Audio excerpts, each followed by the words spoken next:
The story opens on a rain-soaked battlefield, where cold water pours over shattered weapons and countless fallen bodies. Standing atop that grisly mountain of corpses is Qin Feng.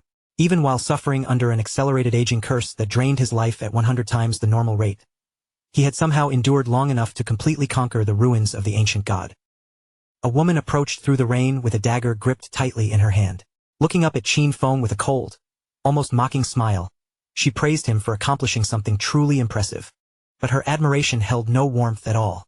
With Qin Feng already weakened beyond recovery, she calmly announced that she would be taking the divine artifact known as the Eye of Judgment for herself. Covered in blood and barely clinging to life, Qin Feng struggled to lift his head. His fading eyes settled on the familiar woman before him as he painfully asked his sister, Qin Xiaoyu, why she had chosen to betray him. Qin Xiaoyu showed no trace of guilt. In an icy voice, she reminded Qin Feng that he had never been their parents' biological son. He was merely an adopted child they had taken into their home. Since the two of them shared no blood, Qin Xiaoyu had never truly regarded him as her brother. To her, the bond Qin Feng had spent years protecting had never meant anything in the first place. At that moment, a blonde-haired man named Song Fei stepped out from nearby. Glancing at the dying Qin Feng with open satisfaction, he remarked that Qin Feng had ultimately proven far more useful than expected. Song Fei casually rested one hand on Qin Xiaoyu's shoulder while holding the divine artifact in the other. With a triumphant smile, he thanked Qin Feng, saying that without all his sacrifices, neither he nor Qin Xiaoyu could ever have obtained the Eye of Judgment. To empty Qin Feng's remaining lifespan in a single strike, Song Fei had gone to enormous lengths to acquire the soul-stealing blade now buried inside his body. Leaning closer, he mockingly asked whether Qin Feng liked the farewell gift he had prepared for him. After their parents died, Qin Feng had been the one who raised Qin Xiaoyu and supported her through school. Even after the mysterious game descended upon the world, he continued risking his life for her again and again. Yet as he stared at the sister who had now joined hands with his enemy, Qin Feng finally understood that he had completely misjudged the kind of person she truly was. Qin Xiaoyu coldly revealed the resentment she had carried for years. After their parents passed away, Qin Feng had constantly interfered with her choices, ordering her around and trying to control every part of her life. Back when she and Song Fei still needed his protection, Qin Feng had at least possessed some value. But now that the divine artifact belonged to them, even that final bit of usefulness had disappeared. Song Fei suddenly surged forward, determined to finish Qin Feng before he could resist. As he closed the distance, he wore a cruel smile and promised that after Qin Feng was gone, he would personally take very good care of Qin Xiaoyu. Feeling death rapidly closing in around him, Qin Feng forced his failing body to remain conscious. Through clenched teeth, he swore that he would never allow either of them to escape the consequences of what they had done. However, Qin Feng never got the chance to finish his vow. Before the final words could leave his mouth, Song Fei delivered the killing blow and extinguished his life completely. It had all begun in the year 2025, when the godforsaken game suddenly descended upon the world. Within that brutal game, lifespan became the only currency that truly mattered. Every death stole away a portion of a player's remaining years, while slaying monsters rewarded them with additional time. Lifespan was not only the price of survival.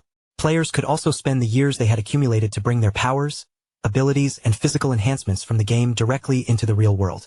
As their strength grew, the most powerful players became living weapons. Some could tear armored tanks apart with their bare hands, slice airplanes from the sky with a single sword strike, or even survive the force of a nuclear explosion using nothing but their own bodies. From the instant the game appeared, the old world collapsed into chaos. Qin Feng fought desperately to survive while protecting Qin Xiaoyu, enduring one nightmare after another until he barely managed to rank among the top 100 powerhouses on the planet. After facing endless dangers and escaping death more times than he could count, he finally conquered the ruins of the ancient god and claimed the divine artifact known as the Eye of Judgment.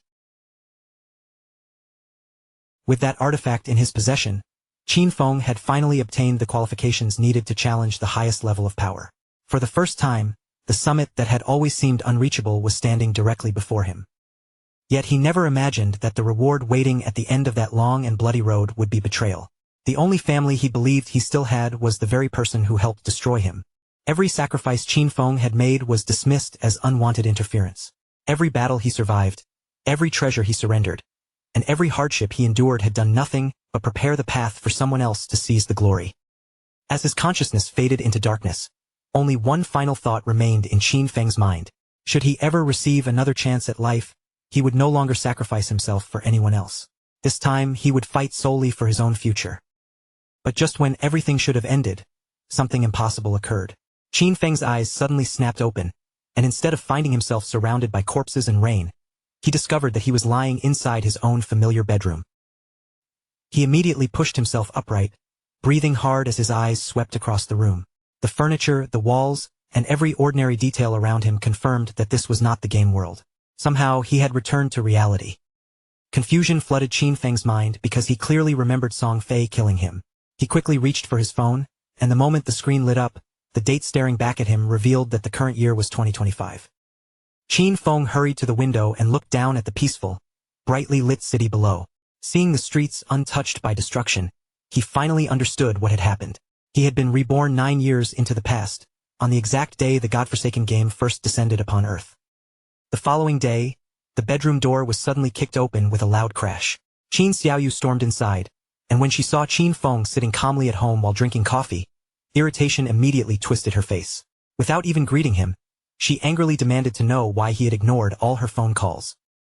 Still fuming, Qin Xiaoyu lashed out and kicked the nearby trash can across the floor. Watching her tantrum unfold, Qin Feng remembered this day clearly. In his previous life, he and Qin Xiaoyu had gotten into an enormous argument shortly before the Forsaken game descended, and the cause of that fight had been Song Fei. Posters of Song Fei covered the wall, making Qin Xiaoyu's obsession impossible to miss. Before the game arrived, Song Fei had been a moderately famous underground idol, and Qin Xiaoyu was one of his most fanatical supporters. Although he appeared charming and glamorous in public, the man was actually a shameless scoundrel who manipulated female fans, stole their money, and exploited their bodies. Qin Feng had repeatedly forbidden Qin Xiaoyu from getting involved with him because he wanted to keep her from being deceived. In the end, however, all his attempts to protect her were twisted into accusations that he was trying to control her entire life. Qin Xiaoyu pointed an accusing finger directly at Qin Feng's face and demanded to know whether he had gone deaf. She blamed him for Song Fei losing first place in that month's rankings, then threatened to throw an even bigger fit unless Qin Feng immediately gave her money so she could help her idol climb back to the top. Qin Feng's expression turned completely cold. Before Qin Xiaoyu could continue shouting, his arm moved without warning, and a powerful slap struck her across the face. The impact knocked her off balance and sent her crashing onto the floor. Qin Xiaoyu sat there in stunned silence, one cheek rapidly swelling beneath the clear mark of his hand. Blood trickled from her nose while tears gathered in her widened eyes. She could not believe that Qin Feng, who had always tolerated her behavior, had actually hit her. Qin Feng stared down at her with a gaze so sharp that it seemed to pierce straight through her. In a calm but threatening voice, he told her that he had neither the desire nor the time to waste arguing with her. If she continued barking at him, he warned, the next thing he would break would be her mouth. He then pulled out a credit card and tossed it over Qin Xiaoyu's head, letting it land behind her. Qin Feng explained that the account contained the money their parents had left behind.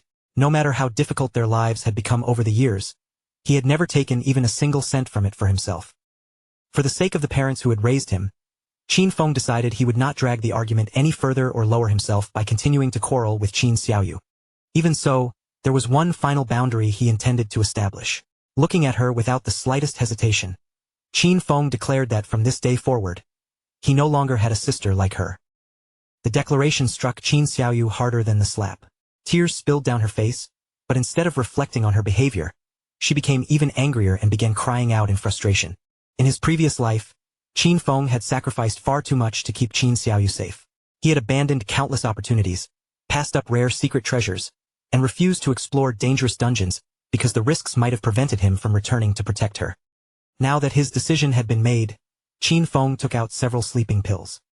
He placed them into his mouth, lifted a glass of water, and calmly swallowed them all before setting the glass aside.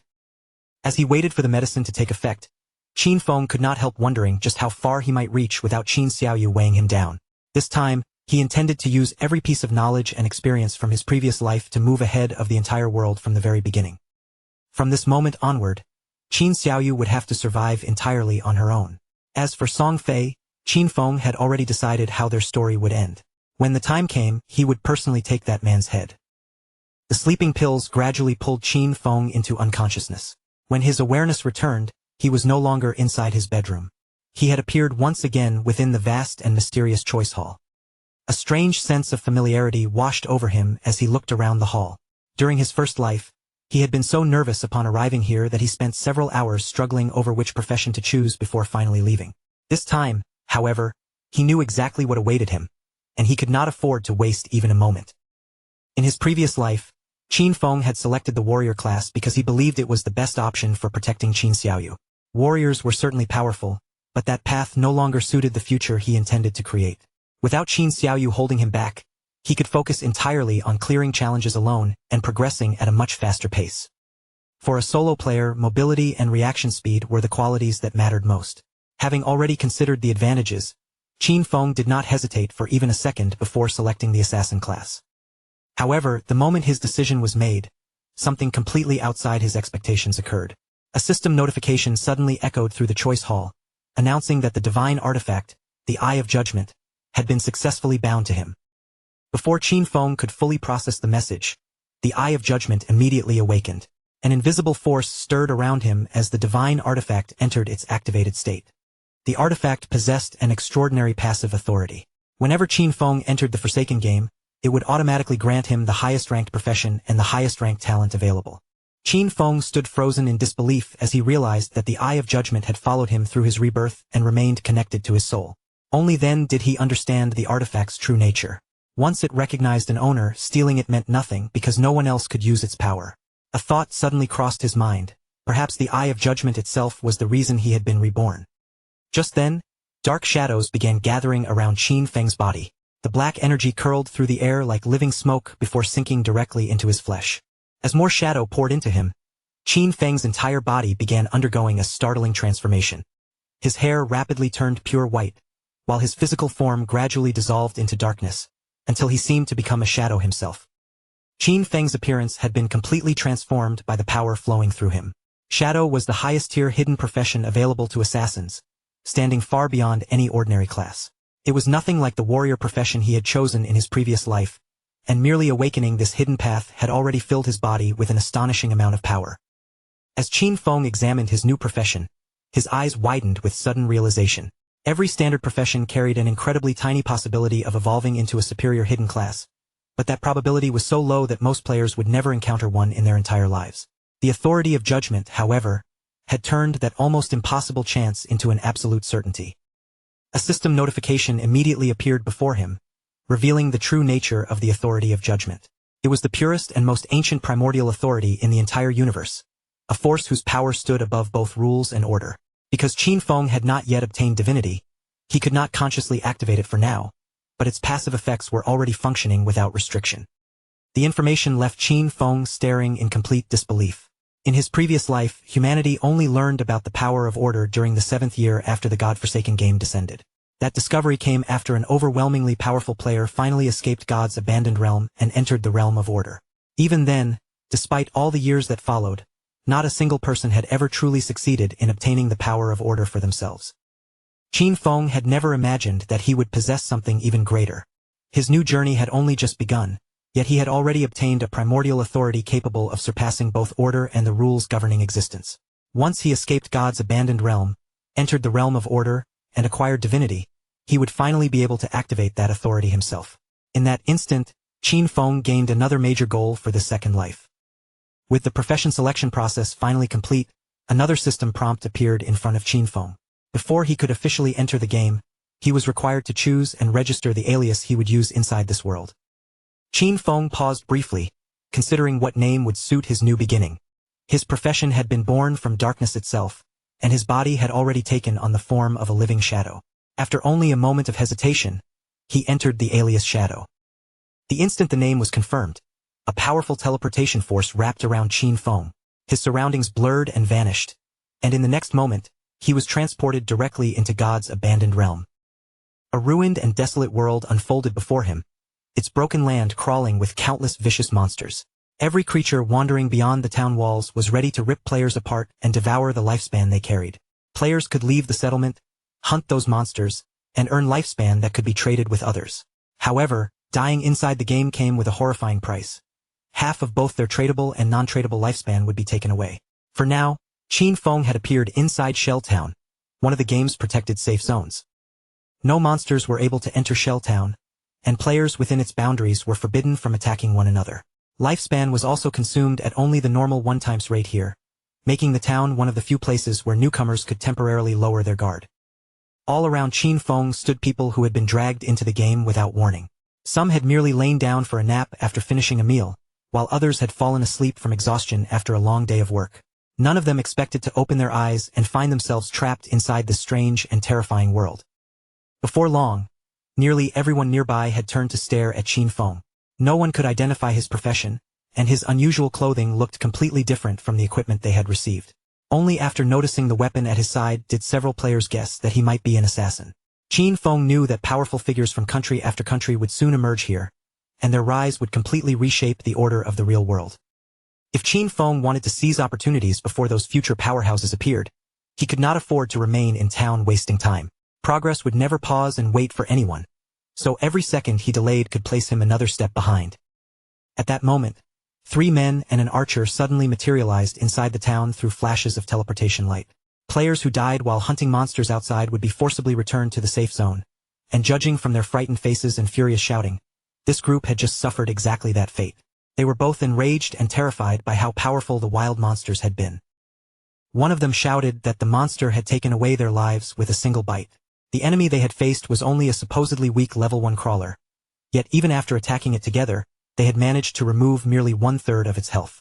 Now that all of them had died, each person's remaining lifespan had been brutally reduced by half. The shaken players turned toward their archer, Zhang Lizzie, and anxiously asked what they were supposed to do next. Qin Feng quietly studied her equipment from a short distance away. Ordinary archers began the game carrying simple short bows, so the unusual weapon in her hands immediately told him that Zhang Lizzie had also awakened a hidden profession. Zhang Lizzie was studying Qin Feng just as carefully. After comparing his weapon, clothing, and strange presence with the ordinary players around them, she quickly realized that he, too, must possess some kind of hidden class. A friendly smile appeared on Zhang Lizzie's face as she approached and invited Qin Feng to join their team.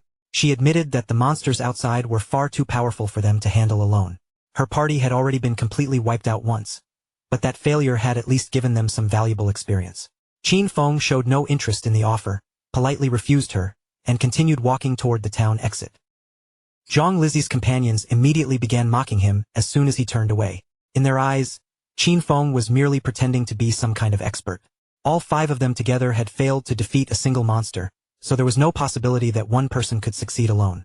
They were convinced that Qin Feng was marching straight toward his own death.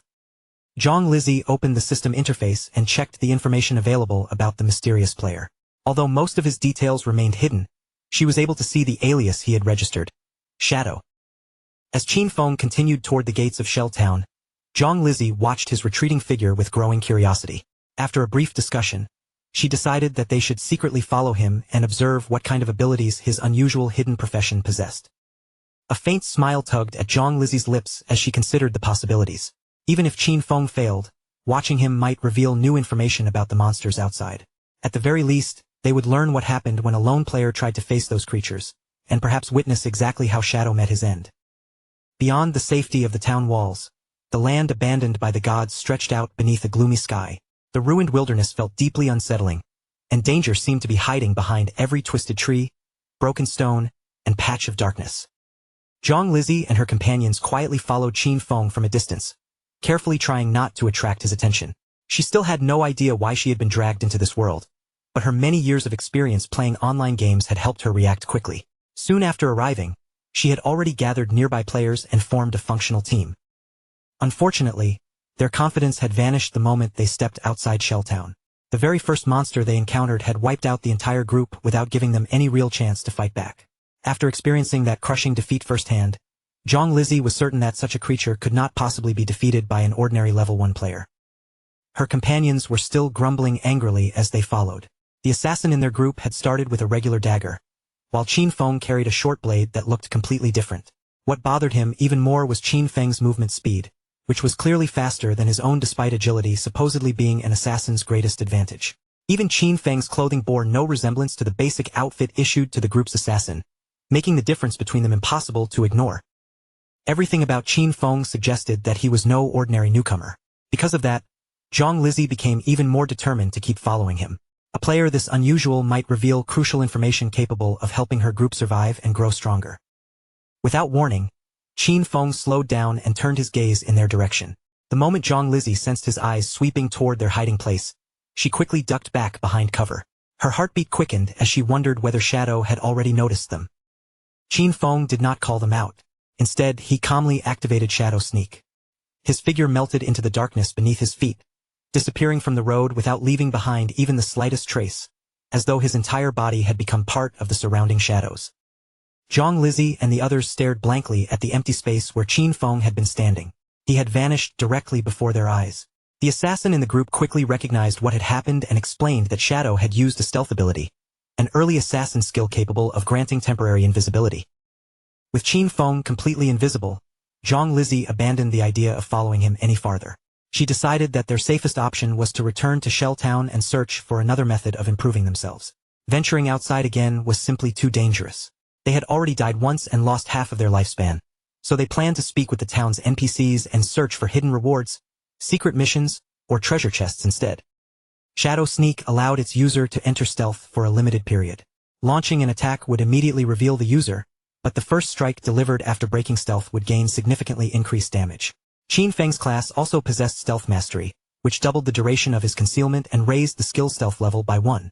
The shadow profession truly lived up to its status. At this stage, an ordinary assassin's invisibility could still be detected fairly easily, but the shadow class's enhanced concealment made Qin Feng impossible for both players and low-level monsters to sense during the early game. While moving unseen through the wilderness, Qin Feng could not help thinking that Zhang Lizzie and her companions were far too naive. Searching around the beginner town might feel safe, but there was almost nothing inside Shell Town capable of truly increasing a player's combat strength. The town was nothing more than a temporary refuge where frightened players could hide from danger. In the Forsaken game, anyone who remained weak would eventually become prey for the monsters outside. A few seconds later, Qin Feng's stealth effect faded and his body became visible again. The skill's current duration was still fairly short, but fortunately, its cooldown had begun the instant he activated it. After waiting only a few more seconds, he would be able to vanish once again. Qin Feng opened his status window and carefully examined the values displayed before him. His registered alias was Shadow, and his profession carried the exact same name. He possessed 75 years of non-tradable lifespan and no tradable lifespan at all. His strength and constitution were both 13 points, his spirit had reached 15 points, and his highest attribute was agility at 18. Every player entered the game with 10 points in each basic attribute, while their chosen profession granted additional bonuses. In Qin Feng's previous life, the warrior class had increased only his strength and constitution by 3 points each. The shadow class was on an entirely different level. It had improved every one of his attributes, with agility alone receiving an enormous increase of 8 points. He also had 5 unassigned attribute points waiting to be distributed. Most new players would immediately invest those points into strength or spirit, hoping to raise their physical or magical attack power. However, Qin Feng knew from years of experience that doing so at the beginning of the game was a serious mistake. Without wasting even a moment, Qin Feng placed all 5 free points directly into agility. The number on his status window instantly rose from 18 to 23, giving his speed an even greater advantage over ordinary players. Agility was the most valuable attribute during the early stages. Regardless of how beginners distributed their points, the monsters outside possessed enough power to deal overwhelming damage with nearly every attack. The safest way to defeat them was not to endure their blows, but to avoid being hit altogether, and that required enough agility to greatly increase movement and reaction speed. Just as Qin Feng finished reviewing his strengthened attributes, something unusual in the nearby forest caught his attention. His eyes narrowed, and his focus immediately shifted toward the trees ahead. Partially concealed behind the trunk of a large tree was a monster. Its hunched figure remained low to the ground, and it seemed to be lingering there while absorbing something from the surrounding area. Qin Feng quickly identified it as a normal grade, level 1 crawler. However, there was something abnormal about the creature's condition. The energy gathering around its body made it clear that the monster was currently in the process of evolving. Qin Feng immediately became cautious. As he watched the crawler continuously absorb traces of lifespan, the situation became obvious. This was almost certainly the same monster that had slaughtered Zhang Lizzie's group and taken the lifespan they lost upon death. The crawler suddenly sensed Qin Feng's presence and twisted its body toward him. Although the creature was still dangerous, visible wounds covered part of its body, and its health had not fully recovered after losing a portion of its HP during the earlier battle. With a savage growl, the crawler lunged straight at Qin Feng. He reacted instantly, springing away with a sharp jump and avoiding its attack. Monsters that killed players were able to claim part of their stolen lifespan, and once they absorbed enough of it, they could break through their limits and evolve into more powerful forms. As the crawler prepared to charge again, Qin Feng drew the short blade from his side and activated Shadow Sneak. Just before the monster could close the distance, his body faded from view, dissolving into the air and leaving the crawler staring at an empty space. The confused crawler whipped its head from side to side, desperately searching for its vanished target. Before it could locate him, Qin Feng suddenly emerged from above. Activating Stealth Break Strike, he dropped directly onto the monster's back and drove his short blade deep into its head with tremendous force. A damage value of 174 flashed into view, instantly killing the crawler and rewarding Qin Feng with 10 experience points. Even Qin Feng had not expected the crawler to die from a single strike. A moment later, he remembered that attacking the vulnerable area around a crawler's nape could trigger a critical hit. Then another system window appeared, explaining that the backstab skill doubled damage whenever an attack landed from outside an enemy's field of vision. Everything suddenly made sense. Backstab had combined with a stealth bonus, critical strike, and other abilities, stacking several effects together and producing a terrifying damage multiplier. Qin Feng remained standing over the crawler's motionless corpse, his short blade still in hand. For several quiet seconds, he simply stared down at the monster, comparing the effortless victory with the bitter struggles he remembered from his previous life. Back when Qin Feng fought as a warrior, even landing a critical hit on a crawler had dealt barely 40 points of damage. Killing just one of these creatures had felt like an endless battle, forcing him to trade blow after blow while constantly standing on the edge of death. Now, as a shadow, he had erased the same monster with a single perfectly placed strike. The moment the crawler collapsed, its body released a glowing orb that hovered above the corpse. The light pulsing inside it was condensed lifespan, the most valuable resource in the entire Forsaken game. Qin Feng reached toward the floating light and slowly clenched his fist. The orb immediately broke apart, turning into streams of energy that flowed straight into his body.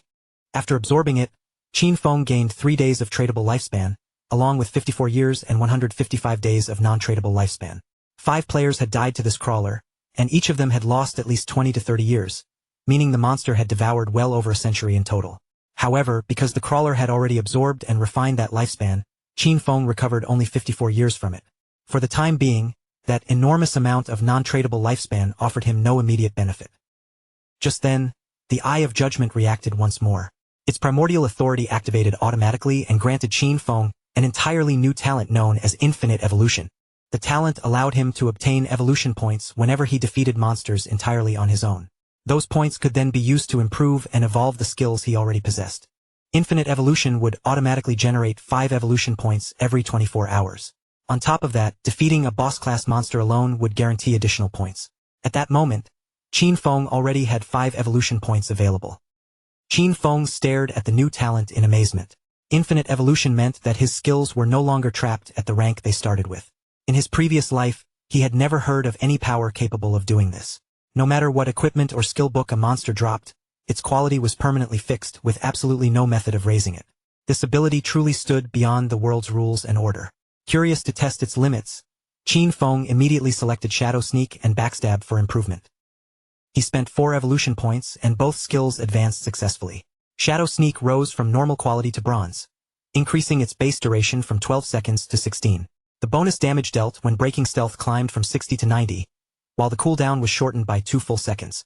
Backstab also advanced from inferior quality to normal, raising its damage by another 5%. Shadow Sneak could now keep Qin Feng concealed for 16 seconds, and Stealth Mastery doubled that duration to 32.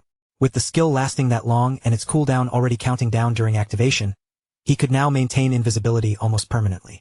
Had these improvements been available during his previous attack, even a crawler at full health would likely have died from a single strike. At that moment, a muscular young man approached with a woman walking beside him.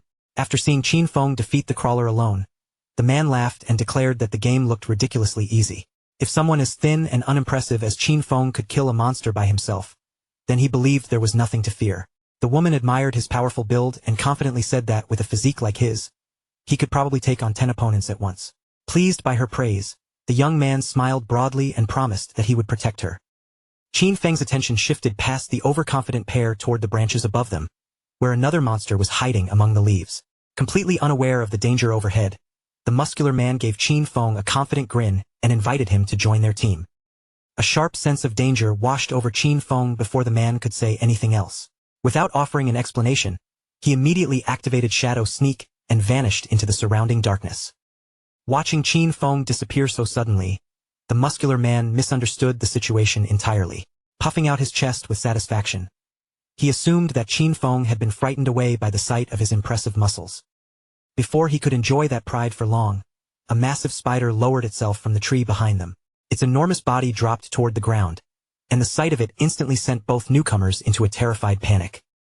The creature was a level 1 bronze-grade monster known as the Nurturer. The instant its legs touched the earth, it launched a vicious attack and ended both of their lives before they had any chance to escape. Qin Feng recognized the monster immediately. The Nurturer was a beginner area boss with 1,600 HP, far beyond anything an ordinary rookie could handle. To make matters worse, the enormous spider commanded a swarm of smaller spiders that obeyed its every movement. After killing the two players, the Nurturer lowered its body and began feeding on the lifespan they had left behind. Seeing the boss momentarily occupied, Qin Feng decided this was the perfect opportunity to test the true strength of his newly upgraded abilities. Emerging from concealment with Stealth Break Strike active, Qin Feng rushed straight toward the distracted boss. His short blade flashed through the air before plunging deeply into one of the spider's enormous eyes. The Nurturer immediately swung back in a furious counterattack. Qin Feng reacted just in time, twisting away from the incoming strike before rapidly retreating.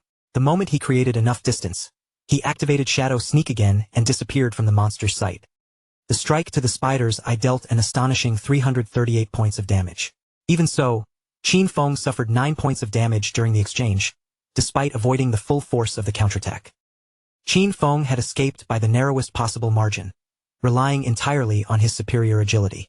His maximum health was only 130 points, and if the Nurturer's attack had landed cleanly, he would have been killed on the spot. Still, seeing that his own strike had dealt more than 300 damage to a boss left him deeply impressed by the Shadow class's offensive power. The wounded Nurturer erupted into a frenzy. Its massive legs swept through the surrounding forest with terrifying force, slicing nearby trees apart and sending broken trunks crashing to the ground. Qin Feng remained hidden as he watched the destruction unfold.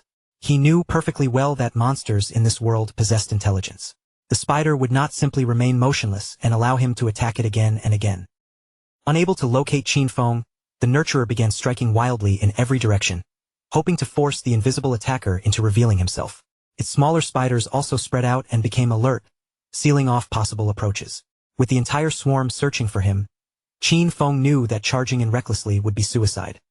While the Nurturer's attention remained scattered, Qin Feng spotted an opening. He picked up a stone from the ground and hurled it from outside the monster's field of vision. The rock slammed directly into the spider's abdomen and somehow dealt 299 points of damage. Qin Feng immediately reached down and grabbed another stone. His earlier suspicion had been correct. Most of his damage was coming not from the weapon itself, but from the stacked bonuses of Stealth Break Strike and the Shadow class's enhanced abilities. That meant even an ordinary rock could become a deadly projectile as long as he attacked under the correct conditions. The strategy became obvious. Qin Feng only needed to remain concealed until Shadow Sneak finished cooling down, then launch another stone from the darkness before disappearing again. Each thrown rock could trigger the combined bonuses of Ambush Strike, Backstab, and Weak Point Attack. As soon as Shadow Sneak became available, Qin Feng left concealment long enough to throw another stone. It struck the Nurturer for 279 damage, and before the spider could locate him, Qin Feng activated Shadow Sneak once more. His plan was simple but brutally effective. He would stay invisible while waiting for Shadow Sneak's cooldown, emerge only long enough to attack, and then immediately return to the shadows. At the same time, the leaderboard inside Shelltown suddenly updated. A public announcement revealed that the player Shadow had defeated the bronze-grade boss, known as the Nurturer. He had also become the first player to reach level 2, instantly taking the #1 position on the ranking list. The other newcomers stared at the announcement in disbelief. Most of them had already been killed by ordinary monsters, so they could not understand how someone had managed to defeat an actual boss so quickly. Zhang Lizzie and her companions were completely speechless when they saw Shadow's name at the top. Qin Feng had not only killed a boss by himself, but had also reached level 2 before everyone else. Their entire team could not even defeat a normal monster together, so they began wondering whether the ranking announcement had to be some kind of system error. The muscular man and the woman who had been slain by the giant spider soon reappeared inside Shelltown. When they saw the announcement stating that someone had killed the creature that destroyed them instantly, their faces filled with shock. Only then did they realize that Shadow was the thin young man they had encountered moments earlier in the forest. Back in the wilderness, A system notification confirmed Qin Feng's victory over the Nurturer. He received 300 experience points and 2 evolution points for defeating the boss alone. At the same time, Shell Town's level leaderboard was officially unlocked. Qin Feng also received 1 reputation point before turning toward the Nurturer's corpse and absorbing its remaining lifespan. The instant the giant spider died, all of the smaller spiders scattered into the forest. Watching them escape, Qin Feng felt a trace of regret. He should have eliminated the weaker spiders first and collected their experience before finishing the boss. Even so, the rewards were impressive. He gained 46 days of tradable lifespan, a bronze-quality skill book called Greedy Hand, and a corrosive dagger that provided 35 attack power and 4 additional agility points. Qin Feng immediately learned Greedy Hand. The skill could be used on defeated monsters and carried a 20% chance of producing an additional loot reward from their corpses. He was genuinely surprised that a mere bronze-grade boss had dropped such an extraordinary assassin skill. Greedy Hand could dramatically increase the amount of loot gained throughout the game. During the later stages, even a 20% chance of receiving extra rewards from a powerful boss would be incredibly valuable. Qin Feng remembered a player from the Godslayer Guild in his previous life whose combat ability had been completely average. Yet because that man possessed Greedy Hand, he became one of the most sought-after players in the world and was constantly escorted by a personal bodyguard. A spark of excitement appeared in Qin Feng's eyes. Greedy Hand might currently activate only 20% of the time, but infinite evolution changed everything. By continuously improving the skill, he could raise not only its activation rate, but potentially the amount of additional loot it produced as well. The following morning, students filled the streets as they made their usual way toward school, completely unaware of how drastically the world had already begun to change.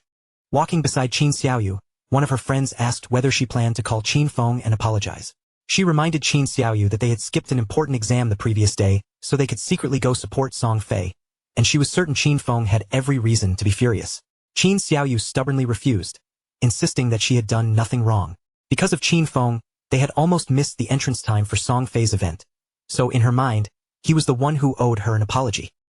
Her friend continued trying to reason with her, pointing out that Qin Feng had always treated her extremely well. She then noticed the swelling on Qin Xiaoyu's face and asked what had happened. Qin Xiaoyu refused to change her mind, complaining that Qin Feng did nothing but interfere with her personal affairs.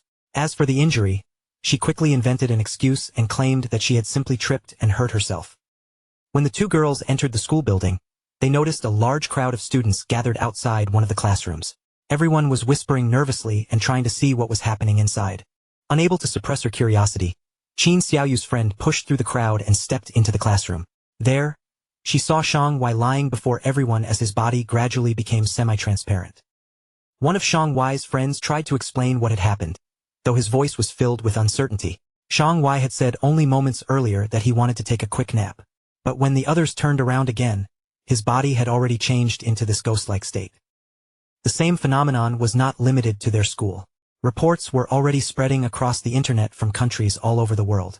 According to several experts, anyone who fell asleep would enter a semi-transparent condition resembling a ghost, but no one yet understood why it was happening. Qin Xiaoyu's friend immediately became alarmed. She pulled out her phone and decided to call her parents, warning them not to fall asleep. She also urged Qin Xiaoyu to contact Qin Feng and alert him, just in case he was in danger. Qin Xiaoyu coldly rejected the suggestion, declaring that she would rather see him dead than be the one to call him. Meanwhile, Qin Feng used infinite evolution on Greedy Hand, raising the skill directly from bronze quality to gold. Its chance of producing an additional loot reward surged from 20% to 70%. With the upgraded Greedy Hand now fully learned and active, Qin Feng's next use of the skill brought him 2 evolution points. Qin Feng clenched his fist and activated Greedy Hand on the defeated boss. Energy flowed out from the corpse, rewarding him with 2 evolution points and an additional 46 days of tradable lifespan. The result left Qin Feng more than satisfied. He now possessed 2 evolution points, while advancing Greedy Hand to its 3rd level required only 3. Once he gathered 1 more point, the skill's chance of producing extra loot could soon reach a guaranteed 100%. Qin Feng knew that the world's governments had likely begun recognizing the truth behind the strange phenomenon. More and more people would soon enter the Forsaken game, so he needed to accelerate his progress before the competition became overwhelming.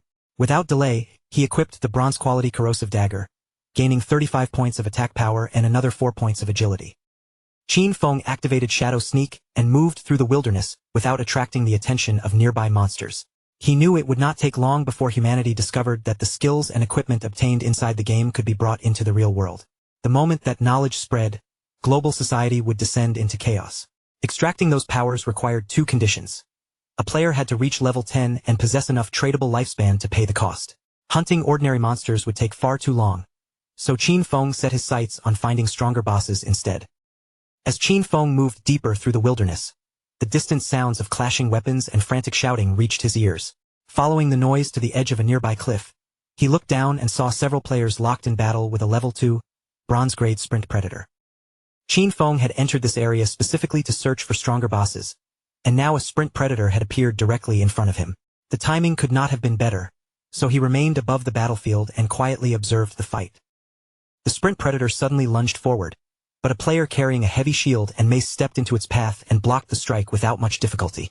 The moment Qin Feng recognized him as Wang Meng, a flicker of surprise crossed his face.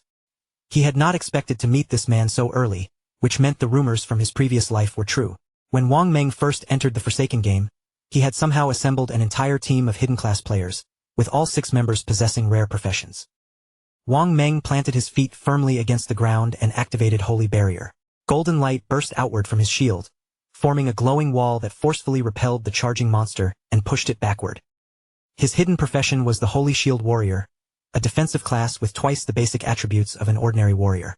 As though that advantage were not already powerful enough, Wang Meng had also awakened an innate skill capable of granting temporary invincibility. While the sprint predator was briefly thrown off balance, the female mage standing behind Wang Meng raised her staff. A blazing fireball formed before her and shot across the battlefield, exploding directly against the monster's arm. The mage possessed a hidden profession known as Prophet. This class allowed her spells to inflict twice the magical damage of a normal mage, and it also granted her the built-in skill Prophetic Fireball from the moment she entered the game. The team's archer was equally unusual, having awakened the hidden class known as Sharp-Eyed Shooter. It doubled the basic attributes of an ordinary archer and came with the rapid shot skill. Their priest had become an oracle priest, giving him twice the healing strength of a normal priest along with the ability to restore the health of several allies at once. The archer and mage launched their attacks together, sending arrows and flames toward the sprint predator from 2 directions. However, the creature slipped between the projectiles with frightening ease before charging straight at Wang Meng and forcing him to retreat several steps. Seeing their ranged attacks repeatedly miss, the archer's confidence quickly disappeared. Her hands tightened around her bow as she stared at the creature's movements, realizing that this boss was far faster than any of them had expected. The priest immediately cast a healing skill on Wang Meng, restoring the damage he had taken. Believing their formation could still hold, Wang Meng decided they would continue attacking while the healers constantly repaired their injuries, gradually wearing down the boss's health. From his position above the battlefield, Qin Feng immediately understood Wang Meng's strategy. The man planned to grind away at the monster's health little by little, which was certainly optimistic. Unfortunately, he had overlooked the greatest danger of fighting for too long in the wilderness. This was untamed territory filled with roaming creatures, and the noise of a prolonged battle would inevitably attract more enemies. Just as Qin Feng expected, movement appeared behind Wang Meng's formation, and 2 additional monsters emerged from the surrounding forest. Qin Feng recognized them at once as corruptors. These ordinary level 2 monsters were covered from head to toe in thick, dark brown mud, and unlike most creatures in the area, they specialized in launching attacks from a distance. The swordsman in Wang Meng's team reacted immediately. Drawing his weapon, he rushed toward the 2 newcomers and slashed fiercely at the corruptor standing closest to him. Judging by the swordsman's unusual equipment and movements, he clearly possessed a hidden profession as well. However, even with Qin Feng's memories from his previous life, it was a class he had never personally encountered before. The sword strike landed cleanly but caused only 33 points of damage. The swordsman's expression changed the moment he saw the number, and he quickly realized that the corruptor's defensive power was much higher than expected. Before he could pull back, the corruptor's swollen body convulsed. It opened its mouth and violently spat a thick stream of filthy mud directly onto the swordsman. The attack activated Ground Bind. The heavy mud wrapped around his legs and hardened against the earth, sharply reducing his movement speed and leaving him struggling to reposition himself. At the same time, the second corruptor turned its attention toward the mage. It charged after her relentlessly, forcing the frightened woman to flee across the battlefield with tears gathering in her eyes. Just as the corruptor was about to reach her, Qin Feng sprang down from above. His figure flashed past like lightning, and before anyone could clearly follow his movement, his blade swept through the creature's neck. The strike dealt 441 points of damage and severed its head in one clean motion, saving the mage and leaving the entire team frozen in shock. The attack had been so overwhelming that the level 2 corruptor died instantly. The mage stumbled to a stop and stared at the falling corpse, completely unable to understand who had intervened, or whether some unseen player had chosen to help them. Using his sword for support, the trapped swordsman forced himself upright and stared at the decapitated monster in disbelief. Someone had just eliminated a level 2 corruptor with a single attack, while his entire team normally needed to fight together for around 10 seconds just to defeat a level 1 corruptor. The remaining corruptor tried to launch another attack, but Qin Feng moved again before it could react. Another flash crossed the battlefield, followed by a second clean decapitation. The swordsman began trembling as he looked around in fear and urgently asked Lai Zai whether she had seen who was responsible. Still shaken by what had happened, Lai Zai quickly replied that she had not seen anyone at all. Wang Meng forced himself back to his feet and warned the others not to lose focus. Deep inside, however, he could only hope that the mysterious attacker was on their side. With both corruptors dead, only the sprint predator remained on the battlefield. Qin Feng had already returned to the branch of a nearby tree, silently watching from above. For killing the 2 level 2 monsters, he received 40 experience points, 1 evolution point, 8 days of tradable lifespan, and a common quality skill book called Venom Dart. Qin Feng immediately recognized the value of the skill. Venom Dart offered reliable poison damage from medium range, perfectly covering one of the few weaknesses in his current fighting style. Without wasting a second, he used evolution points to improve it. After evolving, Venom Dart rose to level 2 and advanced from common quality all the way to silver. The improved skill allowed Qin Feng to throw a deadly poison dart from as far as 14 meters away. A direct hit dealt 120% attack damage, applied the venom status, and carried a cooldown of only 5 seconds. Once venom entered the target's body, it continued dealing damage equal to 50% of the initial attack every second. The poison remained active for 5 seconds, though multiple applications could not be stacked on the same enemy. Down below, the sprint predator charged once again.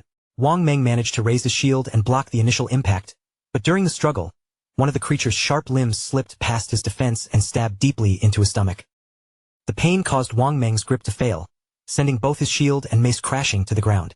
The sprint predator immediately exploited the opening and drove another bladed limb into his body, making him cry out in agony. The archer began shaking uncontrollably as she watched their strongest defender being impaled. Their priest panicked as well, because Wang Meng was taking damage faster than his healing skills could possibly restore it.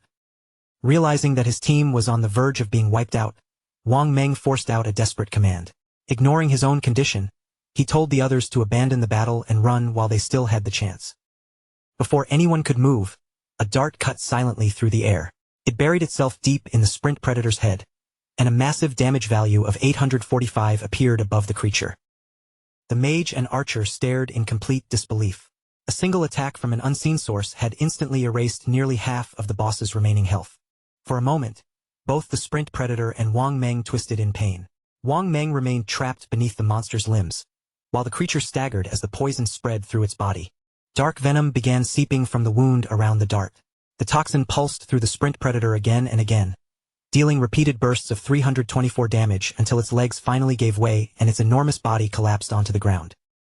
Because Qin Feng had inflicted more than 90% of the total damage, the system recognized the sprint predator's loot as his. The kill rewarded him with 600 experience points, raising him to level 3, along with 2 evolution points and 55 days of tradable lifespan. Qin Feng had not expected Venom Dart's damage over time to activate his class's passive bonuses, but the discovery completely changed his combat potential. While concealed by Shadow Sneak, he could remain invisible and continue throwing poison darts from a distance. At this point, almost nothing in the early or middle stages of the game could stop him. Several glowing rewards began materializing around the sprint predator's corpse. Wang Meng could only stare at the dead boss, still stunned by the overwhelming damage it had suffered. A few seconds later, the loot vanished from his sight as ownership was automatically assigned to Qin Feng. After receiving treatment from the priest, Wang Meng slowly climbed back to his feet. He looked toward Qin Feng's position and sincerely thanked him for intervening and saving the entire team. Qin Feng did not respond warmly to the gratitude. Instead, he calmly warned them that in the wilderness, trusting an unknown person so easily could be fatal. His blunt words immediately left everyone silent and surprised. Wang Meng accepted the warning without taking offense and thanked Qin Feng for the advice. He then told the others not to disturb him while he examined the boss's rewards. Before stepping away, Wang Meng added that Qin Feng could come find him in the future, should he ever need assistance. Qin Feng gathered the dropped items while quietly reassessing Wang Meng.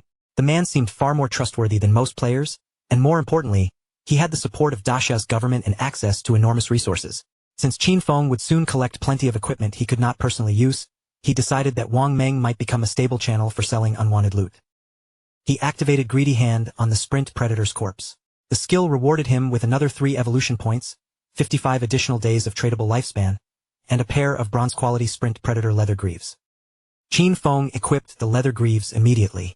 The boots granted 9 points of physical defense, 5 points of resistance against every elemental type, and a 15% increase to his cooldown recovery speed. The rewards from this battle had been exceptionally valuable. Qin Feng had also collected several pieces of equipment and skill books meant for other professions, and his storage bag was gradually becoming full. Once he could carry no more, he planned to return to Shell Town and exchange everything he did not need for additional lifespan. A confident light appeared in Qin Feng's eyes as he reviewed his growing strength. Compared with the painful progress of his previous life, his development this time was already moving nearly 100 times faster. Not far from where Qin Feng stood, another group of players was struggling against a growing number of monsters. As more creatures emerged from the wilderness and surrounded them, the exhausted team realized that continuing the fight would only lead to death, so they immediately decided to retreat. Before they could escape the encirclement, the ground ahead of them trembled. A far larger monster emerged into view, blocking their path and towering over both the players and the smaller creatures around it. The terrified players turned to flee in another direction, but they were already too late. The enormous monster unleashed a mass of razor-sharp vines, which tore across the battlefield and pierced every member of the group, killing them all before anyone could get away.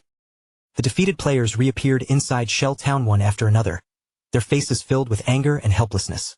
The monsters outside almost always traveled in groups, and whenever one of them was badly wounded, it would simply retreat before the players could finish it off. Rumor had it that reaching level 3 was the only way to leave the game, but after experiencing the wilderness firsthand, that goal felt almost impossible. Some players argued that their groups were simply too small. 3 people clearly were not enough, so they suggested forming parties of 6 or even 10. Another player immediately rejected the idea, saying he had personally watched a 10-person team get surrounded and completely wiped out. Large groups only attracted more dangerous enemies. Not long ago, 40 players had accidentally provoked a monster called the Curse Master, and with a single devastating attack, it had annihilated more than 30 of them. Zhang Lizzie and her companions also respawned inside the town after yet another failed hunt. The situation was becoming terrifyingly clear. Anyone who failed to reach level 3 would remain trapped inside the game indefinitely. They had all entered after falling asleep, which meant only their consciousness had been pulled into this world. If they could not escape, their real bodies would eventually weaken and starve to death. Zhang Lizzie clenched her teeth in frustration, unable to understand why the game had been designed to be so brutally difficult. One of her companions began to panic, reminding everyone that they had already died 3 times. Their non-tradable lifespan had fallen below 10 years, and if they continued at this rate, they might truly die in the real world. Zhang Lizzie could not confirm whether every warning was accurate, but one thing was certain, they could not afford another death. When Zhang Lizzie checked the leaderboard and saw that Shadow had already reached level 3, confusion spread across her face.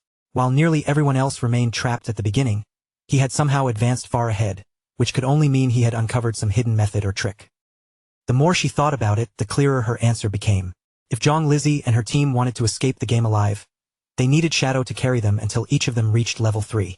Clenching one hand into a determined fist, Zhang Lizzie ordered her companions to spread the message throughout Shell Town. They had to find Shadow and convince him to help them level up. Once they returned to reality, she was prepared to reward him with 10 million in cash. Her teammates stared at her in disbelief, but Zhang Lizzie remained confident. In her mind, no ordinary person could possibly refuse that amount of money. Meanwhile, deep in the forest, Qin Feng swiftly eliminated another level 2 polluter. The creature collapsed beneath his attack, rewarding him with 20 experience points and 1 additional evolution point. After drawing the lifespan from the fallen monster into his body, Qin Feng checked his available evolution points. He had finally accumulated enough, so without hesitation, he spent all 5 points to evolve Greedy Hand once again. The skill's quality advanced from Platinum to Emerald. Its probability of producing extra loot surged to 160%, meaning it could now guarantee 1 additional reward and even had a chance to produce another. More importantly, every extra item obtained through the skill now carried a 20% chance of appearing 1 quality tier higher. Even Qin Feng was impressed by the new effect. The skill had already become absurdly powerful, and this was still far from its limit. If he continued evolving it, the chance of raising an item's quality could eventually climb to 100%, or perhaps even reach 200% and trigger more than once. Rain began falling across the forest, tapping against the leaves and darkening the soil beneath Qin Feng's feet. As he moved through the wet wilderness, something in the distance suddenly caught his attention. Wandering between the rain-soaked trees was the monster known as the Curse Master, the same terrifying creature the players in town had been discussing.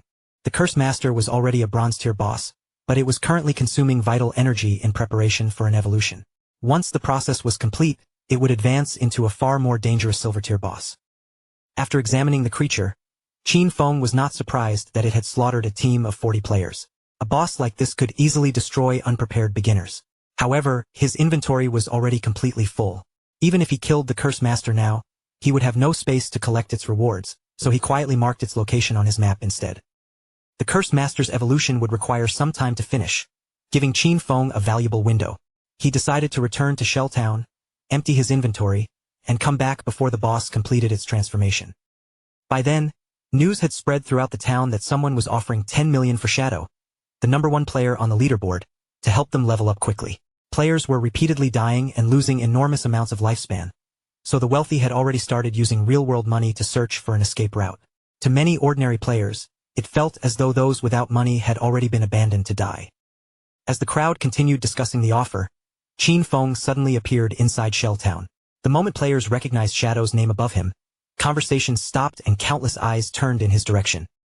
Qin Feng opened the system interface and activated the market stall function.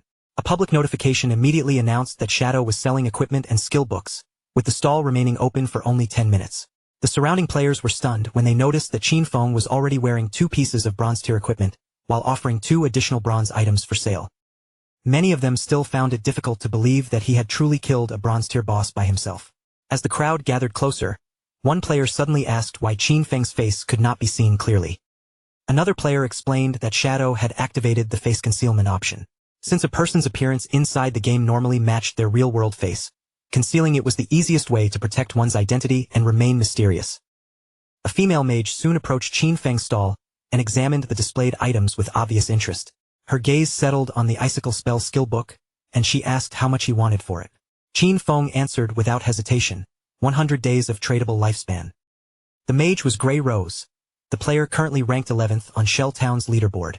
Like Qin Feng, she had also activated face concealment, hiding her true appearance from everyone around her. 100 days of lifespan was a heavy price, even for Grey Rose, so she asked whether Qin Feng could lower it.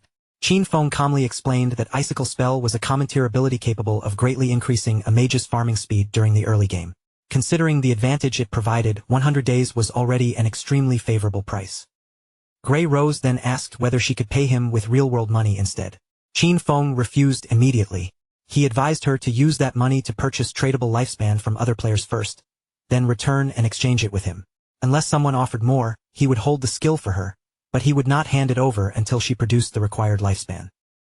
Grey Rose fell silent and began weighing the offer. Through the team channel, she asked her companions whether buying the skill was worthwhile. Under her leadership, they had already reached level 2 unusually quickly, so none of them objected. With Icicle Spell increasing their killing speed, they could reach level 3 and escape the game even sooner.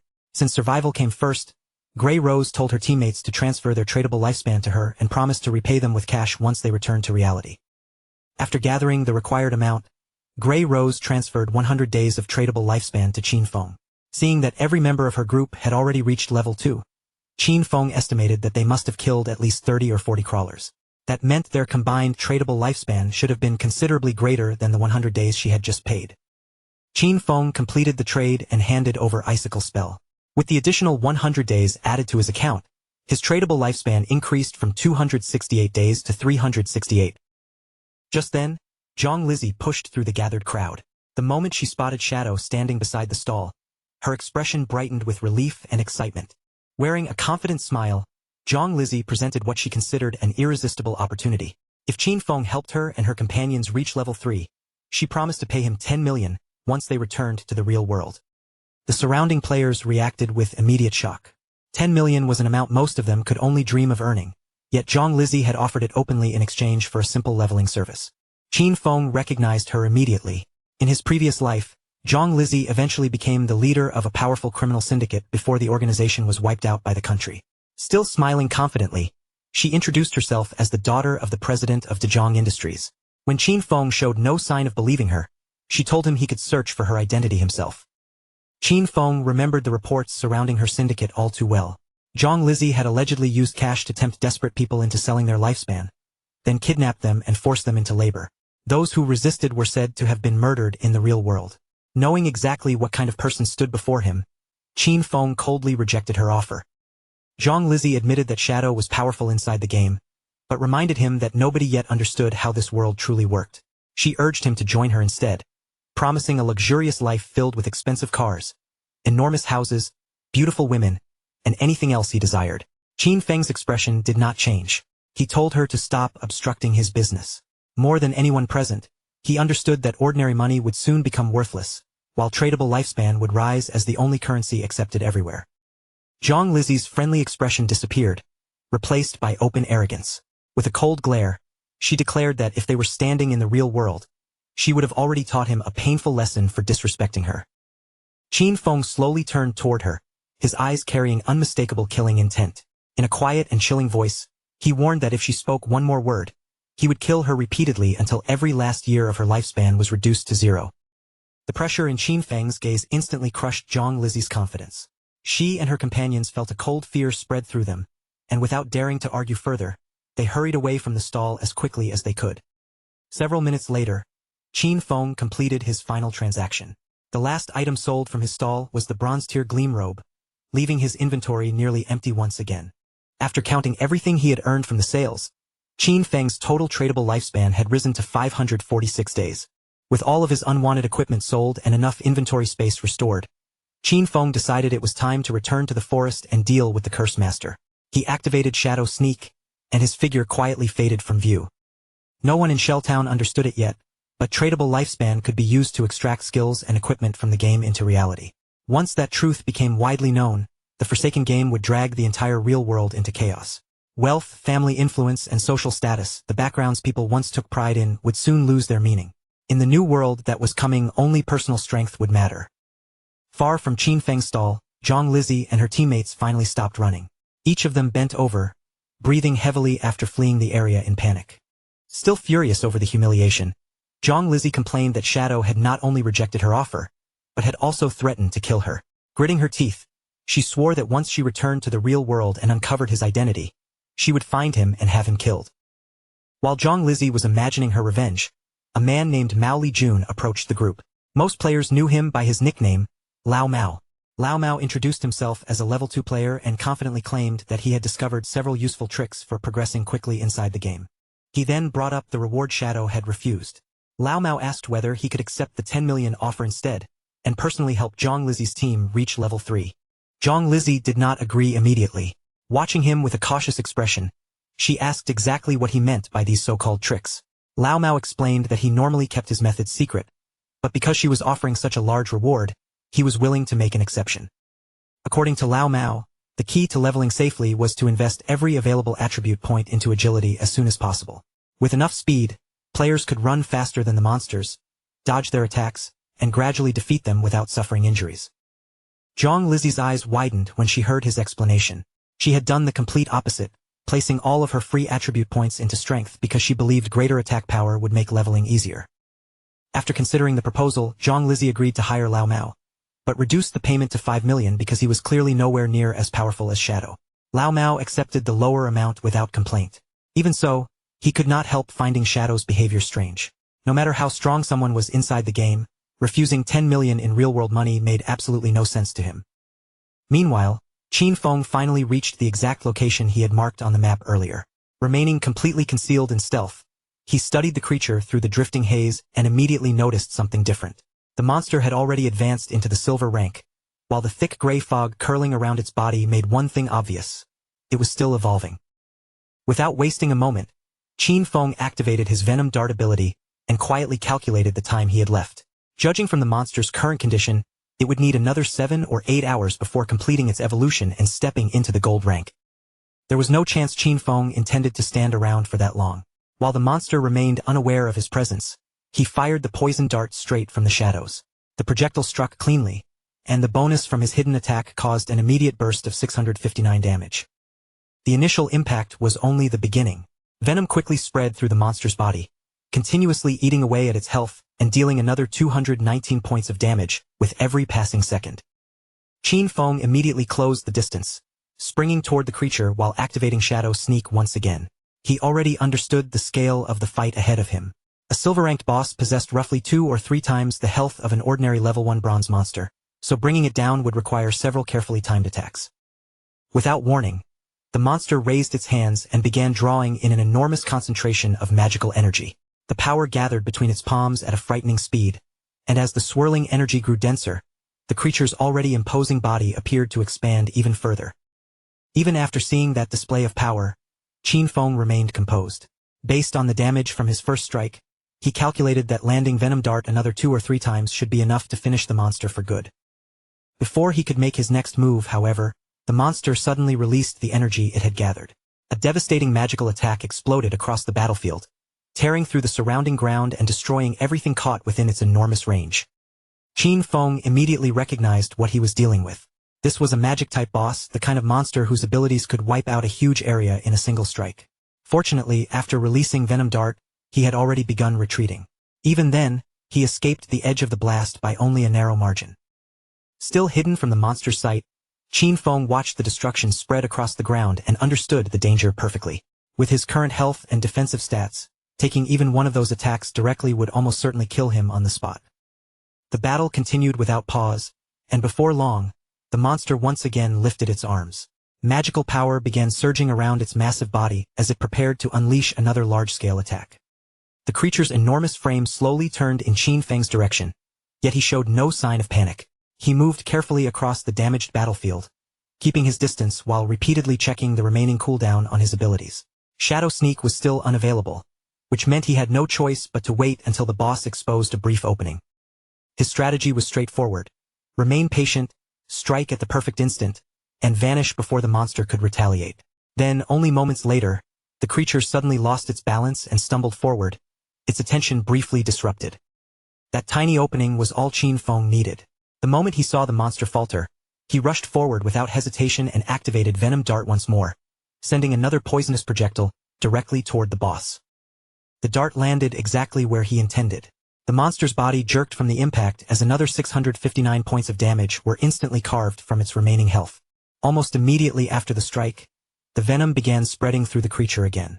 Its health steadily drained away, dropping by another 219 points every second as the poison continued working from within.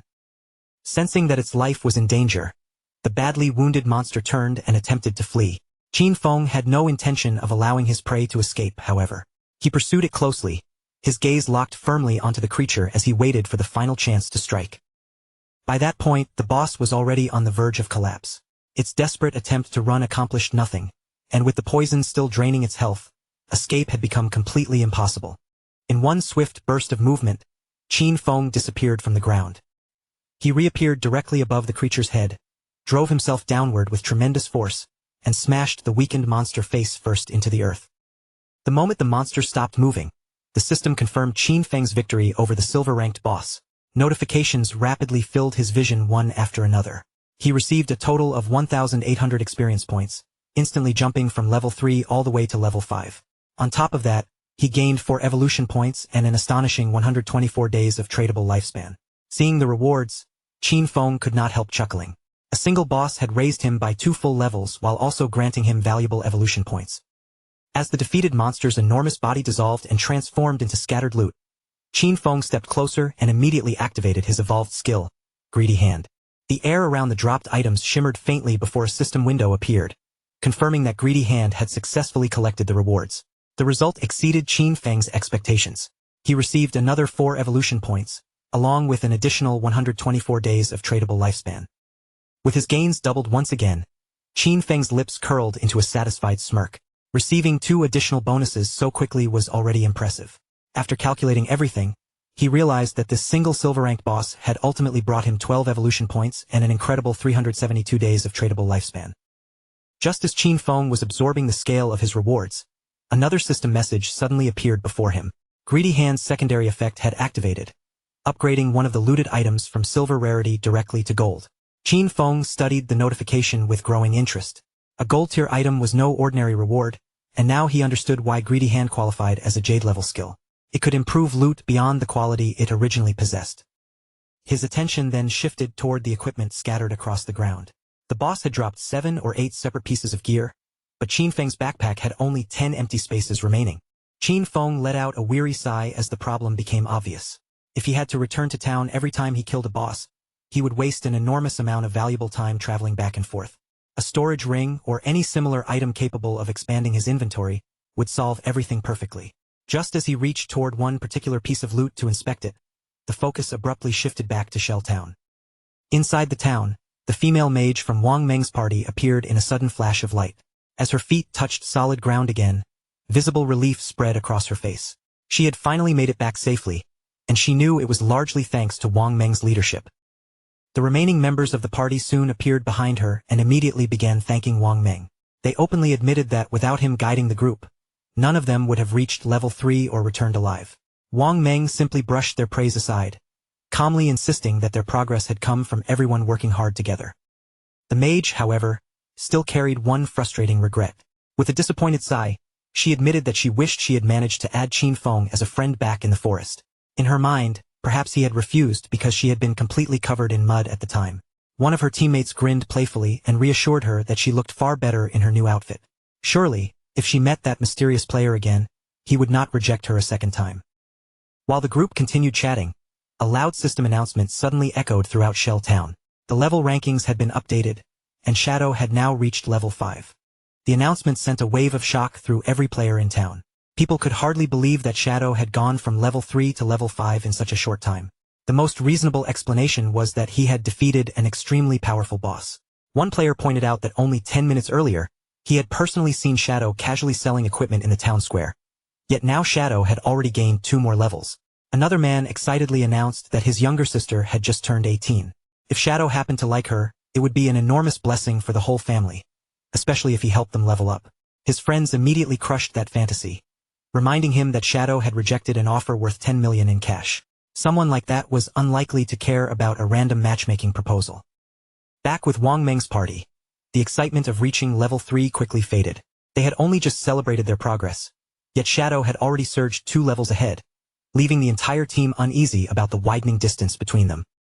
Wang Meng remained far calmer than the others. He told everyone to stop worrying about Shadow for the moment. Their immediate priority was to log out, return to the real world, and warn their families and friends about how dangerous this mysterious game truly was. One by one, their bodies began fading as the system confirmed the logout process. Before Wang Meng disappeared completely, he left the team with one final warning. If the real world was truly heading toward chaos, then they needed to make sure the people closest to them were prepared. The surroundings changed, and Wang Meng's awareness returned to the real world. The instant his eyes opened, an anxious voice rang out nearby, urgently calling for the captain. Wang Meng was not merely another ordinary player trapped inside the game. In reality, he served as a police officer and held responsibility for the people gathered around him. Several fellow officers rushed toward him, their expressions filled with genuine fear. One of them confessed that while Wang Meng had been unconscious, parts of his body had actually begun turning transparent. The horrifying implication was impossible to ignore. When someone died inside the game or exhausted all of their remaining lifespan, they did not simply log out, they vanished from the real world as well.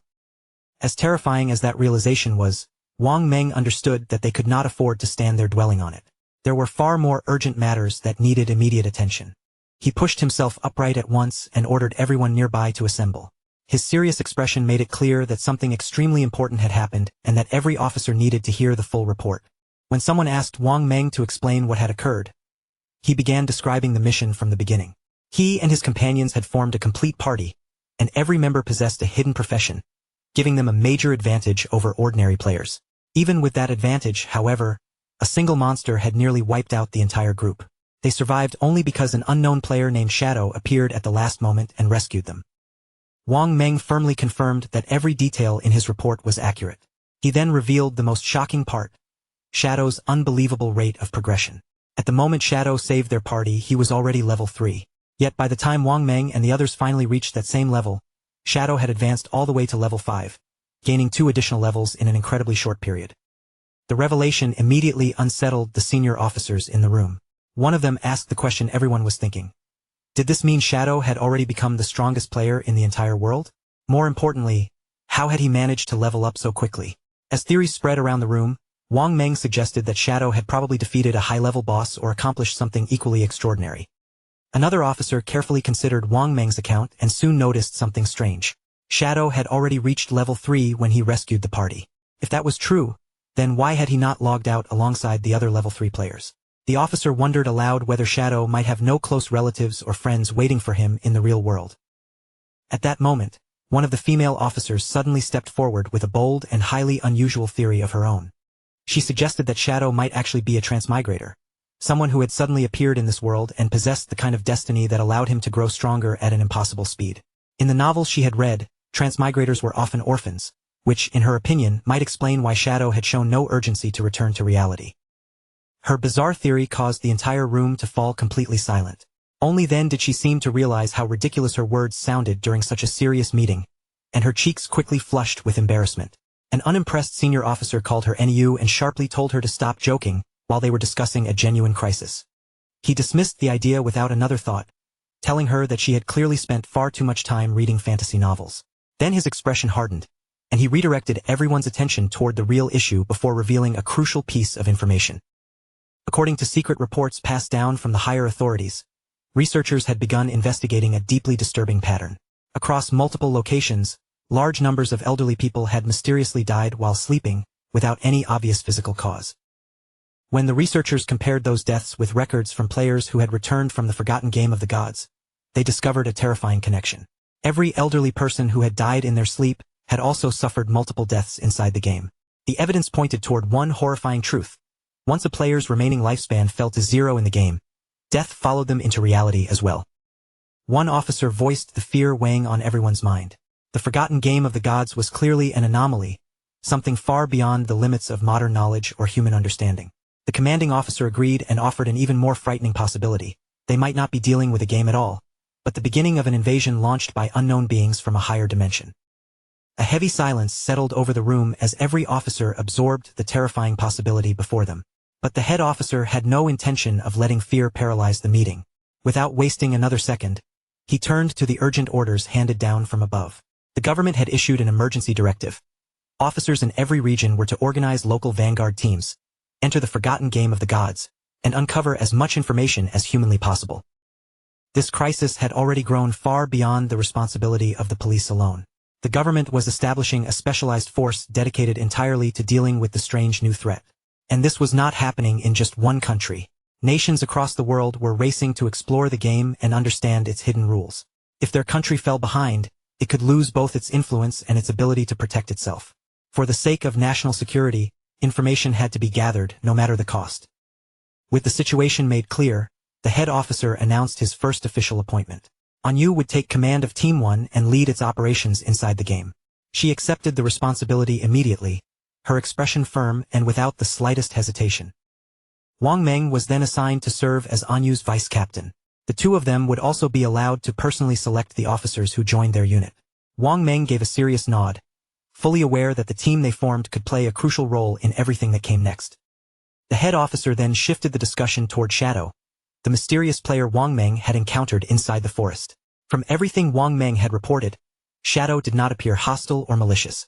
Because of that, Anyu and Wang Meng received another important assignment. Approach him carefully, earn his trust, uncover his real identity, and find a way to cooperate with him. He also explained why Anyu had been chosen to lead the mission. Her extensive knowledge of games, fantasy stories, and unusual fictional settings made her the most suitable person to investigate someone like Shadow. His rapid growth and extraordinary abilities sounded almost like something pulled from an ancient legend. The head officer hoped Anyu and Wang Meng could turn him into an ally, someone powerful enough to represent their interests within the game world. If they managed to bring Shadow onto their side, the information he possessed could provide an enormous strategic advantage. Meanwhile, the officers who remained outside the game would be responsible for maintaining order, controlling dangerous rumors, and preventing widespread panic among the public. With every assignment settled, the emergency meeting finally came to an end. Outside, the sun slowly sank beyond the city skyline, bathing the streets and buildings in a deep golden glow. As evening approached, the officers quietly began preparing themselves for the dangerous and uncertain challenges waiting ahead. By the following day, attention shifted to a high school classroom, where Qin Feng's younger sister sat silently at her desk, distracted by her own thoughts. All around her, students spoke excitedly about the latest developments surrounding the game. A nearby group was discussing Shang Wai, the student whose body had once begun disappearing. Against all expectations, he had reached level 3 and successfully returned to reality. One girl revealed an important detail he had shared. When several people from the same district fell asleep at roughly the same time, they would be sent to the same starter village. The discovery filled the students with both excitement and unease. One frightened girl insisted that she needed to bring her parents into the game with her. They knew nothing about gaming, and she feared they would be helpless if they entered alone. Another student quickly objected, arguing that involving their parents too soon would only increase the danger. Their best option was to become stronger first so they could protect their families later. While the debate continued around her, Qin Feng's younger sister stared down at the phone resting in her hands. The longer she looked at the silent screen, the more irritated she became. Why had her brother still not contacted her? With something as enormous as the forgotten game of the gods suddenly affecting the entire world, she had expected him to send at least one message. Yet there was nothing, not even an apology for striking her earlier. That kind of silence was completely unlike him. In the past, whenever the two of them argued or she did something that upset him, Qin Feng would always be the one to find a way to restore the peace. He might lecture her or act annoyed, but eventually he would reach out. This time, however, the entire day had passed without a single apology or attempt to make amends. Their parents had never once raised a hand against her, yet her own brother had actually hit her. Still feeling wronged, she began defending her actions in her own mind. All she had done was skip class to attend Song Fei's concert. Was that really serious enough to justify such treatment? Her cheeks puffed out in a stubborn pout as she made a private decision. Unless Qin Feng called her and apologized at least 1,000 times, she would absolutely never forgive him. Her resentment did not last for very long, though. The instant her thoughts drifted toward Song Fei, the frustration on her face quickly gave way to bright, unmistakable excitement. Looking back on it now, she felt even more thankful that she had attended the concert the previous night. Once the forgotten game of the gods began affecting everyone's daily life, opportunities to see Song Fei perform might become extremely rare. A dreamy smile slowly spread across her face as she remembered the show and how close she had managed to get to him. In her imagination, Song Fei once again stood beneath the stage lights, dazzling the entire crowd with every movement. Merely recalling how incredible he had looked was enough to make her gush silently to herself. Then a sudden realization struck her. If every person entered the game world whenever they fell asleep, Song Fei would eventually be pulled into it as well. The thought immediately sent heat rushing into her cheeks. Her face turned bright red as she began imagining herself unexpectedly meeting Song Fei somewhere inside the game. Could this actually become the opportunity she had been waiting for? Perhaps fate itself was arranging a chance for the two of them to meet. The more she imagined it, the faster her heart began to pound inside her chest. Later, as she prepared to go to sleep, another thought suddenly crossed her mind. Shang Wai had managed to reach level 3 in an incredibly short amount of time. That probably meant he already understood the game far better than most beginners. If she wanted to perform well after entering, getting advice from him beforehand would be the smartest choice. Without hesitating, she picked up her phone and sent Shang Wai a message, asking whether he had any useful tips she should know before entering the game world. At that same moment, Shang Wai was spending time with several classmates when her unexpected message appeared on his screen. Shang Wai lowered his gaze to the phone, and a delighted smile immediately formed on his face. He could hardly believe what he was seeing. Someone like Qin Feng's younger sister had personally come to him for guidance. In his eyes, this was not merely a request for advice. It was a valuable opportunity, and he had no intention of letting it slip away. He quickly replied that she had contacted exactly the right person. According to Shang Wai, the most important secret at the beginning of the game was to place every available attribute point into agility. Without enough speed, she would never be able to escape powerful monsters and would simply die over and over again. She immediately asked whether that advice still applied if she chose to become a mage. Shang Wai confidently assured her that it did. Agility was useful for mages as well because it increased casting speed, which could make an enormous difference during the early stages. Still somewhat doubtful, she asked what she should do if increasing agility was not enough to help her win. Shang Wai told her there was no reason to worry. Once any player in their village reached level 5, the village teleportation formation would activate and connect the different starter villages. After that, she could join any available party and rely on the group to help her level up. He also promised that as soon as the teleportation circle opened, he would personally come and find her. Hearing that reassurance, she immediately felt much happier. Lying comfortably on her bed, she smiled to herself and thought about how useful someone like Shang Wai could be. Just like that, she had already found a person willing to help her inside the game. As drowsiness slowly pulled her toward sleep, another mischievous idea entered her mind. She would enter before Qin Feng, level up as quickly as possible, and become stronger than him.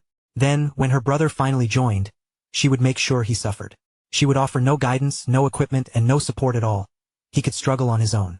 Completely satisfied with her little plan, she closed her eyes and drifted off, eagerly awaiting the adventure ahead. Back inside the game, Qin Feng remained beside the pile of treasure left behind by the defeated boss.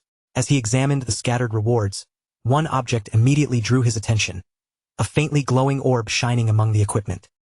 The moment Qin Feng picked it up, a system window appeared before his eyes. He had obtained the curse ring, a gold-tier piece of equipment. Its attributes were impressive. The ring had no class restrictions and granted 8 additional points to every attribute, along with 26 points of dark elemental resistance. Attacks that struck an enemy's weak point would also deal 1.5 times their normal damage. The only condition was that the wearer needed to be at least level 4. After reviewing the numbers, Qin Feng quickly recognized the ring's value.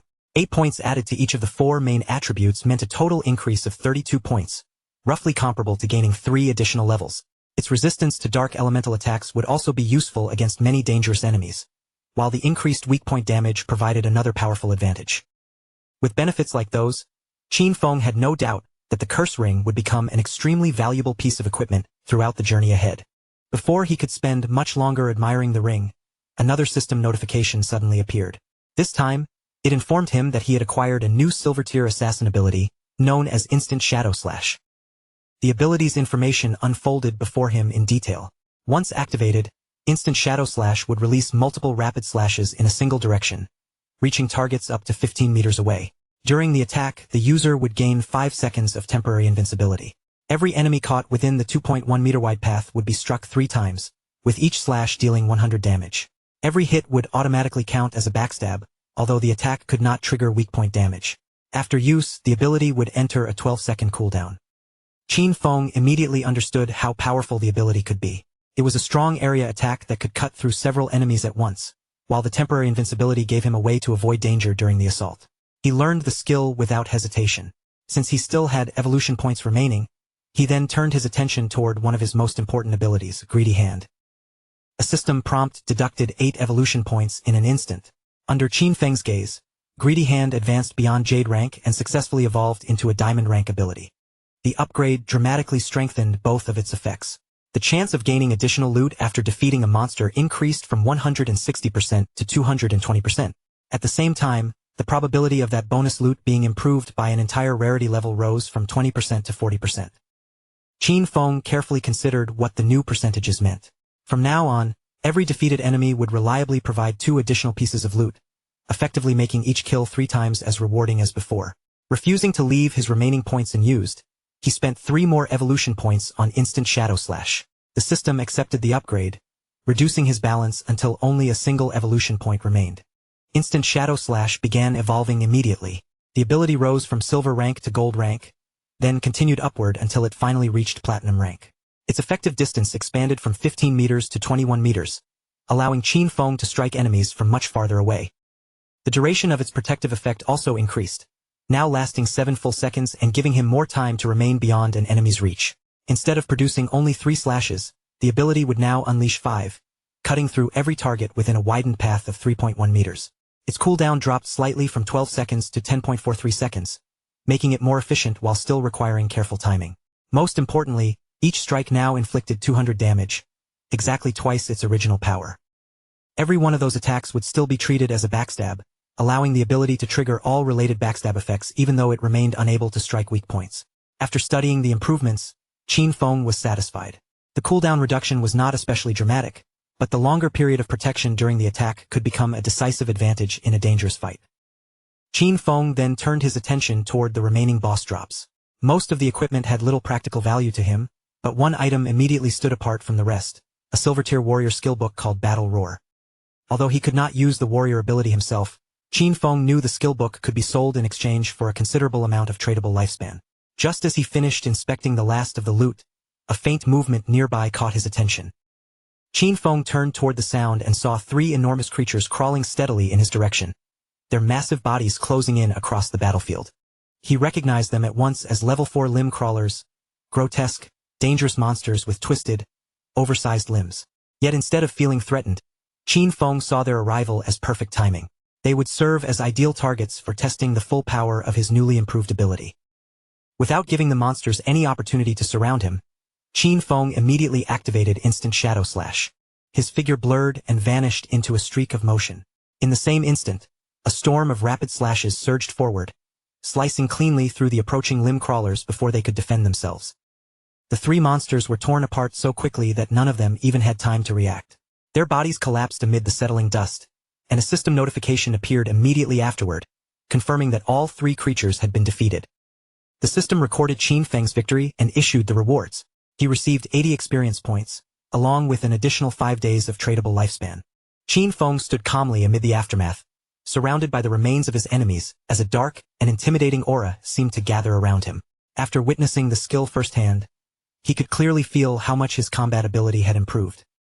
A new battle strategy quickly formed in Qin Feng's mind. If he combined Venom Dart with Instant Shadow Slash, he could poison his targets and tear through them before the battle had truly begun. He then checked his current tradable lifespan and saw that he had accumulated 618 days. However, bringing his equipment and game abilities into the real world required at least 900 days, roughly 2.5 years. With that target in mind, he organized his next steps. First, he would return to town and sell every valuable item filling his inventory. If the sales went well, he might reach the requirement much sooner than expected. Then, once he advanced to level 10, he would finally be able to establish a connection between the virtual world and reality.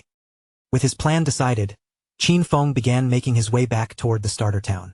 His concealment ability remained active, keeping his entire figure hidden as he moved quietly along the road. While passing through the area unseen, Qin Feng overheard voices coming from nearby. A man was congratulating a woman for finally reaching level 3, while also reminding her about a promise she had made to him earlier. Looking toward the speakers, Qin Feng recognized Zhang Lizzie and Lao Mao. Their conversation quickly revealed the arrangement between them.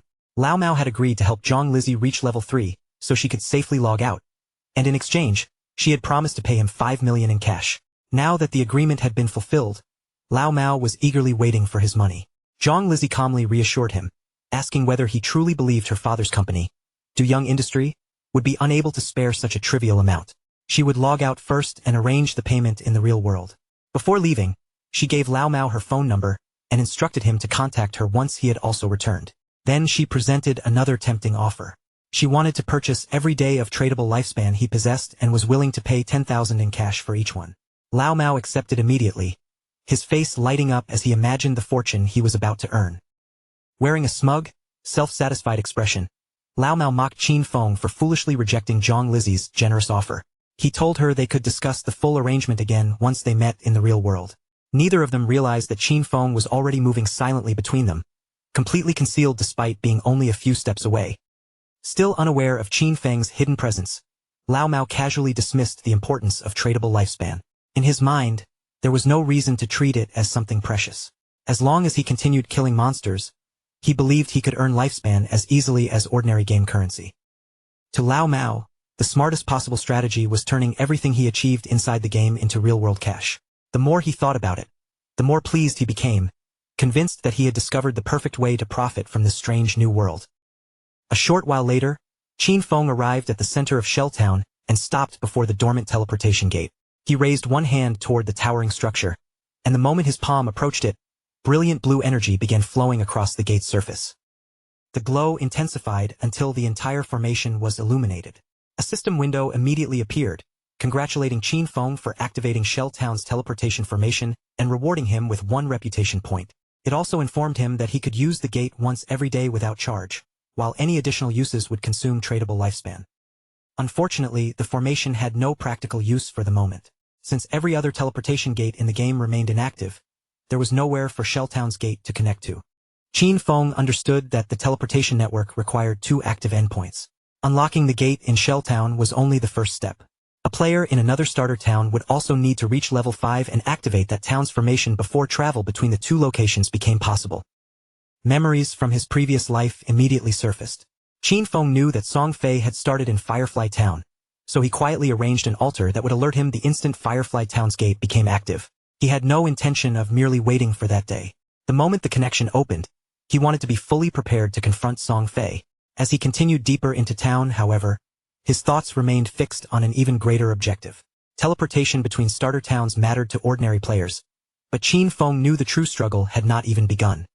His real target was level 10. Only after reaching that threshold could he enter the god-abandoned realm and finally awaken the authority waiting for him there. When that happened, the true danger of the forgotten game of the gods would finally reveal itself. Not long afterward, Qin Feng opened another temporary shop. A system announcement instantly informed every nearby player that equipment and skill books would be available for only 10 seconds, with all items sold on a first-come, first-served basis. The response was immediate. Excited players rushed toward the stall from every direction, loudly calling Qin Feng an expert as they fought to reach the front. Several players shouted that they had been waiting for Qin Feng to sell again and had deliberately saved their tradable lifespan for this exact opportunity. One man proudly announced that he had accumulated 150 days. Another reminded everyone that during Qin Feng's previous sale, Gray had purchased the icicle spell and quickly climbed to second place on the rankings because of it. Amid the crowd, one thrilled warrior spotted a silver-tier skill book called Battle Roar. The instant he saw that it was restricted to the warrior class, he purchased it without even pausing to negotiate. A system notification appeared at once, confirming that the Battle Roar skill book had been sold for an enormous price of 300 days of tradable lifespan.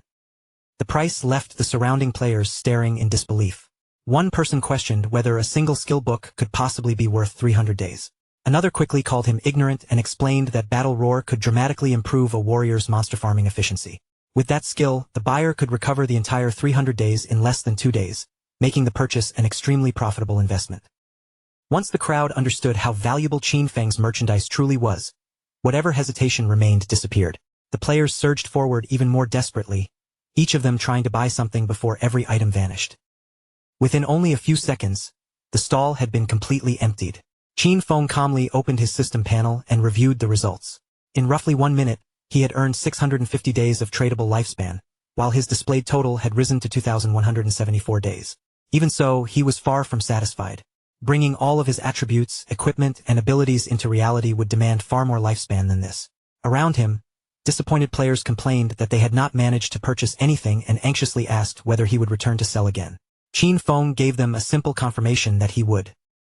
Just as the crowd began settling down, a female player suddenly called out from nearby. She claimed to possess a valuable treasure and directly asked Qin Feng whether he was interested in making a deal. Qin Feng turned toward the voice and immediately recognized the woman standing before him. She was one of the players who had fought alongside Wang Meng's team in the forest. The system quickly displayed the details of the treasure she carried. It was a space ring containing 12 additional inventory slots.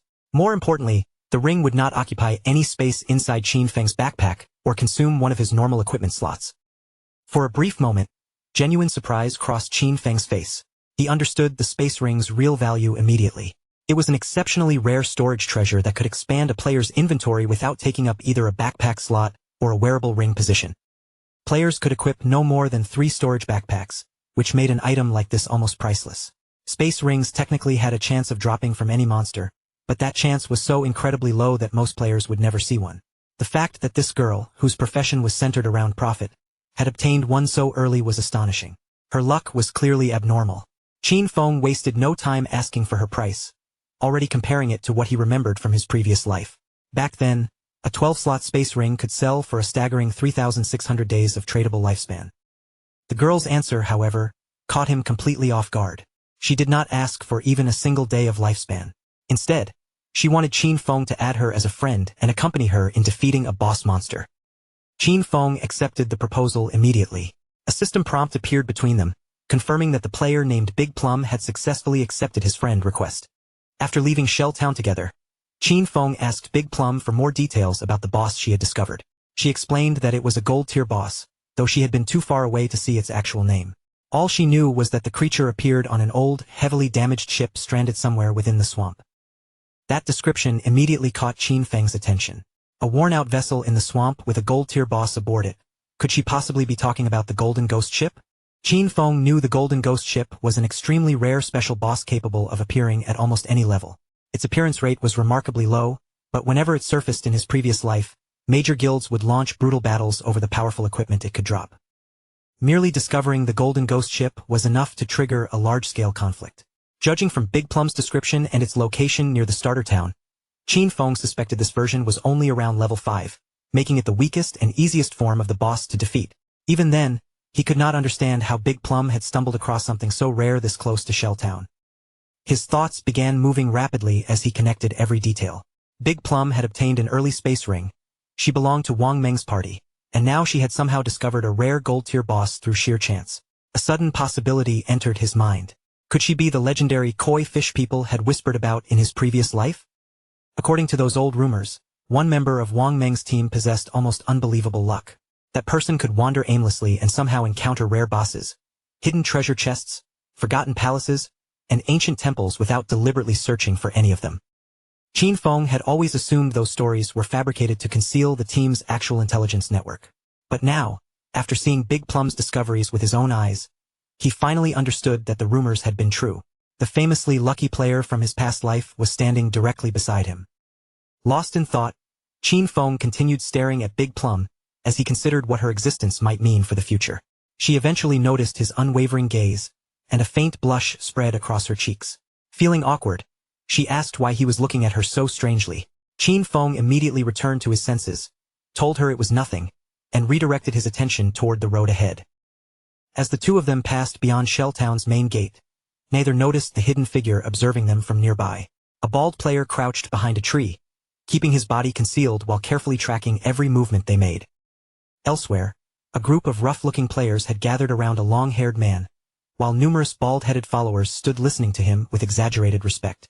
Speaking like an experienced commander, the man boasted about his past victories, including the time he had led his people to defeat the overlord of Sand City. He confidently promised that anyone who followed him would prosper inside this game. Before he could continue his speech, the bald scout rushed back and reported that their target had just left town with a woman. The long-haired leader immediately curled his lips into a mocking grin. To him, the news confirmed that Qin Feng was nothing more than an ordinary young man who could easily be distracted by a pretty woman. Laughing loudly, he called his followers together and ordered them to move out at once. Their chance to strike had finally arrived. Meanwhile, as Qin Feng and Big Plum continued along the road, Qin Feng calmly explained his conditions for helping her party. Any equipment or skill books that Big Plum herself could use would belong to her, while every other drop from the boss would become his property. Big Plum considered the terms for a moment before asking what Wang Meng and the rest of her teammates would receive.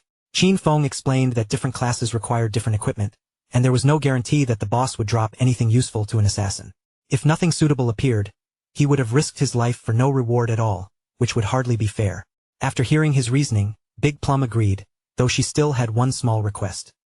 She asked whether Qin Feng would be willing to sell any equipment suitable for Wang Meng or the other party members to her at a reduced price instead of keeping or selling it elsewhere.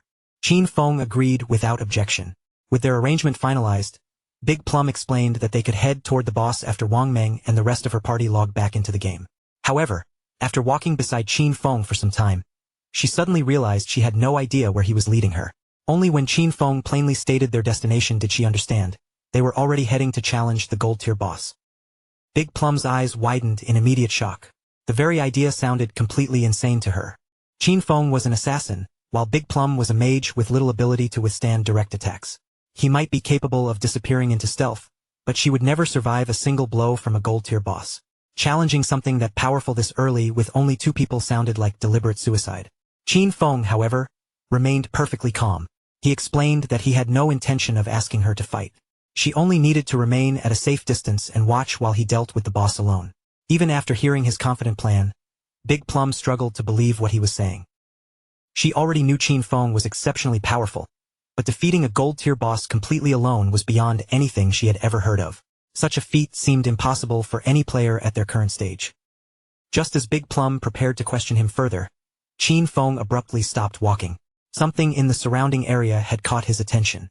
Without offering any explanation, he activated his latent image skill, and his entire figure vanished from sight. Big Plum remained frozen in place, staring at the empty space where he had stood. She quickly looked around, trying to understand what had happened. Qin Feng had been standing beside her only a moment earlier, yet now there was nothing but open road and silence. Confused and increasingly uneasy, she called his name several times, but no response came. Behind the trees, the group of bald players continued observing from a distance. Their leader wore a confident smirk, certain that Qin Feng and Big Plum had already fallen into his trap. Then one of his followers noticed that Qin Feng had suddenly disappeared. The men exchanged confused looks and turned toward their boss for instructions. He dismissed the matter without hesitation, assuming Qin Feng had deceived Big Plum and abandoned her. With a cruel grin, he ordered the group to advance. Their first objective was to seize Big Plum, and the leader openly declared that they could entertain themselves with her before dealing with anything else.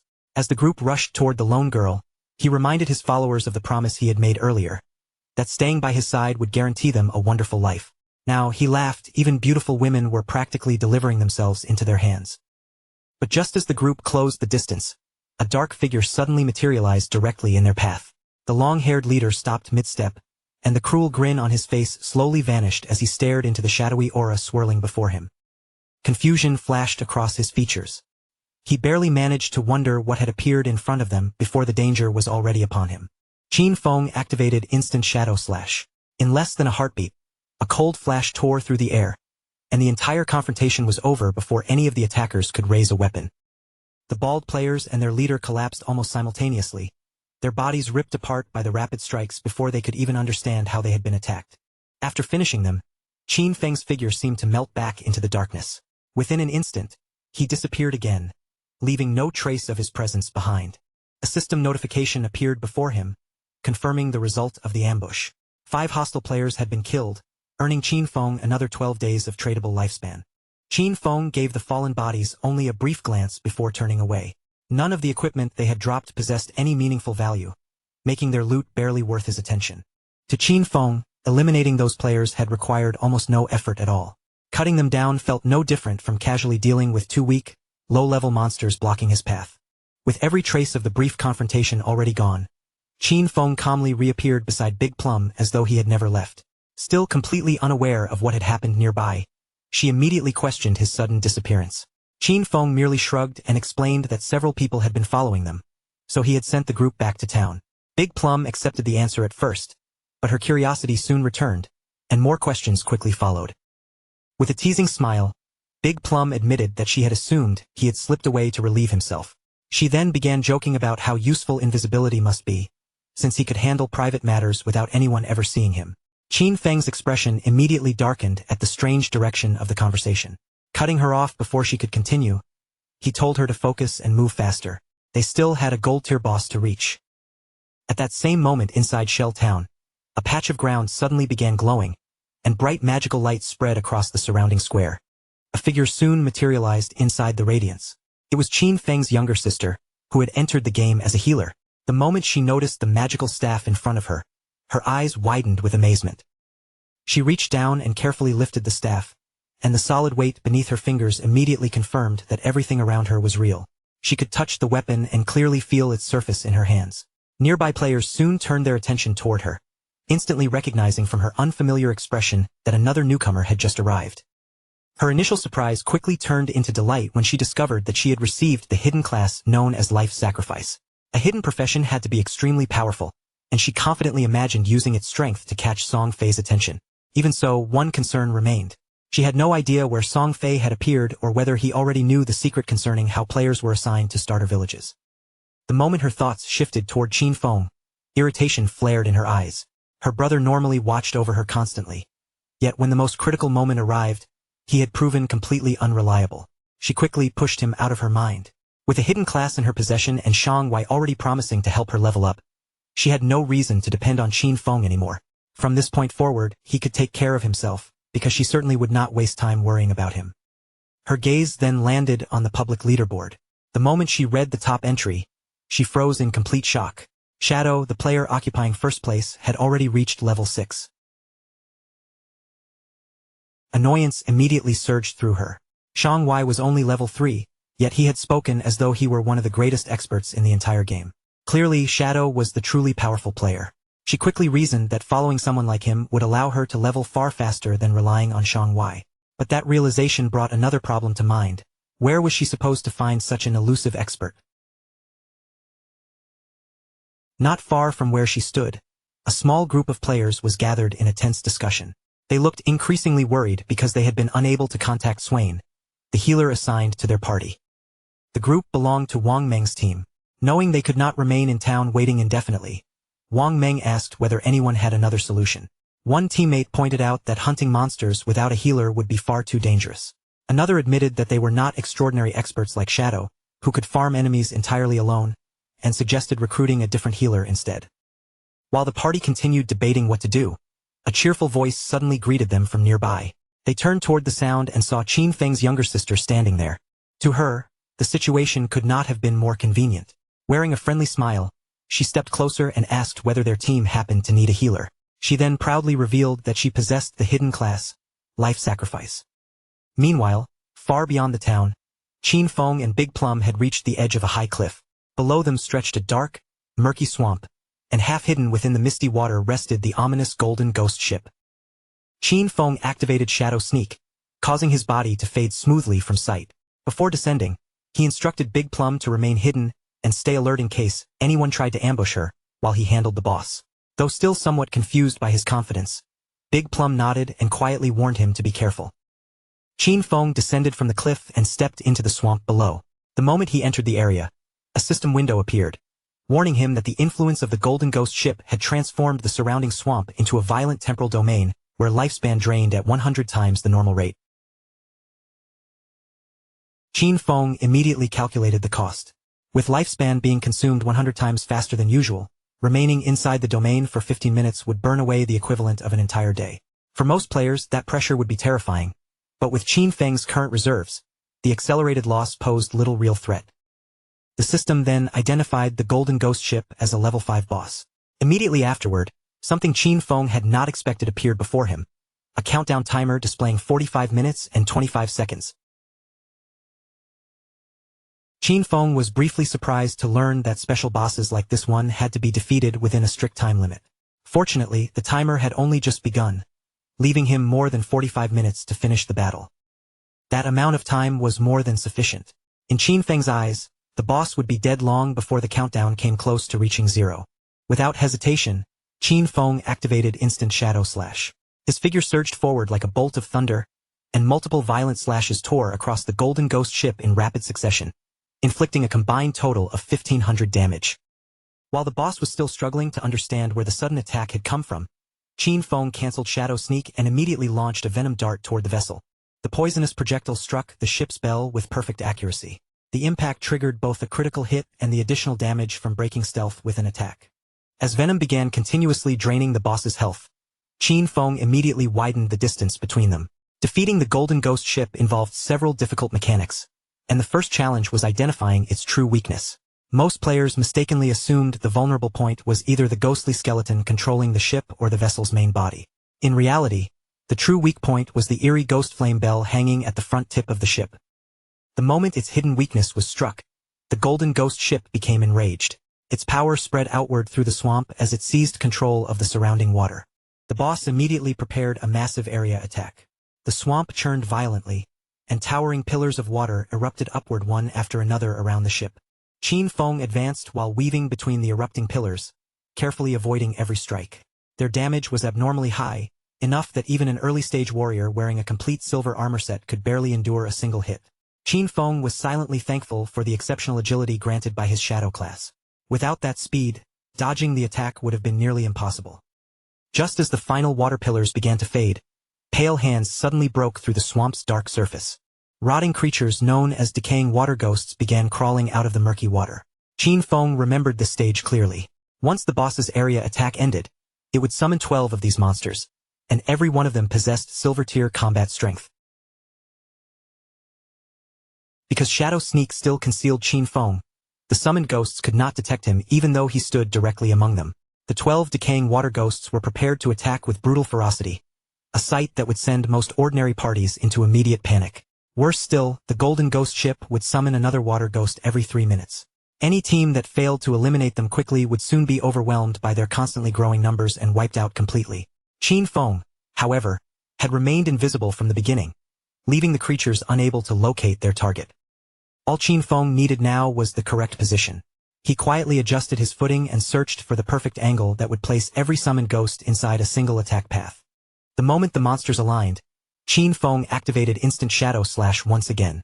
His body became a streak of darkness, racing through the group and tearing apart all 12 ghosts in one devastating burst.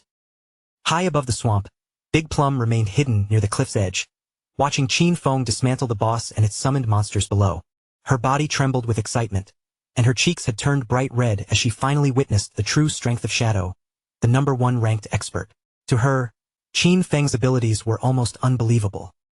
He appeared and disappeared without leaving the slightest trace, and within the blink of an eye, he had already removed more than half of the boss's health without allowing it any real opportunity to fight back.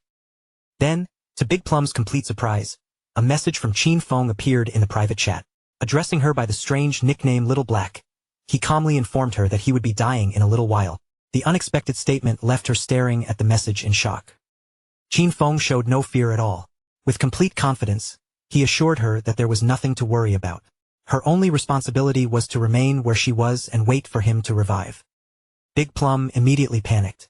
From everything she could see, Qin Feng clearly held the advantage, so she could not understand why he was suddenly talking about dying. At the same time, she demanded to know who Little Black was. Qin Feng casually asked whether that was not her name. Big Plum indignantly corrected him, explaining that she was Big Plum, not Little Black, which sounded far more like the name of someone's dog. Elsewhere near the cliff, someone slammed a foot against the ground in fury. It was the long-haired leader Qin Feng had killed earlier, now returned with his entire team behind him. He was still enraged that he had been caught off guard so easily. In his supposed glory days, he claimed to have defeated legendary opponents one after another, yet now he had somehow been humiliated by a mere little girl. One of his men soon came rushing back with exciting news. He had found the girl hiding on the cliff, while that bastard Shadow was down in the swamp challenging the boss entirely alone. The leader's confidence immediately returned. This time he had brought his full team, and he was convinced they finally had enough strength to kill Qin Feng. Down in the swamp, the golden ghost ship had become completely enraged. The ghostly bell at the front of the vessel shone with increasingly intense light as the boss prepared its next move. The battle had now entered its fourth phase, the most dangerous and difficult stage of the entire golden ghost ship encounter. The boss raised its enormous oar, and violent waves immediately formed across the swamp. After its health dropped to the halfway point, it activated its massive soul surge attack. The towering waves spread rapidly through the swamp, rolling outward with overwhelming force. Watching from the cliff, Big Plum's eyes widened in terror as she saw the attack swallowing the battlefield below. Soul Surge immediately disabled Qin Feng's invisibility, forcibly exposing his position. At the same time, the swamp beneath his feet began to twist and bulge as something powerful gathered below him. In the next instant, an enormous pillar of water exploded upward and completely trapped Qin Feng's body. The attack struck with devastating force, instantly dealing 1,059 points of damage. The blow emptied his remaining health in a single moment. A system notification appeared immediately, formally confirming Qin Feng's death. As the death penalty took effect, Qin Feng lost 326 years of non-tradable lifespan, along with an additional 1,087 days of tradable lifespan. Watching from the cliff, the long-haired leader broke into a pleased grin. In his opinion, Qin Feng had become arrogant after hearing too many people call him an expert. Only a complete fool would believe he could challenge a gold-tier boss entirely alone, and now Shadow had supposedly paid the price for that arrogance. The moment Qin Feng's dropped lifespan appeared on the ground, the leader and his men charged toward it like starving animals. They had never imagined Shadow could possess so much wealth. Judging from the enormous glowing orb, they assumed it contained at least 100 days of lifespan. With the boss already badly wounded, they eagerly decided to finish it off themselves while also claiming every bit of lifespan Qin Feng had dropped. Yet the moment the group took one more step toward the swamp, the scenery beneath their feet abruptly vanished. In the next instant, they found themselves suspended high in the air, leaving their leader staring around in confusion, completely unable to understand what had just happened. Before any of them could react, the strange force finished carrying them away. The leader and every one of his men were forcibly teleported back to Shell Town after being killed. Frustration immediately spread through the group. They could not understand how the boss had been powerful enough to wipe them out so easily, especially when Shadow had already fought it down to half health by himself. Several men angrily complained that the instant they entered the swamp, the towering water pillar had killed them on the spot. With smaller monsters crawling throughout the area as well, the entire encounter seemed completely impossible for them to handle. Their leader clenched his teeth, refusing to accept such a humiliating defeat. They had already suffered heavy losses, and he was determined not to let everything end there. With anger burning across his face, he ordered his men to follow him and prepare for another attempt. At the same time, a figure leaped back down into the swamp. Qin Feng had already returned to the battlefield, but when he saw the large number of glowing lifespan orbs scattered across the ground, even he paused in confusion. Qin Feng immediately contacted Big Plum through the private chat, telling her that he had returned and asking why so many lifespan orbs had suddenly appeared below. Big Plum was surprised by how quickly he had come back. She explained that the lifespan belonged to a noisy group of players who had recklessly charged toward the boss, only to be wiped out together by its water pillar attack. A faint smile appeared on Qin Feng's face when he realized those players had badly overestimated their own strength. Still, the sight reminded him of his previous life, when the Golden Ghost ship had caused him more than enough suffering as well. The boss continued drifting through the swamp, while Qin Feng carefully watched its movements. He knew the Golden Ghost ship would only use its immobilizing attack once, which meant dealing with its remaining health would be much easier. However, once its health dropped below half, every attack carried a fixed chance of making the ship vanish and reappear far away. That troublesome movement was one of the main reasons ordinary players found it so difficult to finish the boss. Without wasting another moment, Qin Feng raised his hand and fired a venom dart. The projectile flew across the swamp and struck the ghostly bell at the front of the ship with perfect accuracy. The Golden Ghost ship flew into a rage and immediately began preparing another powerful attack. The moment Qin Feng noticed the change, he activated Shadow Sneak, causing his figure to disappear from the boss's sight. Qin Feng calmly studied every shift in the ship's movement. He had already seen through its attack pattern long ago, so the instant an opening appeared, he unleashed instant Shadow Slash and tore through the boss with another rapid assault. Meanwhile, the long-haired leader and his men finally returned to the cliff. One of the scouts quickly reported that Qin Feng had already resumed fighting the boss below. Hearing this, the leader narrowed his eyes and decided to wait for the perfect opportunity to eliminate both Shadow and the weakened boss. When Big Plum saw the same group of idiots returning to interfere yet again, anger immediately flared inside her. Shadow was already close to defeating the boss, and she refused to stand by while those shameless players tried to ruin everything. She tightened both hands around her magic staff and focused her power. Electrical energy began gathering around the weapon as streaks of thunder crackled through the air. A brilliant bolt of lightning erupted from the tip of Big Plum's staff and crashed directly into the approaching men. Several of their bodies were instantly scorched black, while the surviving players froze in shock at the sudden attack. The leader spun around furiously and demanded to know who had attacked them. One of his men quickly raised a trembling hand and pointed toward Big Plum, revealing that she was the one responsible. With rage twisting his face, the leader grabbed his axe from the ground and ordered everyone to kill her. The moment Big Plum saw the group turning toward her, fear filled her eyes. Big Plum immediately turned and ran, shouting desperately for help as she fled across the cliff. The leader and his men charged after her, cursing loudly and swearing that they would kill her once they caught up. Not far from the chase, a man remained hidden behind a tree, keeping his body pressed against the trunk. He silently watched Big Plum and the pursuing group draw closer. The hidden observer was not alone. Another man stood concealed behind him, watching the same scene. As soon as they realized Big Plum and her pursuers were heading directly toward their position, both men quickly withdrew behind the tree again.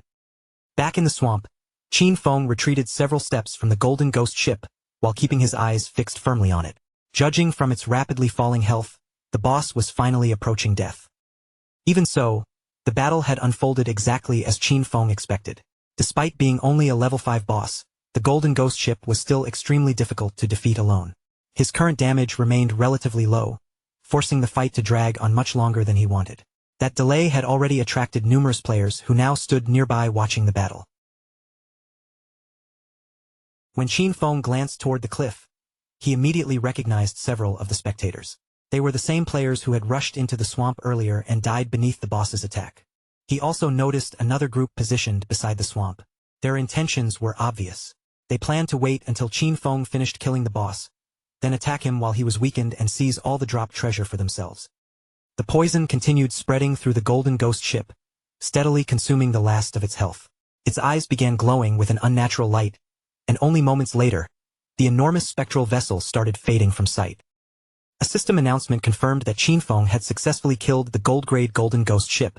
He received 480 experience points, immediately rose to level 8, and gained 7 evolution points along with 216 days of tradable lifespan. Qin Feng activated Shadow Sneak the moment the boss fell, allowing his figure to disappear once more. The nearby ambushers had imagined a wonderful ending for themselves, but unfortunately, they had completely misjudged the situation.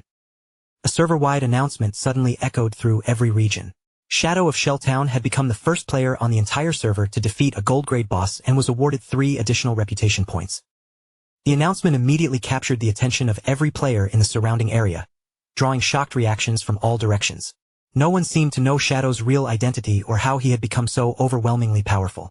Some players reacted with open anger, insisting that the first person to defeat a gold-grade boss should have come from Han City instead of Shelltown. Back in Shelltown, Wang Meng stared at the announcement in complete disbelief. It had not been long since he witnessed Shadow fighting a bronze boss alone, yet now Shadow had already defeated a gold-grade boss without a party. Wang Meng could not understand how the gap between Shadow and every other player had grown so enormous. Beside him, Qin Feng's younger sister looked at the ranking with renewed determination. Shadow truly was the strongest expert in the game. If she could convince him to help her level up, she might finally gain the chance to meet Brother Song Fei.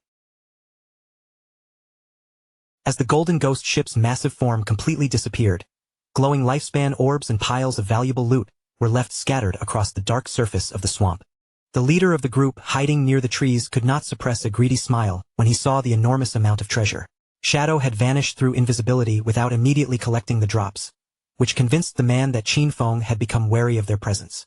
With a wicked expression, he ordered Guang to use his ability and expose Shadow's location. They would kill Qin Feng and claim every reward dropped by the gold-grade boss. Guang nodded and immediately raised his bow. After activating an ability called Phantom Horned Eagle, he released an arrow toward the swamp. Midway through its flight, the projectile transformed into the ghostly shape of a soaring eagle. The spectral eagle swept over the swamp before suddenly exploding in midair. Countless glowing feathers scattered from the blast and began drifting slowly across the entire battlefield below. Hidden within the swamp, Qin Feng carefully observed the falling feathers. He had not expected this hunter to acquire an anti-invisibility ability so early in the game. No wonder the group felt confident enough to kill him and steal his loot. Unfortunately for them, Qin Feng's assassin class naturally granted his stealth an additional level.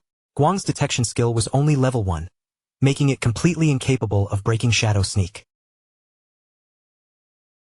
After waiting and seeing no trace of Qin Feng, Guang confidently turned toward his leader. He declared that Shadow must have seen how many of them were present and fled in fear. The leader and his men cautiously began advancing toward the treasure. He ordered everyone to protect the area first, remain alert, and prepare for combat at any moment. The boss drops would remain bound to Qin Feng for 5 minutes. Once that ownership period expired, the loot would become available for them to claim. Proud smiles spread across their faces as they imagined taking everything for themselves. But just then, darkness began gathering directly among them, and their confident expressions instantly turned to fear. Before a single man could react, Qin Feng surged forward like a bolt of thunder. His attacks flashed through the group in an instant, cutting down every last one of them before they could defend themselves. Once the battlefield fell silent again, Qin Feng calmly turned his attention toward the boss's treasure. Then a sudden question entered his mind. Where had Big Plum disappeared to? He decided not to worry about her for the moment and planned to search for her afterward. Right now, he had accumulated enough evolution points to improve Greedy Hand again. Rather than collecting the boss drops immediately, Qin Feng chose to evolve Greedy Hand first, so its strengthened effects would apply when he gathered the treasure. Greedy Hand successfully advanced from diamond quality to epic quality. It could still be used on defeated monster corpses, but its chance of producing additional loot increased from 220% to 300%.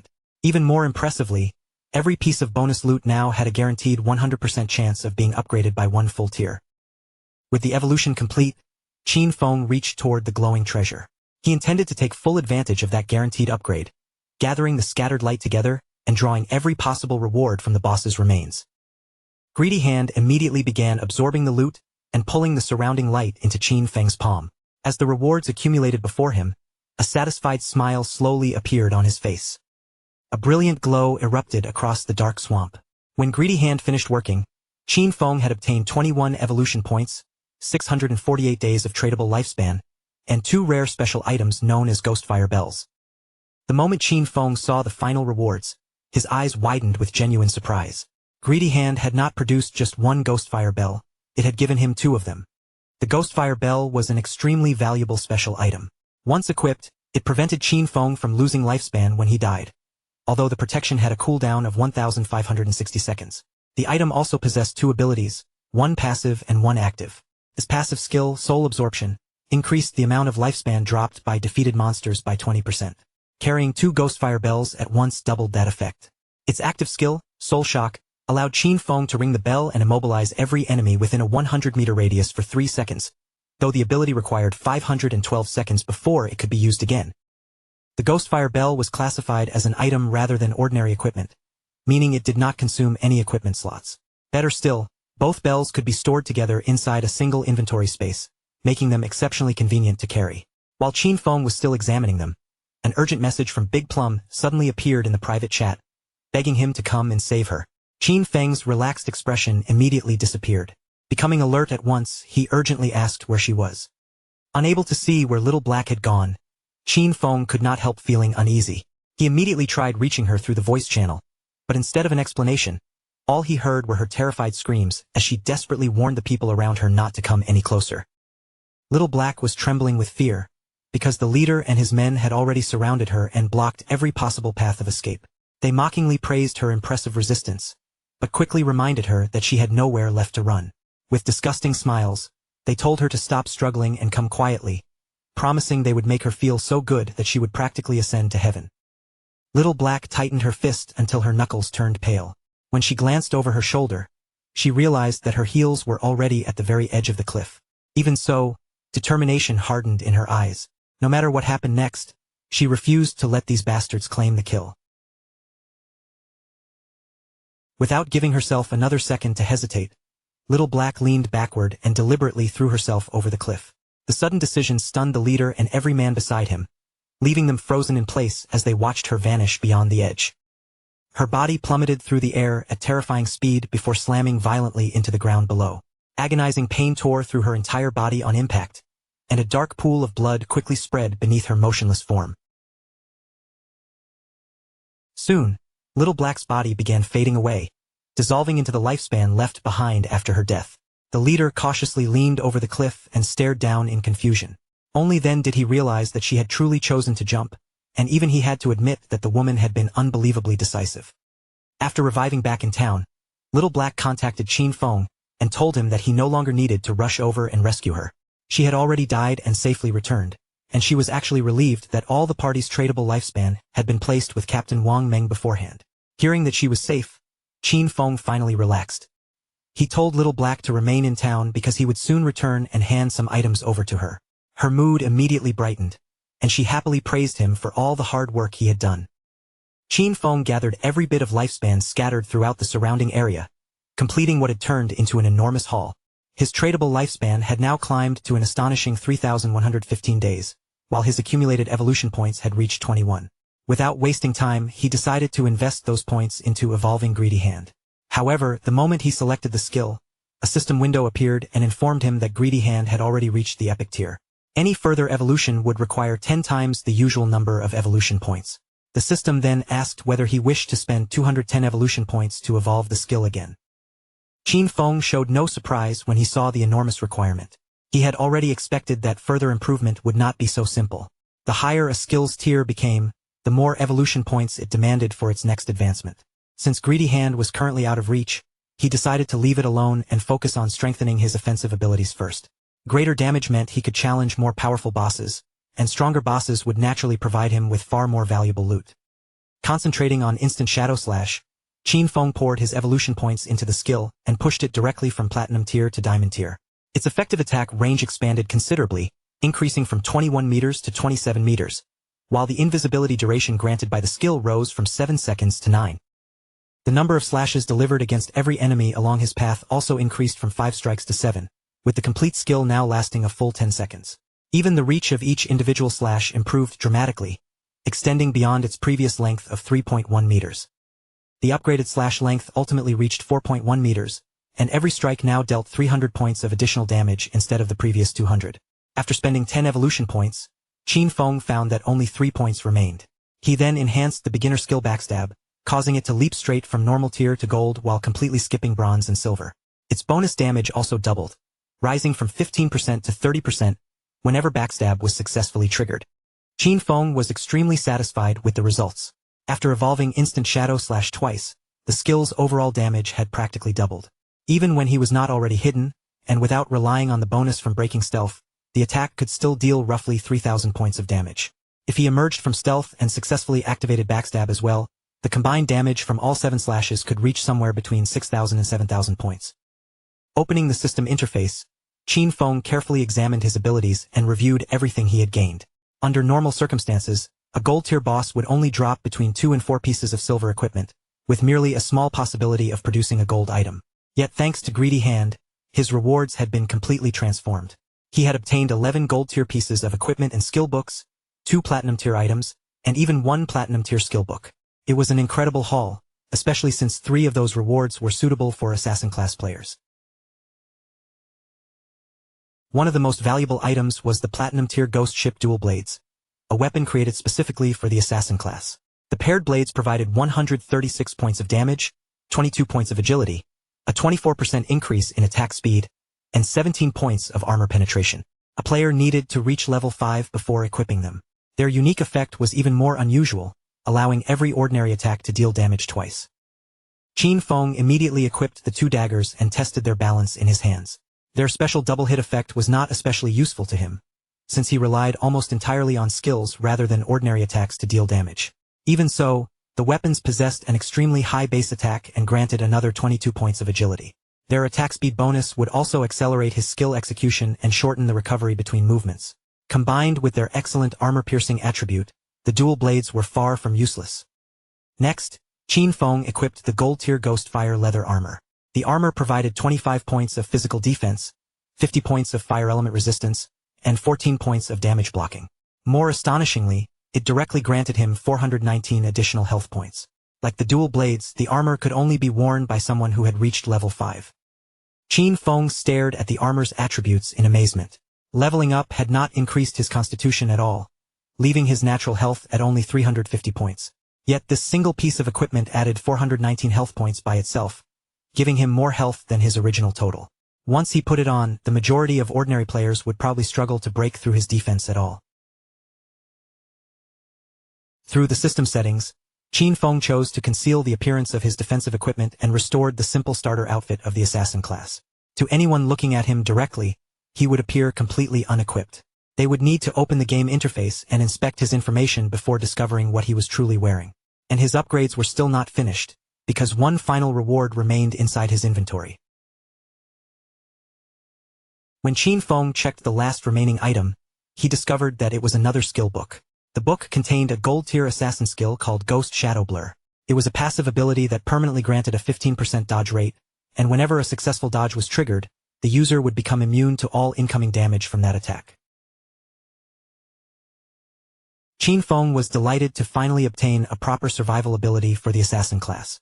However, he quickly remembered why most players considered this particular skill rather weak. Dodge rate was extremely difficult to increase in this world, and anyone who focused too heavily on raising it would inevitably fall behind in other attributes. Worse still, if the dodge failed to activate during a critical moment, the player could be placed in immediate danger. A faint glow began spreading across Qin Feng's body as he prepared to learn the skill. Unlike every ordinary player, he possessed the ability to evolve skills without a fixed limit. He could continue raising his dodge rate without sacrificing strength, agility, defense, or any of his other attributes. For someone like him, Ghost Shadow Blur offered advantages without any meaningful drawback. With his upgrades complete, Qin Feng finally left the area and began making his way back toward town. The remaining loot consisted mainly of equipment for warriors, priests, and archers. He planned to offer those items to Wang Meng at a 10% discount. Although Wang Meng and his companions probably could not afford everything immediately, Qin Feng understood his personality well enough to believe that he would gladly take the equipment on credit. This enormous improvement had only been possible because of Little Black. Without that lucky koi leading him toward danger, he never would have discovered a level 5 ghost ship to challenge. Qin Feng therefore decided that he needed to thank her properly. As Qin Feng passed beneath a tree on his return journey, several figures suddenly emerged into his path. The leader who had cornered Little Black appeared with his remaining men, and his face was still twisted with anger over everything that had happened. Qin Feng noticed the group almost immediately, and at the very same moment they recognized him as well. The anger on their faces disappeared in an instant, replaced by shock as every trace of color drained from their expressions.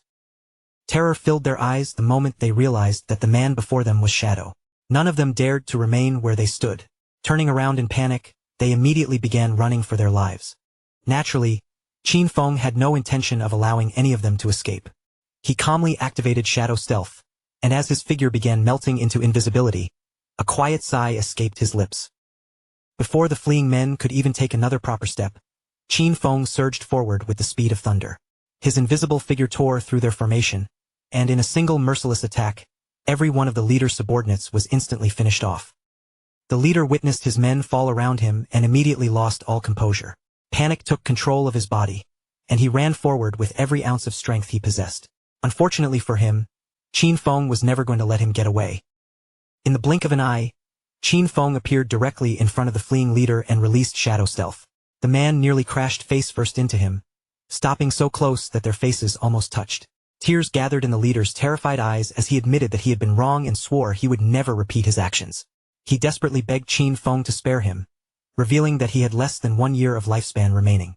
Qin Feng merely stared back with an icy expression and asked whether he had ever considered his own fate when he was attacking and tormenting other people. Without showing the slightest trace of sympathy, Qin Feng launched a poison dart into the leader's body. As the man collapsed and writhed in unbearable pain, Qin Feng calmly turned his back on him and walked away without looking back. Because Qin Feng had killed so many players in such a short period, the system placed the killer status upon him. He had now reached the first layer of that status, which meant that if he died, he would lose 75% of all the lifespan he currently possessed. Even after receiving the warning, Qin Feng remained completely calm. He still possessed the Ghostfire Bell, which protected him from the penalty of 1 death. Even if carelessness caused him to be killed once, not a single day of his lifespan would be lost. Qin Feng eventually returned to Shell Town. The instant he stepped into the crowded streets, heads turned in his direction, and the gazes of nearly every nearby player settled firmly upon him. Whispers quickly spread through the surrounding crowd. News that Qin Feng had successfully killed a gold-tier boss had already reached the town, and the players could barely believe that such an achievement had actually been accomplished so soon. Because Qin Feng appeared to be wearing nothing more than basic starter clothing, several players began suspecting that he must have exploited some kind of bug to defeat the boss. He ignored their suspicious murmurs and continued walking through the town, but before he could go far, a man hurried toward him and politely asked him to stop for a moment. Qin Feng turned around with a curious expression. The approaching man forced a friendly smile onto his face and held out a skill book for him to see. He claimed that his group had accidentally purchased an assassin-class skill they could not use, and asked Qin Feng to accept it as a gift. In exchange, he hoped they could pretend that the unpleasant incident between them had never happened. The system immediately examined the skill book and displayed its information. It contained a common-tier ability called Impale, a single target attack that added 20 points of damage when it struck. More importantly, a successful hit would stun the target for 2 full seconds. The skill had a cooldown period of 22 seconds. Qin Feng accepted the book, and his eyes widened slightly when he recognized its true value. Although its tier was low, Impale was a genuine control skill, something far more useful than its ordinary appearance suggested. After placing the skill book into his inventory, Qin Feng resumed his journey without another word. He continued along his own path, while the man and the companions waiting nearby turned and headed in the opposite direction. Once Qin Feng was far enough away, one of the men angrily confronted Xian Xiao. He reminded him that Qin Feng had previously killed them and complained that handing over a skill book now was unbearably cowardly. Another member quickly agreed, declaring that no one had ever humiliated their group in such a manner. They decided to use every personal connection available to them and gather as many people as possible. In their minds, once everyone contributed, even a single mouthful of spit from each person would be enough to drown Qin Feng, so there was absolutely no reason to fear him. With a cold and calculating expression, Xian Xiao pointed out that Shadow was growing stronger at an unbelievable rate despite leveling entirely on his own. That could only mean he was hiding an extraordinary secret. Rather than simply defeating him inside the game, he wanted to discover Qin Feng's identity in the real world and have him kidnapped. Once they captured him, they could force the secret out of him and perhaps even turn him into a slave who gathered lifespan for them continuously. The other man immediately praised Xiao Xiao, calling it an excellent plan. Xiao Xiao then decided to ask the family to send a woman who could approach Qin Feng and secretly draw information out of him. When he had heard Shadow speaking earlier, the voice had sounded completely unfamiliar, proving that Qin Feng was not part of their social circle. In Xiao Xiao's mind, that meant he was probably poor and inexperienced. As long as they found a professional beauty to seduce him, they were certain he would walk directly into the trap. Elsewhere in Shelltown, Qin Feng finally met up with Little Black. He opened a trade request and asked her to accept because he had several things he wanted to give her. Excitement instantly lit up her eyes, although she still took the opportunity to correct him, explaining that her name was not Little Black at all. Her actual name was Big Plum. Qin Feng placed a powerful skill and a necklace into the trade window and handed both items over to her. The moment Big Plum equipped them, bright flames began swirling from the tip of her magic staff. She stared at the fiery effect in delight, because her damage had multiplied several times over, while her mana regeneration speed had more than doubled. Overwhelmed by the improvement, she sincerely thanked Qin Feng from the bottom of her heart. Qin Feng waved away her gratitude and explained that there was no need to thank him. He was merely fulfilling the agreement they had already made. He then reminded her to hand over the space ring. Big Plum smiled, opened her inventory, and took the ring out before telling him that it now belonged to him. A faint blush spread across Big Plum's face as she remembered something else. While fleeing through the forest, she had accidentally discovered an underground cave that appeared to lead into some kind of ancient ruin. Looking toward Qin Feng with clear anticipation, she asked whether he might be interested in exploring it. Qin Feng could not hide his surprise. First, Big Plum had led him to the gold-tier ghost ship, and now she had uncovered the entrance to a mysterious ruin. Becoming friends with this girl was proving more beneficial than he ever could have imagined.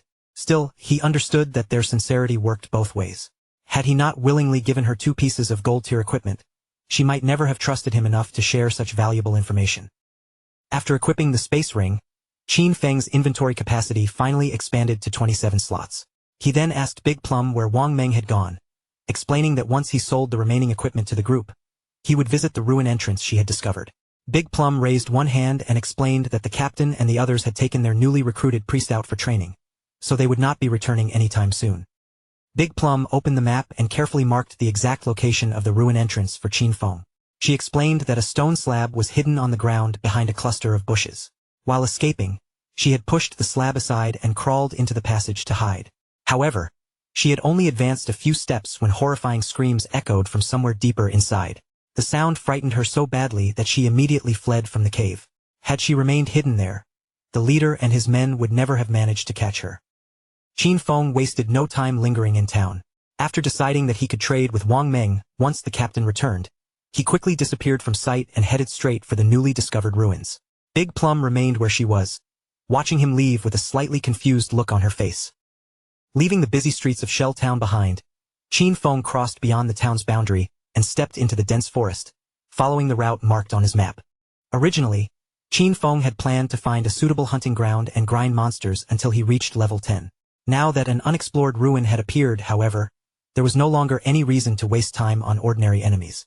Within the territory of a beginner town, ruins generally appeared in 3 forms: ancient tombs, cursed ruins, and temples of faith.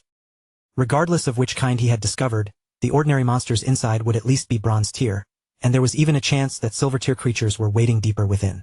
To Qin Feng, such a place was not merely dangerous. It was practically an entire ocean of lifespan and evolution points waiting for him to collect. Following the exact location Big Plum had marked earlier, Qin Feng traveled through the forest until he finally reached the hidden entrance leading into the ruins. Without pausing outside, Qin Feng entered the passage immediately. As he moved deeper, he once again considered the 3 kinds of ruins that could appear near a beginner town: tombs, cursed ruins, and temples of faith. Tombs were the most straightforward. They were packed with enormous numbers of monsters, making it extremely difficult to eliminate every last one, and a gold-tier boss would almost always be waiting at the end. Cursed ruins were far more unsettling. Every creature inside had been tainted by ancient gods or evil gods. Some had once been human before losing their minds, while others had died and transformed into wandering ghosts. Temples were occupied by followers of those ancient or evil gods, and their interiors were usually designed like complicated mazes. Ancient murals covered the surrounding stone walls, their faded images stretching along the passage in long, weathered rows. Anyone capable of clearing either of the latter 2 kinds of ruins could obtain an unusual item or even a rare skill book as a reward. After studying the murals carved and painted across the walls, Qin Feng quickly recognized the nature of the place. This underground ruin was not a tomb or a cursed stronghold. It was a temple of faith. Qin Feng slowed his steps and examined the murals more carefully, because the figures and symbols within them felt strangely familiar. At that very moment, deep roars echoed through the dark corridor ahead. He continued forward, following the sound, and soon understood exactly where he had entered. This was a temple devoted to the ancient god of judgment, and its power shared the very same origin as his Eye of Judgment. Meanwhile, somewhere else in the forest, Wang Meng and his party were locked in a fierce battle with a monster. Standing at the front of the formation, Wang Meng raised his shield and firmly blocked the creature's repeated attacks. Without warning, the monster suddenly lunged forward. Before Wang Meng could properly adjust his stance, its vicious claw smashed into him with tremendous force. His body was thrown backward through the air, and the brutal strike dealt him an enormous amount of damage.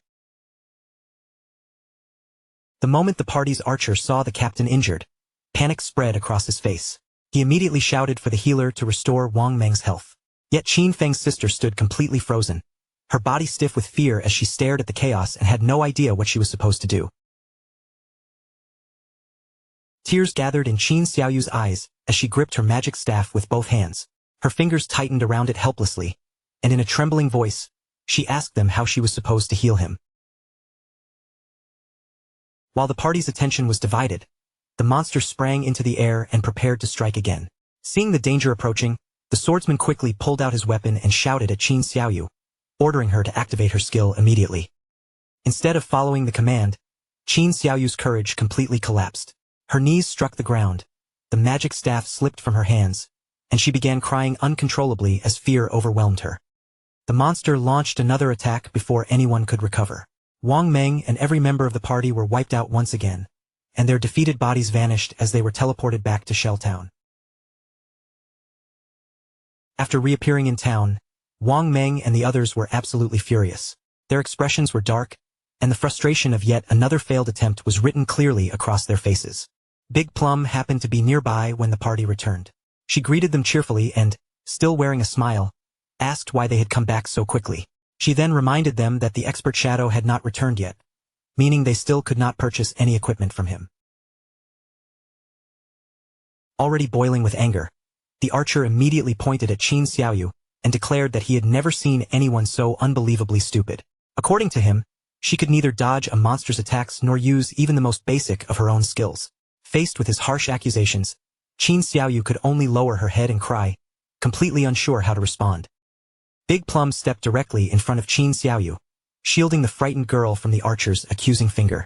With a puzzled expression, she asked why he was being so aggressive. Qin Xiaoyu was a complete beginner, and this was her first time playing the game, so dying once was perfectly normal. The archer's eyes burned with rage as he demanded that Big Plum move aside, insisting that he was going to scold Qin Xiaoyu until she finally learned her lesson. The swordsman quickly explained that the problem was not a single defeat.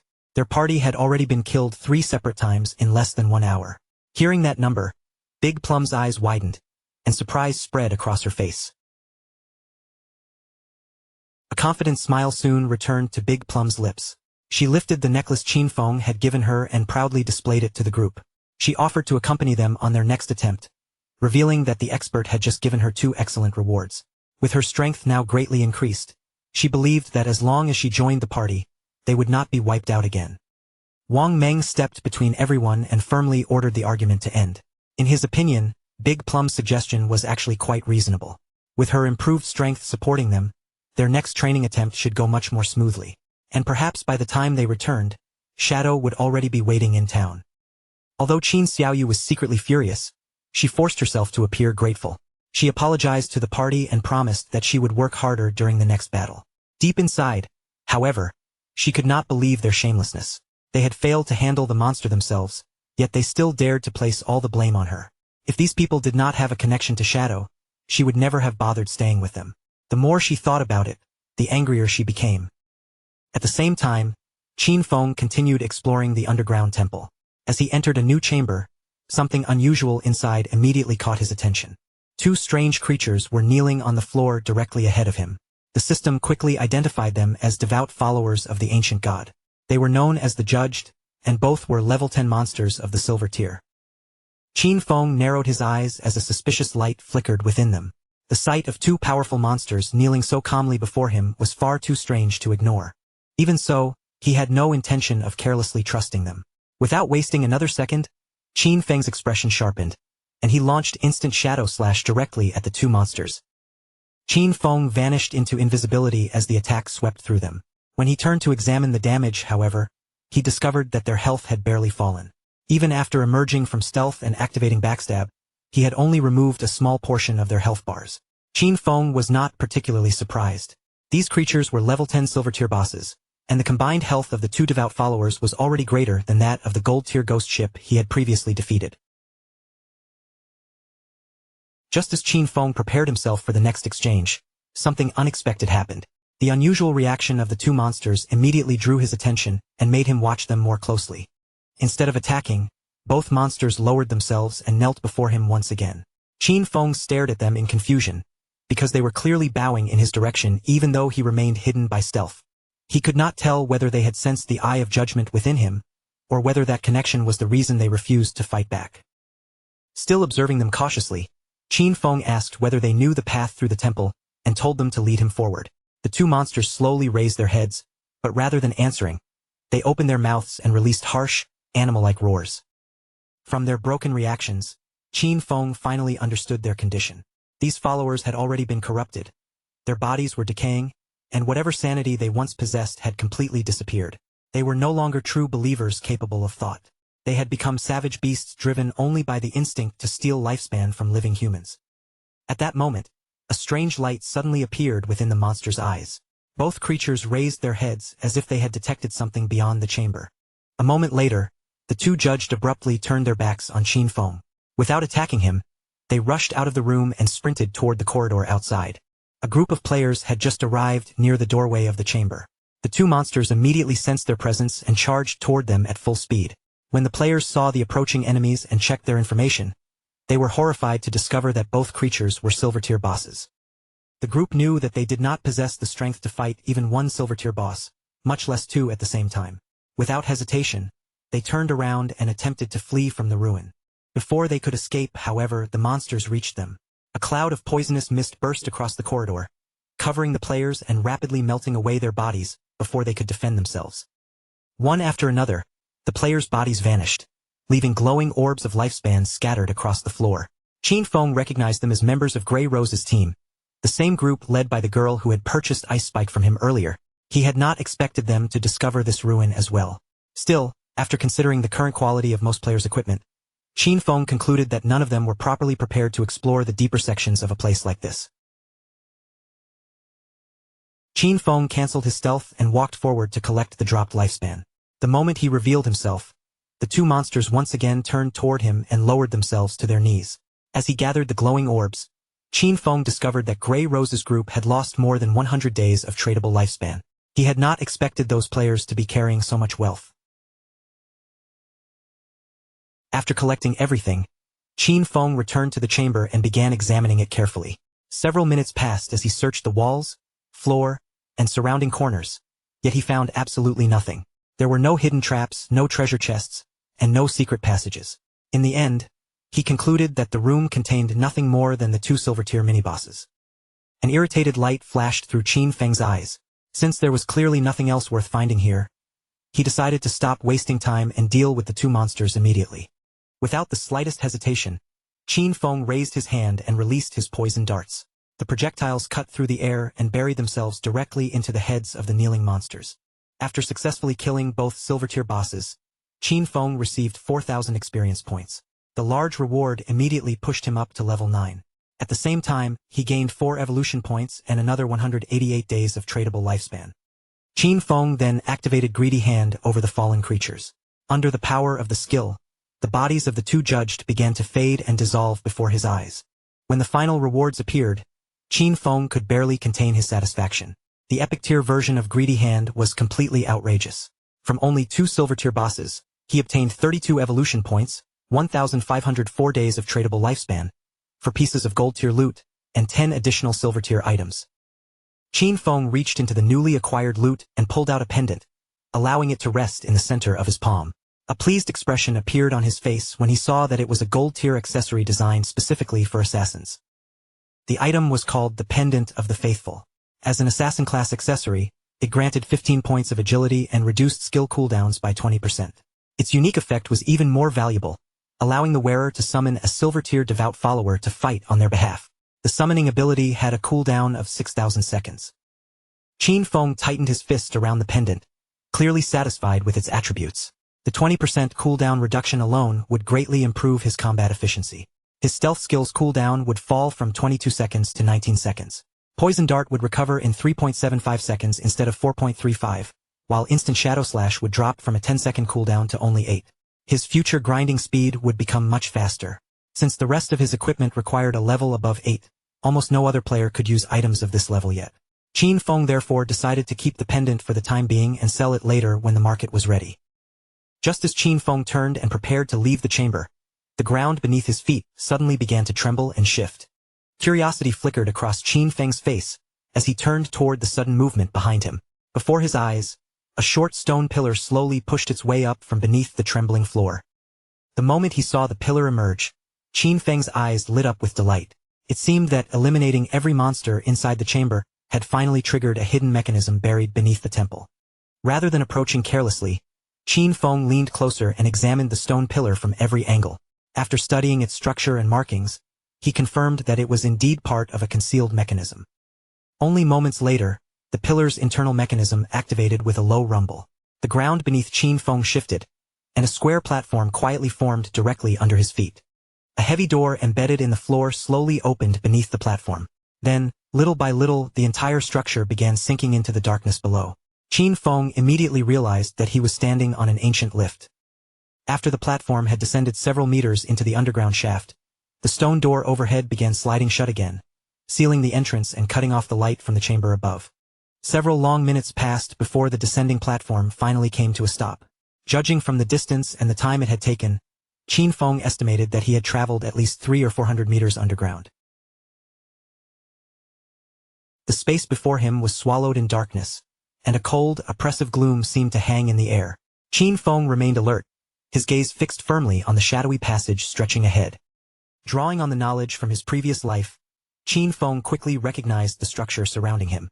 He had reached a hidden maze constructed far beneath the main level of the temple. Qin Feng knew that ancient ruins had a small chance of containing concealed labyrinths like this one. He had explored many similar places during his previous life, so he understood that countless deadly traps would be hidden throughout the passages. As long as someone else moved ahead as cannon fodder, exploring the maze would not be especially dangerous. The real problem was that clearing it safely would consume an enormous amount of time. A confident gleam appeared in Qin Feng's eyes as he took out the pendant of the faithful. With his current attributes, activating even a single powerful trap could kill him instantly. Fortunately, the pendant allowed him to summon a silver-tier devout follower that could walk ahead and face those dangers in his place. Qin Feng stretched out one hand and activated the pendant's unique power. A pulse of energy gathered before him, and moments later, a zombie-like devout follower materialized on the cold stone floor. Pointing toward the dark hallway leading deeper into the maze, Qin Feng ordered the summoned creature to scout ahead. The devout follower slowly rose to its feet, turned toward the passage, and began walking forward without hesitation. Qin Feng folded his arms and watched the creature disappear into the corridor, unable to hide his satisfaction.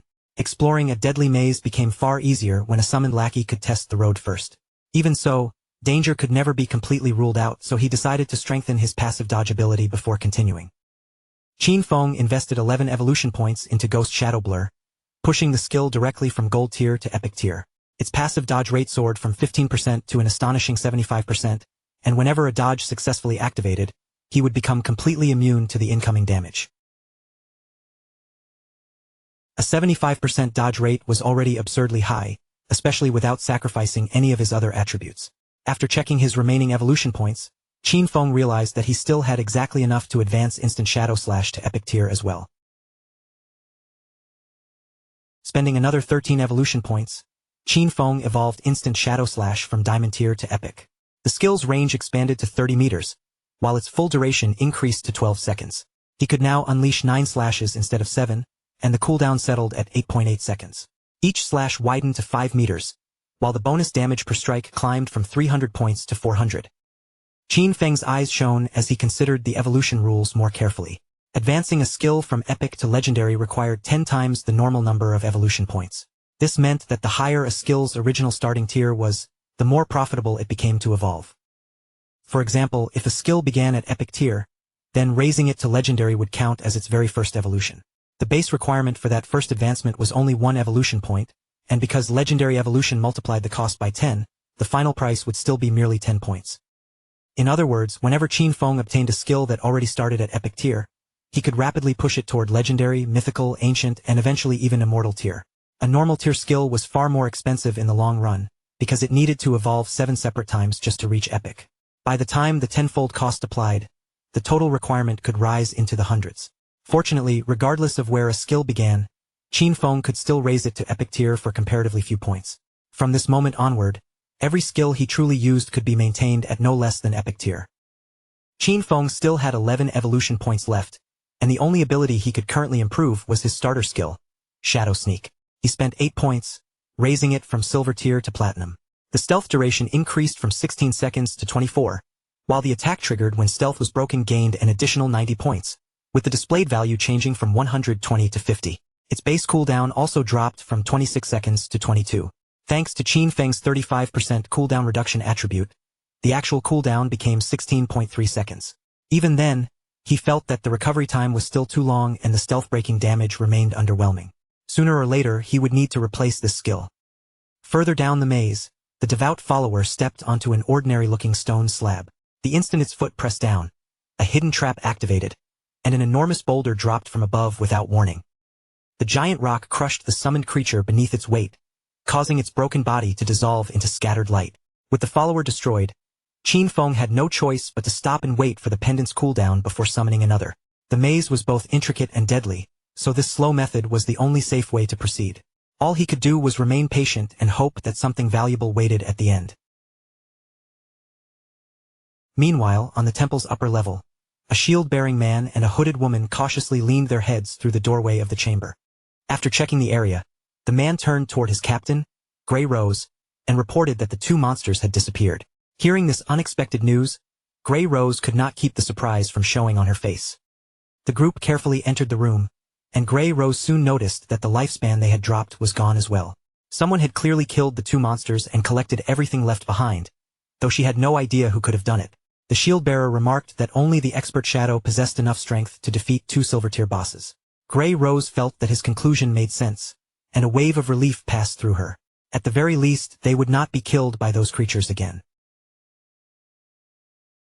Grey Rose rested one hand beneath her chin and recalled what they had witnessed earlier. When her party first arrived, they had briefly seen a figure who seemed to be communicating with the monsters. She could not confirm whether that person had been Shadow, nor did she know if he possessed some ability capable of enchanting bosses. But if he truly could control creatures of that level, then his power was far more terrifying and incomprehensible than they had imagined.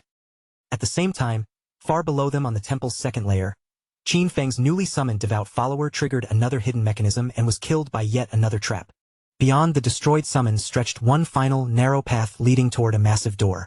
Qin Feng had already spent 3 full hours navigating the maze, and judging by the structure ahead, this should be its endpoint.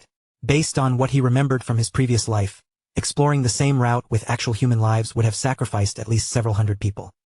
Once the pendant became available again, Qin Feng activated it without delay, and summoned another silver-tier, devout follower beside him. The creature immediately began walking down the long path toward the sealed door. This time, Qin Feng followed close behind, carefully watching both the floor and the surrounding walls. When they reached the end of the passage, Qin Feng pointed toward the enormous door and commanded the devout follower to open it. Obeying his order, the monster placed both hands against the door and pushed with all the strength it possessed. Yet the heavy structure refused to move even slightly. The follower strained so hard that its entire body began trembling under the effort. Suspicion filled Qin Feng's eyes as he watched. A silver-tier creature could not open the door no matter how much force it used, which meant ordinary strength was probably not the key. After a brief moment of thought, Qin Feng stepped past the struggling summon, approached the sealed entrance himself, and gently placed one hand against its surface. The instant his palm made contact, the massive door responded. With a deep grinding sound, it slowly began opening on its own, leaving Qin Feng staring at it in genuine shock. As the gap widened, a strange wave of air rolled outward from the hidden chamber. Thick clouds of dust and smoke followed, spilling through the doorway like a dark curtain. Cold sweat formed along Qin Feng's skin as he watched the smoke drift past him.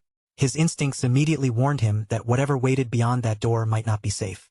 On the other side lay a vast chamber filled with towering stone pillars.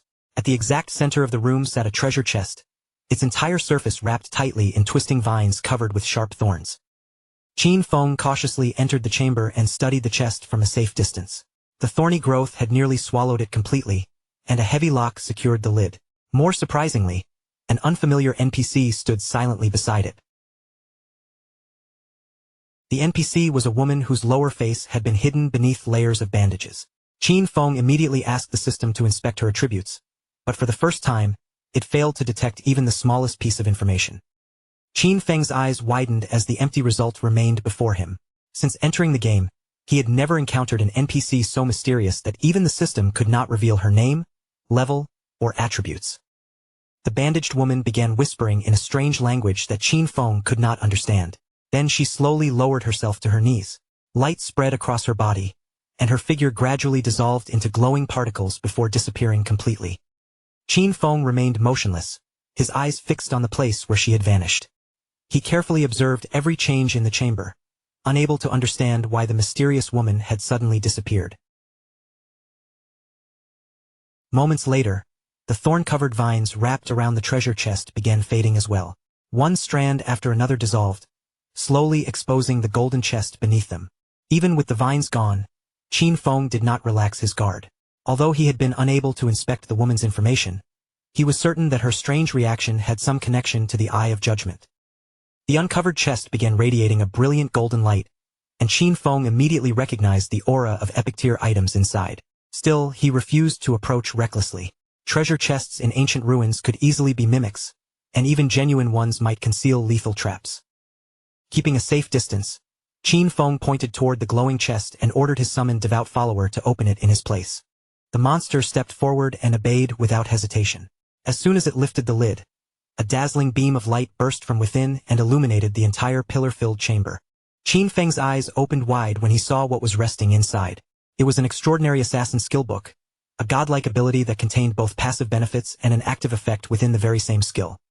Inside the glowing chest rested an epic tier assassin skill book known as the Stole of Mercy. Its passive effect granted a perfect 100% correction rate when aiming at an enemy's weak points, while also doubling all damage dealt whenever those vulnerable areas were successfully struck. The skill book also contained a powerful active ability called Slit Throat. Once activated, Qin Feng's next attack would inflict the Slit Throat effect, dealing damage equal to 100% of that initial strike every second for the next 3 seconds. Its original cooldown was 60 seconds, but with Qin Feng's current cooldown reduction, it had already fallen to only 44.4 seconds. As Qin Feng examined the skill more closely, he realized that its passive ability effectively doubled the hittable area of every enemy's weak points. That benefit alone was already extraordinary, but the truly outrageous part of the skill was its active effect, Slit Throat. For example, if Qin Feng's opening attack dealt 300 damage, Slit Throat would continue inflicting another 300 damage every second for 3 full seconds. The lingering effect alone would add 900 damage, bringing the complete attack to 1,200 points, 4 times the damage of the original strike. Qin Feng continued reading every detail carefully. Multi-hit abilities such as Instant Shadow Slash could strike an enemy many times, but Slit Throat would only calculate its effect from the very first hit. Even so, the skill was already epic tier, which meant he only needed 10 evolution points to push it into legendary tier. This single treasure had turned the entire expedition into an enormous harvest, because his burst damage had now increased several times over. With the treasure secured, Qin Feng turned toward the exit and began making his way back through the ruins. He knew this opportunity had only appeared because Big Plum had shared the location with him, so it was time to return and sell the remaining equipment to her party. Opening the voice channel, he asked Big Plum to tell Wang Meng to head back to town because he had items ready for him. Once the party learned that Shadow had finished exploring the ruins, they immediately decided to return. By the time Qin Feng arrived back at Shell Town, he had expected the usual crowded streets. Instead, the sight waiting near the entrance made his eyes widen in genuine surprise. A huge crowd of players had gathered specifically to wait for Shadow's return. Many rushed forward asking to add him as a friend, while others openly offered to become his followers and promised to support him wherever he went. Even the chairman of the Runding Group from Jianghai City had personally arrived to formally invite Shadow into the corporation. There were also fans who had traveled all the way from Firefly Town simply to greet him. The gathering was not limited to players from Shell Town. Groups from several different beginner towns had crossed over as well, all hoping to persuade Qin Feng to form a team with them.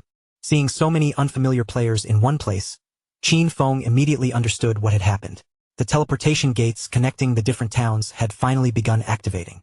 That meant the path to Song Fei's Firefly Town was now open. Qin Feng had no interest in remaining trapped inside the noisy crowd. Without wasting another moment, His figure blended into the surrounding shadows and disappeared from everyone's sight. Hidden beneath his invisibility skill, Qin Feng quietly slipped away from the packed streets. Behind him, the waiting players immediately began arguing among themselves, each group blaming the others and assuming that Shadow had left because their constant harassment had annoyed him. After escaping the crowd, Qin Feng soon reached the place where Big Plum and Wang Meng's party were waiting. He approached Big Plum first and quietly drew her attention.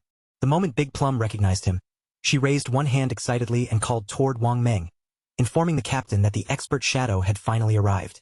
As Qin Feng looked toward the gathered party members, one particular figure standing among them immediately caught his attention. That person was none other than his own younger sister, Qin Xiaoyu. Qin Xiaoyu turned toward him and revealed a sweet, friendly smile. Qin Feng, however, was immediately filled with questions. He could not understand how she had managed to enter Wang Meng's party, especially when her presence alone was enough to place the entire group in danger of being repeatedly wiped out. Qin Feng reminded himself to remain extremely cautious. Shadow had now become famous across multiple towns, so revealing his real identity would be far too dangerous. He still possessed no supernatural strength outside the game, and with so many people watching his every move, even an ordinary kitchen knife could easily kill him in the real world. Qin Xiaoyu's cheeks slowly turned red as she secretly studied Shadow from head to toe. Even without seeing his hidden equipment, she could sense how powerful he was. Compared with him, Wang Meng and the rest of the party seemed almost worthless. She immediately began imagining that if Shadow agreed to carry her, she might grow strong enough to reunite with Song Fei within only a few days. Qin Feng opened the trade interface and explained to Wang Meng that the equipment he had brought was perfectly suited to the classes within their party. The accompanying skill books would also raise their overall combat strength considerably. He set the initial total price at 220 days of lifespan. Wang Meng immediately felt pressured by the cost, because the items were all silver or gold tier and the party could not afford them at the moment. Qin Feng calmly told him that it was not a problem. They could take the items now and repay him later. Wang Meng looked at Qin Feng with complete sincerity and thanked him from the bottom of his heart. After receiving so much help, he genuinely did not know how their party could ever repay such generosity. He promised that if Qin Feng ever needed their assistance in the future, all he had to do was say the word. No matter what the request involved, Wang Meng and his companions would do everything within their power to help him. The party's swordsman eagerly equipped a shining gold-tier helmet, touching its surface in disbelief as he praised Shadow for being incredible. He had never imagined that he would obtain gold equipment this early in the game. Wang Meng also equipped his new items and learned a gold-tier skill that instantly tripled his damage output. Overcome with emotion, he could not stop tears from filling his eyes. Shadow had even allowed them to purchase everything on credit, proving that he truly trusted their party. Wang Meng searched through the remaining items in the trade, but no priest equipment appeared among them. Qin Xiaoyu watched in confusion, unable to understand why every other class had received something, while she had been left empty-handed. The archer, already irritated with her, felt that she was fortunate enough simply to leech experience from the rest of the group. Refusing to give up, Qin Xiaoyu stepped closer to Qin Feng and introduced herself with a polite smile. She explained that she was the priest of Wang Meng's party, then directly asked whether he happened to have any suitable equipment for her. At that moment, a notification appeared before Qin Feng. The player named Little Graceful was requesting to add him as a friend. Qin Xiaoyu stared expectantly at Shadow, but when she saw his reaction, her eyes widened in sudden surprise. Qin Feng gave her nothing more than a cold, penetrating stare. Then, without accepting the friend request or answering her question, his body vanished into the shadows, leaving Qin Xiaoyu frozen in disbelief. Still staring at the empty spot where he had stood, Qin Xiaoyu asked in confusion where Shadow had gone. Wang Meng tried to comfort her, suggesting that Shadow probably had not obtained any priest items during this expedition and might bring something suitable next time. The archer bluntly exposed the truth, declaring that Shadow had clearly ignored her on purpose. Big Plum, meanwhile, watched with admiration and thought Shadow looked incredibly cool, appearing and disappearing as mysteriously as a dragon. Already some distance away, Qin Feng continued walking without turning back. Inside his inventory, he was actually carrying both a gold-tier priest staff and a gold-tier skill book meant specifically for priests. However, no matter how valuable those items were to a priest, Qin Feng had absolutely no reason to hand such precious rewards over to Qin Xiaoyu. As Qin Feng continued advancing, he would inevitably collect huge amounts of unused equipment and skill books. Selling every item one at a time would waste far too much of his energy. Wang Meng's connection with the authorities made his party the perfect buyer for large batches of loot. Qin Feng could not allow Qin Xiaoyu to damage that useful cooperation, so he needed to find another priest and replace her as quickly as possible. A serious light appeared in Qin Feng's eyes as one particular person entered his thoughts. He needed to locate little Zhu as soon as he possibly could. Little Zhu's real name was Gu Ishu. In Qin Feng's previous life, she had become the manager of the Godslayer Guild and awakened the hidden priest class known as the White Avian Priestess. A white bird always accompanied her, providing both healing and powerful enhancements. Among every priest Qin Feng had ever known, she was the only one capable of defeating epic tier bosses alone. She had once been one of his strongest allies, and compared with someone like her, Qin Xiaoyu was nothing but complete trash. Qin Feng approached the newly activated teleportation gate and prepared to use it. He remembered that little Zhu, just like Song Fei, had also begun the game in Firefly Town. That made his destination absolutely perfect for accomplishing both objectives at once. As long as Qin Feng could find little Zhu, he planned to place her directly into Wang Meng's party and have her take over Qin Xiaoyu's position as their priest. With his decision made, Qin Feng activated the teleportation gate. Light surrounded his body, and in the next instant, he was transported away from Shell Town and sent directly to Firefly Town. When Qin Feng stepped out of the gate, Firefly Town spread out before him. Its atmosphere, layout, and surrounding scenery were noticeably different from the beginner town he had just left. As Qin Feng walked through the unfamiliar streets, he overheard two players rushing past him while speaking anxiously. They wanted to return to the battlefield as quickly as possible because the silver tier boss had already fallen below half health. If someone else stole the kill now, all their previous deaths would have been meaningless. One of the men angrily cursed Song Fei, complaining that the bastard had brought an enormous crowd of fangirls with him, making it impossible for ordinary players to compete. He could not understand how some insignificant celebrity had managed to gather so many brainless followers. Qin Feng had only just arrived in Firefly Town, yet information about Song Fei had already fallen directly into his hands.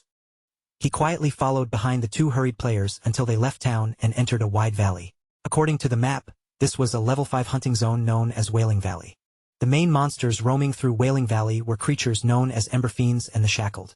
After traveling farther into the valley, Qin Feng began hearing the unmistakable sounds of combat ahead, shouted commands, colliding weapons, and repeated magical explosions echoing between the rocky walls. Qin Feng cautiously leaned out from behind the terrain and looked toward the battlefield. A large group of players was surrounding a massive two-headed creature, whose entire body burned beneath a layer of raging flames. He immediately recognized the monster as a two-headed Ember Fiend, a powerful silver-tier boss. The battlefield around it was in complete disorder, because instead of focusing entirely on the creature, many of the gathered players were attacking one another as well. Qin Feng carefully scanned the competing groups until his gaze settled on one particular team. Standing among the players at its center was the bastard he had come looking for, Song Fei. Two furious players stepped in front of Song Fei's group and raised their weapons. One of them accused Song Fei of ambushing him earlier and stealing his lifespan, swearing that he would kill him in revenge. Beside him, a shield-bearing player smiled confidently and asked whether Song Fei truly believed hiding behind a crowd of female mages would keep him safe. He then proudly revealed that he possessed a godlike anti-mage skill. The shield-bearer had barely begun taking his first step forward when one of Song Fei's female mages moved. She swung her magic staff with brutal force and crushed his head before he could even demonstrate the skill he had been boasting about. Watching from a distance, Qin Feng remembered exactly how Song Fei had risen in his previous life. Known by the title Heaven-Defying Mage God, Song Fei himself followed the mage class. He had deceived large numbers of devoted fans into choosing the same class, then collected their best equipment and skill books to strengthen himself at an unbelievable speed. Of course, a proper team could not function with ordinary mages alone, so his fangirls had developed their own solution. Some of the women placed nearly all their attribute points into intelligence, turning themselves into fragile but devastating glass cannon mages. Others focused on agility, becoming fast disruption mages capable of interfering with enemy formations. The remaining players invested heavily in health, transforming their mage bodies into makeshift human shields for Song Fei's team. Others poured their points into strength, choosing the path of battle mages who fought at close range and smashed enemies apart with their staffs. During the opening stages of the game, Song Fei's party was almost unstoppable, roaming from place to place and stealing lifespan from helpless players who had no way to resist them. But as the fighting dragged on, the weakness of his group became obvious. Just as anyone might have expected, most of the fangirls surrounding him were eliminated before long. Song Fei lifted one hand and dramatically pointed straight at the approaching boss. With a sorrowful look carefully arranged across his face, he claimed that watching his devoted fans struggle so desperately made his heart ache. He wished the monster would hurry up and die so that everyone could finally rest. then shamelessly added that he dreamed of a loving world where violence no longer existed. The twin-headed Burfin began lumbering toward Song Fei's group, its massive body steadily closing the distance. One of his fans immediately insisted that this battle was nothing compared to the burden Song Fei himself had been carrying. In her eyes, he had already worked far harder than anyone else and should never be forced to endure such suffering. She thrust a finger toward the monster and declared that they had to kill it before it could lay a hand on their precious Song Fei. Without another moment of hesitation, Song Fei's fans raised their staffs and unleashed a barrage of spells at the monster. Their voices rang out over the battlefield as they vowed to defeat the boss and help Song Fei rise above everyone else as king. No matter where he chose to go from that day forward, they swore they would remain at his side and follow him without question. The monster suddenly threw back its heads and opened its enormous jaws. Flames gathered deep inside its mouths before erupting outward in a violent burst aimed directly at Song Fei. The blazing attack rushed toward him, instantly wiping the smug ease from his face and putting every nerve in his body on alert. Yet before the torrent of fire could reach him, one of Song Fei's fans rushed into its path without hesitation. She planted herself between him and the incoming flames, taking the full force of the attack with her own body and shielding him from every bit of damage. Song Fei quickly reached down and clasped the girl's fading hand, lowering his eyes as he forced a deeply sorrowful expression onto his face. Her body was already dissolving before him, scattering away piece by piece as her remaining lifespan vanished. Even with tears trembling in her eyes, she looked up at him and swore that she would willingly do absolutely anything for his sake. The chubby girl tightened both hands around her magic staff until her knuckles nearly turned white. She urged the others to turn their grief into rage, shouting that once they killed this hideous monster, Brother Song Fei would be able to climb into first place on the rankings. No matter what it took, he had to overtake Shadow and claim the position that she believed rightfully belonged to him. Her words instantly set the rest of the girls ablaze with excitement. One after another, they raised their weapons high above their heads and shouted grand promises into the air. They would conquer the world, stand above the heavens, and continue fighting beside Song Fei until no one remained capable of challenging him. The girls poured their mana into several powerful spells at once, filling the area with surging magical energy. Dark clouds seemed to churn overhead as thick bolts of lightning crashed down in rapid succession, slamming into the monster's enormous body and making the entire battlefield tremble. Watching the boss stagger beneath the repeated attacks, Song Fei realized that it was finally close to death. Even so, the sight left him troubled. A silver-tier boss was already this difficult to bring down, so how could anyone possibly have defeated a gold-tier boss alone? He immediately convinced himself that Shadow must have exploited some kind of bug. Song Fei had an entire crowd of devoted fans supporting him, yet he had only reached level 7. He simply could not understand how Shadow had advanced so quickly. A confident smile gradually returned to Song Fei's face as he imagined what would happen next. Once the silver-tier boss fell, the experience reward should push him directly to level 8. Shadow had remained stuck at level 9 for quite some time, which meant this was the perfect opening. Song Fei planned to seize that opportunity, surpass him, and establish himself as the #1 player in God-Forsaken. But just as victory seemed to be within his grasp, darkness shifted behind him without making a sound. A hand wrapped in swirling shadows shot forward and clamped tightly over Song Fei's mouth, cutting off his voice before he could even cry out or warn the others. Everything happened within a single blink. Qin Feng's blade flashed across Song Fei's neck, severing his head before he could understand who had grabbed him. In the same fluid movement, Qin Feng activated Instant Shadow Slash, and several dark arcs tore through the remaining body, cutting it apart into multiple pieces. Blood spilled from Song Fei's mouth as his severed head tumbled through the air. The smug confidence that had covered his face only seconds earlier was replaced by frozen disbelief, while crimson droplets scattered across the ground beneath him. For one stunned moment, all of Song Fei's fans stood completely motionless. Their eyes widened as they stared at what remained of the man they had been worshipping. Yet before any of them could draw another full breath, Qin Feng had already shifted his stance and launched his next attack. Qin Feng moved with the speed and violence of a thunderbolt, becoming little more than a dark blur among them. His blade swept through the crowd in a chain of merciless strikes, slicing apart Song Fei's remaining fans and cutting through the weakened boss at the same time. A system window immediately appeared in front of Qin Feng, confirming that the silver-tier boss had been successfully defeated. The notification flashed brightly before awarding him a total of 150 experience points for delivering the final blow.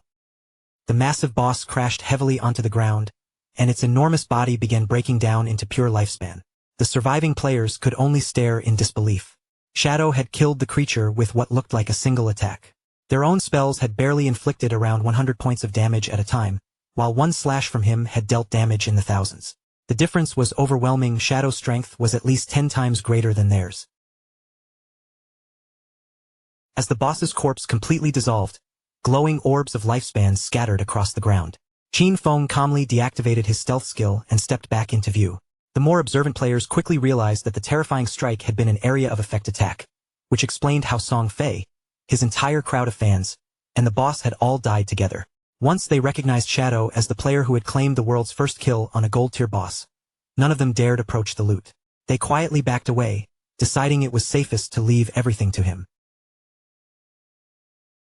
A moment later, the remaining players began loudly cheering for Shadow, praising him for avenging everyone Song Fei's gang had bullied.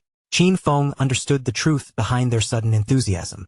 They were terrified that he might turn his blade on them next, so joining together in praise was the only defense they could think of. In his previous life, Qin Feng would not have hesitated for even a second before killing them as well. At the same time, Song Fei respawned inside Firefly Town with panic already spreading across his face. The system coldly informed him that Shadow had killed him, costing him 1,106 days of tradable lifespan along with 18 years and 113 days of non-tradable lifespan. The numbers nearly made his mind go blank. Shadow had actually come to Firefly Town. Out of the hundreds of starter towns scattered throughout Zhanghai City, Song Fei could not believe that Shadow had appeared in his territory and stolen his boss kill. Song Fei's fans soon respawned around him as well, each of them struggling to understand what had happened. The chubby girl looked especially confused when she realized that Song Fei himself had also died. Another girl clenched her fists in fury, unable to understand why Shadow had attacked them at all. The others quickly convinced themselves that he had only wanted to steal the silver-tier boss. In their minds, Shadow was a despicable villain who had waited until Song Fei was distracted before launching a cowardly surprise attack. Just then, a female archer cautiously approached Song Fei's group. Her shoulders were tense, and her nervous expression revealed how much courage it had taken her to step forward. She asked whether she might be allowed to join his party, then hurriedly explained that she possessed a skill called Eagle Eye, which gave her the ability to detect enemies hidden by invisibility. Song Fei's fans immediately tried to drive the archer away, reminding her that he had clearly stated he only wanted mages in his party. The chubby girl looked her up and down with open disdain. In her opinion, an archer killed monsters far too slowly and would do nothing except drag down Song Fei's leveling speed and damage his progress on the rankings. Song Fei slowly spread his arms, interrupting the girls before they could continue. With his usual warm and forgiving expression, he declared that even though the newcomer was an archer, she could still become part of his family.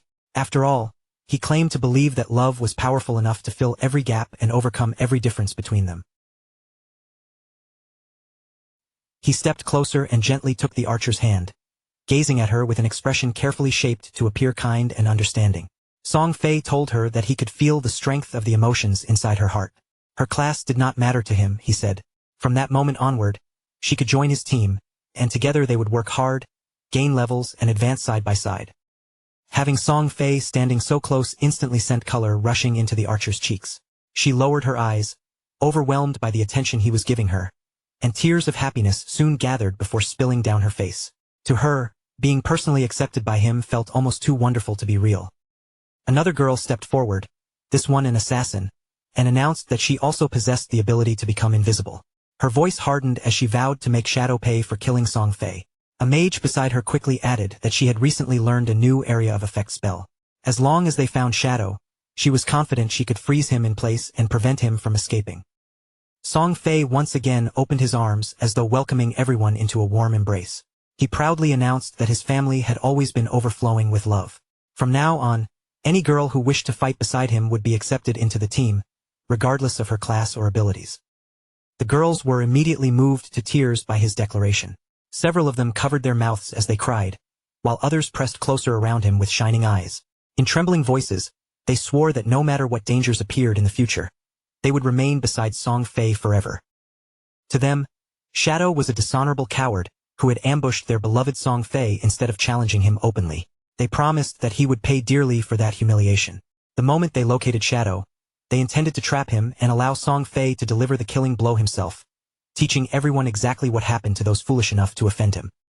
Not far away, two other players turned their attention toward the noisy gathering.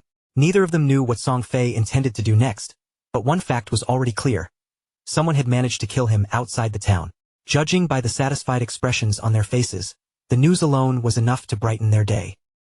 The two players remembered how Song Fei was constantly surrounded by girls ready to protect him, making it difficult to imagine how anyone had gotten close enough to kill him. After thinking it over, however, they both arrived at the same answer. It had to be Shadow. Their admiration for him immediately grew, and when they looked back at the girls weeping over Song Fei, they quietly concluded that something was seriously wrong with all of them. A self-satisfied smile slowly spread across Song Fei's face. With so many witnesses gathered around him, he believed that defeating Shadow would become the perfect public demonstration. Everyone would finally understand that individual strength meant nothing when someone fought alone, especially when that person was merely an assassin. In Song Fei's mind, Shadow was nothing more than a fragile, underhanded killer who had foolishly dared to challenge a great and noble mage like himself. Meanwhile, back at the battlefield, Qin Feng reached toward the scattered rewards and activated Greedy Hand. The loot was gathered into his possession almost instantly. In total, he obtained 16 evolution points, 217 days of tradable lifespan, 6 pieces of silver tier equipment, and 1 valuable piece of gold tier loot. Qin Feng immediately chose to evolve Graceful Liberation, spending 10 of the 19 evolution points he possessed. The skill rose from epic rank to legendary, and every part of its effect improved. Weak point attack correction increased from 100% to 200%, while the weak point attack multiplier itself was doubled. Its active ability became far deadlier as well. His next attack would now trigger Throat Slit, inflicting 150% attack damage every second instead of 100%. The effect would last 3 seconds, and the cooldown dropped sharply from 30 seconds to only 18.5 seconds. The greatest change was the additional 100% weak point correction, which brought the total all the way to 200%. In practical terms, the effective size of an enemy's weak points had now been doubled. If the correction continued rising in the future, there might come a time when half of an opponent's entire body would count as vulnerable. Qin Feng even suspected that Shadow Slash could now trigger weak point damage far more easily. The cost of improving the skill, however, rose dramatically with each rank. Graceful Liberation had only required 10 evolution points to advance from epic to legendary. But pushing it from legendary rank into mythical rank would demand 100 times that investment. Qin Feng would need a staggering 200 evolution points before the next evolution became possible.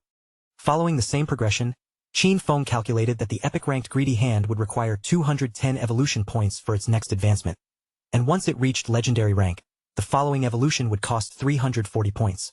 Since he had only 9 evolution points remaining, there was no reason to save them for such a distant goal.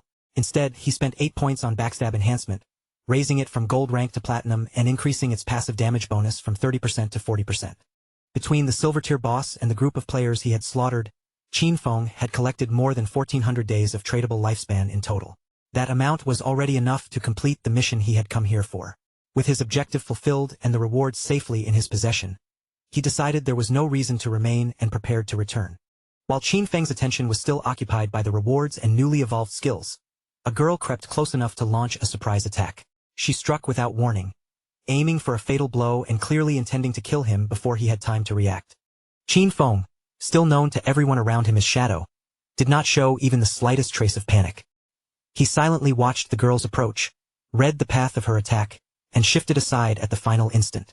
Her weapon cut through empty air, missing him without forcing him to make any real effort. Refusing to accept the failure, the girl immediately adjusted her footing and attacked a second time. She swung faster and aimed more carefully, but Qin Feng calmly moved beyond her reach once again. The strike missed just as completely as the first, and he still looked entirely untroubled. The girl froze in disbelief after seeing her second attack fail. She had expected at least one of her strikes to catch him off guard. Yet Qin Feng had avoided both as though he had known exactly where they would land. The ease of his movements left her staring at him in open shock. Realizing that continuing a direct exchange would only place her in greater danger, the girl stopped wasting time. She activated her stealth ability at once, and her figure blurred before disappearing completely from sight, leaving behind nothing but empty space. At that exact moment, movement appeared along the top of the nearby cliff. Song Fei's fans stepped into view one after another, spreading out across the high ground as they looked down at Qin Feng from above. Believing they had finally trapped him, the girls announced that there was nowhere left for him to escape.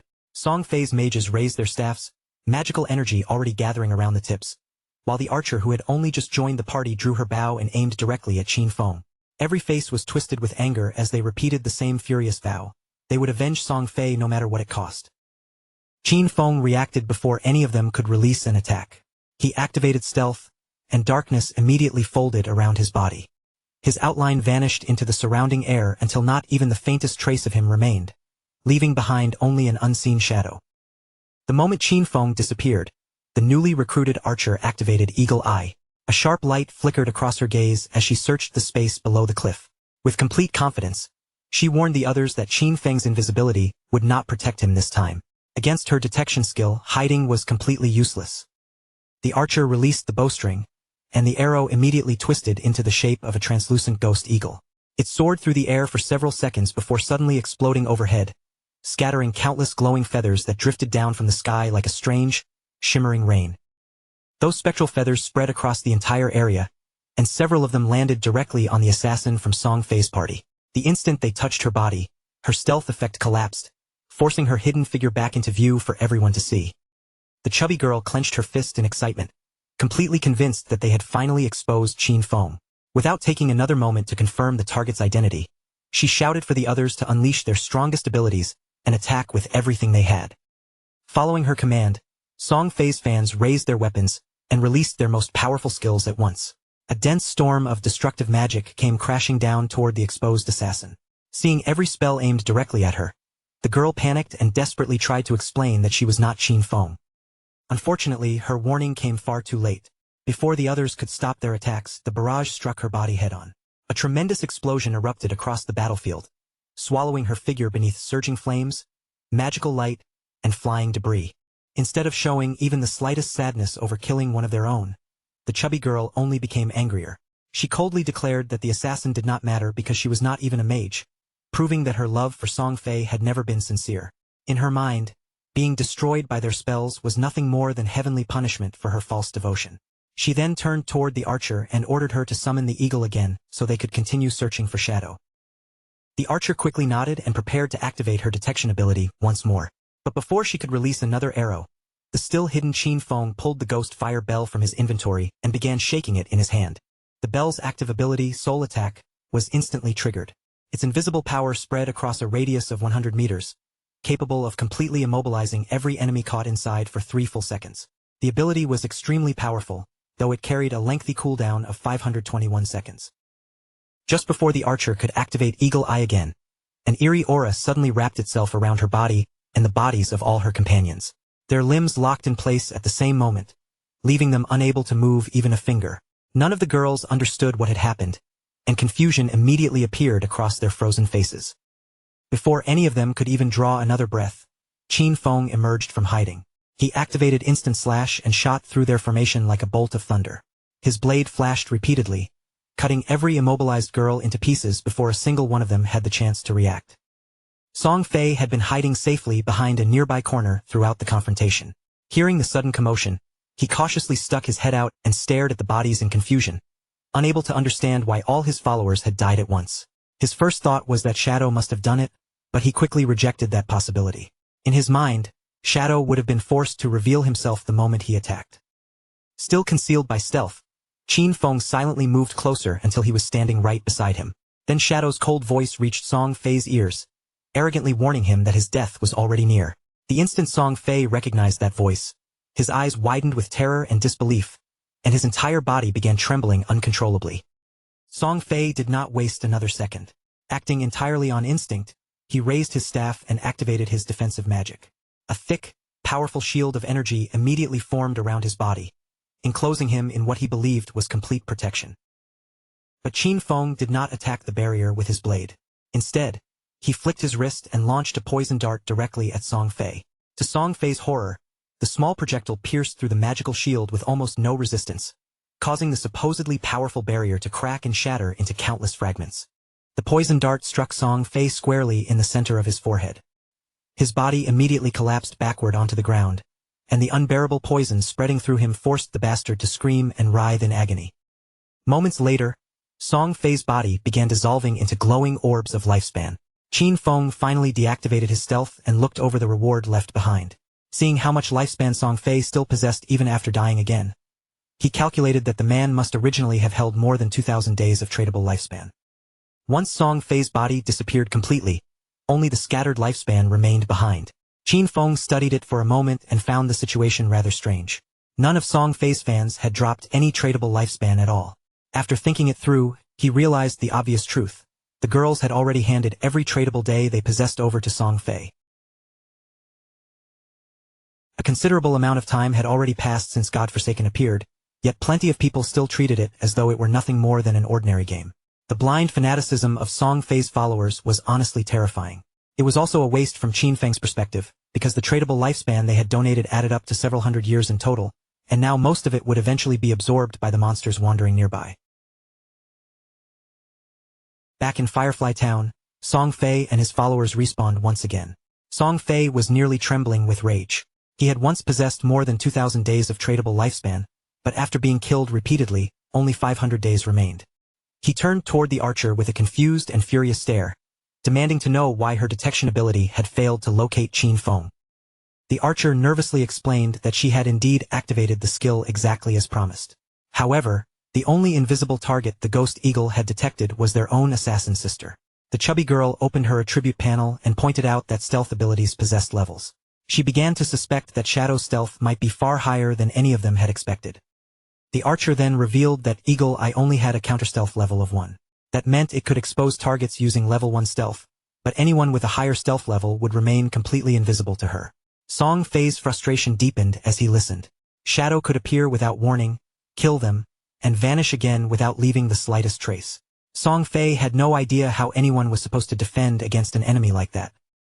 Song Fei touched his face while trying to understand why Shadow continued targeting him. As far as he was concerned, he had never done anything to offend the man, and Shadow had already stolen the silver tier boss kill from him.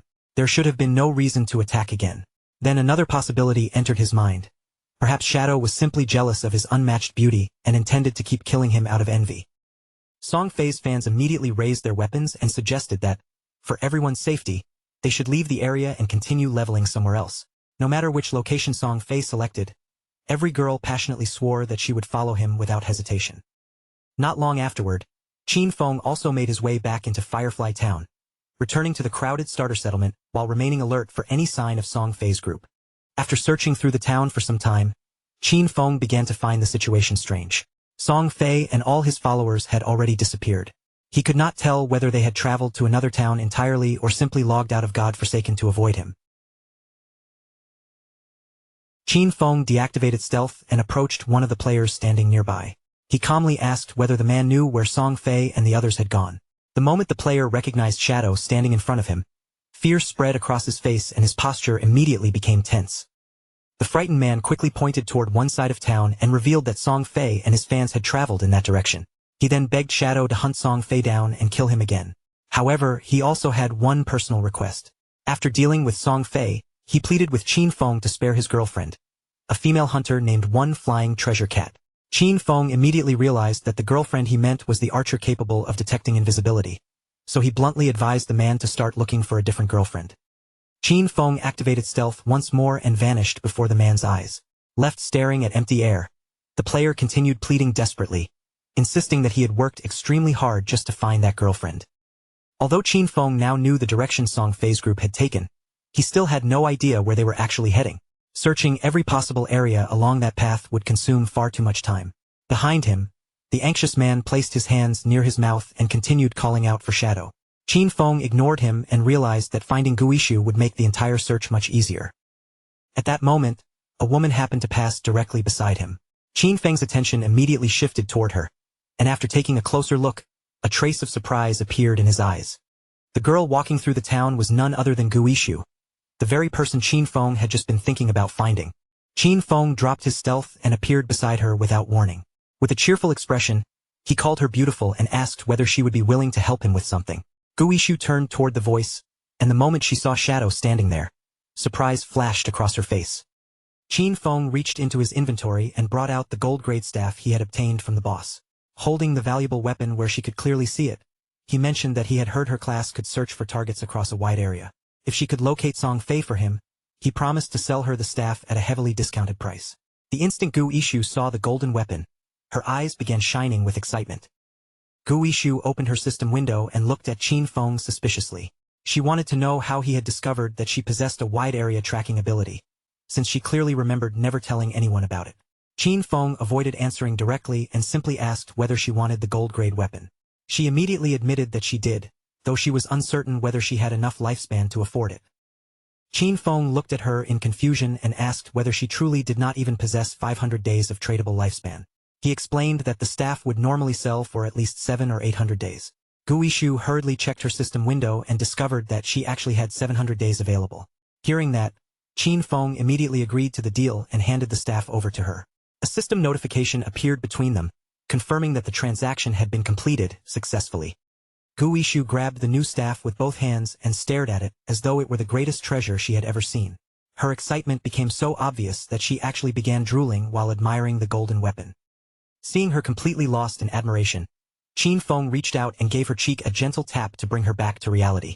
He reminded her to stop drooling over the staff and hurry up with the search. The light tap immediately made Gu Yishu's cheeks turn red.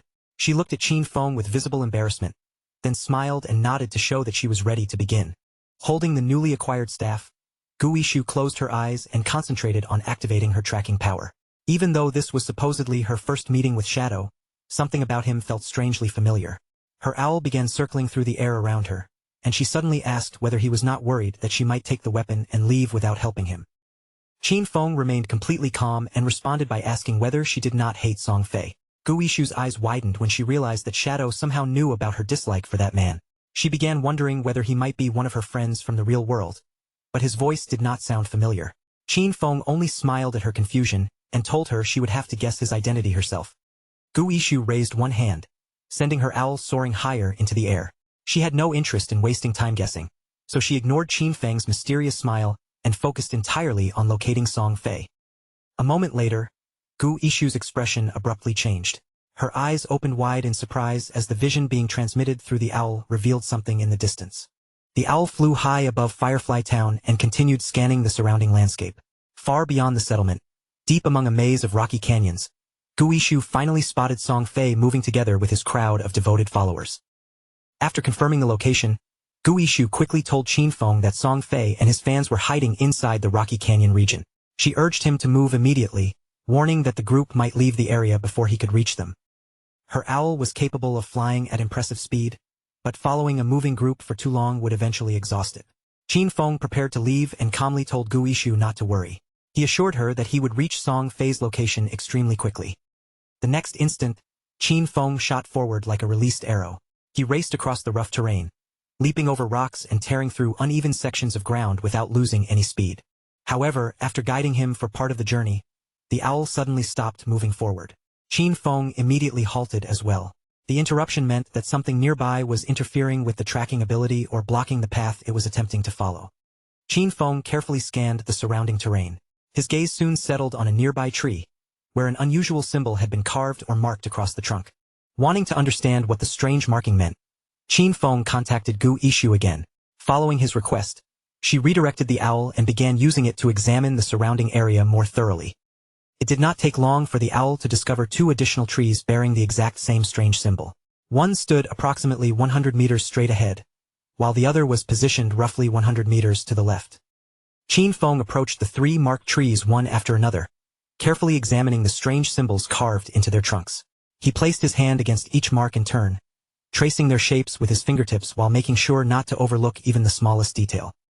After touching all three symbols, Qin Feng released a small stream of energy into each one.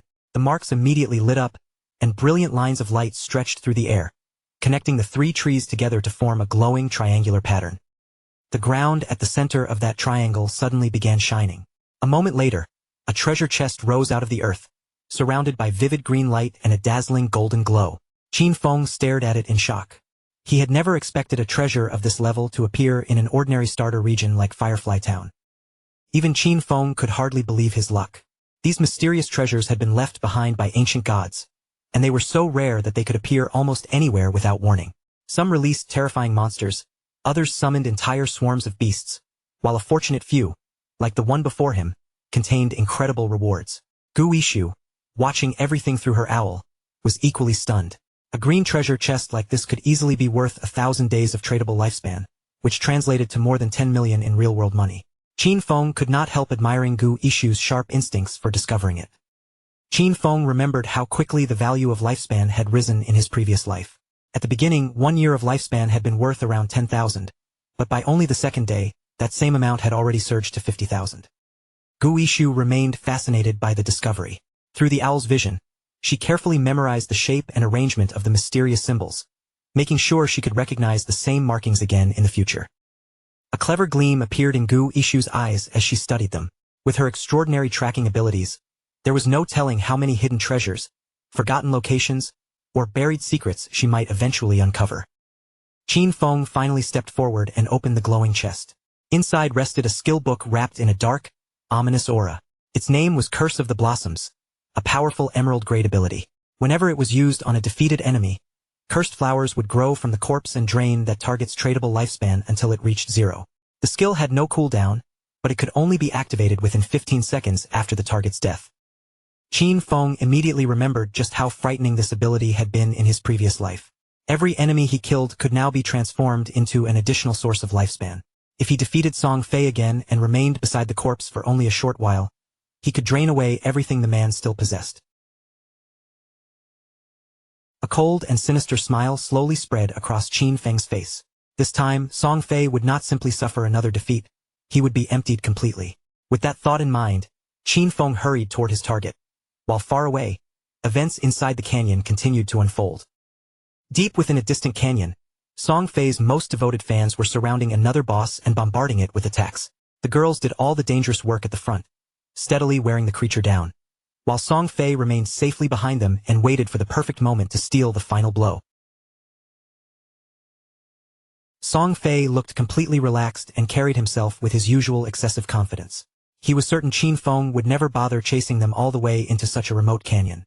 After all, Qin Feng had already taken a silver-tier boss from him and humiliated him twice in succession. Song Fei convinced himself that the matter should have ended there. Unfortunately for him, that assumption could not have been more wrong. Just as their current boss was nearing death, the chubby mage happened to glance across the canyon. Her eyes narrowed when she noticed another party nearby, fighting a different boss of their own. Song Fei immediately began manipulating his followers again. With a smooth voice and a wounded expression, he claimed that the nearby players must be fans of a rival idol who had deliberately come there to steal attention and make him look inferior. The moment his fans heard that, their expressions twisted with anger. Their hands tightened around their weapons, and jealousy burned in their eyes. As far as they were concerned, no rival idol and no opposing group would ever be allowed to outshine their beloved Song Fei. Without stopping to question his story, the girls abandoned their positions and charged directly toward the other party. Seeing them approaching, the players fighting the nearby boss mistakenly assumed reinforcements had arrived and welcomed them with relieved expressions. But before anyone could even finish greeting them, the chubby mage raised her staff and brought it down with brutal force. Her attack struck the opposing party's leader head-on, knocking him out with a single devastating blow. The rest of the team froze in disbelief as Song Fei's fans suddenly turned their weapons against them. The girls attacked wildly, while shouting nonsense about rival idols, destiny, and their duty to protect Song Fei's glorious future. One confused player tried to demand an explanation, asking what they had done to deserve this attack. Before he could finish speaking, a spell slammed into him and silenced his question immediately. As the fight continued, Song Fei's fans grew even more ridiculous. Between attacks, they began reciting strange poems and exaggerated praises, speaking of Song Fei as though he were a divine being descended from the heavens. Once the opposing party had been completely wiped out, the girls respectfully stepped aside. They opened a clear path for their so-called Golden Prince, allowing Song Fei to walk forward and deliver the final strike against the weakened boss. Song Fei maintained his carefully crafted performance, acting deeply touched by everything they had done. He showered the girls with empty gratitude, inventing a dramatic story about how he had nearly been caught in a dangerous ambush. Then he praised them as brave heroes who had appeared at the perfect moment to save him. His meaningless compliments worked exactly as intended. The girls blushed, covered their smiles, and giggled among themselves, completely immersed in the imaginary world Song Fei had created for them. However, their celebration was about to end. At that very moment, a silent figure arrived at the edge of the canyon. Shadow stood above them, watching everything from the rocky ridge. Song Fei suddenly felt that something was wrong. A cold sensation crawled down his back, and the hairs on his neck rose as though an unseen danger had fixed its gaze directly on him. He instinctively began turning his head to look behind him, but by the time he reacted, the danger had already reached him. Qin Feng's sword flashed through the air like a blade delivering judgment. The strike arrived in an instant, too fast for Song Fei to defend himself or even understand what was happening. With one clean and effortless motion, Qin Feng severed Song Fei's head from his shoulders. The head flew aside while the lifeless body collapsed heavily onto the canyon floor. Unlike the previous attacks, Shadow did not immediately turn around and leave after killing him. This time, he remained beside Song Fei's fallen body for a reason. Qin Feng knelt beside the corpse and activated Curse of the Blossoms. A massive crimson flower burst out from the center of Song Fei's chest. Its petals twisted and pulsed as though the plant were alive, steadily drawing every remaining drop of tradable lifespan out of the young troublemaker. Song Fei's fangirls stood around the corpse with their eyes stretched wide in horror. None of them could understand the enormous red flower growing from his body or what terrifying effect it was having on him. Moments later, Song Fei reappeared beside the resurrection portal in Firefly Town. Confusion and irritation covered his face as he once again tried to understand why Shadow refused to leave him alone. Following his usual twisted reasoning, he quickly decided that jealousy had to be the only possible explanation. Perhaps Shadow envied the attention Song Fei received from so many girls. Or maybe one of those fangirls was secretly someone Shadow cared about. Song Fei gradually convinced himself that Shadow's repeated appearances in Firefly Town were all part of some complicated revenge plan. While he was still trapped inside those absurd guesses, a system warning suddenly appeared. His face changed when he saw that his tradable lifespan was rapidly falling, disappearing far faster than the normal loss caused by death. At first, Song Fei assumed the rapid decline must be an additional penalty for dying too many times within such a short period. Before he could properly investigate the warning, flashes of light appeared around the resurrection portal. One after another, the members of his fan club began respawning beside him. The chubby mage was among the first to return. Still out of breath and visibly shaken, she hurriedly told Song Fei about the enormous red flower that had grown from his corpse and appeared to be draining away something extremely important. Song Fei finally connected the two events. The cursed flower and the rapid disappearance of his lifespan were both Shadow's doing. Somehow, the assassin had obtained a terrifying new ability capable of continuing to drain him even after death. The realization struck Song Fei with genuine fear, and he immediately ordered all his followers to log out. If Shadow kept killing them and using that cursed flower, their tradable lifespan might eventually fall to 0, and that would mean real death. Even while retreating, Song Fei continued playing the role of their caring leader. He called the girls his family and promised that he would return to the real world, find a way to extend their lifespan, and purchase powerful equipment using the lifespan they had saved. Still completely under his influence, the girls eagerly agreed, already imagining the day they would return with enough strength to crush Shadow. As Song Fei disappeared from God-Forsaken, rage and frustration twisted his features. He refused to recognize what had happened as a true defeat. He had spent 2.5 years building his current position, and he could not accept being destroyed by some unknown player who had appeared from nowhere. In Song Fei's mind, money could overcome any obstacle. He only needed enough time to prepare. Back inside the canyon, crimson flowers covered the battlefield. Each one had grown from the body of a fallen player and was silently draining the tradable lifespan belonging to Song Fei's followers. Because of Shadow's repeated and merciless attacks, his killer rank had already risen to level 4, increasing the amount of tradable lifespan lost upon death to a terrifying 96.8%. Qin Feng was not troubled by that number in the slightest. After checking his gains, he realized the single ambush had added roughly another 1,000 days to his lifespan. He owed it all to Song Fei and his deluded followers. They had spent their time fighting monsters, collecting rewards and gathering lifespan, only to hand everything over to him in the end. However, the stream of energy did not continue forever.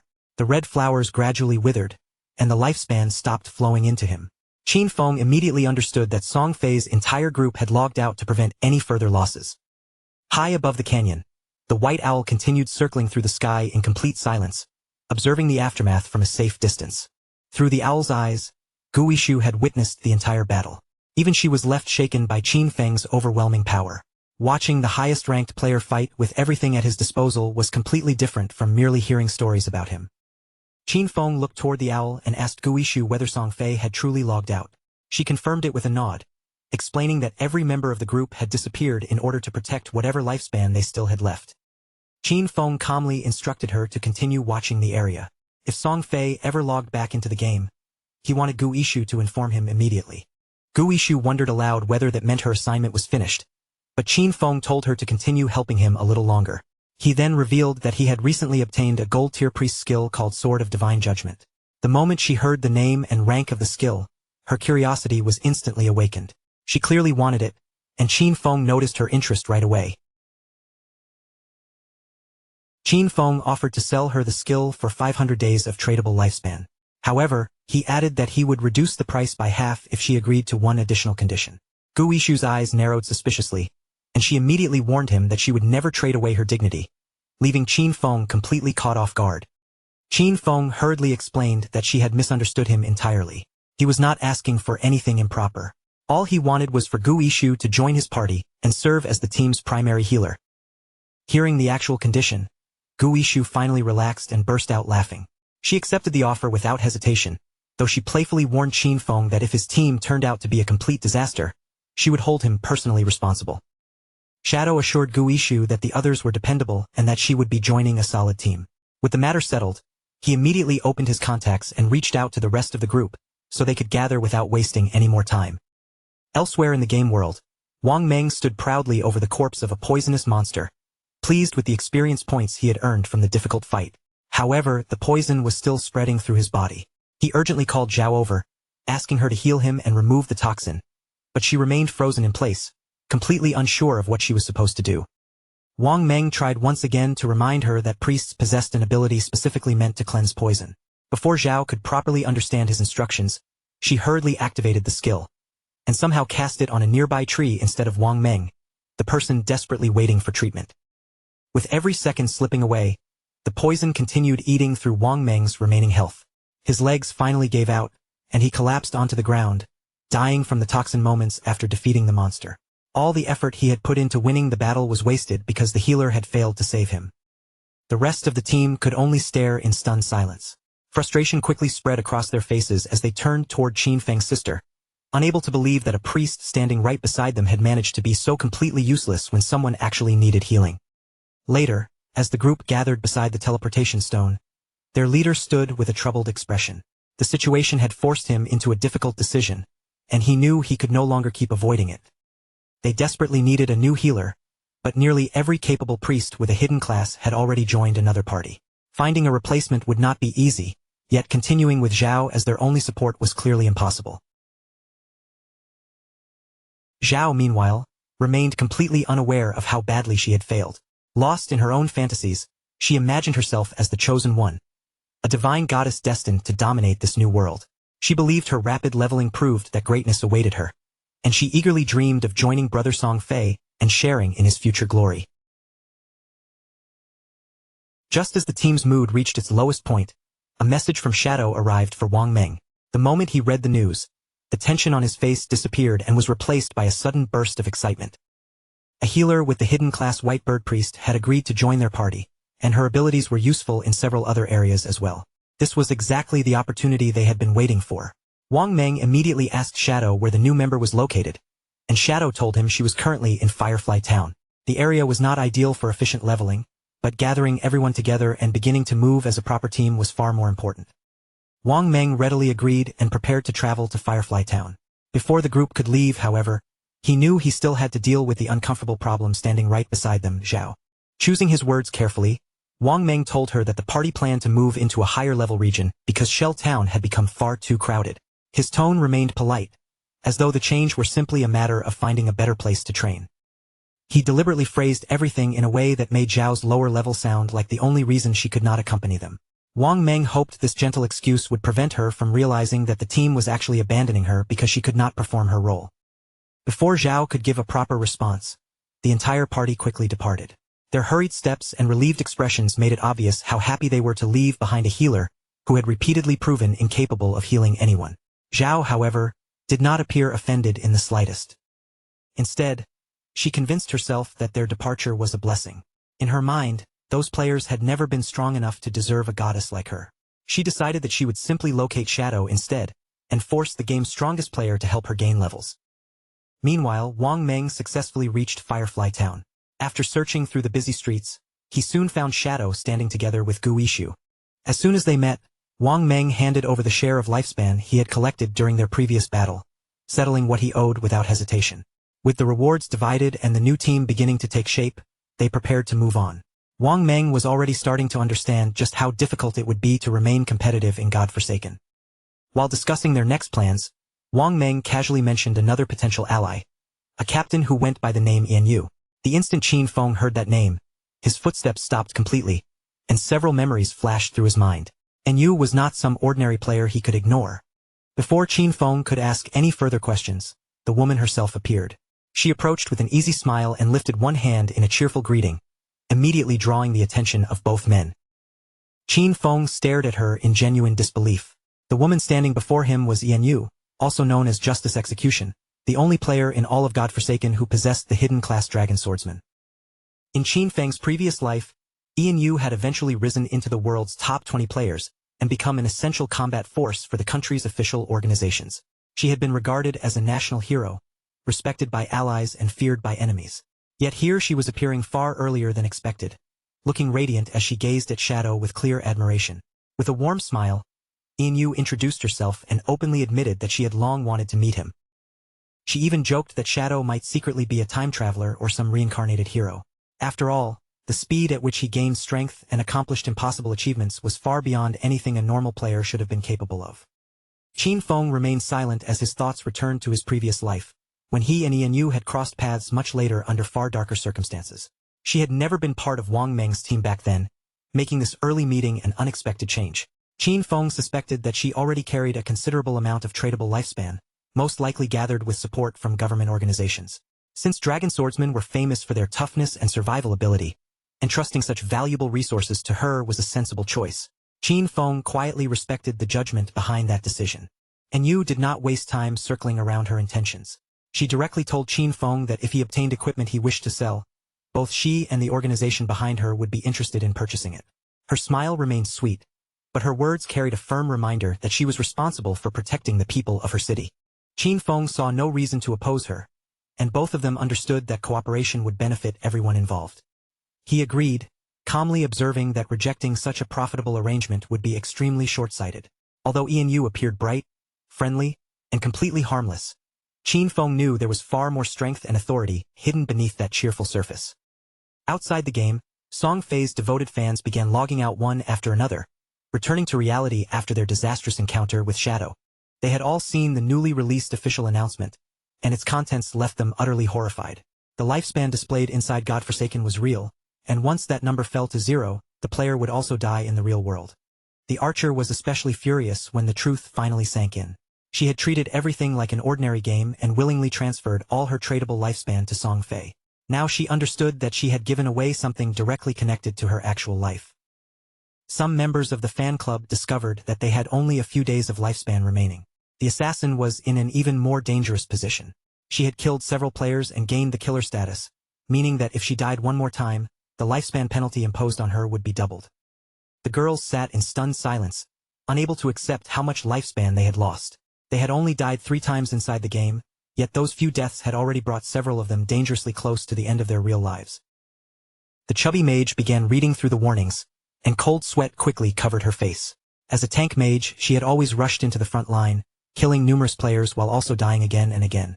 Now, after checking the remaining number, she realized that she had only 1 day of lifespan left. The moment it reached 0, she would truly die. Just when panic was beginning to overwhelm her, another message caught her attention.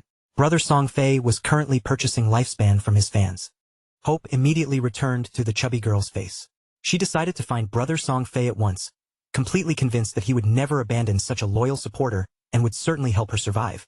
She hurriedly changed her clothes and considered dressing entirely in Song Fei support merchandise from head to toe. The thought delighted her, and she eagerly prepared to meet the idol who, in her mind, would definitely rescue her. She even selected merchandise promoting his latest release, the Song Fei Ultra Thin Anti-Side Leak. After covering herself in Song Fei branded clothing and accessories, she rushed out of her home without wasting another second. From there, she began heading directly toward the location of his concert. Not far from her home stood another cluster of apartment buildings, their windows overlooking the surrounding streets. Inside one of those apartments, Qin Feng's sister had also logged out of God-Forsaken. For several moments, she looked around in confusion, no longer entirely certain whether she had truly returned to reality or was still trapped inside the game. She picked up her phone and checked the latest lifespan prices. A smile immediately spread across her face when she saw that a single day could now be sold for 15,000. With more than 200 tradable days remaining, she believed she could instantly turn herself into a millionaire. Her excitement vanished the moment she saw another piece of news. Shadow had hunted down and killed Song Fei 3 separate times. Tears quickly filled her eyes, born from a mixture of sorrow and fury. She remembered the official warning that reaching 0 lifespan inside the game would cause a person to die in reality, which meant every attack against Song Fei had placed his actual life in danger. Even though she had once possessed 100 years of non-tradable lifespan, dying 3 times had reduced the amount to barely 12 years. Her thoughts immediately turned back to brother Song Fei, and she could not understand why Shadow was targeting him so relentlessly. According to the group chats, Shadow had cut through dozens of people and killed Song Fei 3 times despite everyone protecting him. To her, that made Shadow both unimaginably powerful and terrifying beyond words. At that moment, the chubby girl began flooding the fan group chat with urgent messages. She announced that brother Song Fei was facing a crisis and desperately needed the support of every loyal fan. She called for any sister living in Jianghai City to meet her and sell their tradable lifespan. Song Fei was currently at Dajiang Plaza, and he was offering an exchange rate of 1 day for 10,000. In her words, this was the perfect chance to become rich while also helping brother Song Fei survive. Qin Feng's sister immediately began getting dressed. She could hardly believe that brother Song Fei was at Dajiang Plaza, which was located only a short distance from her apartment. She told herself that she could not stand by and watch his lifespan run out. Thanks to Shadow and the other players helping her earn rewards, she had managed to preserve more than 200 tradable days. Just enough, she believed, to save brother Song Fei.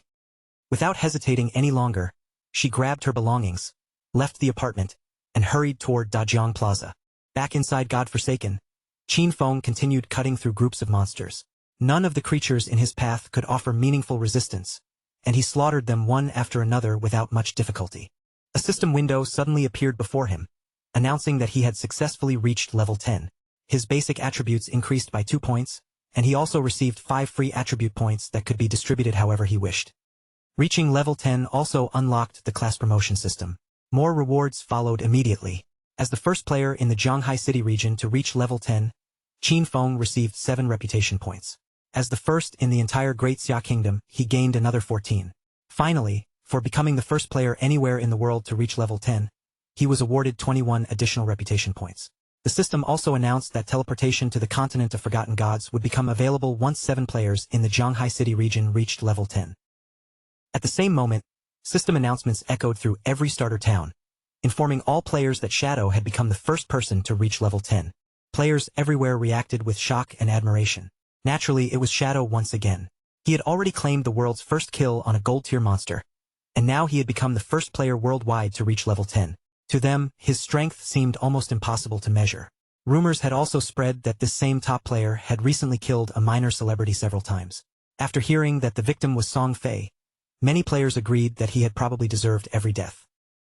Across the different starter towns, countless players vented their frustration after hearing the announcement. Many cursed in disbelief when they learned that Shadow was also from Great Xia. One player complained that even with the Hidden Smith class, he had only managed to reach level 8, while Shadow was already pulling impossibly far ahead. With nearly 1.5 billion people in Great Xia, everyone began wondering whether there truly was not a single person capable of catching up to him. Near a quiet shoreline, Qin Feng opened his skill panel and finally began spending the evolution points he had accumulated. He poured all 13 remaining points into backstab enhancement, reducing his balance to 0. The skill advanced from platinum rank to emerald, and its passive damage bonus climbed from 40% to 50%. Even after gathering slightly more than 7,000 days of tradable lifespan, Qin Feng still felt that the amount was nowhere near enough. To leave the starter region, 7 players needed to reach level 10 before the teleportation portal to the continent of Forsaken Gods would activate.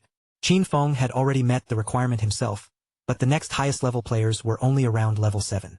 No matter how impatient he felt, he would still have to wait for the others to catch up. Since he could not travel to the next continent yet, Qin Feng decided to temporarily log out. There was an important matter waiting for him in the real world, and this was the perfect opportunity to deal with it.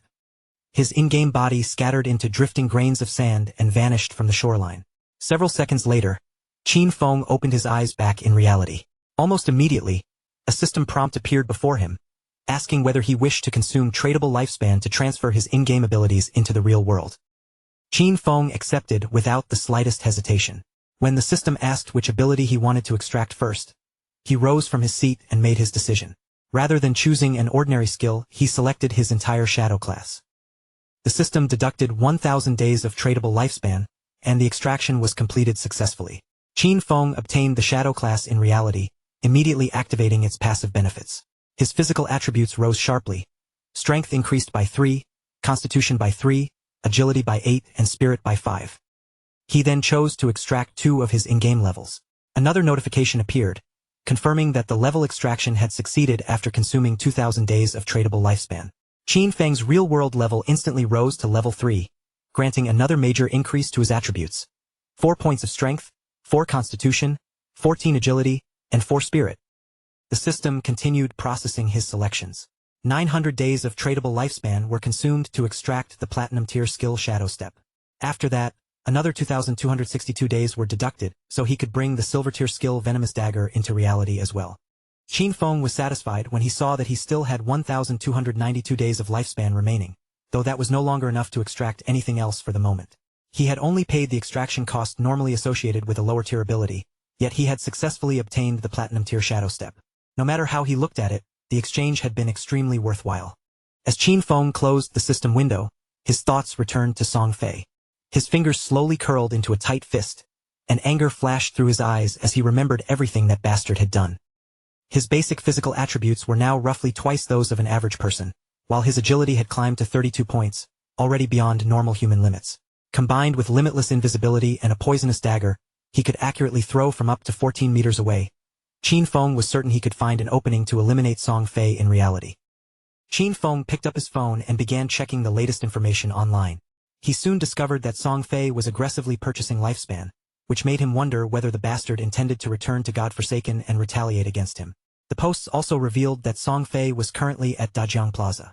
It was only 7 or 8 kilometers away, and with Qin Feng's present speed, he could reach it in a little over 10 minutes. Just then, the phone vibrated in his hand. The moment Qin Feng saw a message from Hu Kabin, the arrogant and powerful supervisor from his company, his fingers began trembling with restrained irritation. Hu Kabin was furious that Qin Feng had become bold enough to ignore her calls after gaining a little confidence. In her eyes, the young lady's interest in him was an opportunity most people would beg for. She could not understand why he refused to cooperate when such an enormous chance had supposedly been placed directly in front of him. Qin Feng blocked Hu Kabin without bothering to reply. As he continued walking, he casually tossed the phone aside and activated Shadow Step, causing his body to fade from sight. Those people still had no idea what Godforsaken truly represented, but Qin Feng knew they would understand soon enough. Several hours later, Dajiang Plaza was packed from end to end for Song Fei's public concert. Excited girls filled the audience, many of them dressed in his merchandise and holding signs bearing his name. Among that enormous crowd was Qin Feng's younger sister. At the center of the brightly lit stage, Song Fei sat comfortably beside a blonde woman. The two spoke quietly while the roaring audience continued cheering below them. With an amused smile, the blonde woman mentioned that she had heard Shadow had killed Song Fei 3 times inside the game. She told him not to worry, explaining that she had already dispatched people to investigate Shadow's real identity. Song Fei leaned slightly closer, curiosity appearing in his eyes as he asked how far the investigation had progressed. Hu Kabin revealed that someone had already been sent into Firefly Town to make direct contact with Shadow. Their plan was to offer Shadow an amount of money he would be unable to reject. The moment he entered the real world to collect the payment, they would capture him. Once he was in their hands, they would make certain that Brother Song Fei had every opportunity to vent his anger personally. Song Fei's lips curled into a pleased smile. He told Hu Kabin to inform him immediately when Shadow had been caught. Then, with open curiosity, he asked whether Dajiang Corporation had already used the same method to control several other players and force them to work without compensation. Hu Kabin burst into laughter. In her opinion, those players were nothing but fools, and they were so weak that none of them could gather much lifespan anyway. Supporting Song Fei was far more profitable. Countless women willingly handed him their lifespan, and some were even prepared to sacrifice their lives for him without being asked twice. Hearing that, Song Fei leaned back and began laughing maliciously, clearly delighted by how easily his followers could be manipulated. Suddenly, a man standing among the audience raised his voice above the cheering crowd. He angrily demanded that everyone stop recklessly selling and transferring their lifespan to other people. Turning toward the stage, the man directly confronted Song Fei. He accused him of knowing perfectly well that lifespan was connected to actual life and death, yet continuing to brainwash his fans and purchase their remaining days in enormous quantities. He declared that Song Fei was endangering human lives and announced that they intended to report him to the authorities. Song Fei merely smiled when he heard the accusation. In his mind, every public event seemed to attract at least one fool determined to create trouble and ruin the atmosphere. He slowly rose from his chair and faced the audience with a solemn expression. Song Fei announced that he had noticed the recent controversy surrounding his actions. He admitted that his acquisition of lifespan had occupied public attention and caused inconvenience to many people. For that reason, he claimed to feel deeply regretful and offered everyone his most sincere apology. His fans immediately protested from below the stage. They shouted that he had no reason to apologize because, in their eyes, Brother Song Fei had done absolutely nothing wrong. Song Fei gave them a warm, sincere-looking smile. With emotion filling his voice, he said he was truly grateful for every bit of affection, trust, and support his fans had given him. At the same time, he earnestly reminded everyone that love should always remain positive and uplifting. He encouraged his followers to support their idols rationally. During this extraordinary period brought about by the game, they first needed to protect their personal safety, then unite in a positive way, contribute to society, and spread uplifting energy to those around them. Tears filled Song Fei's eyes as he continued. He explained that while the entire nation struggled with the effects of God-forsaken, he had been actively cooperating with the authorities and working tirelessly inside the game. That was supposedly why he had spent his personal fortune purchasing lifespan. He wanted to become a worthy and responsible idol within the game, someone who deserved the affection of his supporters. Everything he had done, he claimed, was meant to repay his fans, help them gain something beyond the game, and allow everyone to live peaceful, safe, and happy lives while working together toward a better tomorrow. Song Fei lowered his gaze and said he had never imagined his actions would create so much controversy or bring so many problems to everyone. His trembling voice and tearful expression immediately caused countless fans in the audience to begin crying with him. He apologized once more for all the trouble he had caused. The sight of him appearing so remorseful made the audience even more emotional, and the girls began shouting through their tears that Brother Song Fei had never done anything wrong. Their sadness quickly transformed into anger toward the man who had confronted him. The fans insulted him as an uncivilized savage and demanded that he leave the plaza. They insisted that they were helping Brother Song Fei voluntarily and warned him not to mock or insult the sincerity of their feelings. The chubby mage pushed through the crowd and climbed onto the stage. Once she stood beside Song Fei, she raised her voice and urged everyone not to believe the ridiculous rumors spreading outside. She angrily asked how anyone dared question Brother Song Fei. In her opinion, only pig-brained fools believed every rumor they heard. She even challenged the idea that lifespan inside a game could somehow affect a person in the real world. Pressing one hand firmly against her chest, the chubby girl declared that she was personally willing to die for Brother Song Fei. When she logged out, the system had shown that she had less than 1 day of lifespan remaining, yet she was still standing there perfectly fine. Even if the rumors eventually proved true, she insisted that anyone without the courage to die for Brother Song Fei had no right to claim they truly loved him. Her passionate declaration ignited the crowd. The other fans became even more excited, and many decided on the spot that they would transfer every remaining day of lifespan they possessed to Song Fei. Song Fei looked across the emotional crowd with satisfaction, hidden beneath his gentle smile. The overwhelming devotion of his fans clearly pleased him. He reached one hand toward the chubby girl and told her that receiving such pure and selfless love from someone like her made him feel truly honored. The chubby girl broke down in tears at his words. Standing beneath the stage lights, she looked at Song Fei with complete devotion, fully prepared to sacrifice her life for him. At that exact moment, something tore through the air at terrifying speed. Before anyone could understand what they were seeing, the projectile pierced straight through Song Fei's head, leaving the entire plaza frozen in shock. Blood immediately spilled from Song Fei's mouth. His expression went blank, and strands of his hair began drifting downward like dead leaves falling from a tree. Song Fei's lifeless body tipped forward and collapsed onto the chubby girl's shoulder.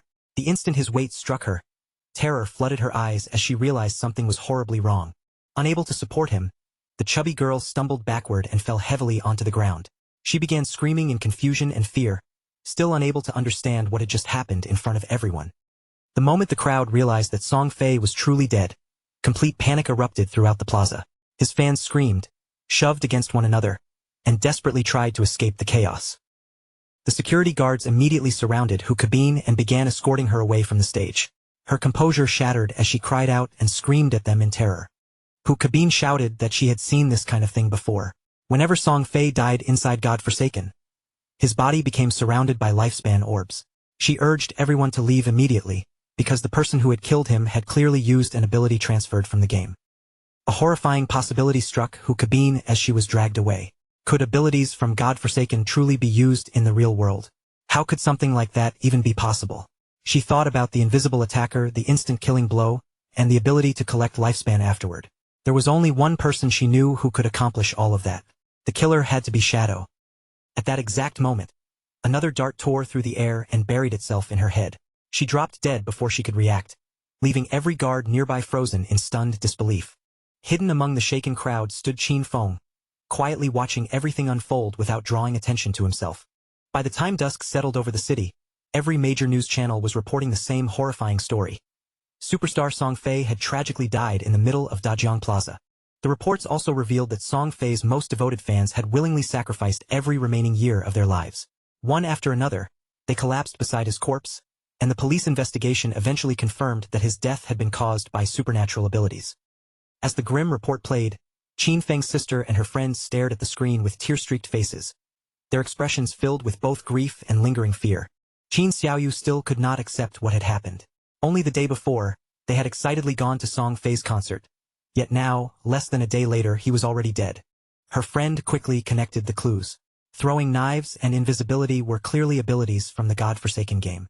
Remembering that Shadow had killed Song Fei 3 separate times inside the game, she began wondering whether Shadow had also been responsible for his death in reality.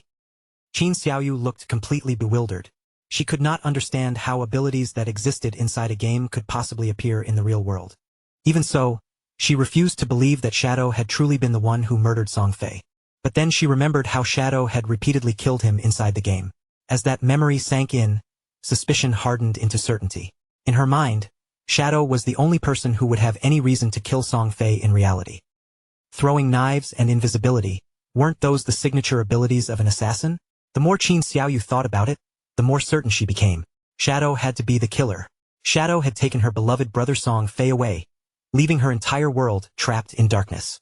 If he had truly discovered a way to bring game abilities into reality, then she would find him and get close to him. No matter how great the price, she would become stronger. From that day forward, revenge would be the only goal guiding her life. The taxi pulled over at the side of the road, and the two girls immediately opened the doors and stepped outside. Her friend noticed something was wrong and cautiously asked whether she was all right. Qin Xiaoyu said nothing at first, but the burning fury in her eyes gave away everything. All she wanted now was to kill Shadow with her own hands and avenge Song Fei. Meanwhile, completely unaware of the hatred now aimed at him, Qin Feng was sitting quietly inside a restaurant, calmly eating a bowl of noodles. Although players of God-Forsaken were nearly invincible in the real world, their bodies still consumed energy. They could still grow hungry, which meant ordinary meals remained necessary. Just then, Qin Feng's phone began to ring. He unlocked the screen and found a newly arrived message warning him that Fat Hu was furious. The man had already blocked both his phone number and WeChat, and unless Qin Feng returned immediately, he would be fired and lose his entire salary for the month. The message had come from Yang Xiaoya, a kind-hearted but physically delicate girl who was often bullied by others. In Qin Feng's previous life, she had eventually become a member of his Zhanshin guild as well. He calmly told her not to worry about him or the job and advised her to concentrate on leveling up inside the game instead. Yang Xiaoya was surprised and asked whether Qin Feng had also entered the game. She had heard that God-Forsaken was incredibly difficult and that many players had nearly exhausted their lifespans already. Qin Feng explained that no matter which profession she had chosen, she should focus on increasing her agility during the early stages. She agreed to follow his advice, though she mentioned that the lifespan generated in the game was currently selling for an extremely high price. Curious about his own progress, she asked how far he had advanced and how much he had earned. Qin Feng casually replied that it was not much, since he had already spent almost everything. Qin Feng knew Fat Hu was nothing more than a lackey. The real threat was the woman controlling him from behind the scenes, Qian Shishir, daughter of the Qian Group's president. The company Qin Feng had once worked for also belonged to that group, and Qian Shishir spent nearly every day doing nothing except chasing after men. Her reputation was already outrageous. She had entered a hotel with 6 middle-aged foreign men, driven around in a sports car with 3 African men purely for entertainment, and recently, she had even begun showing interest in Qin Feng. Qian Shishir was deeply obsessed with foreign culture. After God-Forsaken descended, she abandoned Great Xia and traveled to North America, where she helped establish Alice's Wonderland, one of the region's 3 most powerful guilds. That guild had deliberately opposed Great Xia. In Qin Feng's previous life, Qian Shishir had created endless problems for both the nation and the Zhanshan Guild. He knew he needed to deal with her before she escaped overseas. Once she reached North America and gathered power, eliminating her would become far more troublesome. If Qian Shishir died before leaving, Alice's Wonderland might never be founded at all. Rumors claimed that every major founder of the guild had some personal connection to her. Once that woman disappeared, the fragile bond holding those people together would naturally collapse. Before Qin Feng could think any further, his phone rang once again. This time, the incoming call was from Qin Xiaoyu. Qin Xiaoyu sounded slightly confused when Qin Feng answered, since she had assumed he had already died inside the game. After confirming that he was still alive, she coldly told him that she had earned enough money to buy a house and no longer needed him to worry about her. Qin Feng simply played along and asked whether she had anything else to say. Without hesitation, she told him to stop bothering her and declared that she would never seek him out again either. She went even further, warning him not to investigate where she lived because, from that moment onward, she was severing every connection between them. Qin Feng ended the call, and instead of feeling upset, he could barely contain his happiness. With that troublesome relationship finally settled, Qin Feng decided it was time to return to God-Forsaken and continue leveling. It would not be long before someone reached level 10 and discovered that abilities learned inside the game could be brought into reality. The moment that secret became public knowledge, the peaceful world everyone knew would disappear forever. Not long afterward, Qin Xiaoyu and her friend also logged back into the game. Her friend still felt uneasy and asked whether cutting ties with her brother had been too cruel, gently suggesting that the two of them reconcile. Qin Xiaoyu firmly refused. She then revealed that she had sold her lifespan to the Chen group for a staggering 2 million. Her friend stared at her in complete shock. Qin Xiaoyu continued, explaining that she had already purchased a house, where the two of them could live together. More importantly, she believed she would soon meet Shadow. Once that happened, Qin Feng would no longer hold any importance in her life. At that moment, a passing player approached the area and immediately caught Qin Xiaoyu's attention. The man walked up with a flattering smile and handed her a skill book, proudly telling her that it was the assassin ability she had requested. He also reminded her not to forget the promise she had made to him. Qin Xiaoyu nodded with a bright, agreeable smile and assured him that after everything was finished, she would satisfy his little wishes. Deep inside, however, she mocked him as nothing more than a shameless flatterer. Once she succeeded in meeting Shadow, no one would care about worthless trash like him. Qin Xiaoyu quickly contacted Wang Meng and informed him that she had obtained an assassin skill book containing a control ability. She asked him to check whether Shadow needed it, saying that she was willing to give the book to him. A pleased smile slowly appeared on her face. In her opinion, Zhang Wei might be an annoying flatterer, but at least he had managed to provide such a valuable skill book. To her, this book would become the invisible red thread connecting her fate with Shadow's. Soon, she imagined herself successfully approaching Shadow and remaining quietly at his side. She would heal his injuries, help him defeat enemies, and accompany him as they leveled up together. She intended to make him notice every bit of assistance she provided. Little by little, she would earn his trust until he finally regarded her not merely as a companion, but as the other half meant to stand beside him. But once Qin Xiaoyu became powerful enough and Shadow no longer had any value to her, she would personally kill him. She would even tear out his eyes with her own hands, all for the sake of avenging her beloved brother Song Fei. Her fantasy shattered almost immediately. Wang Meng replied that Shadow considered the ability complete trash and had no need for it whatsoever. He told her she could keep the skill book or sell it herself for money.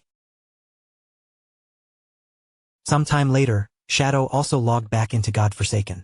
Almost immediately after entering, he heard the violent sounds of someone battling a boss nearby, and from the intensity of the commotion, the creature was clearly no ordinary monster. Qin Feng followed the crashing sounds through the area. When he reached the source, he spotted a man gripping a shield and desperately fighting against a terrifying boss covered in multiple arms. Realizing he could not win, the shield-bearing player turned and tried to flee. But his escape was hopeless. The monster caught him within moments and sliced his body into several bloody pieces. After taking a closer look at the creature, Qin Feng immediately recognized it. This was a golden arachnid, a level 8 boss of the gold tier. Even more dangerously, the golden arachnid possessed a level 2 anti-stealth ability, allowing it to detect enemies hidden from ordinary sight. That meant Qin Feng's invisibility would be completely useless while facing this particular opponent. The golden arachnid threw back its monstrous body and released a deafening roar. Qin Feng gathered his strength, burst from his hiding place, and launched an immediate attack.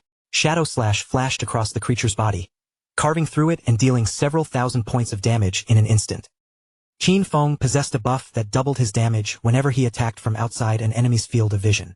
However, because the golden arachnid could see through invisibility, that effect could not activate during this battle, causing his overall damage to drop considerably. Fortunately, the legendary effect of Graceful Liberation increased the golden arachnid's head and heart weak points by 200%. Of Shadow Slash's 9 consecutive strikes, 3 were judged to have landed directly on those vulnerable areas. Each one dealt triple weak point damage, perfectly compensating for the damage Qin Feng had lost from his inactive buff. The result made Qin Feng appreciate just how powerful a legendary ability truly was. He also silently thanked Sister Hai, because without her help, he would never have discovered that mysterious temple of faith. Not far from the battlefield, a female mage watched the clash with wide eyes. In her view, Shadow's damage was completely absurd. A single ability had already erased roughly 1/6 of the golden arachnid's entire health bar. Qin Feng followed up by flicking a venomous throwing knife through the air. The blade stabbed directly into the monster's head and instantly inflicted another 1,783 points of damage. Even so, the venomous throwing knife was still only a silver tier ability. Compared with Qin Feng's rapidly increasing strength and the tougher enemies he now faced, its damage was already beginning to fall behind. To make his invisibility even harder to detect, Qin Feng still needed to advance his profession and unlock a higher-level version of the ability. Before Qin Feng could make another move, the golden arachnid suddenly sprang forward, its enormous body rushing straight at him as it prepared to launch a vicious attack. The female mage immediately panicked when she saw the monster charging. Qin Feng, however, remained perfectly composed, and a confident gleam appeared in his eyes.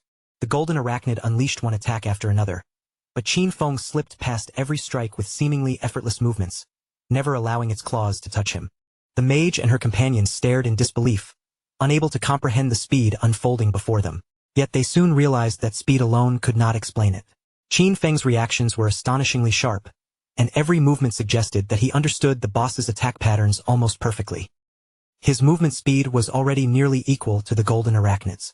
Each time the monster attacked, Qin Feng shifted away at exactly the right moment, dodging as naturally as though he had battled the same boss countless times before. In his previous life, Qin Feng had traveled with Qin Xiaoyu, but she had barely been capable of protecting herself, much less healing him during battle. Forced to depend on his own ability to survive, he gradually sharpened his movement and evasion to an extraordinary level. After all, a warrior could not rely solely on enduring damage. Quick footwork and the ability to avoid fatal attacks were equally essential. A fierce light flashed through Qin Feng's eyes as those memories returned. That hard-earned skill was precisely how he had managed to climb into the world's top 100 despite possessing nothing more than an ordinary warrior class. Seizing an opening, Qin Feng surged forward and carved a rapid series of slashes across the boss's body. By the time he pulled away, the golden arachnid's health had already fallen below half. Qin Feng activated invisibility and vanished from sight once more. Compared with unusual bosses such as the golden ghost ship, whose attacks could not be avoided, the golden arachnid was far easier for him to handle. The mage's eyes widened in astonishment when she noticed that the once ferocious golden arachnid had actually turned around and begun trying to flee from Qin Feng. Qin Feng had no intention of allowing his prey to escape.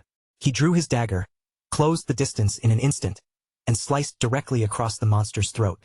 As the golden arachnid collapsed, a system window appeared, confirming that he had killed a level 8 gold tier boss and received 640 experience points, 7 evolution points, and 497 days of tradable lifespan. Without wasting a moment, Qin Feng activated Greedy Hand on the fallen boss. The ability rewarded him with another 21 evolution points and an additional 497 days of tradable lifespan. Qin Feng was delighted by the final rewards. One gold tier boss had brought him a total of 28 evolution points and nearly 2,000 days of tradable lifespan, making the hunt more than worthwhile. Just when he thought the rewards were finished, another system window suddenly appeared. This time he had obtained Blacklight Shield, an assassin skill. When activated, it converted his entire dodge rate into layers of damage reduction shields for 8 seconds. The skill had a 60-second cooldown and required level 8 to use. Under its original conversion rule, every 20% dodge chance created one shield layer. Once the duration ended or once every shield layer was broken, the effect would disappear and his dodge rate would return to normal. Qin Feng could hardly believe such a valuable skill book had dropped. His epic skill, Phantom Blur, already granted him a 75% dodge chance. When paired with Blacklight Shield, that amount could be converted into 3 layers of damage reduction. With protection like that, he could challenge many powerful bosses without suffering even a single point of damage. Qin Feng immediately invested 6 evolution points into the new skill, raising Blacklight Shield from Platinum tier all the way to Epic tier. Its duration increased step by step, climbing from 8 seconds to 10, then 12 and finally 14 seconds. Its conversion efficiency improved as well. Instead of requiring 20% dodge chance for each shield layer, the requirement dropped first to 15%, then 12% and finally only 10%. Qin Feng was thrilled. His 75% dodge chance could now provide 7 full layers of damage reduction, giving him enough survivability to explore many dangerous high-level regions far earlier than normal. With 22 evolution points still remaining, Qin Feng turned his attention to Venomous Throwing Knife and decided to raise its damage. He invested 16 evolution points, evolving the skill from Silver tier to Emerald tier.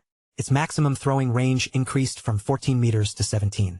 The poison's continuous damage still received no weak point bonus, lasted 5 seconds, and could not stack, but the additional damage on impact rose from 120% to 240% of his attack. The poison damage also increased from 50% to 80% of his attack every second.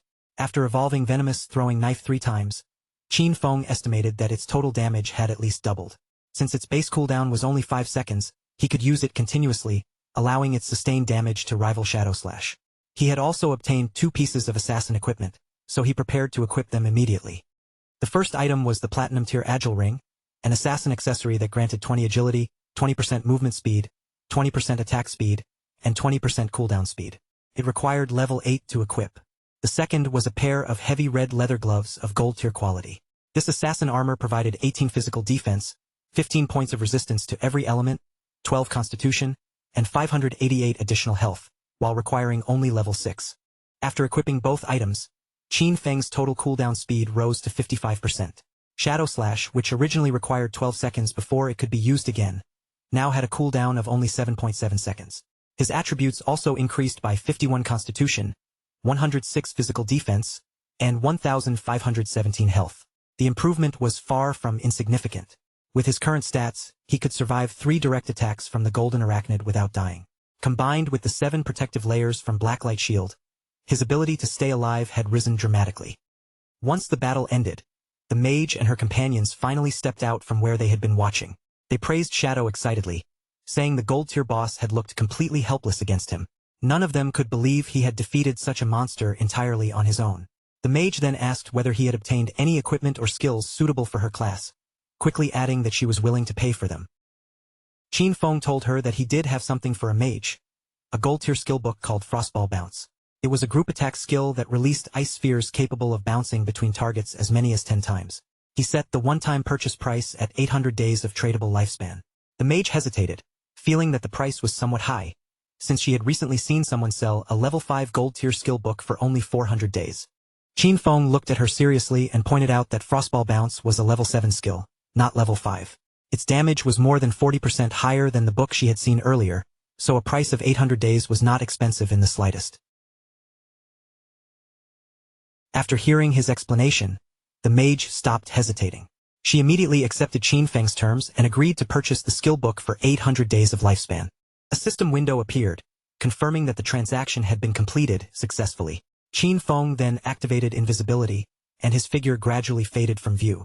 At this stage of the game, none of the bosses found around the beginner regions posed a serious threat to him anymore.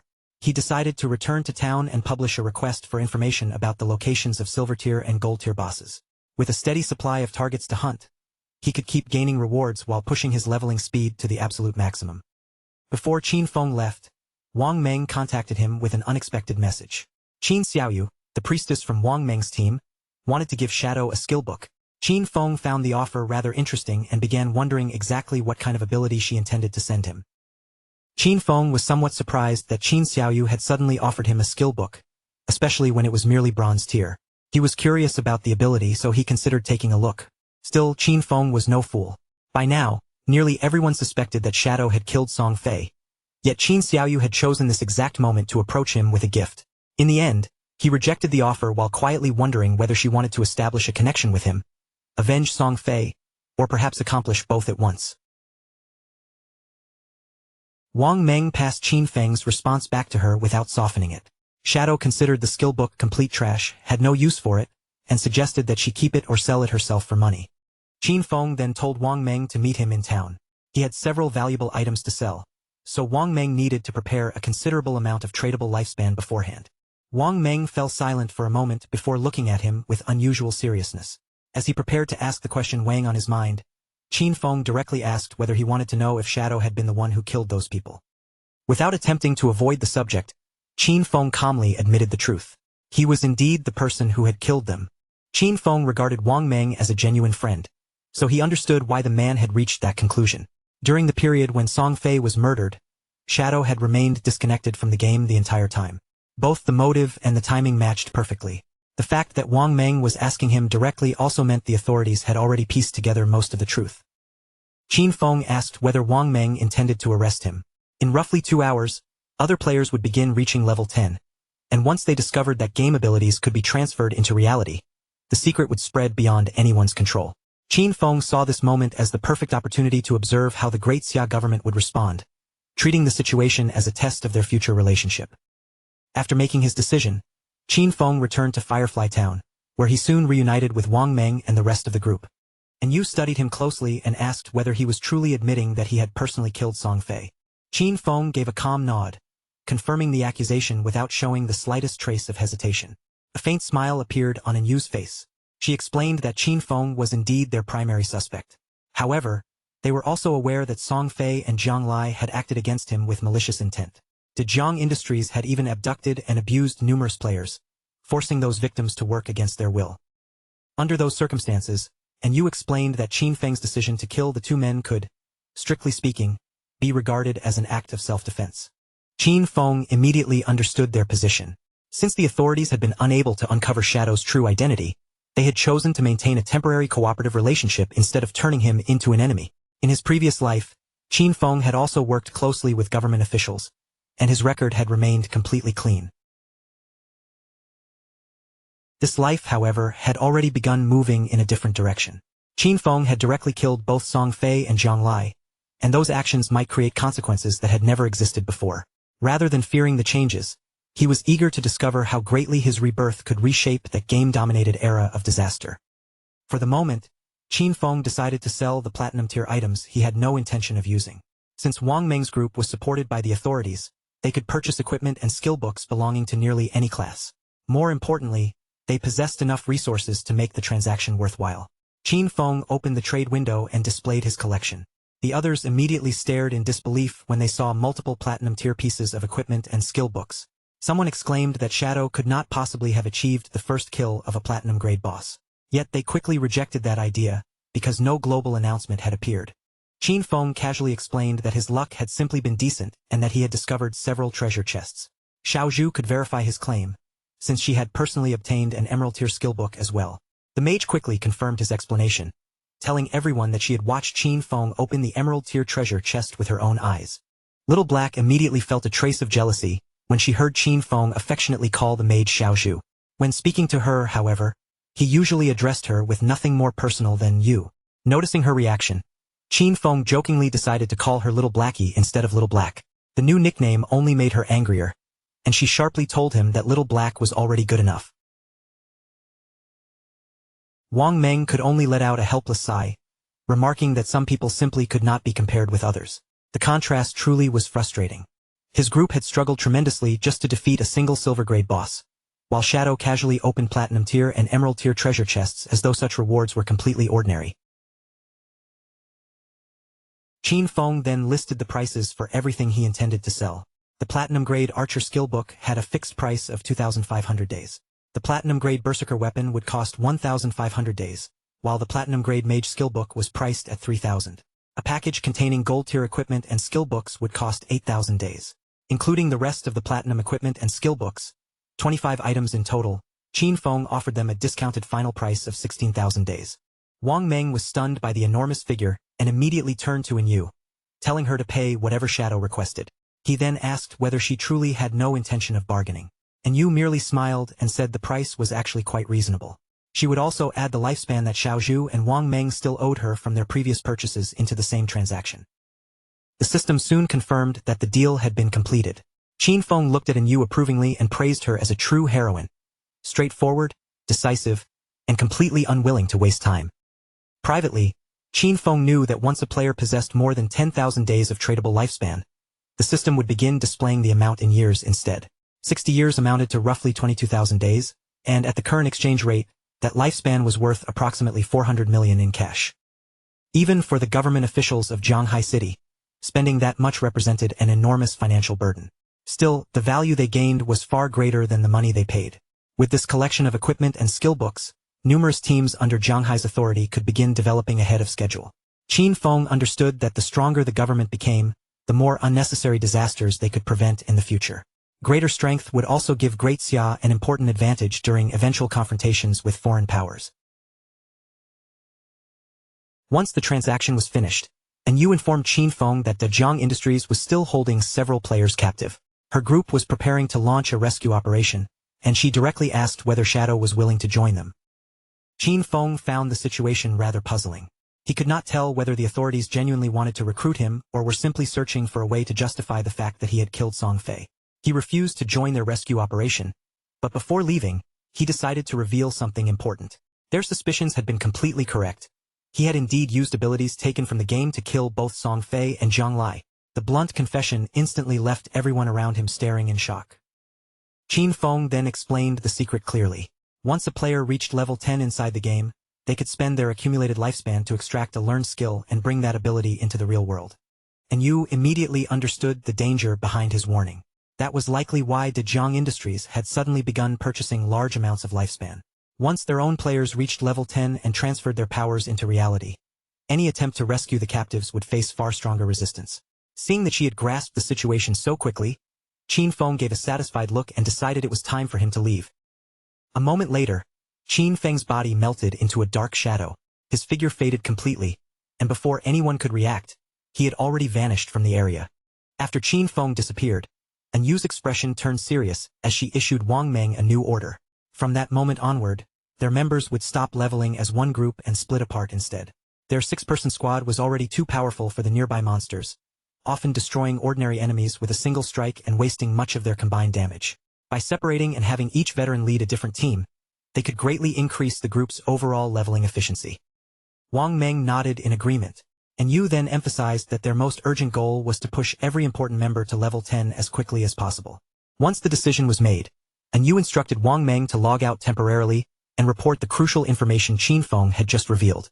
Elsewhere in Firefly Town, 2 nearby players noticed that Shadow had opened another roadside stall.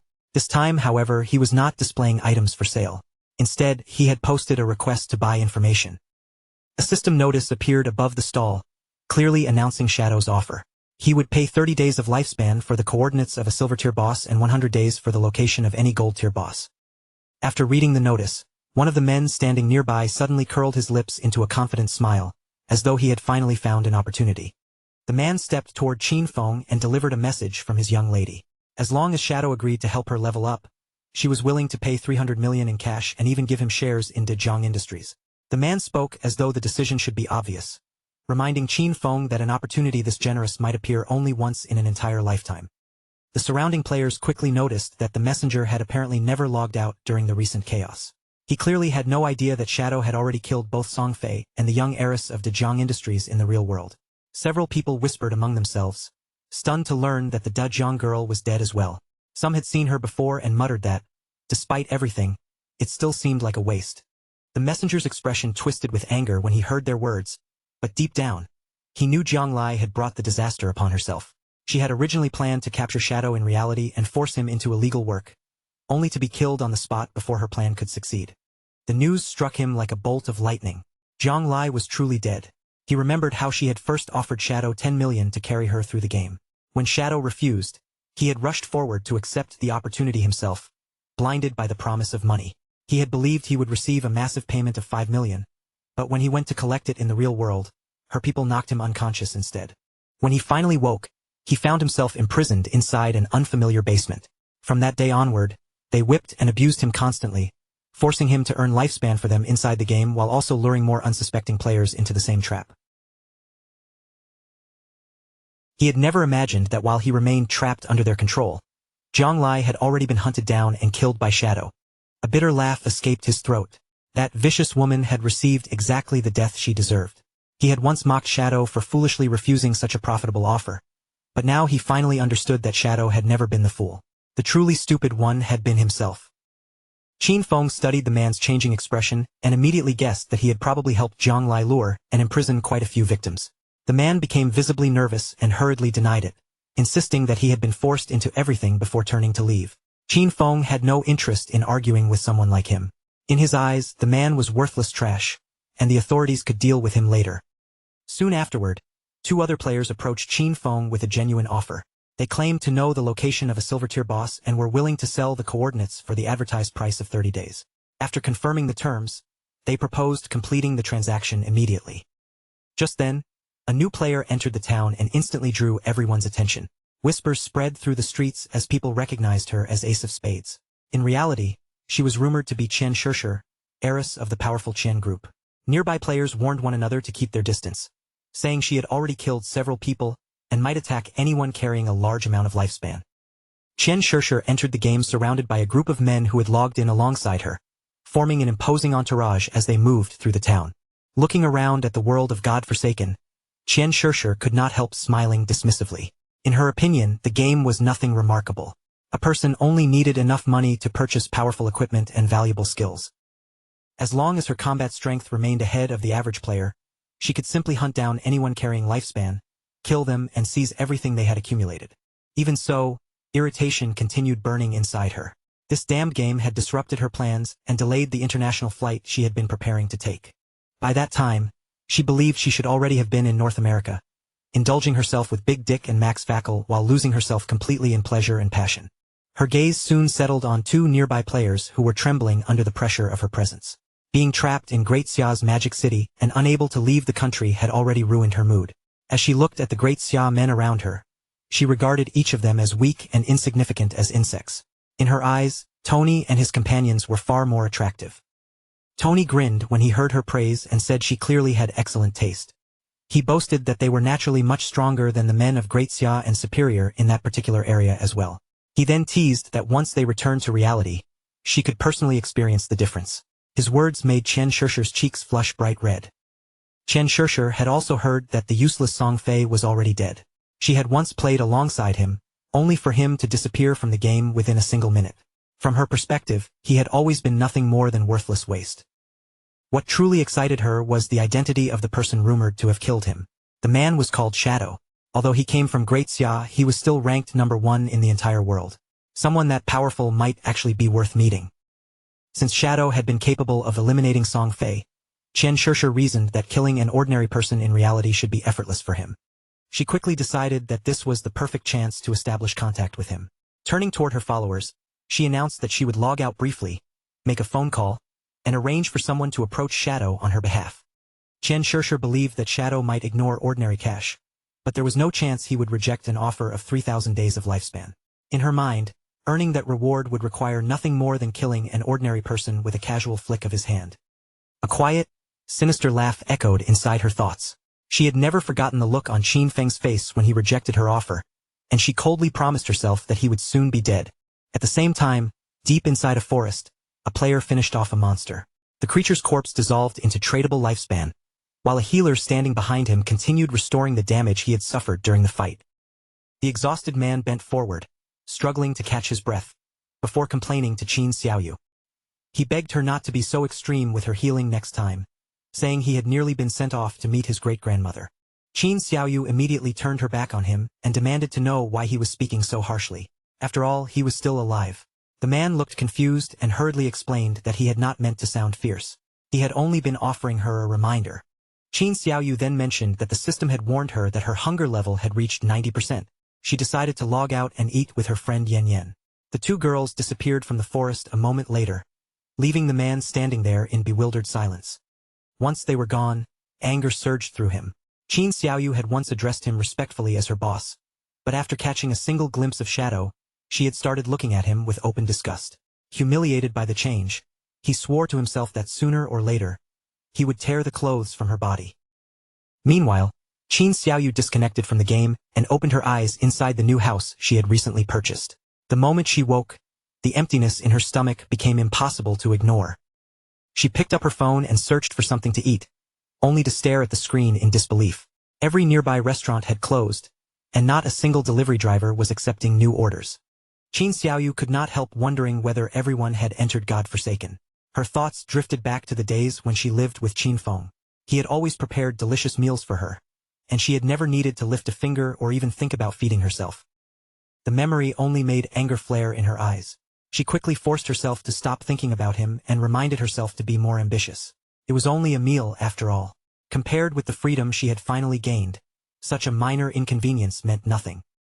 Qin Xiaoyu clenched her fist and repeatedly encouraged herself. She was the best, she had to keep moving forward, and she could accomplish anything she wanted. Without Qin Feng controlling her life, she was certain that she would live even better than before. Back inside the game, a small cave sat hidden near the shoreline. A wounded crab monster suddenly scrambled out of the narrow entrance, desperately trying to escape whatever was chasing it from within.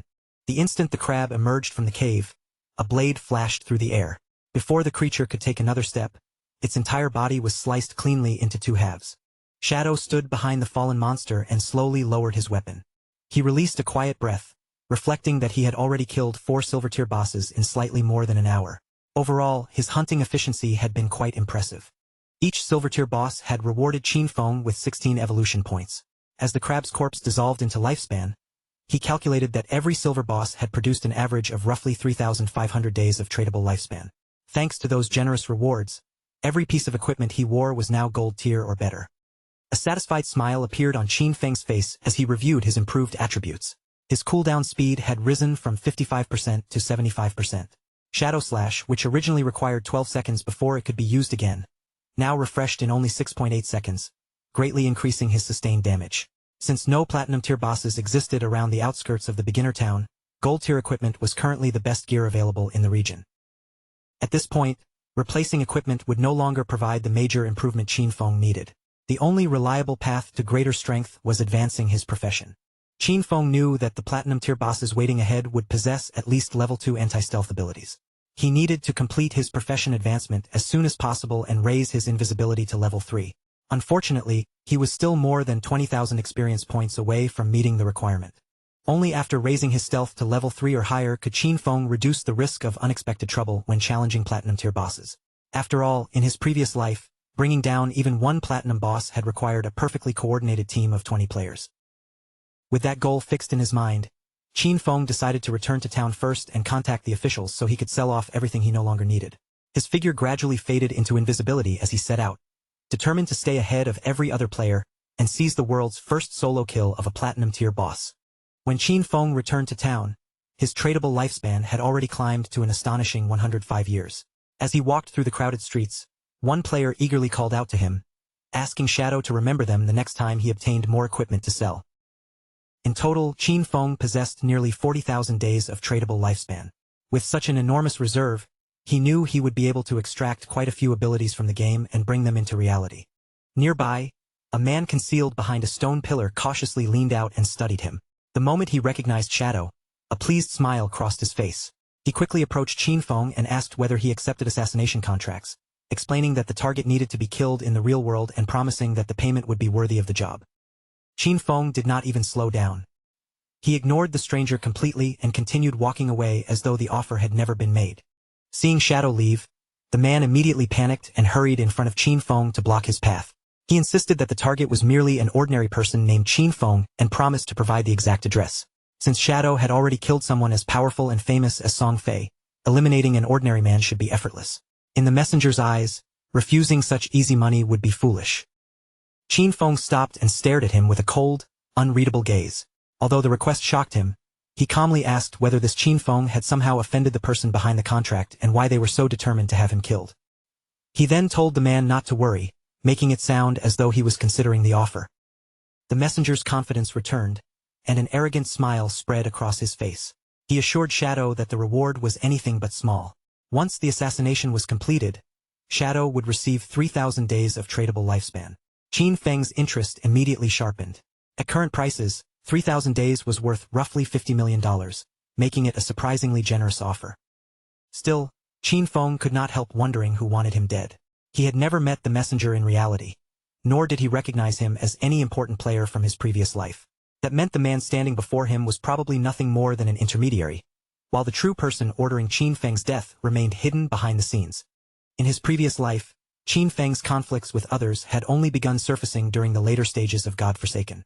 Yet now, someone had already placed an enormous bounty on his head.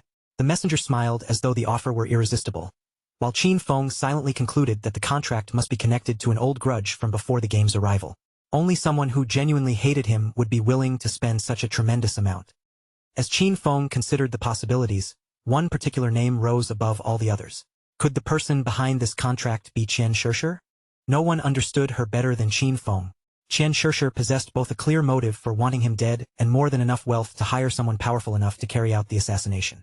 However, something about the situation did not quite fit. With the Qian Group's financial influence, they could easily have arranged Qin Feng's death long before God-Forsaken appeared.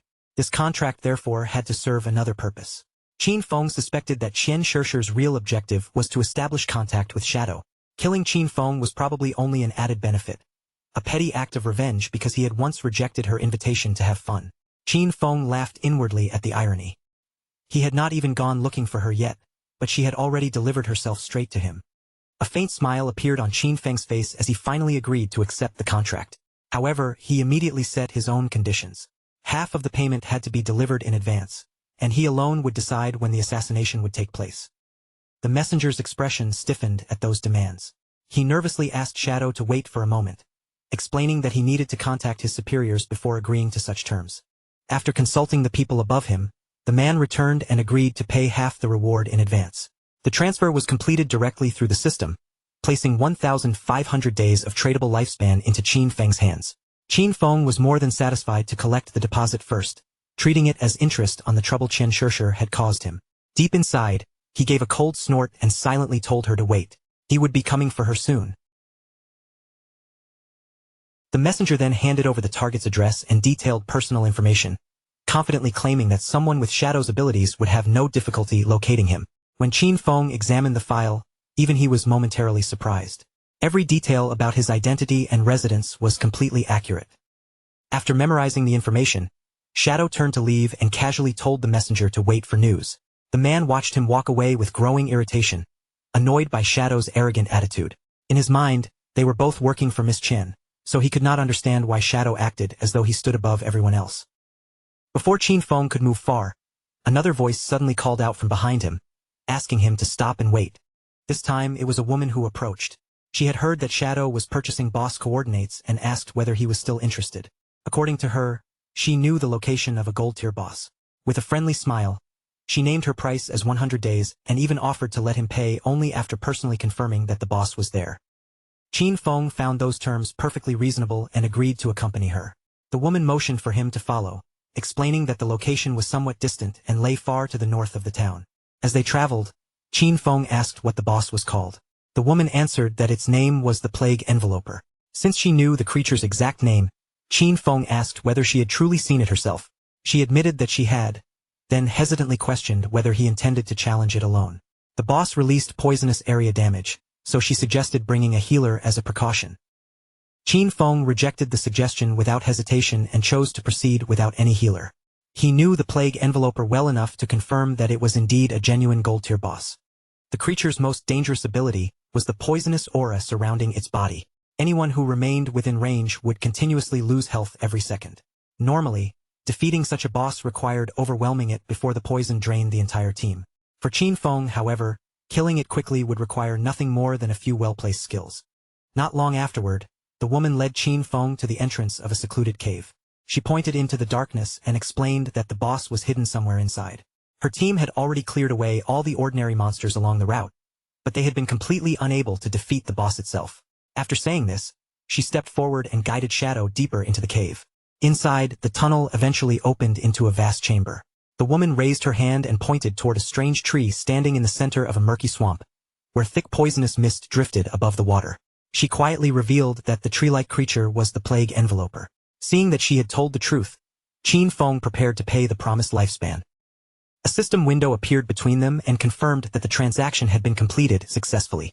Qin Feng transferred exactly 100 days of tradable lifespan to the woman. As he studied the poisonous swamp, Qin Feng remembered that this type of continuous poison damage could actually be avoided through evasion.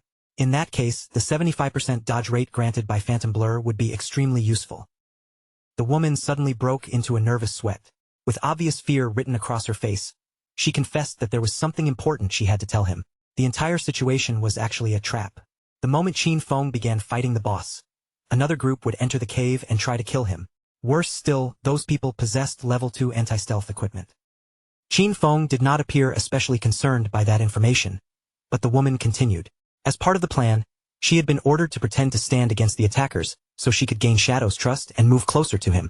Their true objective was for her to uncover some clue about his identity in the real world.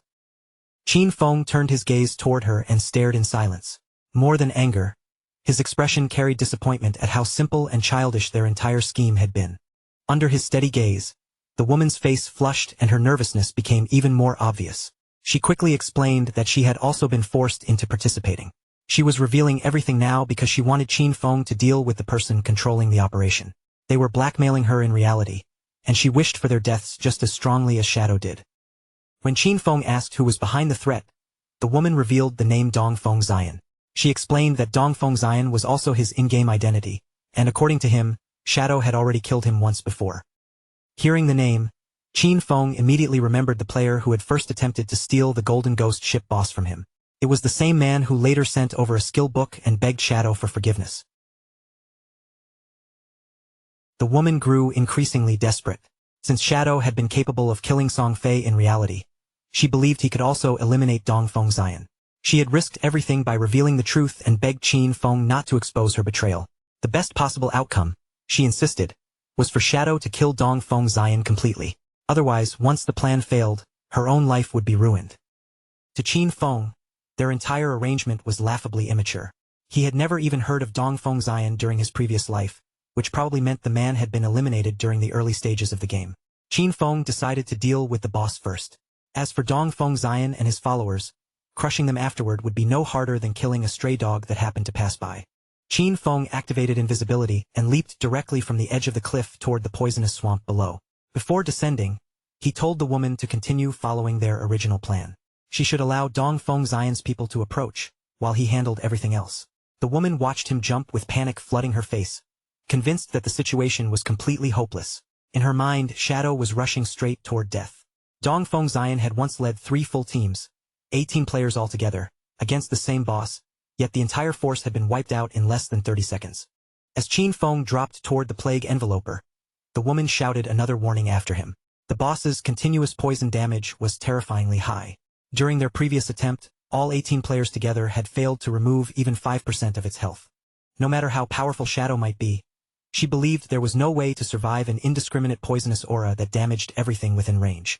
To her, death was the only possible outcome, and she began desperately thinking of a way to escape before Dongfeng Xian's people arrived.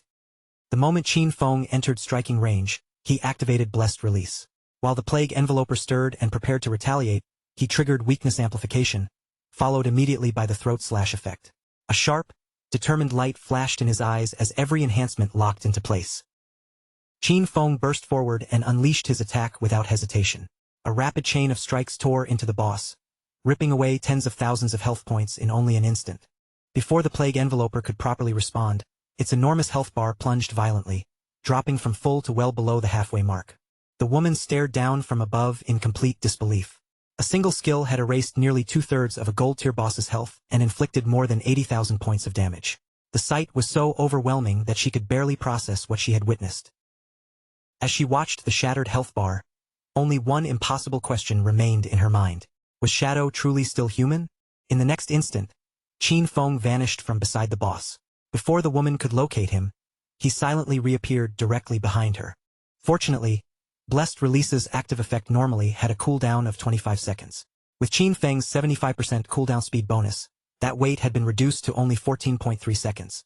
He deliberately chose not to finish the plague enveloper yet. Instead, he would leave it alive until Dongfeng Xian's people arrived and walked straight into their deaths, while his own abilities quietly finished cooling down. Not long afterward, Footsteps and voices echoed through the cave. Dongfeng Xian and his men finally entered, all of them arriving with one clear intention: to surround Shadow and kill him. The leader swept an angry gaze across the cave and issued a ruthless warning to everyone present. Anyone who dared stand in their way would be killed without mercy. Snowy immediately drew her sword and moved forward as though she intended to block their path. Qin Feng watched with growing annoyance. Of all the people who could have appeared, it was this troublesome man again, and now he had become involved with Dongfeng Xian as well. Qin Feng wondered whether their plan, having Snowy pretend to resist the group, could truly succeed. More than 10 players were rushing toward them at once, and he had no idea whether Snowy's combat strength was actually enough to hold them back. Snowy raised her hand and activated her ability, causing a radiant golden shield to form in front of her. The moment Qin Feng saw its solid glow and overwhelming defensive presence, he immediately understood why Dongfeng Xian's group had specifically chosen her to play this role. With protection at that level, very few players in the early stages of Godforsaken would possess enough power to break through her defense by force. Dongfeng Xian's men charged forward without hesitation and began hammering the golden barrier with one attack after another, filling the cave with flashes of light and violent impacts. Qin Feng quickly pieced together how Snowy had obtained such an impressive ability. She must have encountered the blessing of an ancient god somewhere in the wilderness and received a gold-tier treasure chest as her reward. A cold seriousness entered Qin Feng's eyes. Activating Instant Shadow, he vanished from his position and swept through the attackers at terrifying speed, his blade carving across them before they could even react. In the blink of an eye, their bodies were sliced apart. With fury still burning in his gaze, Qin Feng followed up by activating Blooming Curse. Dark power spread across the fallen bodies, and one corpse after another transformed into eerie crimson flowers. Snowy stood frozen in horror. One ability had wiped out so many players at once, and now their corpses had become strange blood-red blossoms scattered across the cave floor. She could not even understand what those flowers were. At the same time, relief washed over her. Fortunately, she had not continued obeying Dongfeng Xian. Otherwise, she might have ended up dying just as miserably as Song Fei and the others. After gathering her courage, Snowy asked Shadow to add her as a friend. She promised that, once the opportunity appeared, she would uncover Dongfeng Xian's real-world location and send it directly to him. Qin Feng considered the offer for a moment before accepting it. Snowy's cheeks suddenly turned red. Speaking in a softer voice, she added that if Shadow ever required any kind of special service, he could come directly to her. For him, she promised such services would always be completely free. Only then did Qin Feng understand what she had been implying. No wonder her face had become so intensely flushed while she spoke. Without lingering any longer, Qin Feng stepped off the edge and leaped downward, his body rapidly descending along the steep cliff toward the wounded boss below. The moment he reached the plague enveloper, Qin Feng launched another series of powerful slashes. As his attacks tore through the boss, he noted that the lifespan absorbed from more than a dozen dead players could not even compare with the reward the single boss was about to provide. Those people could have remained in safe areas and farmed monsters honestly, yet instead, they had chosen to leave their proper path and create trouble for others. In Qin Feng's eyes, their deaths were entirely deserved. After finishing the fight, Qin Feng turned back toward Snowy and calmly asked whether there was anything else she needed. Snowy quickly shook her head, said there was no problem, and decided to leave the cave. Qin Feng then activated Greedy Hand on the boss's remains.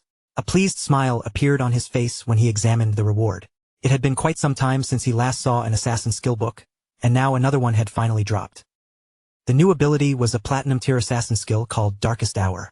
When activated, it released a violent burst of dark light from the user's blade, instantly blinding every enemy caught within its range. Darkest Hour had a 60-second cooldown, required the user to reach level 10, and covered an area extending 20 meters.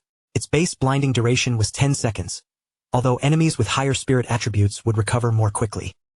Qin Feng tightened his hand into a fist, satisfied with the skill's potential, and decided to learn it immediately rather than saving or selling the book. He slowly drew his dagger while considering how well the new skill suited him. As long as an enemy was blinded and unable to see his position, he could still activate the bonus damage from attacking outside their line of sight, even without entering stealth.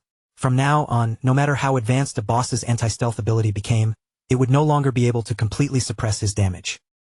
The weapon in Qin Feng's hand was the Plague Blade, an assassin-class dagger that granted 216 attack and 42 agility. It also increased the damage multiplier of weak point attacks by 0.3. The dagger required level 10 to equip, and every strike applied a poisonous effect that detonated 3 seconds later. When the poison exploded, it inflicted damage equal to 50% of the original attack. With the new weapon and skill secured, Qin Feng decided to leave the cave, feeling that the day had once again been exceptionally productive. He had already accumulated 98 evolution points, meaning he was close to evolving his epic tier greedy hand into a legendary ability. As Qin Feng stepped out of the cave, the nearby monsters immediately recoiled from his presence. Checking his experience, he realized he needed only a little more than 10,000 additional points before he could complete his class advancement. Rather than waste time searching for another boss, he decided to farm ordinary monsters directly. Qin Feng surged through the surrounding area and began slaughtering every monster that entered his sight. The creatures quickly realized they had no chance against him, and panic spread as they turned and tried to flee. Qin Feng had no intention of allowing even one of them to escape. His figure flashed repeatedly across the battlefield, and within moments, every fleeing monster had been cut down. As the final experience points entered his body, Qin Feng looked at the system prompt and could not stop a satisfied smile from appearing. At last, he had fulfilled the requirement to advance his class. Brilliant golden energy suddenly erupted around Qin Feng, wrapping his entire body in a radiant glow. At the same moment, a system notification appeared, confirming that his shadow class had successfully advanced. His class rank officially rose from Tier 0 to Tier 1, marking the first major evolution of his hidden profession. The attribute bonuses granted by the class increased dramatically. Strength rose from 3 to 9, Constitution climbed from 3 to 9, Agility jumped from 8 to 24, and Spirit increased from 5 to 15. His first class passive now doubled the duration of stealth and gained a powerful new effect, allowing him to activate stealth abilities even while he was already hidden. His second class passive improved as well, raising the stealth level bonus from +1 to +2. Finally, the third passive strengthened attacks launched from outside an enemy's line of sight, increasing the damage multiplier from double damage to triple damage. Qin Feng lifted one hand and examined it while absorbing the changes flowing through his body. Advancing to Tier 1 had tripled the attribute bonuses of his class. Even more importantly, he could now activate stealth while already concealed. As long as he reduced his cooldowns far enough, it would become possible for him to remain invisible permanently. On top of that, attacks launched outside an enemy's vision now dealt triple damage instead of double. Qin Feng could hardly imagine the later advancements. This was only Tier 1, yet the class was already displaying why it deserved to be called the strongest stealth profession. At that moment, a city-wide system announcement echoed through Zhanghai. 7 players had already reached level 10. The teleportation formation leading to the abandoned Divine Continent would activate in 10 minutes, and every qualified player was instructed to prepare for departure. A ranking board appeared before Qin Feng. Shadow occupied first place, with Gray Rose directly behind him in second. Snowy Day, Black Elf Doll, Lai Zai, and Wang Meng were tied for third, while Huai Yu and Yuhan held fourth place. Qin Feng glanced at the time and saw that it was already 8:30 in the evening. He had not expected so many Zhanghai City players to reach level 10 this early. Nearly every name on the board was familiar to him. In his previous life at this exact hour, the entire ranking had been dominated by foreign players. A serious light entered Qin Feng's eyes as he realized the consequences of his actions were already becoming visible.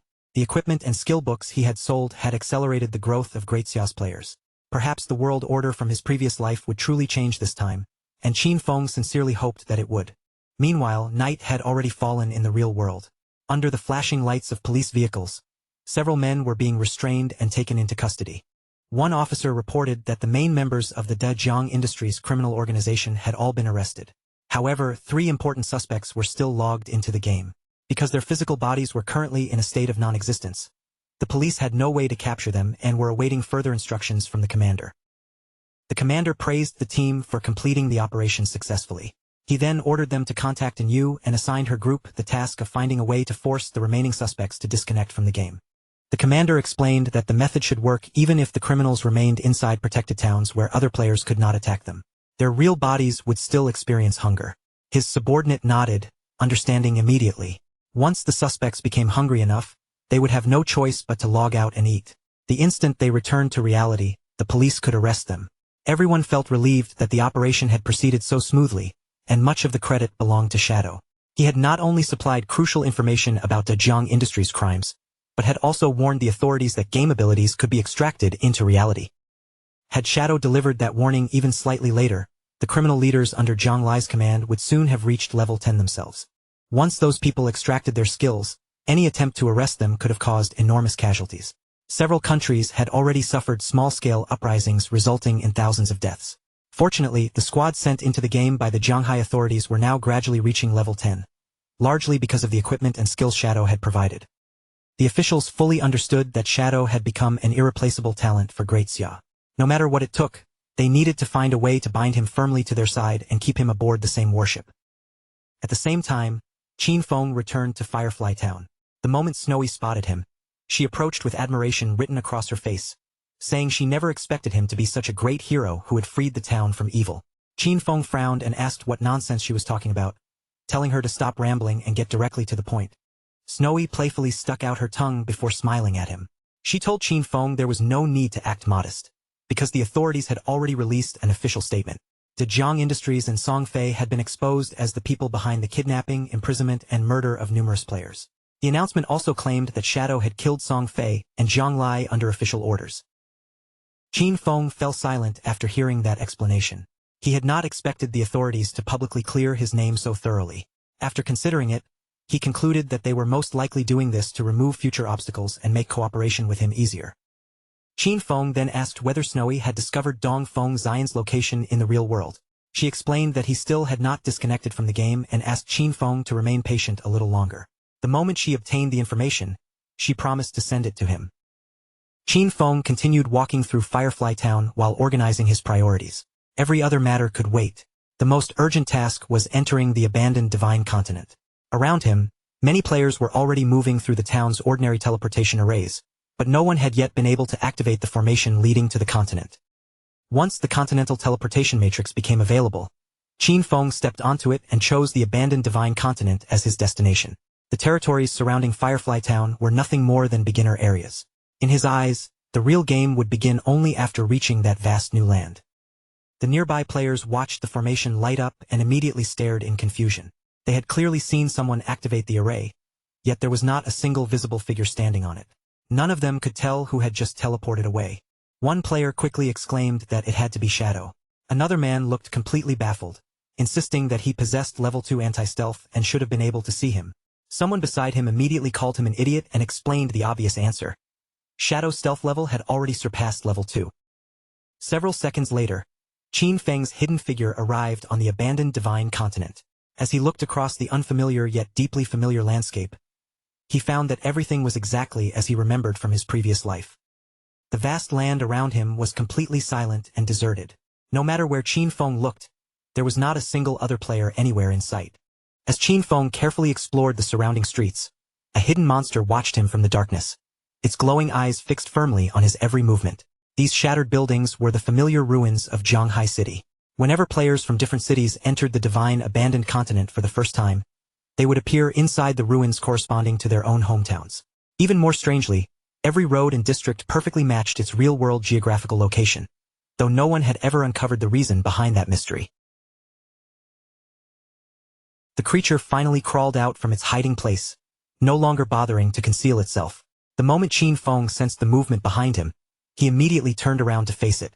A massive worm-shaped monster burst into view, its twisted body rising above the broken ground as it opened its mouth and released a thunderous roar.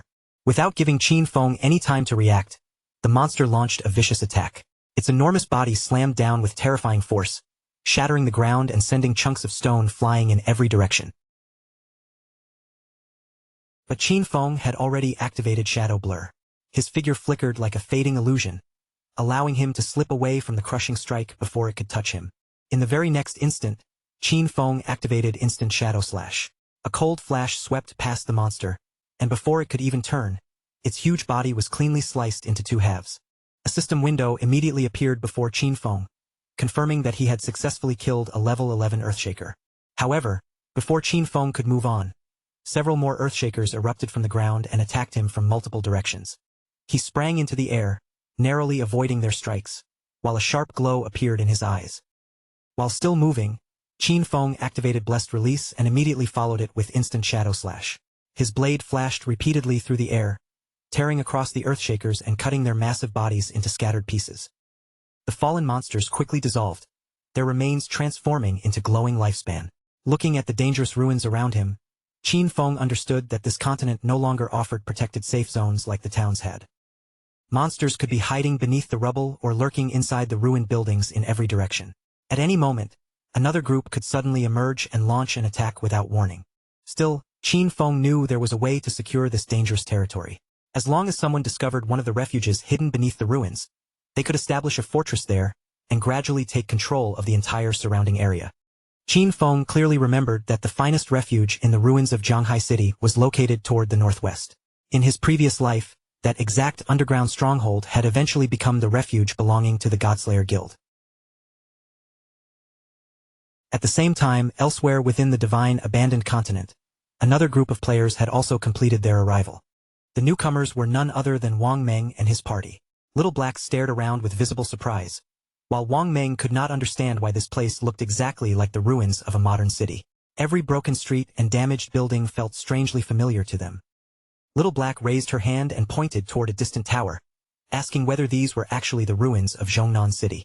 Du Yishu looked in the same direction and confirmed that she was right, noting that several of Zhongnan City's recognizable towers were still standing among the wreckage.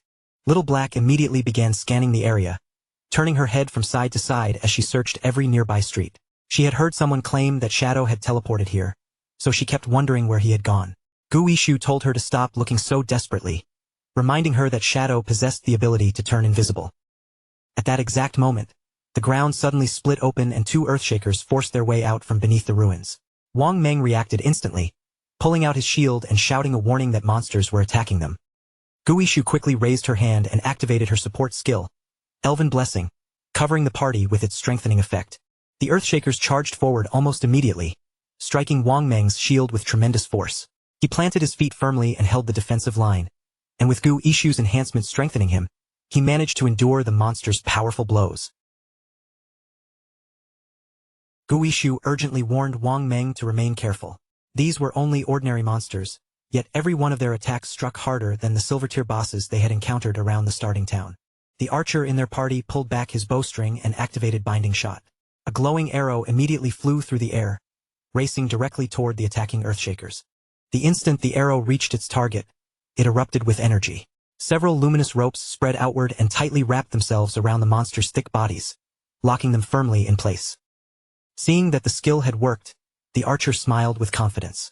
He pointed out that the earthshakers were clearly vulnerable to control effects, so he planned to keep them restrained while unloading all of his damage to finish them off. Little Black lifted her magic staff high above her head. Magical energy gathered around its tip as she summoned a blazing prophetic fireball. Two streams of searing flame shot forward and slammed directly into the immobilized monsters, engulfing their bodies in burning fire. Unable to escape the combined assault, both earthshakers collapsed and died. Their enormous bodies then began dissolving into glowing particles, gradually transforming into lifespan. With the immediate threat eliminated, Wang Meng turned to Xiaoshu and ordered her to send her owl high into the sky so it could scout the surrounding terrain. Xiaoshu nodded, and her owl immediately spread its wings before circling upward above the ruins. Through its vision, she quickly reported that monsters were scattered everywhere, and there were far more of them than expected. The noise from their recent battle had already attracted several groups, which were now moving directly toward their position. She could not find any nearby safe zone either, so she anxiously asked Wang Meng what they should do next. Wang Meng was stunned when he realized there truly was no safe zone anywhere close to them. The archer became even more alarmed, complaining that this ridiculous continent had somehow transformed their adventure into a brutal survival game. Little Black quickly asked Ziozu to search for Shadow instead. She explained that he had arrived roughly 10 minutes before the rest of them, meaning he could not have traveled very far. As long as they managed to locate him, she was certain their group would be safe. At first, she could not spot a single human figure anywhere among the ruined streets, but after searching more carefully, she began noticing traces of glowing lifespan in the distance. Toward the northwest, she discovered an enormous cluster of bright lights scattered across the ground. Those lights were clearly rewards left behind by defeated monsters. She immediately concluded that Shadow must have passed through that area, and his inventory was probably already full, which explained why he had left so much loot untouched. Before the party could discuss it any further, more monsters burst out from beneath the ground and charged straight toward them. The group immediately broke into a run, shouting for everyone to hurry before they were surrounded. Little Black reasoned that the path ahead should be safer because Shadow had already cleared the monsters from that direction. As long as they continued following the glow of the abandoned rewards, those shining traces would eventually lead them straight to him. Wang Meng ordered everyone to remain alert, hold their formation, and make sure no one fell behind. Since the monsters were already closing in, the party would have to keep fighting while steadily retreating toward the northwest. Meanwhile, not far from their position, another group of earthshakers tore through the broken ground and prepared to launch their own attack. But before those monsters could charge, a figure moved through them at astonishing speed. Several sharp flashes crossed their bodies, and in an instant, the Earthshakers were sliced apart into numerous pieces. The person responsible was Shadow. Qin Feng knew that even without the active effect of graceful release, the total damage from Shadow Slash could still reach somewhere between 20 and 30,000. Against ordinary monsters like these, that amount of damage guaranteed an instant kill, turning this entire region into a perfect farming paradise for him. After continuing through the ruined city for several more minutes, Qin Feng finally reached the location of the hidden refuge. He stopped and carefully examined the collapsed structures around him. Qin Feng knew that beneath these seemingly ordinary ruins rested an enormous underground palace, one that had taken players an extremely long time to discover in his previous life. That underground palace contained more than 1,000 individual resting rooms, along with dozens of enormous halls. It was the largest refuge anywhere in Zhanghai City, and in Qin Feng's previous life, it had served as the main base of his Godslayer guild. Before anyone successfully claimed it, however, the refuge had been no different from a deadly dungeon. Countless traps and monsters filled its interior, and a powerful guardian boss protected its deepest area. The rule was simple: the larger the refuge, the stronger the guardian defending it. As Qin Feng entered the refuge, memories from his previous life returned to him. After establishing the Godslayer guild, he had assembled 3 complete squads, totaling 18 elite members. Every one of them had reached level 15 and carried the best equipment they could obtain. Yet even with that powerful lineup, they had barely managed to conquer this underground palace. Qin Feng stepped onto the worn stone staircase and began descending deeper beneath the ruined city, moving steadily toward the darkness below. A system window appeared and confirmed that Qin Feng had officially entered the refuge. The underground region was densely populated by monsters, and the entire area was known as the Land of Soul Purification. Rather than feeling intimidated, Qin Feng's eyes shone with complete confidence. He already believed that, even without a party beside him, he possessed enough strength to conquer this place alone. Another system window appeared before him, explaining that whoever defeated the guardian of this area would gain the right to claim ownership over the entire region. The monsters inside immediately locked their attention onto Qin Feng. The moment they identified him as an intruder, they surged forward together and lunged at him from the darkness. Qin Feng remained perfectly calm as he drew his dagger and prepared to fight. With a single glance, he recognized the enemy before him as a level 12 gold-tier monster, an elemental spirit. Just before the monsters could close the distance and launch their attack, Qin Feng activated Darkest Hour. Their vision was instantly swallowed by darkness, and before they could recover, he followed with Shadow Slash. His figure streaked through the hall like a black flash, and in the blink of an eye, every monster around him had been brutally cut down. Qin Feng immediately pressed forward without slowing down. He moved rapidly from one target to the next, carving apart every monster that entered his path. One after another, their shattered bodies dissolved into glowing lifespan, leaving bright orbs scattered across the floor behind him. A surge of excitement rose in Qin Feng's heart. As long as an enemy was blinded, every attack he delivered would receive a powerful damage increase. Under that effect, he did not even need to rely on his strongest skills. His ordinary attacks alone were enough to kill these level 12 monsters in a single strike. Still, clearing the 15 monsters inside this hall was only the beginning. The soul cleansing grounds contained dozens of enormous halls just like this one, along with more than 1,000 smaller rooms waiting deeper inside. A faint smile slowly formed on Qin Feng's face as he considered the scale of what lay ahead. Conquering the entire place was clearly going to be a massive undertaking. He lowered his gaze and carefully examined the lifespan glowing across the ground, judging the amount he had already accumulated from the monsters. Considering the enormous number of creatures hidden throughout the refuge, Qin Feng quickly reached a satisfying conclusion.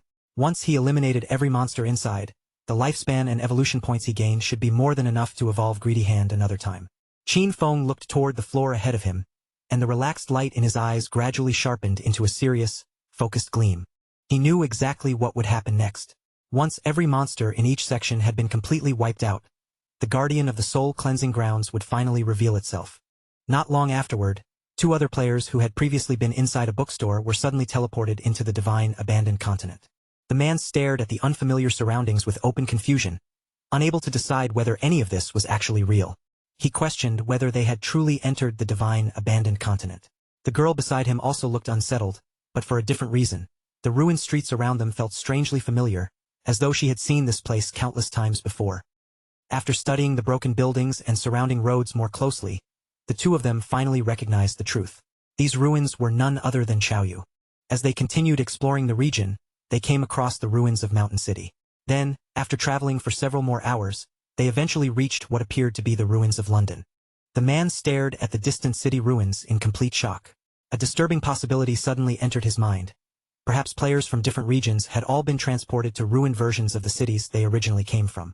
The girl found the idea equally strange, and she began wondering whether the locations of these ruined cities corresponded perfectly with their geographical positions in the real world. While the two of them were distracted by that realization, something quietly began approaching from behind. They immediately sensed the danger and turned around, only to find several Earthshakers staring directly at them with glowing eyes. Panic spread across their faces, and without wasting another second, they decided to flee. The Earthshakers immediately launched their attack, tearing through the ruined ground as they charged forward. The two players ran as fast as they could, desperately trying to escape the area before the monsters caught them. Meanwhile, back in the Zhanghai ruins, glowing lifespan covered the broken streets and rubble. Not far from that field of light, Wang Meng and the rest of his team were hiding beneath a collapsed section of debris. Wang Meng cautiously raised his head above the rubble and scanned the surrounding streets. After confirming that no monsters were currently nearby, he suggested that everyone use this brief moment of safety to rest and recover their strength. And Yu could not stop a blush from appearing on her face, as she thought about Shadow's overwhelming strength. She had originally believed their own team was already powerful, yet in the end, all they could do was hide beneath the protection created by that terrifying boss. Wang Meng immediately coughed and warned her to choose her words more carefully. And Yu looked genuinely confused and asked whether what she had said was not an accurate description of their current situation. Little Black carefully poked her head out from beneath the rubble as well. She remarked that they were extremely fortunate Shadow had already cleared the monsters from this area. Otherwise, with so many creatures roaming around, every member of their party might already have been killed. Then, with a curious expression, she wondered aloud where players would actually reappear if they died somewhere on this continent. While Gu Yishu controlled her owl and continued scouting the area from above, Wang Meng turned toward Yu. He suggested that the six of them temporarily postpone any further exploration. In his opinion, they should wait until every member of their larger team reached level 10, and only then advance together as a complete group. And Yu considered his proposal and nodded in agreement. Through the eyes of Gu Yishu's owl, the group could see monsters throughout the area dropping one after another like flies. However, she could not understand why Shadow's trail had suddenly stopped at this exact location, almost as though he had vanished into thin air. She also noticed that a huge amount of loot remained scattered across the ground, including several pieces of gold-tier equipment. The sight made her extremely tempted to fly down and collect it all immediately. Wang Meng's expression became serious as he looked at the abandoned rewards. Rather than taking anything without permission, he decided to contact Shadow first and ask whether he still intended to keep those items. At that same moment, deeper inside the refuge, Qin Feng sliced another monster into several pieces.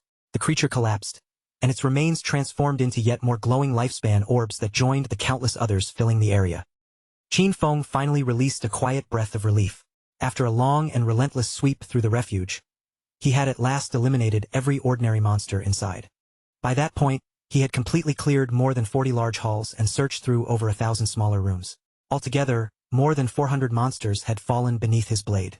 Among those enemies were 4 bronze-tier bosses and 2 silver-tier bosses.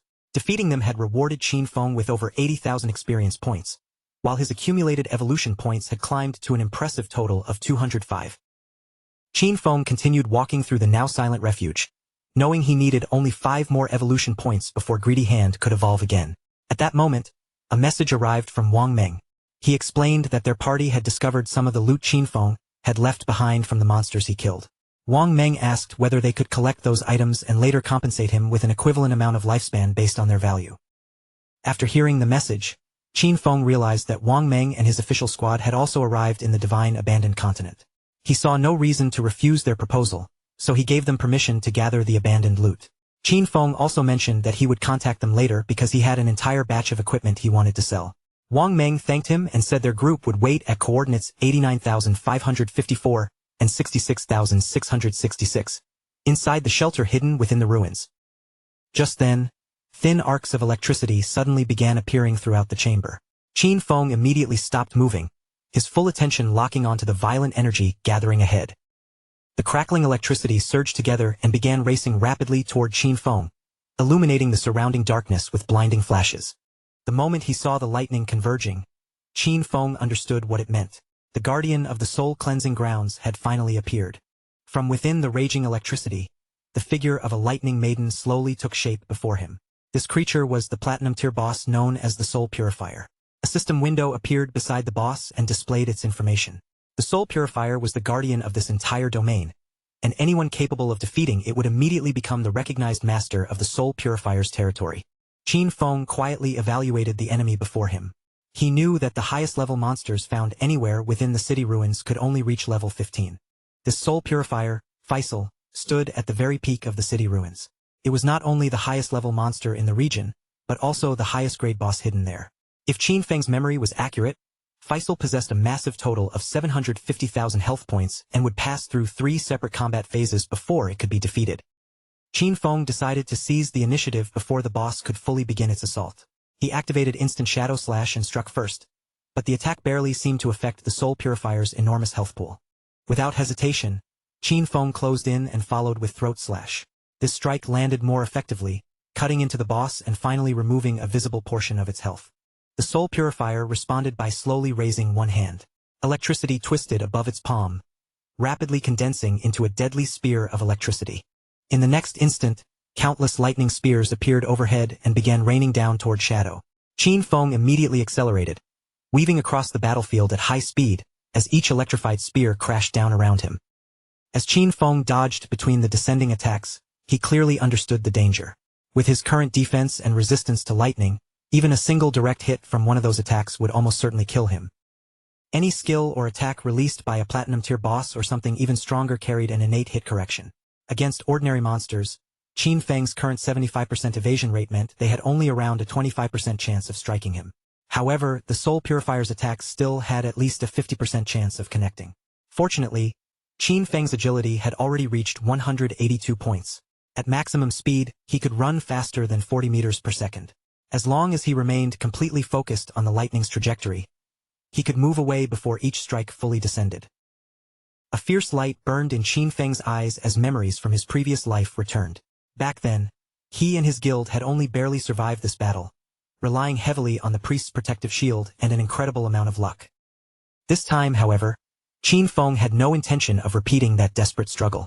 He unleashed his full strength from the beginning, determined not to give the Soul Purifier even the slightest chance to control the battle. Under Qin Feng's relentless assault, the boss had already lost a full quarter of its health. The Throat Slash damage enhanced by Graceful Release, combined with Shadow Slash and the explosive effect of Plague Blade, had directly erased an astonishing 250,000 health points. Qin Feng knew the Soul Purifier was about to enter its second phase. Sure enough, the boss began summoning several spheres of condensed electricity. During this stage, it would become completely invincible while continuously producing lightning orbs and bolts across the battlefield. Qin Feng also knew the most important rule of this phase. The 3 lightning orbs had to be destroyed first. If they remained intact for too long, the Soul Purifier would enter a frenzied state.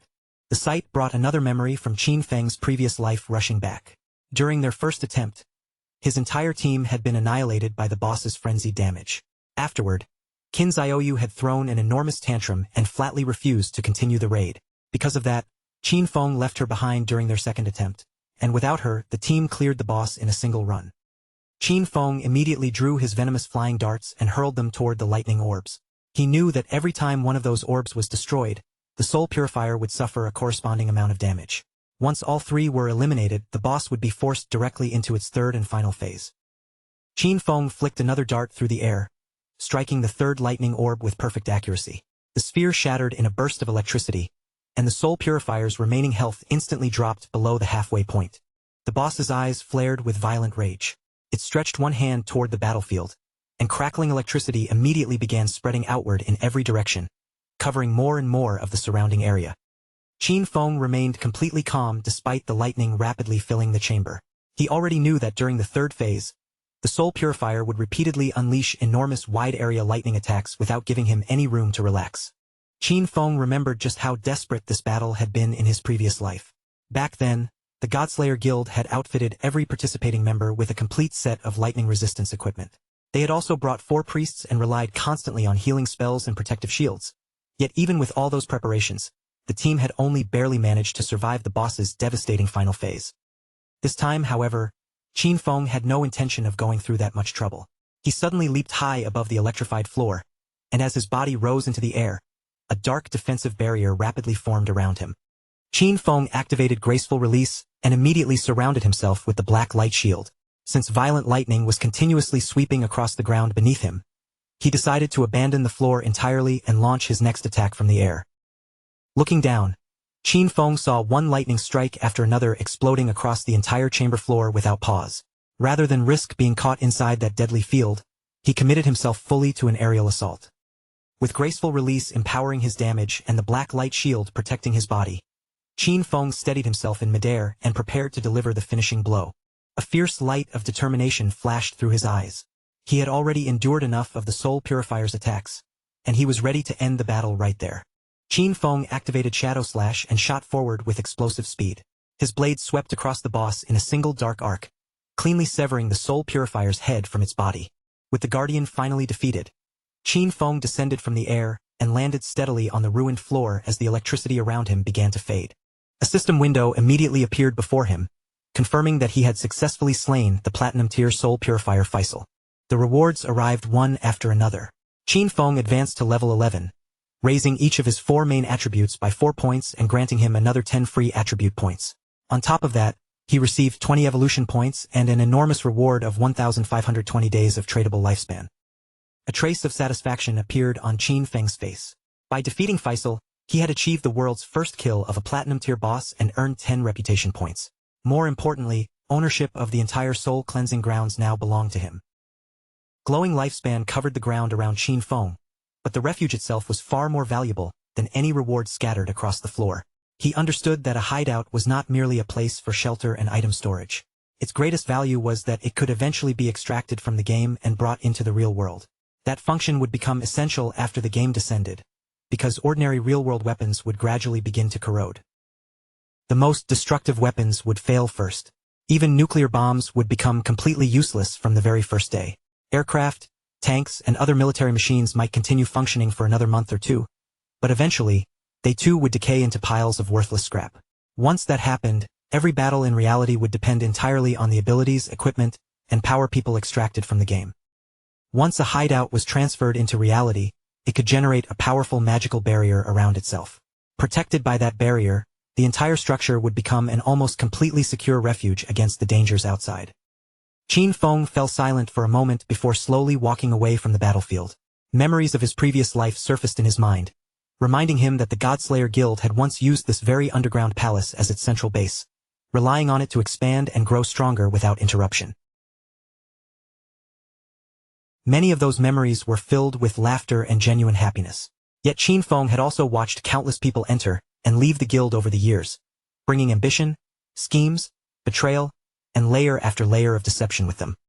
The hesitation in Qin Feng's eyes disappeared, replaced by an unshakable determination. This time, he would not repeat the same path or place his future in the hands of a guild. He would continue strengthening himself alone until he stood at the absolute peak. Outside the refuge, rain poured heavily across the dark battlefield. Through the curtain of water, a towering monster tightened its grip on a massive axe and swung the weapon down with terrifying force. Qin Xiaoyu's friend threw herself onto the wet ground and narrowly rolled away from the descending blade. As she scrambled aside, she shouted for Qin Xiaoyu to move out of the way, her voice quickly turning into a desperate scream for help. Qin Xiaoyu failed to react quickly enough. The enormous axe tore straight through her position, and with one brutal strike, the weapon split her body cleanly in half. A moment later, Qin Xiaoyu respawned inside the town. A system notification appeared in front of her, informing her that the death had cost 14 years of non-tradable lifespan and another 2 days of tradable lifespan. Qin Xiaoyu stared at the notification in disbelief, horrified that she had died yet again. The tank in their party immediately erupted in anger, calling her an idiot and demanding to know how she had failed to dodge such an enormous and obvious axe attack from the boss. His insult instantly enraged Qin Xiaoyu. She snapped back, asking who he thought he was talking to like that. Since he was supposed to be their tank, she argued that it was his responsibility to hold the boss's attention. If he could not even keep the monster focused on himself, how was she supposed to avoid every incoming skill? The tank became even angrier and called her an idiot again, shouting that an area of effect attack could not be redirected through aggro in the first place. Their argument rapidly grew worse, and in the end, the furious tank simply left the party. The moment Qin Xiaoyu's friend realized their tank had abandoned them, panic spread across her face. The boss had already turned its attention toward her, and as it closed in, she began screaming repeatedly for someone to help. The boss raised its enormous axe and attacked once again. Not long afterward, Qin Xiaoyu's friend also vanished from the battlefield and respawned back inside the town. Still shaken by what had happened, her friend looked toward Qin Xiaoyu with obvious worry. She suggested that they stop challenging bosses for now and focus on killing weaker monsters until their levels increased. Their remaining lifespan was already dangerously low, and the thought of losing even more made her deeply uneasy. Hearing that, Qin Xiaoyu lowered her gaze and quietly considered their situation. At that moment, a global system announcement appeared before every player. It declared that Shadow, a player from Zhanghai City, had achieved the world's first kill of a platinum-tier boss and had been rewarded with 10 reputation points. Everyone nearby froze as their attention locked onto the glowing announcement. Many players could hardly believe what they were reading. The idea that someone had already killed a platinum-tier boss alone seemed completely absurd. Most of them had only just managed to reach the divine abandoned continent, yet Shadow was apparently powerful enough to farm its monsters entirely by himself. Once again, the name Shadow spread through the crowd like thunder. Players everywhere began wondering who he truly was. The achievement was beyond anything they could imagine, especially when most people had not even encountered a single gold-tier monster yet.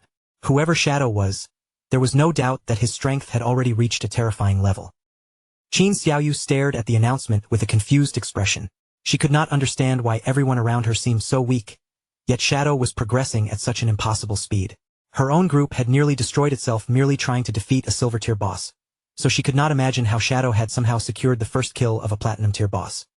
Back inside the refuge, Qin Feng began gathering the glowing lifespan orbs scattered around the chamber. Defeating the Soul Purifier had raised him to level 11. He knew that after reaching level 10, every new level granted 4 points to all 4 main attributes, along with 10 freely assignable attribute points. Without hesitation, he placed every free point into agility once again. With enough speed combined with his nearly endless invisibility, Qin Feng believed he could kill many powerful bosses without allowing them to touch him even once. What surprised him most, however, was the 20 evolution points awarded directly from the boss kill. That reward meant Greedy Hand could finally undergo another evolution. Qin Feng could not suppress his excitement as he examined the new benefits. The number of additional loot rewards had increased from 3 to 5, and the skill had also unlocked a separate storage space containing 100 slots. Evolving it had consumed 210 evolution points, leaving him with only 15 points remaining. Under the power of that enormous investment, Greedy Hand successfully advanced from the epic tier to the legendary tier. The legendary version of the skill now granted a 500% chance of producing an additional loot reward, and every extra item obtained through that effect had a guaranteed 100% chance of increasing by a full quality tier. The evolution also unlocked a new passive ability called Greedy Space, providing 100 dedicated storage slots for items. Qin Feng immediately activated his newly evolved legendary Greedy Hand and used it to collect the Soul Purifier's drops. The skill triggered at full strength, granting him 5 additional pieces of loot. Among the rewards, Qin Feng also received another 100 evolution points, raising his remaining total from 15 to 115. As he examined the system window, he discovered that the boss had dropped 2 pieces of assassin equipment and an assassin skill book.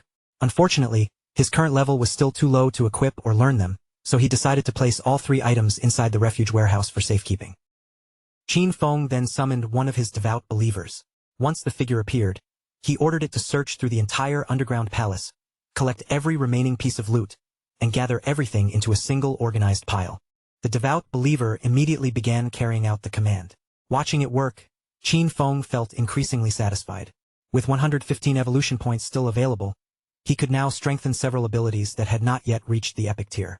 He first spent 42 evolution points on Shadow Stealth, evolving the ability 3 consecutive times until it finally reached the epic level. After reaching epic tier, Shadow Stealth's maximum duration increased from 36 seconds to a full 60 seconds. The attack used to break invisibility now dealt between 300 and 500 damage, while the cooldown fell from 22 seconds to only 15. Qin Feng then spent another 34 evolution points to evolve Backstab Enhancement twice, also raising it to epic tier and increasing its bonus backstab damage from 50% to 75%. Next, he invested 6 evolution points into Darkest Hour, advancing it through Platinum, Emerald, and Diamond before finally reaching Epic. The improved ability now released an explosive wave of dark light that blinded every enemy within an expanded 50-meter radius. Its base duration rose to 16 seconds, although opponents with a higher spirit attribute would remain blinded for a shorter period. For his final major upgrade, Qin Feng spent 33 evolution points and evolved Bloom Curse 3 times in succession, pushing the ability all the way to the legendary tier. The legendary Bloom Curse could now be activated on the corpse of a player within 60 seconds of their death. It also gained several terrifying new effects. The ability could absorb 50% of the target's remaining non-tradable lifespan while simultaneously collecting any scattered spheres of non-tradable lifespan nearby. Once Bloom Curse completely drained a corpse, the body itself would disappear without leaving anything behind. Qin Feng's eyes widened as he read the final part of the ability's description. He had never expected Bloom Curse to gain the power to absorb non-tradable lifespan orbs directly. He immediately remembered the danger hidden inside many high-level regions and the frenzy zones created by certain special bosses. In those places, a player's lifespan could drain hundreds or even thousands of times faster than normal. Worse still, that consumption always targeted non-tradable lifespan first. Just then, Snowy contacted Qin Feng and congratulated him on achieving the first kill of a platinum-tier boss. After the brief congratulations, she revealed another piece of good news: the Eastern Sage had just logged out of the game. Snowy explained that she had heard the Eastern Sage's clan was gathering at the Jiangnan Hotel. Apparently, they had purchased a massive quantity of lifespan and planned to convert it into combat strength inside the game. While the devout believer continued stacking the collected loot nearby, Qin Feng praised Snowy for obtaining such valuable information. She quickly replied that there was no reason to thank her because gathering intelligence was exactly what she was supposed to do. Then her tone turned serious as she warned that Qin Feng had to defeat the Eastern Sage no matter what. If he failed, her own future would be doomed. Qin Feng calmly told Snowy not to worry and began transferring the gathered loot into greedy space. To his surprise, every item fit easily, and even after storing everything, half of the 100 slot space remained empty. The new storage ability was even more useful than he had expected. With the palace cleared and the loot secured, Qin Feng decided it was time to find Wang Meng and sell the entire batch of equipment to his team. When Shadow finally returned to the shelter, and Yu and Little Black immediately recognized him. Their eyes widened with unmistakable joy as they watched him approach. And Yu became so excited that she rushed directly toward Qin Feng with her arms opening as though she intended to embrace him. However, just before she could reach him, he raised one hand and stopped her in place. Without wasting time on greetings, Qin Feng went straight to business. He reminded them that the arrangement would be the same as always. He would set the price, and if they did not accept it, they were free to walk away. More than 30 of the items were ordinary-grade equipment and low-value bronze-tier pieces, so rather than pricing every item separately, he offered them a discounted package deal. The entire batch would cost exactly 950 days of lifespan. A faint mark from Qin Feng's palm still remained on Yu's face where he had stopped her, yet she only smiled and agreed without hesitation. She explained that the equipment they had collected earlier was worth roughly 1,000 days of lifespan. To keep the transaction simple, their team would round everything together and pay him 2,000 days for the entire batch. Qin Feng looked at her in confusion and immediately corrected the misunderstanding. This new batch contains Silver Dash, Gold Dash, and even Platinum-tier equipment, bringing its total value to nearly 18,000 days of tradable lifespan. And Yu hurriedly opened the system window and began checking the contents herself. The deeper she scrolled, the wider her eyes became. She could hardly believe that Platinum-tier equipment was actually included. Even she possessed only a single Gold-tier item, so in her mind, only a true powerhouse would casually offer equipment of this quality for sale. Realizing how much these items could accelerate Zhanghai City's development, she excitedly thanked Shadow again and again. Qin Feng calmly told her there was no need for so much gratitude, since both sides were simply helping each other. Little Black, however, stared nervously at the mountain of equipment and asked how Shadow could possibly have so many inventory slots. With a suspicious look, she even wondered whether he was secretly Doraemon. Qin Feng ignored the strange comparison and pointed out that their own bags were probably already full. As a friendly warning, he told them that beneath the statue standing in the center of the city ruins, a hidden staircase led directly to a teleportation portal connected to the starting town. Qin Feng turned and began walking away from the group, but before leaving, he gave them one final warning. Activating the return portal for the first time would consume 500 days of lifespan. Any future trips through it would be free, but whether spending that initial cost was worthwhile was something they would have to decide for themselves. After saying everything he needed to say, Qin Feng disappeared into the distance, and Yu immediately pointed after him with a triumphant smile, declaring that she had been right all along. In her opinion, Shadow had to be a reborn player. Otherwise, there was no reasonable way he could know about such deeply hidden information. Watching her growing more excited by the second, Wang Meng looked increasingly uncomfortable and asked Captain N not to behave so strangely, because she was honestly beginning to frighten him. And Yu's cheeks immediately turned red. Then, with a surprisingly serious expression, she asked the others what they would think if she actually tried flirting with Shadow. Once Qin Feng had moved far enough away from Wang Meng's group, A system prompt appeared before him. It asked whether he wished to consume tradable lifespan in order to extract his abilities into the real world. Without hesitation, Qin Feng selected both level synchronization and class advancement synchronization, preparing to transfer his current growth beyond the game. The system immediately deducted 27,000 days of tradable lifespan. A moment later, another notification confirmed that both his level synchronization and class advancement synchronization had been successfully completed. Excitement rose in Qin Feng's chest, because the next stage was the extraction of individual skills. He had previously brought Shadow Meld into reality, but the ability had remained at only level 1. This time, he intended not only to raise Shadow Meld to level 10, but also to extract several additional abilities that would greatly strengthen him outside the game. Qin Feng first spent 1,946 days of lifespan to raise Shadow Meld all the way to level 10. He then extracted Backstab Enhancement for 900 days, Greedy Hand for 1,000, Shadow Flash Slash for 3,200, Ghost Blur for 5,366, Bloom Curse for 16,099, and Black Light Shield for another 11,313 days. Once those abilities had fully synchronized, he still possessed 7,480 days of tradable lifespan. From that remainder, he spent 3,600 days extracting the Gold Tier Boots of Concealment, followed by 3,394 days for the equally valuable Gold Tier Pendant of the Devout. With the skills completed, it was finally time for his equipment to manifest in reality. Qin Feng continued navigating through the system interface while carefully considering his choices. The Pendant of the Devout did more than reduce his cooldowns. Its greatest value was the Silver Tier follower it could summon, a creature powerful enough to be nearly invincible against ordinary threats in the real world. After spending almost everything in one enormous wave, Qin Feng was left with only 486 days of tradable lifespan. Even so, his real-world combat strength had now risen to almost the same level as his power inside the game. His figure gradually faded until not even a trace of him remained.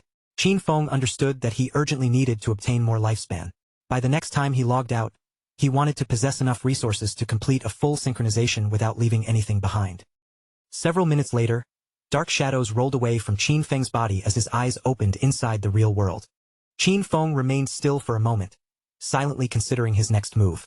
Kai and Shirshir already knew where he lived, which meant remaining in this apartment was no longer safe. Extracting the entire soul purification sanctuary would require more than 1,300 years of lifespan, far beyond what he currently possessed. Until he accumulated enough, he would need to abandon this place and find a temporary location where no one could easily track him. A serious light settled in Qin Feng's eyes. He raised one hand, activated Greedy Hand, and began drawing every belonging inside the room into his newly acquired storage space. Furniture, clothing, supplies, and personal possessions vanished one after another, without leaving the slightest trace behind. Qin Feng was deeply satisfied. Greedy Hand's storage ability was even more practical than he had expected, and everything he owned fit inside it perfectly. With the room completely emptied, Qin Feng sprang upward and landed lightly on the edge of the open window. He pulled out his phone and checked the latest information. Dongfeng Xian was currently staying at the Jiangnan Hotel, located roughly 15 kilometers away from Qin Feng's neighborhood. Qin Feng looked down from the apartment window toward the distant street below. After activating invisibility, he silently descended along the side of the building until his feet touched the ground. Based on his current movement speed, covering 15 kilometers should take no more than 10 minutes. Hidden from ordinary sight, Qin Feng accelerated through the darkness, racing across the sleeping city toward the Jiangnan Hotel. Only several minutes later, he arrived outside the hotel and quietly approached the building. Inside one of the private dining rooms, several men sat around a table enjoying an elaborate meal. One of them spoke confidently about the changing world, pointing out that abilities and lifespan obtained from the game could now influence reality itself. In his eyes, this was an unprecedented opportunity for the Dongfeng family.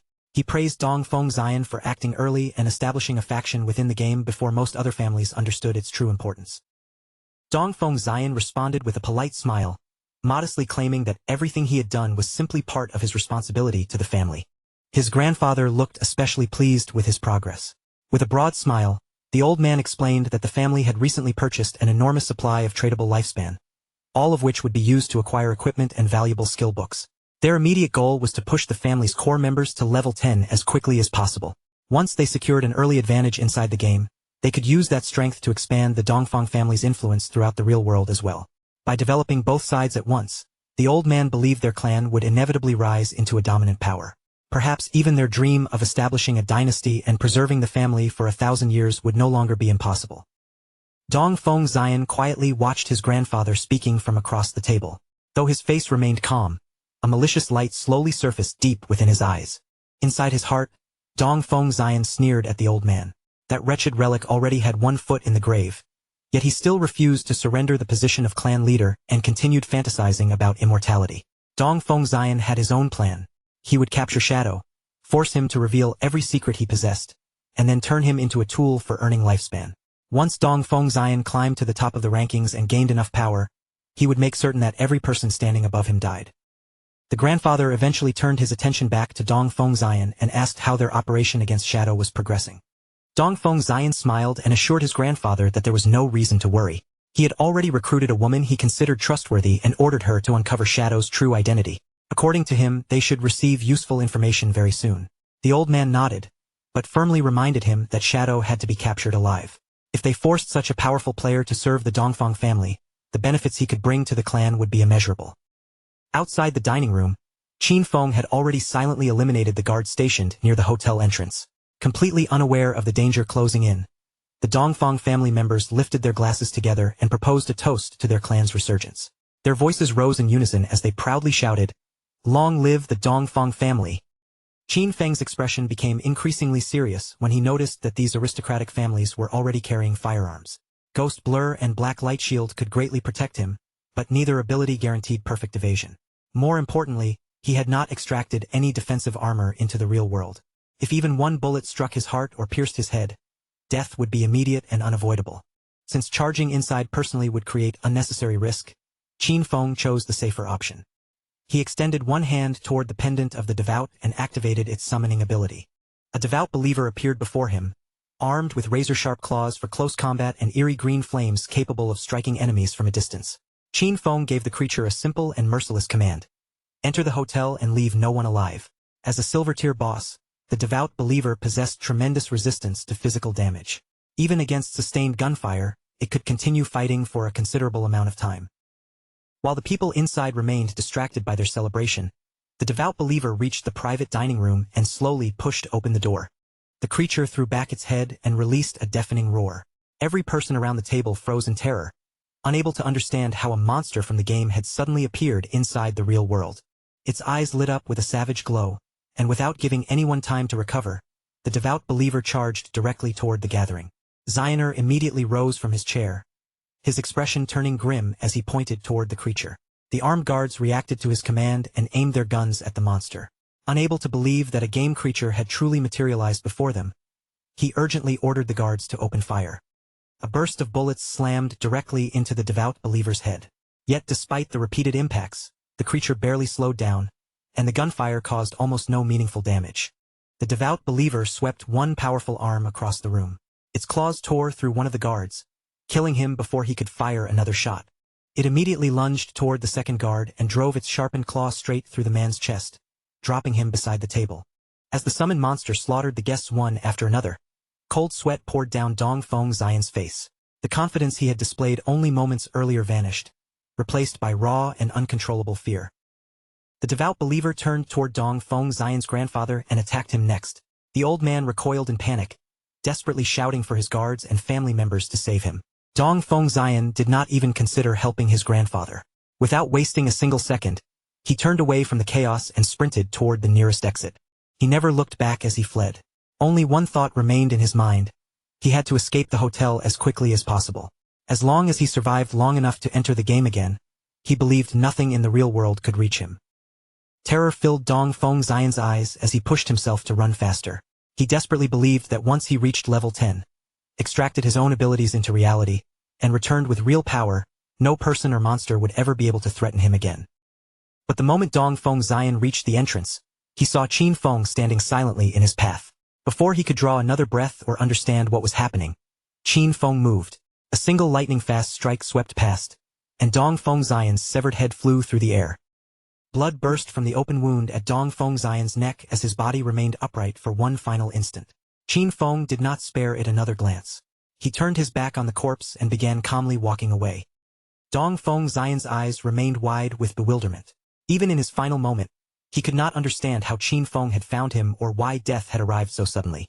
Not long after his body struck the ground, strange flowers began sprouting from the corpse. Their roots spread through his flesh as Bloom Curse silently activated. Qin Feng stopped and watched the flowers carefully as they completed their absorption.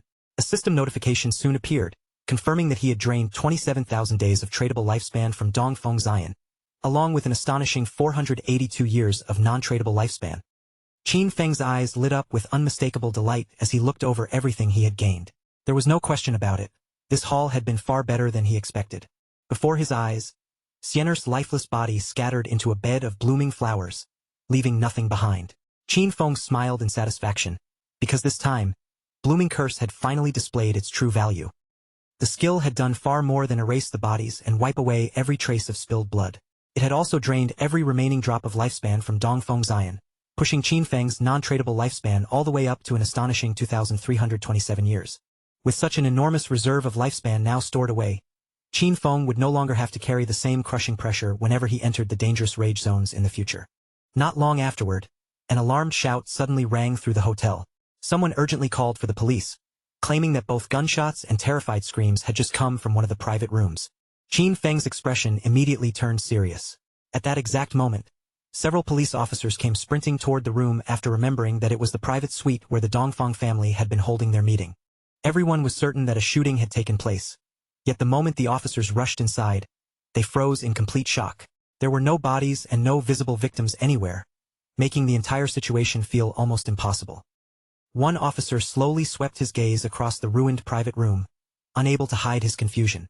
Furniture had been overturned, objects were scattered everywhere, and the destruction clearly proved that a vicious battle had happened here. What made no sense was the complete absence of people.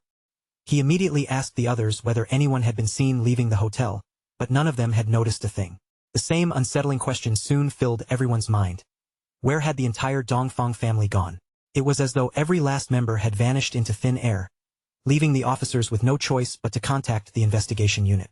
By then, Qin Feng had already slipped out of the hotel and was steadily putting distance between himself and the building. With the Dongfeng family dealt with, he turned his attention toward his next target, the Kane Corporation. Unfortunately, the corporation's main headquarters had relocated to North America before the game descended upon the world. For now, only the CEO's daughter, Chen Shishir, remained trapped inside the Demon City region, and Qin Feng needed to eliminate her before she managed to leave the country. The journey from Zhanghai City to Demon City covered nearly 300 kilometers, placing his next destination far beyond the immediate surrounding area. Even with Qin Feng's incredible speed, covering that distance on foot would still take roughly 2 or 3 hours. To him, wasting that much valuable time simply was not acceptable. Rather than rush into such an inefficient journey, Qin Feng prepared to sleep. He knew he needed to come up with a faster and more practical way to make the trip. Once he returned to the godforsaken game, Qin Feng rose to his feet and quickly remembered that several silver and gold-tier bosses were still roaming the ruins. Since they remained untouched, he decided to spend the time hunting them down and farming their rewards. Just then, Captain Yu contacted Shadow, her voice overflowing with excitement as she announced that she had excellent news. Sister Hai had accidentally discovered the entrance to a tomb, but a gold-tier vengeful spirit was guarding the way, and their party was completely unable to defeat it. The unexpected news caught Qin Feng slightly off guard. Curious about how something so rare had been uncovered, he immediately asked Yu exactly how Sister Hai had managed to locate the tomb's entrance. Captain Yu explained that while their group was returning to the starting city, they had taken a small detour to avoid several minor monsters. After walking for a while, they suddenly realized that one member of the party had disappeared. They searched the surrounding ruins for quite some time before finally discovering that Sister Hai had fallen into a hidden pit. Worse still, the hole led into a special tomb region where the team communication channel could not function. When the rest of the party climbed down after her, they came face to face with a level 12 gold-tier boss that immediately began chasing them. Fortunately, everyone ran fast enough to escape alive. And Yu added that they had already returned safely to Shell Town, and if Qin Feng wanted to investigate the tomb himself, she could send him its precise coordinates. Qin Feng could only marvel at Sister Hai's unbelievable luck. Somehow, she had discovered an entire tomb simply by taking one careless step while crossing the city ruins. Tombs were just like faith temples and curse ruins, extremely rare random events that appeared in the wild, so stumbling across one by accident was an almost ridiculous coincidence. He immediately asked Yu to send over the location. A moment later, the coordinates arrived, revealing that the tomb lay near the ruins surrounding Shell Town. Qin Feng thanked her and promised that if he found any valuable items he could not personally use, he would gladly sell them to her group. A faint smile appeared on Qin Feng's face as he considered the exchange. And Yu truly was clever, securing potential benefits for her team before he had even entered the tomb. Following the coordinates, Qin Feng eventually stopped in front of an enormous old well. He stared down at the wide opening with a puzzled expression, wondering whether this could really be the entrance. The well was so large and obvious that accidentally falling into it while simply walking seemed almost unbelievable. There was no doubt about it, Sister Hai was truly one of a kind. Without wasting even a second, Qin Feng stepped forward and leaped straight into the well. As darkness swallowed him, a system window appeared, welcoming him to the Tomb of Resentment and warning that all long-range communication would be blocked inside. Qin Feng landed steadily at the bottom of the shaft. After briefly examining his surroundings, he entered the narrow passage ahead and began making his way deeper through the tomb. Before he had gone far, an enormous figure emerged in front of him and blocked the corridor. It was the Wailing Spirit, a level 12 monster possessing the terrifying rank of Gold Tier. Qin Feng remained silent as his eyes carefully studied the boss from head to toe. He had never encountered this particular Wailing Spirit during his previous life, but its massive body and heavy weapon revealed plenty. Its attack power was almost certainly monstrous, its striking range was broad, and it clearly relied on devastating physical damage. That explained why Yu's party had fled the instant they saw it. The equipment and skill books Qin Feng had sold them provided very little additional defense. Even Wang Meng, a Holy Shield warrior who should currently possess around 5,000 HP, would likely lose at least half of his health from a single direct blow. As Qin Feng continued watching the towering creature, his expression grew increasingly cautious. He understood perfectly that if the Wailing Spirit's enormous axe landed cleanly on his body, death would be unavoidable.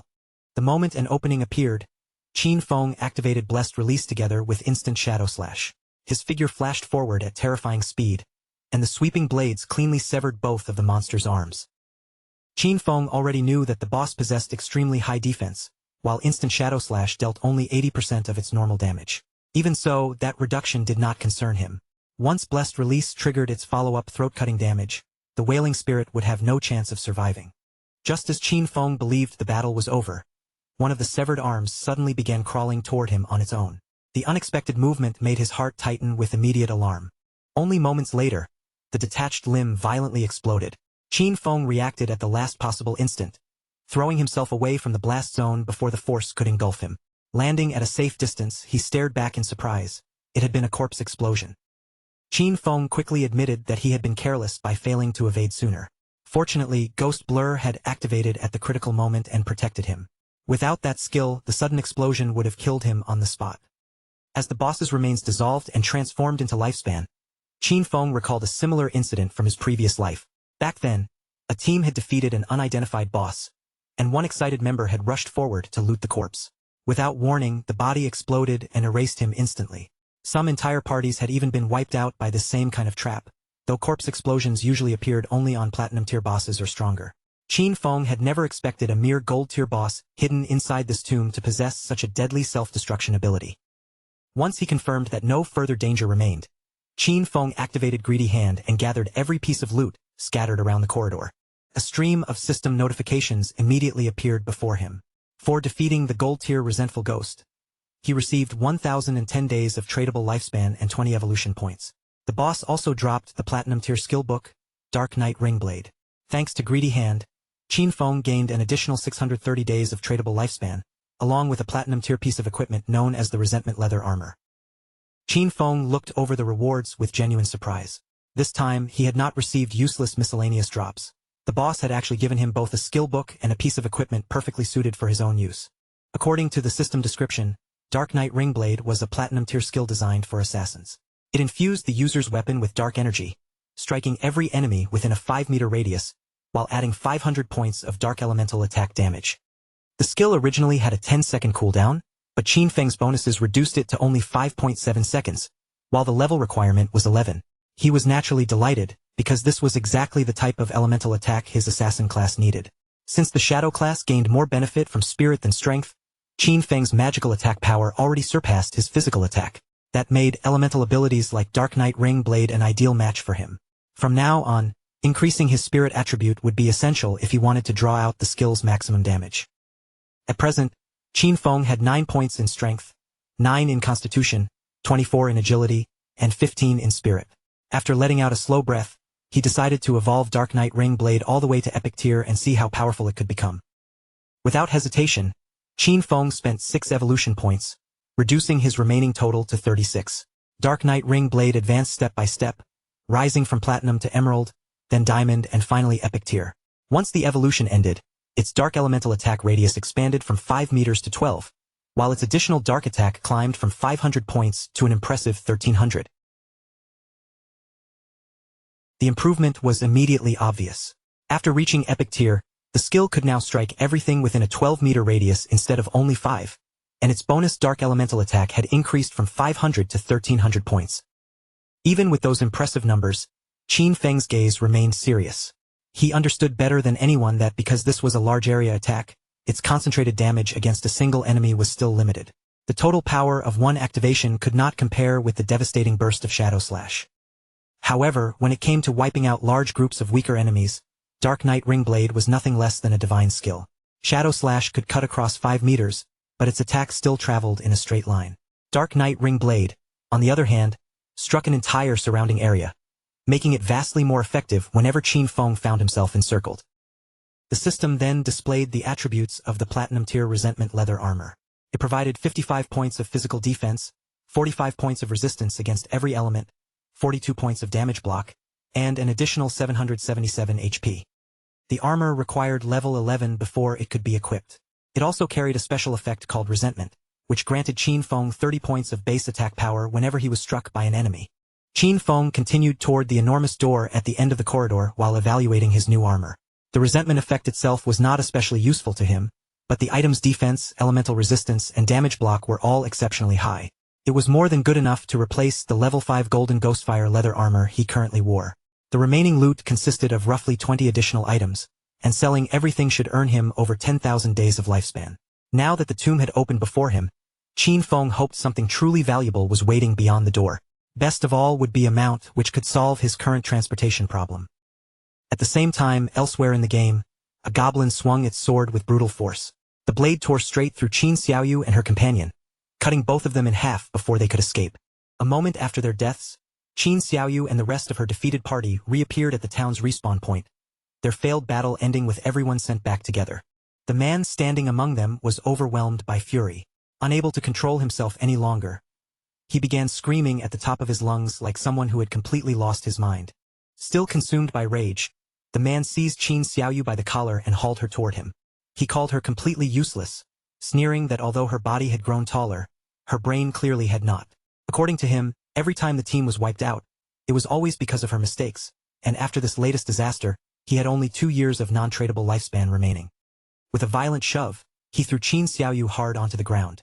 Before leaving, he pointed at her and issued one final threat, warning her not to even think about approaching him at school, because if she did, he would personally deal with her. As Qin Xiaoyu lay on the ground, her friend hurried over and reached down to help her back up. The furious man had no interest in staying any longer, and in the next moment, he disconnected from the game. Her friend gently suggested that Qin Xiaoyu return with her to the small town where her parents lived. She had heard that a community support group had been established there specifically to help elderly residents and inexperienced players like them who had no idea how to survive in the game. Listening to this, Qin Xiaoyu clenched both fists until her fingers tightened, unable to suppress the anger burning inside her. In the end, Qin Xiaoyu rejected the offer and disconnected from the game. Before leaving, she coldly told Yan Yan that she could go to the town alone, because Qin Xiaoyu had no intention of following her. Qin Xiaoyu opened her eyes on her bed, still trembling with fury over everything that had happened. She immediately grabbed her phone and contacted Henin, directly asking whether he would help her gain another level. Henin responded with a smile and did not immediately refuse her request. However, he attached a disgusting condition to his help.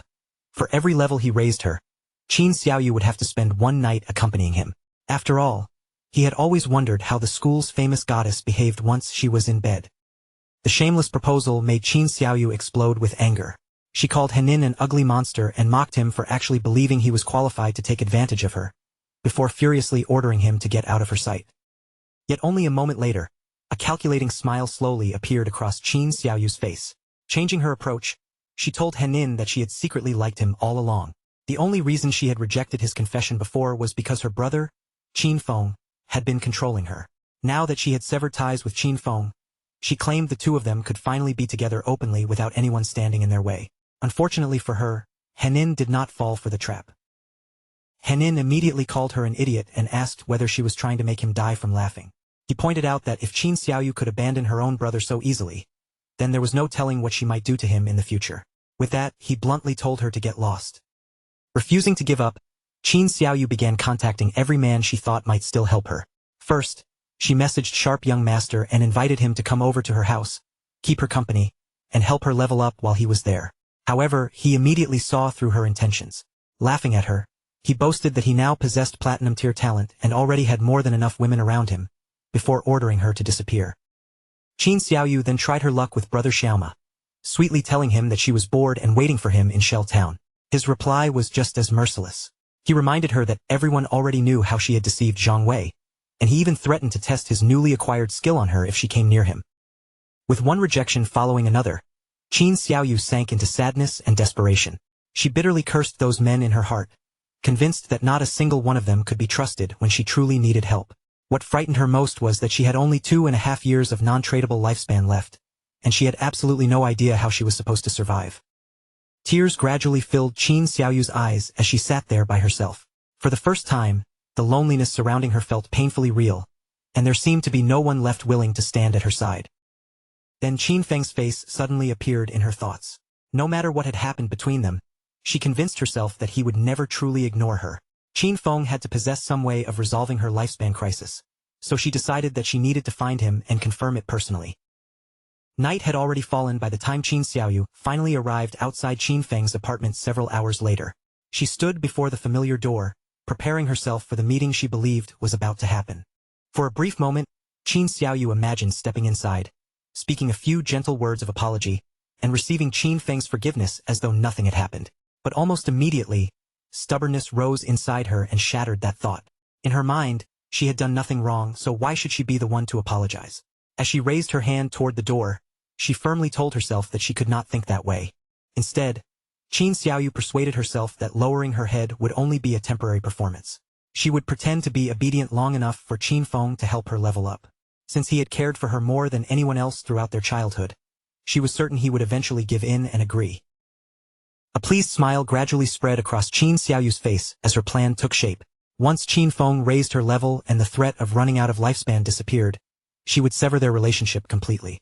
Believing she had manipulated the situation perfectly, Qin Xiaoyu silently praised herself as a true genius. Feeling satisfied with her scheme, Qin Xiaoyu knocked confidently on the apartment door and called for Qin Feng to open it. When no one responded, she knocked again and again, loudly wondering whether he had already fallen asleep. She announced that she had returned, but as the silence continued, her voice gradually lost its confidence and became increasingly pleading as she begged him to open the door. Her patience finally snapped. Furious at being ignored, Qin Xiaoyu lifted her foot and kicked the door open with force. However, the anger on her face instantly turned to shock when she looked inside and realized that there was not a single person in the apartment. Qin Xiaoyu stared around the empty room, wondering where Qin Feng could possibly have gone. Then her surprise deepened into disbelief as she noticed that it was not only Qin Feng who was missing. The bed, the table, his clothes, and virtually everything else inside the apartment had completely disappeared. Growing increasingly uneasy, Qin Xiaoyu quickly pulled out her phone and dialed Qin Feng's number. She waited for him to answer, but no matter how long the call rang, there was no response from the other side. Standing alone in the abandoned apartment, Qin Xiaoyu had no idea where Qin Feng had gone. The brother she had assumed would always remain available to save her had vanished without leaving behind a single clue. At that very moment, deep within the tomb of resentment, Qin Feng was far too busy to notice her call. He was advancing through the darkness while mercilessly slaughtering every monster that appeared in his path. After fighting his way through the tomb for some time, Qin Feng finally noticed that the passages ahead had come to an end. He had reached the deepest section of the entire underground area. Qin Feng summoned a devout follower and calmly reviewed everything he had defeated along the way. More than 200 minor monsters had already fallen to him, along with several bronze and silver tier bosses, bringing him extremely close to level 12. Now, only one final coffin stood before him. Qin Feng knew that opening it would awaken the tomb's ultimate boss, and he silently hoped that the creature hidden inside would be at least platinum tier. Following Qin Feng's command, the devout follower stepped up to the massive coffin. It planted its hands against the heavy lid and slowly began pushing it open. Qin Feng kept his full attention fixed on the follower and the coffin ahead. Before long, however, An eerie and completely unexpected change began unfolding in front of his eyes. A cloud of sinister energy seeped out from within the coffin and rushed toward the devout follower. The dark force poured directly into its body through its open eyes and mouth, invading it before it had any chance to retreat. A system notification appeared almost immediately before Qin Feng. The cold message informed him that the devout follower he had just summoned had already been completely annihilated. Qin Feng instantly recognized what had emerged from the coffin, the gold-tier boss known as Death Miasma. He cursed his terrible luck for encountering such a disgusting creature. Death Miasma possessed no true physical form, which meant ordinary physical attacks could not harm it at all. The sight brought back a dangerous memory from Qin Feng's previous life. Someone had once carelessly released this very type of boss, allowing the miasma to escape the tomb and spread toward a nearby survivor base. The consequences had been horrifying. Countless civilians who had no idea what was approaching were caught in the disaster, leaving enormous numbers of innocent people either dead or severely injured. Once someone became possessed by Death Miasma, survival was almost impossible. Unless a teammate could immediately remove the possession, or the victim belonged to one of the rare classes equipped with a special invincibility type skill, being infected was practically the same as receiving a death sentence. Qin Feng's eyes sharpened as his expression turned completely serious.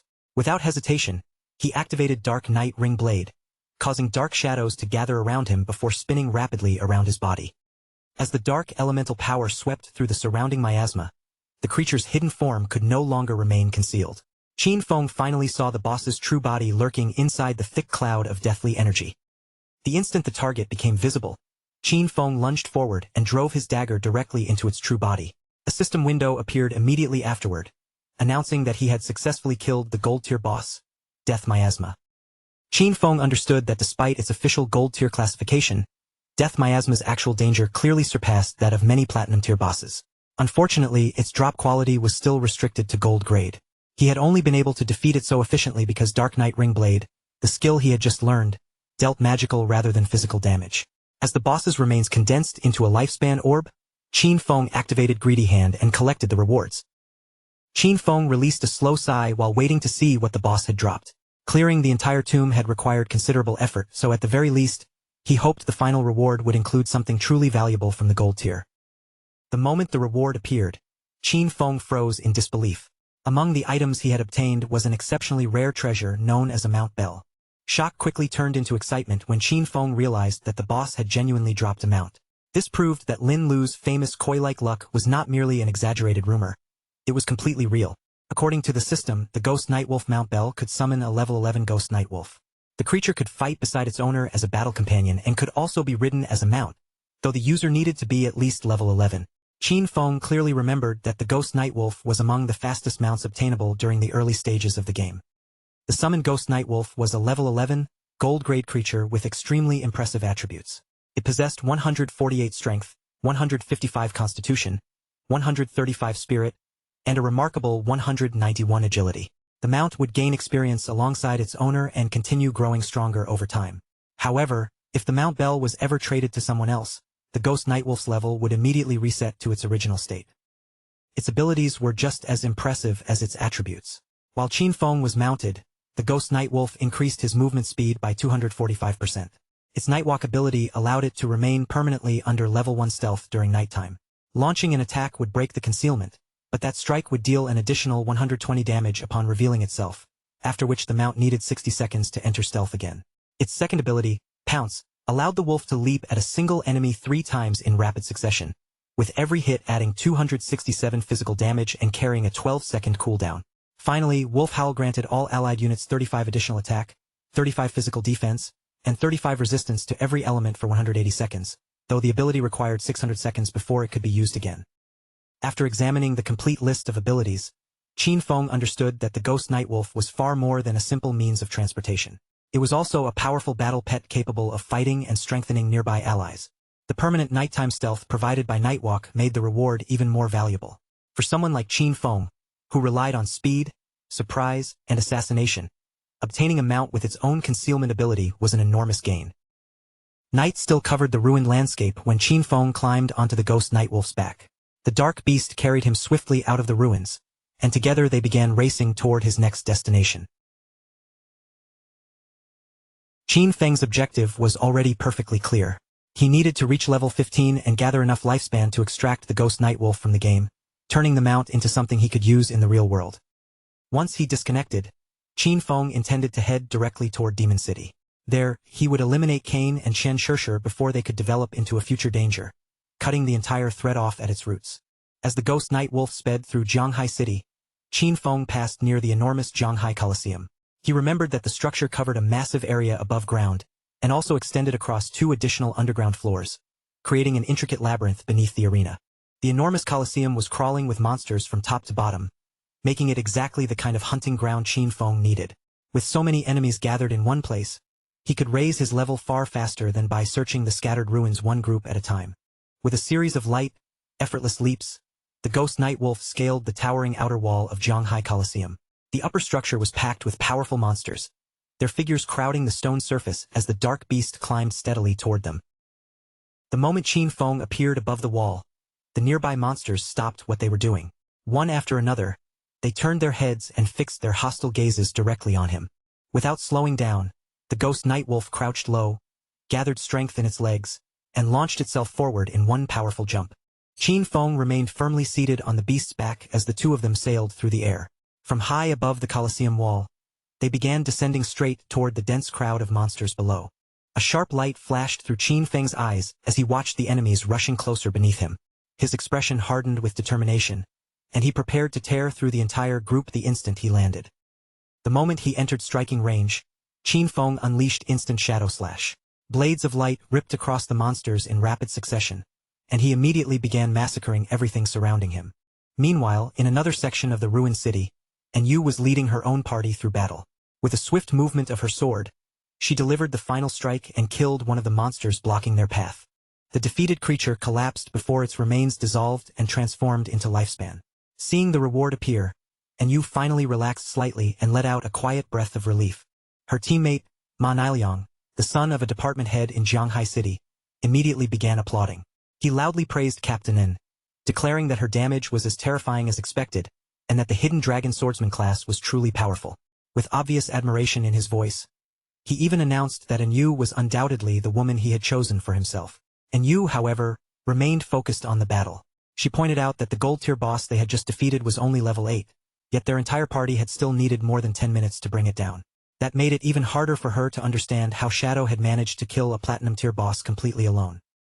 Ma Niliang continued flattering her, but when Shadow was mentioned, his tone immediately became dismissive. He claimed Shadow was nothing more than a sneaky assassin who relied on stealth to slowly grind down stronger enemies. In his opinion, anyone who fought that way would never accomplish anything truly great. Secretly, Ma Niliang felt pleased because Yu did not appear to have any powerful backing. With his status as the son of an official, he believed bringing her under his control would be effortless. Yu calmly turned his argument back on him, asking whether a mediocre archer like Ma Niliang was not even better suited to hiding at a distance and slowly wearing down a boss. Her blunt response caught Ma Niliang completely off guard, and he stumbled backward before dropping onto the ground on his backside. Trying to preserve his dignity, he insisted that he was an upright and honorable person who would never lower himself to such underhanded tactics. After regaining his footing, Ma Niliang adopted a serious expression and lowered his voice. He revealed that he had heard terrible rumors about Shadow's character, including claims that Shadow was a ruthless killer in the real world. He also knew a hunter from the Metropolitan Police who had already obtained a level 3 anti-stealth skill. Ma Niliang suggested that they set a trap, uncover Shadow's true identity outside the game, and then find a way to bring him under their control. According to Ma Niliang, someone as dangerous as Shadow could only be considered trustworthy after being forced to work for their organization. Otherwise, incidents like what had happened with Song Fei and Zhang Lai would continue appearing one after another. Ma Niliang complained that he was already tired of constantly cleaning up the trouble Shadow caused. Hearing this, Yu and Wang Meng exchanged a glance, and neither of them could hold back their laughter. They asked Ma Niliang whether he truly still failed to understand the situation. Shadow had never begged them to clean up after him.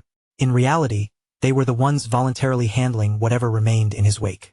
Doing so was the only way to align their interests with his and preserve the possibility of future cooperation. They then reminded Ma Niliang of what Shadow had already accomplished. The world's first kill of a gold-tier boss and the first kill of a platinum-tier boss, both achieved entirely on his own. Ma Niliang's face darkened with fury. To him, Shadow was still nothing more than a fragile assassin who depended on remaining unseen. As long as their anti-stealth level could match Shadow's concealment, he argued there was no reason they could not control him. He then called the others a group of nobodies and angrily berated them for daring to lecture someone of his status. He turned toward Yu and told her to watch carefully. Ma Nilyong declared that he would personally destroy Shadow's reputation and capture him. Once that happened, he claimed Yu would have no choice but to kneel before him, apologize for doubting him, and beg for his forgiveness. Ignoring Ma Nilyong's arrogant outburst, Wang Meng turned to Yu and asked what rewards the gold-tier boss had dropped. Yu checked the items and replied that among them was one piece of gold-tier equipment intended for a priest. The remaining rewards consisted of one silver-tier piece of equipment and a silver-tier skill book. Yu rested her fingers against her chin as she thought about Shadow, who regularly sold their group multiple pieces of gold-tier equipment and had even offered platinum-tier items. She began wondering exactly how many bosses he had killed to accumulate so much valuable gear. Another possibility crossed her mind. Perhaps his talent specialized in treasure hunting, and those items had actually come from opening hidden chests. At that moment, Wang Meng's expression became unusually grave. When he admitted that something had been worrying him, Yu looked over in confusion. Wang Meng then brought up the Zhongnan restaurant case, where the entire Dongfang family had been murdered during a private gathering. Wang Meng raised an unsettling possibility. If Shadow had truly been responsible for wiping out the Dongfang family, were they still expected to keep handling the consequences for him? Wang Meng admitted that he still could not understand Shadow's real personality, and what frightened him most was the possibility that Shadow might actually be a merciless serial killer outside the game. Yu's expression changed slightly. She had already heard about the Zhongnan restaurant case and understood exactly which incident Wang Meng was referring to. The higher authorities were treating the matter with extreme seriousness. Within their organization, speculation was spreading rapidly, and many people were already questioning whether Shadow had been connected to the Dongfang family's disappearance. Yet Yu answered with a calm and confident smile. Even if Shadow had truly been responsible for the incident, she would still choose to cooperate with him.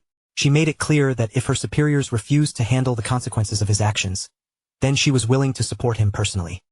Wang Meng stared at her in confusion and immediately asked why she would go that far. Yu simply replied that the real question was who would not want the opportunity to support someone like Shadow. Before Wang Meng could respond, one of their subordinates hurried over and reported that they had discovered a structure resembling an arena in the area ahead. Strangely, every monster inside had already been killed. The subordinate's face remained tense as he explained that corpses covered the entire area. He had no idea which party could possibly have possessed enough strength to clear every monster within such a large arena. Instead of becoming cautious, Yu's eyes brightened with immediate excitement, and she decided they should head straight toward the arena. Watching her suddenly cheerful reaction, Wang Meng only became even more confused.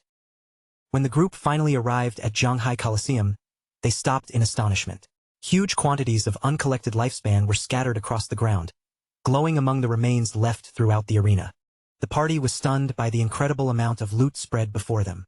Judging from the battlefield, hundreds of smaller monsters must have been gathered here, leaving everyone wondering what kind of party could have cleared them all. Captain Yu, however, was already certain that Shadow had passed through the Coliseum. With that thought in mind, she suggested searching the surrounding area, believing they might still encounter him nearby. Ma Nilyong immediately questioned how Yu could possibly be so certain that Shadow was responsible. She answered that the reasoning was simple. Shadow occupied first place on the leaderboard, while their own party ranked directly behind him. Since even their group could not accomplish something on this scale, the person who had done it could only be Shadow. Ma Nilyong's face twisted with anger. He argued that he also possessed an invisibility ability and could have cleared the arena in the same manner, though it would simply have taken him longer. Yu paid little attention to his protest. With a faint smile, she contacted Shadow directly. Since he had apparently killed so many monsters, she assumed he must have collected plenty of equipment and skill books he could not use, so she offered to purchase those unwanted items from him. Just then, Ma Nilyong noticed something behind him. His eyes widened sharply, and the arrogance on his face disappeared in an instant. Qin Feng had silently arrived from the rear, seated on the back of the towering ghost Nightwolf. Neither Ma Nilyong nor the others had noticed his approach until he was already standing directly behind them. The sight of the enormous dark wolf frightened Ma Nilyong so badly that he lost his balance and fell onto his backside again. Yu reacted very differently. Her face lit up with excitement as she immediately asked Qin Feng where he had managed to obtain such an impressive mount. Qin Feng calmly explained that he had acquired the ghost Nightwolf because of the coordinates Little Black had given him. Without that location, he might never have discovered the tomb where the mount had dropped. Hearing Qin Feng credit her so openly, Little Black's cheeks immediately turned red. She lowered her gaze in embarrassment and quietly told him that there was no need to mention such a small favor. Qin Feng then turned his attention to Captain Yu and proposed another deal. He offered to sell her every item scattered across the ground as one complete package, with the same conditions they had used before. Yu nodded in understanding and repeated the familiar rule. If she was not satisfied after checking the goods, she did not have to buy them. By now, she already trusted that Shadow's prices were consistently fair.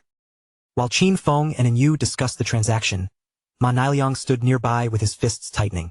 His eyes widened with barely restrained rage as he watched the two of them speak so naturally. In Ma Niliang's mind, Shadow had humiliated him in front of the entire party. Rage burned through him as he silently swore that sooner or later, he would make both of them pay for treating him this way. After completing his business within Yu's group, Qin Feng remained mounted on the Ghost Nightwolf and continued traveling through the ruined city, leaving the Colosseum behind him. According to the system leaderboard, Qin Feng had already reached level 13. Far below him at level 10 were Justice Enforcement and Wang Meng, while Black Goblin Big Liza had also climbed to level 10. Qin Feng now possessed 245 years of tradable lifespan and 255 evolution points. He was particularly satisfied because clearing the Colosseum ruins had rewarded him with a surprisingly useful gold-grade skill book. The skill was called Silent Concealment. It was a gold-grade ability that allowed the user to enter stealth while remaining completely still. As long as the user neither moved nor attacked, the invisibility could be maintained indefinitely. Striking from this concealed state granted an additional 300 points of detection-penetrating damage. The skill had a cooldown of 120 seconds and required the user to reach level 13. Qin Feng quickly understood that silent concealment offered far more than a simple improvement to his stealth abilities. Its true value would appear after extraction into reality. By combining permanent concealment with the invincible state provided by the game, he could make his body disappear completely in the real world. Recognizing how powerful that possibility was, he immediately decided to evolve the skill to epic tier, consuming 11 evolution points in the process. Silent concealment advanced through several grades in rapid succession, rising from gold to platinum, then emerald, diamond, and finally epic. After the evolution, the additional detection-penetrating damage from a stealth attack increased from 300 to 800 points. At the same time, the cooldown was cut in half, dropping from 120 seconds to only 60. Satisfied with the result, Qin Feng turned his attention toward evolving several of his other skills. First, Qin Feng spent 34 evolution points to raise Venomous Dart to epic tier. The skill progressed from emerald to diamond and finally epic, improving every important attribute. Its maximum casting distance expanded to 20 meters, while its direct impact damage rose to 400. It also inflicted the Venom status, which now dealt damage equal to 100% of Qin Feng's attack every second for 5 seconds. The poison gained no additional weakness bonus and could not stack with itself. Next, Qin Feng invested an enormous 200 evolution points into Blessed Release, pushing it from legendary all the way to mythic tier. Its bonus damage against weaknesses increased to 300%, and its weakness attack multiplier doubled, though the skill itself remained level 5. When activated, it now inflicted Throat Slash, dealing 200% of the original attack's damage every second for 3 seconds. Its base cooldown fell to only 15 seconds, which became 9.7 seconds after Qin Feng's bonuses were applied. Qin Feng could not hide his satisfaction. Mythic tier skills were every bit as overwhelming as he had expected. Unless he encountered a monster with unusual defenses, nearly every attack he launched would now count as a strike against a weak point. He then took out a necklace, examined it closely in his hand, and decided that the time had come to evolve that item as well. The necklace was the Platinum-grade Deceiver's Pendant, an assassin accessory that granted 45 physical attack, 20 strength, and 20 constitution. It required level 13 to equip and possessed a rare additional effect that increased the wearer's stealth level by 1. After combining the pendant's bonus with his existing skills and equipment, Qin Feng calculated that his total stealth had now reached level 4. At the current stage of the game, he was convinced that almost no one possessed the ability to detect him. Qin Feng also possessed another valuable item known as the Shadow Veil. Once its bonus was included, his total evasion rate had climbed to an astonishing 83%. The Shadow Veil itself was gold-tier assassin equipment, granting 5 constitution, 5 spirit, and an additional 32% evasion. At that moment, a muffled explosion suddenly echoed through the nearby ruins. The brief blast disturbed the surrounding silence and immediately caught Qin Feng's attention. Qin Feng slowed the Ghost Nightwolf and brought it to a stop. Rather than continuing forward without knowing the cause, he decided to investigate what had just happened behind him. As Qin Feng turned around and directed his gaze toward the source of the explosion, something unexpected began emerging from within the ruined surroundings. From the settling smoke emerged a gigantic boss with a terrifying mechanical form. Heavy chains served as both of her arms, and at the end of each one was a long, razor-sharp blade capable of slicing straight through anything nearby. The moment Qin Feng recognized that monstrous figure, his gaze sharpened. It was the Steel Saintess, and he immediately wondered which reckless fool had been insane enough to release such a dangerous boss into the ruins. Memories from Qin Feng's previous life quickly surfaced. Back then, the Steel Saintess had also appeared in the ruins of Zhanghai City, drawing more than 1,000 players into a massive hunt. Yet instead of defeating her cleanly, that disastrous battle ultimately caused over 4,000 deaths. The Steel Saintess was actually the guardian of a refuge known as the Church Sanctuary, the second largest safe haven within the Zhanghai ruins. Qin Feng had originally intended to eliminate Cain and Shen Shirshir before challenging her, but now that the boss had appeared directly in front of him, he changed his plans and decided to deal with her first. With one powerful leap, the ghost night wolf sprang upward and landed on the roof of a nearby building. From that elevated position, Qin Feng could clearly observe the chaos unfolding below. The Steel Saintess began rotating her chain-like arms with terrifying force. Her bladed hands swept through the surrounding area in wide circles, instantly turning the nearby players into helpless targets. One unfortunate player was caught by the spinning blade and killed almost immediately. Seeing how effortlessly the boss had taken him down, the others finally realized that the Steel Saintess was far stronger than they had expected. However, they were given no time to retreat or reorganize. Before the players could properly react, the Steel Saintess violently swung both bladed arms again and began cutting through the rest of the group one after another. Watching from above, Qin Feng could already tell that these players intended to challenge the Steel Saintess directly. In his eyes, they were not being brave at all. They were simply overestimating their own strength by an absurd amount. Among them, one player charged forward while riding a large tiger and began confronting the boss head-on. Qin Feng recognized him immediately as Chen Wuming, the owner of the Hidden Paladin class. Chen Wuming had once been an old rival of Qin Feng. During their previous life, the two had fought each other repeatedly over a period of 9 years without ever producing a decisive winner. The man was both cunning and shameless, and whenever defeat drew near, he always escaped through some dirty trick. Qin Feng also remembered that the Steel Saintess had eventually been defeated by Chen Wuming's guild, the Knight's Sanctuary. That victory later gave rise to the famous saying, West/God, East Sanctuary, because the two powers separately controlled the western and eastern regions of Zhanghai City's ruins. When the Knight's Sanctuary first recruited members, every newcomer was forced to sign an extremely harsh contract. The agreement promised protection, but it also demanded a lifespan tax reaching as high as 50%. As a result, most ordinary members effectively became slaves, endlessly working to support the guild's stronger players. A delighted light flashed through Qin Feng's eyes as he watched Chen Wuming below. This unexpected encounter could not have been more perfect, and he silently promised himself that Chen Wuming would not be allowed to escape this time. Below, the Steel Saintess continued spinning her chain blades in enormous circles, keeping everyone's attention fixed on her. Taking advantage of the confusion, Qin Feng activated his invisibility and silently descended from the rooftop, landing close to the distracted boss. A cold and sinister gleam appeared in Qin Feng's eyes. Without wasting a single moment, he unleashed Dark Night Ring Blade, sending dark energy sweeping through the surrounding area and instantly killing the nearby players. Wrapped in a blood-red aura, Qin Feng spun rapidly among them as his attack tore through the group. Players fell one after another, and when Chen Wuming saw his guild members being wiped out so suddenly, his face filled with complete shock. The moment Chen Wuming realized that the attacker was Shadow, he demanded to know why Qin Feng was slaughtering his people. As far as he knew, there had never been any hatred or conflict between them. Before Chen Wuming could receive a sensible answer, Qin Feng appeared silently behind him with murderous intent burning in his gaze. In an icy voice, he replied that the reason was simple. He did not eat beef. Hearing that absurd answer, Chen Wuming's eyes widened with sudden fear. Qin Feng showed no interest in explaining further.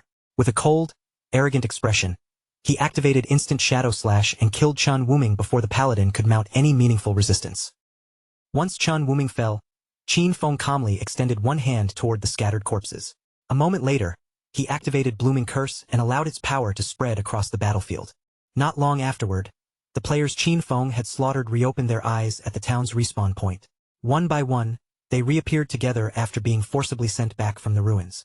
Chen Wuming was furious beyond words. He still could not understand what Shadow's refusal to eat beef had to do with any of them. Nearby, one of his subordinates began panicking after discovering that his lifespan had dropped all the way to 0. Chen Wuming immediately concluded that Shadow must have used some special ability on their corpses. He decided that the guild would gather its people and launch a counterattack, but before doing that, they first needed to find another location to level up and recover the lifespan they had lost. Among the defeated members who had respawned with Chun Wuming's party was Qin Xiaoyu, who had somehow joined the Knight's Sanctuary as well. Qin Xiaoyu could no longer hold back her tears. She cried while wondering why Shadow had deliberately targeted her, especially when the little lifespan she still possessed was already on the verge of running out completely. At the same time, a system notification appeared before Qin Feng. Blooming Curse had absorbed 4 days of tradable lifespan and 1 full year of non-tradable lifespan from Zayaya. Realizing that Qin Xiaoyu had actually been part of Chun Wuming's group, Qin Feng could not help feeling pleased. His eyes brightened with satisfaction as he considered how little lifespan the skill had managed to extract from her. That tiny amount proved Qin Xiaoyu was already desperate enough to join the Knight's Sanctuary and accept the life of a disposable guild slave. As far as Qin Feng was concerned, this outcome was exactly what she deserved. Before Qin Feng could dwell on it any longer, the Steel Saintess suddenly launched an attack in his direction. The impact tore through the surrounding ruins and raised a thick cloud of dust and smoke around him. When the smoke finally dispersed, Qin Feng was still standing safely outside the damaged area. He had avoided the attack through Ghost Blur, and he remained calm because he knew the Steel Saintess was not particularly difficult during her first phase. The Steel Saintess paused for a brief moment, seemingly confused that her attack had failed to strike the enemy standing before her. The long chains forming both of her arms slowly pulled tight. Each metal link stretched under the growing force as she prepared another attack. A moment later, the chain arms began rotating again. The 2 blade-tipped limbs spun faster and faster, gathering enough momentum to tear apart everything within their reach. Even the Steel Saintess seemed unable to understand what had happened. Her target had vanished from the point of impact so completely that the boss could no longer determine where he had gone. Qin Feng watched her movements with a serious expression. During this phase, the Steel Saintess relied almost entirely on repeatedly swinging her chain blades, using either focus strikes or broad physical attacks that covered the surrounding area. Qin Feng suddenly appeared in the air above her and prepared a combination of Blessed Release and Plague Blade. Once his attack landed, Blessed Release would apply Throat Slash, triggering a violent burst of damage, while Plague Blade would create a second explosion of toxic damage 3 seconds after the initial strike. He descended with incredible speed and struck before the Steel Saintess could adjust her defenses. The combined attack exploded against her body, instantly inflicting several thousand points of damage. Immediately afterward, the Throat Slash effect activated. A deep wound opened across the Steel Saintess's throat, and another brutal wave of damage tore through her health. In only the blink of an eye, the boss's health bar plunged below the halfway mark. Qin Feng had forced her through the entire first phase with a single carefully timed combination. The Steel Saintess's eyes began glowing with violent rage. The aura surrounding her changed sharply as something far more dangerous awakened inside her body. Qin Feng remained completely calm despite the transformation. He knew that the true reason the Steel Saintess could guard such an important sanctuary was the terrifying power hidden within her second phase. Once her health fell below 50%, the demon sealed inside the Steel Saintess would awaken. From that point onward, every bit of damage she received would be reflected equally back toward the attacker. There was even an old legend claiming that a mysterious portal existed inside the demon's stomach. According to that rumor, anyone swallowed by the demon would be transported to an unknown location, believed to lie at the bottom of a volcano. However, no one in Qin Feng's previous life had ever successfully confirmed it. He suspected that some foolish players had merely confused the Steel Saintess's mechanics with features from another game. A group of players had gathered at a distance to watch the battle unfold. As they whispered among themselves, they called Shadow utterly ruthless. The Knight's Sanctuary had summoned the Platinum Tier boss. Yet Shadow had suddenly appeared, slaughtered the entire guild party, and taken over the fight. What stunned them even more was what happened afterward. With only one powerful combination, Shadow had erased half of the Steel Saintess's health and pushed the boss directly into her second phase. While those players continued discussing him, Qin Feng remained concealed through invisibility. Even so, his attention had already shifted toward their hiding place, and he carefully listened to everything they were saying. A serious light entered Qin Feng's eyes as he reviewed the boss's second phase weakness. Whenever the Steel Saintess launched an attack of her own, the damage reflection effect surrounding her would disappear for one brief instant.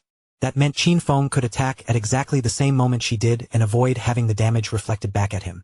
The real problem was that several of his strongest abilities, Instant Shadow Slash, Throat Slash, Plague Blade, and Venomous Dart, continued inflicting damage after the initial hit. If he used any of them now, the delayed damage would still be reflected, and with his current health, even one such backlash would kill him instantly. As Qin Feng considered how to overcome this problem, He remembered the players secretly observing the battle from the nearby cliff. A new idea immediately formed in his mind, and he decided those spectators could be put to good use. At the edge of the cliff, one of the players pushed through the crowd and told the others to move aside. He wanted a clearer view so he could personally see exactly what was happening below. The man was known as Anxuan, and the surrounding players became visibly excited the moment they recognized him. One of Anxuan's subordinates explained that they had already been watching the battle for a long time and had memorized every ability the Steel Saintess had used. Fortunately for them, the boss appeared to possess only a small number of skills. With a confident smile, the girl stretched out both hands and explained what they had witnessed. The moment the boss's health fell below half, she had abruptly stopped moving, while subtle changes across her body suggested that new abilities were awakening. At almost the exact moment the Steel Saintess entered her second phase, Shadow vanished without a trace. Anxuan could hardly believe that Shadow had truly been challenging such a monster entirely alone. A furious light flashed through Anxuan's eyes as he stared toward the battlefield. Refusing to believe Shadow had escaped unnoticed, he immediately ordered his subordinate, Xiao Tu, to activate Red Eye and determine whether Shadow was still hiding nearby. Xiao Tu gave a quick nod and focused her attention on the area below. Her expression became serious as she began channeling the special detection power of Red Eye. A small spectral rabbit materialized beside her and immediately darted toward the Steel Saintess. The tiny creature slipped close to the boss without making enough noise or movement to draw her attention. After searching the surrounding area, Xiao Tu admitted that she could not locate Shadow anywhere and guessed that he had already left. Seeing that even her level 3 anti-stealth ability had failed to uncover him, Anxuan reached the same conclusion. In his mind, there was no possibility that Shadow could possess level 4 invisibility, so he had to be gone. Certain that the battlefield was now free for the taking, Anxuan leaped from the building and descended toward the ground below. His sudden decision left Xiao Tu watching him with a slightly puzzled expression. Before landing, Anxuan looked back and instructed Xiao Tu to continue watching the entire area carefully. If Shadow returned or revealed himself, she was to warn him immediately without wasting even a second. Xiao Tu nodded to show that she understood. Anxuan then landed firmly on the ground, straightened his posture, and drew both swords as he prepared to confront the Steel Saintess himself. Excitement shone in Anxuan's eyes, and a confident smile spread across his face as he approached the Platinum-tier boss. Several nearby players whispered that he was clearly seeking death by challenging such a monster alone. However, one spectator quickly recognized him. He had personally watched Anxuan defeat a gold-tier boss in the starting town without suffering a single scratch. Anxuan possessed the Hidden Soul Warrior class, which granted 100% evasion whenever he successfully rolled. He was also the famous player known as Safety First, a former top global streamer in Souls-like games whose lightning-fast reflexes had earned him a massive reputation. The Steel Saintess quickly noticed the approaching challenger. Her hostile gaze shifted away from the surrounding ruins and locked directly onto Anxuan. Without hesitation, the Steel Saintess swung her razor-edged arms toward him. The chain-mounted blades tore through the air with enough force to slice apart anything caught in their path. Fortunately, Anxuan reacted at the final instant. He dropped his body low and slid across the ground, narrowly passing beneath the sweeping blades as they cut through the space where he had just been standing. The Steel Saintess immediately formed another pair of enormous arms from condensed energy and brought them crashing down to crush him. Anxuan rolled at precisely the right moment, slipping beyond the impact zone and avoiding the second attack without taking any damage. When the boss reached forward and attempted to seize him, Anxuan remained perfectly composed. He rolled once more, escaping her grasp and rapidly widening the distance between them. His subordinates erupted into excited praise as they watched him evade one deadly strike after another. They admired not only his remarkable technique but also the discipline behind it. Anxuan never allowed greed to tempt him into squeezing in one unnecessary attack, and to them, that calm restraint made his performance look absolutely brilliant. One spectator smiled in amazement and declared that Anxuan was truly incredible, perfectly avoiding every attack the boss threw at him. Even more strangely, flashes resembling sword cuts kept appearing across the Steel Saintess's body, making him wonder whether the Soul Warrior class was really that powerful. The black-haired woman beside him explained that Anxuan's rolls activated the class's unique passive counterattack. Every successful dodge automatically struck the boss at the same time, which was why her health continued decreasing whenever he rolled. Xiao Tu smiled and clarified that perfect evasion was merely the foundation of Anxuan's strength. What truly distinguished him was the destructive offense hidden behind those movements.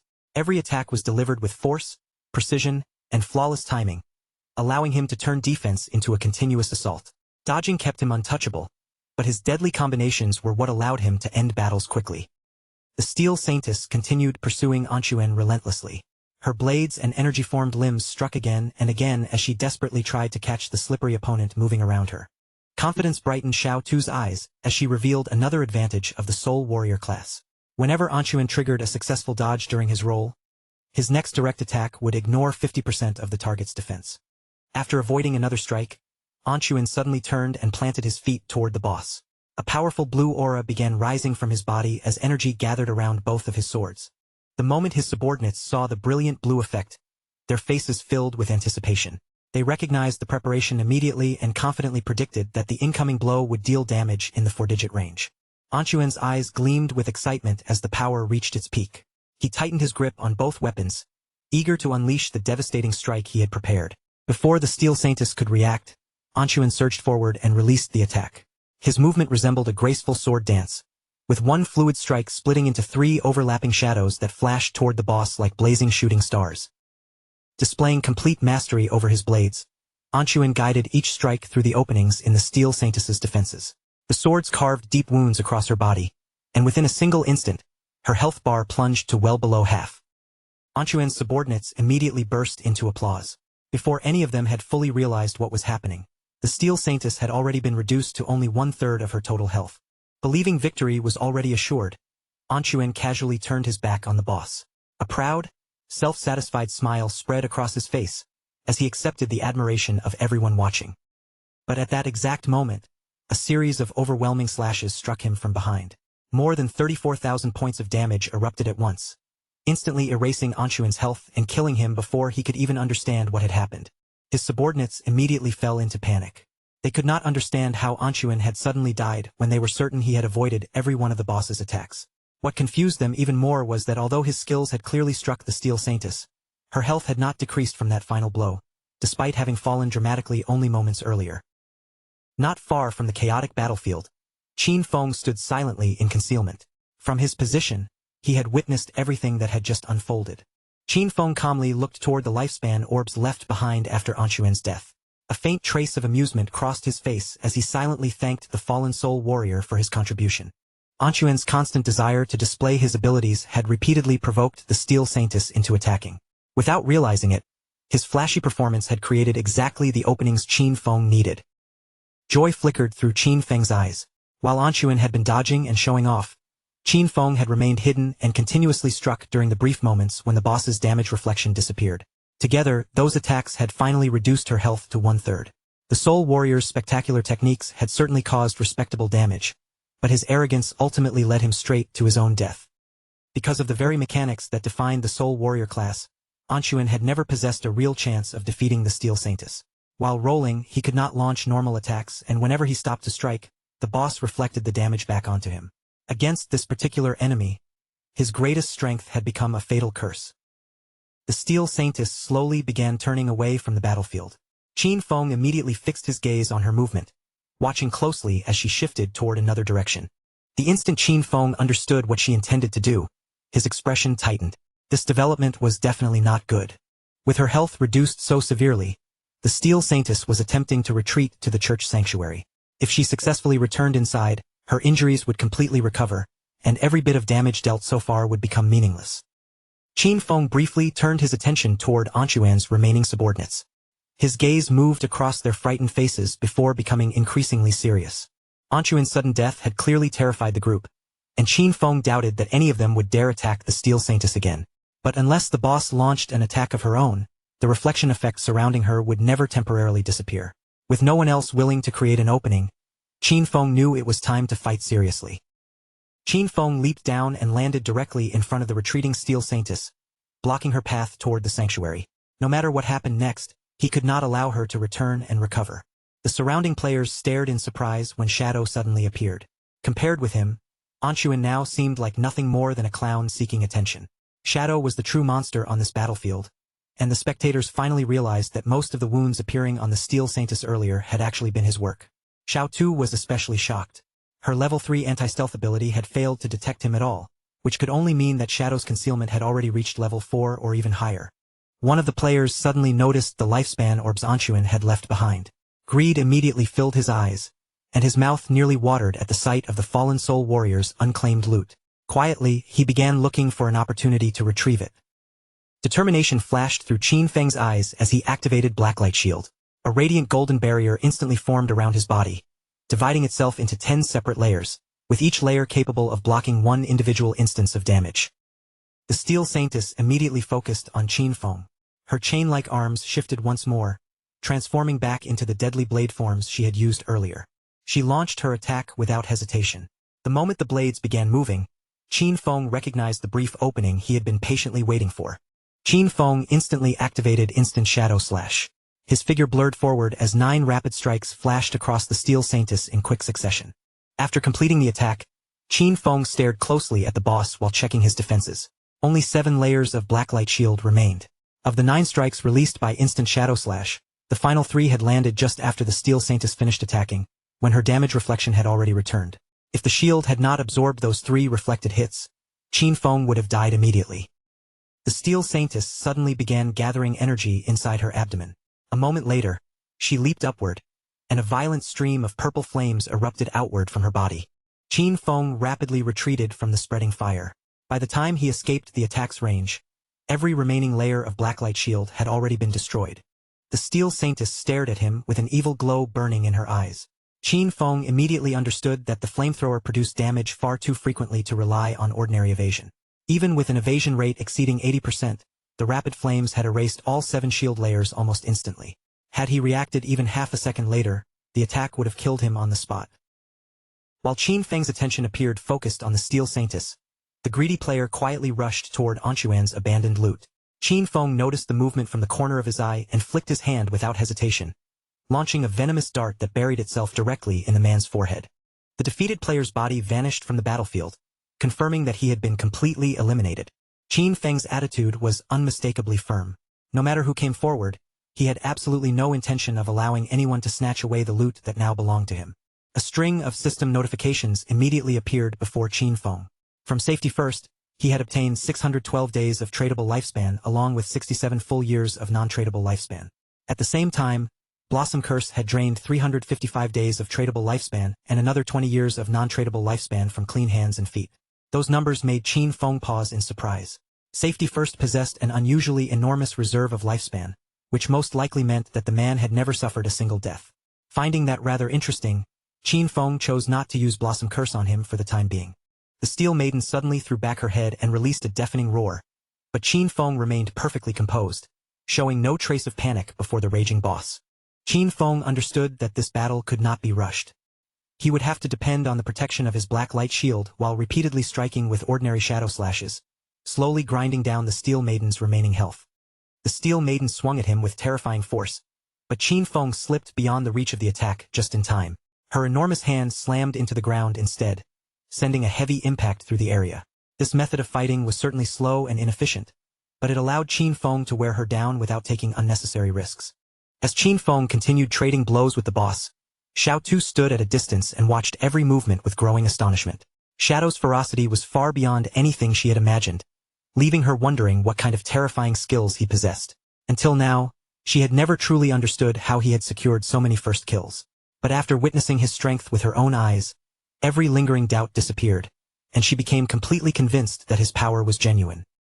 A sharp light of determination flashed through Qin Feng's eyes.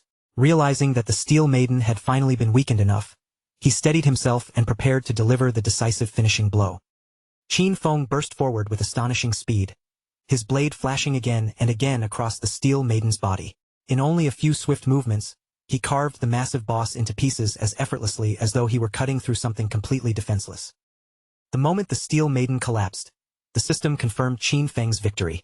He had successfully slain the boss and received 48,000 experience points, 120 evolution points, and a valuable church sanctuary key as his rewards. The surrounding players stared at the battlefield in stunned silence. None of them could believe that Shadow had genuinely defeated such a powerful boss entirely on his own. Yet, after seeing the result firsthand, they finally understood exactly why he occupied the #1 position on the leaderboard. Without wasting a moment, Qin Feng activated Greedy Hand and gathered the scattered rewards.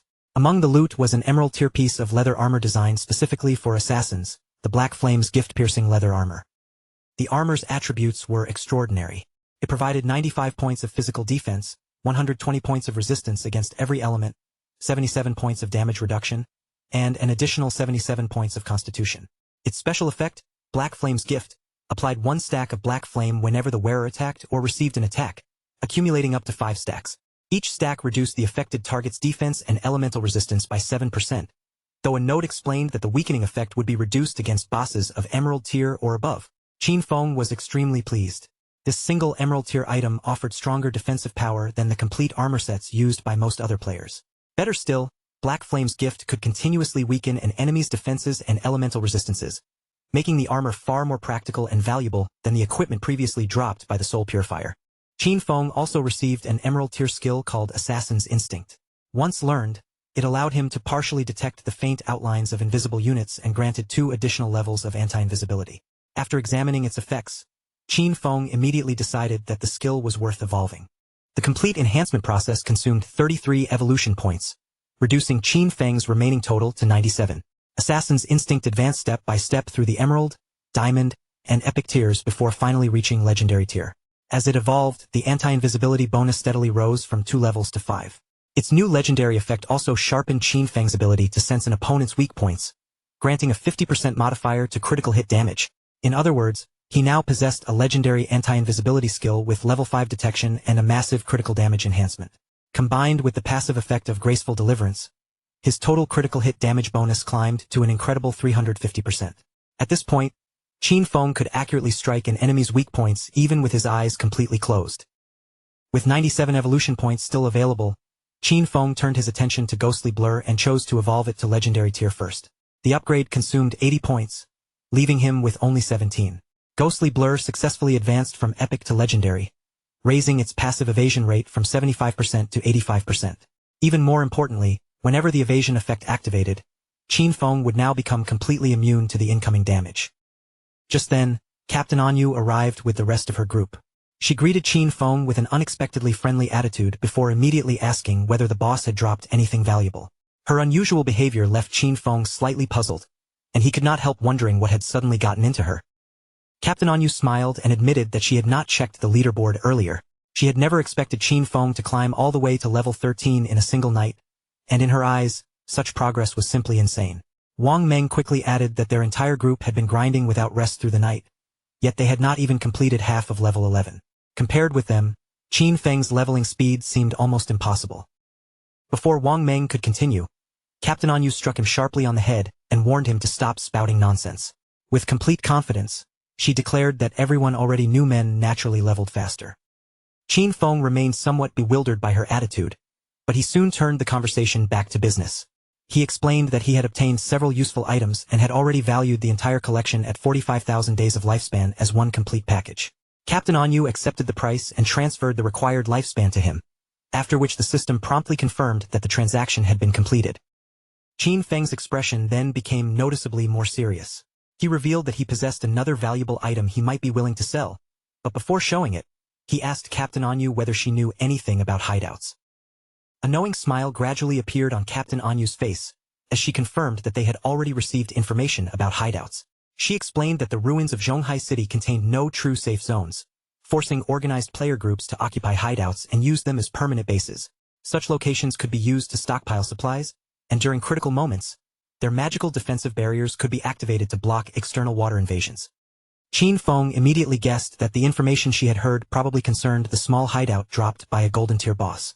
Captain Anyu nodded and explained that Zhonghai City's official forces had still not discovered a hideout of their own. However, the authorities in Modu had already taken control of a medium-sized hideout, which was how the officials had first learned that such places existed. Qin Feng reached into his inventory and withdrew a gleaming golden key. Now that Captain Anyu clearly understood how valuable a hideout could be, he revealed that this was the key to the church sanctuary hideout, dropped by the Steel Maiden he had only just defeated. He went on to explain that the sanctuary occupied more than 800 meters of land. Rather than naming an immediate price, Qin Feng suggested that Captain Anyu return and discuss the matter with her superiors. Once they decided how much they were prepared to offer, he would consider whether selling the hideout was worthwhile. Captain Anyu and Wang Meng were both visibly stunned by the number. They understood that the larger a hideout was, the stronger its defensive abilities would be, and the more complete its internal facilities were likely to become. A sanctuary spanning more than 800 meters was enormous, large enough for every member of Zhonghai City's official forces to receive a private room of their own.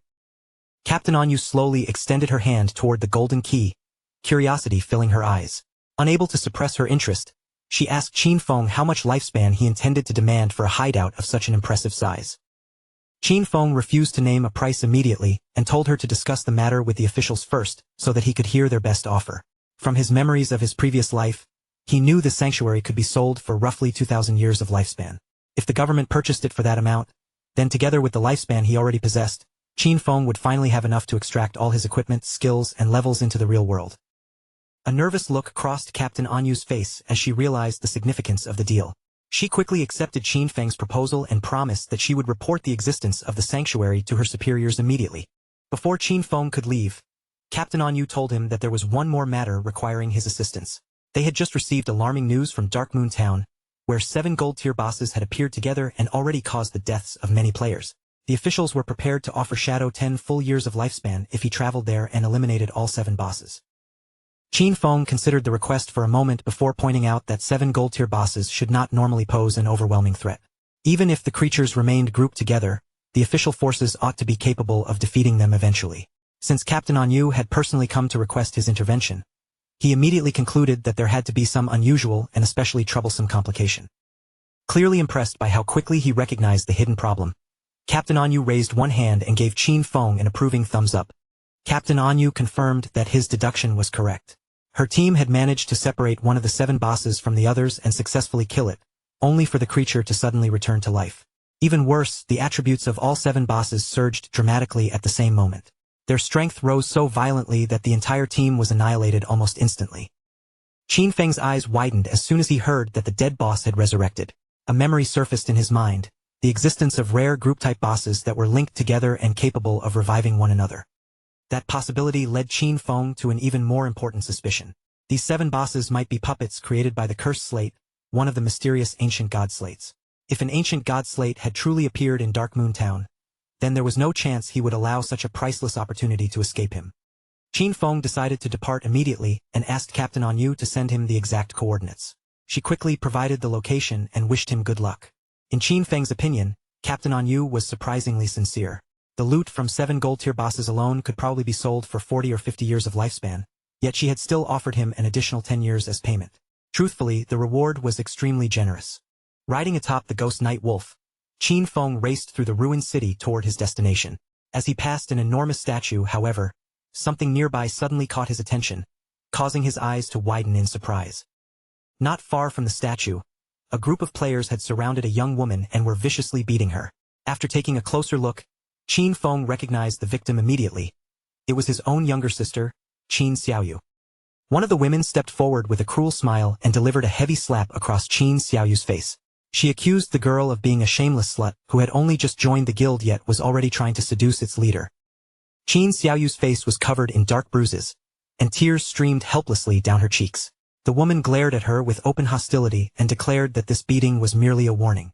Qin Xiaoyu had better stay far away from the guild leader, or the next time they met, the woman would completely destroy that pretty face of hers. The group showed no mercy whatsoever. They surrounded Qin Xiaoyu and continued striking and kicking her as she curled up beneath their relentless attacks. Watching from the rooftop of a nearby building, Qin Feng quickly understood what had happened. After joining the Night Sanctuary, Qin Xiaoyu had once again become entangled in the guild's petty internal conflicts. These meaningless struggles for attention and influence were nothing new to him. In his previous life, whenever his sister found herself trapped in situations like this, Qin Feng had always been the one who stepped in and resolved them for her. Qin Feng descended from the building and told Qin Xiaoyu that she should simply enjoy living her life alone. Meanwhile, she continued sobbing and begged the women to stop, crying that every blow hurt terribly, and that she truly felt as though she were about to die. Her attackers ignored her pleas completely. They cursed her as a filthy slut, swore that they would kill her, and sneered that no one could possibly know how many men she had already seduced. Rather than approaching the group, Qin Feng entered the enormous statue standing at the center of Zhanghai City's ruins. He remembered that a secret chamber was hidden beneath it, containing a passage that allowed players to return to the starter town. It was an obscure piece of information known by only a tiny number of people. As Qin Feng stepped into the hidden chamber, a glowing magic circle formed directly before him. He knew that using this teleportation route came at a steep cost. The first journey required 500 days of lifespan, the second demanded 1,000 days, and the third would consume 2,000, with the price doubling after every use. As more time passed, starter towns would gradually evolve into dangerous higher-level regions. Ordinary minor monsters would transform into powerful bosses, while rare hidden treasures would begin appearing throughout the area. The ancient god slate connected to the present situation was one such treasure, and Qin Feng had no intention of allowing an item that valuable to slip through his fingers.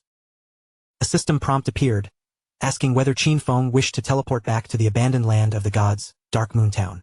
The name immediately made him thoughtful.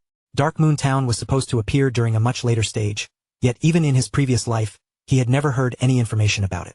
Despite that mystery, Qin Feng did not hesitate and immediately confirmed the teleportation. The system deducted 500 days of lifespan as the required fee. A flash of light then enveloped Qin Feng's body, transporting him directly into Dark Moon Town. Upon arriving, Qin Feng found the town unexpectedly lively. Elderly men and women filled the streets, standing in small groups and chatting comfortably with one another. He looked around in surprise, having never imagined that this mysterious place would contain so many people, much less that the overwhelming majority of them would be elders.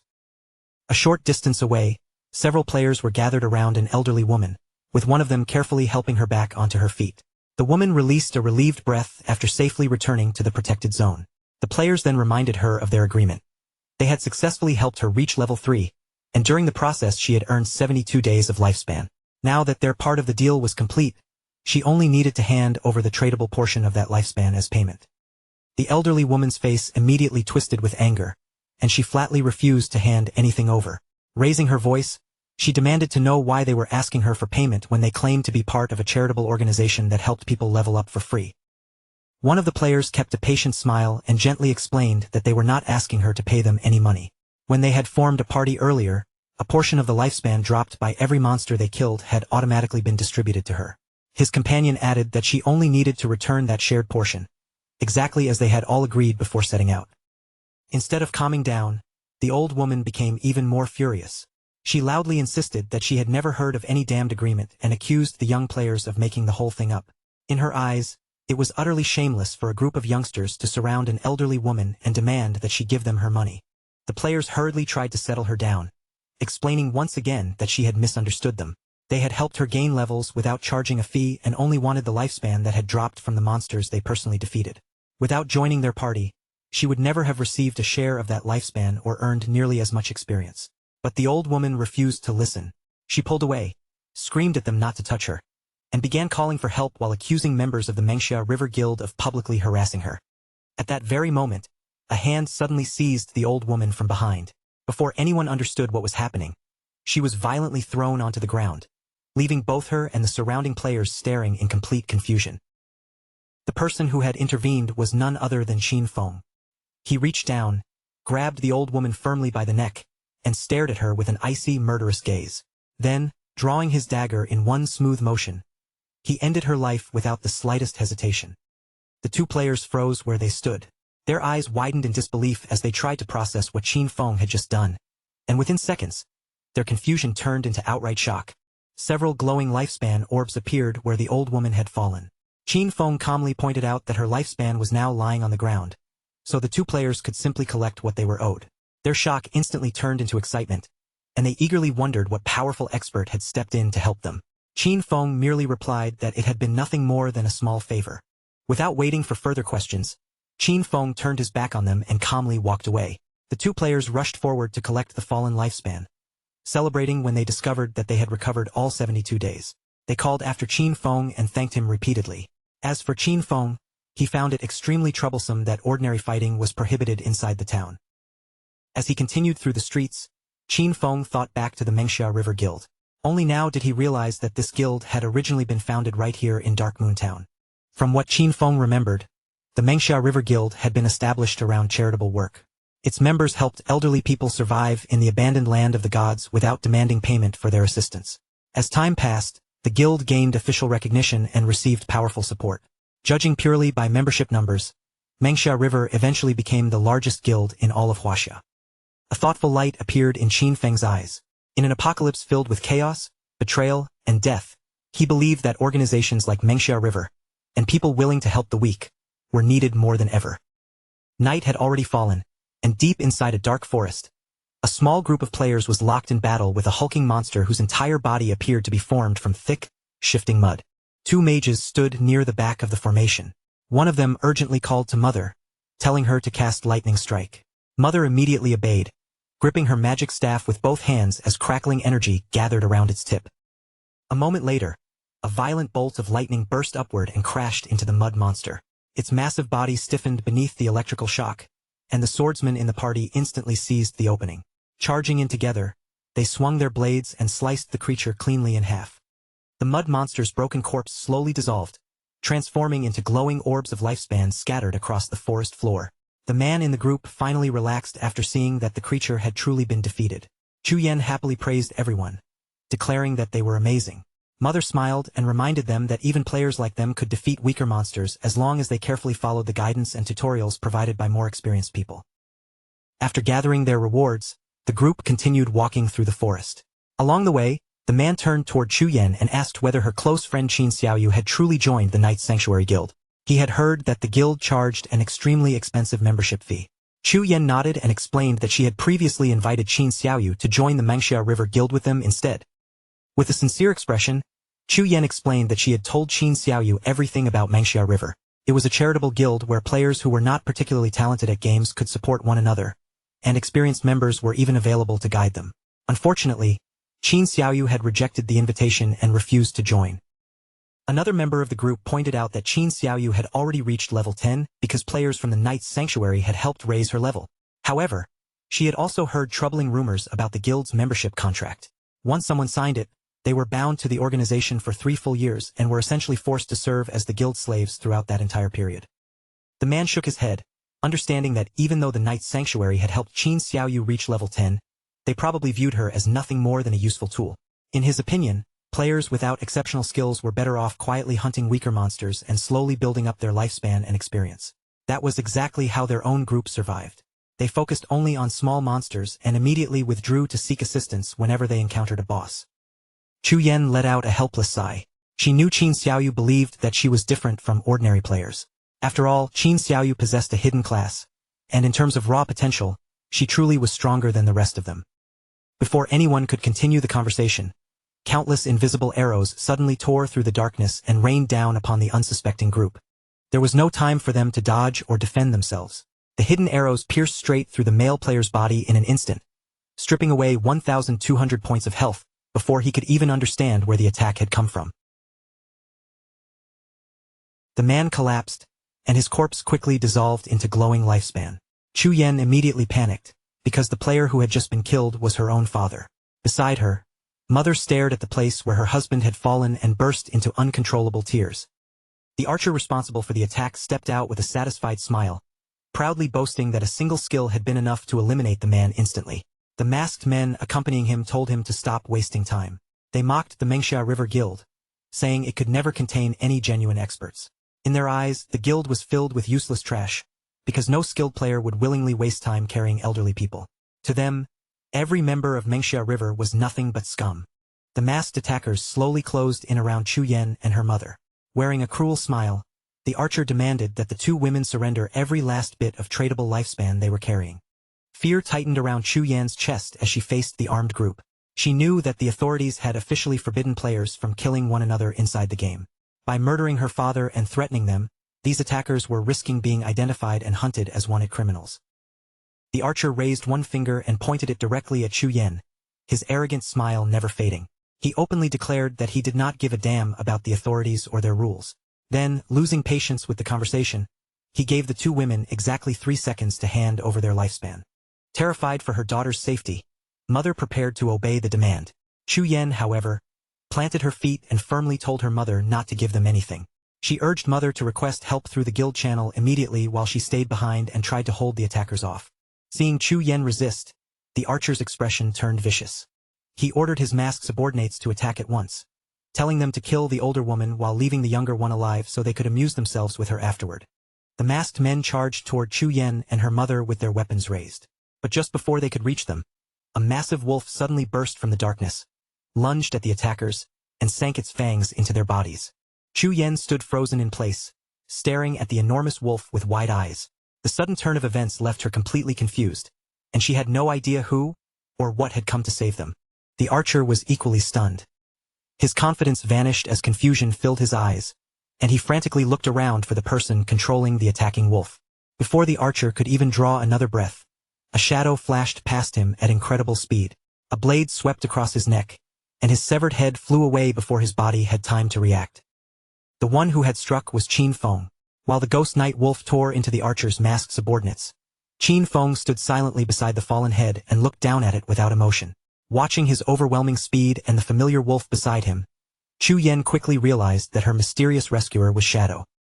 The archer and his surviving subordinates soon respawned back inside Dark Moon Town. Every one of them was furious, but their anger quickly gave way to panic. At first, they wondered whether their strange condition had something to do with their killer status. Even so, there was no reasonable way that status alone could have completely drained their entire reserves of lifespan. The men stared at their empty lifespan totals in disbelief. They could not understand how everything they possessed had vanished, nor why such an enormous amount of their lifespan had dropped as tradable orbs after their deaths. Realizing how dangerous their situation had become, the group immediately sprinted toward the forest. If they remained without lifespan, another death could finish them completely. Their only chance was to find monsters as quickly as possible and recover enough lifespan to survive. Before they could make it far, a strange wave of energy suddenly spread through the air around them. Moments later, an enormous sword formed entirely from glowing power descended from above and struck the ground in their path. The energy released by the sword locked their bodies in place, leaving them unable to move even a finger. As footsteps approached from behind, the attackers understood that their luck had finally run out. After roaming around and murdering other players, they had finally been caught. Two priests emerged and stopped in front of the immobilized group. The man holding a skill book identified himself and his companion as official bounty hunters. According to the law, the attackers were now under arrest, and he ordered them to provide their real-world identities and personal information. The second priest fixed them with a cold, serious stare and warned that if they attempted to resist, their remaining lifespan would be erased immediately. Back in the forest, strange flowers began pushing their way out of the archer's lifeless corpse, blooming across his body as Blossom Curse continued to take effect. Chu Yen looked at Qin Feng with overwhelming relief and gratitude. She sincerely thanked him for intervening, knowing that without his sudden arrival, both she and her mother would have been completely doomed. Qin Feng lowered his gaze and quietly studied Chu Yen. He had never expected Qin Xiaoyu's closest friend to possess such a kind heart or enough courage to stand against armed killers for her mother. In both personality and character, Chu Yen was completely different from Qin Xiaoyu. Qin Feng could not understand how the two of them had ever become best friends, but fortunately, they had eventually chosen separate paths. Before Chu Yen or her mother could say anything else, Qin Feng's figure vanished without leaving the slightest trace behind. The two women stared at the empty space where he had been standing, both of them confused by his sudden disappearance. Chu Yen bent down and picked up one of the glowing lifespan orbs, but uncertainty immediately filled her eyes. She could not tell whether the lifespan inside had belonged to her fallen father. Her mother looked around in confusion, wondering where the other attackers had gone. Before asking how Shadow had managed to disappear so suddenly, Chu Yen admitted that she did not know. The only thing she knew for certain was that the man who saved them was Shadow, the world's #1 expert. Elsewhere in the forest, another group of players waited near the location of the 7 bosses. Captain Anyu had told them that Shadow would arrive within a few minutes, yet almost half an hour had already passed. Growing impatient, they began wondering what could possibly be delaying him. One of the waiting players glanced toward the dangerous area ahead and asked whether Shadow could truly defeat the bosses inside. His companion openly doubted it. After all, those bosses could return to life after being killed, and he found it unbelievable that Shadow had accepted a mission involving enemies that could seemingly resurrect forever. Neither of them noticed Qin Feng, concealed by invisibility, silently passing directly between them. Qin Feng left the waiting players behind and continued toward the bosses. He clearly remembered that every ancient god slate could add 1 beneficial affix and 1 harmful affix to a piece of equipment. With enough luck, those special affixes could even alter the fundamental traits of a player's class. Qin Feng also remembered an astonishing event from his previous life. The player ranked 7th in the entire world had once gathered 7 ancient god slates and used their combined power to summon the ghost of an ancient god, which then destroyed a legendary tier boss. Some of these bosses could conceal themselves completely, possessing stealth levels so high that ordinary players had no chance of detecting them. Anyone wandering too close could be killed instantly without ever seeing the attacker or understanding what had struck them. The group-type bosses created through an ancient god slate followed unusual battle mechanics unlike those of ordinary monsters. Every boss within the group possessed its own abilities, meaning no two encounters would necessarily unfold in the same way. Qin Feng looked ahead and spotted several monsters standing together, their eyes glowing with unmistakable malice. He knew that encounters involving an ancient god slate could take many forms. Sometimes, the bosses remained invisible behind terrifyingly high stealth levels, eliminating nearby players before their victims even realized they were under attack. In other cases, the apparent bosses were merely summoned creatures, while the true enemy was a summoner-type sorcerer hiding somewhere nearby. Unless that hidden caster was found and killed, the monsters confronting the players would continue respawning without end. According to everything the officials had learned, killing any one of the 7 bosses would cause it to revive. Worse still, every resurrection granted all 7 monsters another stack of a powerful berserk attribute. Official reports claimed that even eliminating a single boss was enough to trigger both effects. But Qin Feng considered another possibility. What would happen if all 7 were killed at precisely the same time? Would the resurrection mechanic still activate? It was an idea worth testing. Rather than entering the battle himself, Qin Feng decided to gather more information first. He equipped the follower's pendant and summoned a devout follower, intending to use the expendable servant to test the boss's strength and abilities. The devout follower immediately rushed straight toward the clustered bosses and launched an attack. Its strike connected cleanly, removing more than 1,400 points of health from its target. The eyes of one boss suddenly burned with rage as it turned its attention toward the devout follower that had dared to attack it. The enraged boss slowly turned around. Only a moment later, the devout follower's entire body exploded violently, disappearing before it could make another move. Even after destroying the summoned follower, the bosses barely reacted. None of them spared the unfortunate creature another glance, as though killing it had required no effort whatsoever. Qin Feng's expression became serious as he assessed the results of the test. All 7 bosses were level 10, and none possessed any form of damage reflection. Their overall attributes were intimidating, but only around twice as powerful as those of ordinary gold-tier bosses. That meant they were dangerous, yet still within a range he could handle. Having confirmed their basic strength, Qin Feng finally made his move. He activated Shadow Ring Blade, causing a strange crimson energy to spread outward and engulf the entire area around the 7 bosses. Before the enemies could properly respond, Qin Feng followed up by releasing his poison darts. The projectiles streaked through the air and buried themselves directly into the bosses' throats. The 7 bosses collapsed almost together, and their corpses gradually began fading away. Yet Qin Feng frowned when he saw that not a single piece of loot had appeared, leaving him uncertain whether the battle had truly ended. At that moment, the disappearing remains suddenly gathered together. The bodies of all 7 bosses began merging, twisting into one another as they formed an entirely new and far more powerful monster. The newly formed creature towered over the battlefield with a gigantic body. The instant its transformation was complete, it lowered itself and charged directly toward Qin Feng with overwhelming force. Qin Feng immediately raised his guard. His guess had been correct. Killing all 7 monsters simultaneously had prevented the ordinary resurrection cycle and pushed the encounter into its next phase. As the massive creature approached, Qin Feng noticed that strange symbols covered nearly every part of its body. The giant swung at Qin Feng, but he moved aside and avoided the crushing blow. While dodging, he studied the markings and instantly recognized them as ancient god script. By separating the individual symbols, deciphering their meanings, and arranging them in the proper order, he uncovered the monster's true name: Euthos, the Calamity Ancient God. Euthos continued closing the distance, but Qin Feng hesitated because the correct method of fighting it remained unclear. Then a possibility entered his mind. Perhaps he needed to strike the symbols across the boss's body in the exact order indicated by the ancient god characters. After all, he had once invested enormous manpower and resources into researching ancient god script specifically so he could conquer the ancient god ruins. Qin Feng slipped past another attack and immediately put his theory into practice. He first struck the symbol carved into Euthos's leg, then moved upward to slash the marking on its arm, before finally attacking the character positioned across its chest. The moment the third symbol was struck, poisonous energy began pouring from the boss's enormous body.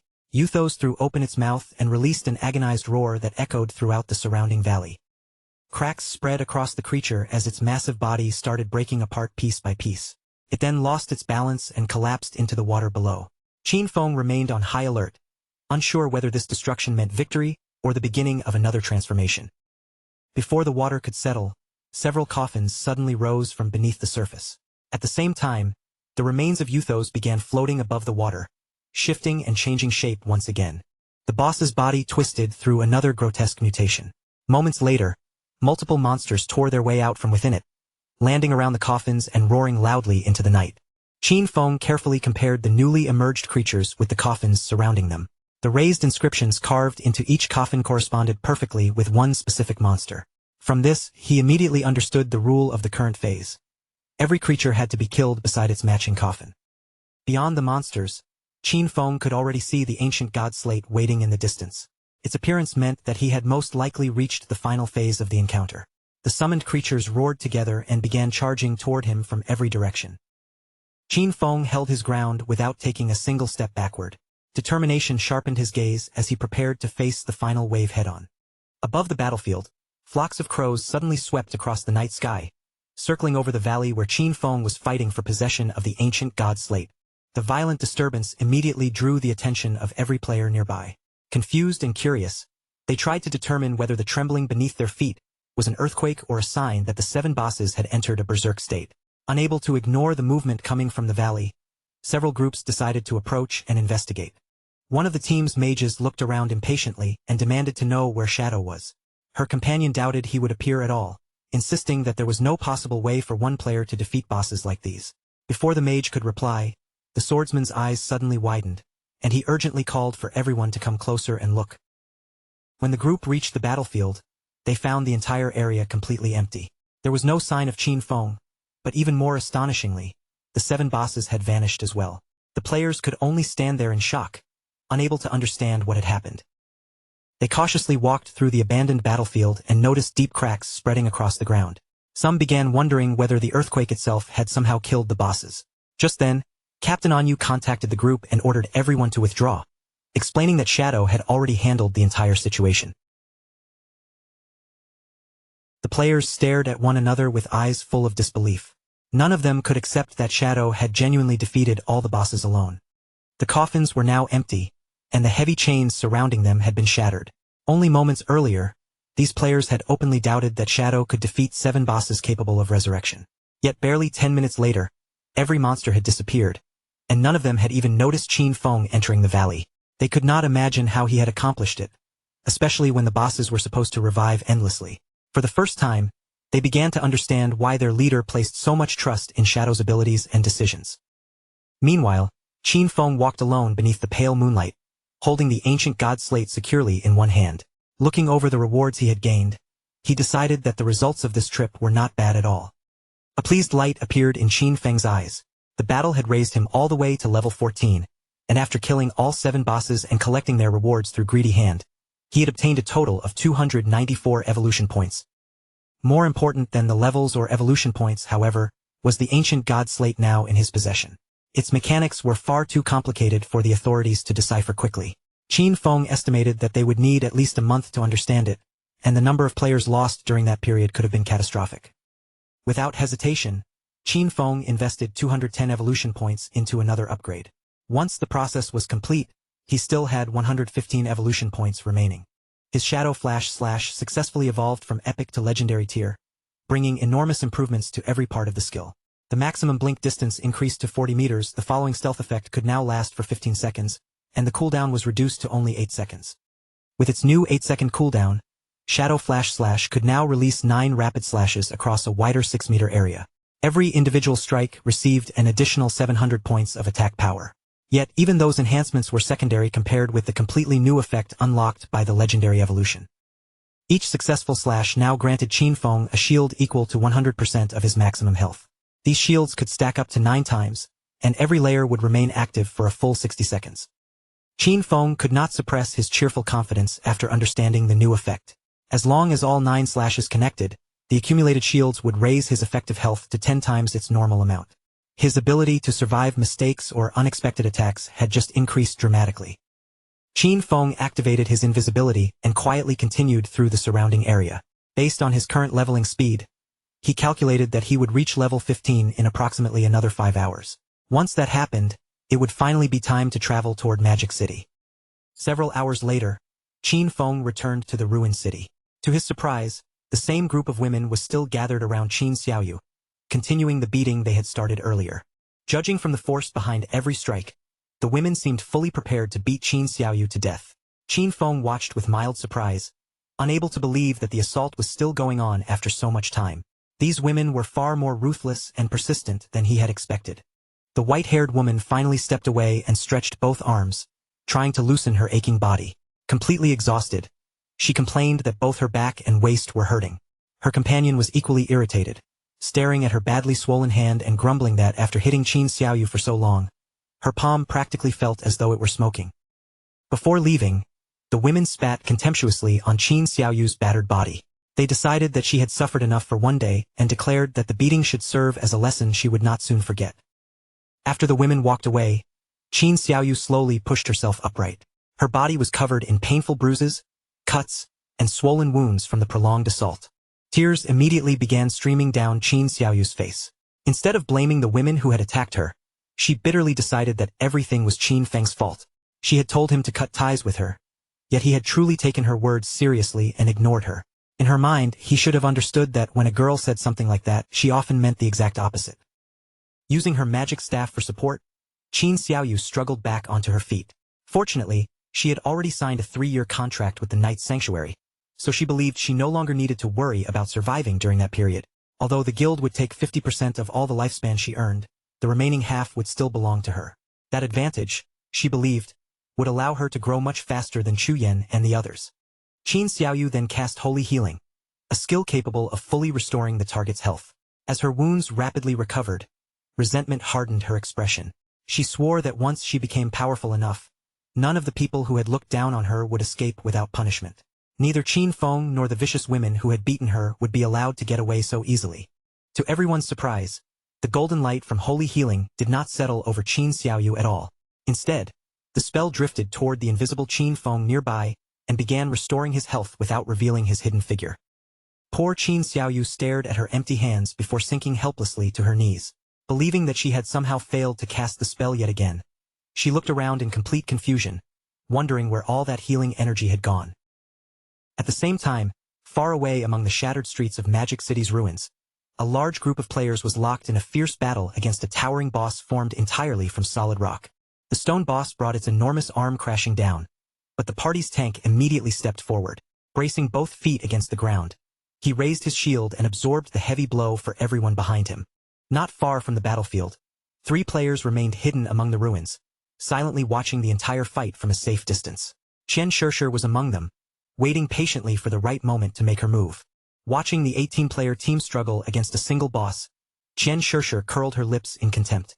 In her opinion, the men of Daxia were pathetically weak, gathering so many people for one enemy while still looking terrified of fighting it. Her companion playfully winked and told her not to speak so harshly. After all, those players were exhausting themselves for their benefit, so they ought to show at least a little gratitude. Qian Shishir blew him a teasing kiss and laughed, calling him unusually polite. Even so, she complained that those Daxia pigs dealt such miserable damage that defeating one pathetic gold-tier boss was taking them forever. Unaware that they were being watched, the players continued surrounding the rock boss and attacking from every direction. After their long effort, its health bar had finally fallen below the halfway mark. The mage leading the assault broke into an excited smile and urged everyone to keep pushing with everything they had. The boss did not have much health remaining, and if they maintained their formation, the final blow would soon be within reach. Before he could finish encouraging the team, a spear suddenly burst straight through his chest from behind. The attack killed him instantly, and his body dissolved into glowing lifespan before the others could react. The attacker who had delivered that fatal strike was one of Qian Shishir's subordinates, who had been waiting in hiding alongside her. With a satisfied smile, the man looked toward the fallen mage and mockingly thanked him for all his hard work, as well as for the generous offering provided by such a helpless weakling. The remaining players immediately panicked when they recognized their attackers as members of the Spade Gang, a notorious band of thieves composed of mysterious women from Daxia and several foreigners.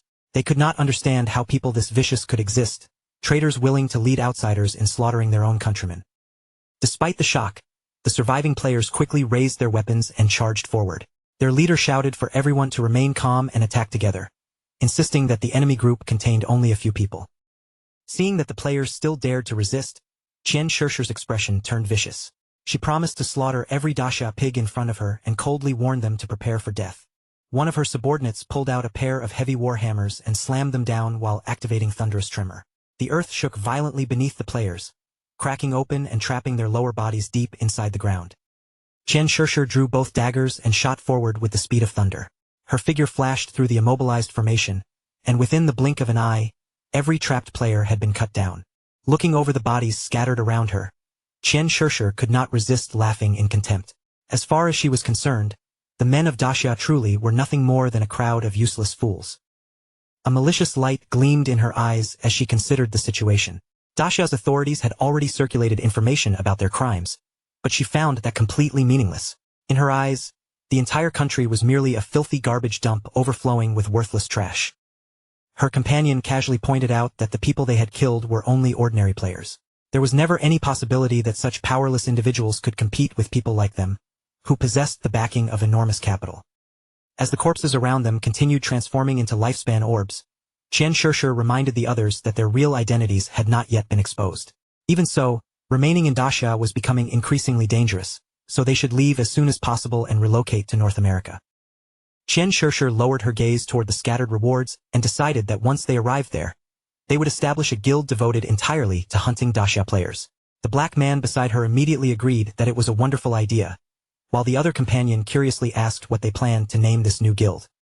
Qian Shishir slowly raised one of her gleaming daggers and admired its edge. With a pleased smile, she declared that their new organization would be known as the Alice Guild. She then dropped lazily onto the ground and began fantasizing about being surrounded by black men. Deciding that they had caused enough trouble for one day, Qian Shishir announced that it was time to log out and celebrate the founding of the Alice Guild with a huge party. Elsewhere, Captain Anyu contacted Qin Feng with a bright smile and waved toward him. She told him that the officials had already arrived, then suggested that they meet and properly discuss the price of the sanctuary hideout. Qin Feng immediately asked what price they were prepared to offer. Captain Anyu answered with 1,500 years of lifespan, but he rejected the figure without hesitation, stating plainly that it was far too low.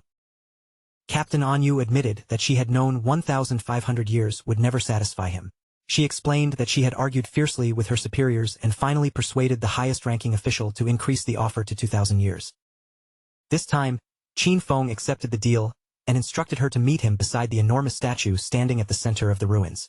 He knew Captain Anyu was extremely clever, though even she had still attempted to test him with an intentionally low opening price. A short while later, Qin Feng reached the central statue. Captain Anyu was already waiting there, accompanied by several heavily equipped knights who stood watch around her. Captain Anyu smiled with a faint blush and explained why she had brought such an imposing escort. She was currently carrying an enormous amount of lifespan, and the High Command had considered it too dangerous for her to travel alone, so they had arranged military protection.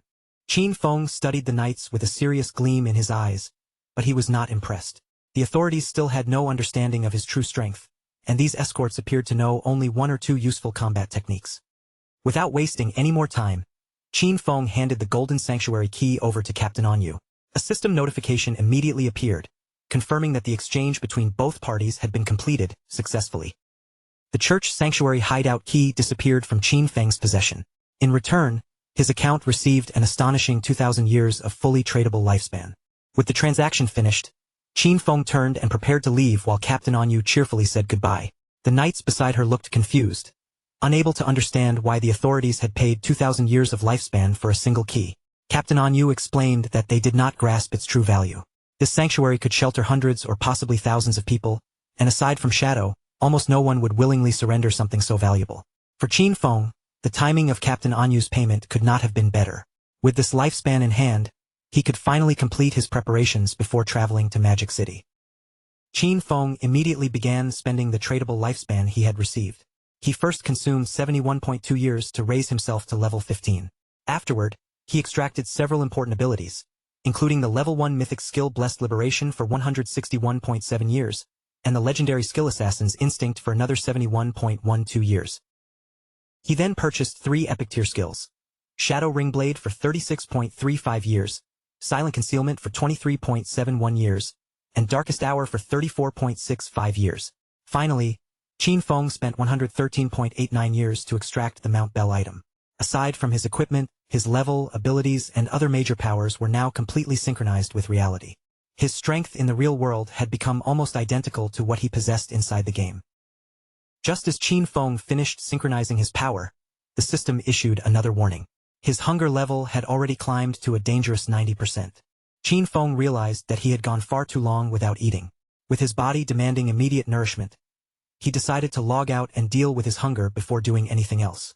After disconnecting from the game, Qin Feng opened his eyes in the real world and found himself still locked inside a cage within the Hueluan Hotel. The men gathered nearby quickly noticed that Qin Feng had awakened. Their attention immediately shifted toward the cage as they began closing in around him. They drew their weapons and ordered Qin Feng to surrender every bit of lifespan he possessed, warning that otherwise he would end up like the other victims scattered throughout the hotel. One of the men laughed excitedly, claiming that the apocalypse was wonderful because he could finally kill anyone he wanted without restraint. Qin Feng slowly raised his eyes and fixed them with a cold, penetrating stare. Irritated by his silence, one man shouted at him to stop wasting time and hand over his lifespan immediately. Another eagerly begged his boss for permission to tear Qin Feng apart with his own hands. The man holding the baseball bat mistook Qin Feng's calm silence for terror. Believing their captive had become too frightened to move, he decided there was no point continuing the interrogation and suggested simply killing him. Before any of them could draw another breath, an unfamiliar and oppressive energy suddenly spread through the air, filling every corner of the hotel. Qin Feng activated Shadow Ring Blade. The released power swept violently through the building, and only moments later, the entire hotel began breaking apart and collapsing into countless shattered pieces. After dealing with the men, Qin Feng found a packet of instant noodles and picked it up. He now understood that the more power he synchronized into reality, the greater his body's energy requirements became. At his present level of strength, ordinary food was no longer capable of properly satisfying his needs. Qin Feng began eating the instant noodles despite knowing they would barely fill him. At the same time, he considered his next objective. Once he eliminated Chen Shishir and destroyed her newly formed Alice Guild, he would need to find a way to obtain the Divine Gifted Book. After finishing his temporary meal, Qin Feng mounted his wolf and set out. He knew Chen Shishir was exceptionally cunning and far more difficult to track down than Song Fei. Fortunately, he still possessed a method to draw her into the open. The Kill Qin Feng mission he had previously accepted could be used as bait. Still far from satisfied by the instant noodles, Qin Feng headed toward Magic City with hunger gnawing at him. Along the journey, he planned to search for something more substantial to eat. At that very moment in Magic City, Chen Shishir was already holding an enormous celebration. Surrounded by her companions at the lively party, she praised her men enthusiastically and declared that they had performed brilliantly. Chen Shishir wrapped both arms around the two black men beside her, laughing as she described how incredible it felt to fall asleep and enter the game after such a thrilling, action-packed battle. The men eagerly showered her with praise, declaring that no one could possibly match her skills. Amid their loud laughter, they affectionately called her one unbelievably wild and gorgeous woman. One of Chen Shishir's subordinates suddenly stepped forward with important news. Shadow had just contacted them, claiming that Qin Feng was already dead. He wanted Chen Shishir to meet him in the real-world Magic City, where he would personally deliver Qin Feng's severed head and collect the remainder of his payment. Chen Shishir immediately sensed the danger in meeting Shadow face-to-face and said there was no need to take such a risk. A simple photograph would be enough. However, her subordinate explained that Shadow refused to use a phone because he feared the authorities might track his location through it. A slow smile spread across Chen Shishir's face when she realized that Shadow also appeared to be hostile toward the authorities. Their pursuit of her group had grown increasingly aggressive lately, and if she could seize this opportunity to recruit Shadow into the Alice Guild, then those Dasha pigs would no longer pose any real threat. With that thought in mind, she decided to arrange a small performance and test exactly where Shadow's loyalties truly lay. Chen Shishir decided that before meeting Shadow in reality, she would first see him inside the game. After sending him a set of coordinates, she traveled to the ruins and contacted Tian Xingjian. Her voice immediately turned sweet and affectionate as she asked whether he was there and told him how much she had missed him. Then, lowering her tone playfully, she said she needed a favor from him, something involving a living person. At that moment, Qin Feng was seated in meditation, his body perfectly still. He had activated silent concealment, a skill that allowed him to remain permanently invisible as long as he did not move. When he saw that Chen Shishir wanted to meet inside the game first, he silently acknowledged how cautious and clever she was. The coordinates she had chosen led to Spectre Academy, a location that happened to be fairly close to where he currently was. Qin Feng entered the game without hesitation.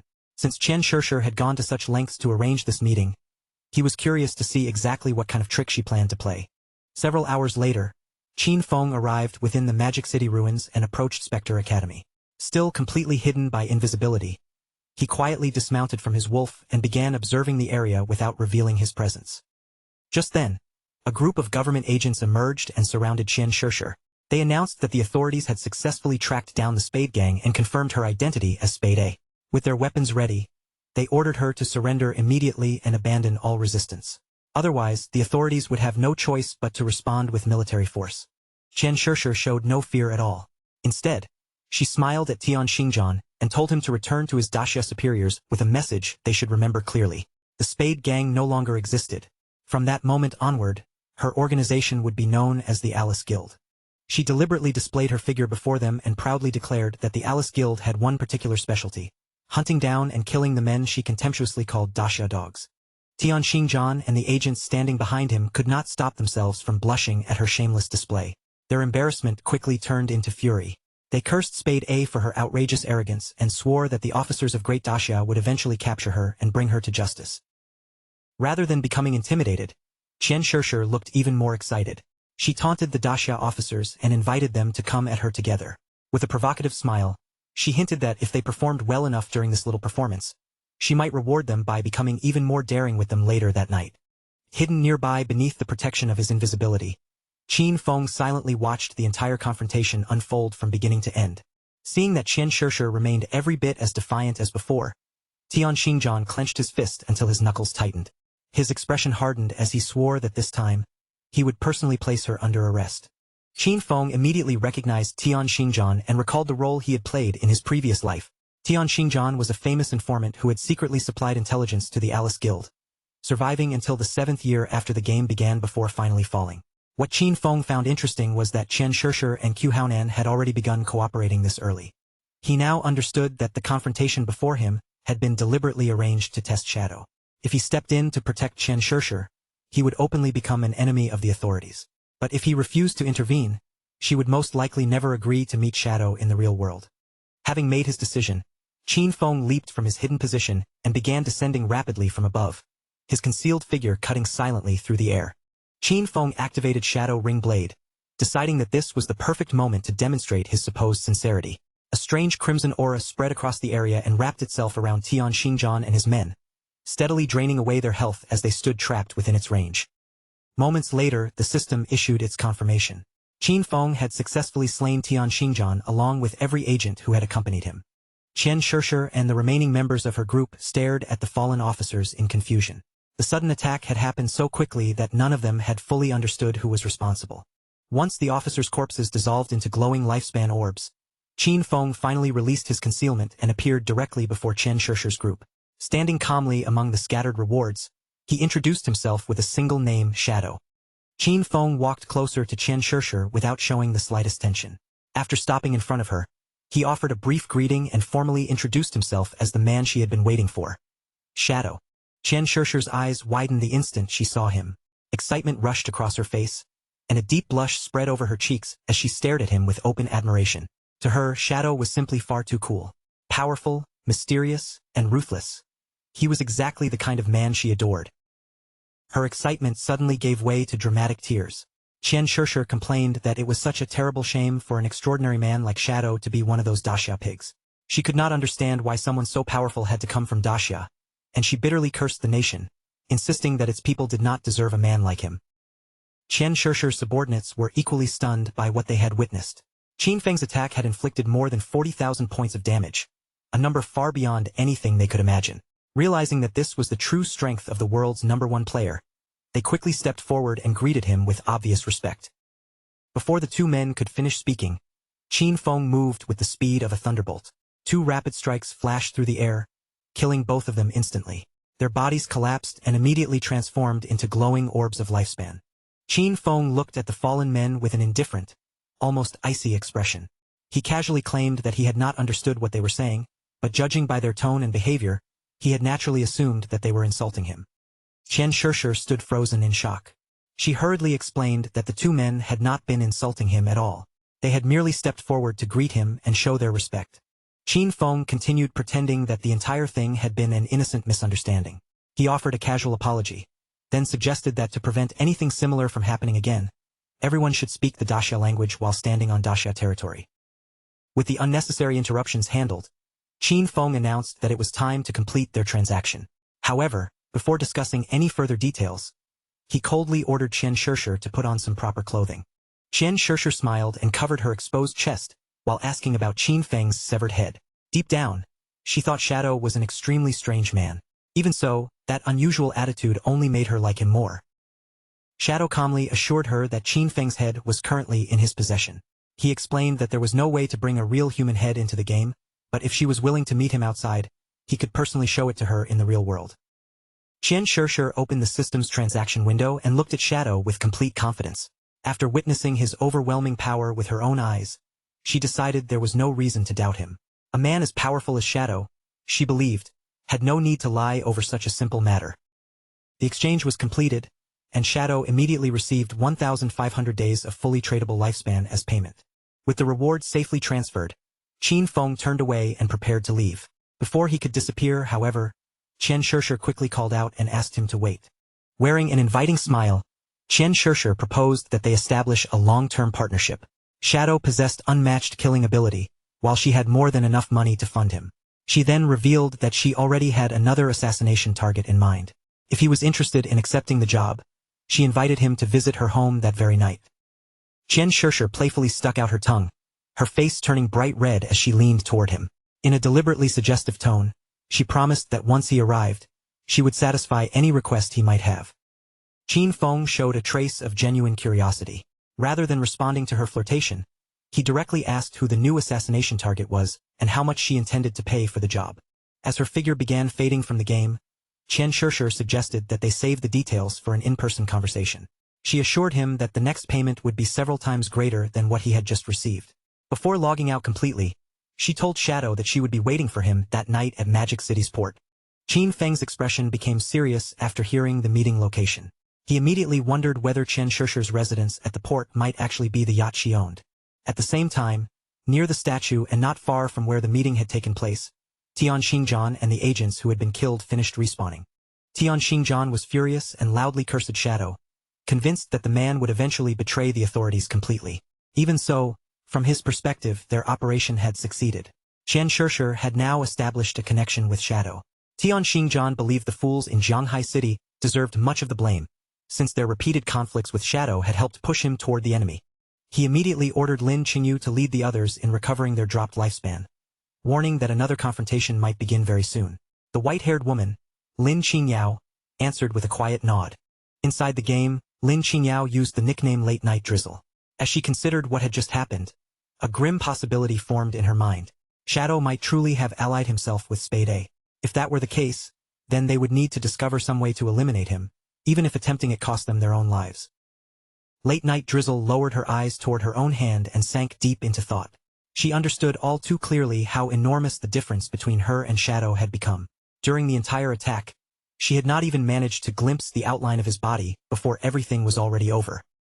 Several hours later, deep in the middle of the night, a hooded man arrived at Qian Shishir's yacht. Keeping his face concealed beneath the hood, he introduced himself as Shadow and stated that he had come to meet Spade A.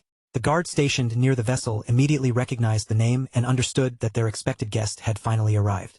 The guards informed Shadow that they had been awaiting his arrival and that the yacht was already prepared to depart. They respectfully invited him to come aboard, but Shadow offered no response and remained completely silent. Under the darkness of night, the yacht sailed steadily through the open sea. Before long, it had traveled far beyond the lights of Magic City and the reach of any nearby shore. While Shadow appeared distracted, Qian Shishir approached him with a glass of wine in hand. She had changed into an elegant red dress that stood out beneath the yacht's lights. Offering him another glass, she smiled and remarked that they were finally meeting face to face. Even so, she had not expected Shadow to remain so secretive and mysterious in the real world. Shadow ignored the wine and wasted no time on pleasantries. Fixing his attention directly on Qian Shishir, he asked her to name the person she wanted him to kill. Qian Shishir stepped closer with a mischievous smile curling across her lips. She told Shadow that rushing straight into business took all the fun out of their meeting. With such a beautiful night surrounding them and such pleasant company at his side, she suggested that they leave those dull matters until later. Instead of confronting him, Qian Shishi softened her expression and raised her glass with an inviting smile.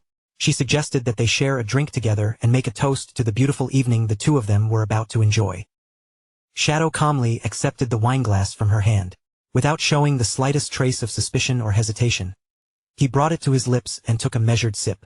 Seeing him drink so readily, Qian Shishir could barely contain the happiness rising inside her. Before long, Shadow settled onto the sofa, looking completely unaware of the trap that had already been set around him. Qian Shishir quickly lowered herself onto the cushion beside him and wrapped both hands around his arm. Wearing a sweet, knowing smile, she leaned closer and asked whether he was beginning to feel anything yet, proudly revealing that the wine contained a special secret recipe of her own. Her breathing gradually grew heavier as excitement spread across her face. She explained that anyone who swallowed her concoction would soon become completely obedient and follow every command she gave. Everything was unfolding exactly as she had imagined, and she celebrated inwardly, convinced that even the legendary Shadow was still nothing more than an ordinary man in the end. But when she saw just how powerful his apparent reaction was, her smug excitement immediately turned into wide-eyed astonishment. Nearly drooling with anticipation, Qian Shishir positioned herself in front of Shadow and gently told him not to be tense, urging him to relax and simply enjoy what was happening. She then revealed the fantasy she had prepared in advance. When the two of them finally reached the highest point together, she would personally lift his hood and look clearly at the face hidden beneath it, certain that a man like Shadow had to be unbelievably handsome. Until that moment arrived, however, she wanted the mystery surrounding him to remain untouched. Qian Shishir soon lost herself completely in the encounter, stunned that Daxia could possess such an extraordinary man. Only then did she feel as though she truly understood why he had earned the name Shadow. A blazing sensation swept through her entire body, growing hotter with every passing second as the overwhelming experience pushed her further beyond control. Breathless and flushed, she kept urging him not to stop, crying out that she was ready and begging him to continue until the rising wave finally broke over her and carried her to climax. Right at that critical moment, something completely unexpected happened. Eerie green flames suddenly erupted from Shadow's body, surging outward and wrapping themselves around Qian Shishir before she had any chance to escape. Qian Shishir froze in pure shock as an unbearable heat scorched across her body. Panic filled her widened eyes, and only one terrified thought remained in her mind. Were those strange green flames actually real fire? Before the flames could finish her, a figure abruptly appeared beside her and seized the crystal pendant hanging from her neck. He clearly had not expected her to possess such a valuable treasure, and it was only because of that item that she had survived the attack. The pendant was a gold-tier universal accessory known as the Protective Crystal Pendant. Its unique ability automatically granted the wearer a layer of damage immunity once every 300 seconds. The mysterious figure was none other than Qin Feng. A suffocating pressure rolled from his body as he fixed Qian Shishir with a cold, penetrating stare that seemed to see straight through her. Her face went pale with disbelief. She could not understand why Qin Feng was standing there, because she clearly remembered watching Shadow kill him. Qin Feng finally gave her the answer, and the truth was devastatingly simple. There had never been two separate mysteries to solve. Qin Feng himself was Shadow. Terror instantly overtook Qian Shishir.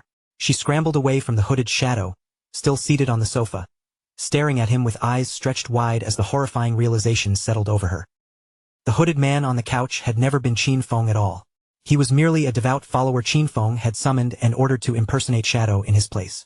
Judging from the follower's delighted expression, he had thoroughly enjoyed every moment of his time with Qian Shishir.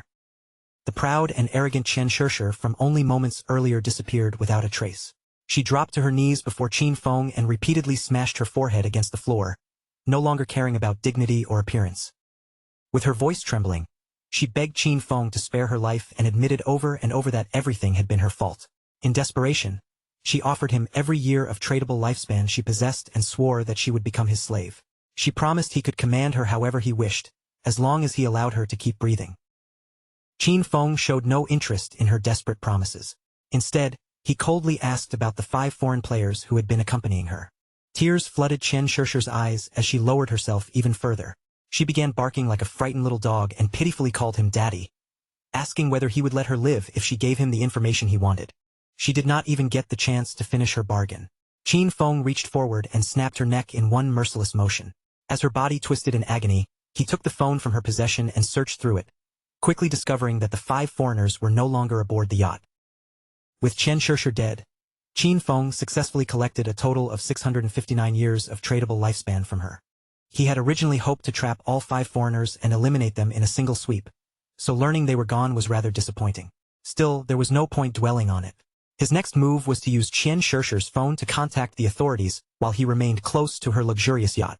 Soon, the roar of engines cut across the dark water as several police boats raced toward the yacht at full speed. A large-scale murder had been reported aboard the vessel, and one of the alleged victims was the daughter of the president of the powerful Qian Group.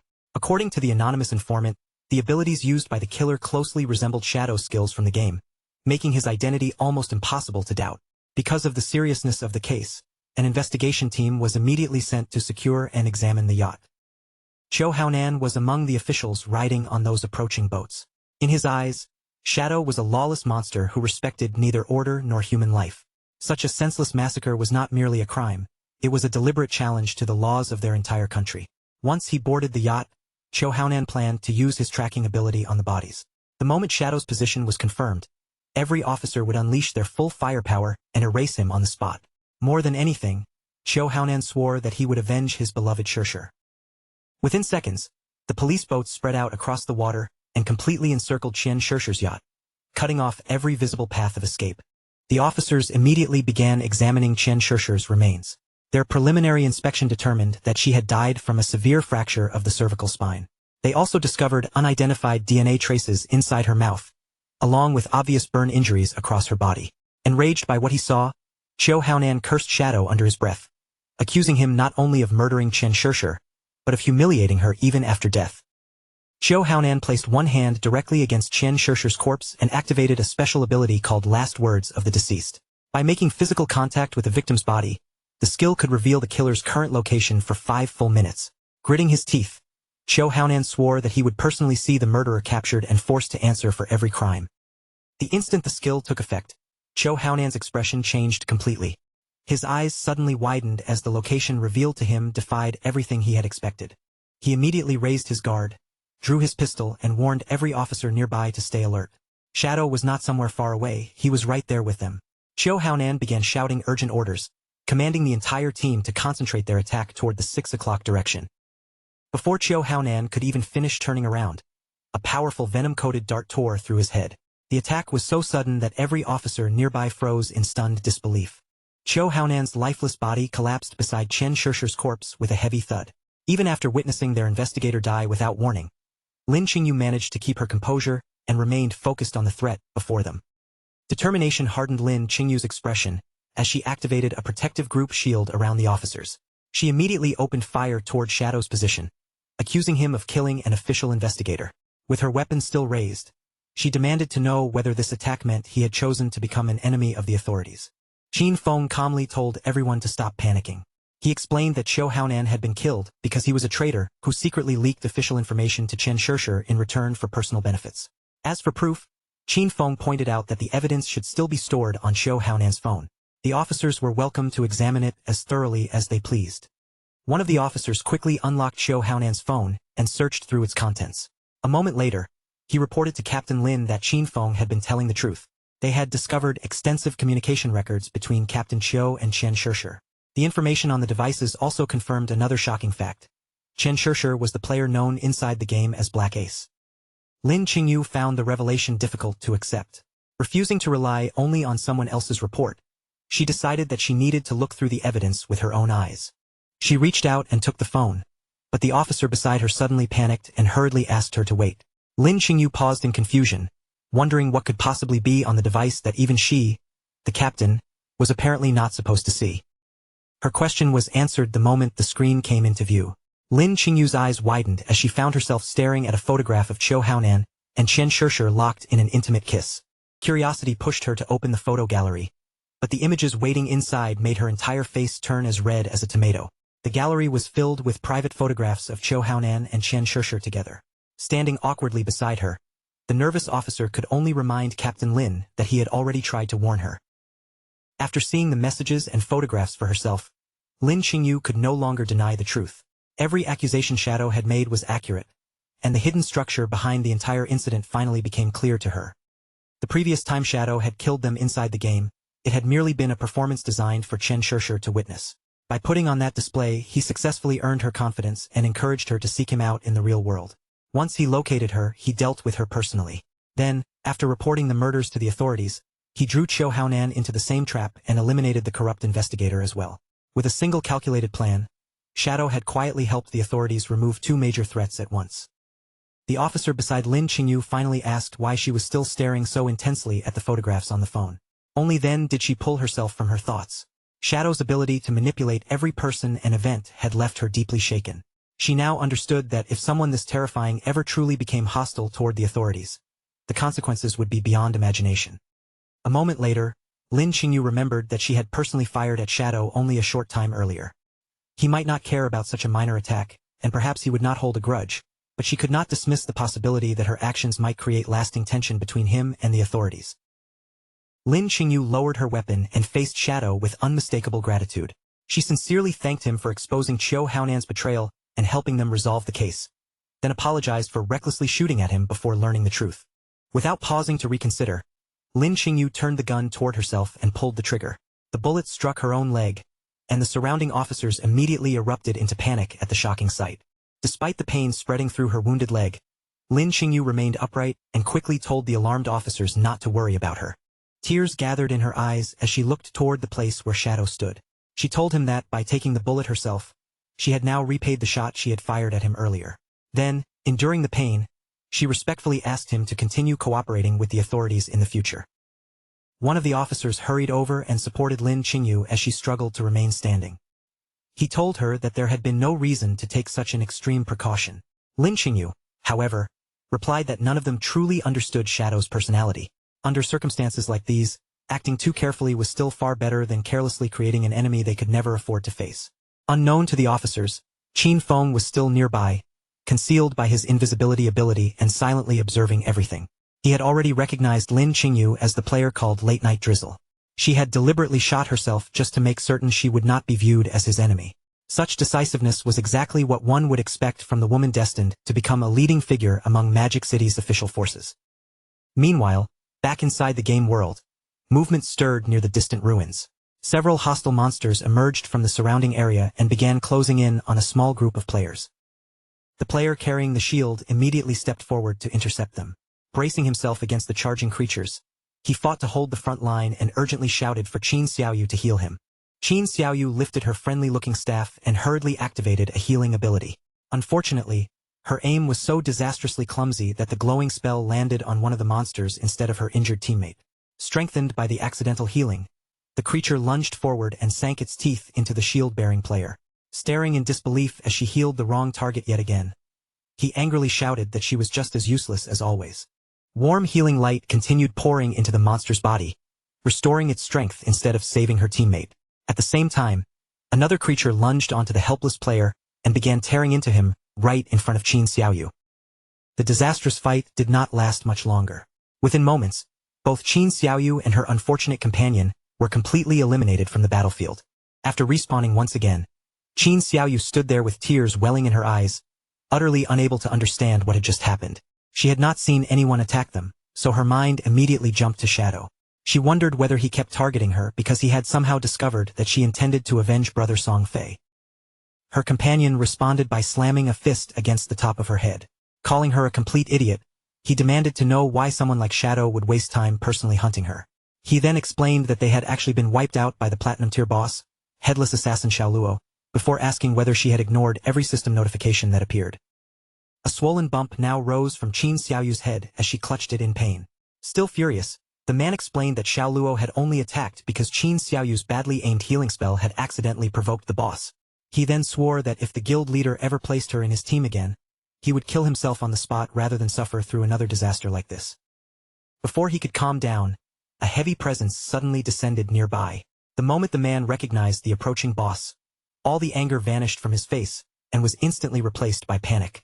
A strange and oppressive aura rolled from Xiaoluo's body as she appeared behind them.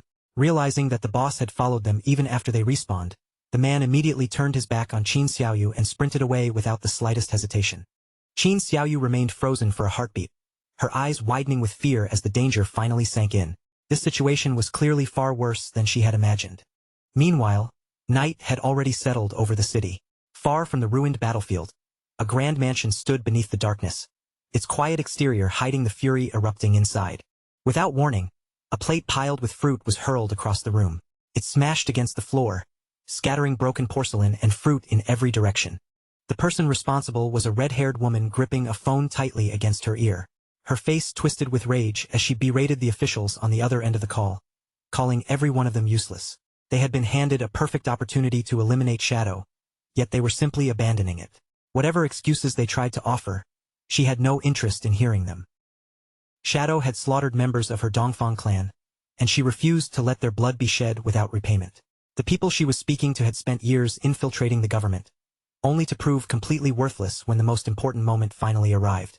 She ordered them to make Shadow pay for everything he had done, no matter the cost. Standing behind the furious woman was a young boy holding a whip in one hand. She turned toward him and reminded him that Shadow had killed his father-in-law, then sharply demanded to know why he was still hesitating instead of seeking revenge. Behind the boy lay a badly wounded woman, her eyes still glowing with wicked confidence despite her condition. The boy looked toward his mother and calmly revealed that he had already devised a plan capable of killing Shadow. His mother's anger gave way to curiosity. She asked her son, Nantian, exactly what kind of plan he had created, reminding him that the godforsaken game only allowed adults over the age of 18 to enter. Since he was still underage, he could not personally confront Shadow inside the game.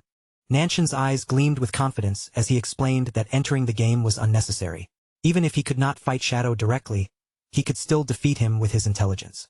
Since Shadow had a habit of killing those who provoked him, Nantian planned to send several people to anger him and then lure him toward his father's fireworks factory. Everything inside the factory would be prepared beforehand. The moment Shadow arrived to kill the bait, they would detonate the entire building at once. Tens of thousands of fireworks would erupt together and transform the factory into Shadow's enormous funeral pyre, allowing the whole world to witness his death. Better still, even if the scheme failed, Shadow would have no way to trace the operation back to their family. A pleased smile gradually spread across the mother's face. Looking at Nantian, she decided that they had not done such a poor job raising him after all. She then turned toward Chu and coldly mocked him, saying that even her young son had proven more useful than he was.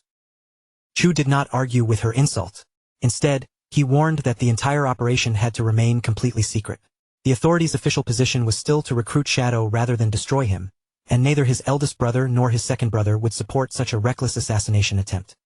After hearing his warning, the red-haired woman abruptly ended the phone call. Since the officials refused to act and others within the family would oppose her, she decided she would personally handle the matter herself. She then walked closer to Nantian and shifted her attention toward the woman tied up behind him. After examining the captive's battered condition, she asked her son why the woman still refused to surrender her lifespan. Nantian apologized with an embarrassed expression. Blushing slightly, he rubbed his cheek and admitted that he had lost control for a brief moment and accidentally killed the woman before she could hand over anything. At the same time, back inside the godforsaken game and deep within the ruins of Magic City, the boss pursuing Qin Xiaoyu and her companions suddenly attacked. Just as the two players were about to escape, Xiao Luo moved with the speed of thunder and sliced them apart before either could react. Qin Xiaoyu stared in horror, unable to comprehend how any boss could move so unbelievably fast. Moments later, their bodies dissolved and transformed into glowing orbs of lifespan. Nearby players immediately noticed the sudden deaths and began shouting in alarm. Since none of them had seen the attacker, they concluded that an invisible player had killed the pair instantly, and in their minds the only possible culprit was Shadow. Before those players could even catch their breath, Xiao Luo struck again. Her unseen attack swept through them in an instant, killing the entire group and reducing their bodies to more floating lifespan orbs. The remaining players finally lost all courage and scattered in every direction. Convinced that Shadow had gone completely mad, they fled the ruins while shouting that he was slaughtering innocent players without reason. Far away from that chaos, Qin Feng stood calmly above the open sea, lightly whistling as he admired the vast stretch of water below. Since he was well beyond the city and far from ordinary people, he decided this isolated location was suitable for extracting his hideout into reality. A system prompt appeared before Qin Feng, asking whether he wished to consume a total of 1,315.2 years of lifespan to complete the extraction. The lifespan would be spent to bring the soul-cleansing land out of the game and into the real world. Because the hideout was an underground structure, Qin Feng first needed to select and mark its precise location on the map. Before the process could begin, the system issued one final warning. Any existing material overlapping with the hideout's extraction area would be completely obliterated, and Qin Feng was required to confirm that he still wished to proceed. Qin Feng lowered his gaze toward the depths beneath the sea and calmly gave his confirmation. Moments later, an enormous magical formation began glowing across the surface of the water. The ocean suddenly split apart as if divided by an invisible force. Between the towering walls of seawater, the soul-cleansing land emerged from below and was successfully extracted into reality. Qin Feng watched the completed hideout with a serene expression. With that matter settled, he decided the time had finally come to begin searching for the divine book. After logging back into the game, Qin Feng was immediately contacted by Wang Meng. Someone had reported Shadow for indiscriminately murdering players throughout Magic City. However, Wang Meng already knew Qin Feng could not be responsible, because Shadow had not even been online when the killings began. After investigating the reports, Wang Meng discovered that the true attacker was a platinum-tier boss named Headless Assassin Xiao Luo. Her stealth level was so high that none of the players in the ruins could see or track her. With the casualties continuing to rise, Wang Meng asked Qin Feng whether he could deal with the boss. Back in the ruins of Magic City, Xiao Luo continued moving unseen through the battlefield. Player after player fell beneath her attacks, leaving the ground covered with nothing but glowing lifespan orbs. Anquan crouched behind a pile of broken rubble, struggling to suppress the fear spreading across his face. He could not understand what kind of monstrous boss they were facing, especially when even his level 3 anti-stealth ability failed to reveal her. After being completely overshadowed by Shadow during the incident with the Iron Saintess, Anquan had already been left deeply frustrated. Even so, Anquan forced a confident smile and claimed that the boss's invisibility was the only real problem. If he could simply see her, he insisted that he would be capable of restraining Xiao Luo by himself. He even boasted that if Shadow appeared, he too would be helpless against the Headless Assassin. Yan Yan immediately panicked and warned Anquan to lower his voice before his bragging attracted the boss directly toward them. Yan Yan then suggested that they quietly move toward higher ground. From an elevated position, they would have a clearer view of the surrounding ruins and a better chance of spotting any unusual movement. Anquan began creeping forward as quietly as possible, carefully placing each foot between the scattered debris. Unfortunately, he stepped directly onto a banana peel lying on the ground. His foot shot forward, and the poor man crashed onto his back while angrily wondering who could possibly have thrown a banana peel there. Before he could finish complaining, however, danger arrived. Xiao Luo flashed through the area like a bolt of lightning and sliced Yan Yan and the accompanying subordinate cleanly in half. Their severed bodies immediately dissolved into lifespan orbs. Anquan alone escaped the attack, and only because slipping on the banana peel had caused him to fall beneath the path of her strike. Still lying on the ground, Anquan stared in disbelief. In a single instant, the invisible boss had wiped out every subordinate who had been standing beside him. Without wasting even a second, Anquan reached out and snatched one of the nearby lifespan orbs. But the moment he turned around, his body stiffened. Xiao Luo was standing directly before him. The boss slowly raised one arm, preparing to finish him with another strike. Rather than showing fear, Anquan forced himself upright and loudly challenged her, shouting that he was not afraid of her at all. As Xiao Luo gathered herself to attack, Anquan suddenly threw his body into a desperate roll. A second later, panic crossed his face when he realized he had dodged far too early. With no time to think of another strategy, Anquan simply continued rolling. He tumbled across the ground again and again, refusing to stop long enough for the boss to strike him.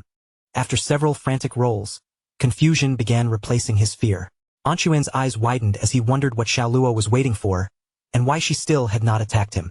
Unable to trust the strange silence, Anquan kept circling around the boss by rolling non-stop. He pushed the ridiculous maneuver to its absolute limit until the entire ruined battlefield seemed to spin around him and dizziness overwhelmed his senses. At last, Anquan stopped rolling and struggled to steady himself. Through his blurred vision, he noticed something confusing. The boss's figure seemed to be fading away right in front of him. Anquan was now so dizzy from the endless rolling that he could barely keep his eyes focused. Everything around him swayed and blurred, leaving him unable to see clearly what was actually happening. After gathering enough power for the attack, Xiao Luo unleashed her anti-stealth strike directly at the disoriented Anquan. Still dizzy from rolling across the ground, he could not react in time, much less dodge again, and the full force of the technique struck him head-on.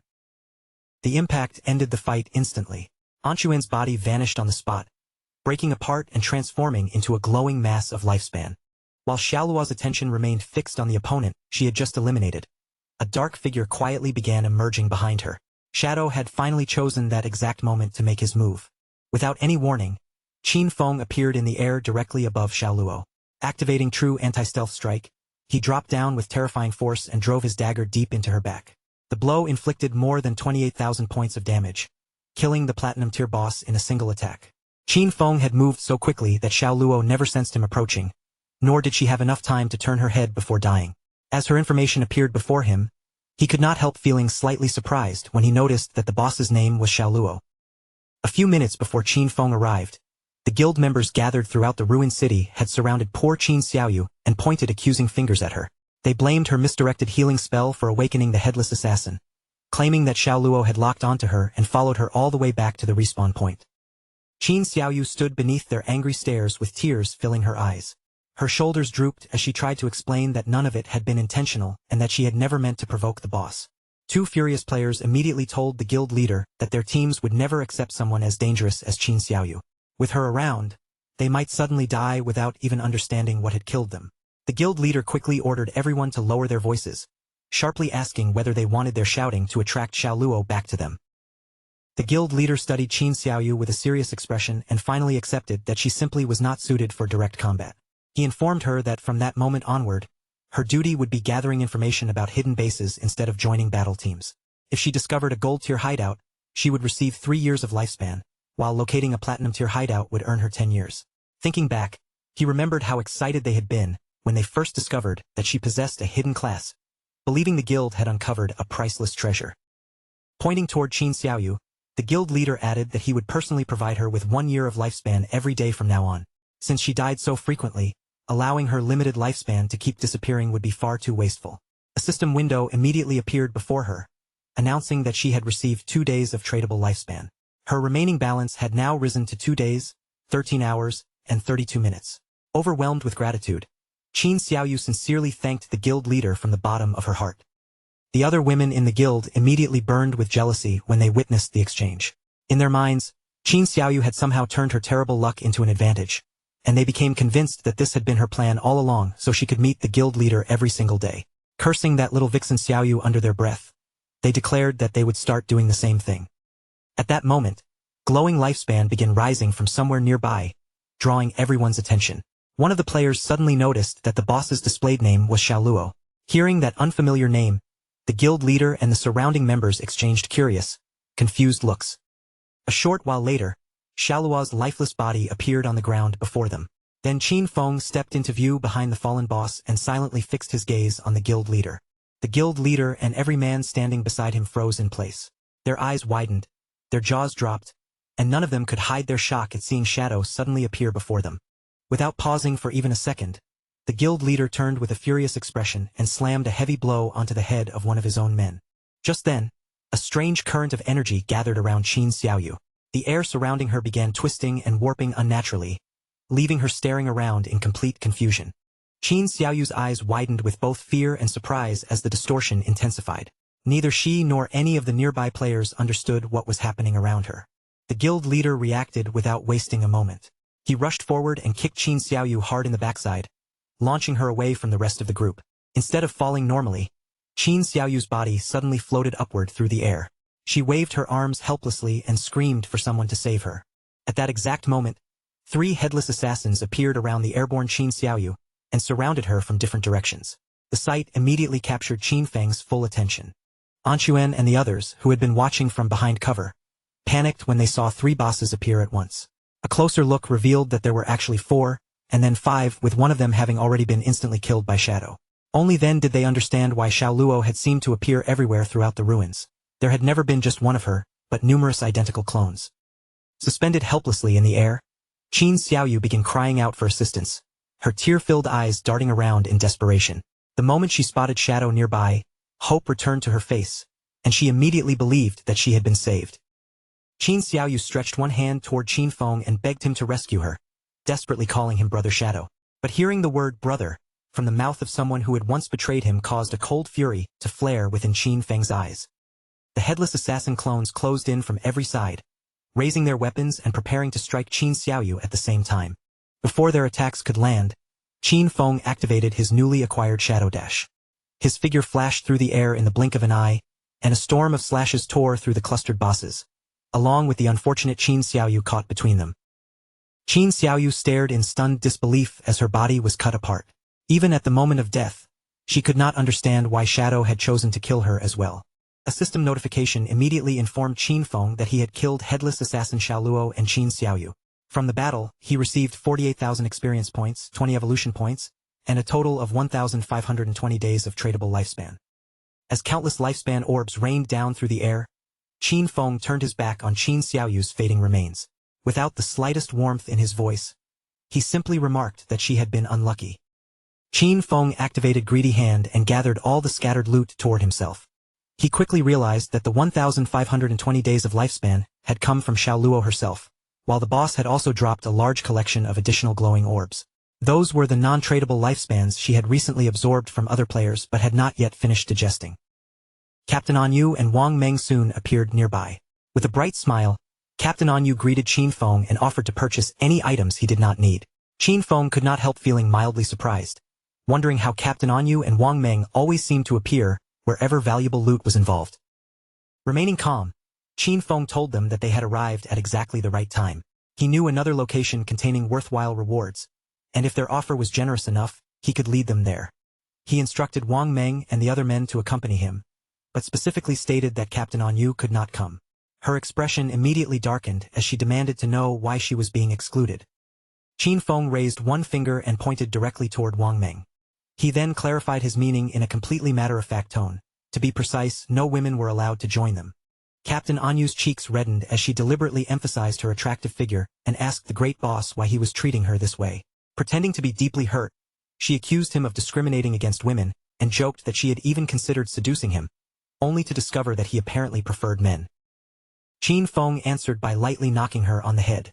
He then explained that outside the northern gate of the ruined city stood a tower of divine authority. Anyone who completed its challenge could obtain valuable rewards, but the NPCs inside held a deep contempt for women. If even one woman joined the team, the difficulty of the entire challenge would increase tenfold. Xiaohe smiled as she said goodbye to Qin Feng and wished him good luck, while her companion watched him with open admiration. Captain Anyu turned away in fury, loudly condemning the tower's NPCs as sexist trash. She swore that once she became strong enough, she would return and kill every one of them. Still fuming, she told Xiaohe that they would explore the nearby mountain, hunt some monsters, and vent her anger there instead. Qin Feng instructed Wang Meng and his men to follow him, and a system message immediately announced that Shadow had sent them a party invitation. One of Wang Meng's subordinates became visibly nervous, admitting that this was his first time joining a team with the legendary Great Boss. Wang Meng quickly scolded him and reminded everyone that this was a rare chance to study Shadow's movements and learn from him directly. In the next instant, Qin Feng had already opened a huge distance between himself and the group. Wang Meng's men stared in panic, unable to understand what they were seeing. Shadow appeared to be walking at an unhurried pace, yet even while running at full speed, they could not keep up with him. They began wondering how they were supposed to learn anything when his agility was so overwhelmingly high. While continuing toward the tower, Qin Feng opened his system inventory and examined the recent drops. More than 20 different items had appeared, and among them, 2 were equipment and skills specifically suited for an assassin. The first was the Emerald Tier Forest Bone Blade, a weapon designed for assassins. It provided 388 points of attack power and 125 points of armor penetration, while also increasing strength by 39 and agility by 48. The weapon required level 15 to equip. Its unique effect doubled the wielder's movement speed for 5 seconds after dealing damage, and while that speed boost remained active, it also granted a 30% evasion rate. Qin Feng drew the forest bone blade from its sheath and examined the weapon with obvious satisfaction. Its attack power was nearly 80% higher than the Plague Blade's 216 points, and it also provided armor penetration along with substantial bonuses to both strength and agility. No matter how he looked at it, the weapon was excellent and absolutely worth equipping. The second reward was the Platinum Tier skill Shadow Blade. The skill formed a blade from condensed dark elements and launched it at a single target within 20 meters, dealing dark element damage with an additional 600 points of dark elemental attack. When the blade struck, it also removed one random enhancement effect of up to Platinum Tier. Its base cooldown was 12 seconds, reduced to an effective 6.49 seconds for Qin Feng, and the skill required level 14 to learn. Qin Feng decided to evolve Shadow Blade all the way to Legendary Tier. Although its single-target dark element damage did not seem especially impressive, the ability to strip beneficial effects from an enemy made the skill extremely valuable in the right battle. The evolution consumed 56 evolution points, leaving Qin Feng with 219 points remaining. Shadow Blade advanced through Platinum, Emerald, Diamond, and Epic Tier before finally reaching Legendary. Its additional dark elemental attack increased to 1500 points, and it could now dispel one random buff of up to Legendary Tier. The base cooldown dropped to 7 seconds, with an effective cooldown of 3.78 seconds for Qin Feng. On top of those improvements, the skill gained an entirely new legendary effect. Whenever Shadow Blade struck an enemy's weak point, 3 seconds of the skill's cooldown would be refunded immediately. Holding his newly equipped blade, Qin Feng could not hide his satisfaction. As long as Shadow Blade connected with a weak point, 3 seconds would instantly be removed from its cooldown. Combined with his existing cooldown reduction, that meant the skill's true waiting time would fall to only 0.78 seconds, allowing Qin Feng to launch the legendary skill again almost immediately after every successful weak point strike. Qin Feng finally pulled his attention away from the upgraded skill. But when he turned around, he discovered that Wang Meng and the rest of the group had vanished from sight without leaving even a trace behind. At that same moment, roughly 2 kilometers behind Qin Feng, Wang Meng's subordinates were staggering forward while gasping heavily for air. Completely exhausted, they complained that Shadow moved far too quickly for anyone to follow. One of the men finally told his captain that he could not take another step. Wang Meng immediately grabbed the exhausted subordinate by both feet and began dragging him across the ground. Refusing to leave anyone behind, he ordered the man to stop complaining and talking nonsense. After the difficult journey, Qin Feng and the others finally reached the Tower of Divine Authority standing deep within the forest. The structure rose so impossibly high above the trees that, from the ground below, its uppermost point could not be seen at all. Qin Feng looked toward the enormous tower and informed Wang Meng and his exhausted men that they had finally reached the correct place. Once they stepped inside, an NPC would appear before them and present the group with a special challenge they needed to complete. Before anyone entered, Qin Feng warned them that the NPC inside was particularly shameless. The better their team performed during the trial, the more expensive the NPC would make every item he offered afterward. With his usual calm expression, Qin Feng advised them to reveal no more than 1% of their actual strength. Even while holding back that much, they still needed to perform carefully, because the challenge only required them to defeat a single gold-tier boss. But when Qin Feng turned around to check on the others, he found Wang Meng and his men sprawled across the ground behind him. Their bodies trembled from exhaustion, making it painfully clear that none of them had been capable of keeping pace with him. Wang Meng's face was drenched in sweat, and every breath came out in a heavy gasp. Even so, he forced one arm into the air, gave Qin Feng a confident thumbs up, and promised that there was no need to worry because he guaranteed the mission would succeed. As Qin Feng walked toward the entrance of the Tower of Divine Authority, he reminded everyone to communicate through team chat at all times, so the NPC could not overhear their conversation. He explained that once the challenge was cleared, they would gain the right to purchase excellent items from the NPC, confidently assuring them that the rewards would not leave them disappointed. With everyone finally gathered at the entrance, Qin Feng and the others pushed open the massive doors of the Tower of Divine Authority and stepped inside together. The moment they entered, Wang Meng and his men stared in surprise as a hooded NPC appeared before them, floating silently above the floor. In a warm and welcoming voice, the figure greeted them as friends from Blue Star and assumed that the arrival of the Forsaken Gods had already filled them with unease. The floating figure revealed that this place was known as the Tower of Divine Authority. If they successfully completed the challenge awaiting them, they would earn permission to trade with him. He then calmly asked them to inform him once they were fully prepared to begin. Wang Meng's men exchanged bewildered looks, surprised that the game actually contained NPCs capable of speaking with them like this. One player quickly asked Shadow what sort of boss they would be facing. Qin Feng merely told everyone to follow his commands once the battle started, assuring them that the challenge was simple. That vague answer only made the swordsman more confused, and he immediately pressed Qin Feng for specific details. The swordsman wanted to know exactly how long the battle would last, how many phases the boss possessed, and what kinds of skills it could use. He asked whether victory depended more on complicated mechanics or raw attributes, then continued without taking a breath. Did the boss have movement abilities? Were there instant death attacks? Would its skills lock onto particular players? Where were its weak points, and how long were they expected to keep fighting? Wang Meng told Qin Feng not to take the endless questioning too seriously. He explained that the swordsman was nicknamed Steady as an old dog. Ever since an accident during a previous mission had resulted in the deaths of 2 party members, the young man had become excessively cautious about everything he did. Rather than waste any more time answering questions, Qin Feng turned toward the floating NPC and announced that the party was ready to begin. The swordsman immediately panicked behind him, waving his hands and protesting that he personally was nowhere near ready. The NPC slowly lowered his hooded head toward the group. In a strangely pleased voice, he announced that the time had finally come for them to start enjoying the challenge. A portal soon opened inside the tower, its surface twisting with violent energy. From within stepped a powerful level 20 gold-tier boss known as the Obsidian Skull-Splitting Puppet. The swordsman's eyes widened with immediate fear when he saw the boss's level. Their strongest party member had only reached level 11, yet the monster standing before them was already level 20. Qin Feng remained completely calm and assured everyone that the level difference would not be a problem. He motioned for Wang Meng to attack first. Following Shadow's command, Wang Meng brought out his sword, raised his shield, and activated shield charge. His body launched forward headfirst, and the edge of his shield smashed directly into the puppet's teeth with tremendous force. The obsidian puppet flew into a rage and immediately counterattacked Wang Meng. Fortunately, Wang Meng reacted quickly enough to raise his shield and block part of the blow, but the remaining force still lifted his entire body from the ground and sent him flying backward. Qin Feng flashed across the chamber like a bolt of thunder and caught Wang Meng before he could slam into the tower wall. Watching this happen, the swordsman and archer exchanged confused expressions, and both began feeling worried about how Shadow intended to handle such a powerful enemy.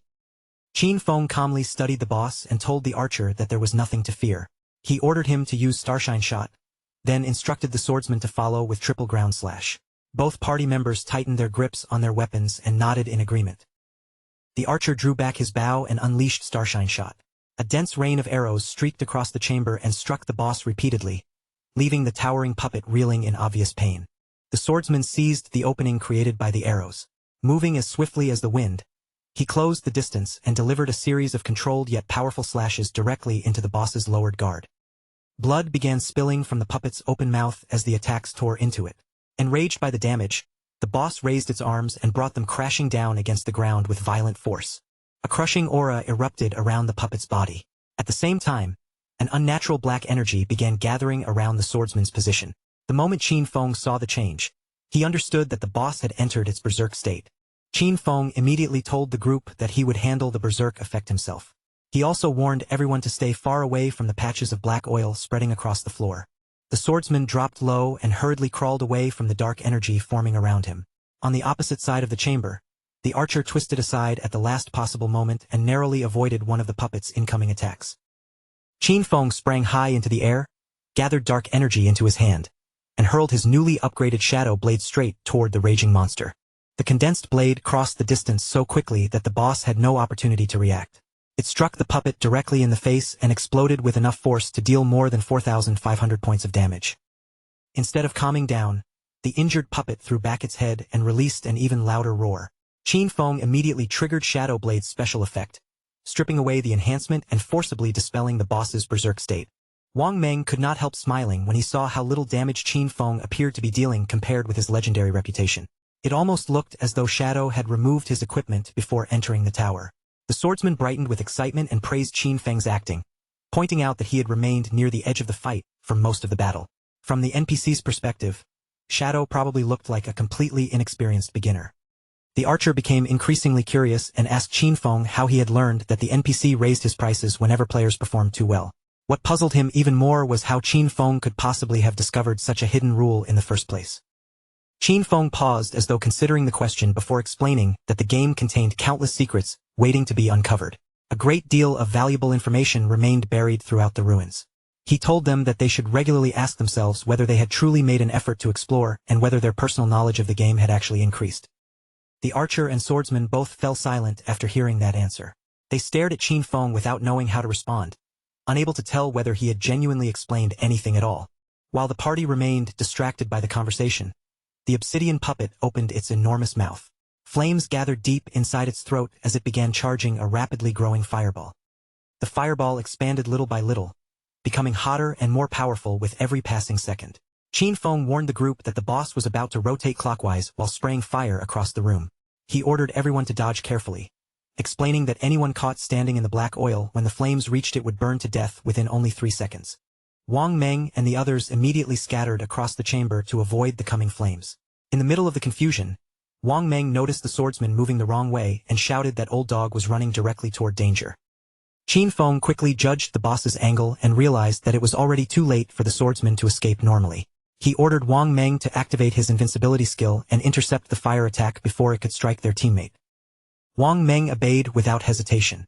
He planted his feet firmly, raised his shield, activated invincibility, and used his body to block the full force of the puppet's fiery assault. Qin Feng praised Wang Meng for reacting correctly.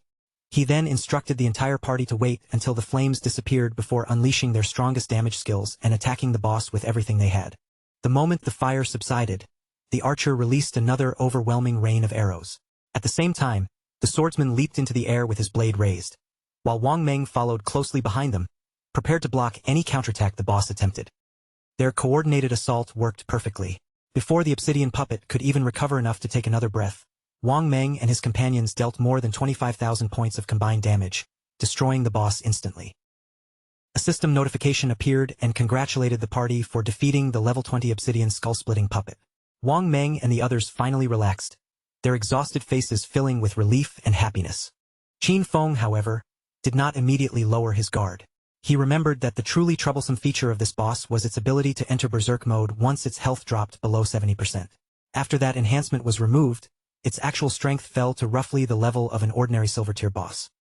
The hooded NPC reappeared above the battlefield and warmly congratulated the group.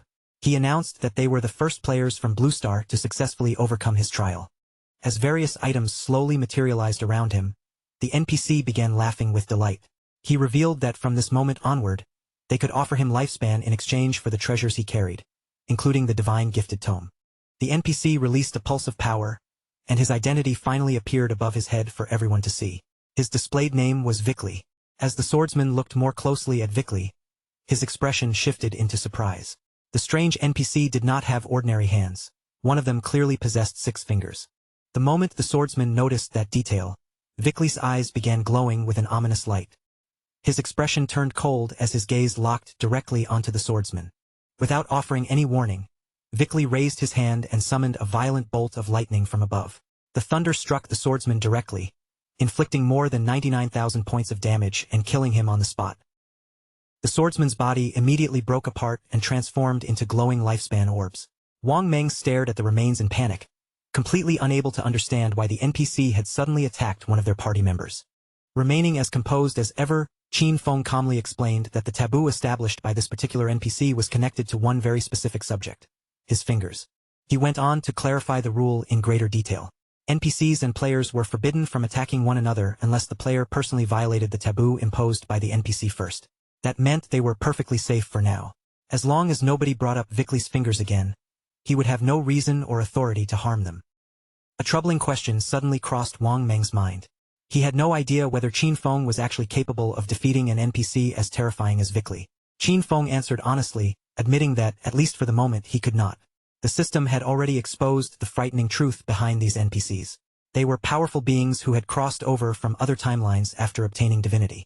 Restrained by ancient, eternal laws, they entered Blue Star while disguising themselves as ordinary NPCs, all for the purpose of harvesting the lifespans of its players. Vickley looked down at the group with open arrogance, clearly having no patience left for them. He coldly ordered them to select whichever divine skill books they needed, trade away the required amount of lifespan, and then immediately get out of his sight. The instant Wang Meng examined the available skill books, his eyes widened in disbelief. By spending lifespan, these books could create real-world necessities such as food, clean water, drinks, and many other essential supplies. He quickly realized what that meant. Even if a massive disaster struck the outside world, anyone possessing these divine books would never have to worry about running short on basic provisions. As expected of Qin Feng, he had once again brought them to a place filled with incredible rewards. Both Wang Meng and the archer stood there in stunned silence, once again reminded that Qin Feng never seemed to disappoint them. Their amazement only intensified when the archer spotted a divine book called Mechanical Maid among the choices. The moment he understood what it could provide, he became eager to purchase it without the slightest hesitation. Qin Feng handed over 9,000 days of tradable lifespan and received all 9 of Zhanghai City's divine books in exchange. Together, those books were more than enough to cover his everyday needs in the real world. However, convenience was not his only reason for buying the complete collection. The Tower of Divine Authority contained a special achievement that rewarded reputation points, and Qin Feng had no intention of leaving without claiming it. After completing the exchange, Qin Feng calmly informed Vickley that he intended to challenge the highest difficulty entirely on his own. Vickley stared at him with visible confusion. Judging from the performance Qin Feng had displayed earlier, he believed the young man would struggle to clear even the first level. Yet here he was boldly asking for the most difficult challenge available. Rather than becoming offended, Qin Feng grew curious and asked exactly what the highest difficulty involved. Vickley explained that the tower's challenge was separated into 5 difficulty levels, with the 5th level standing at the very top. The enemy itself would remain the same golden-grade obsidian skullbreaker golem they had already faced. However, on the 5th difficulty, its attack power, total health, defense, and skill cooldown speed would all receive an enormous 500% increase. Wang Meng and the archer nearly let their jaws hit the floor when they heard the number. A 500% increase was completely absurd. They had already been pushed to their limits simply trying to dodge the golem's attacks before, so neither of them could imagine Shadow surviving against a version 5 times stronger. Worse still, with its health and defense raised to such a ridiculous level, defeating it could take an eternity. One small mistake during the battle would likely mean instant death. Vickley fixed his gaze directly on Qin Feng, studying him as though he were already looking at a dead man. He issued one final warning. If Qin Feng died during the challenge, every bit of lifespan he dropped would become Vickley's property. With that condition made perfectly clear, the NPC asked whether he was still certain about accepting the challenge. Qin Feng paid no attention to the threat or the consequences behind it. Without showing even a trace of hesitation, he gave a firm nod, making it unmistakably clear that he still intended to proceed. A glowing sphere of magic began gathering above Vickley's hand as he happily accepted what he considered a generous gift of free lifespan. In his eyes, the players of Blue Star had grown far too arrogant despite the game having only just begun. Challenging him under these conditions was not bravery at all. They were practically rushing forward and begging to die. Magic surged through the chamber, and the boss they had defeated earlier was forcibly brought back to life.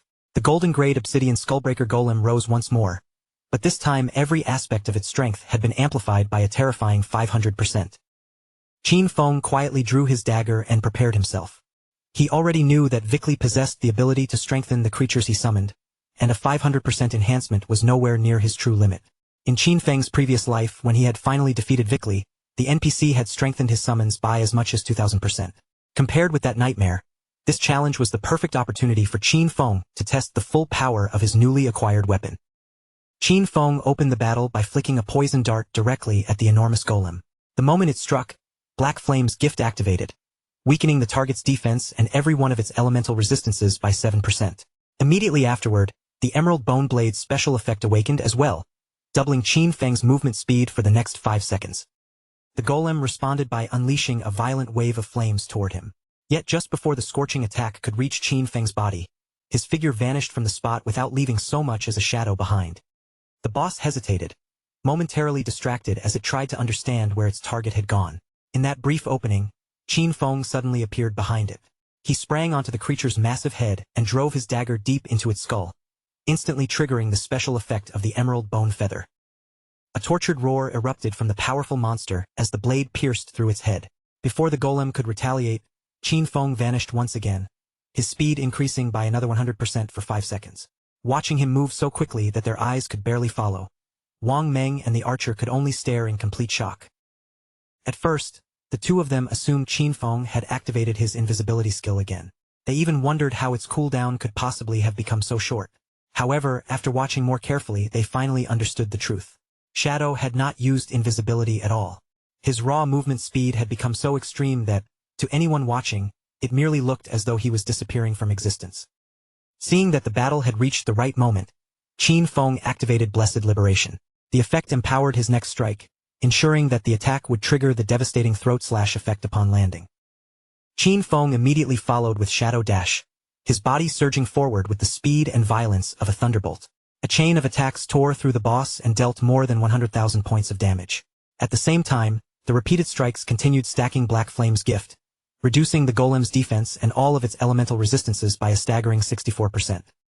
Even after Qin Feng unleashed some of his strongest abilities, the monster's health bar had only fallen by a limited amount. Instead of becoming discouraged, he looked genuinely pleased. He knew the damage had reached this level only because of the enhancement provided by the ancient god's stone tablet.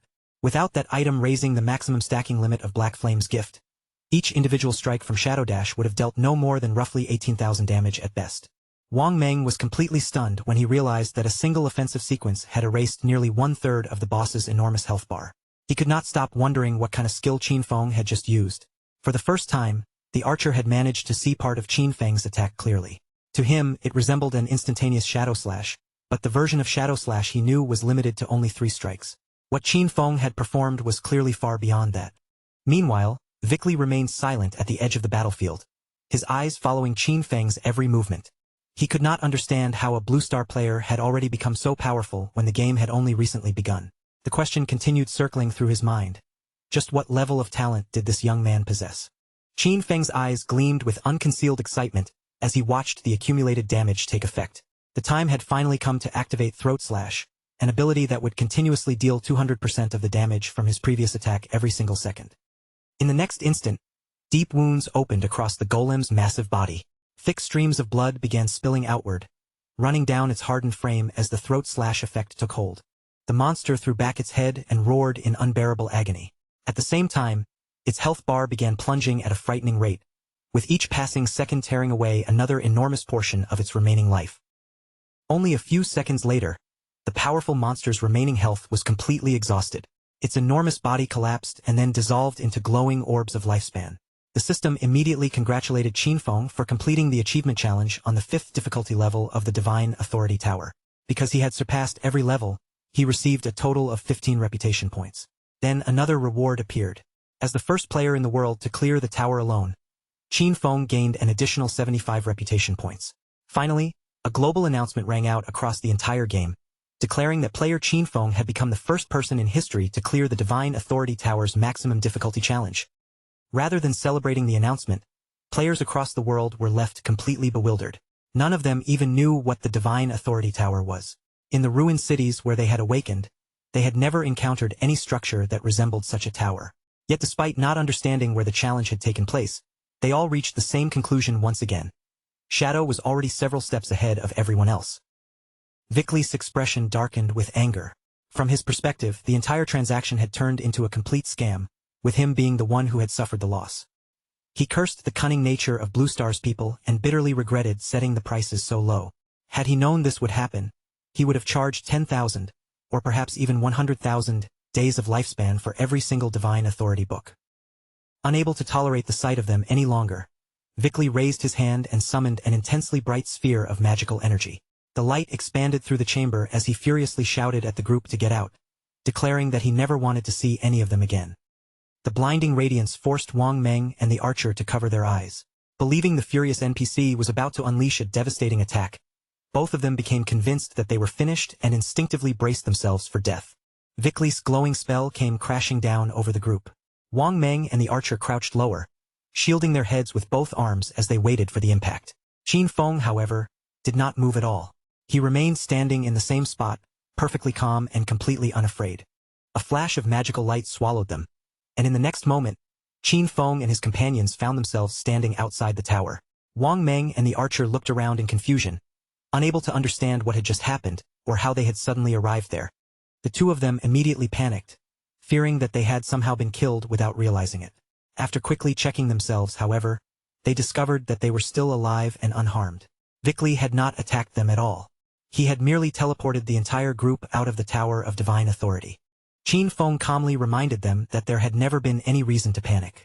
As he had already explained inside the tower, NPCs were unable to attack players unless their specific taboo was violated. Vickley's display had looked threatening, but it could never have truly harmed them. Now that they had successfully obtained everything they had come for, Qinfeng decided there was no reason to remain online. He told the others that he was going to log off and get something to eat. Wang Meng sincerely thanked him for guiding them through the tower and asked Qinfeng to bring them along again if another opportunity like this appeared. Qinfeng agreed with a nod, and the archer gave him a final farewell before they separated. Qinfeng opened his eyes back in the real world, awakening inside his hidden shelter. Almost immediately, the system began extracting the 9 divine gift books from the game and transferring them into reality. Completing the entire process required an additional payment of 90 days from his tradable lifespan. With the divine books now available, Qinfeng decided to spend another 106 years of lifespan. In exchange, he purchased high-end furniture, a full range of everyday necessities, fresh cooking ingredients, and, most importantly, a multifunctional mechanical maid capable of handling work throughout the hideout. A moment later, a young maid with a pair of dog ears materialized directly in front of him. After politely introducing herself, she explained that she was capable of managing every household responsibility. Whether Qinfeng needed cleaning, cooking, organization, or any other form of assistance, she had been created to serve him and fulfill whatever task he assigned. Qinfeng sank comfortably into his newly purchased luxury sofa and immediately issued his first command. He ordered the mechanical maid to begin a complete cleaning of the entire hideout without delay. She obediently started with the floor, carefully working her way across the room while already planning to prepare a lavish feast for him once the cleaning was finished. At that very same time, elsewhere in the real world, the atmosphere in Jianghai City was far less peaceful. Local authorities were in the middle of investigating a disturbing series of murders that had begun spreading fear throughout the city. The officer assigned to the case reported the grim details to his superior. This was already the 3rd female body discovered within a single week. Just like the previous 2 victims, the woman's limbs had all been severed, and both of her eyes had been removed. The repeated method made it highly likely that all 3 murders had been committed by the same person. After listening to the report, the superior immediately asked whether the investigation team had uncovered any useful evidence. The officer responded that the killer clearly understood how their investigative abilities worked. Every body had been abandoned at a carefully selected time, just beyond the effective duration of the investigator's skills. Whoever was responsible was deliberately avoiding the period in which those abilities could trace what had happened. Hearing this, the superior's expression became even more serious. He ordered the officers to ask around and determine how much longer remained before the researcher completed his professional advancement. They could no longer afford to waste time. No matter what it took, this murderer had to be caught. The officer beside him nodded in acknowledgement, but another investigator suddenly asked everyone to wait. The superior immediately turned toward him and asked whether he had discovered something. The investigator's eyes sharpened as he stared at the information in front of him. He had noticed an alarming pattern. Shadow's login and logout times matched precisely with the estimated times when each of the girls had been murdered. The superior fell silent and considered the discovery carefully. Matching schedules alone were nowhere near enough to prove that Shadow was responsible. The officer acknowledged that point, but argued that the coincidence still gave them a possible direction from which to begin investigating. He added that rumors were already spreading throughout the city, accusing Shadow of being the murderer and claiming the authorities were deliberately covering for him because they feared his overwhelming power. The superior raised one hand and stopped Xiaoma before his suspicions could go any further. He reminded the officer that Shadow might have humiliated him in front of Anyu, but personal resentment could not be allowed to influence an official murder investigation. Their conclusions had to be based on evidence, not anger or wounded pride. The superior assured Xiaoma that the technology department would provide support around the clock until the case was solved and justice was brought to every victim. With that said, he turned away and began discussing the next steps with another police officer. Xiaoma remained behind in silence, lowering his gaze toward the floor as rage slowly filled his eyes. Meanwhile, unaware of the suspicion now surrounding him, Qin Feng logged back into the game. Standing among the ruins of Demon City, he quietly studied the enormous castle before him. He remembered this place clearly. It was the Academy of Evil Spirits, a formidable platinum-tier hideout. The hideout was not especially difficult to locate, nor was it concealed particularly well. Even so, rumors claimed that the defensive barrier surrounding it was the most powerful protective formation anywhere in Huaxia. A system notification appeared before Qin Feng, informing him that creating the guild named Shadow had consumed 2.74 years of his tradable lifespan. His objective was straightforward: seize control of this hideout, register it as territory belonging to his new guild, and establish a permanent sanctuary within the ruins of Magic City. Qin Feng immediately leaped forward, already thinking about the advantages this place would provide. Sanctuaries were connected through teleportation, meaning that once this one belonged to him, traveling between Magic City and Zhanghai would become far quicker and much more convenient. Activating his invisibility, Qin Feng slipped through the entrance without making a sound. His figure vanished completely as he moved deeper into the hideout, carefully walking through its silent corridors while keeping his presence concealed. Several minutes passed as Qin Feng continued descending through the structure. Yet even after reaching the 3rd underground floor, the deepest level of the entire hideout, he had not encountered so much as a single monster. That unusual emptiness told him something important. Someone had already cleared this place before him, and judging by how thoroughly it had been emptied, it was likely either one powerful individual or an entire group of highly capable players. Just then, a man's shout suddenly tore through the silence, declaring that the woman ahead of them had nowhere left to escape. The unexpected voice immediately caught Qin Feng's attention. Remaining invisible, he quietly approached the corner and glanced around it.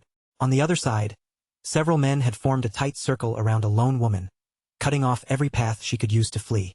Fear filled the woman's eyes as she watched the men closing in. Her body tensed, and she desperately warned them not to take another step toward her. They were standing on a narrow bridge, and the woman had already been forced all the way to its edge. Behind her, a blazing river of lava churned below, leaving her with nowhere else to retreat. One of the men smiled and told her not to be frightened, because they had no intention of killing her, at least not yet.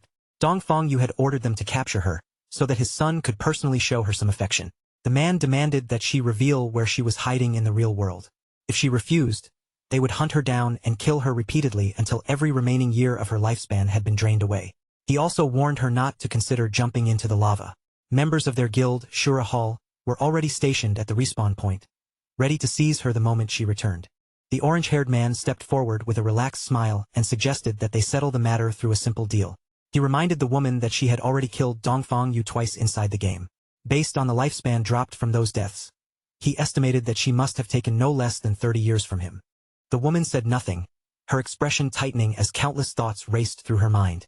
Seeing her hesitation, the orange-haired man continued.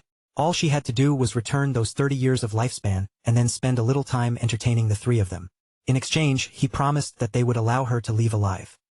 Tears gathered in the corners of the woman's frightened eyes. Her voice trembled as she cautiously asked what, exactly, the three men intended to do with her. The men exchanged knowing smiles, their expressions becoming increasingly disgusting. Then one of them reached down and pulled open his pants, causing the trapped woman's face to turn pale as panic surged through her.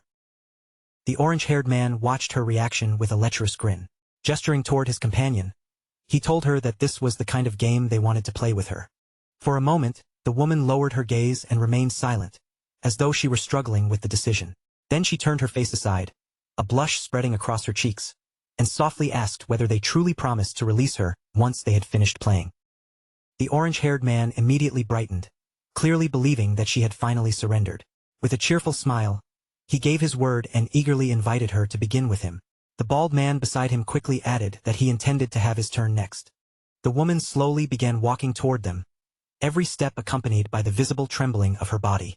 To the men, she appeared terrified and obedient, but as she closed the distance, the fear in her eyes abruptly hardened into fierce determination.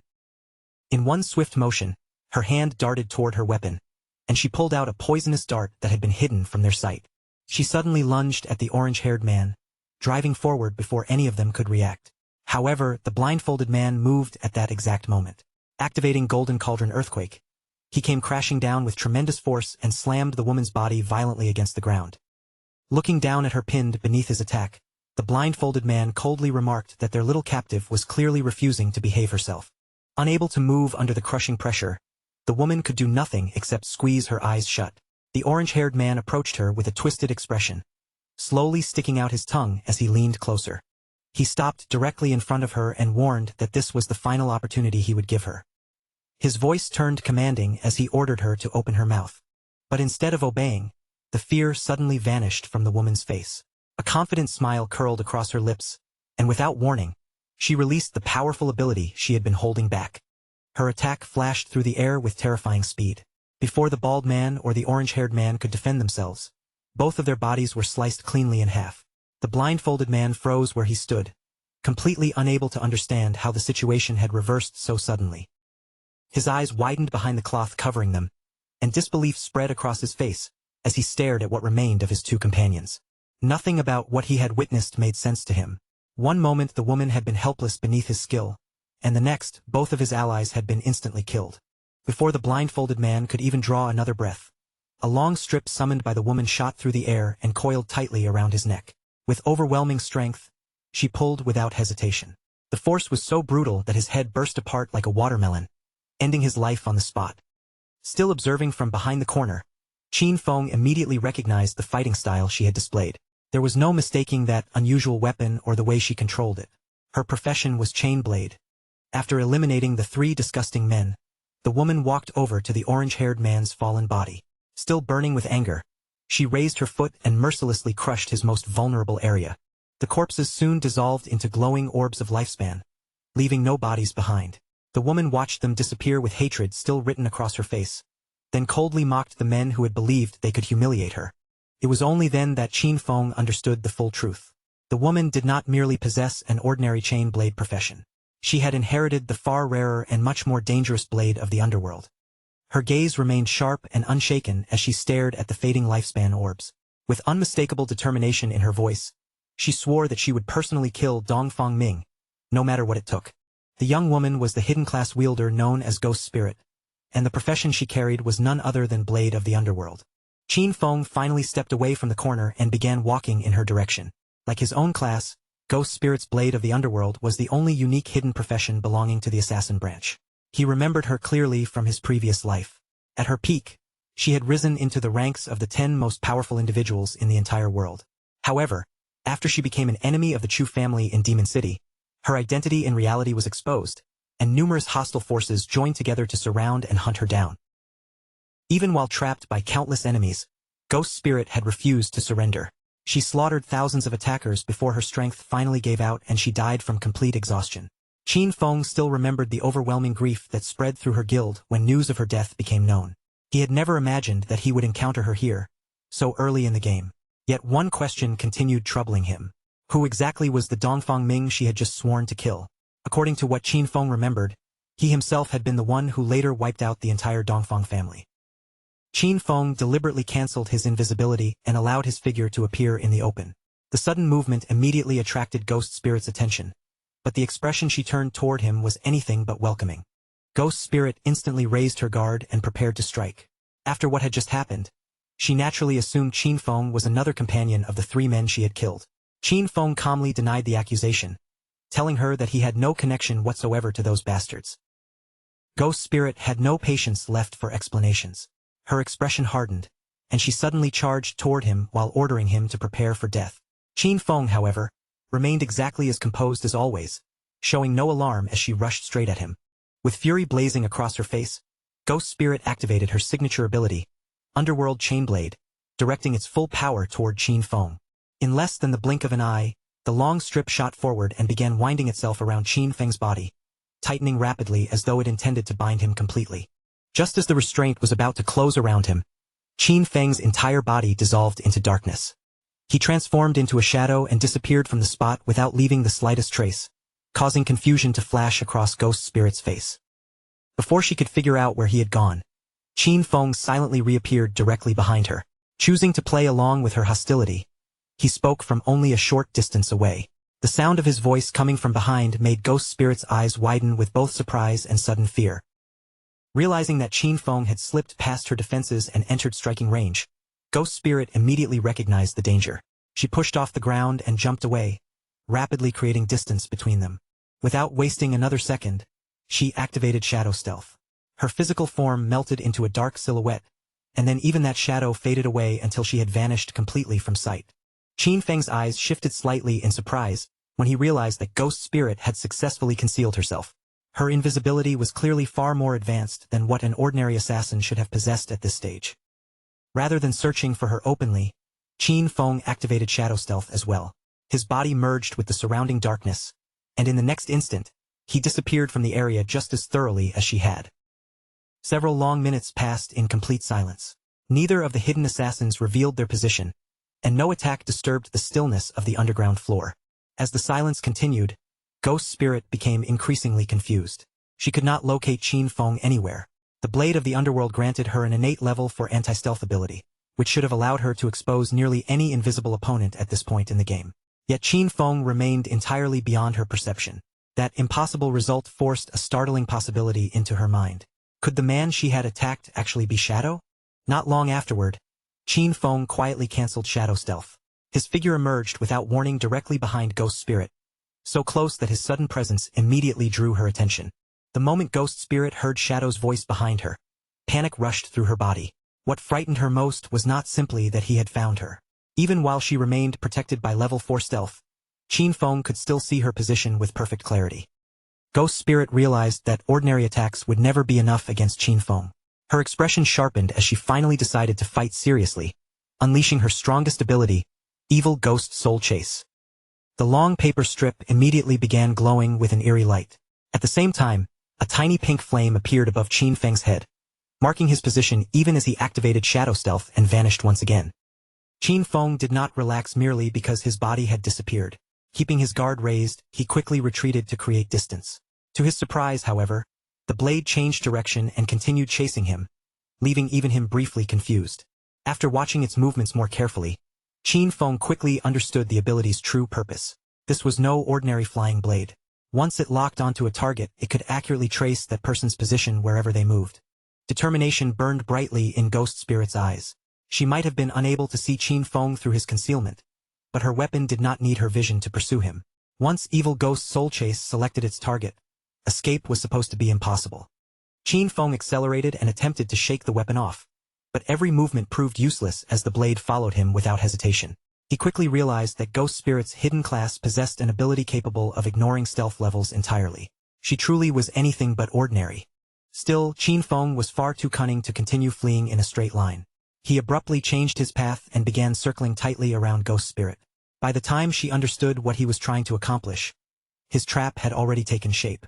Ghost Spirit refused to surrender so easily and tried to turn around and catch him. But the weapon continued following Qin Feng's circular route, and before she could stop it, the glowing strip wrapped tightly around her own body, binding her limbs and leaving her completely immobilized. Qin Feng calmly grabbed the paper strip and lifted the restrained Ghost Spirit into the air. He finally told her his true identity. He was Shadow, not someone Dongfang Ming had sent after her. If he had genuinely intended to kill her, she would have died long before realizing he was there. With no way to break free, Ghost Spirit reluctantly chose to believe him and demanded that he put her down. Rather than releasing her immediately, Qin Feng went straight to the question that mattered most. He asked whether the Dongfang Yu she had mentioned belonged to the Dongfang family of Zhanghai City. Still hanging upside down from the strip, Ghost Spirit gave him a small nod. She confirmed that Dongfang Yu did come from that family, but added that the woman had already married into the Chu family, so her connection with the Dongfang household was no longer particularly close. Qin Feng immediately understood what must have happened. A fish had slipped through the net. Apparently, Dongfang Yu had not been present in Zhanghai City when he wiped out the rest of the Dongfang family. Ghost Spirit's eyes suddenly widened as she processed his words. Only then did she realize that the person responsible for annihilating the entire Dongfang family had been Qin Feng himself. Her surprise quickly turned into open excitement. If Shadow had destroyed the Dongfang family, then he and Dongfang Yu were already enemies. Ghost Spirit immediately urged him to let her down, declaring that the enemy of her enemy was naturally her ally and that the two of them could cooperate. Qin Feng loosened his grip and released the paper strip without warning. With nothing supporting her any longer, Ghost Spirit dropped straight to the ground beneath him. Cooperation, however, was not Qin Feng's immediate concern. Before agreeing to anything, he wanted to know the truth, so he asked Ghost Spirit why she was so determined to kill Dongfang Yu. At the mention of that name, Ghost Spirit clenched her teeth so tightly that her jaw trembled. Hatred and grief surfaced in her expression as she revealed that everything she was doing was to avenge the murder of her family. Then, with a heavy voice, she began recounting the painful story behind her revenge. Before the arrival of the godforsaken game, Dongfang Yu had driven while intoxicated and struck Ghost Spirit's mother, killing her in a traffic accident. Yet instead of facing punishment, Dongfang Yu escaped responsibility because the powerful Chu family arranged for someone else to take the blame. Ghost Spirit's father could not accept such an obvious injustice. He investigated the incident himself and eventually uncovered evidence that could expose and convict Dongfang Yu. But before he could use it, his body was pulled from a river the following day, and the authorities officially declared that he had committed suicide. Broken by the loss of both parents, Ghost Spirit went directly to Dongfang Yu's home and demanded an explanation. Instead of receiving answers, she was surrounded by guards from the Chu family and beaten until she nearly died. Consumed by despair and prepared to end her own life, she reached her lowest point just as the godforsaken game descended upon the world. The moment Ghost Spirit entered the game, the first thing she did was hunt down and kill Dongfang Yu. But killing her once was nowhere near enough. To erase Dongfang Yu permanently, Ghost Spirit would have to drain every last year of lifespan she possessed. After reviving, Dongfang Yu immediately used her influence and wealth to hire countless players to hunt Ghost Spirit down. That relentless pursuit eventually led to the confrontation Qin Feng had just witnessed on the bridge. Qin Feng remained completely silent while Ghost Spirit told him everything. He did not interrupt her even once, allowing her to finish the entire painful account in her own words. By the time her story ended, tears were streaming freely down Ghost Spirit's cheeks. Looking directly at Shadow with desperate hope, she begged him to help her kill Dongfang Yu. Qin Feng did not soften his answer or attempt to comfort her with empty promises. His expression remained cold as he refused her request without the slightest hesitation. Even after being rejected, Ghost Spirit refused to give up. Tears of grief continued gathering in her eyes as she pleaded with him once more, desperately asking Shadow to help her take Dongfang Yu's life. Qin Feng stared at her quietly, carefully studying the determination beneath her sorrow. Ghost Spirit was clearly not the kind of person who would abandon her goal after hearing a single refusal. With pain still written across her face, Ghost Spirit promised that she would never expect his assistance for free. She offered him everything she possessed. She would work under him, hand over every year of lifespan she earned, and give him all her equipment and skills, asking for only one thing in exchange: his help killing Dongfang Yu. Her desperation went even further. Ghost Spirit declared that, if necessary, she would willingly surrender her freedom and become Qin Feng's slave of her own accord. Qin Feng observed her in silence, genuine surprise flickering through his eyes. Then his gaze became proud and unwavering as he told her that he would not kill Dongfang Yu on her behalf. This was Ghost Spirit's revenge, and such a debt could only truly be settled by her own hands. Still, Qin Feng was not cruel enough to abandon her completely. He told Ghost Spirit that he would provide help and guidance until she became capable of taking revenge herself. How far she ultimately managed to go, however, would depend entirely on her own ability and destiny. Ghost Spirit stared at him in shock, her eyes widening with uncertainty. She understood his refusal to fight in her place, but she could not imagine how he intended to help her become strong enough to accomplish the revenge herself. Qin Feng answered her honestly, his expression calm and steady. He invited Ghost Spirit to join his guild and become one of his own people. As long as she accepted, he would help her gain the strength needed to complete her revenge personally. A transparent system window immediately appeared before Ghost Spirit. The notification clearly informed her that player Shadow had invited her to join his newly established guild, also named Shadow. Ghost Spirit fell silent and considered the invitation carefully. Then her eyes began shining with happiness when she noticed that the entire Shadow Guild currently consisted of Qin Feng alone. She asked whether joining him was really all she needed to do. Once he confirmed it, she wasted no more time and accepted the invitation, prompting another system window to confirm that she had officially entered the guild. Qin Feng then accepted the friend request Ghost Spirit had sent him. Pleased that she had agreed to follow his guidance, he told her that there was now only one immediate task she needed to complete, her class advancement. Turning his back toward her, Qin Feng explained that she would have to discover for herself what class advancement involved and how it could be completed. He would not give her every answer. Once she successfully advanced her class, she could come and find him again. Still kneeling on the ground, Ghost Spirit raised her head, and fierce determination began glowing in her eyes. Qin Feng gave her one final warning. If she could not overcome even this challenge by herself, then she had no hope of completing her revenge and should abandon it now. Qin Feng activated Shadow Stealth and silently disappeared from the area. As he left, he reflected on the limitless potential of the Blade of the Underworld class. With only a small amount of proper guidance, Ghost Spirit could undoubtedly rise far beyond the level she had reached in his previous life. After leaving Ghost Spirit behind, Qin Feng continued deeper into the underground structure until he finally arrived at the very heart of the Evil Spirit Academy. Waiting there was a level 15 boss, a grotesque woman surrounded by several floating spiritual heads. The system identified her as Stana, the platinum-grade aberrant witch. After observing her form and position, Qin Feng quickly determined that she was the guardian protecting the Evil Spirit Academy. Qin Feng launched his attack without giving the boss any time to react. In the blink of an eye, he leaped into the air and unleashed Dark Knight Ring Blade. The strike tore into Stana, dealing 26,000 damage while successfully triggering Weak Point Strike. As Qin Feng landed lightly back on the ground, memories of the battle's mechanics surfaced in his mind. During Stana's first phase, only one of her 4 spiritual heads would become active, while her main body remained completely immune to physical damage. Because of that immunity, Qin Feng could only rely on elemental abilities, which dealt somewhat less damage than his strongest physical attacks. Qin Feng summoned a shadow blade into his hand, confidence shining in his eyes.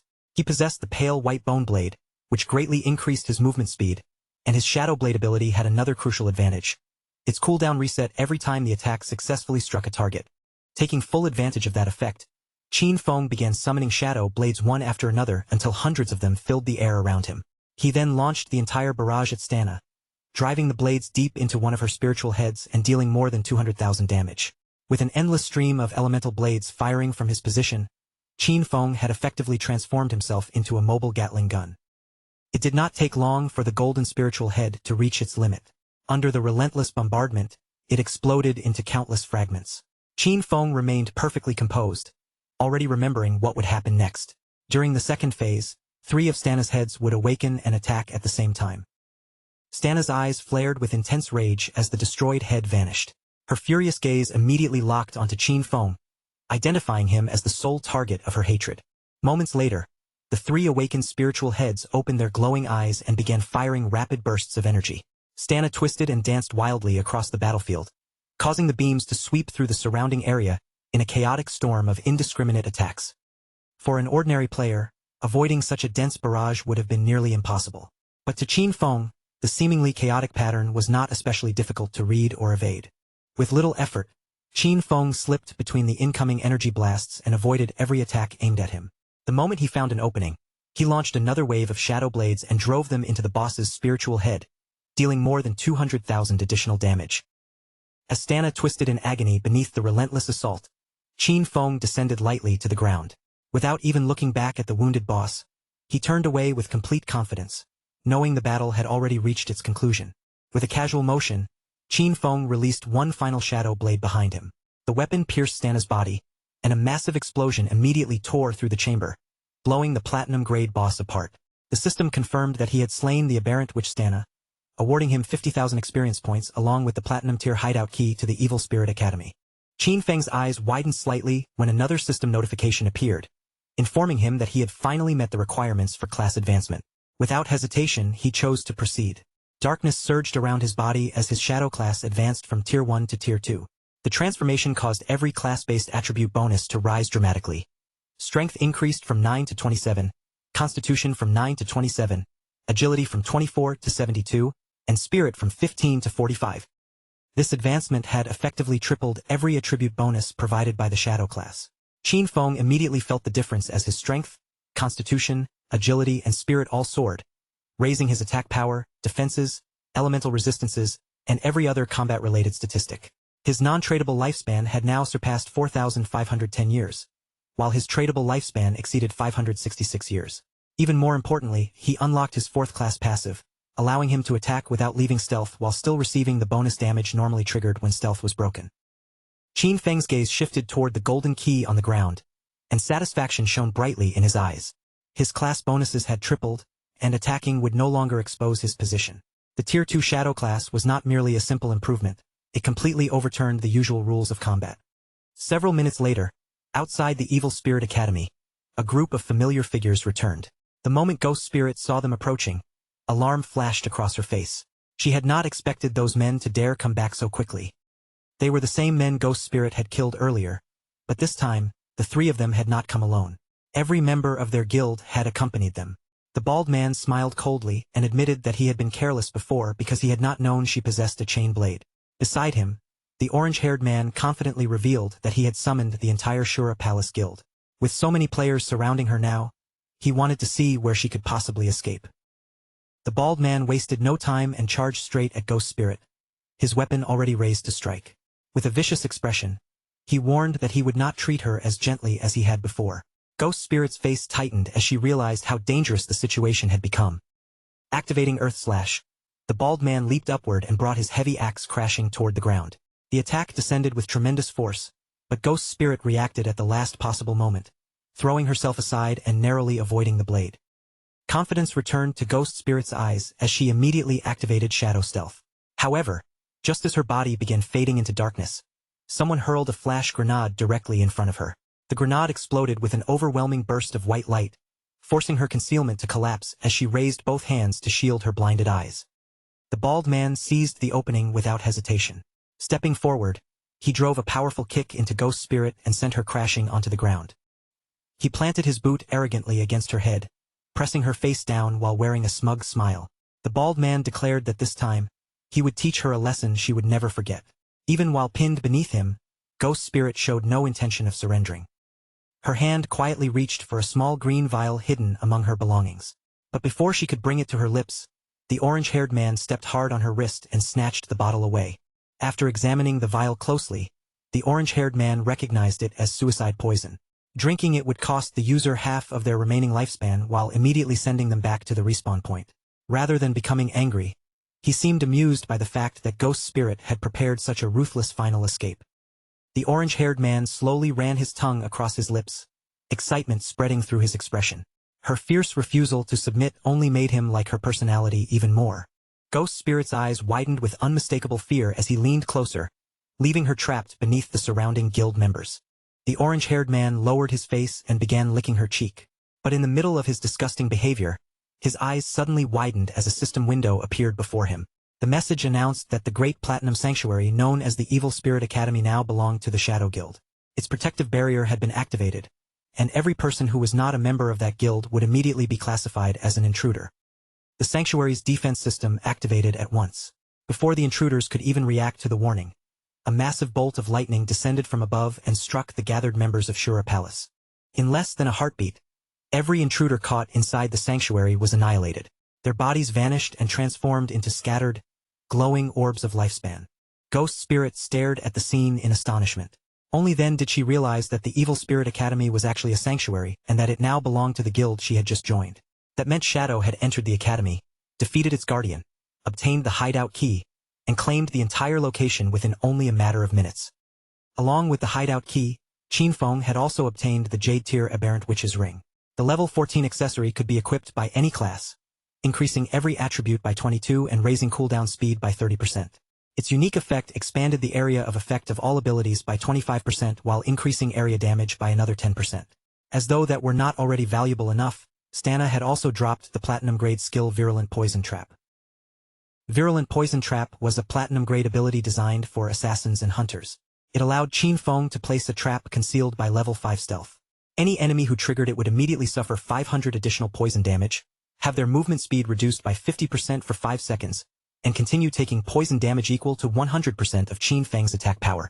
He could maintain up to 3 traps at the same time. Each trap had a cooldown of only 4.65 seconds and could remain active for a full 3,600 seconds.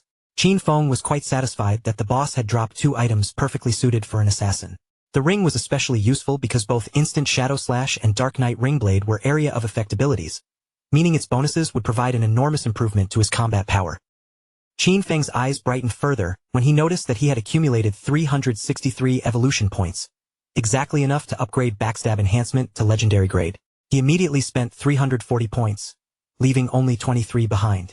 The skill evolved from Epic to Legendary, and its passive bonus for attacking an enemy from behind increased from 75% additional damage to a full 100%. The Legendary effect provided an even greater advantage.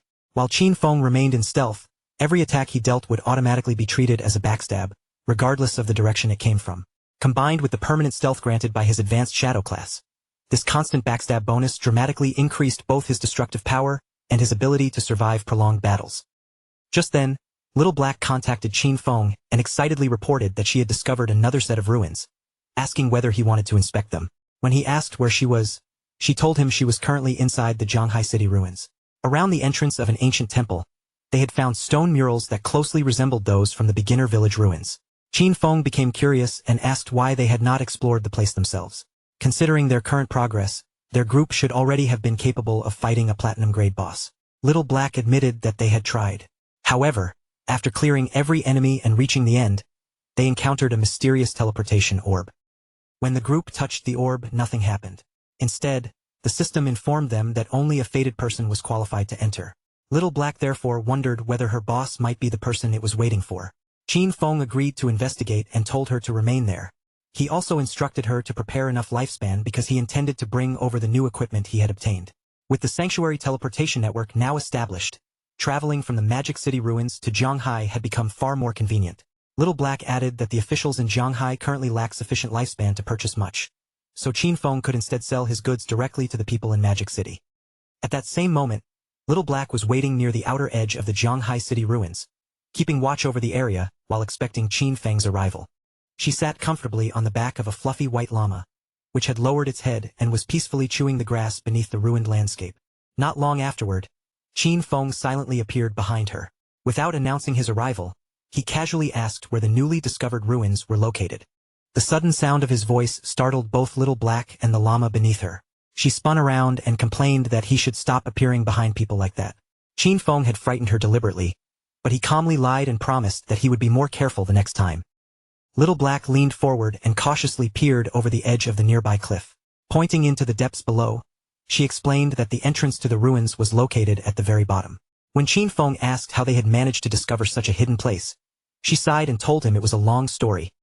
Turning toward the white llama, Little Black explained that she had originally come across the creature in this area and had managed to obtain it as her personal mount. Affectionately, she referred to the fluffy animal as her little sheep. While she had been happily playing with her newly acquired mount, a powerful silver-grade boss suddenly emerged nearby. Its unexpected appearance frightened both Little Black and the animal. In her panic, Little Black lost her footing and tumbled over the edge of the cliff. Fortunately, instead of falling all the way to her death, her body became caught in the branches of a tree growing near the bottom. From that position, she happened to notice the hidden cave entrance. Little Black carefully began climbing down the steep cliffside, warning Qin Feng to watch his footing and avoid slipping. She explained that after she eventually respawned, she contacted Captain N and Uncle Wang Meng, then brought them back so the three of them could explore the cave together. Qin Feng simply stepped off the cliff and descended with a controlled leap, remarking that discovering a place in such an absurd manner suited Little Black perfectly.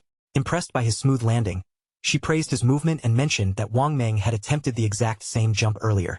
Unfortunately, he slipped during the descent and died from the fall. The two of them entered the cave and began moving through the dark passage. Along the way, Little Black explained that a large labyrinth waited farther ahead, though her group had already eliminated all the monsters and explored every available route. Qin Feng warned her that from now on, she should avoid dying whenever possible. Allowing her non-tradable lifespan to fall all the way to 0 would place her in an extremely dangerous position. Little Black smiled confidently and assured him that she understood the danger. She already knew about abilities capable of draining another player's lifespan, but their group had prepared a method for restoring non-tradable lifespan whenever necessary. Qin Feng looked at her with mild surprise and asked whether they had truly found a reliable way to replenish it. Little Black raised one finger as she explained their method. Inside the city ruins, they deliberately searched for monsters that had absorbed large amounts of non-tradable lifespan, then lured those creatures into an isolated location where no outsiders would interfere. After killing the monsters, the group left all of the dropped non-tradable lifespan stored in that secluded area. Whenever one of them needed to replenish their own supply, they could simply return to that location and absorb what had been saved. Qin Feng became genuinely interested after hearing her explanation. He admitted that the method was surprisingly effective, then asked whether a newcomer in their group had been the one to think of it. Little Black stared at him in shock, amazed that he had guessed correctly so easily. Qin Feng, however, remembered the method from his previous life. Back then, it had also been invented by a newcomer, and as time passed, nearly every major group eventually adopted the same strategy. Before long, the pair reached the mysterious teleportation orb at the end of the ruins. Little Black placed her hand against its surface once again, but the system immediately informed her that she was not the fated person and that the mechanism would therefore remain inactive. Pulling her hand away, Little Black asked Shadow to try touching it. She explained that everyone believed this hidden temple might somehow be connected to the ancient temple they had discovered near the beginner village. Qin Feng did not touch the orb immediately. Instead, he stood before it in thoughtful silence, carefully examining its surface and the strange energy hidden within it. After a brief pause, Qin Feng finally extended his hand toward the orb. The instant his fingers made contact, the entire sphere lit up, and a wave of intense energy began surging outward from its core. The sudden brilliance forced Little Black to cover her eyes with both hands. Blinded by the overwhelming glow, she could not understand what the teleportation mechanism was doing. When the light finally faded, Little Black lowered her hands and stared ahead in surprise. Qin Feng had vanished completely, and the teleportation orb had disappeared along with him. Seeing both gone confirmed her suspicion once and for all. Her boss truly was the fated person the system had been waiting for. Meanwhile, Qin Feng found himself transported into an entirely unfamiliar location known as the Cave of the Ice Tide. The moment he arrived, he discovered that every form of remote communication had been completely blocked. Qin Feng remained cautious after arriving in the unfamiliar cavern. Refusing to expose himself before understanding the danger around him, he immediately activated Shadow Stealth and concealed his presence completely. A system notification soon appeared, assigning him a new mission: protect the Ice Tide crystal. Qin Feng's gaze settled on the frozen crystal ahead, and he recognized it immediately. From what he remembered, even the slightest attack striking its surface would cause it to release a devastating wave of freezing energy. After carefully examining the surrounding caves, Qin Feng noticed that monsters would soon emerge from the dark passages and charge straight toward the crystal. They would do everything possible to destroy it. He immediately understood the stakes. If even one of them succeeded, the resulting ice tide would likely kill him on the spot. Qin Feng pulled Virulent Poison Trap from his inventory and quickly considered his options. Dying once was not what concerned him most. The real danger was failing the mission, because failure would permanently prevent him from returning to this place or claiming its hidden reward. Knowing he could not afford even the slightest mistake, Qin Feng chose to evolve Virulent Poison Trap. After consuming the required evolution points and reducing his remaining total to 17, the skill advanced from Platinum grade to Epic grade. The evolution strengthened nearly every part of the ability. The trap's concealment rose from level 5 to level 8, while enemies who triggered them would now suffer an additional 1,200 poison damage and remain slowed for 8 seconds. The slowing effect stayed at 50%, and the continuing poison damage still equaled 100% of Qin Feng's attack power each second. Most importantly, the maximum number of traps he could maintain increased from 3 to 9, while each trap retained its full 3,600 second duration. Qin Feng immediately placed 3 virulent poison traps across the entrances leading out of the surrounding caves. The moment they were set, the system announced that the aberrant witch's ring had activated, expanding the area covered by each skill by 25%. After checking the trap's positions, Qin Feng knew the upgraded range now covered the passages perfectly. There was no open path left between them. Any monster attempting to leave those caves would be forced to step directly into at least one trap. Just as Qin Feng finished making his preparations, movement began echoing from deep within the dark tunnels. The first wave of enemies had finally arrived. Pairs of glowing eyes appeared one after another inside the caves, all turning toward Qin Feng with murderous focus. A moment later, an entire horde of monsters poured from the passages and rushed toward him in a violent mass. However, the charging creatures had barely crossed the cave entrances when their feet landed inside the concealed traps Qin Feng had prepared. Thick, thorn-covered vines burst violently from the ground and twisted around the monsters' bodies. The poisonous restraints tightened from every direction, tearing through the horde and dealing more than 100,000 points of damage. The force of the attack sent dust and broken stone billowing through the cavern. Even with his vision partially obscured, Qin Feng remained perfectly composed, calmly watching for any threat that might slip past the traps. At that exact moment, an arrow suddenly tore through the rising dust and flew directly toward Qin Feng's position. The sharp whistle of the projectile immediately caught his attention. Qin Feng's expression turned serious as he recognized the unexpected attack approaching through the haze. Just before the arrow could pierce him, Qin Feng raised his hand and summoned a defensive shield. The projectile struck the barrier at the final instant, stopping only a breath away from his body. Qin Feng followed the arrow's path and locked his gaze onto a monster standing deeper inside the horde with a bow in its hands. Only then did he realize the wave did not consist entirely of close-range creatures. There were ranged attackers mixed among them as well. Meanwhile, outside the Magic City ruins, Dongfang Yu met with the orange-haired man from Shura Palace. With irritation in her voice, she demanded to know whether his guild truly intended to abandon its pursuit of Ghost Spirit, also known as Guiling, merely because she had joined the Shadow Guild. The orange-haired man answered with a firm nod. He admitted that Shura Palace could no longer continue the assignment and told Dongfang Yu that she would have to find someone else willing to take the risk. Dongfang Yu tightened her grip around her magic staff, anger rising across her face. She demanded to know why he feared Shadow more than he feared her. Calling him a peasant once again, she reminded him that she possessed all of his personal information and could have him killed in the real world without any difficulty. The orange-haired man's eyes widened with fury. After enduring her insults repeatedly, the final trace of patience vanished from his expression. Before Dongfang Yu could say another word, the man suddenly stepped forward and drove a heavy fist into her cheek. The impact lifted her from the ground and sent her body flying several meters away. The moment Dongfang Yu crashed to the ground, the orange-haired man drew his dagger and charged after her. He struck her again and again, roaring that he was completely sick of her arrogance. He might not have been strong enough to defeat Shadow, but killing her was still well within his ability. Furious over being called a peasant so many times, he screamed for her to die with every vicious blow he delivered. The assault ended almost immediately. Dongfang Yu's health was completely exhausted, and her fallen body dissolved into a collection of glowing lifespan orbs. Dongfang Yu opened her eyes again in the real world, awakening inside the Chu family residence with her gold-cased phone still in hand. Rage twisted her expression as she clenched her fist. She could not accept that those lowly members of Shura Palace had actually dared to turn against her and kill her. Without wasting a moment, Dongfang Yu ordered her husband to send people out and capture every member of the group. Confused by her sudden demand, he asked whether she was referring to Shura Palace, the same guild she had personally hired to capture Ghost Spirit. Still trembling with anger, Dongfang Yu explained that Ghost Spirit had joined Shadow's guild. Because of that connection, the members of Shura Palace had become too afraid of Shadow's retaliation to continue hunting her. Her husband calmly replied that they would deal with those peasants later, after Shadow himself had been eliminated. He then revealed that he had already arranged for members of Black Dragon Hall in Magic City to target Shadow.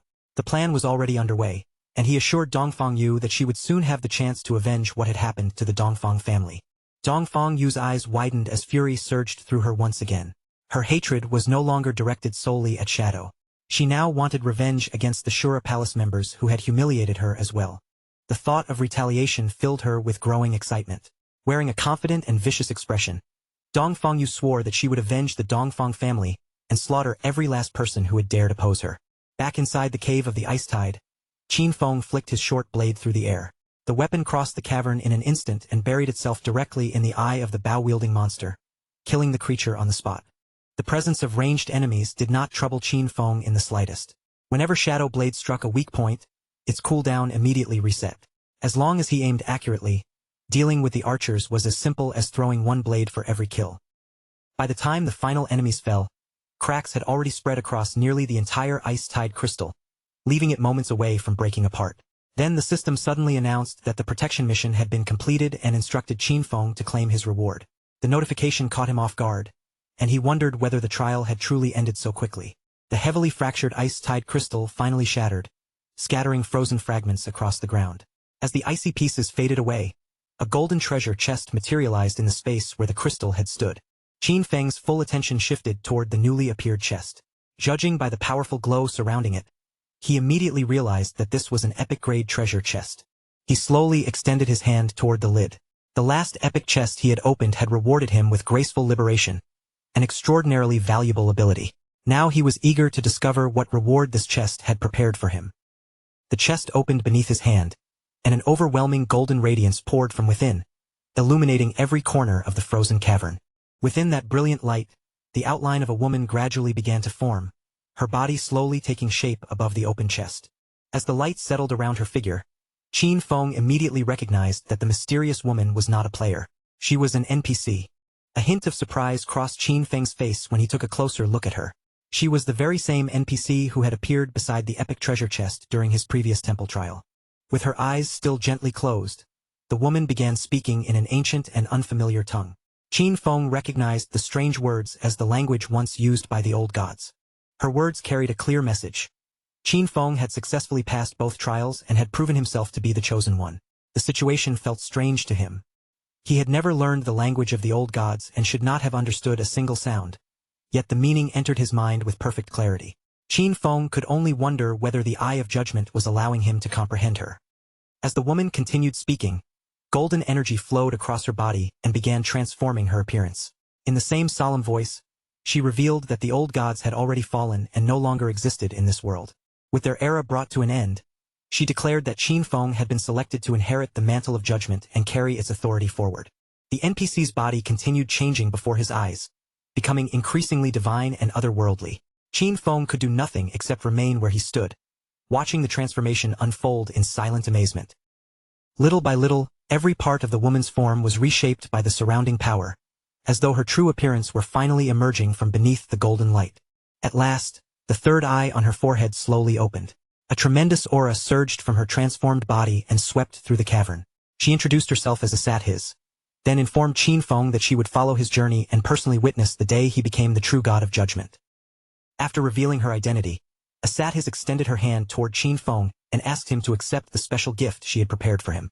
The gift was Asathis's summoning bell, an artifact personally created by a Sathis, the herald of judgment, using the fundamental power of order.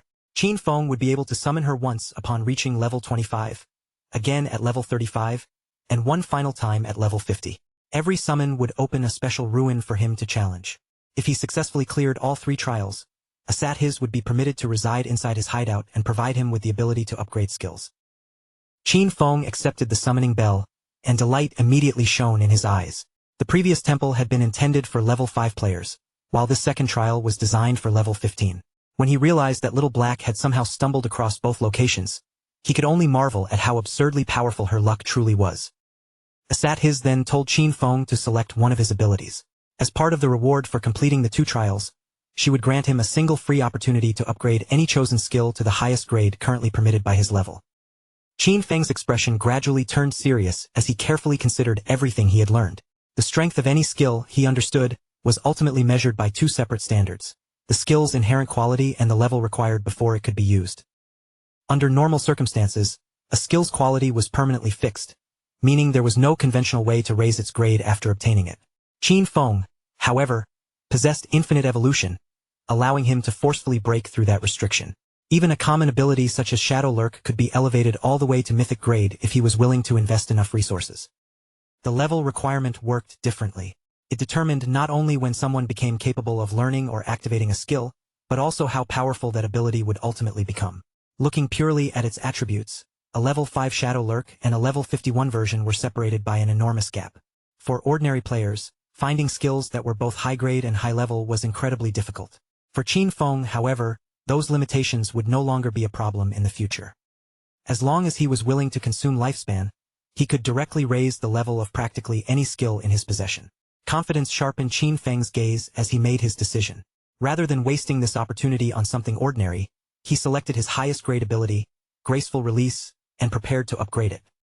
Asat has gently lifted Qin Feng's hand and pressed a kiss against it, granting the wish he had chosen. The moment her lips touched his skin, power surged through his mythic skill. Graceful release immediately leaped from level 10 to level 16, its attributes undergoing a dramatic transformation. The weak point attack correction climbed from an already terrifying plus 300% to plus 410%, while the attack multiplier applied to those vulnerable points was doubled as well. Its active effect became even deadlier, now inflicting throat slit on the target. That wound dealt damage equal to 310% of the initial attack every second for 3 seconds, and the upgraded ability carried a cooldown of only 6.97 seconds. With Qin Feng's wish fulfilled, Asithis' figure began fading away little by little, her body dissolving into the surrounding air. Before completely disappearing, she looked toward him and calmly said that she was already looking forward to the day they would meet again. Once Asithis had vanished, a brilliant blue portal formed directly in front of Qin Feng. Rippling light swirled across its surface, making its purpose immediately obvious. This was the passage that would allow him to leave the hidden space and return outside. Qin Feng was just about to step through when he paused and glanced back over his shoulder. Something inside the treasure chest caught his attention. Realizing that one final item had been left behind, he turned around, reached into the chest, and pulled it out before departing.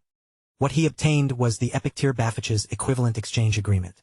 It was a pair of epic-grade leg armor designed specifically for assassins and required level 15 to equip.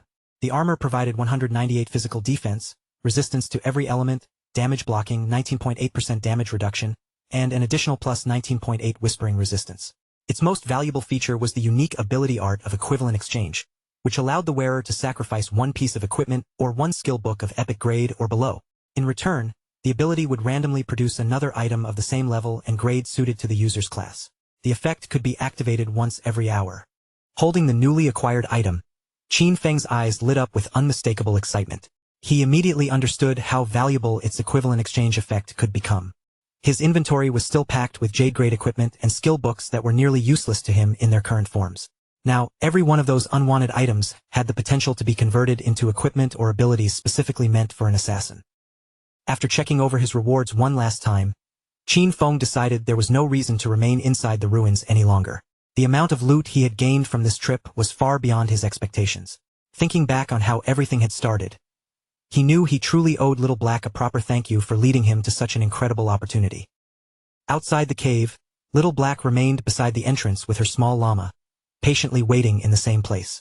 When Qin Feng finally emerged, he could not help looking at her with mild surprise. An entire hour had passed, yet she had not used that time to hunt monsters or gain levels. Instead, she had stayed near the exit the entire time, waiting for him to return. The moment Little Black spotted Qin Feng stepping out of the cave, relief and happiness appeared across her face.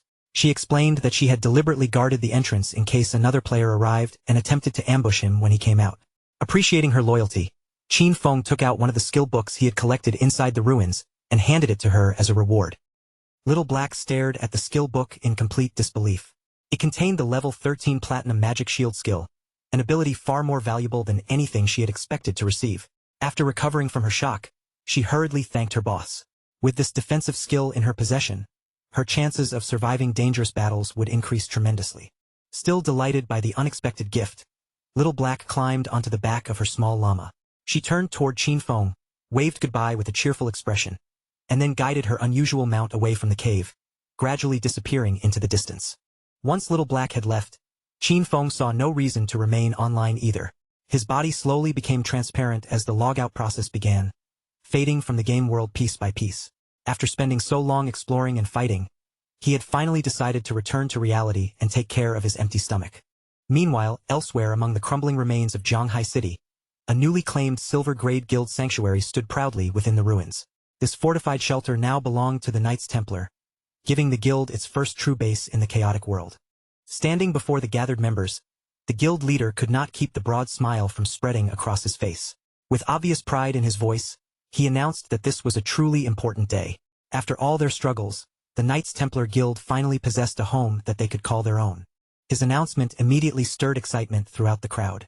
The leader admitted that their new sanctuary was not particularly large or impressive compared with greater strongholds, but that hardly mattered. To everyone present, this place represented a wonderful beginning and the first real step toward building something greater. With the sanctuary protecting them, guild members would no longer need to constantly fear being massacred by some powerful boss that suddenly appeared without warning.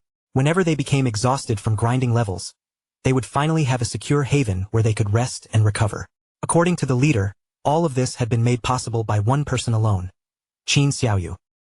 Qin Xiaoyu had been the first person to discover the sanctuary and lead the guild to this valuable location.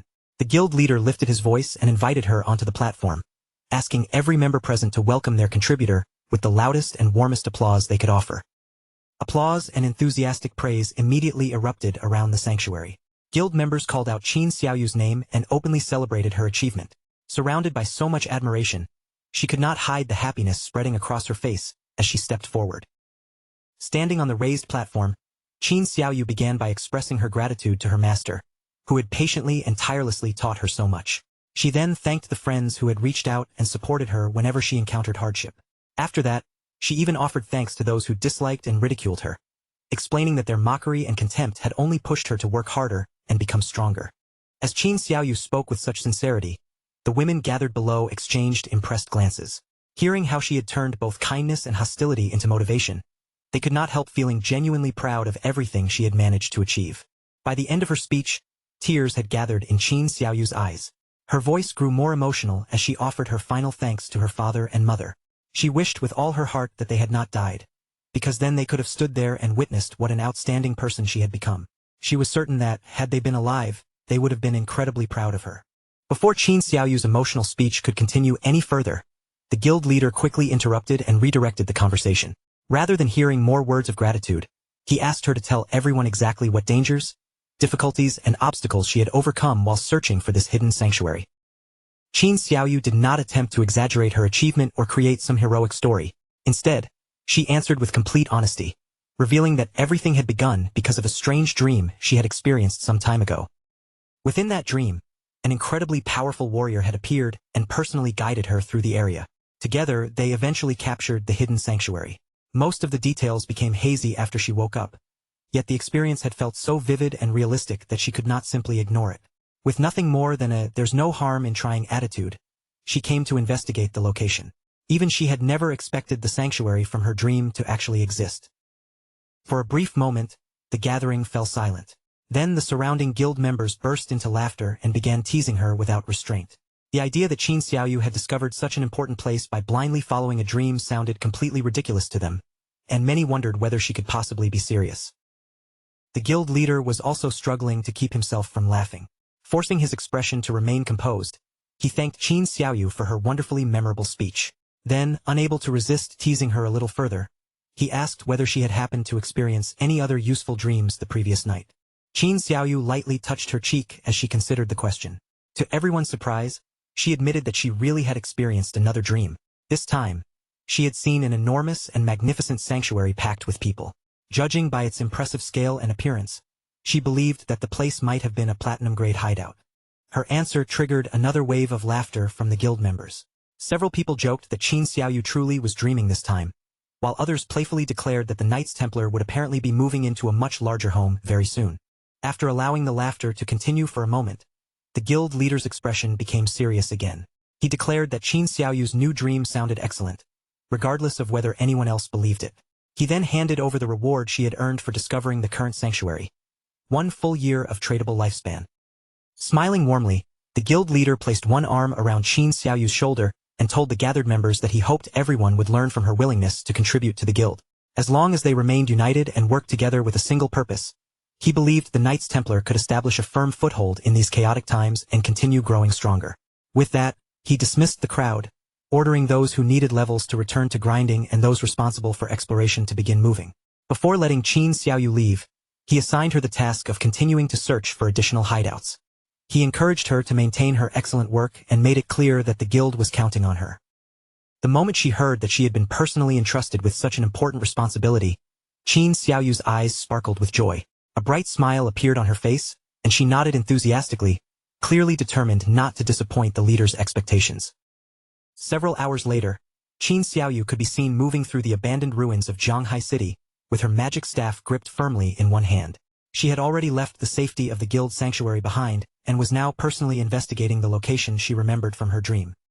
Despite her earlier excitement, worry now flickered within Qin Xiaoyu's shining eyes. She had carefully followed the faint sense of direction left behind by the dream, yet the platinum-grade hideout that was supposed to exist somewhere in this area remained nowhere to be found. Unknown to Qin Xiaoyu, several female members of the guild were secretly trailing her from a safe distance. They had noticed that she came directly to this part of the ruins immediately after the meeting ended. Whispering among themselves, they began wondering whether she had genuinely come here to search for the platinum-grade sanctuary from her latest dream. When they watched Qin Xiaoyu slip inside one of the ruined buildings, curiosity quickly overcame their hesitation. Exchanging cautious looks, the women decided not to turn back.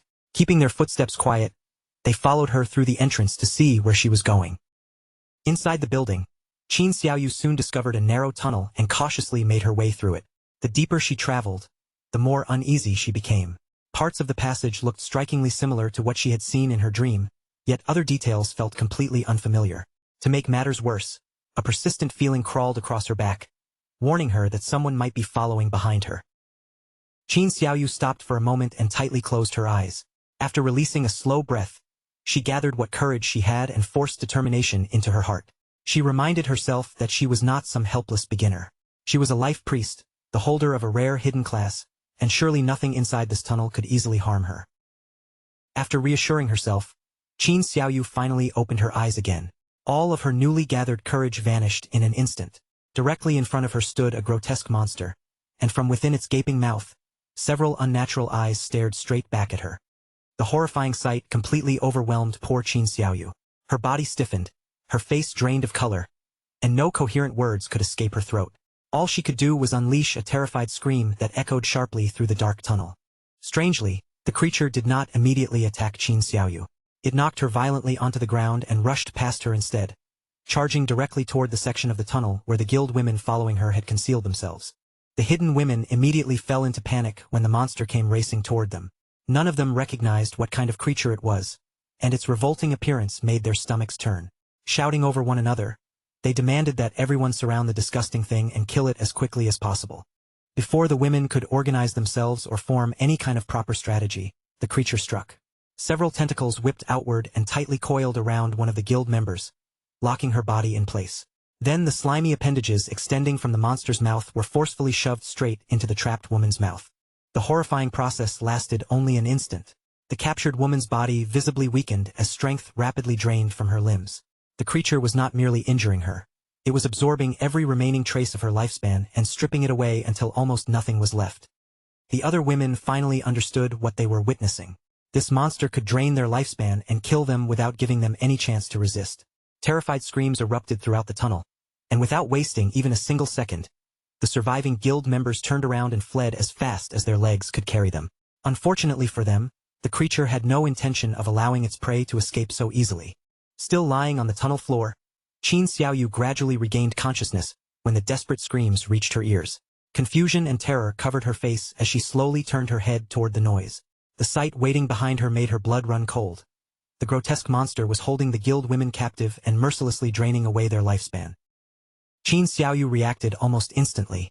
Keeping her breathing as quiet as possible, she pushed herself off the ground and slipped away without making a single sound, desperate to put as much distance as she could between herself and that horrifying creature. As she fled through the dark passage, a winding spiral staircase suddenly appeared ahead of her. Qin Xiaoyu did not stop to think or even glance behind her. She rushed onto the steps and hurried downward as fast as her trembling legs could carry her. In her panic, Qin Xiaoyu missed one of the steps beneath her feet. Her body pitched forward without warning, and she tumbled down before crashing headfirst onto the hard ground at the bottom. The impact sent a sharp wave of pain through her body, immediately bringing tears to the corners of her eyes. Grimacing as she slowly raised her head, Qin Xiaoyu carefully studied the unfamiliar surroundings, wondering where her desperate escape had brought her. Directly in front of Qin Xiaoyu stood a large, tightly sealed door. Its silent presence dominated the space, making it impossible for her attention to settle anywhere else.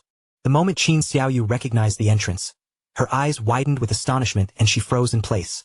This was the exact door she had seen within her dream.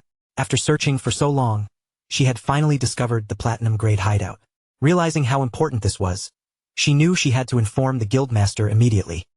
Qin Xiaoyu hurriedly contacted the guildmaster and reported that she had located the platinum-grade hideout.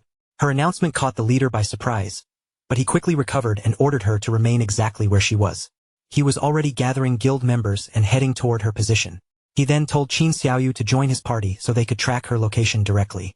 After accepting the invitation, she assured them that she would stay beside the entrance and wait for their arrival. Just as Qin Xiaoyu finished sending the message, an unsettling noise echoed from behind her. Her eyes widened with fear, and her body stiffened as she slowly turned around. There, standing only a short distance away, was the sinister monster, staring directly at her with a twisted smile stretched across its face. Terror surged through Qin Xiaoyu, but she clenched her teeth and forced herself not to collapse. She repeatedly told herself that she could not be afraid. She had already come this far, and if she remained brave, she could fight this creature. No matter how frightening it looked, she convinced herself that she could definitely defeat it. While the sinister monster continued watching her, Qin Xiaoyu slowly rose from the ground and tightened both hands around her magic staff. She reminded herself that she was no longer the weak and helpless person she had once been. She had grown stronger, and this time, she truly believed she had the power to defeat the creature standing before her. A powerful aura suddenly surged outward from Qin Xiaoyu's body, causing her clothes and hair to tremble around her. Confidence returned to her expression, and a proud smile formed on her face as she reminded herself of her true identity. She was not an ordinary priest, but the noble wielder of the hidden class known as the Life Priest. Qin Xiaoyu raised her magic staff and immediately unleashed her strongest ability, venomous vines.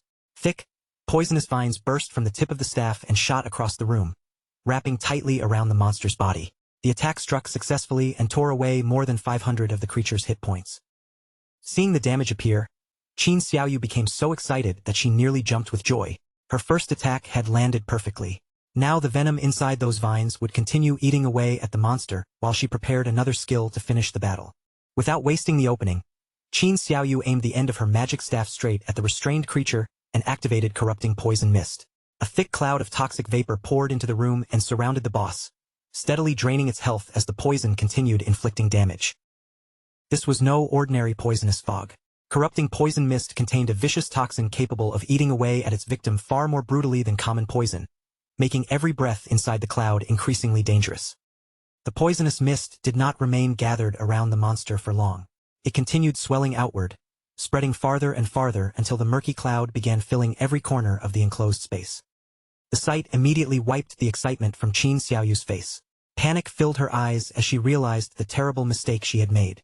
This chamber was completely enclosed, and the poisonous mist had already spread throughout the entire area.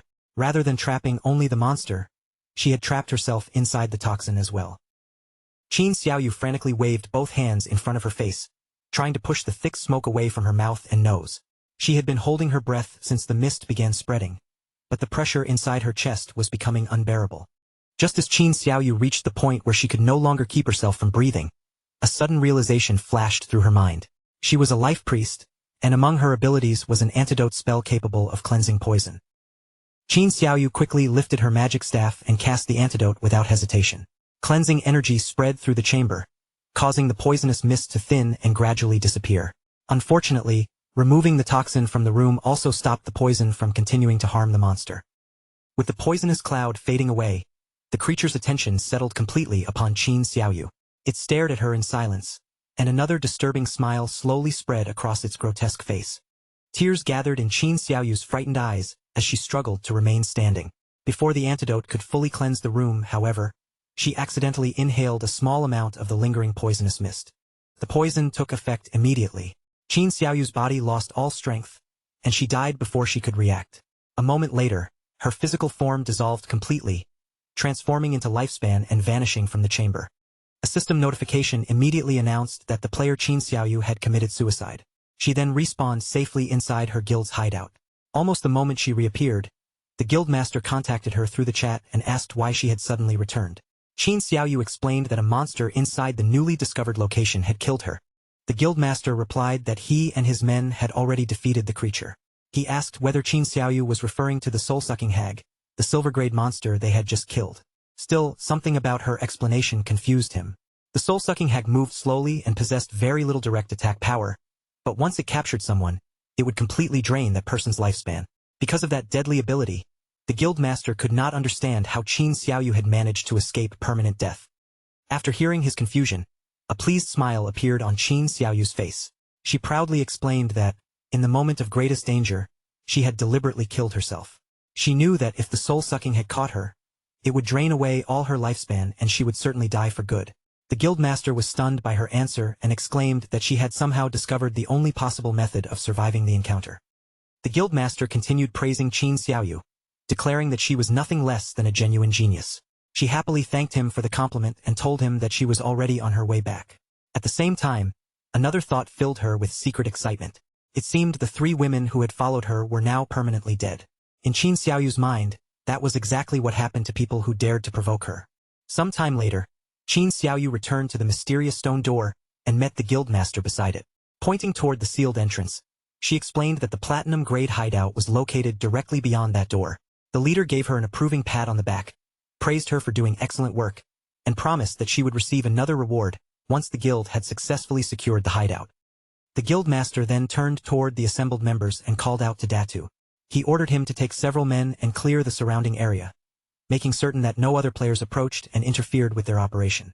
Datu immediately nodded and assured the guildmaster that there was nothing to worry about.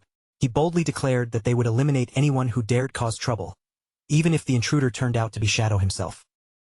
With the perimeter assigned, the guildmaster extended one hand and pointed directly at the hideout's stone entrance. He ordered the remaining members to charge forward and kill the guardian waiting inside. Once that guardian fell, the platinum-grade hideout would officially belong to the Knights Templar.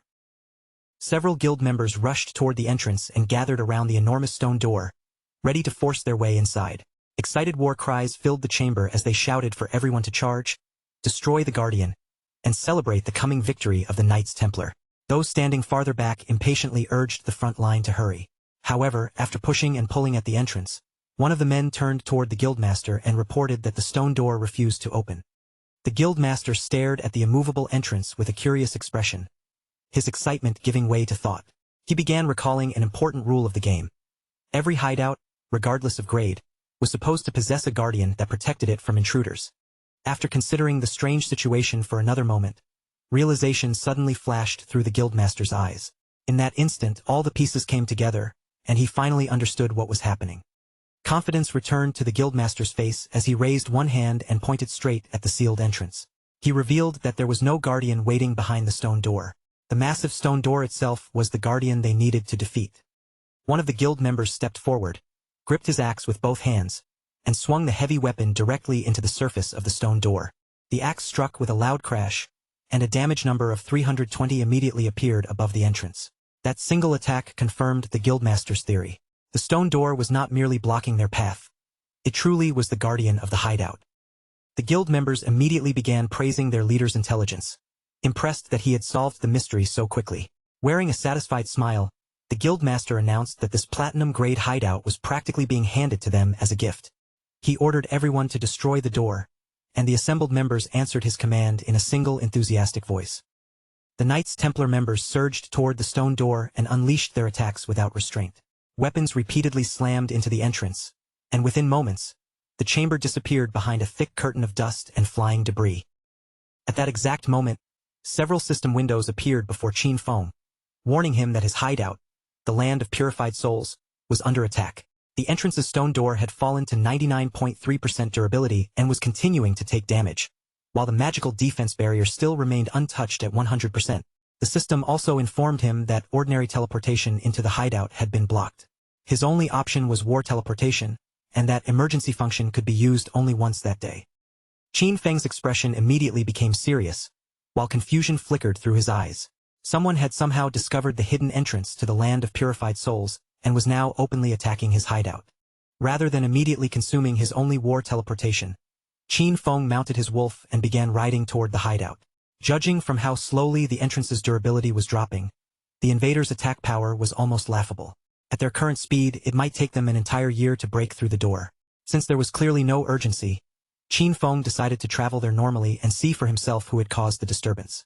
After riding for some time, Qin Feng finally reached the outskirts surrounding the land of purified souls. He slowed his wolf as he approached the hidden area, carefully observing everything ahead. Before Qin Feng could continue toward the entrance, something nearby suddenly caught his attention. His eyes sharpened and lit up as he turned toward the unexpected commotion. Not far away, two men were pursuing a fleeing woman through the ruins. They repeatedly ordered her to stop, shouting that if she continued running, they would catch her and slaughter her on the spot. Before the woman could escape in another direction, a man armed with a heavy spiked mace stepped directly into her path. Blocking the way forward, he looked at her with a threatening expression and demanded to know where she thought she was going. The exhausted woman barely had time to draw another breath before the man swung his weapon and struck her with brutal force. The impact lifted her body from the ground and sent her flying violently through the air. As the woman crashed down, a purple-haired man watched with a satisfied smile. He calmly extended one hand toward her helpless body and activated his ability, Sacred Chains. Four glowing swords formed high above the woman and plunged downward in an instant. The energy blades pierced through both of her hands and both knees, pinning her firmly in place and forcing a scream of unbearable pain from her throat. One of the men stepped closer and coldly reminded the woman that she had already been warned. This entire area had been claimed by their guild, the Knights Templar. He then demanded to know whether she had honestly believed she could ignore their warning and force her way into guild territory. Despite the pain and danger surrounding her, the woman raised her head and met them with a serious gaze. She insisted that she had only been passing through the area and had never attempted to force her way anywhere. From her perspective, the truth was obvious. The Knights Templar members were merely inventing an excuse so they could rob her. Qin Feng immediately recognized the woman pinned helplessly before those men. It was Yang Xiaoya, one of his former colleagues from the company. From what he remembered, she had always been a kind-hearted girl, and she had even gone out of her way to warn him about trouble in the past. After hearing that the surrounding territory had been claimed by a guild, Qin Feng quickly connected the pieces. The people attacking the land of purified souls had to be members of the Knights Templar. Meanwhile, the purple-haired man stared down at Yang Xiaoya arrogantly and declared that if they said she was trespassing, then that was exactly what she was doing. A lecherous smile crept across the purple-haired man's face as he reminded his companions that, according to their usual rules, he would be taking the first turn. Another man immediately laughed and stepped forward, claiming that this time, he intended to cut ahead of him. Before any of them could move closer to Yang Xiaoya, a figure flashed through the area with the speed of thunder. A cold streak of light swept past, and in the very next instant, all three men's heads were severed cleanly from their bodies. The person who had appeared so suddenly was none other than Qin Feng. Qin Feng turned his full attention toward Yang Xiaoya, studying her closely as an eerie glow began shining from his eyes. She stared back at him in complete shock, wondering whether the man before her was really Shadow. Yet almost immediately, doubt surfaced in her mind. Those eyes felt far too familiar, they looked exactly like Qin Feng's. Without saying a word, Qin Feng casually lifted one hand and snapped his fingers, activating one of his abilities. The skill was Blooming Curse. Brilliant crimson spider lilies immediately burst from the bodies of the three fallen men, their glowing petals spreading across the ground as the flowers drained away every trace of lifespan still remaining within the corpses. Qin Feng stood silently among the blooming red flowers and waves of crimson energy. Despite the gruesome sight surrounding him, his expression remained calm, serious, and completely undisturbed. A short distance away, Yang Xiaoya could only watch him with stunned eyes.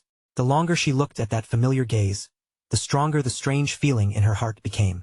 Unable to hold back any longer, she quietly wondered aloud whether the man standing before her could actually be Qin Feng. The lifespan orbs extracted from the three dead men rose into the air and were pulled toward a swirling vortex of blue energy. One after another, they vanished into the spinning light until not a single orb remained. Yang Xiaoya stared at the now empty space and murmured that everything had disappeared. Her mind raced as she tried to understand the unbelievable scene she had just witnessed. For a moment, she could not stop thinking about how closely Shadow's glowing eyes resembled Qin Feng's. Still, she quickly dismissed the thought as nothing more than coincidence. If Qin Feng truly were the overwhelmingly powerful Shadow, there was no way he would allow his younger sister, Qin Xiaoyu, to remain in the Knights Templar, a guild where ordinary members were treated little better than slaves. Not long afterward, Qin Feng arrived outside the land of purified souls, where the Knights Templar members had gathered around the entrance to his hideout. The moment the Knights Templar Guildmaster and his players noticed Shadow approaching, their hostility vanished. The entire group erupted into an almost fanatical welcome, shouting excitedly and cheering for Big Brother Shadow, as though they had just seen their greatest idol.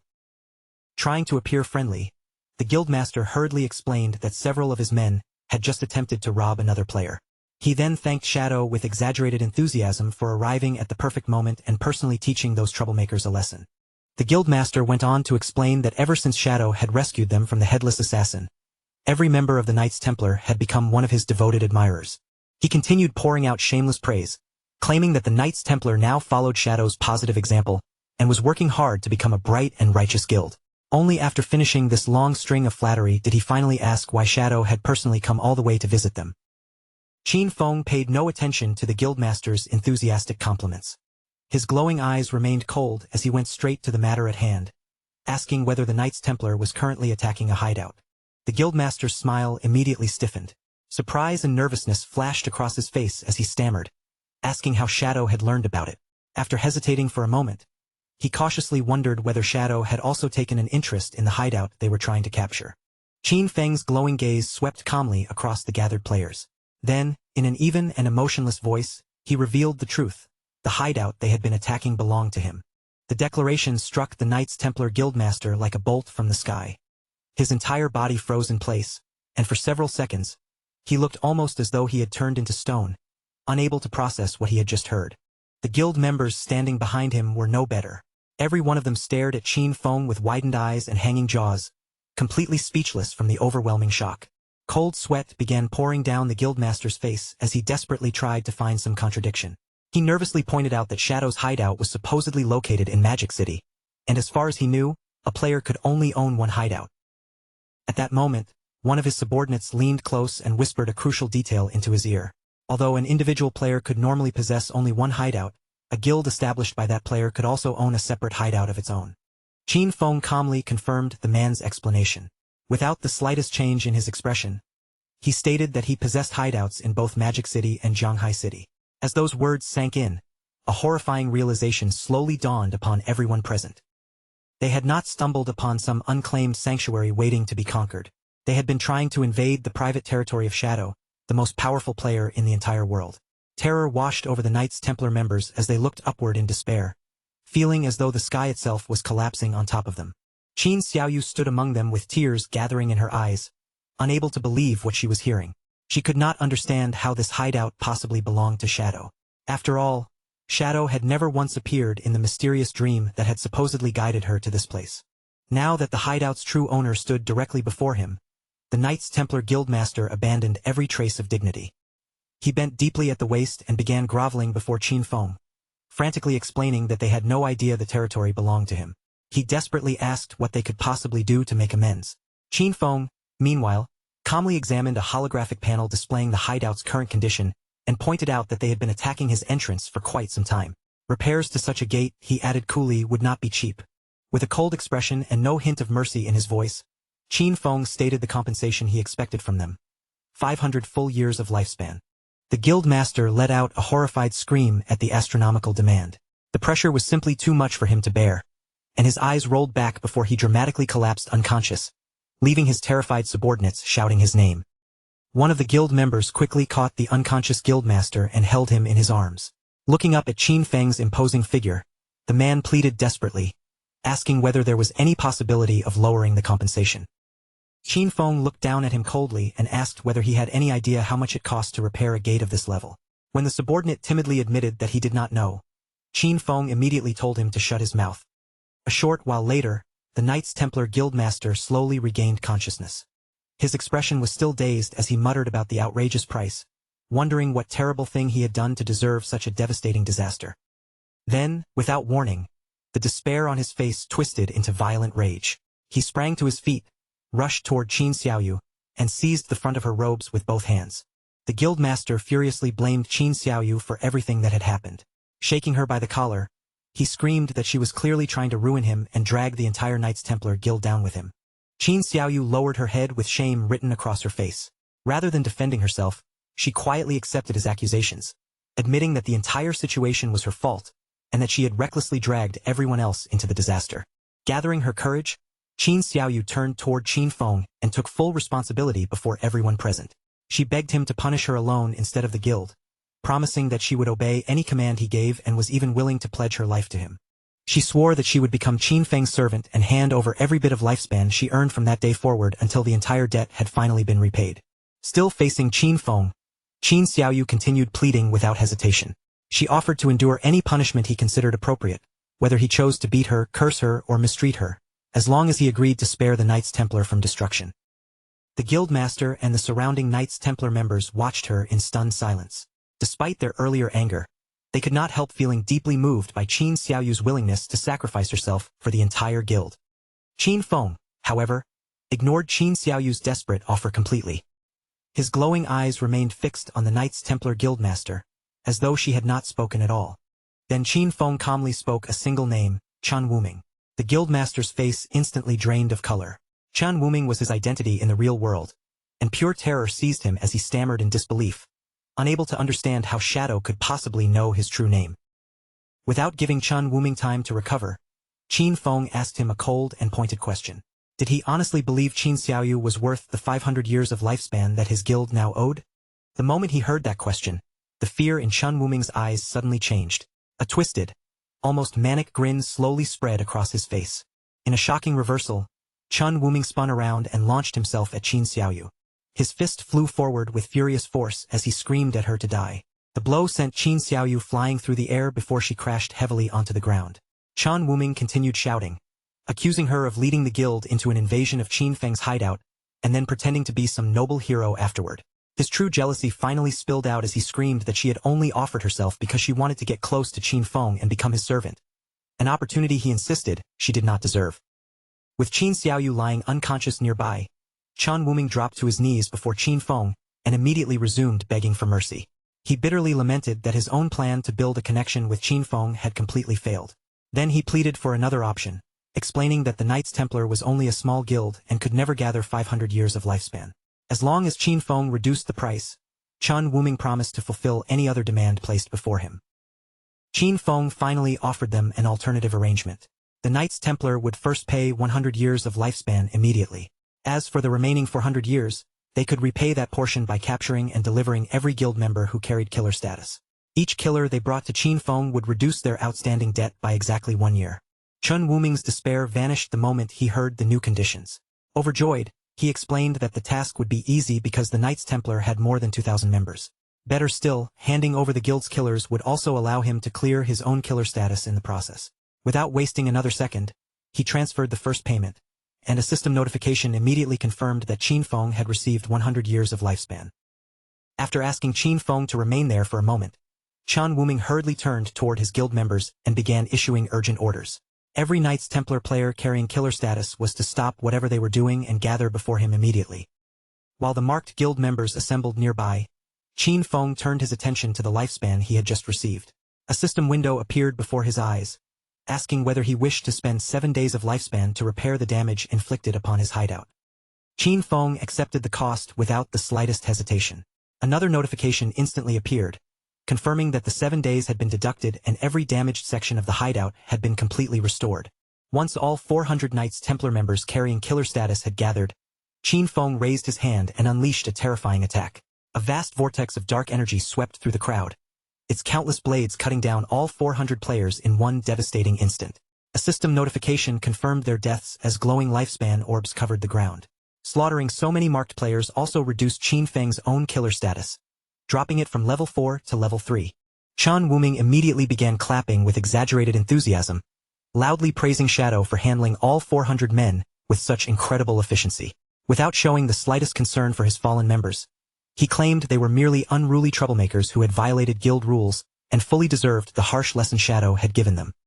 Qin Feng then turned toward Chan Wuming and presented him with another arrangement.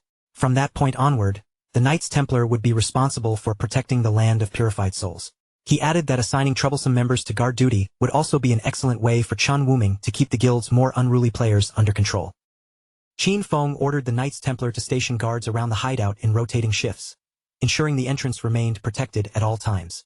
His glowing gaze then settled on Chan Wuming as he warned that if anyone attacked this place again, the guildmaster himself would be held personally responsible. Chan Wuming wore an obedient smile and readily agreed to every condition Qin Feng set. Inside, however, he was cursing Shadow furiously. Not only had he lost hundreds of guild members, but now he was being forced to turn the rest of his men into unpaid security guards. Before Qin Feng could deal with anything else, another urgent system notification suddenly appeared. His second hideout, the Evil Spirit Academy, was also under attack, and its defensive barrier was rapidly taking damage. The system once again offered him the option of war teleportation, reminding him that he possessed only one such use for the entire day. Annoyance flashed across Qin Feng's face. Since the attack on the Evil Spirit Academy appeared far more serious, he decided there was no reason to delay, and immediately chose to use his daily war teleportation. Brilliant blue light wrapped around Qin Feng's entire body as the teleportation began. While his figure gradually disappeared, he wondered aloud who could possibly be foolish enough to provoke him so openly, especially when practically everyone knew that the Evil Spirit Academy belonged to Shadow. The moment Shadow vanished within the blue light, Chun Wuming's respectful expression disappeared as well. He immediately turned toward the remaining Knights Templar members and ordered everyone to gather their belongings and leave the area. One subordinate cautiously reminded Chun Wuming that Shadow had ordered the guild to guard the hideout. Hearing this, the guildmaster pointed toward Qin Xiaoyu, who was only just beginning to regain consciousness nearby, and coldly declared that she alone would remain behind to perform the guard duty. Chun Wuming looked down at Qin Xiaoyu and mocked her, saying this was exactly the kind of opportunity she had wanted. He ordered her not to leave the entrance and demanded that she report immediately if any trouble appeared. If she failed in that responsibility, he threatened to drain away her lifespan himself. Meanwhile, deep within the ruins of Magic City, the Evil Spirit Academy towered above the surrounding wreckage. The enormous hideout resembled a dark Gothic cathedral, with its ancient walls and shadowy spires creating an oppressive presence over the ruined district. Outside the cathedral's massive main entrance, a large group of players from the Magic City Black Dragon Hall launched attack after attack. Their weapons and abilities repeatedly crashed against the glowing magical barrier as they desperately tried to force their way inside. A burst of blue light suddenly erupted within the Evil Spirit Academy. Qin Feng emerged directly from the war teleportation and landed safely inside the besieged hideout. Qin Feng soon appeared atop the academy's towering outer walls, silently looking down at the attackers gathered below. Confusion flickered in his glowing eyes. He could not remember ever dealing with the Magic City Black Dragon Hall, so he had no idea why they had suddenly chosen to make an enemy of him. Below the walls, the leader of the Magic City Black Dragon Hall raised his weapon and shouted to his exhausted men. The barrier was already close to collapsing, so he ordered everyone to gather their strength for one final, decisive strike. At their leader's command, the surrounding players stretched out their hands and poured their power toward a single point. Streams of dark energy twisted together above them, gradually forming an enormous sphere filled with their combined strength. Once the attack had reached its limit, the Black Dragon Hall leader thrust both hands forward and roared the name of the technique. Black Flame, Magic Dragon Break. The colossal mass of darkness shot across the battlefield and slammed violently into the Academy's defensive barrier. Deep cracks immediately spread across the magical barrier, and its remaining durability plunged to only 13%. The Black Dragon Hall members erupted into wild celebration, convinced that the entrance was only moments from shattering. They excitedly cheered over the hundreds of years of lifespan they expected to seize once they broke inside. Watching their reactions from high above, Qin Feng quickly realized that these attackers were nothing more than hired pawns. He considered everyone who might still be alive and hold such a deep grudge against him. It did not take long for one name to surface in his mind: Dong Fengyu. Just as the Black Dragon Hall prepared to launch another assault, a strange and unfamiliar sound suddenly rolled across the battlefield. The celebrating players immediately fell silent and began looking around in alarm.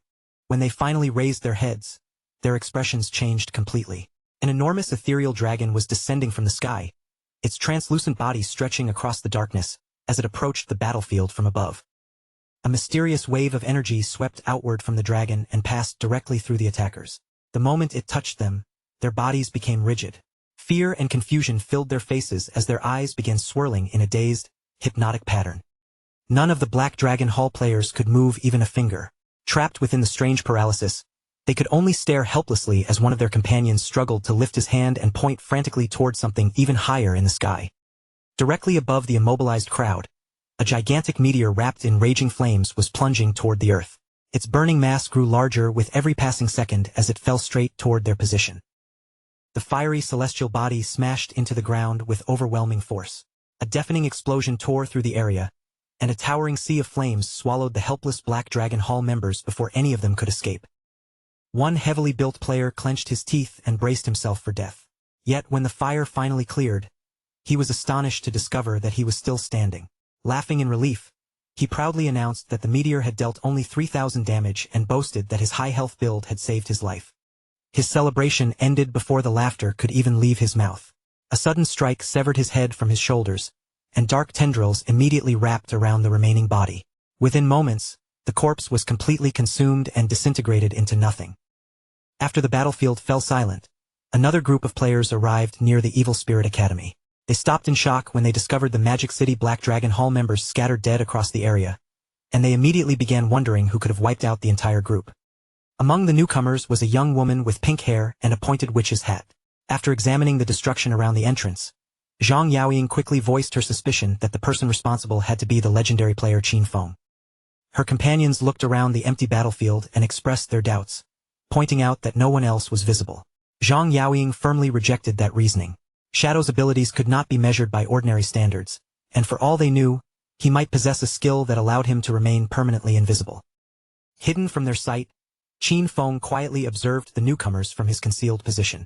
Their insignias and equipment immediately revealed that they belonged to the Sky Dome Guild.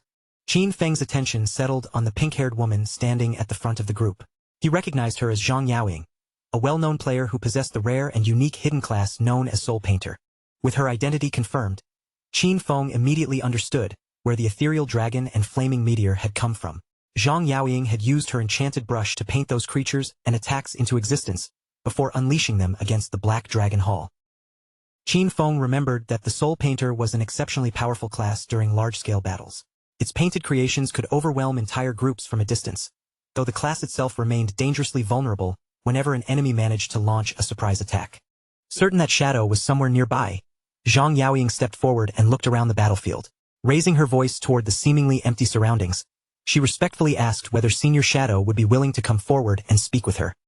To the astonishment of Zhang Yaoying and every companion beside her, Qin Feng's voice suddenly answered from empty air. Without revealing his position, he calmly asked what business she had with him. A faint blush appeared on Zhang Yaoying's cheeks as she explained her reason for coming. She needed to enter the Evil Spirit Academy and retrieve something required for the advancement of her hidden class. In return for being allowed inside, she promised that Shadow would be paid generously. Qin Feng immediately connected her request with what he remembered from his previous life. Back then, the Sky Dome Guild had controlled the Evil Spirit Academy, and now he finally understood how that had happened. Zhang Yaoying must have discovered the hideout while completing this advancement quest. Once again, his actions had altered the course of history. As he listened to her speak, Qin Feng found himself remembering the popular gaming broadcasts Zhang Yaoying had once hosted alongside her grandfather. He had spent many hours watching the pair, and those old memories remained surprisingly clear. Zhang Yaoying's grandfather, widely known as Old Man Zhang, was the founder of the Sky Dome Guild. Under his leadership, the organization had steadily risen until it became one of the most powerful and respected guilds in the entire nation. Hidden behind his mask, Qin Feng felt his face grow slightly warm. He silently admitted that the reason he knew so much about Zhang Yaoying and her grandfather was quite simple. Before his rebirth, he had genuinely been one of their fans. Qin Feng pushed those old memories aside and quickly made his decision. He told Zhang Yaoying and the others to come inside so they could discuss the matter properly. As his voice echoed through the area, the enormous sealed doors of the Evil Spirit Academy slowly swung open, revealing the dark and cavernous passage beyond. Deep inside the Gothic halls of the Evil Spirit Academy, Qin Feng sat upon a massive throne, while streams of dark energy curled through the air around him. Looking down at the assembled members of the Sky Dome Guild, he calmly instructed them to explain exactly what they wanted. Zhang Yaoying stepped away from her companions and approached the throne. She explained that advancing her Soul Painter class required several extremely special materials, and those materials could only be found within the Evil Spirit Academy. She then revealed that the Sky Dome Guild had heard about Qin Feng selling another hideout for an enormous price. Rather than requesting temporary entry, Zhang Yaoying offered to purchase the entire Evil Spirit Academy from him. Her advancement required such a large quantity of the material that owning the hideout would be far more practical than gathering it through a single visit. Qin Feng looked at Zhang Yaoying with renewed interest. Her willingness to purchase an entire high-grade hideout genuinely impressed him, and he began wondering how the Sky Dome Guild had managed to accumulate such an enormous reserve of lifespan. Qin Feng silently credited Zhang Yaoying's confidence to the influence of her grandfather, Old Man Zhang. Even so, he made it clear that the Evil Spirit Academy was not something he intended to sell. As a compromise, he offered her guest privileges instead, allowing her to enter and move freely throughout the entire ground floor whenever she needed. Zhang Yaoying was clearly not satisfied with merely receiving free access. After thinking for a moment, she proposed renting the space instead. She offered Qin Feng an astonishing 500 years of lifespan in exchange for exclusive use of the Academy's first floor for the next 3 years. Qin Feng did not answer immediately. Sitting quietly upon the throne, he studied Zhang Yaoying and carefully considered the unusually generous proposal she had placed before him. He had already offered to let her enter the ground floor for free and collect whatever materials her advancement quest required. Yet she still insisted on paying such an enormous price. That could only mean the Sky Dome Guild's real objective went far beyond gathering materials. They wanted to use this agreement to formally establish a relationship with Shadow. Almost as though she had seen through Qin Feng's thoughts, Zhang Yaoying smiled and immediately added another condition, hoping to make the agreement even more tempting.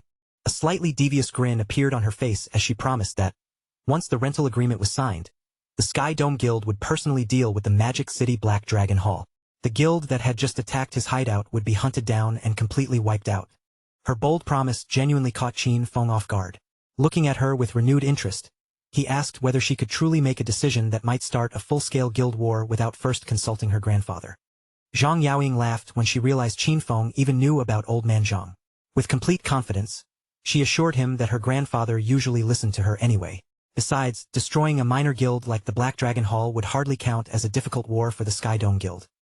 Qin Feng found himself admiring how decisive and fearless she was. No longer hesitating, he accepted her proposal and casually tossed the prepared rental contract toward her. The moment Zhang Yaoying accepted the contract, a system notification appeared before Qin Feng. The agreement had been completed successfully, and Shadow had received the full payment of 500 years of lifespan. Qin Feng informed the Sky Dome Guild members that they could use the entire first floor however they wished during the rental period. He also told them not to worry about the damaged defensive barrier, since the lava flowing through the Academy's lower levels would gradually repair it on its own. With the deal officially settled, Zhang Yaoying and her companions broke into excited celebration. After the Sky Dome Guild members disappeared into the depths of the hideout, Qin Feng allowed a faint smile to form beneath his mask. Zhang Yaoying was even livelier and more energetic in person than she had appeared during her broadcasts. Realizing where his thoughts were drifting, he felt his face warm slightly, shook his head, and reminded himself that he still had important business to handle.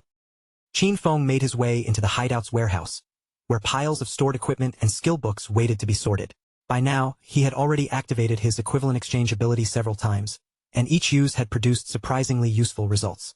Seeing that the skill's cooldown had finally ended, Qin Feng decided to activate it once more.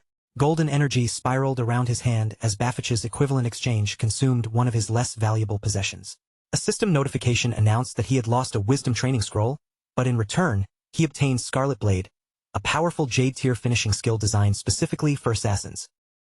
Scarlet Blade delivered an extremely destructive close-range strike, making it ideal for finishing an enemy at point-blank range. Even more importantly, the ability restored Qin Feng's health by converting a large percentage of the damage it inflicted into healing. Qin Feng's eyes brightened with pleasant surprise as he examined the new skill. Obtaining a limit break finisher was not merely another small improvement. It represented a major increase in his overall combat power. Limit break finishers were feared for good reason. These ultimate abilities possessed enough explosive power to reverse a losing battle in a single moment, allowing their users to overwhelm enemies who might otherwise have been impossible to defeat. After comparing the numbers, Qin Feng discovered that Scarlet Blade's base damage was already more than twice as high as that of his strongest legendary grade skill. And that was before he had applied any upgrades or bonuses. Recognizing the skill's enormous potential, Qin Feng immediately invested evolution points and raised Scarlet Blade from Jade tier to Legendary tier. Both its damage and healing effects increased dramatically. After calculating the bonuses from his equipment and other enhancements, he estimated that a single strike could now inflict more than 100,000 points of damage.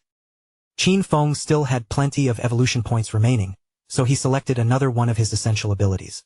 He poured 500 points into his passive stealth skill and evolved it all the way to mythic grade. Besides raising the strength of his concealment, the evolution granted a powerful new passive effect. While hidden, his lifespan consumption inside dangerous regions would be reduced by 90%. Satisfaction gleamed in Qin Feng's eyes as he read the new effect. With his lifespan draining at only a fraction of the normal rate, entering and exploring high-level rage zones would become far safer and much less costly. Now that Shadow had reached level 17, he finally met the requirements for the new Jade-tier equipment he had gathered during his recent adventures. One item after another was equipped onto his body. A new veil, a pair of gloves, upgraded boots, and a powerful ring. Each piece added a noticeable increase to his attributes, pushing his already formidable stats even higher. With those final pieces in place, nearly Qin Feng's entire equipment set had reached Jade tier. Yet when he looked down and saw the strange combination of colors and designs covering his body, his face immediately twisted with disgust. He could not help remarking that lower-level equipment always looked unbelievably ugly when worn together. Without another thought, He hid the mismatched appearance and switched back to his familiar default outfit, covering himself once again in the sleek, all-black clothing of Shadow. Now armed with stronger skills, improved stealth, and an almost complete set of Jade-tier gear, Qin Feng felt fully prepared. His glowing eyes sharpened as he declared that it was finally time to conquer the next hideout. Meanwhile, far from the game world, an armored vehicle rolled through the suburbs of Magic City and came to a stop outside an enormous, luxurious mansion. One of the armed guards stationed near the entrance approached the vehicle and asked his colleague how many people they had managed to bring back. The other guard answered that, despite their efforts, they had found only 4. The first guard frowned in disappointment at such a small number. His colleague explained that fewer people were willing to sell their lifespan these days. He then struck the side of the vehicle and ordered the newly arrived sellers to get out. 4 figures stepped down from the armored transport. A huge muscular man, a man wearing a long coat, another dressed neatly in a suit, and a young woman whose face was partly hidden beneath a hood. The long-coated man looked up at the magnificent mansion and commented that whoever lived there had to be incredibly wealthy. One of the guards ordered the group to remain outside while he went in to notify Dong Fengyu. The muscular man glanced toward the mansion with obvious annoyance and complained that they were not even being invited inside. Beside him, the hooded woman grew impatient and sharply told the guards to stop wasting time and hurry up. Watching their arrogant behavior, the nearby guard gave a quiet scoff. In his mind, these 4 fools had no idea what kind of place they had walked into, but they would soon learn exactly what was waiting for them. Inside the mansion's grand hall, Dong Fengyu appeared with her young son, Nan Tian, standing nearby. Her gaze moved coldly across the 4 newcomers as she confirmed that they were the people who had come to sell lifespan. Without offering any greeting, she ordered them to convert it into glowing orbs and throw everything onto the floor. The muscular man stared at her for a moment before a mocking smirk spread across his face. He asked whether she was joking, pointing out that none of them had seen so much as a single coin of payment. Dong Fengyu's expression instantly darkened. A threatening glow appeared within one of her eyes as she repeated the command in a colder voice. If they valued their lives, they would hand over the lifespan immediately and stop asking questions. The moment her warning left her lips, armed guards emerged from multiple corners of the hall. Within seconds, the 4 supposed sellers had been completely surrounded, with numerous gun barrels aimed directly at their bodies. The man in the suit slowly raised both hands as though surrendering, though the relaxed look on his face suggested he was not truly frightened. In a deliberately confused tone, he asked Dong Fengyu what all of this was supposed to mean. Then his confusion vanished, replaced by a sinister grin. Looking around at the surrounding weapons, he asked whether Dong Fengyu intended to rob them, the same way they themselves had robbed so many other people. Before the suited man could finish speaking, one of the mansion's guards lunged toward him. Yet instead of panicking, the 4 intruders reacted with complete confidence, and the sudden reversal left Dong Fengyu staring in shock. The man in the long coat revealed his class as an insect manipulator. With a sweep of his arm, countless glowing insects poured into the hall and swarmed around him. Wearing a greedy smile, he declared that they had clearly stumbled upon an exceptionally fat sheep. At the same time, an unnatural light began shining from beneath the hooded woman's shadowed face. She ordered her companions to clean this beautiful woman out completely, making it clear that they had come to rob Dong Fengyu and everyone inside the mansion instead. Gunfire erupted across the hall as Dong Fengyu's guards opened fire from every direction. The muscular intruder stepped forward and summoned an enormous golden shield. The platinum-tier ability Golden Round Wall spread out before the group and blocked every incoming bullet. The guards continued firing in frustration, but none of their shots could penetrate its powerful defense. Once the barrage had been stopped, the muscular man bent his knees and launched himself high into the air. He then came crashing back down, slamming the huge golden shield into the floor and releasing a violent shockwave throughout the hall. At the same moment, the man in the suit moved with astonishing speed and flexibility. Bullets tore through the space around him, but he twisted, leaned, and stepped between them so smoothly that not a single shot managed to touch him. Sliding gracefully across the polished floor, the suited man raised one hand and shaped his finger like the barrel of a gun. A concentrated beam of energy burst from his fingertip, struck one of the guards, and killed him within a fiery explosion. The suited attacker possessed a hidden class known as the one-handed gunman. His fingers functioned like deadly firearms, allowing him to launch multiple kinds of ammunition and energy attacks without carrying an actual weapon. The battle rapidly spread deeper into the mansion as the intruders pushed forward and Dong Fengyu's surviving guards retreated through the interior halls. The hooded woman shot through the air with frightening speed. Blue energy spiraled around her body before sweeping outward in a sharp arc, cutting down several guards in a single attack. As his companions fell, one surviving guard desperately shouted for immediate backup. A manic grin stretched across the hooded woman's face as she fixed her glowing eyes on Dong Fangyu. Without slowing down, she flew straight toward her target and screamed for the beautiful woman to die. Her attack was only a heartbeat away from striking Dong Fangyu when a powerful kick suddenly came from the side. The hooded woman was knocked cleanly out of the air and sent flying before she could land the killing blow. Before Dong Fangyu could press the attack, a towering figure stepped forward to shield her. It was her hulking bodyguard, his muscular frame unmistakable even beneath the bandages wrapped across his face. With a sweep of his arm, he stirred the surrounding energy into a violent vortex, forming a protective barrier around his mistress. Keeping his eyes fixed on the enemy, he warned Dong Fangyu not to underestimate them. One of their opponents possessed a hidden class, which made this far more dangerous than an ordinary fight. Dong Fangyu only grew more furious. She coldly ordered him to capture the group alive, planning to turn them into slaves and force them to gather lifespan for her son. The bodyguard's expression remained grim as he judged their strength, admitting that their chances of succeeding were only around 50%. The muscular man raised his gleaming golden shield and studied the enemy formation more carefully. His face tightened as he realized the danger was not limited to a single hidden class player. Several members of the opposing side also seemed to possess rare or specialized classes, meaning this battle would be far more troublesome than they had expected. The insect manipulator's mechanical bug hovered overhead, its metal wings buzzing sharply through the air. Across from him, Dong Fangyu's fearsome bodyguard stood motionless inside a thick swirl of purple miasma, while the fallen guards lay scattered around his feet. Without showing the slightest panic, he calmly examined the 4 lifespan sellers before him. From their weapons, armor, and practiced formation, he quickly understood what kind of people they were. They worked as a team, specifically targeting wealthy victims, and they had equipped themselves with deadly one-strike skills along with gear capable of resisting bullets. Rather than becoming alarmed by what he saw, the bodyguard appeared almost entertained. Judging from their confidence and polished equipment, he guessed they had used the same method successfully many times before. The insect manipulator, dressed in a long coat, responded with an equally confident smile.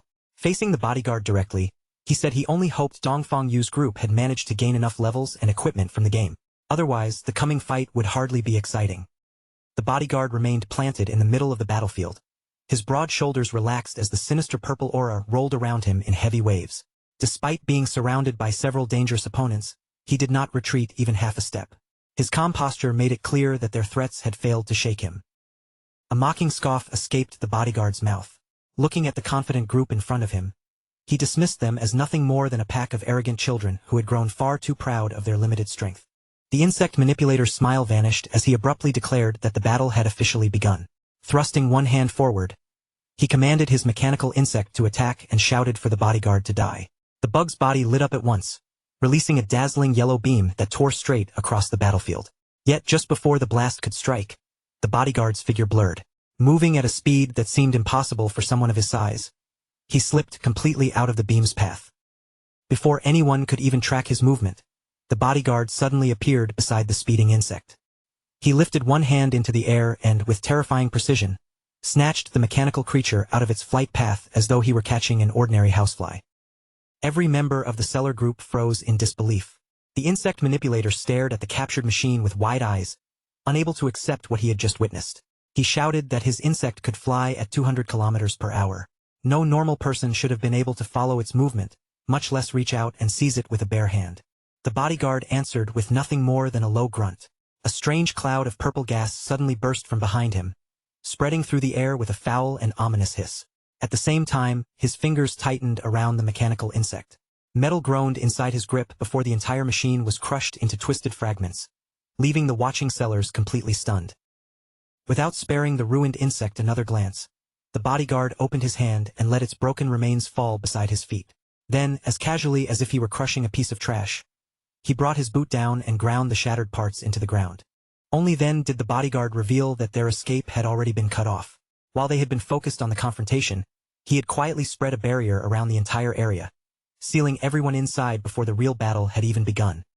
The purple aura surrounding the bodyguard suddenly surged upward, twisting around his enormous frame like poisonous smoke. In a steady voice, he finally revealed the name of his unique hidden class: Fart Master, the source of plague itself. His power existed to spread pestilence beyond anything ordinary humans could produce. As the foul energy thickened around him, he lowered his body slightly and gave the enemies one final warning. Well then, I'm coming. A dangerous light flashed through the Fart Master's eyes. Dongfengyu's bodyguard leaned forward, his muscles tightening beneath his clothes, and announced that his attack was about to begin.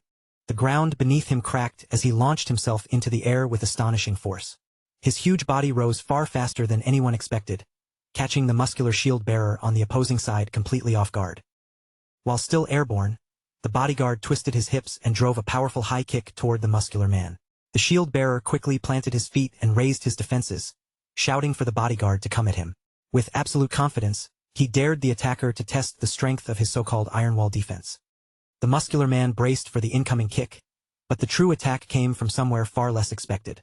The bodyguard suddenly clenched his buttocks and released a devastating compressed air cannon. The blast struck with explosive force, smashing straight through the golden shield as if it were made of glass. The defender was hurled backward and slammed violently into the ground. Seeing the shield-bearer knocked down, the insect manipulator immediately turned toward his remaining companion.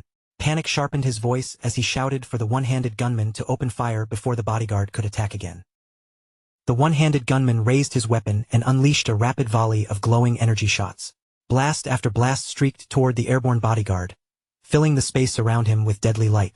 Yet the massive man twisted between them with astonishing ease, avoiding every single shot without suffering so much as a scratch. Believing he had finally cornered his target, the gunman sneered and continued firing. He mocked the bodyguard for leaping into the air while fighting someone armed with a gun. With no ground beneath his feet and nowhere left to dodge, the gunman declared that the reckless jump had been nothing less than suicide. But the muscular bodyguard was far from trapped. Drawing his bandaged arms inward, he adjusted his body in midair and violently clapped his buttocks together. The impact produced a thunderous sonic boom, sending a compressed wave of sound ripping across the battlefield toward the gunman. The sonic blast struck the one-handed gunman head-on before he could react. His glasses shattered instantly, fragments scattering away from his face as the force tore through him. His body went limp in the same moment and he was killed on the spot. A moment later, the bodyguard landed beside the fallen gunman and looked down at the corpse with mild disappointment. He remarked that the man's cultivation level must have been pitifully low. Otherwise, there was no way he would have died from something as simple as a single sonic boom. The insect manipulator watched his companion collapse, and every trace of confidence drained from his face. Terror took over immediately. He spun around and tried to flee, but before he could take more than a step, a large hand shot forward and closed around his head, stopping him cold. The bodyguard lifted the trembling insect manipulator as the man frantically begged to be spared. Despite the fear in his captive's voice, the bodyguard remained strangely calm. He assured the man that he was not going to kill him. 2 members of their group were already dead, while 2 remained alive. That was exactly half, meaning he had successfully fulfilled the 50% success rate he had promised Dongfengyu. Still holding the frightened man by the head, the bodyguard casually glanced around the sealed area. He then asked what had happened to their stealthy companion. His earlier burst of gas should have stunned everyone nearby, yet one member of the group seemed to have disappeared without leaving a trace. The insect manipulator hurriedly explained the misunderstanding, his words tumbling out in panic. The hooded woman had never been part of their group in the first place. His other 2 brothers had already been killed, and none of them even knew who that woman was. She had simply happened to step out of the same vehicle at the same time because she had also come there to sell her lifespan. Far away on the outskirts of the ruined magic city stood the magic leaning tower. Its enormous structure tilted at a dramatic angle, closely resembling the ancient leaning tower of Pisa. Above the tower's highest point, a radiant purple magic circle floated in the sky, casting an eerie glow over the surrounding ruins. Among the broken buildings of the abandoned city, Shadow's form slowly appeared. His body was faint and semi-transparent, giving him the appearance of a ghost drifting silently through the desolate landscape. Shadow approached the entrance of the leaning tower and immediately noticed that something was wrong. The guardian monster that should have been stationed outside was nowhere to be seen. After checking the area, he concluded that another group had arrived before him and had already defeated it. With no guardian left to block his way, Shadow moved toward the enormous entrance. Frost covered the towering doorway, and cold mist clung to its frozen surface as he passed through and entered the tower. Once inside, Shadow slowed down and carefully examined the space around him. The magic leaning tower was not merely a tower but an enormous library stretching across countless floors. Its corridors formed a massive maze, and hidden traps waited throughout the structure for careless intruders. He also remembered the old legend tied to this place. Somewhere deep within the tower, a terrifying monster had been sealed away, a princess who had been transformed by an evil white dragon. Shadow floated silently through the library's maze-like passages, passing rows of towering shelves and scattered books. Signs of recent looting appeared everywhere. Drawers had been opened, items had been taken, and the path ahead had clearly been disturbed. From this, he realized that another party had already pushed deep into the tower. He then remembered that the mechanism capable of teleporting someone directly to the top floor was hidden somewhere in this section. It did not take Shadow long to locate the trigger. Among the countless books on the shelf, one volume glowed with a faint magical light. Its title read, Postpartum Care for Sows. Despite the absurd name, Shadow knew exactly what it was. Pulling that particular book would activate the tower's hidden teleportation spell. Shadow reached out and pulled the glowing book from its place. The moment it moved, brilliant light erupted around his body. Before he could see anything else, the magic enveloped him completely and transported him away. A flash of light appeared on the rooftop, and Shadow materialized high above the ruined city. He floated silently behind two nearby players, both of whom jolted in shock when they realized that a ghostly figure had suddenly appeared at their backs. From his position above the rooftop arena, Shadow took in the battle unfolding below. A large force of players had surrounded the tower's guardian and were desperately attacking from every direction. Their enemy was a gigantic tentacled creature known as the Desperate Princess, whose monstrous body dominated the entire rooftop. Shadow watched the chaotic fight for several moments and quickly understood the condition of the attacking force. Their weapons and armor were noticeably below the level required for an opponent like this. As a result, players were falling one after another, and their casualty rate had already climbed dangerously high. Even so, Shadow could not help feeling somewhat impressed. With such mediocre equipment and such a severe disadvantage, this group should never have reached the top of the tower. The fact that they had advanced this far proved that their organization and determination were anything but ordinary. His gaze soon settled on the person commanding the entire force. A woman with long gray hair stood near the center of the formation, loudly rallying the surviving players as the battle raged around her. She ordered them not to be afraid of dying. Even if they were killed, all they had to do was run back and rejoin the fight. Shadow immediately recognized both the group and its commander. They belonged to the Faker Heavy Industry Guild, and the gray-haired woman leading them was Huang Huifan. In his previous life, Faker Heavy Industry had been a massive and influential corporation even before the world changed. When the game descended into reality, Huang Huifan had reacted faster than most people. She converted the company's available funds into lifespan and organized her employees into a guild before other corporations could adapt. Shadow also remembered that her class was Illusionist, an exceptionally powerful support class. Its signature ability, Teleportation Gate, allowed her to reposition large numbers of people across the battlefield with remarkable efficiency. Remaining at a distance, Shadow quietly observed the guild's movements. Rather than joining the battle immediately, he followed the flow of reinforcements and deaths, gradually understanding the strategy Huang Huifan had arranged. Shadow knew exactly why Teleportation Gate was considered such a powerful skill. It allowed the user to establish one entrance and one exit, linking two separate locations through a stable portal. Once the passage was formed, anyone could move through it without needing the ability themselves. Huang Huifan had placed the portal entrance close to the guild's respawn point while positioning the exit beside the boss arena. Because of this setup, every player who died could revive, step through the gate, and return to battle almost immediately. They could also hurry back to the place where they had fallen and recover the lifespan they had dropped. Shadow remembered how effective this tactic had eventually become. In his previous life, Huang Huifan had relied on this relentless reinforcement strategy to expand Faker Heavy Industry's strength, helping the guild rise until it ranked among the 20 most powerful guilds in the entire nation. Unfortunately, this particular opponent completely countered that method. The Desperate Princess was a level 18 Platinum tier boss, and against a creature with her abilities, repeatedly throwing revived players into battle would accomplish nothing. The true danger did not come only from the Desperate Princess's enormous body or the tentacles tearing through the players. Hidden within her abilities was an effect far more terrifying than ordinary physical destruction. Whenever the Desperate Princess killed a player, she absorbed that victim's lifespan at 100 times the rate of an ordinary monster. Every guild member who fell was therefore not simply a casualty. They became fuel that made the boss even stronger. Shadow could already see where this battle was heading. If Faker Heavy Industry continued relying on a war of attrition, the Desperate Princess would soon gather enough power to evolve into a J-tier boss. Once that happened, her health would regenerate, erasing nearly all the progress the guild had made. Shadow understood that the outcome would be catastrophic. The entire attacking force would eventually be wiped out, and the enormous loss of lifespan could cripple or even destroy Faker Heavy Industry. Since allowing the battle to continue would only feed the boss further, he finally decided that it was time for him to intervene. Shadow dropped from above and landed directly in front of the guild's gray-haired leader, Huang Huifan. His sudden arrival made her tense at once, but before she could question him, he calmly stated his price. Give him 1,000 years of lifespan, and he would personally kill the boss for them.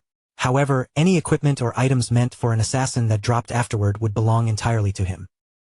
Huang Huifan stared at the ghostly figure before her, visibly shaken by what she had just heard and seen. Her lips parted, but the words came out in a nervous stammer as recognition finally struck her. The mysterious man standing face to face with her was none other than the legendary assassin known as Shadow. Shadow calmly confirmed that she had recognized him correctly. Then, without softening his tone, he delivered a blunt warning. Huang Huifan and the Faker Heavy Industry Guild had no chance of defeating the desperate princess.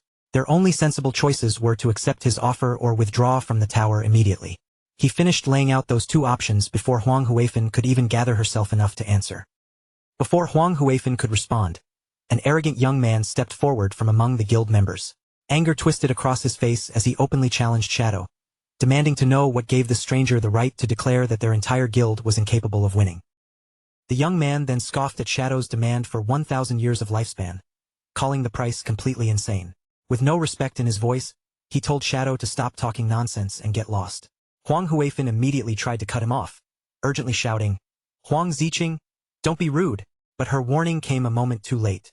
Before Huang Huifan could finish speaking, Shadow had already moved.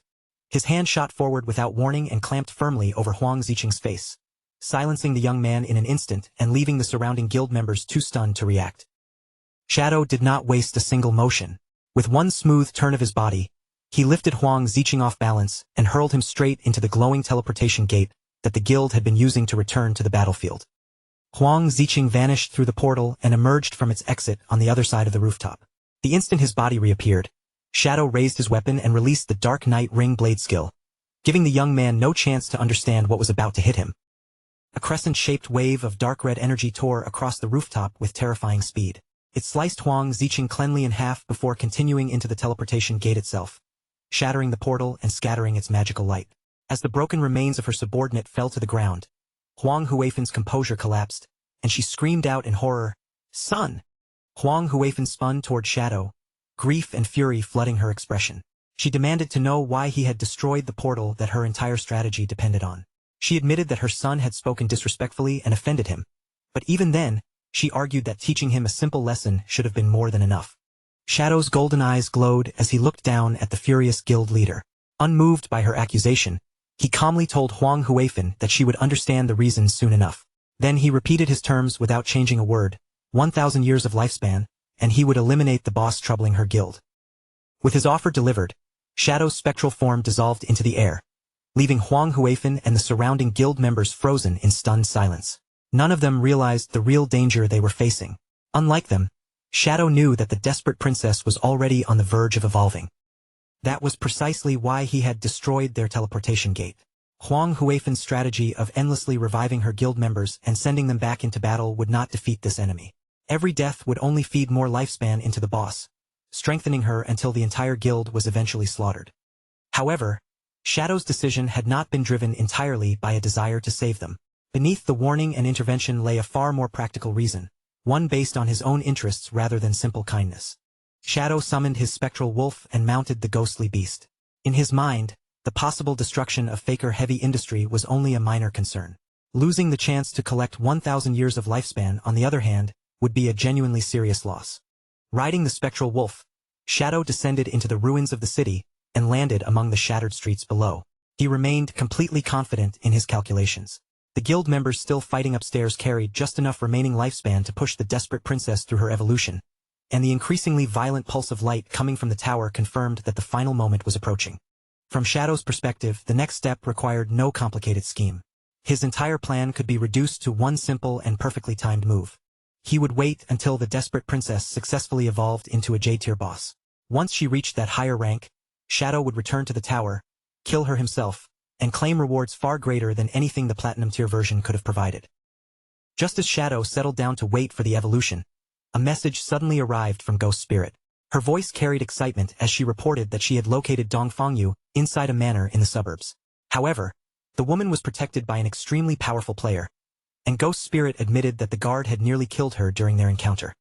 Shadow instructed Ghost Spirit to meet him at the Withered Bone Field and explain everything in detail once she arrived. At the same time, he could not help being impressed by her performance. Finding one specific person inside the enormous and chaotic magic city was no small achievement, proving that Ghost Spirit was far more capable than most people. Not long afterward, the two assassins met in the Withered Bone Field, a desolate wasteland where pale bones and weathered grave markers covered the ground. Standing amid the lifeless scenery, Shadow asked Ghost Spirit to describe Dong Fong Yu's guard and every ability she had witnessed. Ghost Spirit explained that the guard was an incredibly fast and powerful close combat fighter. His primary method of attack, bizarrely enough, involved releasing devastating farts. More importantly, he had been able to detect her even while she was hidden in stealth. A thick, smoky aura also surrounded his body, spreading roughly 10 meters in every direction. Shadow understood the man's identity as soon as he heard those details.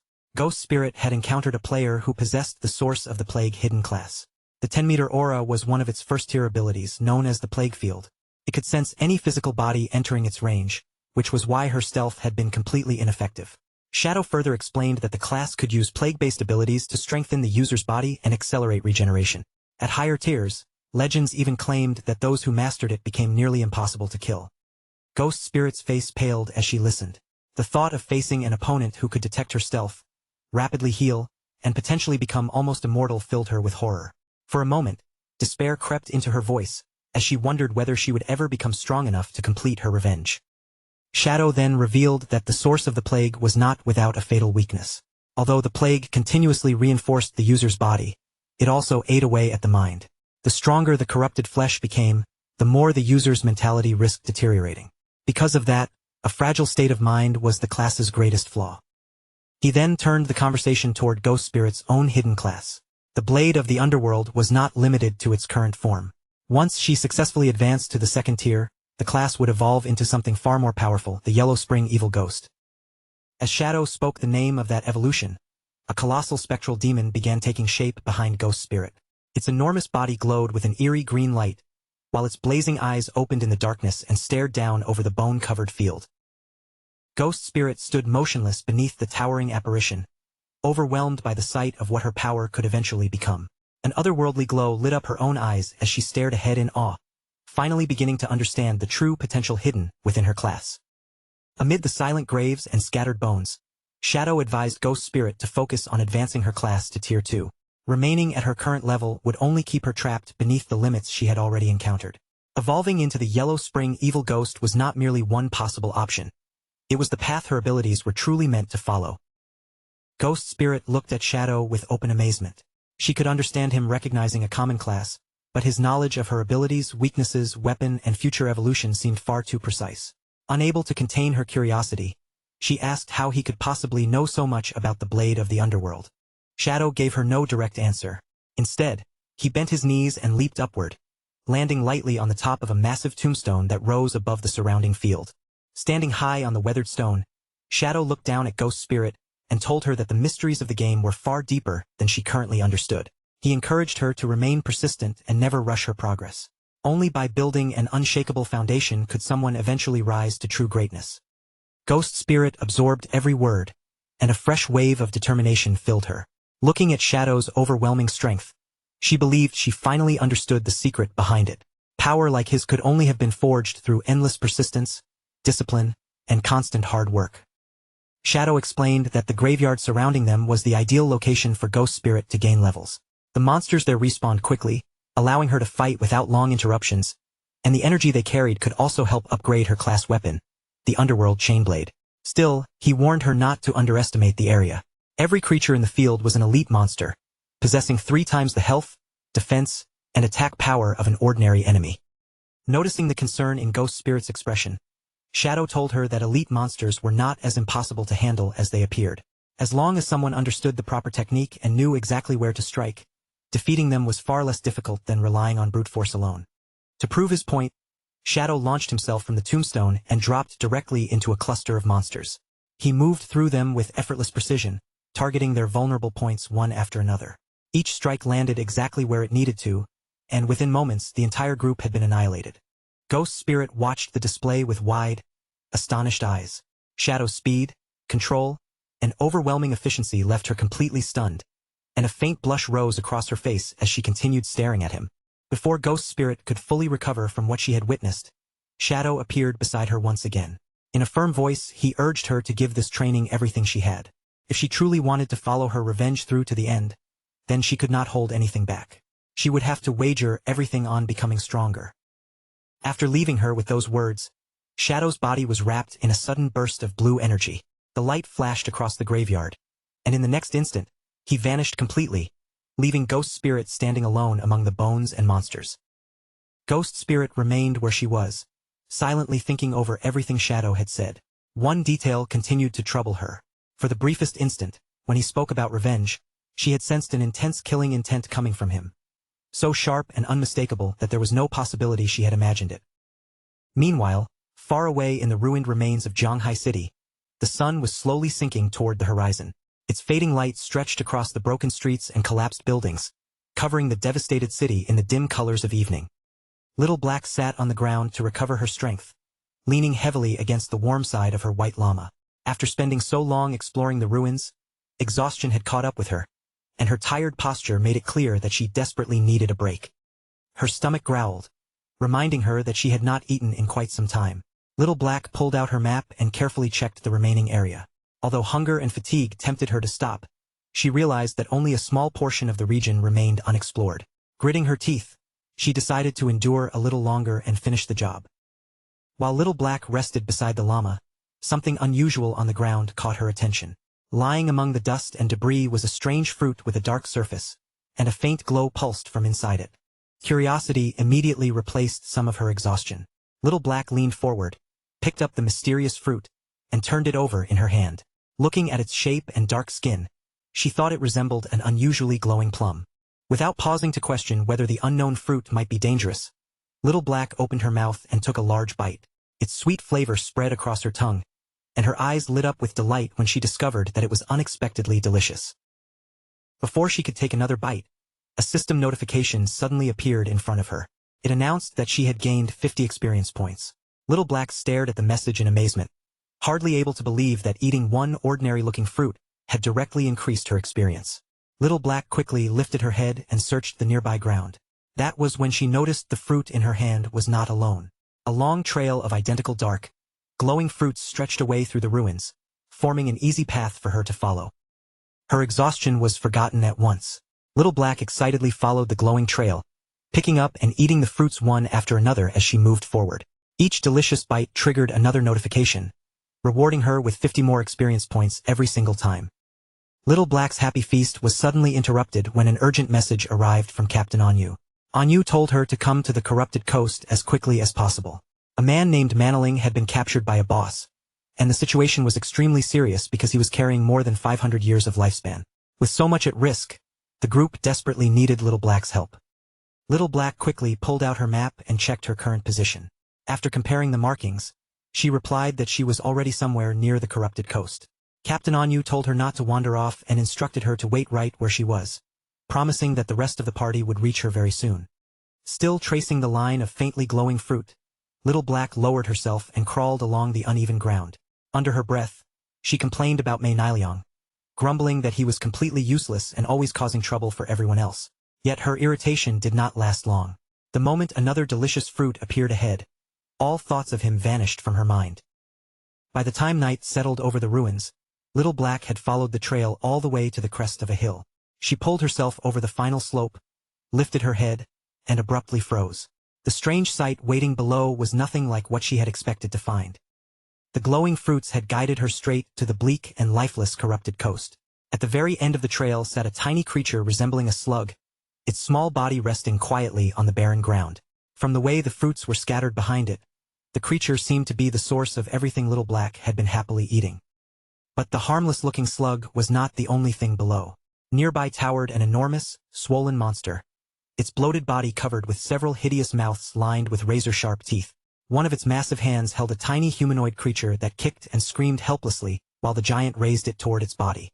Little Black stared down from the hill with fruit juice still smeared around her lips. Her eyes widened at the sheer size and grotesque appearance of the creature. A chill crept through her as she wondered just what kind of terrifying boss had appeared in this place. Her gaze then shifted toward the ground beside the monster. Two players lay there without moving, their bodies sprawled across the desolate coast. Little Black studied their faces and suddenly recognized one of them as Mei Niliang. At that moment, Little Black understood that this grotesque giant had to be the boss Captain Anyu had warned her about. As she continued watching, the creature sat in front of an enormous bowl and brought the struggling humanoid closer. Then, without hesitation, it sank its teeth into the smaller creature. A system window immediately appeared before Little Black's eyes, revealing the monster's identity. The creature was called the Spirit Devourer, and it was a level 20 Jade grade boss, an enemy far beyond anything an ordinary party could confront safely. The Spirit Devourer tightened its enormous fingers around the creature in its grasp. With one brutal squeeze, the smaller monster was crushed inside its fist, its struggles ending instantly beneath the overwhelming force. Little Black watched the scene unfold in horror. Only then did she realize that the Spirit Devourer had not captured a player at all. The screaming figure in its hand had been another monster, and the boss was preparing to eat its own kind. The Spirit Devourer opened its fist and tossed the blood-soaked remains into the massive bowl before it. It then began stirring the mangled pieces together, mixing them into a revolting meal while wet, gruesome sounds carried across the coast. Captain Anyu and the rest of her party finally reached the hilltop, where they found Little Black crouched and silently watching the monster below. Anyu hurried to her side and asked whether she had already spotted Mei Niliang and located the boss responsible for capturing him. The entire party gathered along the ridge and stared down at the horrifying creature. Wang Meng's face changed immediately as he shouted that it was actually a Jade-grade boss. Captain Anyu grimaced in disgust after seeing it eat another monster, while Little Black calmly took another bite from the glowing fruit in her hand and mentioned something strange she had noticed. For reasons none of them understood, the Spirit Devourer had not attacked any of the nearby players. Captain Anyu raised a hand and warned everyone to remain still and keep observing instead of rushing forward. Their current equipment was nowhere near sufficient for fighting a Jade-grade boss, so they would need additional reinforcements before making any move. The party remained hidden on the hill and continued watching the Spirit Devourer from a distance. Their confusion only deepened when the enormous creature lowered its body and settled into an unusually deep squat, its bloated frame tensing as though it were preparing to do something. They exchanged uneasy glances, wondering what the boss could possibly be doing. One member of the party hesitantly suggested that it might be defecating. A moment later, their worst suspicion was confirmed. Glowing purple fruits began dropping from the creature's rear one after another, and Little Black screamed in utter disbelief. The group cautiously examined one of the newly produced purple orbs. Its smooth surface, dark color, and rounded shape looked strangely familiar. After staring at it for several seconds, they realized that it looked exactly like an ordinary plum. A horrifying realization slowly dawned on Little Black. Her trembling eyes moved from the half-eaten fruit in her hand to the squatting Spirit Devourer below. The delicious plums she had been following and eating were actually the monster's feces. Color drained from her face while Captain Anyu and Wang Meng stared at her in speechless shock. Little Black's mouth opened in a soundless scream as the fruit slipped from her fingers and fell to the ground. Her mind raced wildly as she tried to understand what she had swallowed. The horror finally broke through, and she began panicking aloud, forcing Captain Anyu and Wang Meng to hurriedly grab her and desperately urge her to keep quiet. Unfortunately, Little Black's outburst had already echoed across the open coast. The Spirit Devourer stopped what it was doing and slowly turned its enormous head toward the hill. Its attention locked directly onto the hidden party. The colossal boss rose above them like a living mountain. One of the monstrous mouths embedded in its back stretched open, revealing rows of jagged teeth, and a deafening roar burst from within. The sound carried faint, overlapping whispers that seemed to belong to some ancient god of endless hunger. Every member of the party froze, instantly aware that they were now in mortal danger. As the Spirit Devourer's roar rolled across the hill, the space around Captain Anyu, Wang Meng, and the others seemed to twist and blur. An invisible force swept through their bodies. Their eyes suddenly glowed a violent red, and they screamed in agony as the strange power took hold. They clutched both sides of their heads, staggering beneath an unbearable sensation.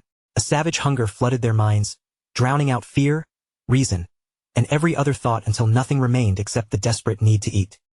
Little Black watched in complete confusion as Captain Anyu, Wang Meng, and the rest of the party suddenly charged past her. Their faces had become wild and frantic, and they moved with such crazed desperation that they no longer seemed aware of anything around them. They ignored the Spirit Devourer entirely and sprinted straight toward the enormous bowl at its feet. Inside was the bloody mixture of flesh and remains the boss had been preparing, yet the party rushed toward it as though it were the finest meal they had ever seen. With ravenous expressions, they plunged their bare hands into the revolting mixture. Blood and gore coated their fingers as they shoved fistful after fistful into their mouths, repeatedly muttering that they were starving and needed more food. As the group continued devouring the disgusting meal, their bodies began changing unnaturally. Their stomachs expanded, their limbs thickened, and their faces grew round and swollen. Within moments, each of them had become visibly bloated. From her hiding place, Little Black stared at her companions in horror. She cried out that they had all gone completely insane and were eating until their bodies became obese.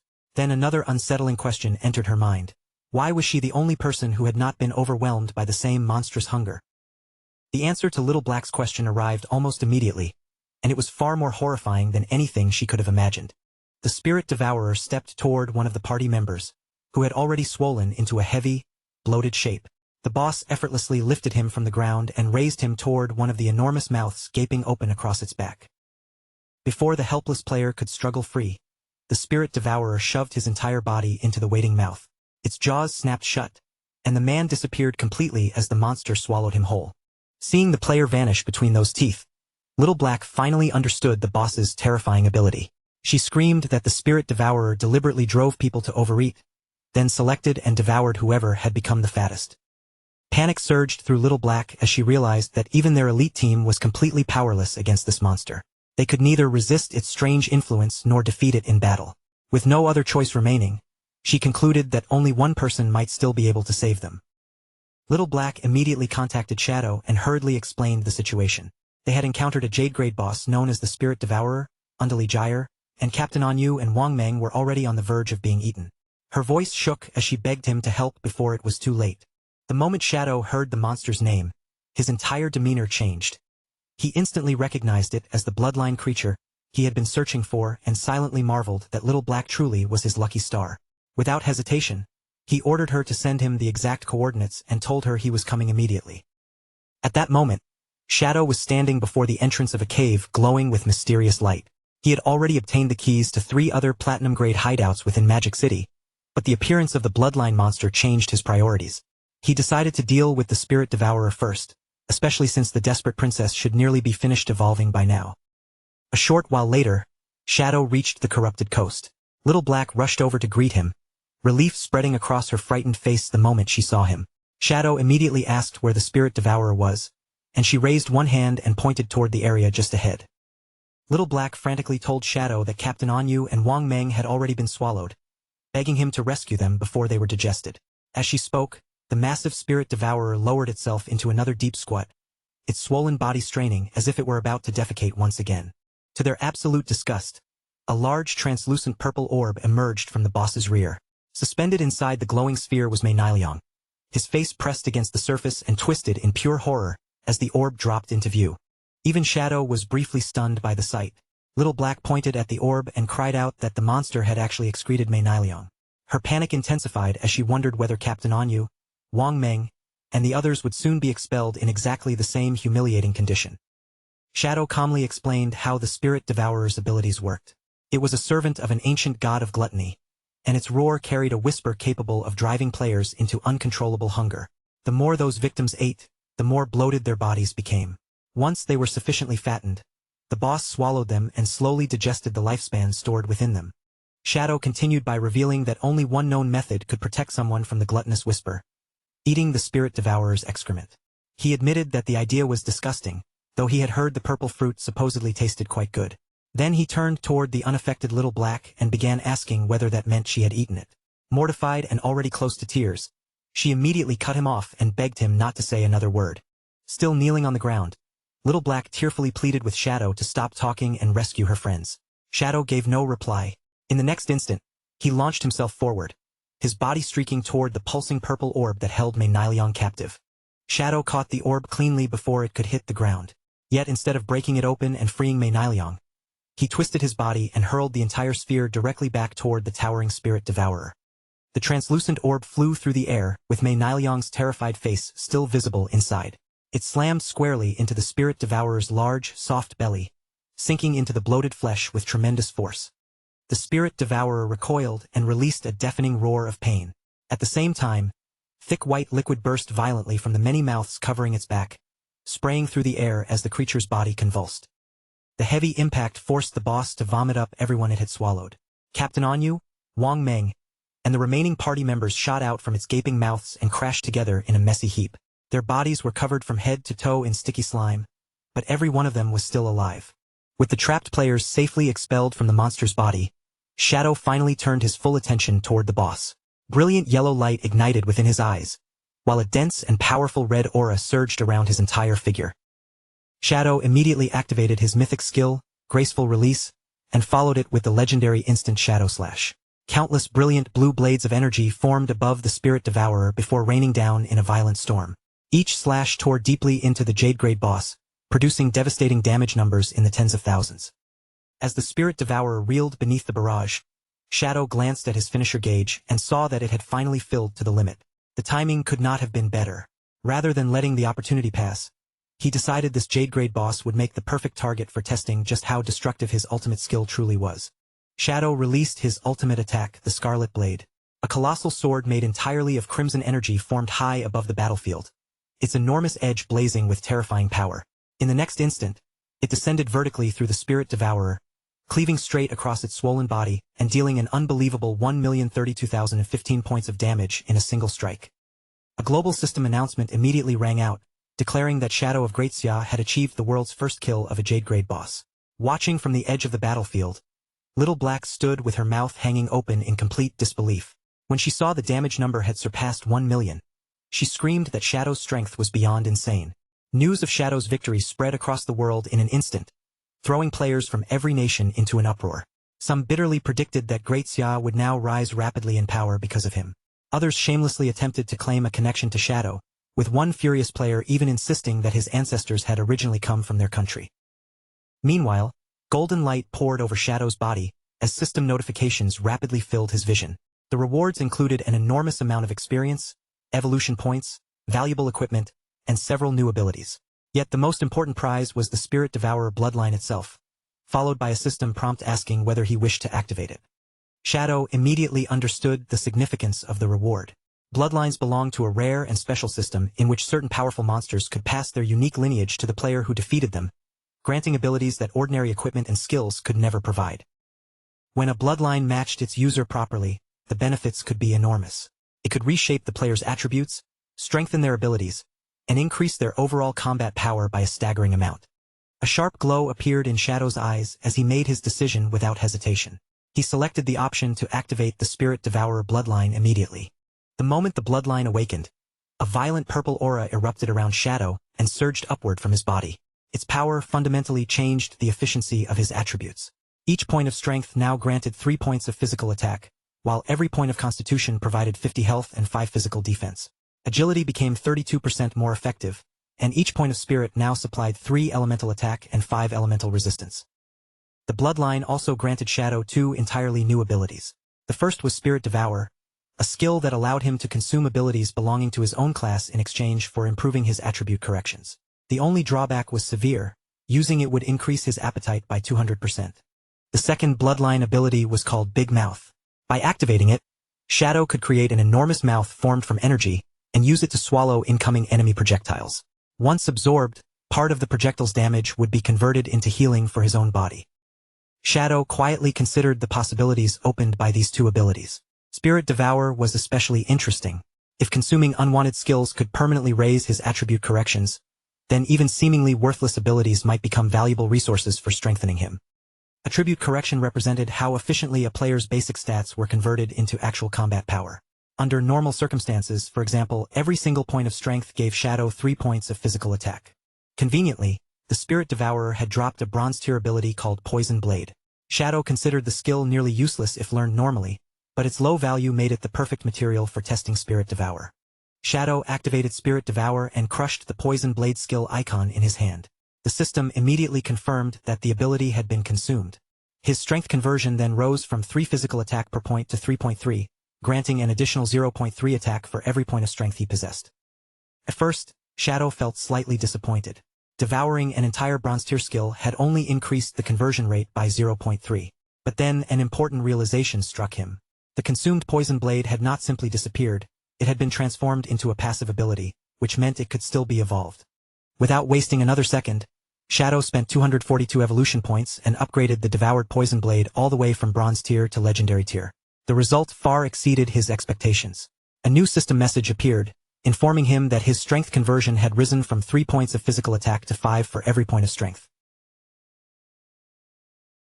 Excitement flashed across Shadow's glowing eyes. If he continued devouring skills and then evolved the resulting passive abilities, his attribute efficiency could eventually become hundreds of times greater than that of ordinary players.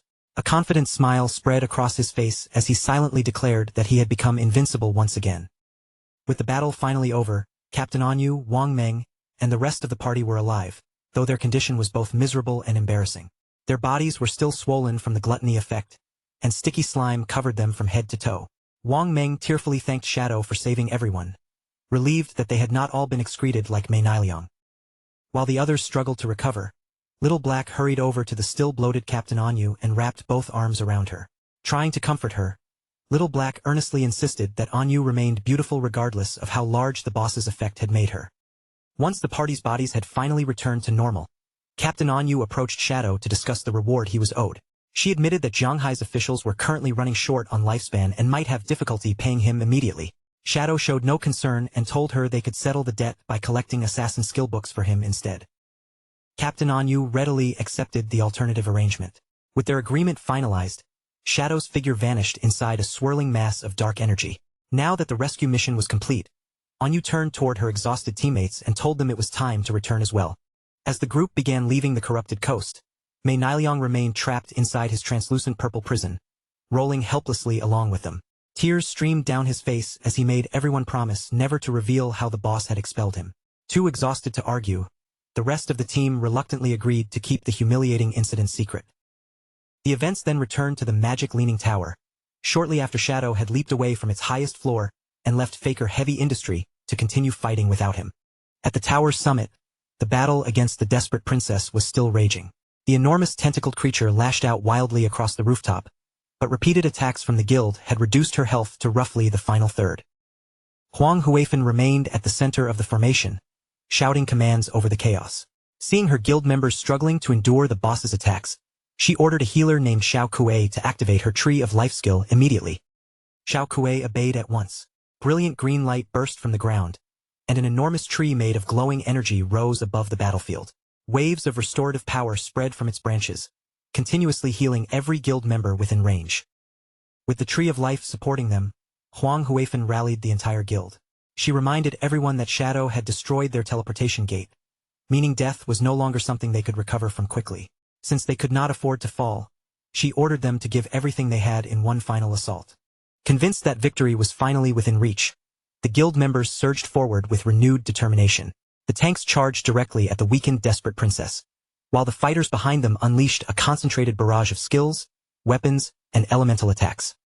When the boss appeared to collapse beneath the final barrage, Huang Huifan believed the battle had been won. She turned toward Xiao Kuei in celebration and praised the strength of her life priest class, crediting its continuous healing for carrying the guild to victory. Their celebration ended almost as soon as it began. One of the desperate princess's tentacles suddenly whipped across the rooftop with explosive force. It smashed straight through a tank's shield and killed the heavily armored player instantly. After slaying him, the desperate princess slowly closed her eyes. A strange stream of blue energy rose from the fallen player's body and flowed toward her, disappearing into the monster as she began absorbing it. A moment later, the desperate princess's eyes snapped open. The light inside them had changed completely, now burning with a sinister yellow glow filled with unmistakable malice. Huang Huifan and Xiao Kuei stared in horror as the boss's presence rapidly intensified. The energy surging from the desperate princess grew more violent by the second, making it obvious that something far worse than a normal counterattack was about to happen. The desperate princess suddenly released an enormous explosion of blazing energy. A fiery shock wave erupted from her body and swept across the entire summit of the magic leaning tower, swallowing the rooftop in light and flame. Every remaining member of Faker Heavy Industry was caught inside the blast. Before any of them could escape or defend themselves, the flames consumed their bodies and reduced them to ashes in an instant. When the flames and dust finally cleared, the desperate princess was nowhere to be seen. In her place, a huge glowing blue egg rested upon a pedestal, surrounded by lifespan orbs dropped by the fallen guild members. Even more terrifyingly, the boss's health bar had completely refilled. The desperate princess had successfully evolved. Inside the translucent blue shell, a woman with long, pale blue hair could be seen curled tightly into herself. A system window appeared beside the egg, identifying this evolved form as the Desperate Egg, a level 30 Jade grade boss possessing an overwhelming 10 million health points. Meanwhile, the guild members who had been wiped out began respawning inside Faker Heavy Industries' hideout, each of them still shaken by the sudden and complete defeat. Huang Ziqing hurried toward his mother in a panic as soon as she reappeared. With anxiety written across his face, he asked Huang Huifan what had happened at the tower, and whether the guild had managed to defeat the boss. Huang Huifan explained that they had reduced the desperate princess to almost no health at all.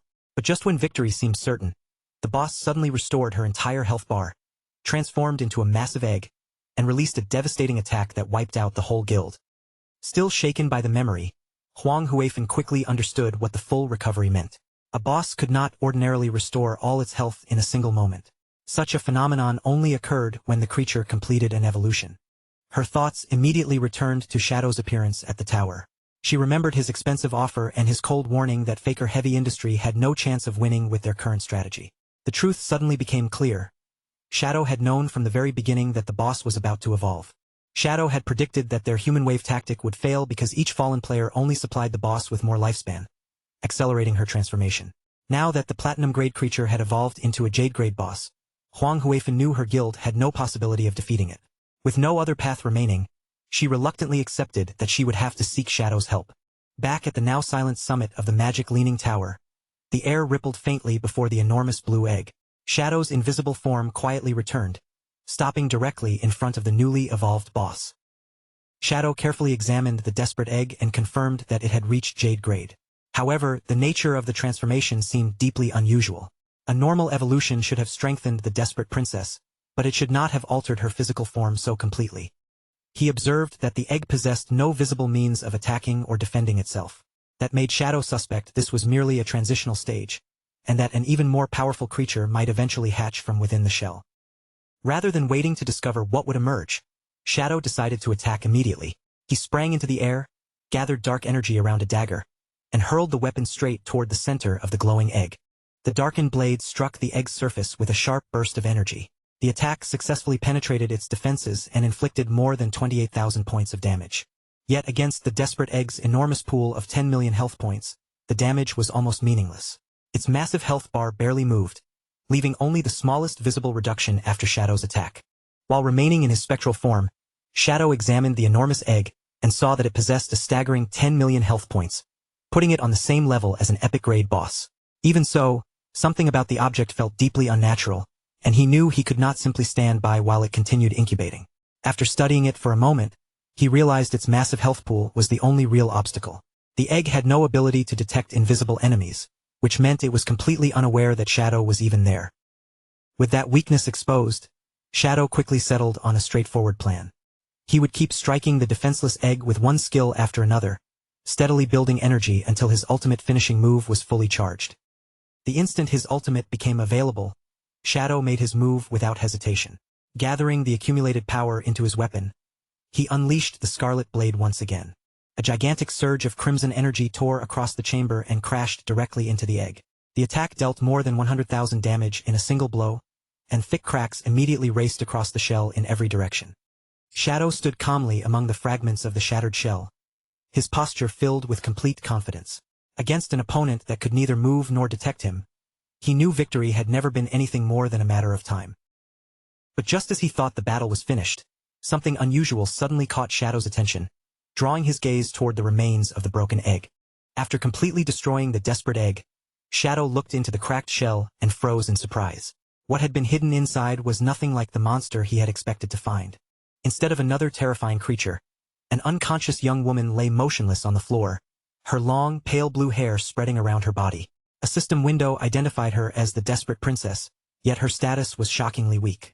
She was only level 1 and possessed a pitiful total of 10 health points. Shadow materialized beside the fallen girl and stared down at her in confusion. This fragile human appearance had to be the princess's true form, which seemed to confirm the old legend about a princess cursed by a white dragon. However, the sight of her 10 health points created an uncomfortable question. To officially defeat the boss, was he really expected to kill this completely defenseless girl? Shadow summoned his dagger and raised it, preparing to bring the strange battle to an end. Yet before the blade could fall, he stopped, his hand hovering in place as he reconsidered the unsettling situation before him. That brief moment of hesitation turned out to be crucial. Without warning, the sky above Shadow twisted into a dark, violently swirling vortex, while fierce arcs of blue lightning flashed through its depths. Shadow looked upward in disbelief as an enormous skeletal dragon forced its way out of the portal. Its massive bony frame emerged piece by piece, filling the air with an overwhelming and terrifying presence. A system window appeared and confirmed the identity of the new enemy.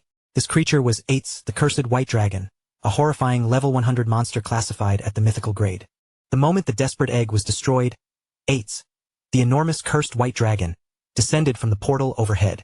Without giving Shadow any time to recover, the skeletal beast immediately launched a devastating attack straight toward him. Shadow could barely believe what he was seeing. A mythical grade boss had appeared out of nowhere, and he could not understand why such an overwhelmingly powerful monster had suddenly entered the battle. As Addict threw back his skeletal head and released a thunderous roar, the pieces finally came together in Shadow's mind. This was a hidden boss, and the legend of the princess who had been cursed by a white dragon was not merely an old tale. It had been true all along. Meanwhile, the desperate princess remained on the ground in her restored human form. Her eyelids slowly trembled, and after lying unconscious for several moments, she finally began to awaken. Shadow watched closely as the princess lifted herself from the floor. Her body rose gently into the air, and she began floating upward toward the enormous head of the skeletal dragon.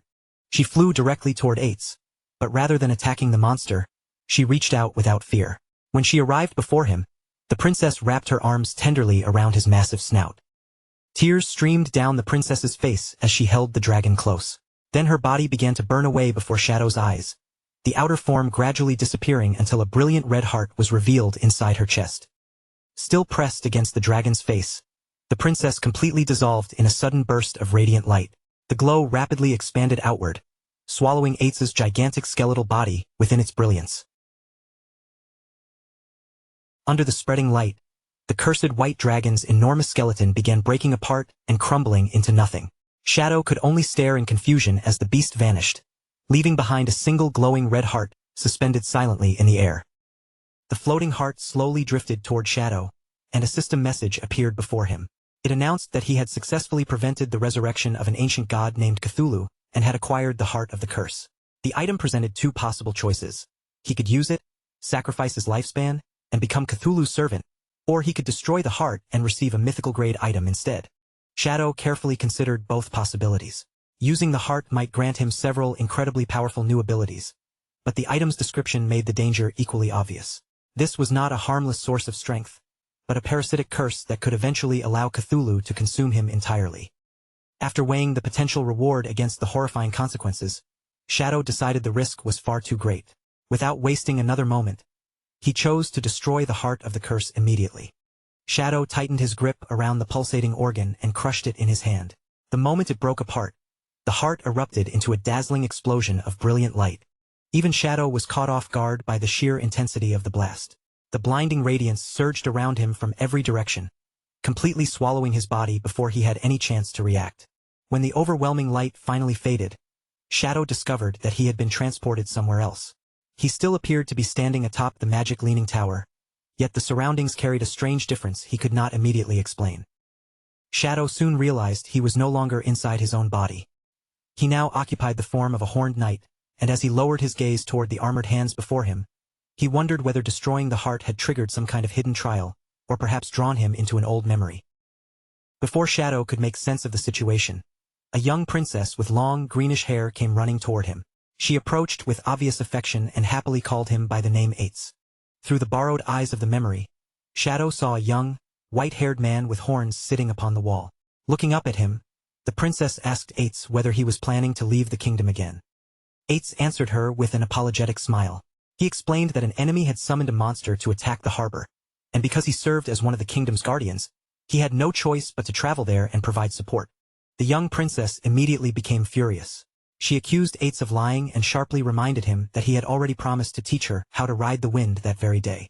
She angrily pointed out that reaching the coast required a full 7-day journey, making it impossible for Addict to return before the day ended. What upset her most was that he was lying to her in exactly the same way her father always did. With frustration written across her face, the princess thrust a finger toward Addict and loudly declared that every man was nothing but a terrible liar and a shameless scoundrel. Addict looked completely flustered by the sudden accusation. Trying to calm the furious princess down, he awkwardly asked where she had possibly learned to use such harsh and insulting words. After gathering himself, Ates held out a small silver object shaped like a gleaming scale. Presenting it to the princess, he introduced the mysterious item as the Scale of Promise. Ates explained that any promise made under the scale's witness carried a serious consequence. Whoever broke their word would lose their wings and would never again be able to soar through the sky. The princess's anger vanished almost instantly. Her cheeks flushed as she hurriedly rejected the scale, crying out that she did not want Ates to lose his wings because of her. Ates gently reassured the worried princess that he had no intention of breaking his promise. With renewed confidence, he told her not to underestimate just how skilled he was at riding the wind. Then, in one magnificent motion, Ates spread a pair of enormous white wings from his back. The bright feathers unfolded to their full length, forming an impressive sight against the open sky. The princess stared at him with sparkling eyes, all traces of her earlier anger forgotten. Filled with admiration, she exclaimed that Ates always looked incredibly handsome and cool whenever he transformed like that. Before departing, Ates promised that he would return in time to share dinner with her. He also explained that his 3 shadow guards would remain behind, keeping the princess company until he came back.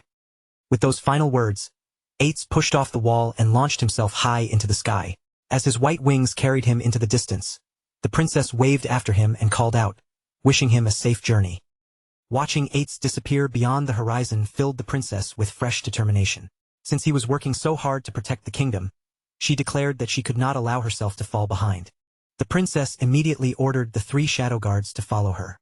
With great enthusiasm, she announced that they were going to gather ingredients and prepare a grand dinner for Ates's return. By then, Shadow finally understood what was happening. He was witnessing a memory preserved within the heart of the curse, allowing him to see the distant past once shared by the desperate princess and Ates, the white dragon. The memory continued through a series of warm moments from the princess's day with the shadow guards. She cheerfully gathered mushrooms beneath the forest trees, stumbled across a strange-looking rabbit, and later sat beside a quiet lake to fish. All of it unfolded within their peaceful kingdom, while the magic leaning tower remained visible in the distance. Much later, the princess returned looking thoroughly exhausted from the day's work, yet her face remained bright with happiness. With obvious pride, she revealed the enormous feast she and the shadow guards had prepared. Beaming proudly beside the table, the princess began introducing each of the unusual dishes she had made. Among them were steamed rock and a volcanic ash pizza, and she confidently explained that every strange creation on the table was one of Ates's favorite foods. With the feast ready and every dish arranged across the table, the princess waited eagerly for Ates, certain that he would return before long and share the meal she had prepared for him. But the hours continued to slip away, and darkness gradually settled over the kingdom. Still waiting beside the untouched feast, the exhausted princess eventually lowered her head onto the table and drifted into sleep. Sometime later, an elderly attendant approached and gently stirred her awake. In a soft voice, he reminded her that the night had grown very late and that she should return to her room to rest. By now, even the food spread across the table had gone completely cold. The princess jolted upright, stunned when she realized just how much time had passed. Her sleepy expression vanished at once as she frantically questioned the attendant, demanding to know where Ates was and why he still had not returned. The attendant's face grew solemn as he delivered the troubling news. According to the latest reports arriving from the front lines, the battle had become extremely dangerous, and General Ates would most likely be unable to return on schedule. The princess immediately rejected that possibility. She insisted that Ates was the kingdom's mighty guardian, a warrior so powerful that any enemy standing before him would be no different from a helpless lamb awaiting slaughter. However, the attendant's expression only became graver. He explained that the enemy nation had sacrificed tens of thousands of lives in order to summon a nightmare from the depths of the sea. The creature was said to be as enormous as an entire city, its body covered in countless writhing tentacles and staring eyes. It was so horrifying that merely looking upon it could shatter a person's mind and drive them insane. As those terrifying details sank in, the princess's absolute confidence finally began to waver. Worry clouded her face, as she realized that even someone as powerful as Ates might be trapped in a desperate battle against such an unnatural monster. Then, without warning, the princess's eyes widened in terror. The scale of promise clutched in her hand suddenly cracked apart and shattered. She instantly understood what that meant. Ates had failed to return as promised. Panic seized her as she remembered that if he did not come back before midnight, the scale's curse would strip away his wings forever. The princess grabbed the elderly attendant, Scholar Lu Wan, and desperately begged him to bring her to her father. As a dragon knight, The king might know some way to remove the curse of the scale of promise before it was too late. Ignoring Scholar Lu Wen's flustered complaints, the princess seized his arm and dragged him along at full speed. She anxiously explained that if Ates suddenly lost his wings in the middle of battle, he would be left defenseless and almost certainly doomed. The princess rushed down the corridor and burst through a nearby door, only to stop dead in her tracks. Standing calmly inside the room was Ates himself, completely unharmed and looking as though nothing terrible had happened. Ates turned toward the breathless princess with a calm expression. Seeing the fear written across her face, he simply asked why she had come rushing in with such overwhelming panic. Relief flooded through the princess so suddenly that she could no longer hold herself back. She ran straight into Ates's arms, wrapped herself tightly around him, and tearfully cried that she was incredibly grateful to see him home and safe. Ates gently returned her embrace and reassured her that he had come back because he would never forget the promise they had made. Still clinging to him, the princess admitted that she had been terrified after hearing how disastrous the situation on the front lines had become. Standing nearby, Scholar Lu Wen finally steadied his breathing. He then looked toward General Ates and cautiously asked how the battle at the harbor had actually ended. Ates answered with a relaxed, confident smile. He admitted that the enemy had caused considerable trouble and that resolving the crisis had required some effort, but the main threat was already gone. The remaining soldiers could handle the battlefield cleanup without him. Scholar Lu Wen immediately praised Ates as a guardian truly worthy of protecting the kingdom. Meanwhile, Ates noticed the enormous feast waiting on the table and walked toward it with obvious hunger. He exclaimed that he was starving and asked whether the princess had prepared every dish herself. She proudly confirmed that she had, though her shoulders drooped slightly as she added that everything had probably gone cold. Ates sat down and began eating with tremendous enthusiasm, declaring between mouthfuls that the temperature did not matter because every dish was delicious. Watching him devour the meal, the princess fondly urged him to slow down before he choked, while Scholar Lu Wen stood nearby and observed their warm exchange with a gentle smile. Later that night, Ates brought the princess to the top of the magic leaning tower. Standing beneath the open sky, he reminded her of the promise he had made and announced that it was finally time for her to learn how to ride the wind. Before the lesson could even begin, however, the princess opened her mouth and released an enormous yawn, her tired eyes nearly closing on their own. Noticing her exhaustion, Ates asked whether she was already sleepy. The princess admitted that she had spent the entire day gathering ingredients and preparing his feast, leaving her completely worn out. With another tired look, she suggested that they postpone the lesson until tomorrow. Even though she lacked the energy to practice, the princess still wanted to fly. She dropped to the ground, wrapped both arms around Ates's leg, and pleaded with him to reveal his true form and take her for a ride instead. Ates hesitated, reminding her that the king had explicitly forbidden him from involving her in anything so dangerous. The princess immediately became irritated. She grabbed the edge of his armor and blamed him for returning so late in the first place. After everything she had done to prepare his meal, she grumbled that he was still a faithless scoundrel, finishing her complaint with a long, dramatic sigh. Faced with her stubborn pleading, Ates finally gave in. However, he made her promise that she would never mention the flight to the king, warning that he would receive a severe scolding if the truth came out. The princess instantly brightened, and every trace of her anger disappeared. Ates slowly closed his eyes and focused his power. Streams of brilliant blue energy began circling his armored body, swirling faster and faster as his human form started to change. A blinding flash illuminated the top of the tower, and when the radiance cleared, Ates had transformed into a magnificent white dragon. The princess stared upward in complete wonder, overwhelmed by the majesty of his enormous true form. The princess stepped closer to the towering white dragon without fear.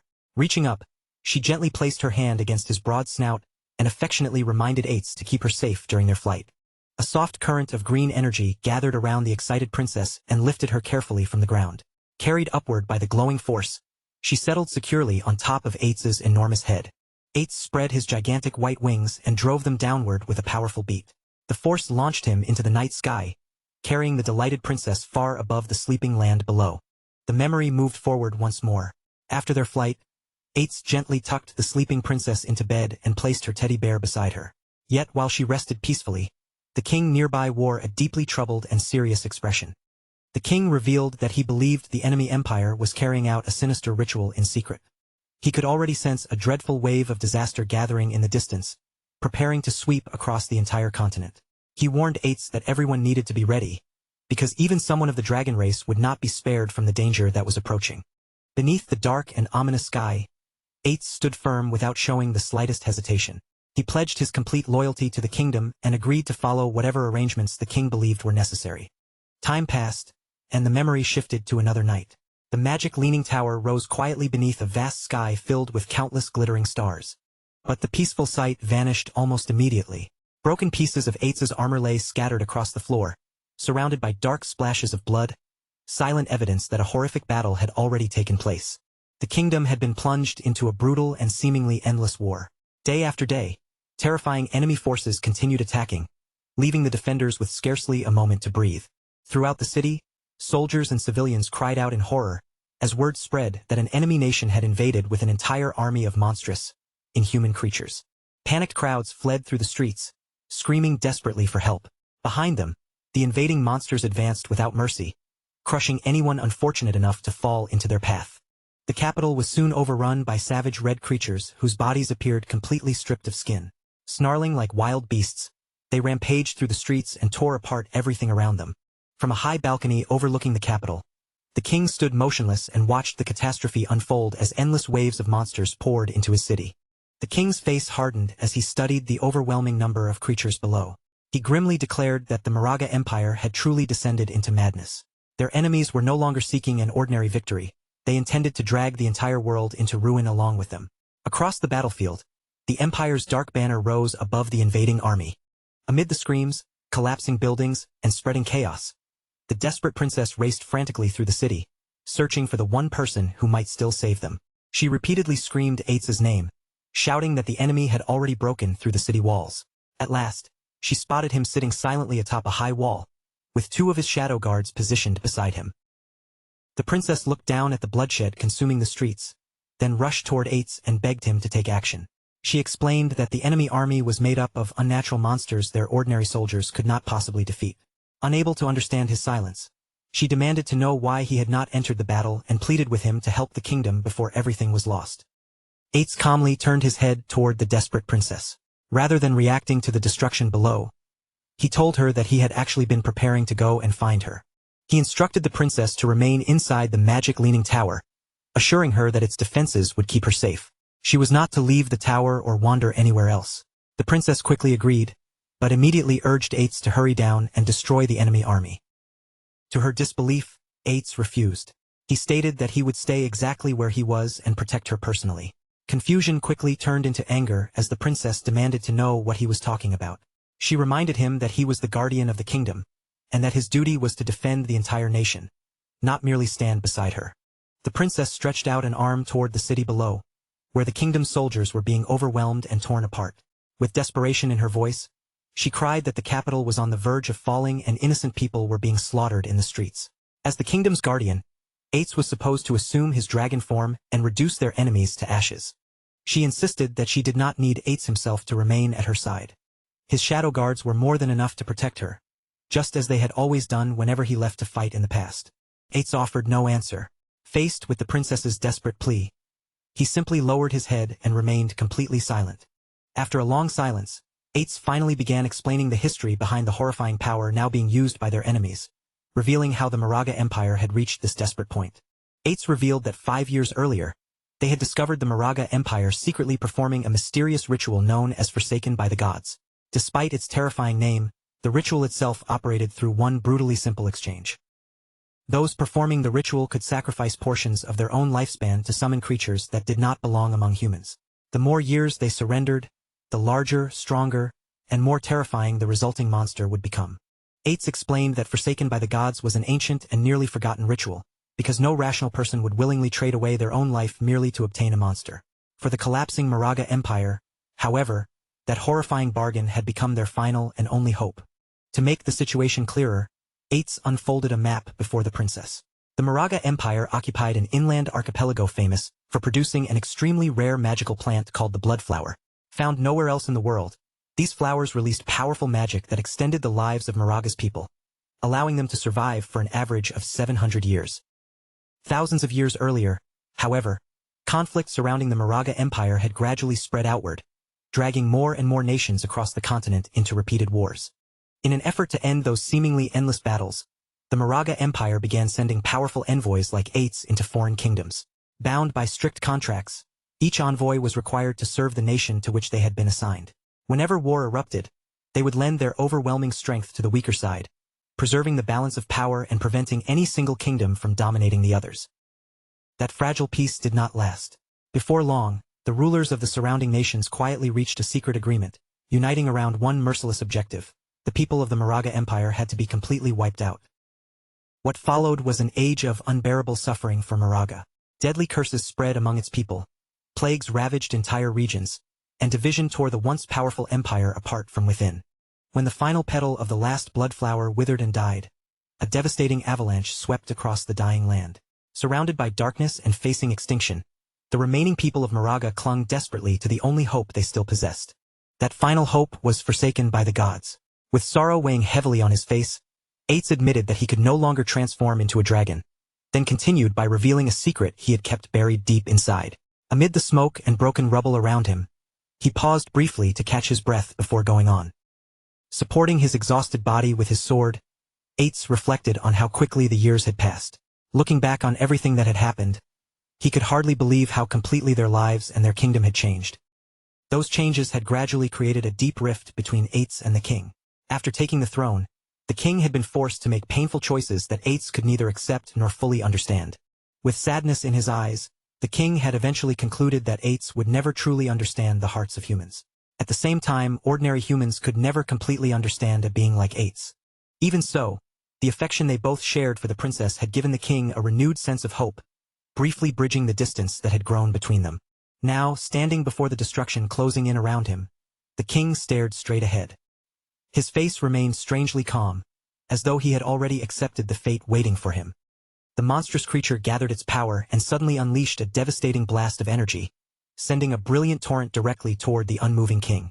The blinding light swallowed him completely, and within moments, the king's body vanished inside the overwhelming attack. In his final thoughts, regret consumed him as he realized that everything he had believed and chosen had been terribly wrong. A colossal explosion then tore through the heart of the castle. Stone, fire, and debris erupted into the sky, announcing to everyone across the capital that their king had finally been defeated. From high atop the magic leaning tower, the desperate princess saw the distant explosion bloom above the castle. Her eyes widened in horror, and a shocked cry escaped her as the blast illuminated the ruined capital. Standing beside her, Ates watched the destruction with unsettling calmness. He quietly stated that the capital had fallen, adding that the invading monsters would soon turn their attention toward the tower. Almost as though his words had summoned them, a massive swarm of dark-winged creatures descended from the sky. One of the shadow guards immediately shouted a warning, announcing that the monsters were closing in. The flying creatures crashed violently against the tower, only to slam into a glowing blue barrier surrounding its walls. Ripples of magical energy spread across the shield each time another monster struck it. Ates reassured the frightened princess that the magic leaning tower was protected by an exceptionally powerful barrier. No matter how many monsters attacked, breaking through those defenses would be nearly impossible. Just then, a badly injured Scholar Lu appeared along the edge of the tower wall. The princess turned sharply toward him, stunned by his sudden arrival, and called out his name in disbelief. Barely able to remain standing, Scholar Lu leaned heavily against his staff for support. Between strained breaths, he told Ates that he had come under the king's final orders to escort the princess away from the kingdom. The princess stared at the scholar's wounds in alarm, unable to ignore how severely injured he was. Ates immediately accepted the escape plan, explaining that he would use his wind magic to send both of them to the designated location. He then asked whether their contacts were prepared.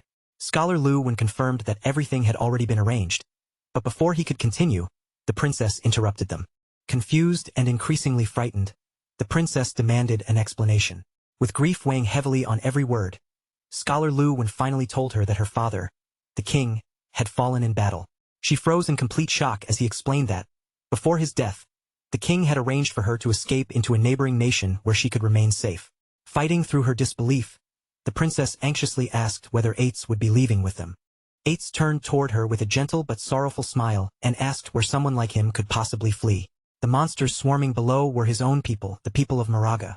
That made him an enemy in the eyes of every human nation, and no matter where he tried to hide, humans would eventually find and kill him.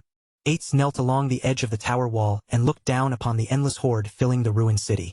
Accepting what awaited him, he declared that wherever a night fell would become the tomb of a dragon. This kingdom was where he belonged, and he intended to remain there protecting it until the last of his lifespan had drained away. The princess listened to his solemn declaration in silence. Gradually, the grief trembling across her face hardened into fierce determination, and a new resolve began burning in her eyes. Without warning, she summoned her wind magic and tore herself away from Scholar Lu Won. A powerful current carried her through the air and brought her racing back toward Ates. The princess landed directly in front of him and boldly declared that if Ates intended to stay, then she would become his dragon knight. This kingdom was her home as well, and she would stand beside him to defend it. Proudly insisting that she had already perfected her wind-riding skills, she eagerly asked what they needed to do in order to form an official contract. Ates raised his head and stared at her, completely stunned. Her unwavering loyalty left him speechless, and for several moments, he could do nothing but look into her determined eyes. Deeply moved by her decision, Ates reached out and enclosed the princess's hand within his armored palm. A tender yet sorrowful smile crossed his face as he quietly agreed to grant her request. He then produced the familiar silver scale of promise and held it between them. Ates explained that the scale would serve as the contract binding them together, just as it had witnessed their promises in the past. The princess's face immediately brightened, delighted that forming their pact would be so simple. Smiling with complete trust, she began sealing the contract and happily declared that from that moment onward, the two of them would remain together forever.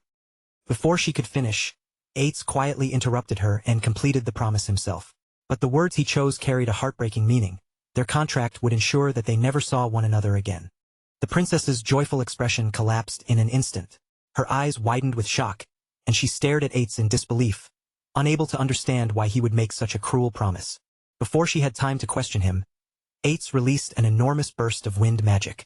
The violent current swept both the princess and Scholar Lu Won from the tower, launching them far away from the battlefield. As the powerful wind carried them into the distance, Ates called out to Scholar Lu Won and entrusted the princess's life and safety entirely to him. The princess struggled helplessly against the current, screaming Ates's name with confusion and betrayal in her voice. She could only watch as the tower and the man she trusted grew farther away. Left alone upon the wall, Ates stood surrounded by spiraling wind magic and urged her to keep going. With quiet pain in his voice, he insisted that her rightful place was not beside a dragon's tomb. Then everything took a horrifying turn. Scholar Lu Wen's eyes suddenly blazed with an unnatural red glow, and without warning, he drove his hand straight into the princess's chest. He tore out her still-beating heart while coldly telling her that she did have somewhere she belonged, a place meant for humans. From the tower, Ates witnessed the betrayal and froze in absolute horror. At the same time, the princess stared at the bloody heart in the scholar's hand, her face filled with disbelief as her life was violently stolen from her.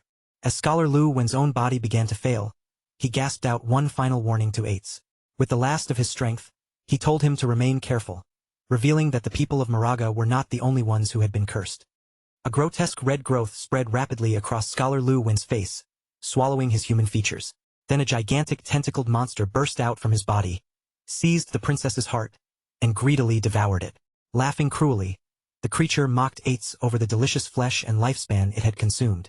It then asked whether murdering the person he loved was fitting revenge for the pain Ates's dragon flames had inflicted upon it in the past.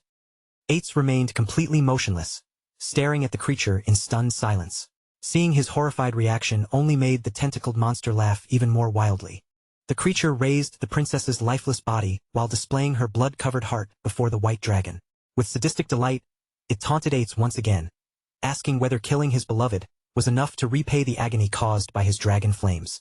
Then, in one final act of cruelty, the monster tightened its hand around the princess's heart. Blood spilled between its fingers as the organ was crushed completely inside its clenched fist. Rage exploded across Ates's face as he and his two remaining shadow guards turned toward the abomination. Their eyes burned with fierce, vengeful light, and every trace of hesitation vanished as they prepared to avenge the fallen princess. One of the guards, the Shadow of Sorrow, dissolved into a spiraling vortex of darkness and shot downward to catch the princess's falling body. At the same time, the second guard charged the monster head-on, slashing wildly through its writhing tentacles and cutting them apart one after another. The creature merely laughed and dismissed the furious assault as completely meaningless. Nearby, the Shadow of Sorrow dropped to one knee, carefully cradling the princess against its armored chest while a protective blue glow wrapped around her motionless body. Behind the narrow opening of the guard's helmet, a single tear formed. It slowly rolled down the dark metal, revealing a grief that even the silent shadow could no longer contain. With the last of her strength fading away, The princess weakly opened her lips and whispered Eitz's name.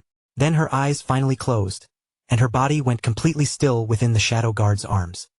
Even though the scholar's borrowed body had already been torn apart, the monstrous presence inside it continued mocking Eitz without pause. It explained that the small amount of lifespan sacrificed by the White Dragon's people had only been enough to summon an insignificant fragment of its true existence. The creature then revealed that its seeds had already been spread throughout the world. Each one quietly burrowed into a living host, feeding and waiting until the perfect moment to mature, rupture the body from within, and emerge just as it had done through Scholar Lu 1.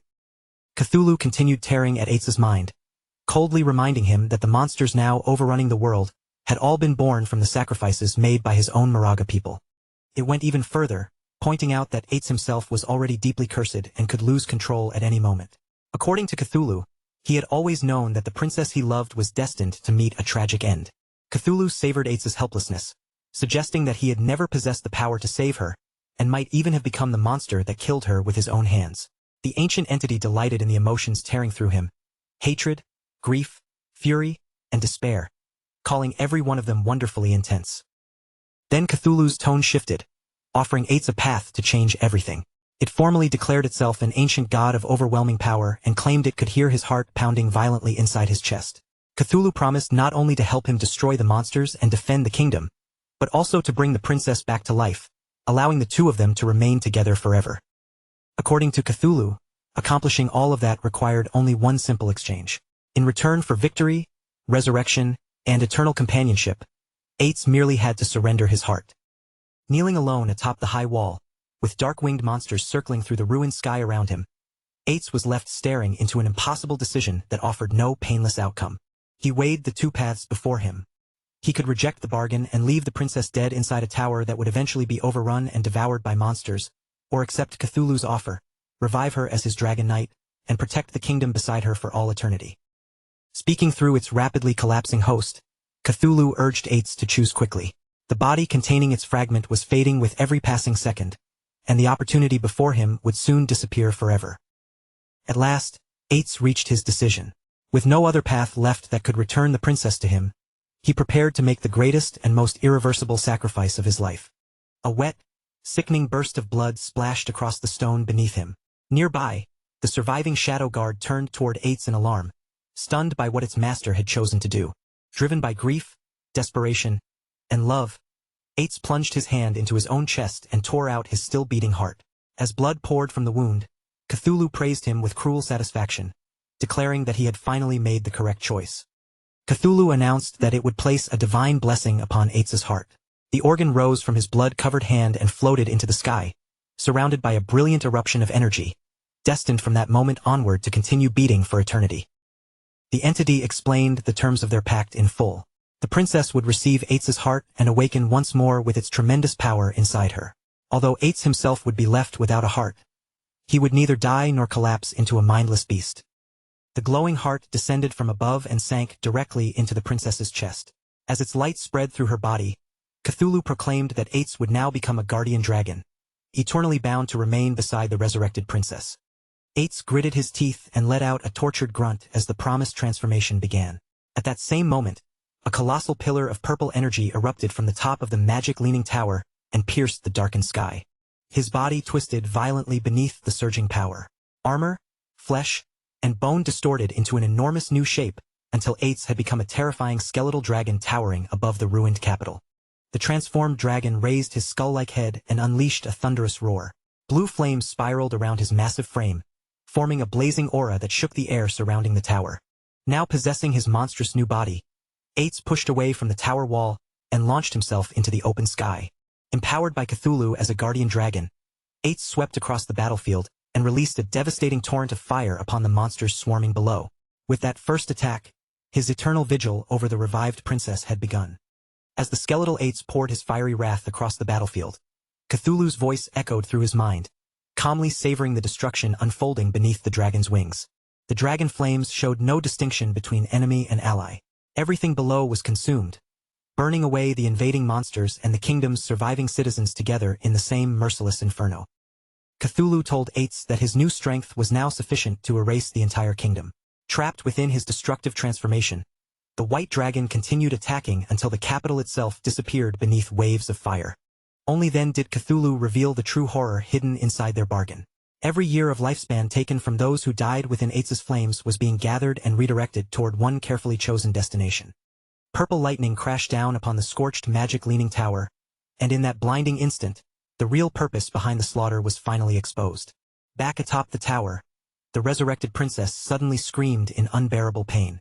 With Eitz's cursed heart now beating inside her chest, darkness began spreading through her body as the transformation took hold. Shadowy energy burst violently from the princess in every direction. Grotesque limbs and tentacles grew from the surrounding darkness, swallowing her human form until an enormous monster completely enveloped her, turning the princess into its living core. With the princess transformed into a horrifying vessel, Cthulhu triumphantly declared that every fragment of lifespan harvested from the burning kingdom now belonged entirely to it. Cthulhu bitterly reflected on how little of its former power remained. In its weakened condition, it could not directly infest a member of the mighty dragon race, forcing it to temporarily use a human body instead. Even so, the ancient god remained confident, knowing it was only a matter of time before the white dragon gathered enough lifespan to restore it. From within the princess's monstrous new body, Cthulhu looked upward at skeletal Eights circling through the sky. The kingdom had already been completely purged, yet the dragon still refused to return to the tower, making his behavior increasingly suspicious. Without warning, two glowing silver scales appeared in front of the creature. Cthulhu immediately recognized them as scales of promise and realized they represented vows Eights had made before accepting their bargain. The meaning of the two promises soon became clear. The first bound Eights never to see the princess again, while the second compelled him to protect the kingdom's high tower for all eternity. Fury surged through Cthulhu as it finally understood Eitz's last act of resistance. The white dragon had anticipated the betrayal and used his earlier vows to bind himself permanently to the magic-leaning tower, while also preventing himself from ever approaching the princess's transformed body. Cthulhu cursed Eitz in rage, furious that the dragon had chosen to become an empty, zombie-like guardian rather than serve as its obedient pawn. With its original plan ruined, the entity declared that the tower would become its nest, allowing it to prey upon the lifespan of anyone foolish enough to approach. The ancient god swore that one day it would fully awaken and rule the world once again. With that vow lingering over the ruins, countless ages passed while the lonely magic-leaning tower continued standing in silence. The ancient vision finally dissolved, and the world around Shadow returned to the present atop the magic-leaning tower. Shadow reappeared on the deserted rooftop, with faint purple energy still flickering around one hand. As he absorbed the tragic history he had just witnessed, he could not help wondering whether those vivid events had merely been elaborate background lore created for the game. Yet something deep inside him rejected that explanation. Every face, emotion, and moment had felt far too real, and the account of the monster's origins resembled genuine history rather than a fabricated legend. Before Shadow could think any further, spirals of dark purple energy suddenly materialized around his body and began circling him. A system window appeared and congratulated him for acquiring a new mythical grade skill known as Shadow of Sorrow. When activated, the ability created 3 shadow clones for 7 seconds, each capable of copying his skills and dealing 100% of his normal damage. Its description carried an even heavier meaning. These shadows had originally been created by the White Dragon Eights, who spent enormous mental strength maintaining them for 15 years, so they would never disappear while protecting what mattered most to him. Shadow raised his hand and studied the purple energy flowing around his fingers, immediately recognizing the power he had witnessed within Eitz's memory. The implications left him stunned. For 7 seconds, the 3 clones could fight alongside him at full strength, effectively multiplying his total damage output by 4.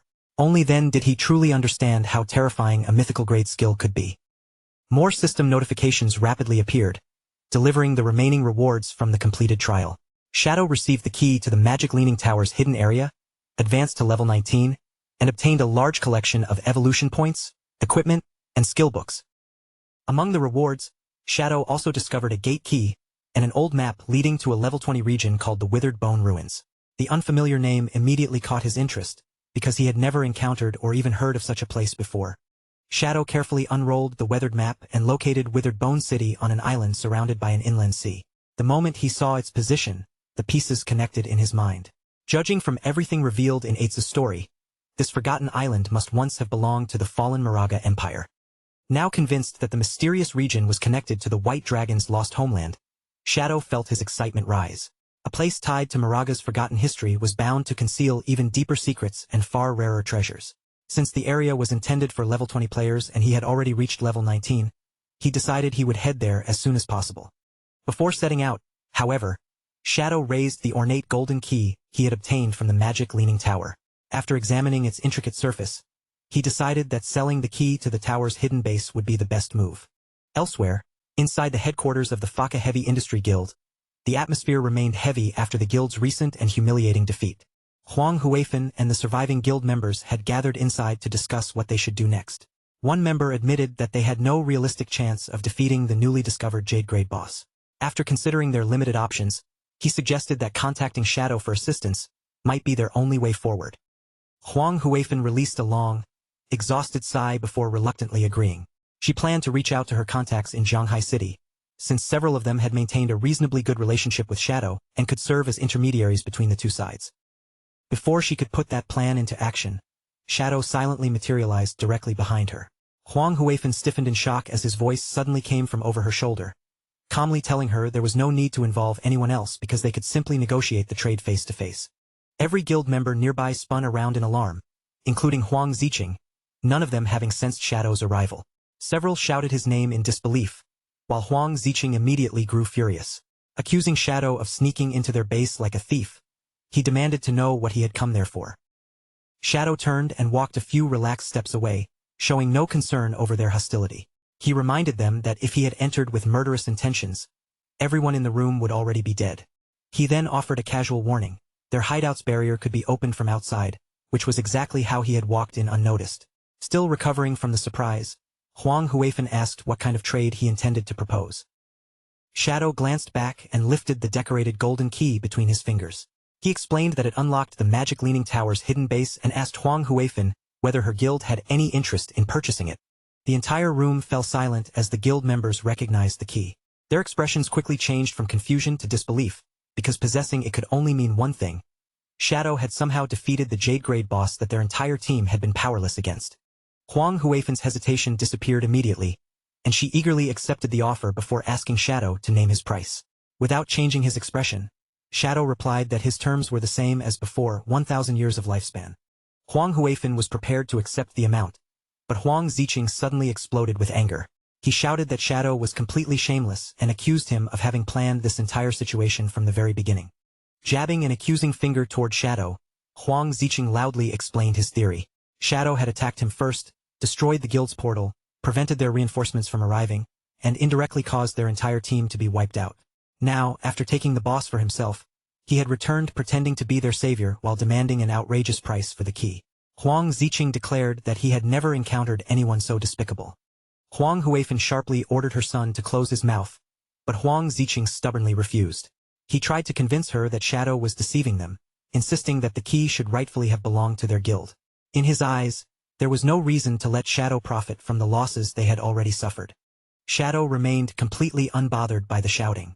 Looking directly at Huang Ziqing, he calmly asked what arrangement the young man believed would be more appropriate. A greedy grin immediately spread across Huang Ziqing's face. He declared that Shadow should hand over the key without payment and compensate the guild with another 800 to 1,000 years of lifespan for the trouble he had caused them. Shadow glanced toward Huang Huifan and sarcastically remarked that she had raised a truly impressive son. Then, to Huang Ziqing's complete surprise, Shadow nodded and said he would follow the young man's suggestion. However, Shadow's gaze turned cold as he announced the revised terms. The key would now cost 1,800 years of lifespan, and he would not reduce that amount by so much as a single day. At first, Huang Ziqing burst into triumphant laughter and proudly told his mother that this was the proper way to deal with someone like Shadow. But as the meaning of the new price finally registered, his smug smile froze. His eyes widened, and he stammered in disbelief, asking Shadow to repeat what he had just said. Shadow patiently explained that he had entered the guild in good faith and genuinely intended to conduct a fair transaction. That was the only reason he had ignored Huang Ziqing's insults instead of retaliating. However, after being cursed and accused so openly, the original discount was no longer available. The price was now 1,800 years, and there would be no negotiation. Having finally reached the limit of her patience, Huang Huifan stepped forward and struck her son across the face with a sharp, powerful slap. She angrily ordered another guild member to drag Huang Ziqing away and take him outside to gain levels. Until she personally granted permission, he was forbidden from returning to the headquarters. As the others hauled him from the room, Huang Ziqing continued protesting loudly, demanding to know why she had hit him when he had not even finished speaking. Once her son was gone, Huang Huifan turned back toward Shadow and offered a sincere apology. She cautiously asked whether he might reconsider the increase, but Shadow merely repeated the final price in a cold voice, 1,800 years, and he would not state the offer a third time. With a weary and resigned expression, Huang Huifan accepted his terms. She admitted that the price was still reasonable, especially since she had heard that Shadow sold other guild hideouts for 2,000 years. However, because Faka Heavy Industry had suffered such severe recent losses, they could not produce the entire payment immediately. She therefore asked whether he would allow them to pay in installments. Shadow agreed to the request but established clear conditions. Huang Huifan had to provide 1,000 years of lifespan up front, and he would return in 10 days to collect the remaining 800. Relief spread across Huang Huifan's face as she thanked him and completed the first part of the transaction. A system window appeared moments later, confirming that the golden key had entered her possession and that Shadow had received 1,000 years of lifespan. As Shadow's body gradually faded from the guild headquarters, he calmly said his farewells. Inwardly, he believed Faka Heavy Industry possessed considerable potential. By selling them a powerful hideout, he could help the guild grow into a valuable force for the entire Great Xia server. With the new base officially secured, Huang Huifan turned and addressed the assembled guild members. She announced that the platinum-grade hideout now belonged to Faka Heavy Industry. To repay the remaining debt owed to Shadow, she imposed a 50% lifespan tax on every member. Although she acknowledged that the rate was extremely high, she framed it as a necessary investment in the guild's future and urged everyone to work harder.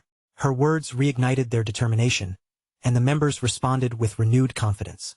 Later, beneath the orange light of sunset in a quiet forest, the small party assigned to Huang Ziqing tried to reason with him. One young woman told him not to blame his aunt and gently pointed out that his behavior had been wrong. Huang Ziqing immediately dismissed her words with irritation. Turning away, he muttered bitterly that sooner or later, he would force Shadow to pay for humiliating him. Their argument ended abruptly when one member spotted movement among the trees. A silver-grade boss had appeared nearby, the terrifying human-faced Spider Emperor. The party instantly drew their weapons and prepared for combat. While the others rushed forward to engage the enormous spider, Huang Ziqing remained safely behind them. His teammates called out that the boss used powerful poison and warned him to keep a detoxification spell ready. Huang Ziqing casually replied that he understood. But instead of supporting the group, Huang Ziqing waited until everyone was distracted by the boss. Then he turned around and fled deep into the forest, abandoning his teammates in the middle of the dangerous battle. As he ran between the trees, Huang Ziqing cursed the others for being idiots, deciding they could handle the boss without him. He felt especially disgusted by the girl who had tried to lecture him and wondered what his mother had been thinking when she attempted to bring the two of them together.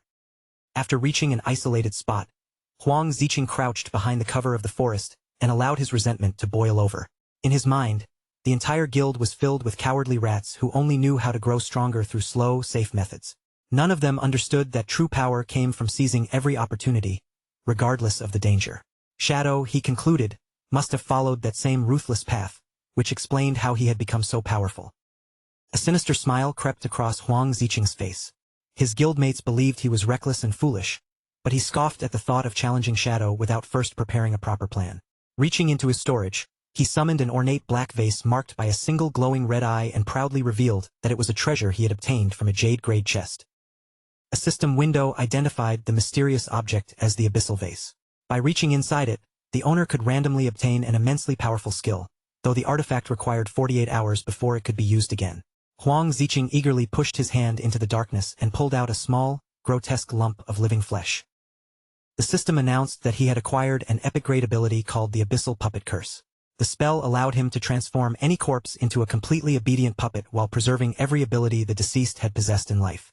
Huang Ziqing erupted into crazed laughter, overwhelmed by the potential of his new power. A vicious plan quickly took shape in his mind. If he could kill Shadow and turn his corpse into a puppet, then no one in the game would ever be able to oppose him.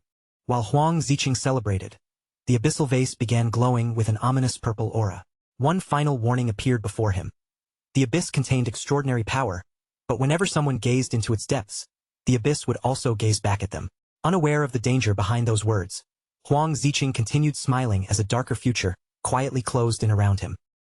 Far away, night had already fallen over the withered bone field, a bleak and abandoned graveyard buried within the ruins of Magic City. In the middle of a fierce battle, Ghost Spirit flicked her wrist and sent an energy-infused paper ribbon shooting through the darkness. The strip coiled tightly around a skeletal monster before driving straight into one of its hollow eyes. Ghost Spirit followed with a clean, perfectly timed strike that severed the monster's head and inflicted more than 5,600 damage. As the bones collapsed, system windows appeared before her, announcing that her weapon had advanced to gold grade and that she had finally gathered enough experience to complete a class advancement.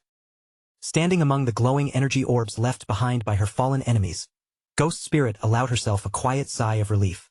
After so much relentless fighting, she had at last accumulated every bit of experience needed for her advancement. Her expression quickly hardened with determination. Without delaying any longer, Ghost Spirit selected the advancement option and accepted the transformation. A brilliant magical circle spread beneath her feet, illuminating the surrounding graves. Purple energy surged upward in a towering column and wrapped around her entire body as the class evolution began. When the brilliant energy finally faded and the advancement was complete, a series of system windows appeared, presenting every new ability she had obtained. Her weapon had evolved into the Yellow Spring Chainblade, a versatile weapon capable of changing its shape during combat.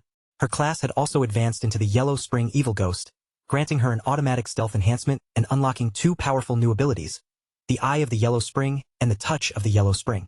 The system explained that the Eye of the Yellow Spring launched a mental assault capable of trapping an opponent inside an illusion. The Touch of the Yellow Spring, meanwhile, allowed Ghost Spirit to sense and track enemies by following the unique aura they left behind.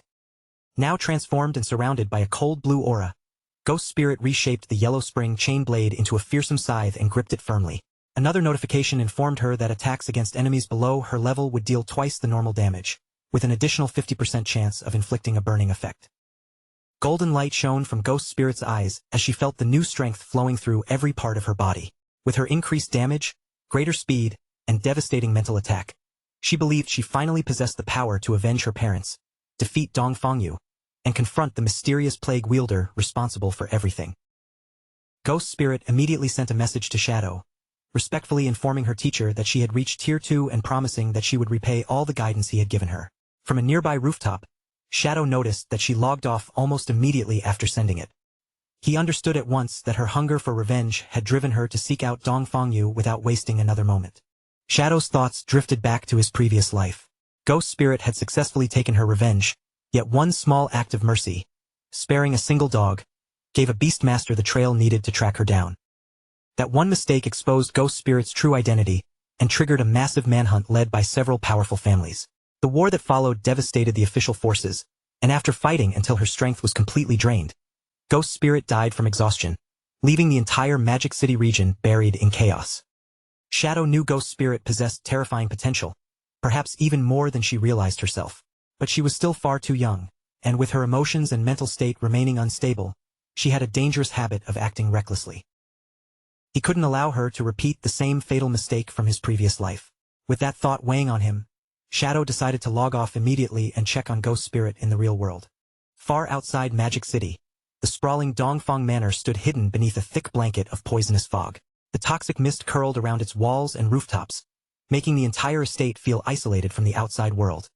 Along the manor's perimeter, two guards trudged through their patrol route, openly grumbling about being stuck with such a miserable shift. Their complaining soon turned into idle talk about women. One guard casually remarked that Mrs. Dongfang was still remarkably attractive, and his companion immediately nodded, clearly sharing the same opinion. The two men began fantasizing about somehow defeating her powerful bodyguard and then doing whatever they pleased with Dongfang Yu. But in the middle of their filthy conversation, one guard suddenly narrowed his eyes, noticing a vague figure moving within the fog. The hazy silhouette slowly became clearer, until an illusion shaped exactly like Dongfang Yu appeared before the two guards inside the poisonous mist. She wore a revealing black dress and knelt before them in an intentionally provocative pose. The guards stared in complete disbelief, stumbling over their words as they asked why she had come there dressed in such a seductive way. The illusion leaned closer, lowering her voice to an intimate whisper. She claimed she could no longer endure her useless, weak husband and desperately needed other men to satisfy her desires, before teasingly asking whether the two guards were capable enough. Both men became completely entranced, their mouths hanging open as drool gathered at their lips. Unable to believe such incredible luck had fallen into their laps, they eagerly asked whether she was truly being serious. The guards immediately began arguing over which of them would go first.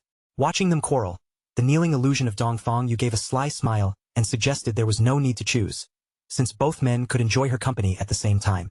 Before either guard could respond, a brilliant streak of purple energy tore through the fog. In one clean, lightning-fast motion, both men were decapitated where they stood. Their headless bodies dropped heavily to the ground as the alluring illusion vanished without a trace. Dark energy burst from their severed necks, while a magical ribbon twisted through the air and circled the falling corpses. Ghost Spirit stepped silently out from the surrounding shadows, extending one hand and smoothly catching the returning ribbon-like weapon. Without wasting even a second, she bent her knees and launched herself high into the air, rapidly leaving the manor grounds behind. Elsewhere on the estate, Dongfang Yu's fearsome bodyguard, the Fart Master, was stretched comfortably across a hammock, appearing completely relaxed and unconcerned. Then his expression subtly changed. His senses instantly sharpened, and without even rising from the hammock, he muttered that a troublesome little mouse had managed to sneak inside. Ghost Spirit landed soundlessly upon one of the manor's rooftops, her feet barely making contact with the tiles as she steadied herself. Remaining low and alert, she paused for a moment, carefully studying the estate and judging the situation before making her next move. Without warning, Ghost Spirit's eyes widened in shock. The Fart Master came crashing down from above, descending toward her with a speed so great that she barely had time to react. He seized her by the neck while they were still suspended in midair. Locked together, the two of them immediately began plummeting toward the courtyard below. As they fell, the Fart Master unleashed his signature technique, a tremendous blast of gas from his rear. The attack slammed into the ground beneath them with the force of an explosion. The violent impact carved a deep crater into the courtyard, with the Fart Master pinning Ghost Spirit firmly against the shattered earth. Smirking down at her, he explained that an ammonia barrier covered the entire manor, allowing him to detect her the instant she entered. Recognizing her as the little lady who had escaped him before, he tightened his fingers around her neck and declared that she would not get away a second time. Ghost Spirit clawed helplessly at his hand, pain and fear twisting across her face. The Fart Master lifted Ghost Spirit completely off the ground by her throat, a threatening purple aura gathering around his body. He observed that she had grown considerably stronger and mused that, given more time, she might eventually become an opponent worth enjoying. An almost feverish excitement spread across his face. Even though he understood her future potential, he admitted that the urge to kill her right there was becoming nearly impossible to resist. Ghost Spirit continued struggling in his grasp while the bodyguard fought a battle inside his own mind. He repeatedly ordered himself to wait, insisting that killing her would be far more satisfying after she became stronger. Almost immediately, another voice inside him rejected that idea. Realizing his self-control was slipping away, he cursed in frustration, tormented by his own indecision. Then his restraint finally snapped, and his grip closed tighter with a horrifying crunch. The excitement vanished from his face in an instant. Staring at the motionless girl in his hand, the Fart Master panicked as he realized he had accidentally crushed her to death.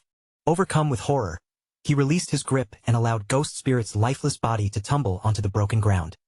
He stared down at her and shouted in despair over what he had done, but his anguished cry abruptly stopped. A sharp purple claw made entirely of energy suddenly pierced straight through his chest from behind, leaving him frozen in place. The Fart Master slowly turned his head in disbelief and saw the real Ghost Spirit standing directly behind him, her arm driven through his back. The corpse he had just dropped into the crater had never been her real body. It was only a decoy. Unable to comprehend what he was seeing, he questioned how such a thing could possibly have happened. He had felt her neck break beneath his fingers and had been absolutely certain she was dead. Ghost Spirit's eyes glowed with an ominous crimson light as she revealed the truth. He had been trapped inside an illusion the entire time, created by her newly acquired skill, the Eye of the Yellow Spring. Her voice turned ice-cold as she ordered him to die. Still impaled upon Ghost Spirit's purple energy claw, the Fart Master struggled to remain standing.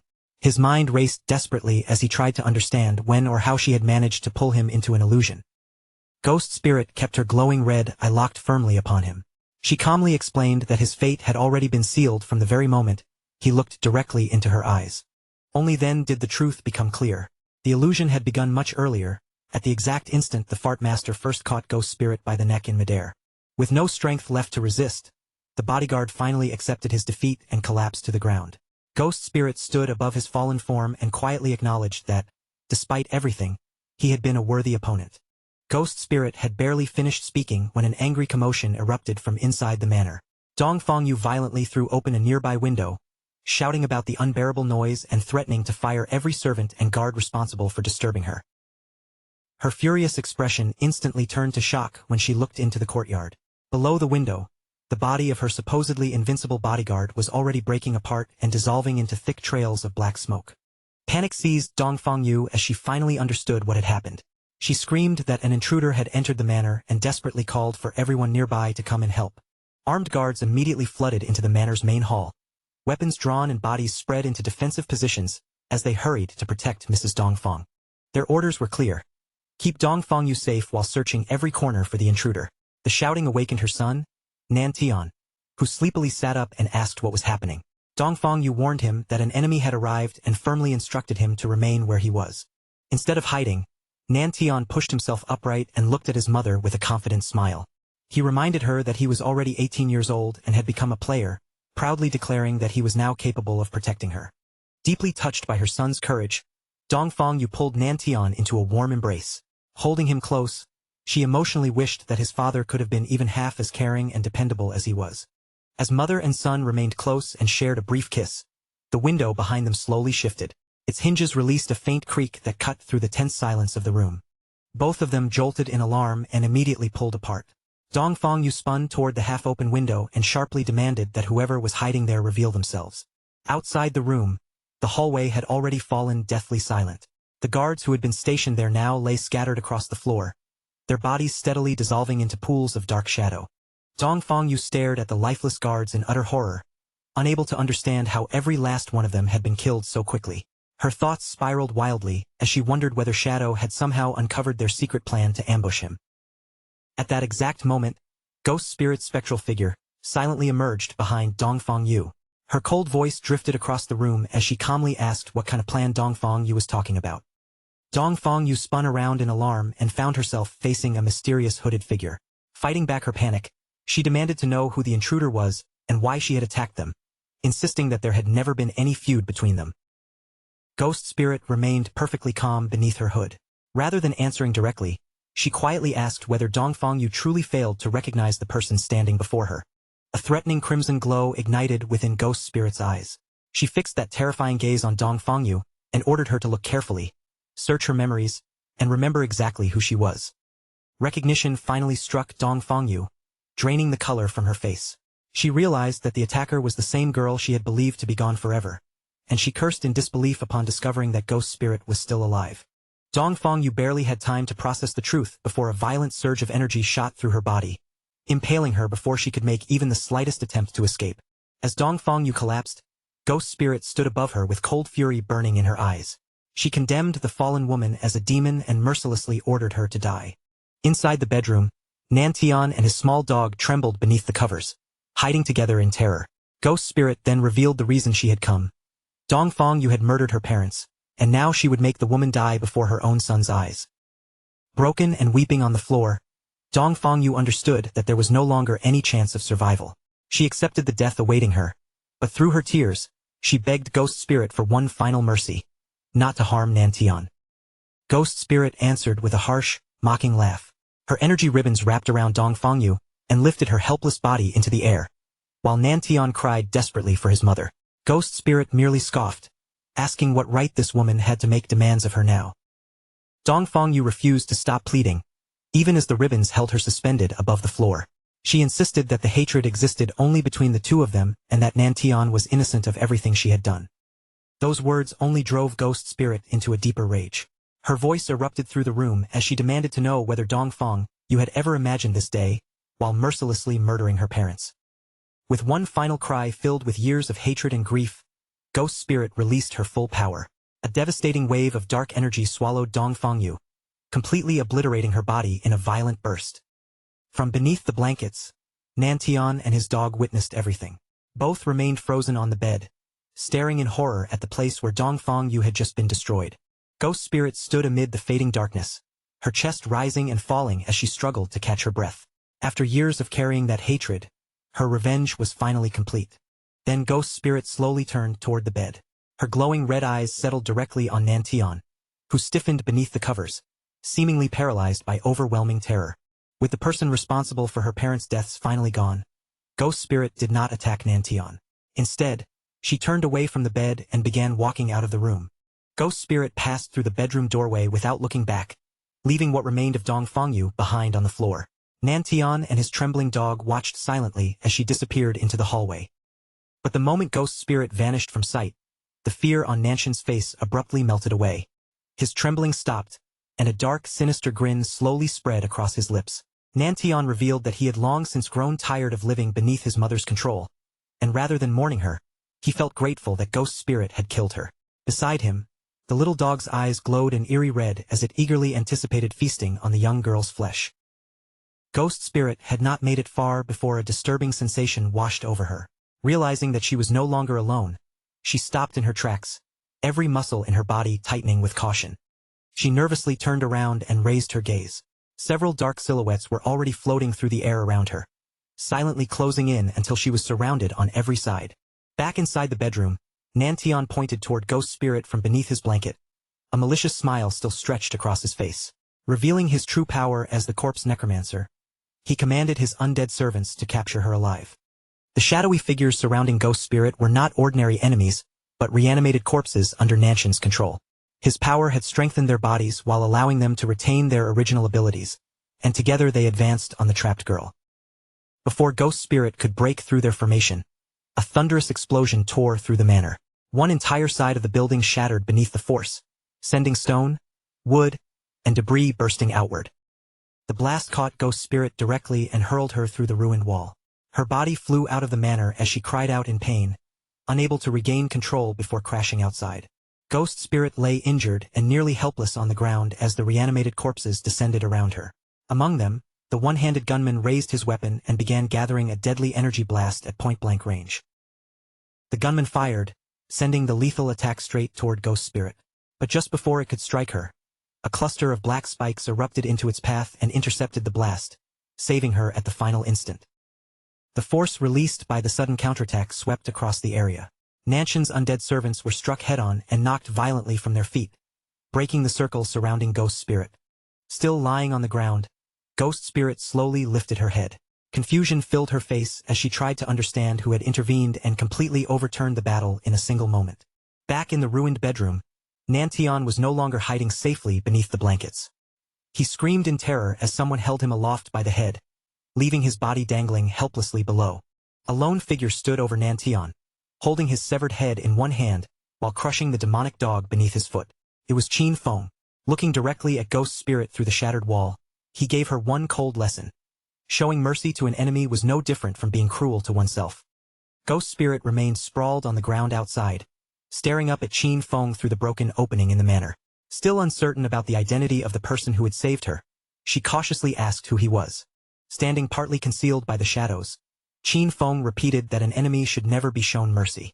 He then activated his blooming curse on Nanshan's decapitated remains, causing crimson spider lilies to burst from his head and spread outward. Ghost Spirit finally understood that Qin Feng was the one who had rescued her, while also allowing her to finish taking revenge with her own hands. A faint blush colored her cheeks as she sincerely thanked him and addressed him as master. Crimson flowers soon surrounded Ghost Spirit in every direction, transforming the blood-stained ground into a field that reflected the vengeance she had carried for so many years. At last, the emotions she had been suppressing began to overwhelm her. Tears streamed down Ghost Spirit's face as relief and grief struck her all at once. Her voice trembled as she finally said aloud that she had avenged the deaths of her parents. As the flowers drained away the remaining life force, a system notification confirmed that 788 years of tradable lifespan had been absorbed. Qin Feng approached Ghost Spirit and asked what she intended to do now that her revenge was complete. Left without any purpose, she admitted that she did not know and quietly considered dying so she could reunite with her parents. Qin Feng responded sternly, telling her that revenge inevitably left emptiness behind, and that she should have prepared herself for that outcome. He warned that if she truly intended to surrender to despair, then he had nothing more to tell her, but there was still one important truth she needed to hear. Qin Feng revealed a vision of the vast game world before her. He explained that the godforsaken game concealed countless mysteries, and somewhere among its endless secrets, there might even be a method capable of resurrecting the dead. He told Ghost Spirit that anyone who continued moving forward would eventually encounter limitless possibilities. But if she insisted on treating revenge as the final destination of her life, then nothing he said would ever reach her. Qin Feng turned his back to her and placed the choice entirely in her hands. If Ghost Spirit wished to leave the past behind and keep moving forward, she needed only to follow him, but the final decision belonged to her alone. Ghost Spirit remained still for a moment, silently considering his words. Then fresh determination appeared in her eyes. She pushed herself to her feet and hurried after Qin Feng as he crossed the moonlit field. Back in the real world, the night continued to hang over the vast streets and towering buildings of Magic City. Qin Feng brought Ghost Spirit to his hidden base, the soul-cleansing land. The two of them found themselves inside an enormous, otherworldly space that rippled and shimmered like a boundless expanse of water. Ghost Spirit looked around the strange, ethereal surroundings and asked where Qin Feng had taken her. He calmly explained that this mysterious place served as his personal hideout in the real world. Qin Feng guided her deeper into the soul-cleansing land until they reached the entrance of an extraordinarily luxurious mansion. Ghost Spirit stopped before its towering doors, visibly stunned by the grandeur of the residence. The moment they entered, Qin Feng's maid stepped forward and respectfully welcomed her master home. Ghost Spirit stared at the woman in surprise, clearly not expecting Qin Feng to have a maid waiting for him. Qin Feng instructed the maid to prepare dinner for two. Seeing Ghost Spirit's confusion, he casually explained that she was not an ordinary human servant, but a being created through the power of the Divine Authority Book. Qin Feng went on to explain that the Divine Authority Book could produce all kinds of useful items whenever they were needed. He promised that, before long, he would take Ghost Spirit to challenge Magic City's Tower of Divine Authority, giving her the chance to obtain a book of her own. Deeply grateful for everything he had done, Ghost Spirit sincerely thanked her master once again. Some time after Qin Feng and Ghost Spirit had departed, the focus returned to the Chu family manor in Magic City, where an urgent disturbance had already thrown the entire estate into chaos.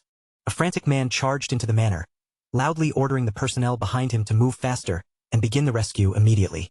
His voice shook with panic as he declared that, no matter what happened, his wife could not be allowed to come to any harm. The man was Chu Kunshan, Dongfang Yu's husband and a military staff officer. As he hurried deeper into the estate, confusion churned through his mind.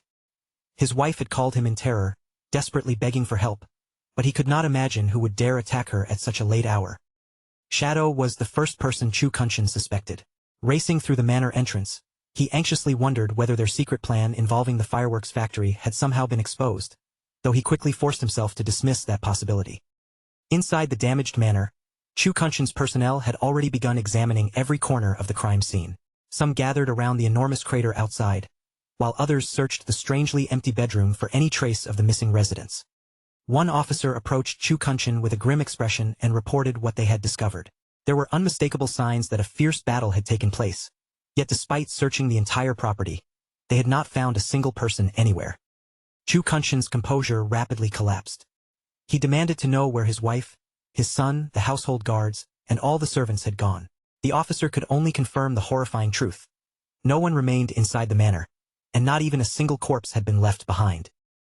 Fury surged across Chu Kunshan's face as the meaning of those words sank in. It was exactly like what had happened to the Dongfang family.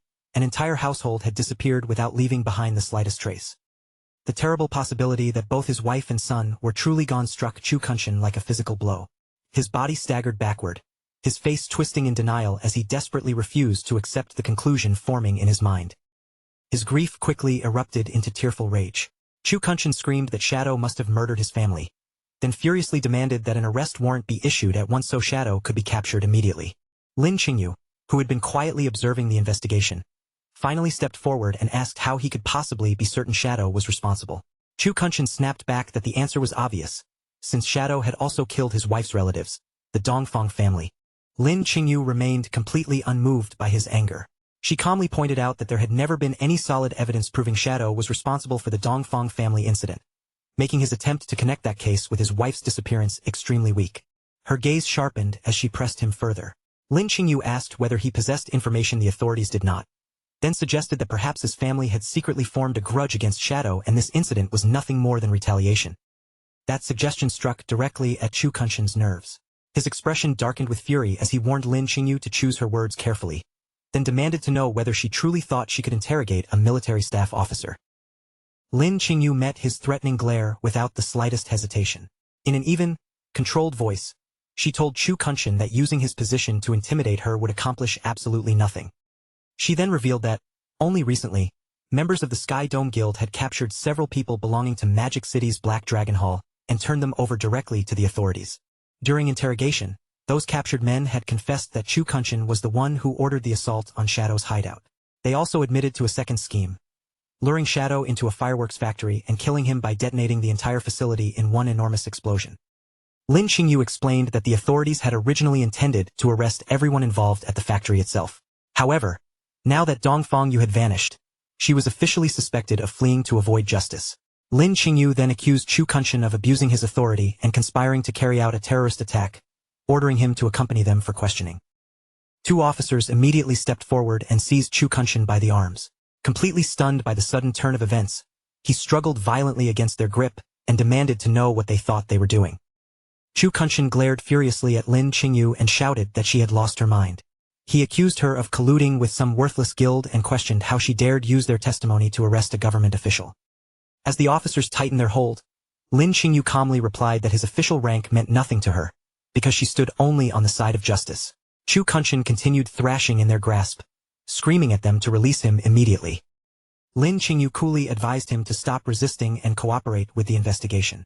If the evidence eventually proved him innocent, she said, he would be perfectly free to return and settle the score with her afterward.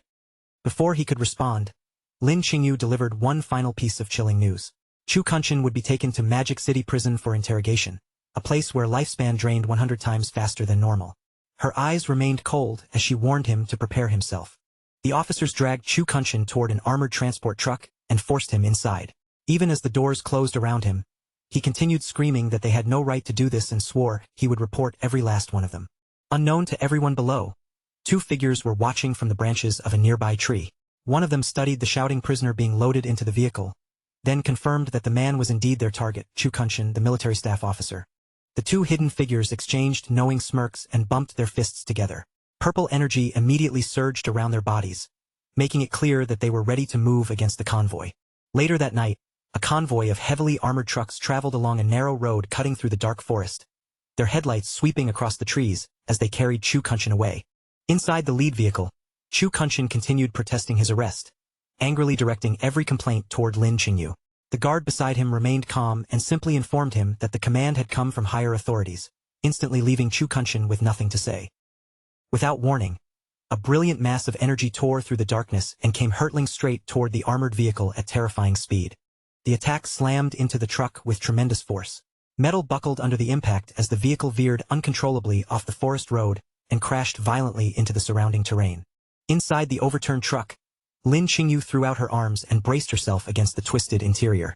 Pain shot through her body as she cursed under her breath and tried to understand what had struck them. Turning toward the seat beside her, Lin Qingyu froze in shock. The guard who had been sitting there only moments earlier was already dead. His lifeless face locked in an expression of absolute terror. The mangled wreckage pinned Lin Qingyu firmly in place, making it impossible for her to move. Before she could free herself, the truck's roof began groaning as someone outside tore the heavy metal open by force. A hand suddenly reached down through the opening, seized the unconscious Chu Kunshan by his collar, and effortlessly dragged his limp body out of the overturned vehicle. Standing atop the ruined truck were two attackers, a man with a towering pompadour and a blue-haired girl beside him. The man raised Chu Kunshan's unconscious body like a prize and declared with satisfaction that the mission had been ridiculously easy. At that moment, personnel from the second armored truck rushed toward the wreck with their weapons drawn. They surrounded the pair and loudly ordered them to release the prisoner, put their hands up, and surrender without resistance. The two attackers showed no sign of fear. Instead, they burst into mocking laughter, openly ridiculing the officials who believed they had any chance of stopping them. The arriving officers raised their weapons and took aim at the figures standing above the wreck. But just as they prepared to fire, one of them noticed another danger approaching from the surrounding trees. A huge, muscular man with blazing red eyes descended from above. Both hands gripped a massive hammer engulfed in flames, and he swung the burning weapon downward with terrifying momentum. The flaming hammer crashed into the official's vehicle with overwhelming force. The muscular attacker immediately leaped clear as the truck erupted into a gigantic explosion, and terrified screams rose from within the roaring flames. The pompadour-wearing man watched the destruction alongside another bald, muscular companion. Clearly impressed by the sheer power of the blow, he remarked that the mysterious Mr. Theodore had not been exaggerating after all. The hammer-wielding attacker landed amid the burning wreckage as glowing orbs of lifespan floated upward from the fallen officers. Laughing wildly, he reveled in the strength of his attack and shouted with delight about slaughtering the official dogs of Great Zia. Standing proudly among the flames, the muscular man raised a glowing card in his hand and admired it with greedy excitement. He began boasting about the incredible card that Mr. Theodore had given him. He bragged that Mr. Theodore's card had multiplied all his attributes fivefold, granting him strength comparable to a level 50 player even though he was only level 10.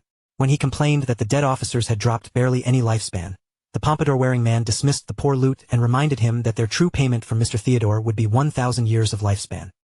Still trapped inside the overturned truck, the injured Lin Qingyu watched through tear-filled eyes.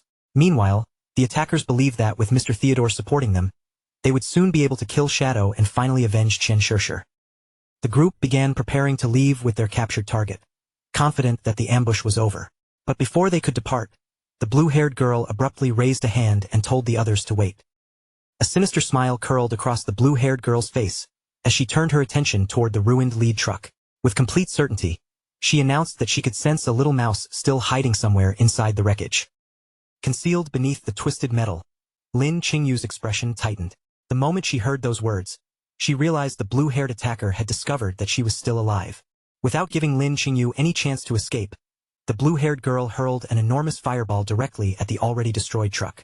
The blazing projectile struck the wreckage and triggered a second explosion, even larger and more violent than the first. With a cruel smirk still spread across her face, the blue-haired woman declared that not a single one of those official dogs would be allowed to leave the forest alive. As the group casually walked away from the burning wreckage, the woman complained that the men were still obsessing over Chen Shirshir, teasingly asking whether she herself was not beautiful enough. The pompadour-haired man burst out laughing and explained that although she was certainly cute, Chen Shirshir had been their longtime partner, and helping an old companion take revenge was simply their tradition. With their business finished, the attackers slipped deeper into the darkness. Their figures passed behind a nearby tree and soon disappeared completely into the night. Not far from the ruined convoy, a naked and badly battered Lin Qingyu secretly watched them leave. As she studied their retreating silhouettes, she finally realized that these attackers were surviving remnants of the Alice Guild. Her passive ability, Killing Intent Perception, revealed even more. The group had been sent by a man named Theodore to seize Chu Kunshan alive. Knowing her entire squad had already been wiped out, Lin Qingyu understood that this information had to be reported immediately. After leaving the real world behind, Shadow brought Ghost Spirit into the game and led her through the ruined remains of Magic City, where the towering structure known as the Tower of Divine Authority stood, waiting for them. Seeing Ghost Spirit's surprised expression, Shadow explained that the NPC guarding the tower was commonly called Old Mom. Her true identity, however, was Queen Veer of the Waning Moon. Shadow then told her the tragedy behind Queen Veer's madness. She had personally witnessed the brutal murders of both her son and daughter, and the unbearable trauma shattered her mind. Ever since then, she had lived beneath the delusion that her children were still alive, often assigning players quests that were nearly impossible to complete. However, there was a way to take advantage of that delusion. Shadow revealed that whenever a young man and woman entered the tower together, Queen Veer might mistake them for her long-lost children. If that happened, the challenge would become much easier, and the rewards would improve considerably. Shadow then gave Ghost Spirit an instruction that left her staring at him in horror. The moment they entered, she had to call the NPC Mom. He explained that this habit was exactly how Queen Veer had earned the nickname Old Mom, then told Ghost Spirit to concentrate on playing her part while he handled everything else. Though clearly uncomfortable with the strange request, Ghost Spirit finally nodded and agreed. Together, the two of them approached the tower's enormous doors, which glowed brightly as they drew near. Once they stepped inside, a radiant path stretched out beneath their feet and guided them forward. At its end, Queen Veer waited within a vast, ethereal space filled with shimmering stars. The moment Queen Veer saw them, tears of joy filled her eyes. She warmly welcomed the pair as her beloved children and eagerly asked whether they had returned to claim the Divine Authority book. Shadow immediately played along with her delusion. Keeping his expression composed, he confirmed that the book was exactly why they had returned and naturally addressed Queen Veer as Mom. Ghost Spirit quickly embraced the role as well. Tears gathered in her eyes as she looked toward Queen Veer and emotionally told her how deeply she had missed her. Queen Veer was instantly overwhelmed, her expression softening with motherly affection as she said she had missed her child just as much. She wanted nothing more than to hand over the book immediately, but the tower's rules required them to complete a challenge first. With a wave of her hand, Queen Veer summoned an enormous avatar before them. The towering creature was a level 20 Jade tier entity, and she explained that they would have to defeat it to pass the trial. A system notification appeared at once, confirming that both challengers had received Mother's blessing. Under its effect, every one of their attributes increased by 20%. Before Ghost Spirit could even steady herself and examine the massive boss, 3 dark figures suddenly materialized around her without warning. The mysterious figures were not additional enemies. They were the 3 clones created by Shadow's powerful skill, Shadow of Sorrow. In the very next instant, all 3 clones attacked together. Their blades erupted into a merciless storm of slashes, dealing hundreds of thousands of damage and completely obliterating the enormous avatar before it could make a single move. The system immediately announced that the challenge had been successfully completed. Ghost Spirit stood frozen in disbelief, unable to comprehend how Shadow had instantly killed the boss or summoned 3 identical shadows out of nowhere. A blinding burst of light swept across the starry space, and just like that, the entire battle ended almost as soon as it had begun. Standing behind Qin Feng, Ghost Spirit remained completely stunned. She could not stop thinking about the unbelievable technique that had summoned 3 clones and erased the boss in one attack, leaving her to wonder just how powerful her master truly was. Still lost within her delusion, Queen Veer slowly descended from the star-filled sky. She gazed at the pair with gentle affection, called them Alan and Anna, and proudly praised how strong her children had become. Queen Veer floated directly toward Ghost Spirit and affectionately called her little Anna. She then placed a stack of glowing blue books into the girl's hands, generously offering her all 9 divine gift books currently in her possession. Ghost Spirit continued playing the part without hesitation. She threw her arms around Queen Veer, allowed tears to run down her cheeks, and repeatedly thanked Mom for the precious gifts. Qin Feng watched their embrace with a heavy expression. He knew Queen Veer would willingly give everything she had to the children she imagined before her. In his previous life, countless players had exploited that love, demanding item after item until she sacrificed all her own lifespan to create them and eventually died. After giving Ghost Spirit the books, Queen Veer turned her affectionate gaze toward Qin Feng and asked whether there was anything he wanted as well. Qin Feng answered by requesting the divine book of the communication bracelet. Queen Veer looked genuinely apologetic as she admitted that she did not currently possess that particular book. Even so, she immediately offered to spend her own lifespan and create one for him on the spot. As the requested book gradually materialized in the air, a system window appeared before Qin Feng. It confirmed that he had obtained the divine book of the communication bracelet, while also deducting 150 days from his lifespan. Queen Veer smiled warmly when she realized what Qin Feng had done. She was deeply touched that her son had willingly paid with his own lifespan instead of allowing her to consume hers. Qin Feng gently told her to preserve her remaining lifespan, then turned and prepared to leave. Queen Veer wished both children a safe journey and reminded Anna that whenever danger appeared, she should remain close to her older brother and allow him to protect her. Hearing those words, Ghost Spirit glanced toward Qin Feng and felt heat rise into her cheeks. Looking at him from behind, she quietly thought that he really did seem like the right age to be her older brother. Ghost Spirit hurried forward to catch up with him. Wearing a playful smile, she asked whether she should continue calling him master from now on, or begin calling him brother instead. Qin Feng abruptly stopped walking. When he turned around, his expression was terrifying, and an ominous glow burned within his eyes as he stared directly at her. In an icy voice that left no room for argument, Qin Feng told Ghost Spirit that she could call him absolutely anything she wanted. Anything except brother. Ghost Spirit recoiled slightly, shocked by the harshness of his response. As Qin Feng turned and continued walking, she awkwardly agreed, all while wondering why that simple title bothered him so deeply and whether the word was connected to some painful past. Before Ghost Spirit could think about it any further, Captain Anyu contacted Shadow through voice chat and asked him to share his friends list. Shadow did not understand the strange request, so Anyu quickly began explaining the situation. A serial killer had recently appeared in Zhanghai City, leaving 7 victims behind. Even worse, rumors were now spreading throughout the city that Shadow himself was the murderer. Anyu explained that the estimated times of death for every victim happened to match the periods when Shadow had logged into the game.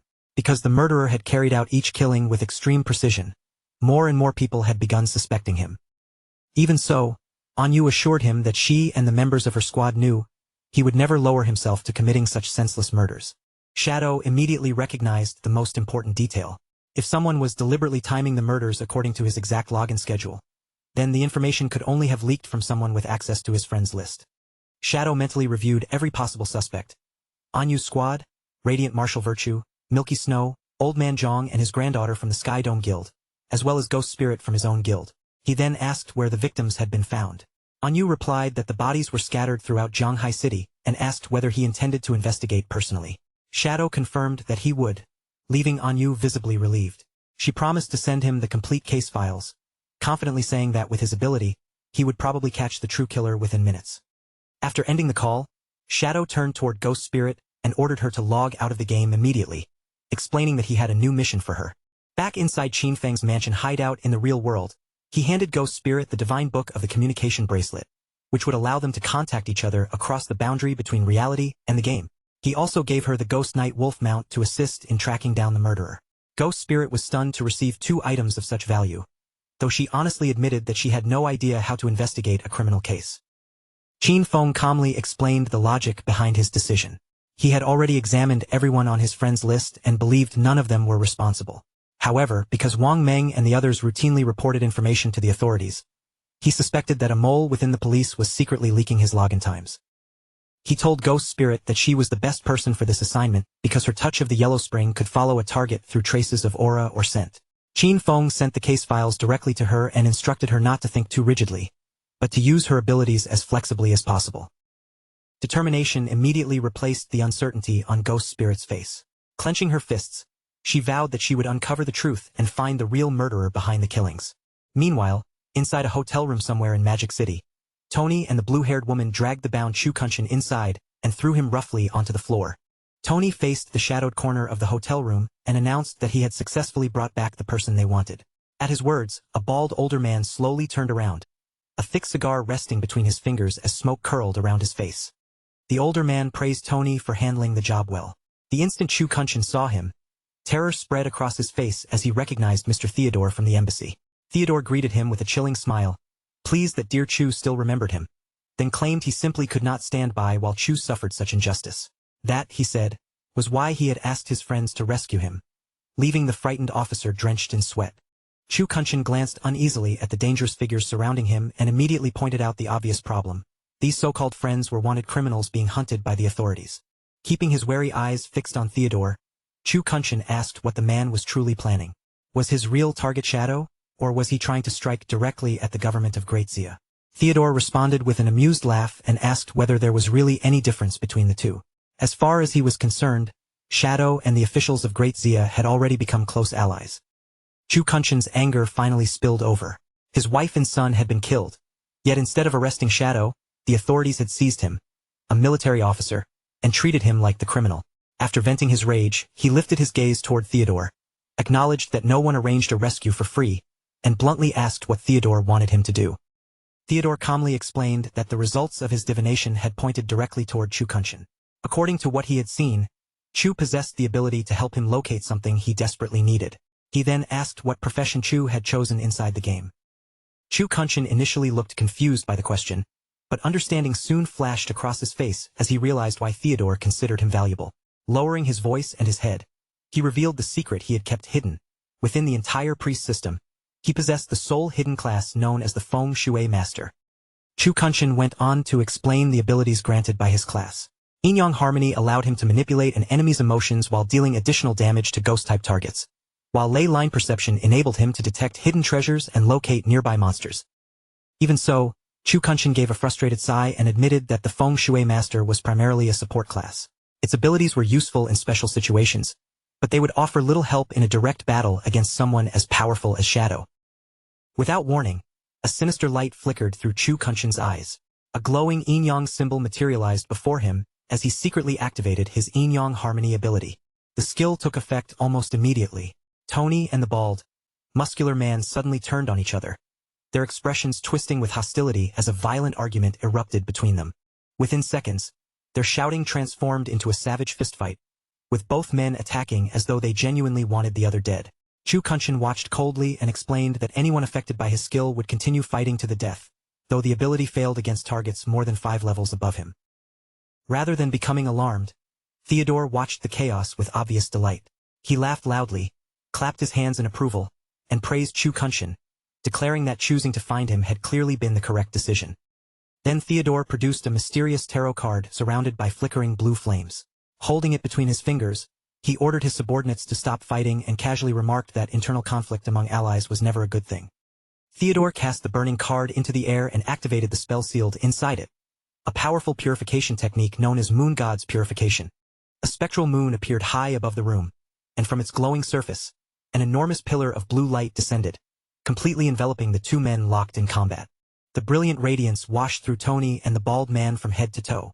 In a single instant, every trace of the negative emotions created by Chu Kunshin's ability was purified from their minds. With the spell broken, Tony and the bald man both collapsed unconscious onto the floor. The blue-haired girl, Mei Jing, laughed at the sight and commented on how frighteningly effective Mr. Chu's skill had been. Theodore then turned toward her and ordered her to heal the two fallen men.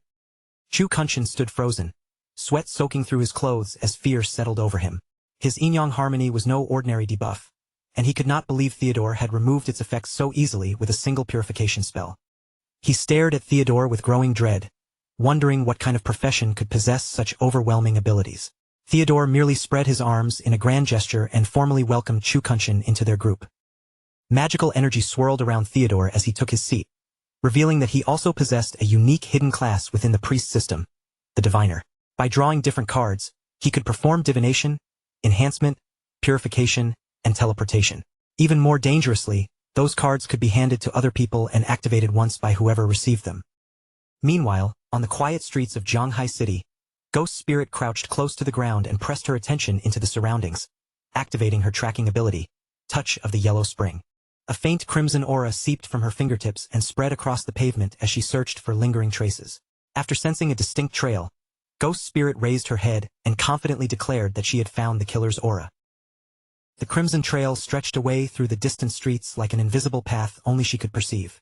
Ghost Spirit pointed in its direction, signaling for her ghost night wolf to follow it.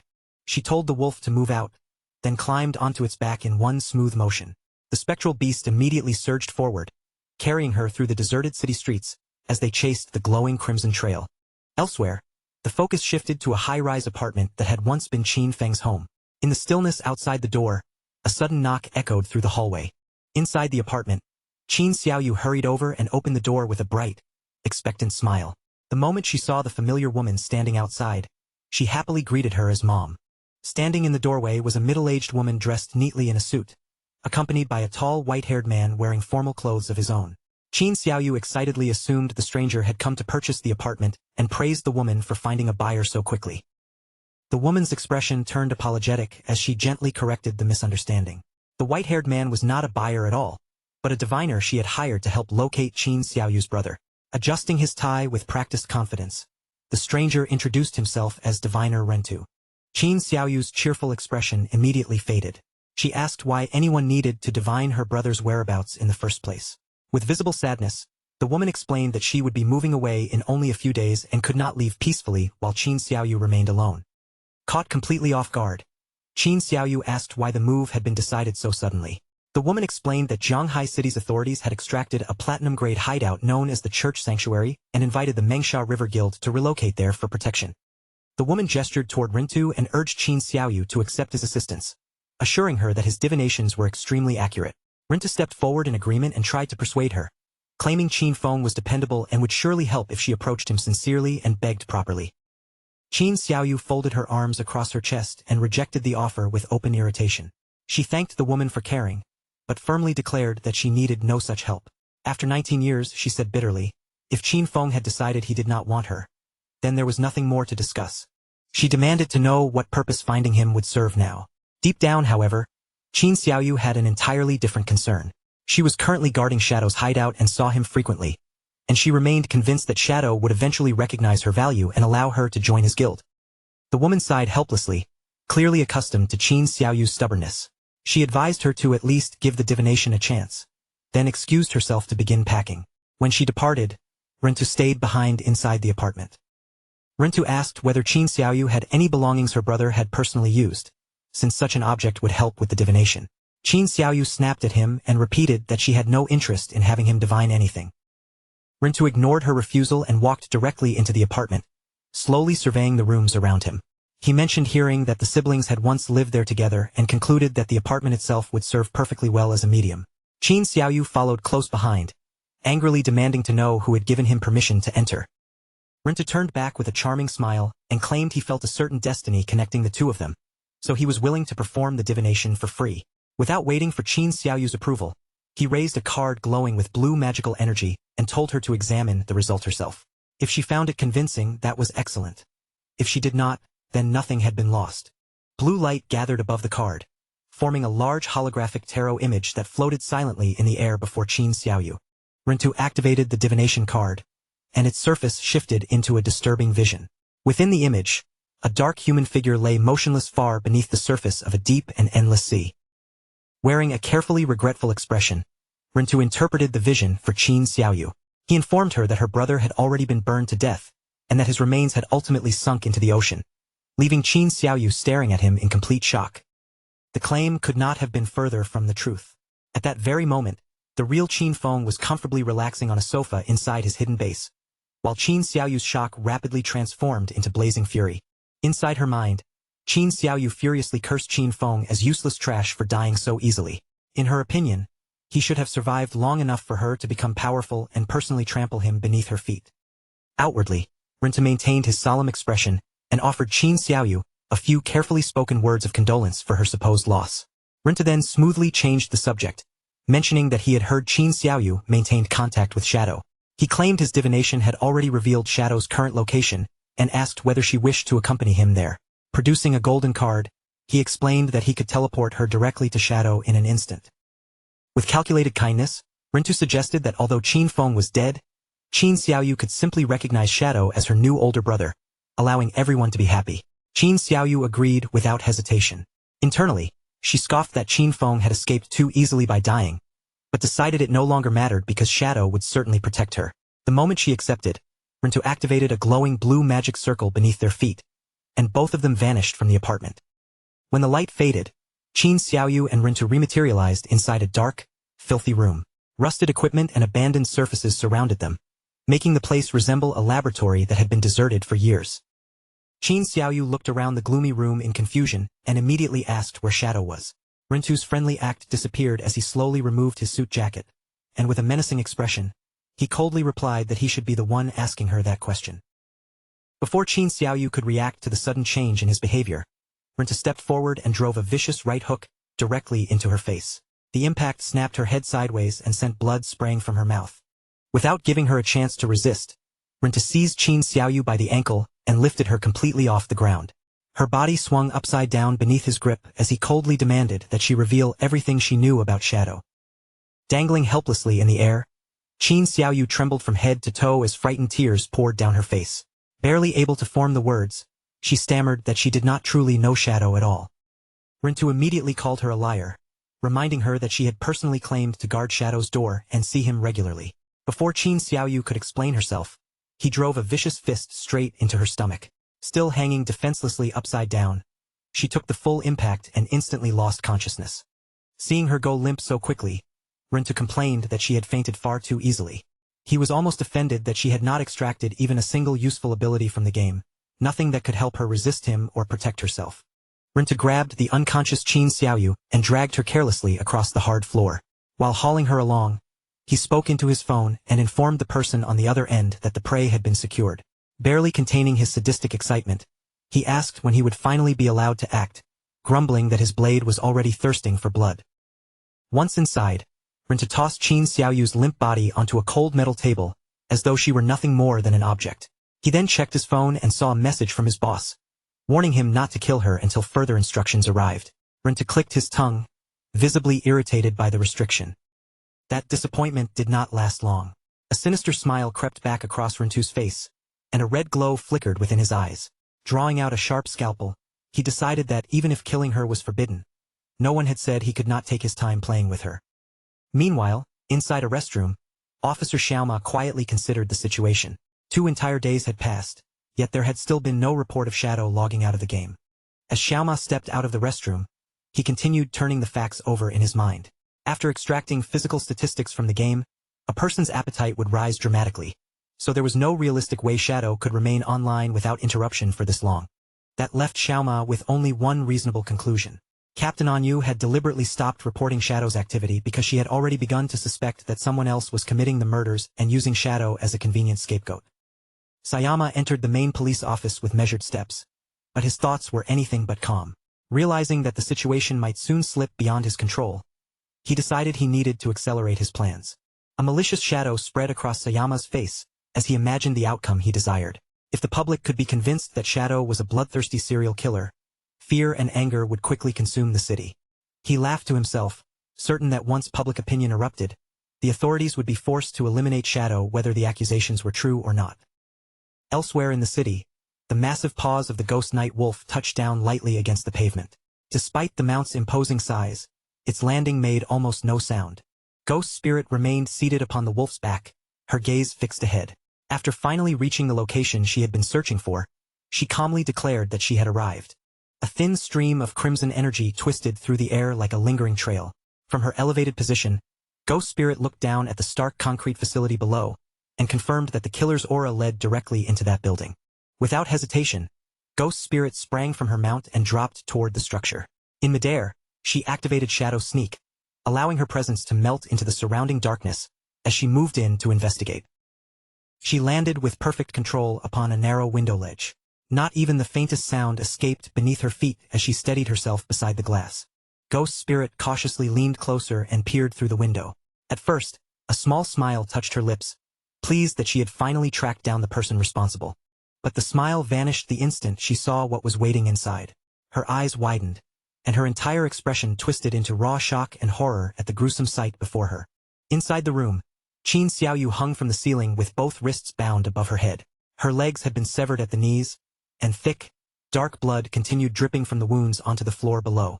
Rintu knelt beneath her suspended body, tilting his head back with a warped expression of ecstasy, as he declared that it had been far too long since he had enjoyed himself this much. A system notification appeared before Qin Xiaoyu, informing her that her attempt to log out had failed, because she was currently registered as being in combat.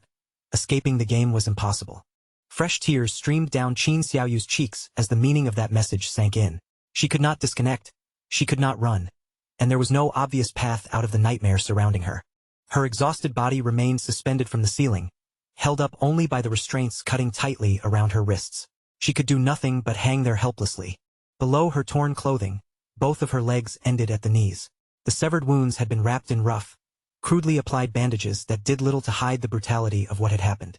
Qin Xiaoyu's agonized screams echoed throughout the room, while Rintu's crazed laughter rose from beneath her.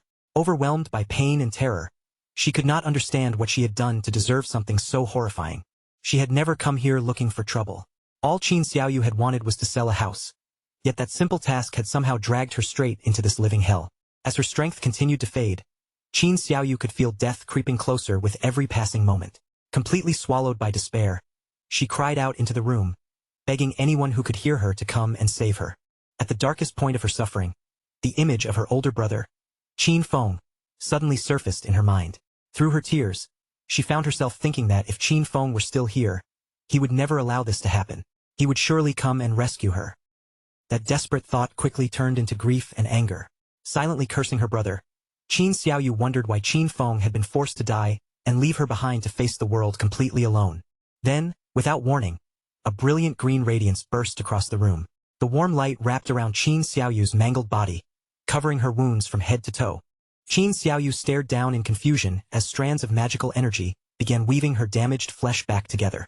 Realizing that someone had cast a healing art on her, a spark of hope immediately returned to her tear-filled eyes. For one brief moment, she believed that a rescuer had finally arrived. But when Qin Xiaoyu looked toward the source of the spell, she found Rintu staring back at her with a distorted grin.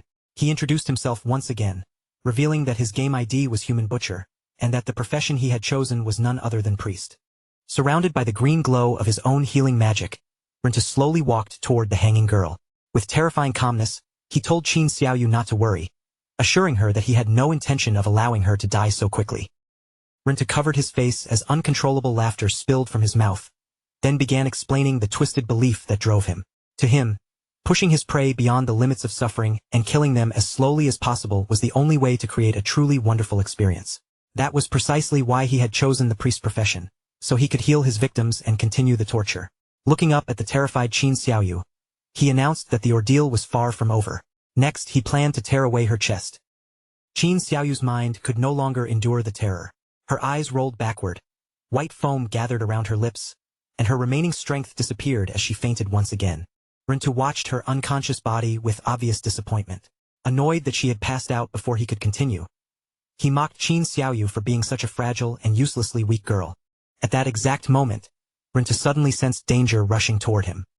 His mocking expression snapped into alarm, and he threw himself aside just in time to evade a rapidly approaching object. A cloaked figure descended into the room from above, surrounded by an ominous presence. Beneath the shadow of her hood, Ghost Spirit's eyes burned with a chilling purple glow. Ghost Spirit immediately unleashed Blade of the Underworld. A glowing ribbon of energy shot across the room, pierced through Rentu, and lifted his body helplessly into the air.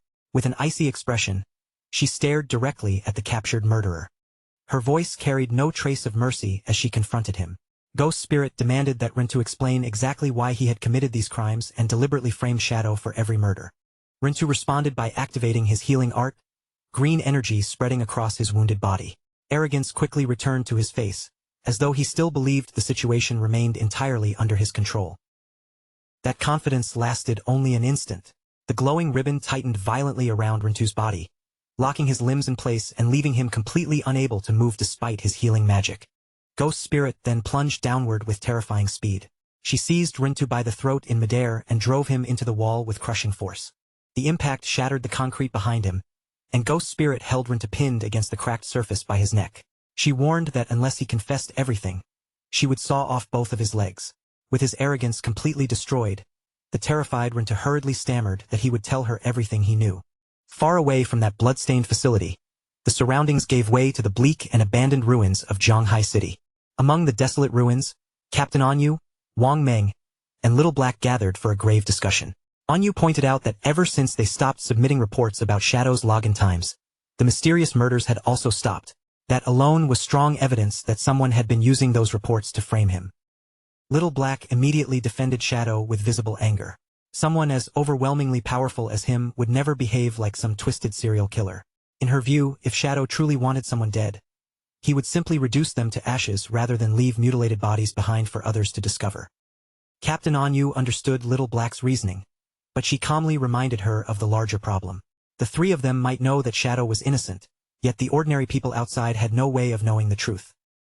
Anyu feared that once the rumors spread, panic and disorder would rapidly sweep through the public.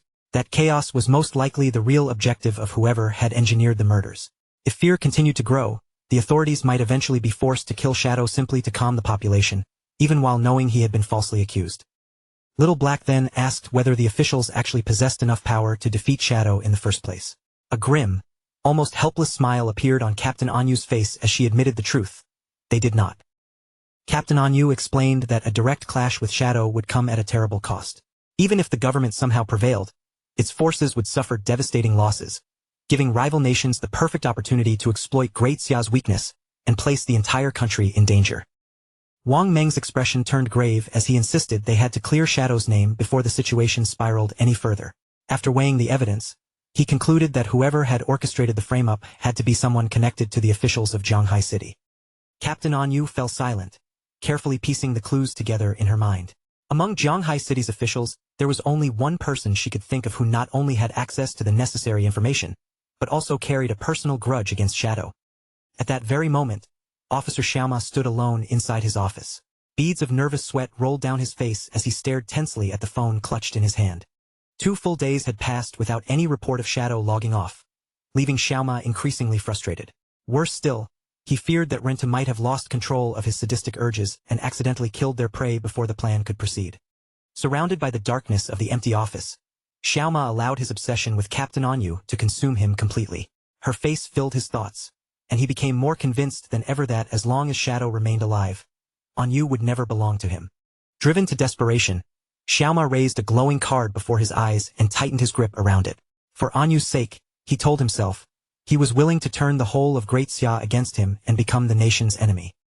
Just then, the silence was broken by a sudden vibration. Xiaoma's phone buzzed sharply in his hand, immediately drawing his attention to the screen.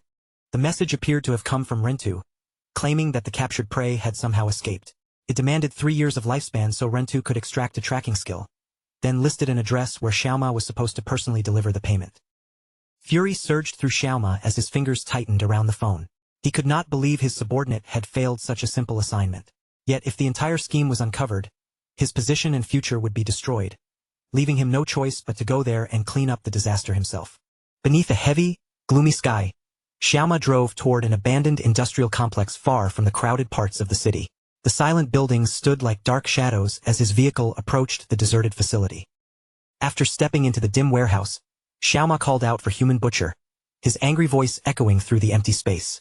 He demanded to know how Rentu had managed to let their prey escape in the first place. But Xiaoma's furious questioning abruptly stopped. His steps froze in place, and the anger on his face was instantly replaced by pure, speechless shock. Slowly lifting his gaze toward the ceiling, Xiaoma found himself staring at a horrifying sight. Qin Xiaoyu was still suspended overhead, her body hanging helplessly in the darkness. Even more alarming was the figure hanging beside her. Rentu, the very hitman Xiaoma had hired to carry out the murders, had also been tied up and was dangling there unconscious. Before Xiaoma could understand what had happened or make a move to escape, a brilliant streak of purple energy suddenly tore through the darkness and shot straight toward him. The glowing energy transformed into a long ribbon that coiled around Xiaoma's body in an instant. It tightened around his arms and torso, locking him firmly in place before he could resist. With a violent pull, Xiaoma was lifted from the ground and turned upside down, left hanging beside Qin Xiaoyu and Rentu. Panic overwhelmed him as he shouted at the approaching figure to release him, arrogantly demanding whether she had any idea who he was. Ghost Spirit slowly emerged from the surrounding shadows, her eyes burning with a threatening red glow. In a calm voice, she said she knew exactly who he was. Ma Niliang, the son of Zhanghai City's mayor.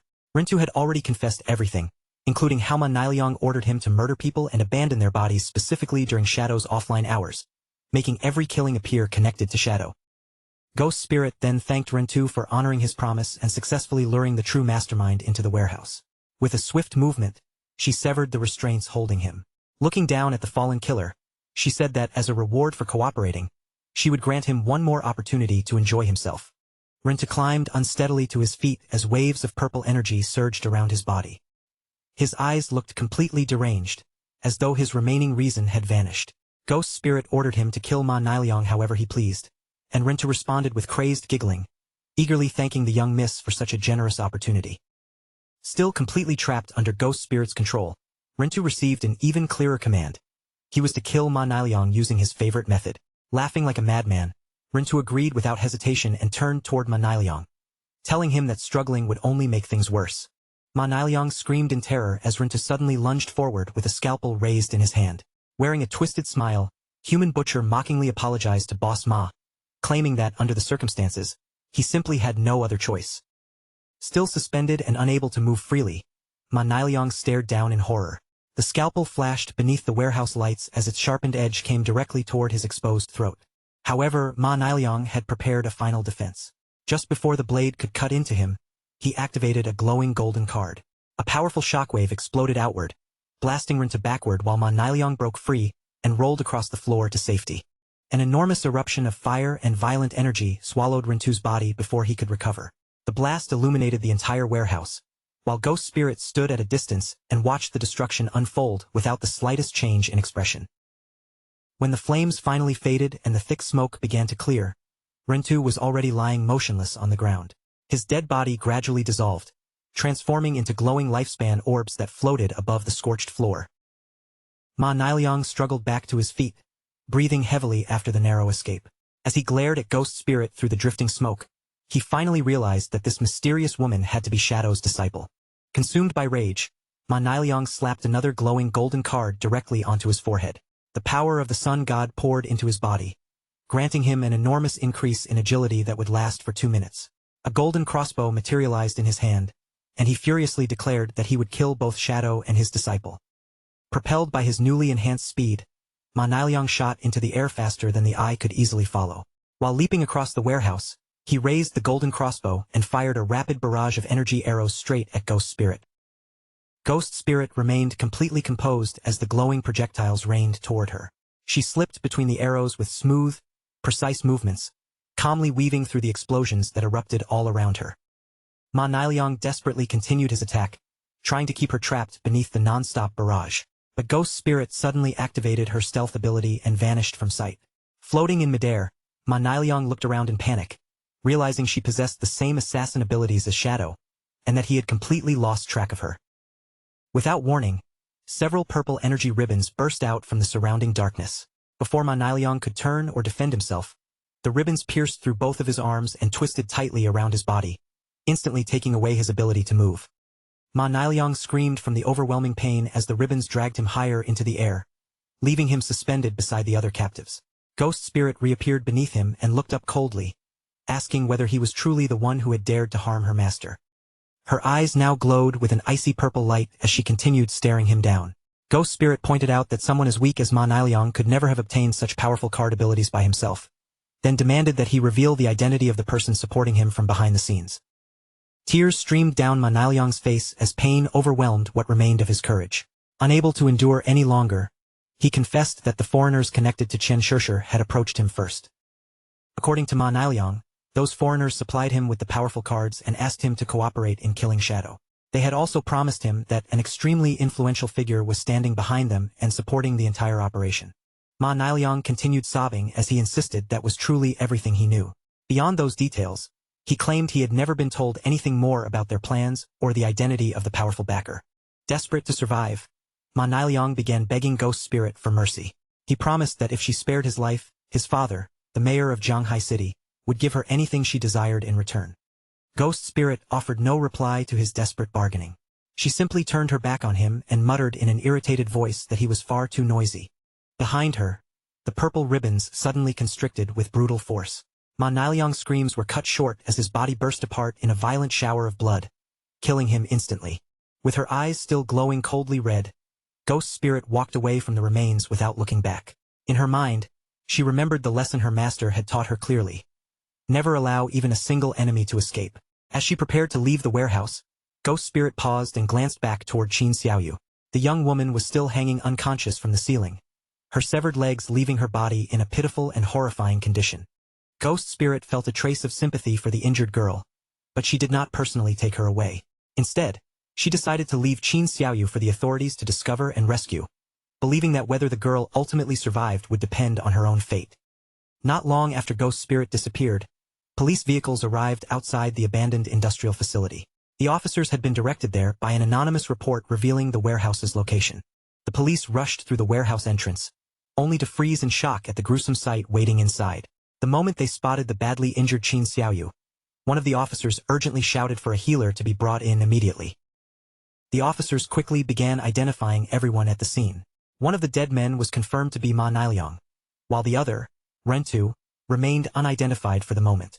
Qin Xiaoyu was still trapped in a deep coma, but the healers determined that her condition was not currently life-threatening. As the investigation continued, one of the captains suddenly raised his voice and called the others over. He had discovered a message left behind inside the warehouse. 2 mobile phones had been driven directly into the concrete wall, with a written message displayed above them. It declared that the serial murders had been committed by the 2 dead men in order to frame Shadow.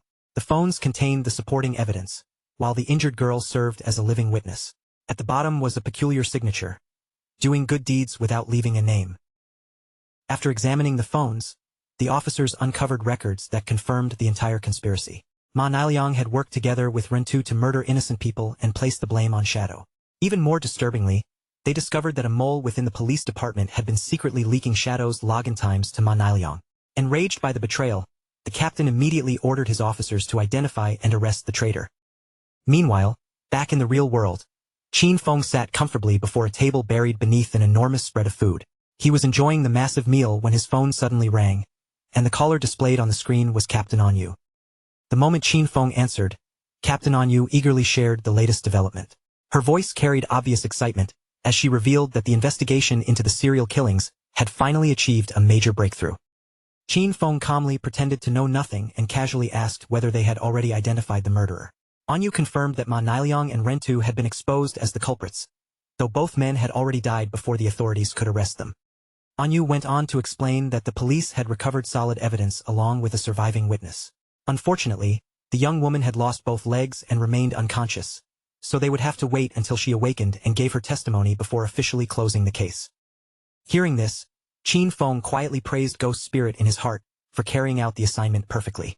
On the other end of the call, Anyu apologized for all the trouble and suspicion the investigation had caused him, then offered a valuable piece of intelligence as compensation. Anyu told him about a bizarre phenomenon occurring above a novice town in Zhanghai City. 5 flying monsters were constantly circling the sky and hunting players, yet no matter how many were killed, their number always returned to exactly 5. Suspecting that some hidden treasure was responsible, she hoped Shadow would investigate and resolve the mystery. Qin Feng's eyes widened the moment he heard those details. The endlessly replenishing group of 5 monsters could mean only one thing: another ancient god slate had appeared. He immediately began sorting through the information in his mind. If the ancient god slate was controlling monsters that remained high above the town, then the slate itself was most likely somewhere in the sky. Since ordinary players still lacked the ability to fly, Qin Feng knew he would first need to obtain a flying mount. That thought reminded him of the Withered Bone City key he had acquired from the magic Leaning Tower. Withered Bone City belonged to the Moraga Empire, the ancient homeland of dragons, so there was a strong possibility that he could find a flying dragon mount somewhere within its territory. A system notice informed him that entering Withered Bone City required a minimum level of 20. Qin Feng checked his current status and found himself sitting at level 19. With only a single level separating him from the destination, he decisively prepared to enter the game and finish the job. After returning to the game as Shadow, he teleported directly to the outer beach of Withered Bone City. A desolate coastline stretched before him, littered with enormous bleached skeletons, while far across the dark water, a forbidding castle loomed over a lonely island. The instant Shadow arrived, scattered points of light caught his attention. Numerous lifespan orbs were lying across the barren ground, clear evidence that other players had fought, and most likely died, there not long before him. Shadow's gaze immediately sharpened when he sensed movement nearby. Without revealing his presence, he slipped behind one of the massive skeletons and quietly observed the disturbance from cover. In the distance, an enormous skeletal lobster stood upright on its rear legs, towering over a group of struggling players. Its bony jaws opened wide before spraying streams of corrosive green acid directly toward them. Among the trapped players were Lin Qingyu, Late Night Drizzle, and a broad-shouldered bald man. Lin Qingyu stared in alarm as clusters of glowing green acid bubbles drifted closer, threatening to surround her from every direction. The bald man in her party suddenly stepped forward with complete confidence. Positioning himself between the others and the incoming attack, he told his teammates to stand back and watch what he could do.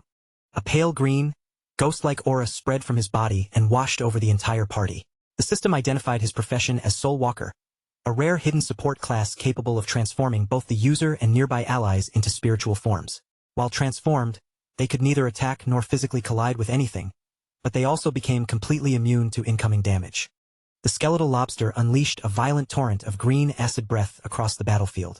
Yet under the protection of soul conversion, every stream passed harmlessly through the players' intangible bodies, leaving them untouched despite the overwhelming force of the attack. Watching quietly from behind the giant bones, Shadow narrowed his eyes. He had already recognized this group, and more importantly, he remembered exactly who these people had been in his previous life. The bald man was Zuma, one of the people who had joined Theodore and several others in setting a deadly trap for the Magic City officials. Their scheme had inflicted massive casualties on the government forces and left them too weakened to maintain order. Magic City then remained trapped in chaos for 3 full months, indirectly leading to the deaths of hundreds of thousands of people. Back on the battlefield, the confrontation with the giant skeletal lobster had reached a dangerous turning point. As the wounded monster let out a thunderous roar, Lin Qingyu noticed its health had fallen dangerously low and urgently warned everyone that the boss was entering its second phase. The lobster boss immediately expelled a huge swarm of shimmering blue bubbles. They scattered through the air before bursting apart one after another, and from each ruptured bubble emerged another smaller skeletal lobster.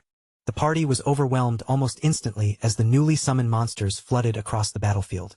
One shield-bearing member struggled to keep them back, desperately complaining that there were simply far too many enemies to block at once. With the formation beginning to crumble around her, Lin Qingyu turned toward Zuma and screamed for help. She urgently ordered the Soul Walker to activate soul conversion again before the swarm tore through the entire team. But instead of responding, Zuma coldly turned his head away. His expression remained completely indifferent as he deliberately ignored the desperate cries of the teammates fighting beside him. Lin Qingyu stared at him in disbelief, stunned by his sudden betrayal. In that brief moment of hesitation, several smaller lobsters slipped past the collapsing front line and charged directly toward her exposed position. The party's defensive formation finally broke apart. Lin Qingyu raised both weapons and fired repeatedly into the advancing swarm, but even she could see that they could no longer hold the line. She shouted Zuma's name one final time and demanded to know what he was doing, but the chance to save them had already passed. Knocked off balance amid the chaos, Lin Qingyu fell to the ground. The enormous boss and its remaining minions immediately surged toward her, closing in from above and from both sides. Fear filled Lin Qingyu's face as she looked up from the ground. The towering skeletal monster opened its jaws over her, preparing to devour her before she could escape. Just as the creature struck, a streak of brilliant blue energy flashed across the battlefield. The attack sliced through the monster's body so quickly that it was cut into several pieces before its claws could ever reach Lin Qingyu. Shadow had finally stepped out from his hiding place and entered the battle, positioning himself between Lin Qingyu and the remaining monsters. Moving faster than the surrounding players could follow, Shadow unleashed another skill. A blur of cutting energy swept through the swarm, instantly carving apart the smaller lobsters rushing toward the fallen woman. Shadow vaulted directly over the stunned Lin Qingyu and descended into the center of the battlefield. The moment he landed, a vortex of dark energy erupted around him, spreading outward in a devastating area attack that annihilated every remaining enemy within its reach. A system window appeared, confirming that Shadow had slain the Jade-grade lobster boss. The victory rewarded him with an enormous amount of experience, a large number of evolution points, and more than 9 years of lifespan. As Shadow stood calmly among the scattered loot, Zuma stared at him in total shock, realizing the legendary Shadow had personally appeared. Before anyone had time to celebrate, the atmosphere abruptly turned violent. Shadow vanished from where he stood and reappeared directly in front of Zuma, fixing the bald man with a murderous glare. No one nearby could react in time. Shadow's arm flashed through the air in a single clean strike, and Zuma's head was severed from his body before he could defend himself or even speak. Zuma's headless body collapsed as a system notification announced his death. His remains dissolved into drifting light, leaving Lin Qingyu frozen in disbelief. She thanked Shadow for saving them but nervously asked why he had killed someone from their own party. Shadow glanced over his shoulder, one eye glowing coldly, and asked why the Magic City official team had included a foreigner in the first place. Lin Qingyu explained that Zuma had been hired as outside assistance because his hidden class was essential for defeating the boss, though she admitted she never expected him to become distracted at such a critical moment. Shadow gave a cold scoff at her explanation. Zuma had not become distracted at all. His refusal had been intentional. Quoting the warning that those who were not of one's own kin would inevitably harbor different intentions, Shadow made it clear that Zuma had deliberately allowed the team to fall into danger. Nervous sweat appeared on Lin Qingyu's face as the possibility sank in. She asked whether Zuma had truly betrayed them on purpose, unable to understand what benefit he could possibly gain from letting the entire party die. Shadow turned away, his dark cape rolling behind him, and told her that uncovering Zuma's motive was the official's responsibility, not his. He then offered her a deal. Whenever the Magic City officials discovered a boss too powerful for them to defeat, they could contact him directly. Shadow stated his conditions without hesitation. From every kill, he would claim all lifespan rewards and any equipment belonging to the assassin profession. Everything else dropped by the bosses could remain with the Magic City officials, making the arrangement identical to the agreement he had already established with Zhanghai City. Lin Qingyu quickly informed him that several boss coordinates had already been reported, including multiple targets nearby. Shadow activated his flight ability and rose into the air, telling her to send every coordinate while he was already moving. At another battlefield, a red-haired girl blushed as she whispered to her companions that Shadow was supposedly on his way, wondering aloud whether the famous expert might actually be handsome. Some of her teammates remained doubtful, but their skepticism vanished almost instantly when the attacking beast collapsed before them. A system notification confirmed Shadow's victory, awarding experience, evolution points, more than 5 years of lifespan, and the platinum-grade assassin's skill smoke bomb. Before the players could recover from their amazement, another terrifying enemy emerged. A Jade-grade boss known as Traitor Lulu, the noble's eldest son, clad in black lava armor and gripping an enormous flaming sword.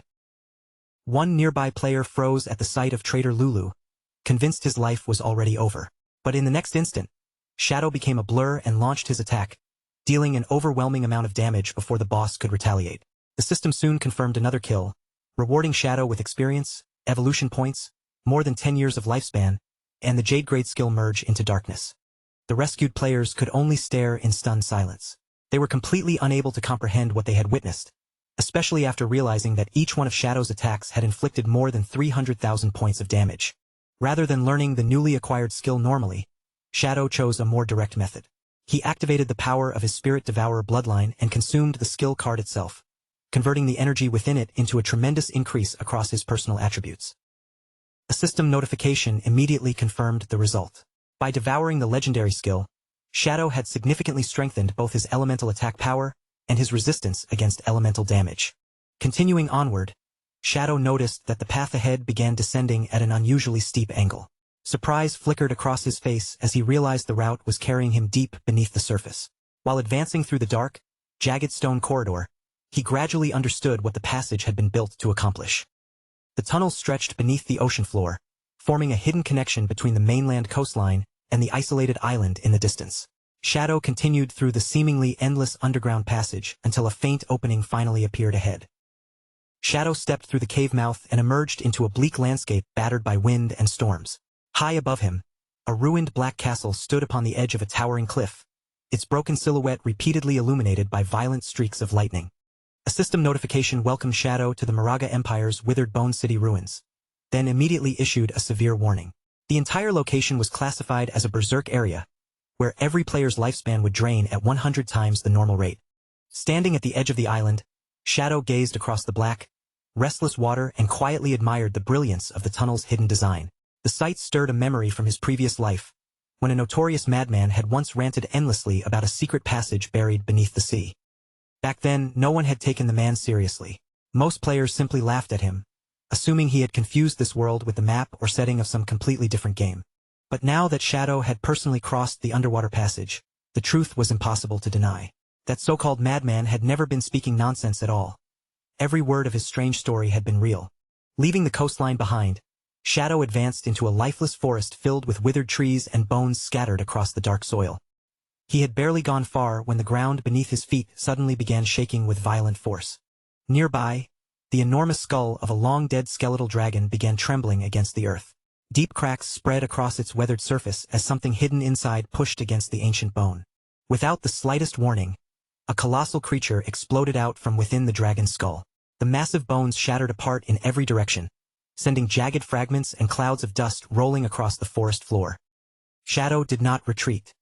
He remained standing exactly where he was, calmly watching as the dust slowly thinned and the grotesque shape of the hidden monster emerged before him. The creature possessed the endless segmented body of a gigantic skeletal centipede, yet a stitched female torso rose from its upper half, with a single crimson eye glowing from her ruined face. The system identified her as Moire, the thousand-blade centipede and guardian of the withered bone ruins, a powerful diamond-grade boss. Shadow studied Moire without immediately attacking. Her upper body still carried the recognizable outline of a human woman, but everything below her waist had been warped into the enormous, nightmarish body of a many-legged monster. His attention then settled on the festering injuries spread across her stitched flesh. Those twisted wounds were almost identical to the scars he had once seen covering the white dragon, Atesh. Moire suddenly lunged forward, sweeping her colossal centipede body through the air with terrifying momentum. As Shadow slipped away from the strike, the pieces finally connected in his mind. She had once been a citizen of the Moraga Empire, only to be corrupted by Cthulhu's curse. The scars covering her human torso suggested that even before her transformation, she had endured torture no living person should ever suffer. Moire pressed the attack relentlessly, while Shadow weaved between the rows of sharpened skeletal legs stabbing toward him from every direction. When the entire creature came crashing down in an attempt to crush him, Shadow sprang high into the air. Moire's body smashed into the ground beneath him, splitting the earth apart and sending broken stone flying outward. With the enemy's attack spent, Shadow immediately began his counteroffensive. He summoned several Shadow clones around the battlefield, then activated Blessing of Release, greatly amplifying the damage of the assault he was about to unleash. Purple energy flashed across the ruins as Shadow and all three clones moved in perfect synchronization. Together, they released Shadow Flash Slash, striking Moire 4 times within the same blinding instant. A razor-sharp blade of energy swept cleanly across the monster's exposed neck. The strike carved through the corrupted flesh before Moire could twist her enormous body away. A glow appeared in Shadow's eyes as a system prompt confirmed that all of his skill cooldowns had been reset instantly. Without wasting the unexpected opportunity, he prepared to launch the entire combination again. Shadow activated Blessing of Release for a second time. A wild, crimson aura erupted around Moire's towering body, surrounding the cursed guardian with chaotic waves of destructive energy. The 4 shadows spread into position around the boss, sealing every possible escape route. Moving as a single unit, they formed the final arrangement for one last overwhelming attack. Beams of purple light tore through Moire from every direction, slicing across the centipede body faster than it could defend itself. Her monstrous form was cut into pieces and consumed by an eruption of magical fire, while Shadow descended through the fading light and landed safely on the ruined ground. A system notification confirmed that Shadow had defeated Moire, the diamond-grade guardian of the withered bone ruins. The kill granted him a huge amount of experience, numerous evolution points, more than 10 years of tradable lifespan, and several additional items. Shadow lowered his gaze toward the fallen guardian and solemnly told her to rest in peace. As the corrupted body faded, the spirit of the beautiful woman Moire had once been briefly appeared in its place. She offered him a peaceful smile, finally released from the curse that had tormented her, before dissolving into softly glowing lifespan orbs. After putting the diamond-grade guardian to rest, Shadow continued deeper into the barren territory. In the distance, he lifted his eyes toward the ruined castle perched high upon the cliffs, its dark towers wrapped in lightning and storm clouds. Without breaking his stride, Shadow raised one hand and released a long-range strike. A broad wave of dark energy surged from his palm and tore across the desolate landscape ahead. The attack slammed into a creature hiding among the shadows. A piercing scream rang out as the dark energy impaled a monster formed from a woman's human torso fused grotesquely onto the lower body of a giant spider. A notification appeared moments later, confirming that Shadow had killed Moli, the cursed spider. The victory rewarded him with another enormous amount of experience, more evolution points, and 10 additional years of tradable lifespan. Surrounded by the newly dropped rewards, Shadow paused to examine the horrifying pattern within the ruins. Every monster he had encountered possessed a human upper body joined to some twisted inhuman lower form. Even more disturbing, each creature had retained the ordinary human name it once carried. His gaze shifted toward another enormous dragon skull resting among the debris. Even the bones of the dead creatures in this place had not escaped the corruption. The skull contained several unnatural eye sockets, while malformed horns had grown from places where no horns should have existed. Faced with such extreme biological distortion, Shadow concluded that the entire withered bone ruins had once served as a vast ground for horrific biochemical experimentation. He recalled the history Atesh had shared with him. Desperate to win the war, the people of Moraga had summoned Cthulhu, an ancient sea god, but instead of saving them, the being placed a curse upon the city, twisting its citizens until the entire population had been transformed into monsters. The farther Shadow traveled toward the heart of the ruined city, the heavier the cursed presence became. Its oppressive force thickened around him with every step, growing more intense as the city center drew closer. Then, without warning, an enormous shadow appeared overhead. Something massive came plummeting out of the storm-darkened sky directly toward the road in front of him. A gigantic golem covered in rough stone armor crashed into the earth with tremendous force. Dust and shattered rock burst outward as the towering creature planted itself firmly in Shadow's path. The system quickly revealed the enemy's identity. It was Ma Ren, former commander of the Royal City Guard, a level 25, platinum-grade boss. Fiery light pulsed through the cracks running across Ma Ren's stone body. Beneath the rocky shell, magma-like energy flowed and glowed as though the entire golem contained a burning furnace. Shadow tilted his head upward to take in the giant's full height, yet his expression showed little concern. What puzzled him more was how the commander of a royal guard had ended up as nothing more than a relatively low-level platinum-grade boss. Ma Ren raised one enormous stone arm above his head. Red energy gathered around the clenched fist, illuminating the golem's massive frame with a threatening glow. The commander drove its fist downward with enough force to shake the entire area. Shadow easily leaped clear of the impact, landing beyond its reach as the ground split open beneath the golem's crushing blow. Shadow immediately answered the attack by summoning his Shadow Blade. He surged toward Ma Ren and delivered a powerful slash directly across the giant's hardened stone body.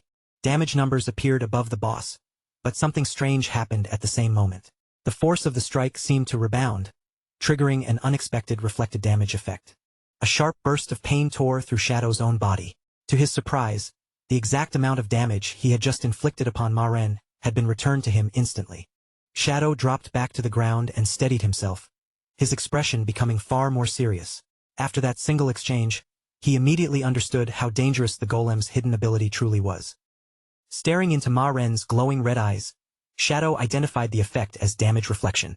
The Royal City Guard commander possessed nearly 10 times the health of an ordinary platinum-grade boss, along with a terrifying attribute that reflected 100% of all received damage back at the attacker. Shadow grimly realized that without the black light shield already protecting him, the damage from that single slash would have killed him outright. This cursed land was clearly far more dangerous than it first appeared, and even he could not afford to act carelessly. Shadow bent his knees and launched himself high into the night sky. His dark figure rose against the pale moon, leaving him suspended far above the stone giant. To survive the reflected damage, he pushed his defenses to their limit. 10 separate layers of black light shield formed around his body, stacking together into a dense protective barrier. From his position in the air, Shadow summoned and fired 10 shadow blades in rapid succession. The dark projectiles rained down toward Ma Ren one after another as his strategy took shape. Rather than relying on a single overwhelming strike, Shadow used repeated low-damage attacks to build energy for his ultimate ability. At the same time, the 10 layers of shielding absorbed the steady stream of damage reflected back from every hit. Once the required energy had been fully accumulated, Shadow descended and unleashed his ultimate attack. Blessing of Release merged with the Crimson Blade, producing a gigantic vertical beam of red energy that cleaved straight through Marun and dealt a staggering 450,000 damage. The moment the damage number appeared, Shadow tightened his stance and prepared himself. Just as expected, the full 450,000 points of damage were immediately reflected back toward his own body. Before the returning force could reach him, a brilliant golden barrier erupted around Shadow. The shield absorbed the entire reflected attack, leaving him completely unharmed inside its radiant protection. Shadow remained standing without so much as a wound on his body. The reflected damage had accomplished absolutely nothing, all because the Crimson Blade granted him an incredible 600% lifesteal effect. Since his health was already completely full, the enormous amount of excess healing had automatically transformed into an overflow shield containing 2.7 million points. Compared to that massive barrier, the 450,000 points of reflected damage barely felt like a scratch. The moment the Royal City Guard commander fell, a system window materialized before Shadow and officially confirmed his victory. The rewards were enormous, flooding him with experience, evolution points, and more than 14 years of additional lifespan. Yet beneath those generous gains appeared a troubling warning. The commander's death had triggered the citywide alarm, alerting every remaining guard scattered throughout the ruins. Shadow fell silent for a moment, sensing the atmosphere around him change without warning. His expression tightened with confusion as an unfamiliar pressure began spreading through the ruins. Far above him, perched on the edge of a towering cliff, a monstrous sentry raised an enormous horn to its mouth. The creature blew with all its strength, releasing visible green waves of sound that rolled across the sky and carried the alarm throughout the ruined city. Almost immediately, the once silent ruins seemed to awaken. Monstrous silhouettes appeared along the cliffs, and entire groups of creatures began climbing and leaping downward in overwhelming numbers. Shadow calmly surveyed the ridgelines as more enemies gathered above him. Winged creatures spread their twisted wings, spider-like hybrids crawled across the stone, and countless other deformed beasts crowded along the cliffs, all fixing their hungry gazes directly on him. Without warning, an enormous foot covered in thick fur crashed into the ground beside Shadow. The impact shook the surrounding earth and sent dust bursting outward around his body. In only a matter of moments, Shadow found himself completely enclosed by a tightly packed army of monsters. A gigantic white bear towered among them, while horrifying centipede-like creatures twisted through the surrounding ranks. Then a system notification flashed before his eyes, announcing that he had activated the Monster Horde event. The requirement for advancing was brutally straightforward. Every single monster surrounding him had to die. Shadow slowly raised his head toward the towering wall of enemies closing in from every direction. Countless crimson eyes burned through the darkness as the creatures loomed over him, yet not even a trace of fear appeared on his face. Instead, his gaze sharpened, and unmistakable excitement began shining in his eyes. A quiet laugh escaped Shadow as he took in the impossible number of enemies surrounding him. Rather than seeing the situation as a crisis, he found it strangely refreshing. This was precisely the kind of overwhelming battle he had been hoping to experience. The monsters hesitated when they heard their supposed prey laughing in the middle of their encirclement. Several of them exchanged puzzled glances, unable to understand why the lone human before them was not shaking, begging, or collapsing in terror. Shadow suddenly vanished from where he stood, moving with the violent speed of an incoming storm. His Dark Knight ring blade swept through the first wave in a flashing arc, cutting apart rows of monsters before they could even react. A system message appeared immediately after that single attack, confirming that 32 enemies had already been killed. Shadow gave the remaining horde no opportunity to recover from the opening strike. He immediately activated Shadow of Slaughter, causing patches of darkness beneath his feet to twist and rise. One after another, shadowy clones emerged from the ground and took their places beside him, ready to tear through the army together. Moving as though they shared a single mind, Shadow and his newly summoned clones unleashed Shadow Flash/X4 at the exact same instant. For violent surges of purple energy exploded across the battlefield, ripping enormous gaps through the monster ranks. By the time the light faded, his kill count had already rocketed to 165. Wild beams of energy tore across the battlefield, slicing cleanly through anything unfortunate enough to stand in their path. Lion men, shark-like hybrids, and other grotesque creatures were dismembered beneath the relentless barrage. Shadow never slowed his advance, descending into the remaining ranks while releasing another devastating Dark Knight Ring Blade X4 attack. Dark magic swept over the battlefield in enormous waves, and every swing of Shadow's weapon sent the number of dead climbing higher. His kill count quickly reached 518 as the battle transformed into a completely one-sided massacre. System notifications crowded his vision faster than he could read them, while the total leapt from 600 to well beyond 2,000 in only a few seconds. The slaughter continued without pause, and before long, Shadow's kill count surged beyond 8,000. Across the ruined battlefield, thousands of glowing lifespan orbs rose from the fallen army, illuminating the darkness until the entire area shimmered beneath their ghostly light. At last, the noise of battle disappeared, and silence settled over the ruins once again. Shadow stood alone amid the devastation, his eyes still glowing with a deep purple light. He had killed exactly 10,086 monsters. A system window then confirmed that every enemy had been eliminated and that the route leading to the Withered Bone City Ruins core was finally open. After wiping out an army of more than 10,000 monsters, Shadow remained standing in the middle of an endless sea of radiant particles. Another notification confirmed that the path toward the Withered Bone Ruins core had been unlocked. All around him, countless lifespan orbs floated through the air like glowing stars left behind by the dead. Despite the breathtaking number of orbs surrounding him, Shadow looked noticeably disappointed. He questioned why the reward was so small after killing such an enormous army. Then the explanation became clear.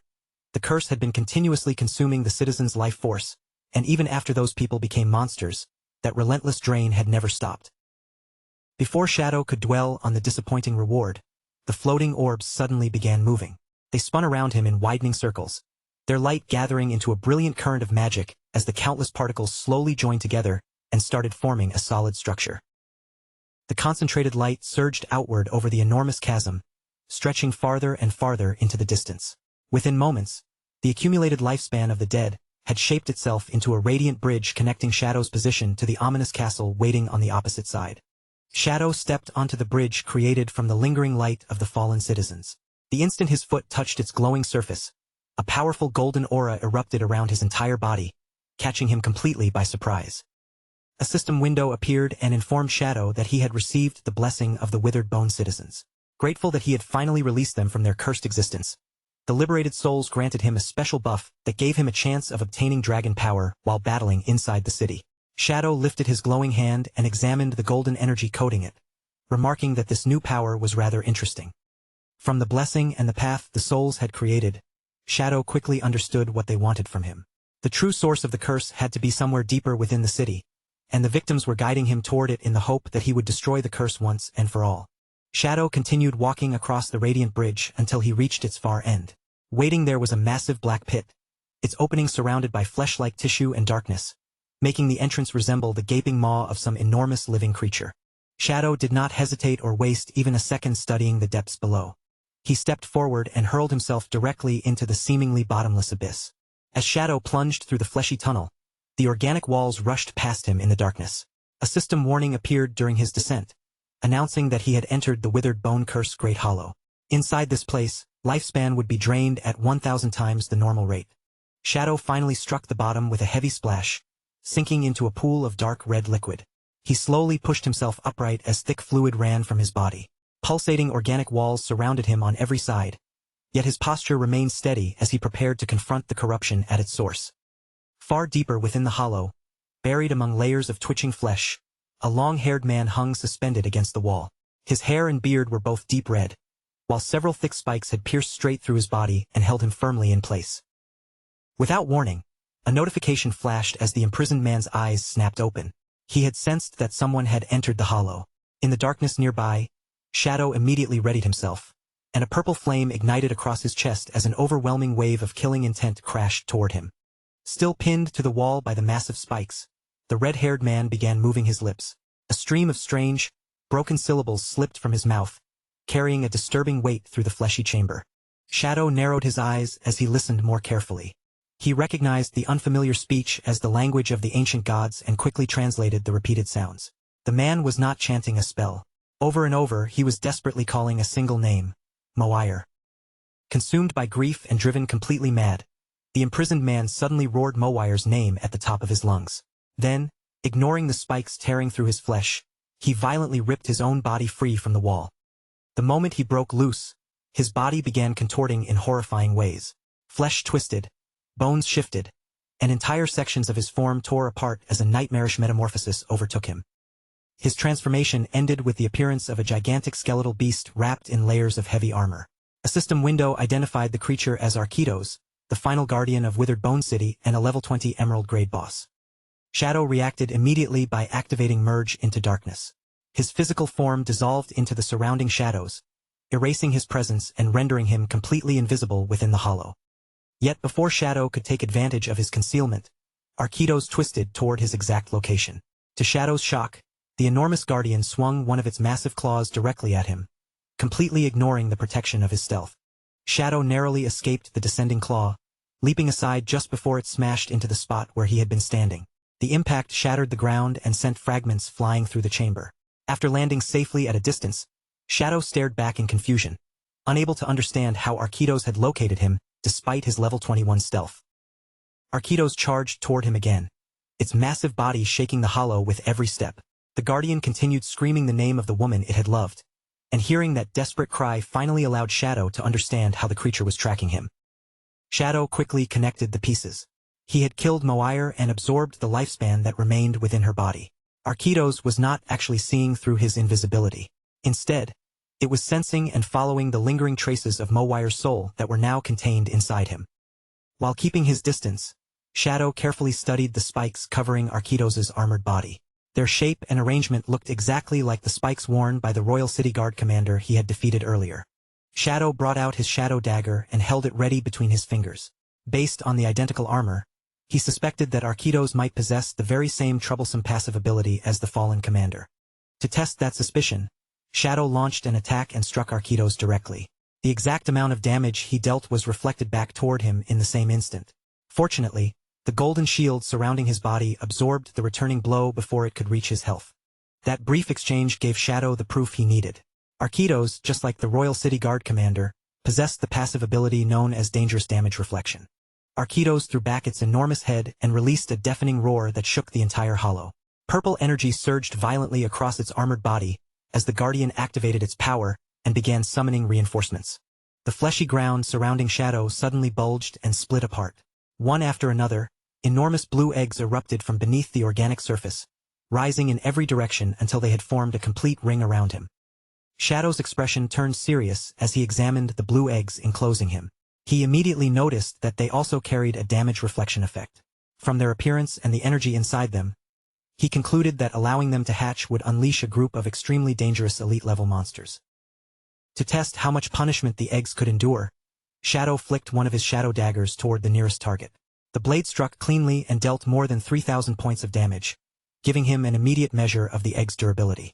The targeted egg finally shattered, but Shadow immediately calculated how costly that result had been.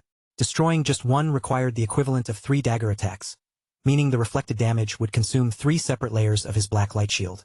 Since restoring even a single layer took 2 full seconds, he realized there was no possible way to destroy every egg before they began hatching.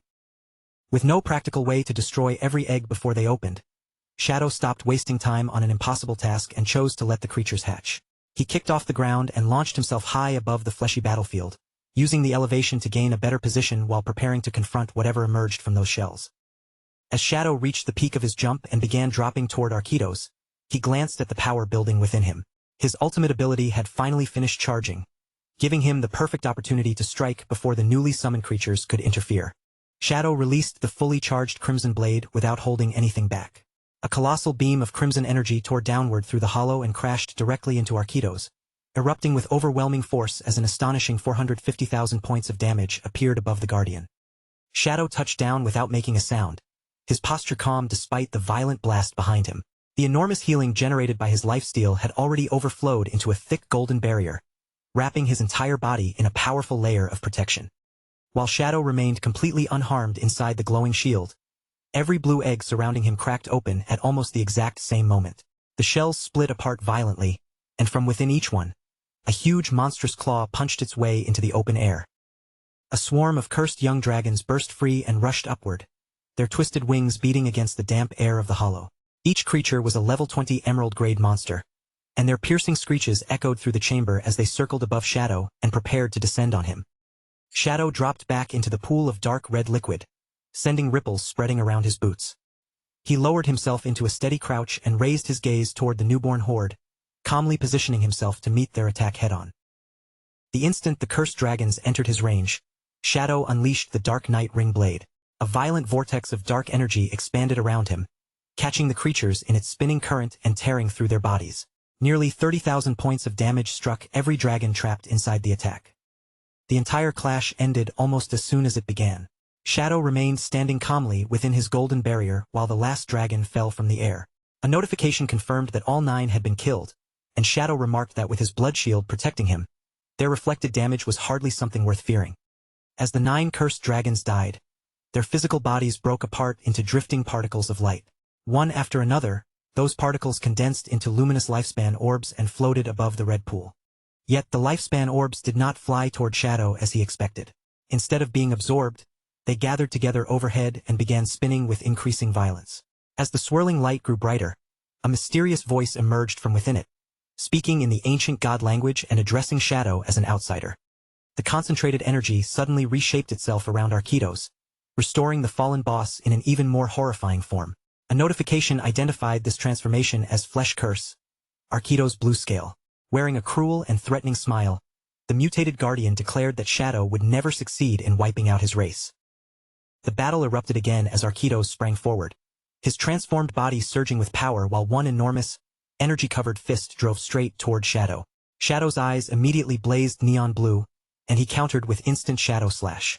His body became a streak of light, striking Arkitos from every direction within a fraction of a second.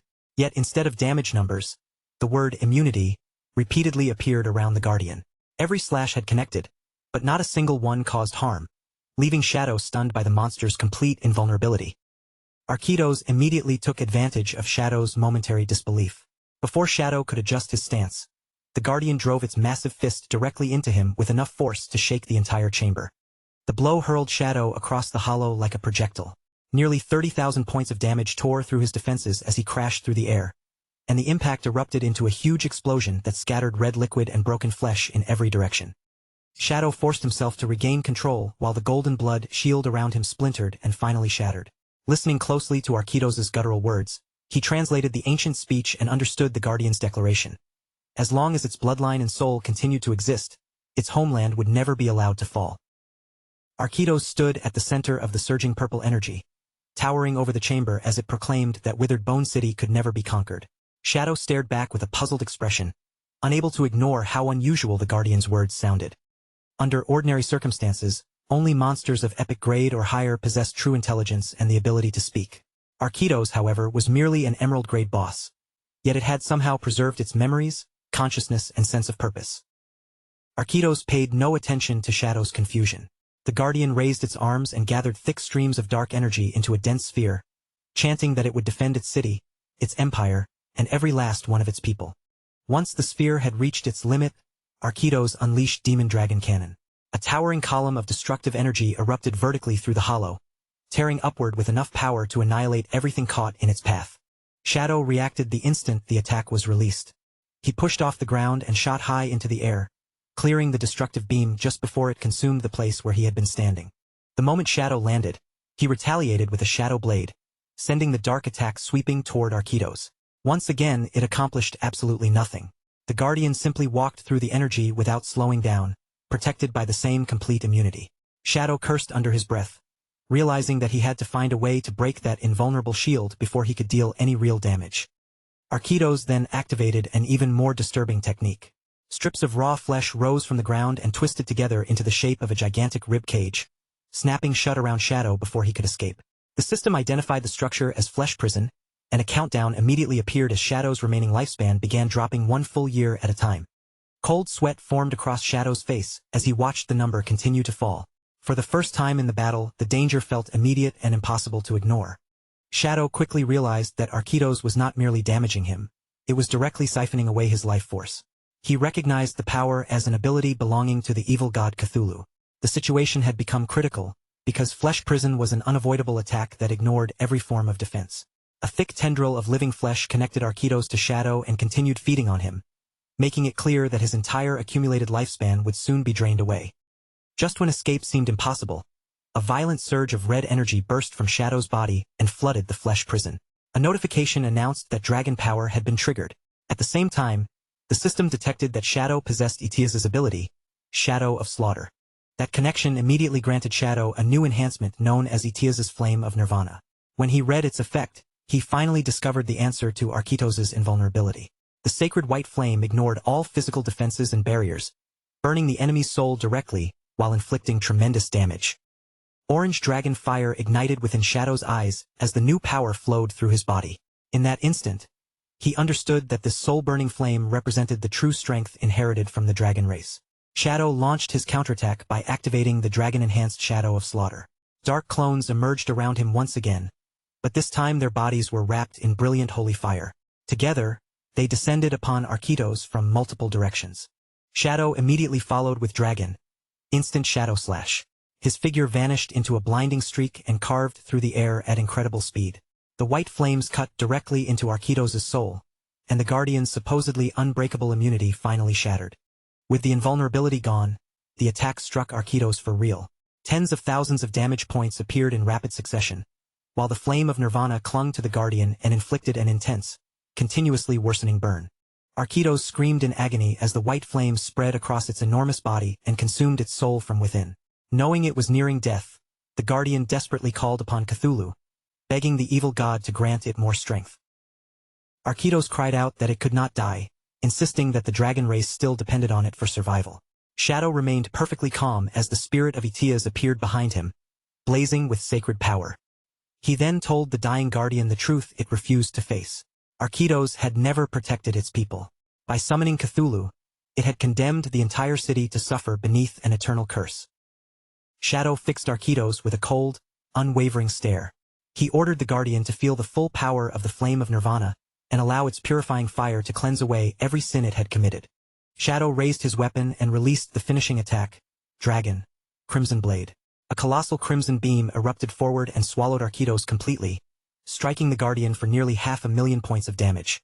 The final Guardian vanished inside the overwhelming blast, its body and soul reduced to ash beneath the dragon flame. A system window confirmed Arquitos' death and awarded Shadow 1 million experience points, 120 evolution points, and almost 40 additional years of lifespan. Shadow slowly descended through the fading light as glowing victory messages surrounded him on every side. Another reward notification granted him 60 evolution points, nearly 40 years of lifespan, and a diamond-grade item known as the Bone Spike.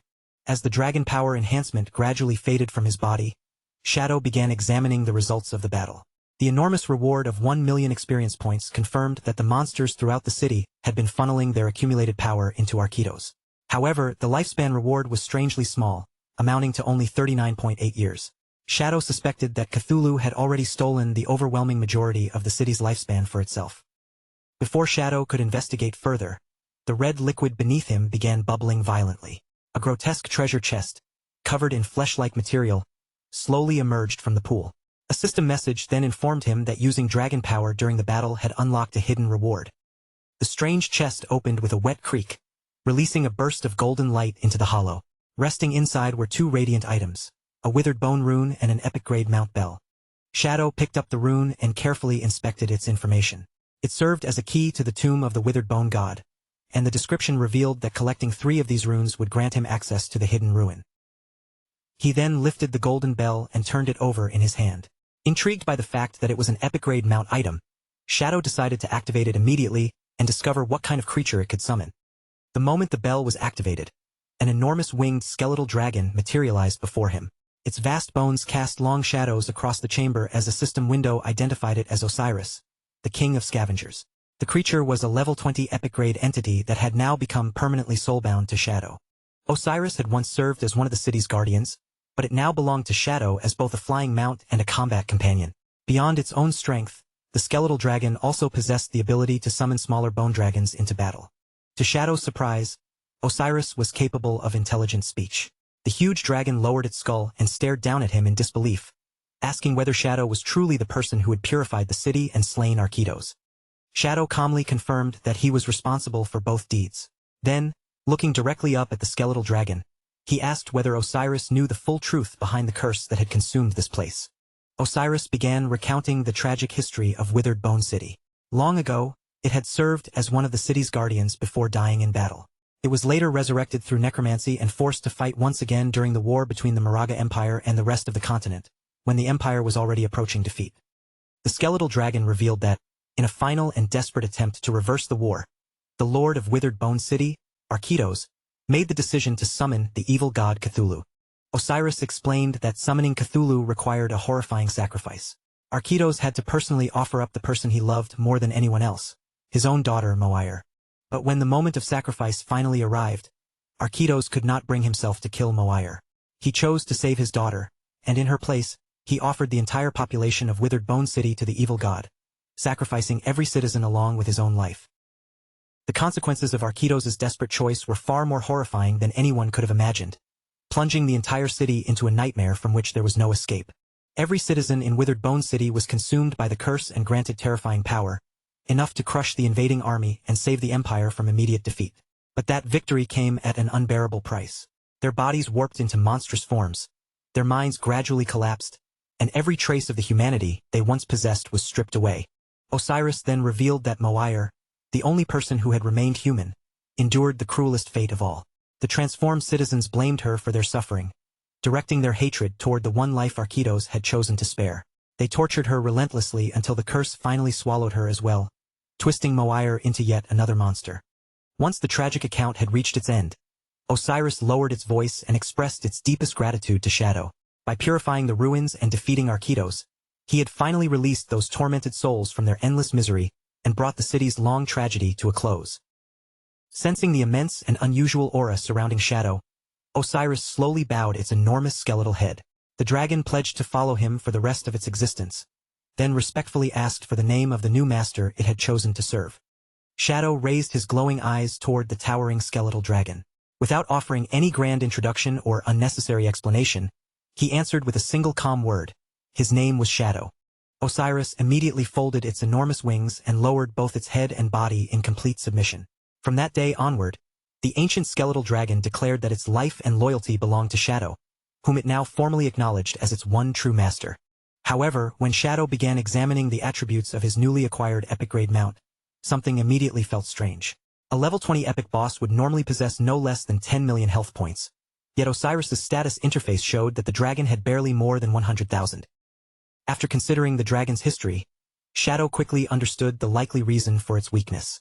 Osiris had died many years ago, and most of its original power had gradually dispersed over time. The skeletal body awakened through forced resurrection could preserve only a small fraction of the strength it had possessed while alive.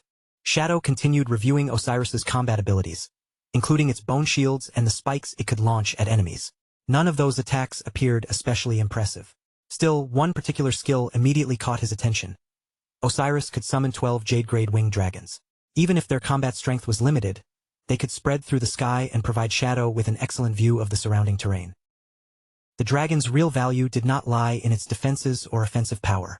Its greatest advantage became obvious the moment Shadow examined its extraordinary mobility. Because Osiris's enormous body consisted almost entirely of lightweight bone, it could move through the air with incredible speed. Its flight speed reached 360%, equal to roughly 450 meters per second, fast enough to smash directly through the sound barrier. Shadow concluded that Osiris might not contribute much in a serious fight, but that weakness hardly mattered. Supersonic transportation alone made the skeletal dragon an extremely useful mount and left him more than satisfied with the hidden reward.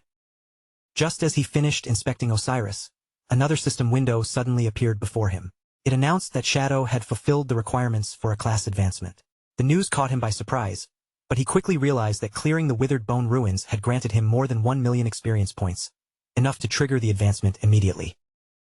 A determined light appeared in Shadow's eyes. Without delaying the process, he selected the advancement option and activated it on the spot. Dark energy erupted around Shadow and began spiraling into a rapidly expanding vortex. Glowing magical runes emerged one after another in the air, circling his body as the surrounding power grew heavier and more intense. Shadow remained perfectly still at the center of the violent current, his eyes burning with concentrated power. As the darkness continued surging around him, a brilliant red ring of energy formed and rotated around his body. The system soon confirmed that the advancement had succeeded. Shadow's class had risen from Tier 2 to Tier 3, causing his attributes to increase dramatically. His strength and constitution doubled from 27 to 54, his spirit rose to 90, and his agility surged all the way to 144. The advancement also granted Shadow a new passive class ability known as Shadow Arc. Its effect was exceptionally powerful. Whenever Shadow suffered damage, received a negative condition, or had his stealth removed while invisible, the result would be delayed for 1 full second. During that brief window, he could take action and potentially erase the incoming damage or status effect entirely. Shadow stared down at his hand before breaking into a confident laugh. As long as his reactions were fast enough, Shadow Arc would allow him to respond within that single second and potentially nullify almost any attack launched against him while he remained hidden. The more Shadow considered his new advancement, the more satisfied he became. In his previous life, he was certain that no player using the Shadow class had ever survived long enough to complete the third advancement. Otherwise, an ability as extraordinary as Shadow Arc would have become famous for dramatically reducing the death rate among high-level players. 1 second might have sounded like an extremely short amount of time to an ordinary person, but elite players possessed reaction speeds far beyond normal limits. For someone at that level, a single second was long enough to activate several abilities, reverse a dangerous situation, and completely change the outcome of a battle. With the class advancements settled, Shadow turned his attention back toward the remaining rewards. He opened his hand, and a mass of glowing crimson energy gathered above his palm before revealing the diamond-grade weapon he had obtained. The system identified the weapon as the Spike of the Skeleton, a powerful dagger capable of greatly increasing both physical and elemental attack power. More importantly, it possessed a special effect that could break through an enemy's defense and elemental resistance. Shadow equipped the dagger immediately and felt its power settle into place. Between the Tier 3 class advancement, his greatly improved attributes, and the new diamond-grade weapon, his overall strength had risen by an enormous amount. Now ready to leave the cursed ruins behind, Shadow gave Osiris the signal to move. The skeletal dragon sprang into action, and with a light, controlled leap, Shadow landed gracefully on top of its enormous skull. Before setting off, Shadow decided to test whether his invisibility could also conceal the mount beneath him. He activated Merge into Darkness, allowing shadowy energy to spread outward across both himself and Osiris. Darkness wrapped around the enormous dragon until its skeletal body faded from sight. Shadow was genuinely surprised when the system revealed that Osiris possessed level 21 stealth, placing the mount's concealment ability even above his own current level. Impressed by this unexpected advantage, Shadow gave Osiris the command to take flight. He wanted to experience the dragon's legendary speed for himself rather than relying solely on the numbers displayed by the system. Osiris obeyed instantly. Its enormous wings spread wide, and with a single explosive burst of force, the skeletal dragon launched itself upward. The two of them raced through the depths of the underground hollow, ascending so rapidly that their bodies became little more than a streak of purple light cutting through the darkness. Osiris tore through the upper reaches of the ruins and burst out of the underground passage, continuing straight upward into the open sky without losing even a fraction of its speed. The acceleration was so extreme that Shadow momentarily found himself without words. Wind roared past his body with crushing force, whipping around his mask and clothing. As one eye glowed against the rushing air, he had no choice but to admit that Osiris was unbelievably fast. Having witnessed the full speed of his new mount, Shadow and Osiris shot completely free of the underground tunnel. Within moments, they were soaring high through the open sky above the vast ocean. As Osiris carried him through the clouds, Shadow began arranging his next course of action. Captain Anyu had previously mentioned a location where both a flying monster and another ancient god slate had been discovered, so Shadow decided that would become his next destination. His plan was to return to the Magic City ruins first and use the teleporter there to travel to Lucky Town. Shadow remembered that his original journey from the Magic City to Withered Bone City had required several exhausting hours of travel. Far below Shadow's flight path, a party of adventurers was fighting its own battle inside a dense forest. The group had surrounded a massive black bear monster and was in the middle of attempting to defeat the raid boss. The party consisted of a swordsman, a mage, and a healer working together against the enormous beast. The female mage gathered holy light into a blazing fireball between her hands, while another member shouted for everyone to finish the monster before it could retaliate. Before anyone could launch the final attack, an enormous shockwave suddenly ripped through the forest. Osiris had flown directly over them at supersonic speed, and the pressure created by its passage tore across the battlefield like an invisible explosion. The violent winds struck the adventurers and the black bear at the same time. Every member of the party was ripped off their feet, while the enormous monster was thrown sideways and sent tumbling helplessly across the forest floor. When the wind finally subsided, the female mage lifted her head and looked around in complete confusion. The swordsman appeared even more bewildered. By pure accident, the shockwave had hurled the boss directly onto the point of his sword, killing the massive black bear instantly. Completely unaware of, or simply unconcerned by, the chaos left behind in the forest, Shadow continued racing toward his destination. Thanks to Osiris's incredible speed, the return journey to the Magic City ruins took only 10 minutes instead of several hours. Meanwhile, among the abandoned streets of the Magic City ruins, an emotional confrontation was unfolding between a couple. The man tightly held the woman's hands and begged her to forgive him, confessing that he had cheated on her only once with another man while insisting that she had remained in his thoughts the entire time. The woman stared into his eyes and demanded that he promise to sever every connection with the other person forever. The man immediately agreed, and the two embraced before sharing a passionate kiss, openly declaring their love for one another. Their intimate reunion lasted only a moment. Without warning, an overwhelming pressure descended from the sky, violently interrupting the couple before either of them could understand what was happening. The crushing force slammed the man face first into the pavement and flattened his body against the ruined street.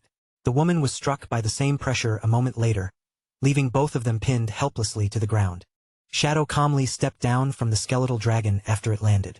His boot touched the pavement only a short distance away from the crushed couple beneath him. With Osiris's gigantic skeleton looming behind him, Shadow briefly touched the surface of his mask. He wondered whether the dragon might have struck something during the landing, but after a moment of thought, he dismissed the possibility and decided it was not worth investigating. Shadow activated his invisibility ability once again. His body faded into the surrounding darkness, allowing him to leave the Magic City ruins without attracting attention or revealing his presence.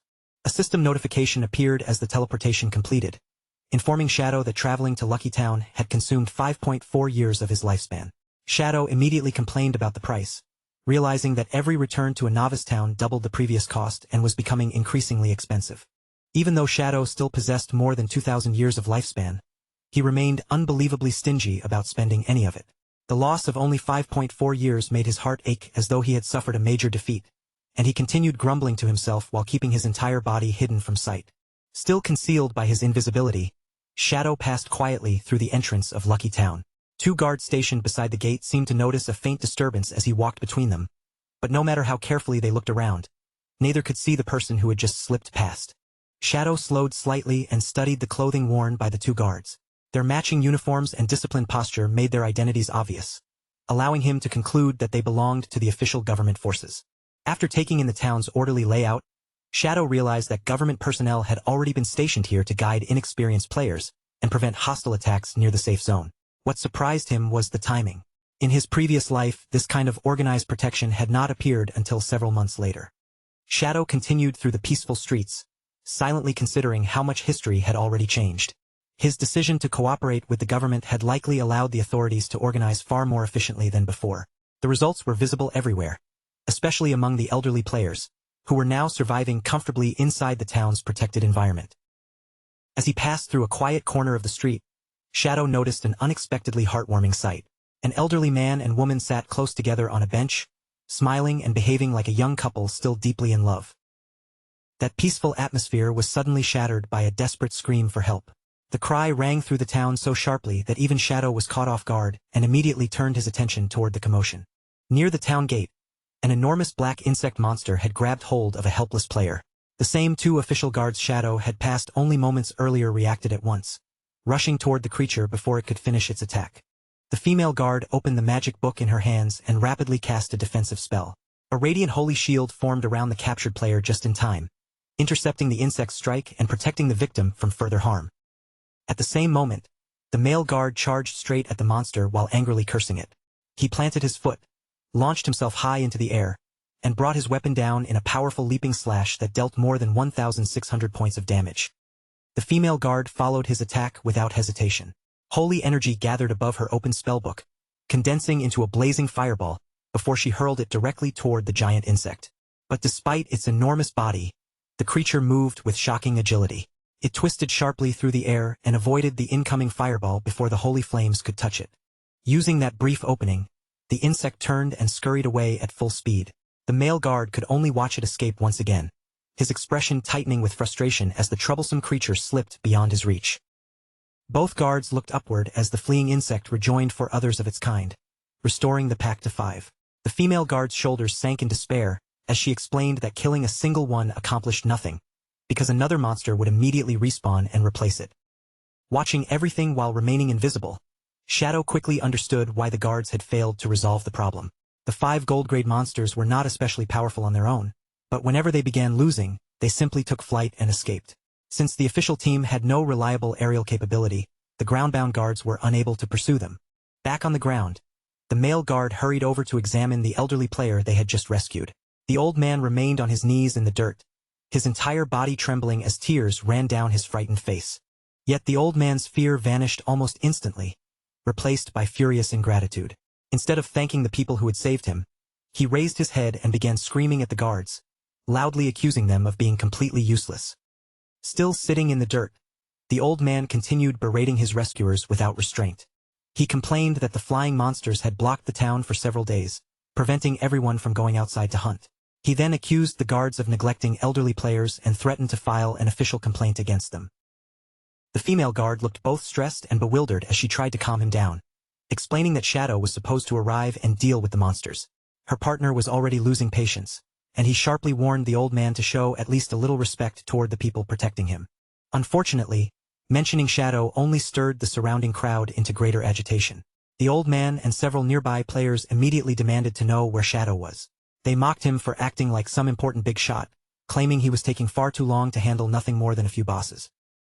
The crowd grew increasingly hostile, shouting that someone as powerful as Shadow should already be helping them. A bald elderly man pushed forward and complained that he was waiting for his son to go farm Lifespan, accusing Shadow of wasting everyone's valuable time. Within moments, the confrontation began spiraling completely out of control. The female guard continued trying to reason with the furious mob, promising them that Shadow would arrive and suggesting that anyone unwilling to wait could simply log off. The male guard, however, saw that logic was getting nowhere and quietly urged his partner to leave before the situation worsened. The angry players immediately blocked their path, accusing the officials of abandoning their responsibilities without solving the monster problem. Voices rose from every direction, condemning the guards for wasting taxpayer money, calling them useless for failing to kill a handful of bugs, and demanding an immediate explanation. Finally pushed beyond the limit of his patience, the male guard exploded. He reminded the crowd that the government had already spent its own resources power leveling them all the way to level 3, then demanded to know what more they could possibly expect. The ungrateful crowd immediately shouted back that level 3 was worthless and continued jeering at him. Several elderly players then used their age as a weapon, loudly accusing the guard of threatening to beat helpless old people. When the male guard attempted to move through the crowd, the same old man who had been rescued earlier deliberately stepped into his path and bumped against him. The old man instantly threw himself onto the ground with exaggerated force and began wailing that the officials were assaulting the elderly. Clutching his chest, he claimed his heart condition had suddenly returned and cried that he was about to die. The male guard stared down in panic, repeatedly insisting that he had never touched him. The surrounding mob seized on the performance immediately. They closed in around both guards and shouted for the officials to beat them all to death. Claiming their old lives were worthless anyway, they accused the government of refusing to help them and now actively harming them instead. In the middle of the confusion, one lecherous old man saw an opportunity to take advantage of the female guard. With the crowd hiding his movement, he reached out and tried to grope her chest, causing her entire body to freeze in a mixture of shock, humiliation, and disbelief. Her body reacted before she could think. Acting purely on instinct, the female guard swung her hand across the man's face with all the strength she possessed. The result was immediate and far more devastating than she intended. Because the difference between their attributes was enormous, the slap lifted the old man completely off his feet and launched him through the air like a weightless rag doll. The horrified crowd watched as his body broke apart before it could even strike the ground. He dissolved into a cluster of glowing golden lifespan orbs, making it clear that the female guard had accidentally killed him. Every elderly player nearby fell silent, stunned and terrified by what they had witnessed. That silence lasted only an instant before the crowd erupted into complete hysteria. People began screaming that the government was murdering elderly citizens. With her face burning from embarrassment and panic, the female guard tried to explain that the man had groped her, but her words disappeared beneath the mob's deafening calls to fight back. Seeing the crowd turn openly violent, the male guard immediately deployed a protective barrier around himself and his partner. He muttered that these people had completely lost their minds, but chose to let them tire themselves out, confident that their weak attacks had no chance of breaking through his shield. The humiliation only grew worse when a glob of spit suddenly flew through the barrier's opening and struck the stunned female guard directly across the face. The one responsible was the same ungrateful old man they had rescued earlier. He stood outside the barrier laughing wildly, clearly delighted by his own shameless act of disrespect. Encouraged by his behavior, the rest of the mob began throwing anything they could find. Shoes, stones, women's underwear, and even clumps of feces hammered against the glowing golden shield, while the two guards remained trapped together inside it. Then, without warning, an overwhelmingly terrifying presence descended over the entire area. The shouting crowd faltered as a crushing sense of danger spread across the town gate. Shadow materialized behind the rioters atop the enormous skeletal dragon Osiris. As the dragon's vast frame rose over the crowd, every voice abruptly died away, and a heavy, unnatural silence settled across the entrance. Shadow stared down from Osiris's skull, while the dragon lowered its glowing gaze toward the people below. Their eyes burned with cold light, and the deathly aura pouring from them made the entire crowd feel as though they had already stepped into a grave. Neither Shadow nor Osiris offered a single word of warning. In the next instant, the skeletal dragon released a tremendous burst of wind toward the gathered mob. The force struck like a natural disaster. The elderly players were ripped from the ground and hurled away like dry leaves caught inside a violent storm, completely powerless to resist the blast. Their bodies flew uncontrollably through the air before smashing into the surrounding trees with bone-crushing force. A moment later, the shouting vanished completely, leaving the forest in absolute silence. Protected inside their barrier, the two official guards stared outward in disbelief. The furious mob that had surrounded them only seconds earlier was gone. In its place floated dozens of golden lifespan orbs, proving that Shadow had wiped out the entire group in a single instant. Far above Lucky Town, Shadow remained balanced on Osiris as the massive skeletal dragon climbed toward a swirling orange vortex in the sky, leaving the stunned guards and silent battlefield far below. Shadow soon spotted the targets he had come to find. 5 winged insect monsters were flying together in a tight formation, their bodies connected by streams of magical energy to a stone tablet suspended between them. The moment Shadow recognized the floating slate, he ordered Osiris to chase them down. From the ground, the 2 government guards could only watch in awe. Against a sky dominated by a red, eclipse-like sun, the gigantic skeletal dragon raced after the fleeing monsters with Shadow standing high upon its head. Shadow planted his feet firmly against Osiris's skull and faced the escaping insects. Dark purple energy surged around his body, gathering with increasing intensity as he prepared to launch an attack in midair. The 5 insects desperately beat their wings and tried to flee while carrying the ancient slate with them. But no matter how hard they pushed themselves, their speed could not compare to Osiris, which rapidly closed the distance from behind.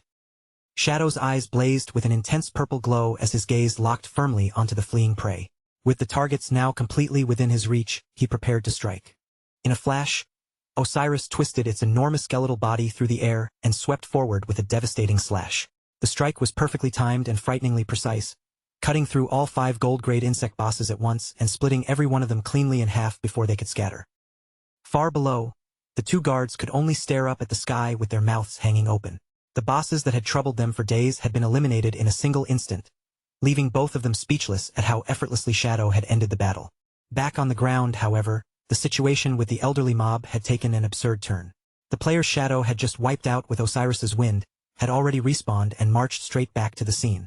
Furious and completely unashamed, they began screaming at the guards for attacking old people and once again painted themselves as helpless victims. The mob quickly crowded around the exhausted male guard, blocking him from every direction while demanding compensation for the lifespan they had lost.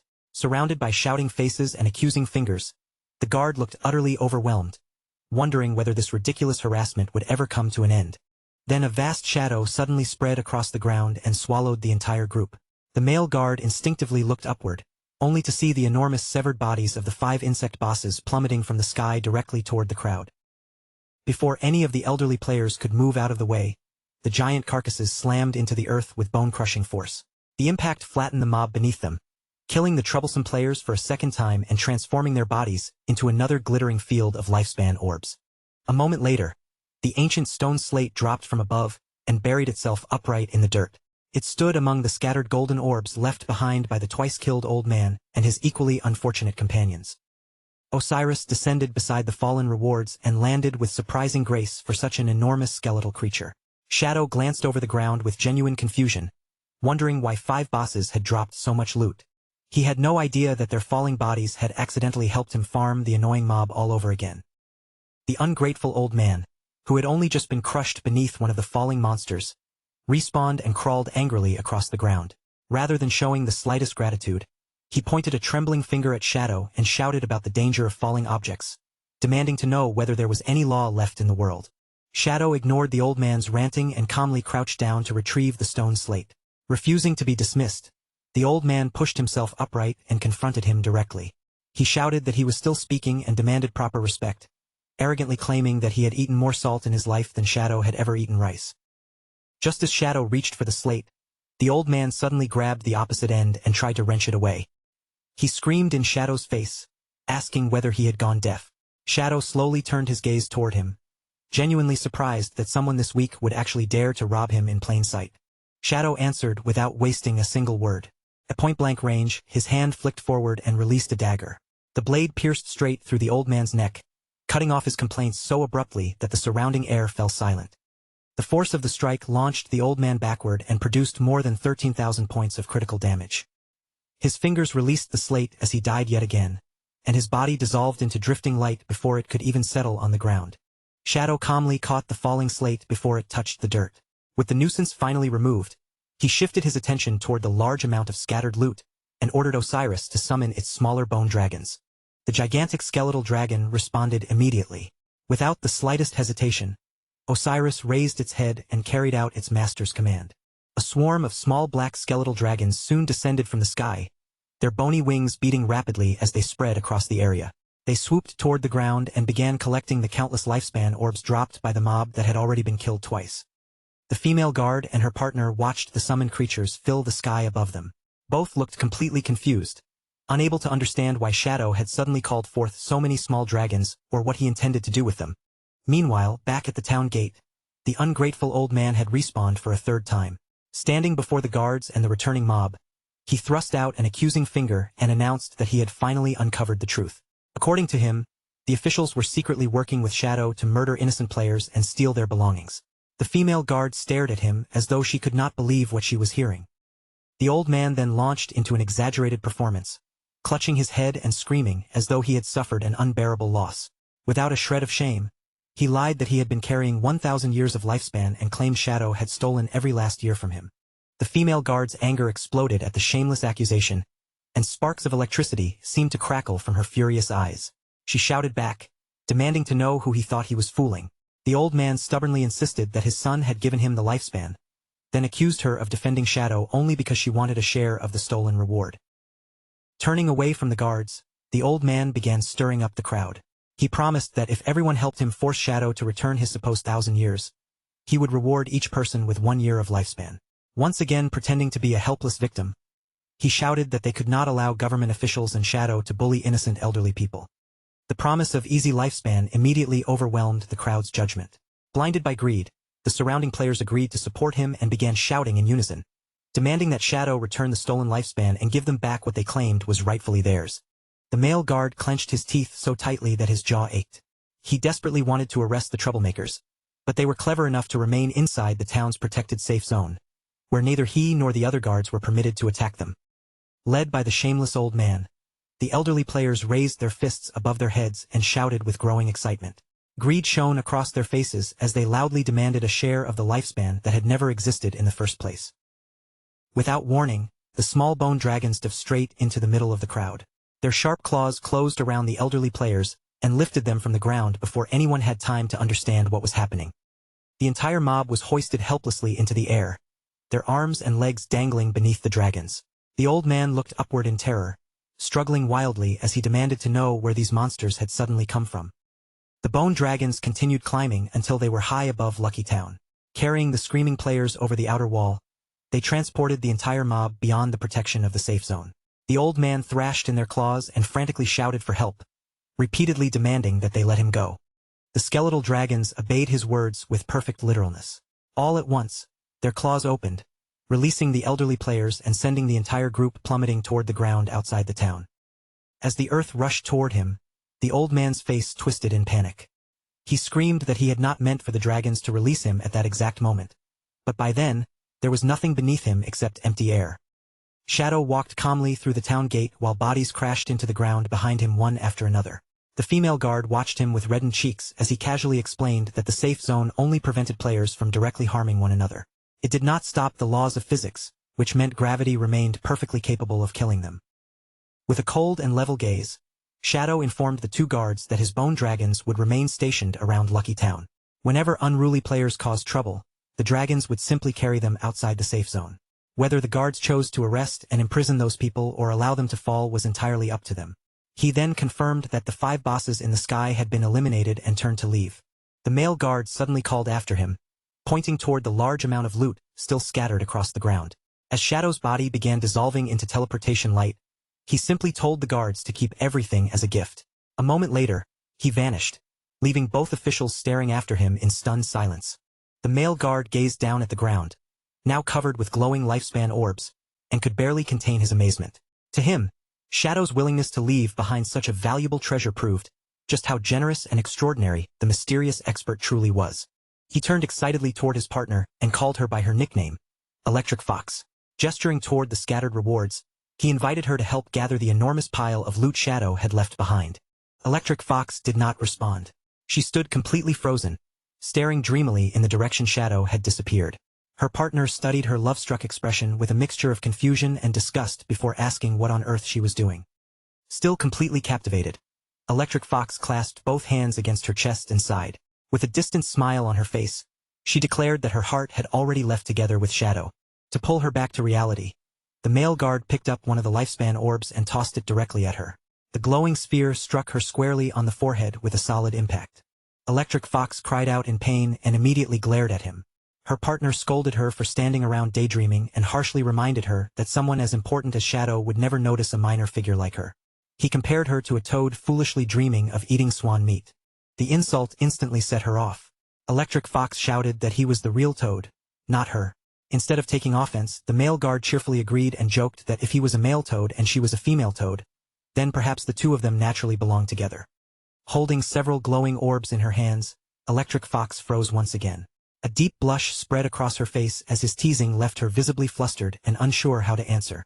Above them, the skeletal dragons continued dropping screaming elderly players from the sky, yet the two guards carried on with their conversation as though the chaos had become ordinary.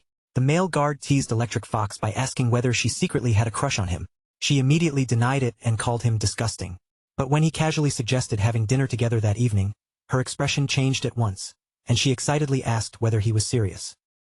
Elsewhere, back in the real world, the atmosphere was far less playful. Inside a room at Zhanghai City Hospital, Qin Xiaoyu slowly pushed herself upright in bed. Her face was pale, her body looked weak, and misery hung heavily in her exhausted expression.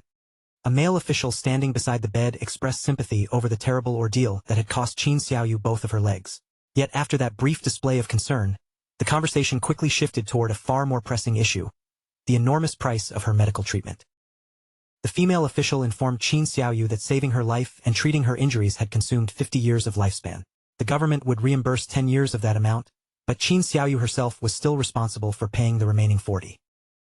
Qin Xiaoyu's face changed instantly as panic seized her. She cried out that she did not possess anywhere near 40 years of lifespan. Desperate to find another option, she asked whether she could mortgage the 2 houses she owned and use their value to settle the debt. The female official answered with cold efficiency.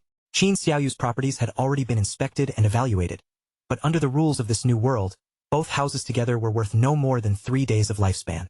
Qin Xiaoyu stared at her in disbelief before screaming that such a valuation was impossible.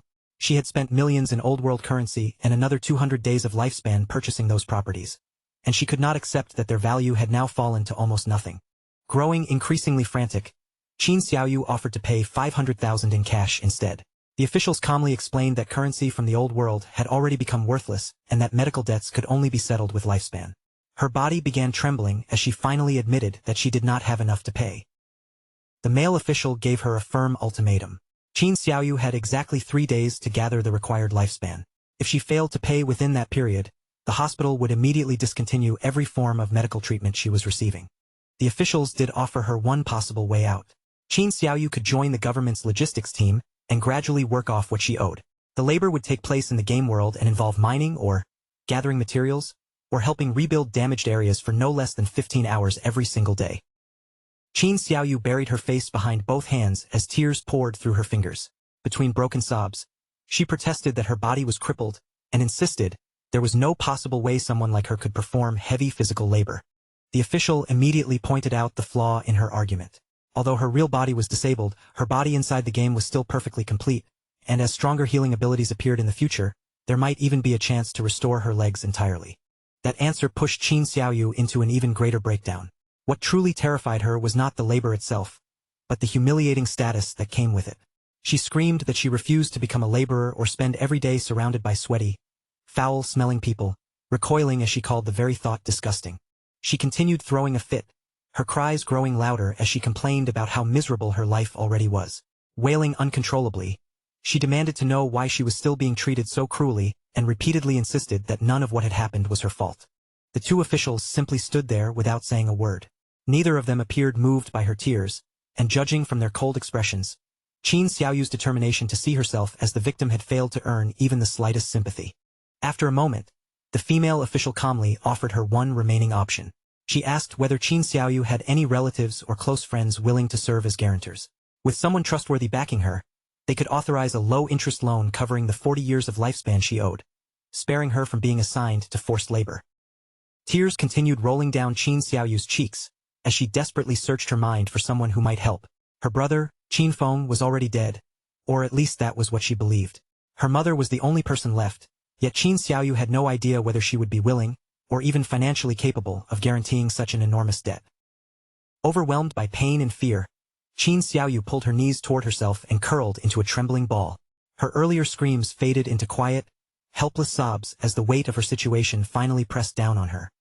Left by herself in the dim room, Qin Xiaoyu was forced to face the truth she had been avoiding. No matter how hard she thought, she could not name a single person she trusted to come and rescue her, leaving her with the crushing feeling that the entire world had abandoned her. Then, without warning, the silence was shattered by a tremendous bang. The door was violently kicked open, and a booming voice echoed through the room, loudly announcing that the help Qin Xiaoyu needed had finally arrived. Both officials spun toward the doorway in startled surprise. Qin Xiaoyu also raised her tear-streaked face, staring blankly at the entrance as confusion replaced the hopelessness in her eyes. A tall, broad-shouldered man strode confidently into the room, while a subordinate followed closely behind with a phone raised to record everything. The newcomer was none other than the leader of the Knights Templar Guild.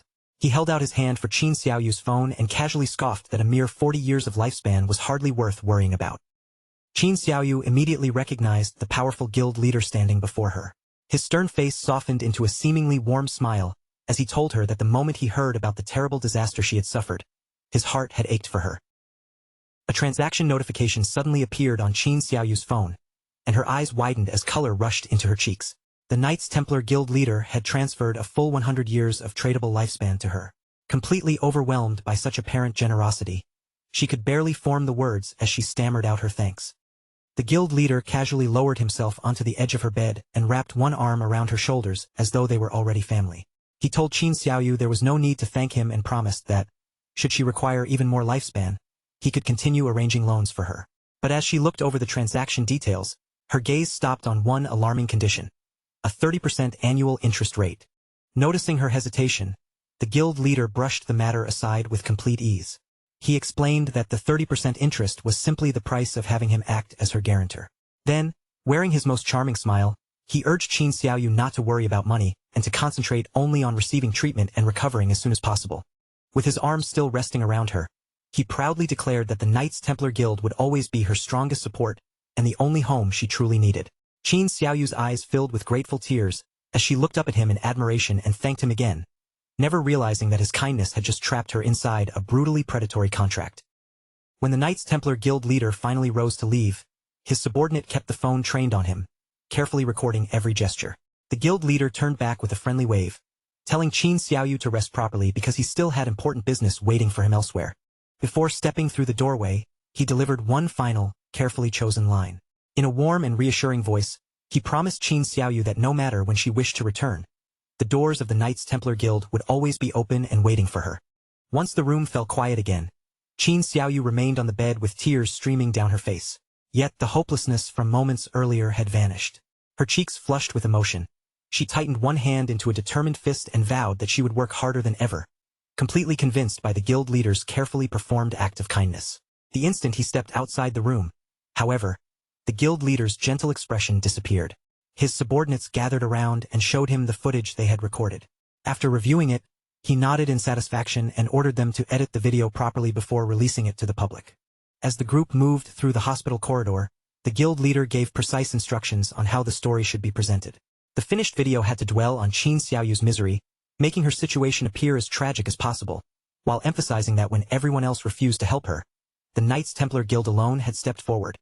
A sinister smile slowly spread across the guild leader's face as his real intentions finally surfaced. Qin Xiaoyu had already caused the guild a significant loss, so he planned to turn her suffering into a powerful advertisement for attracting new members. In his eyes, exploiting her tragedy was simply the best way to squeeze value from something otherwise useless. Pausing near the corridor windows, the guild leader cast his gaze across the sprawling city outside. His publicity scheme was already in motion, so he announced that it was time to enter the game. The appointed hour for his meeting with Shadow had finally arrived. The surroundings shifted into the virtual world, where the Knights Templar Guild's hidden base stood among the shattered ruins of Zhanghai City. Broken buildings surrounded the stronghold, while a glowing blue energy barrier stretched over the area, sealing the hideout safely within its protection.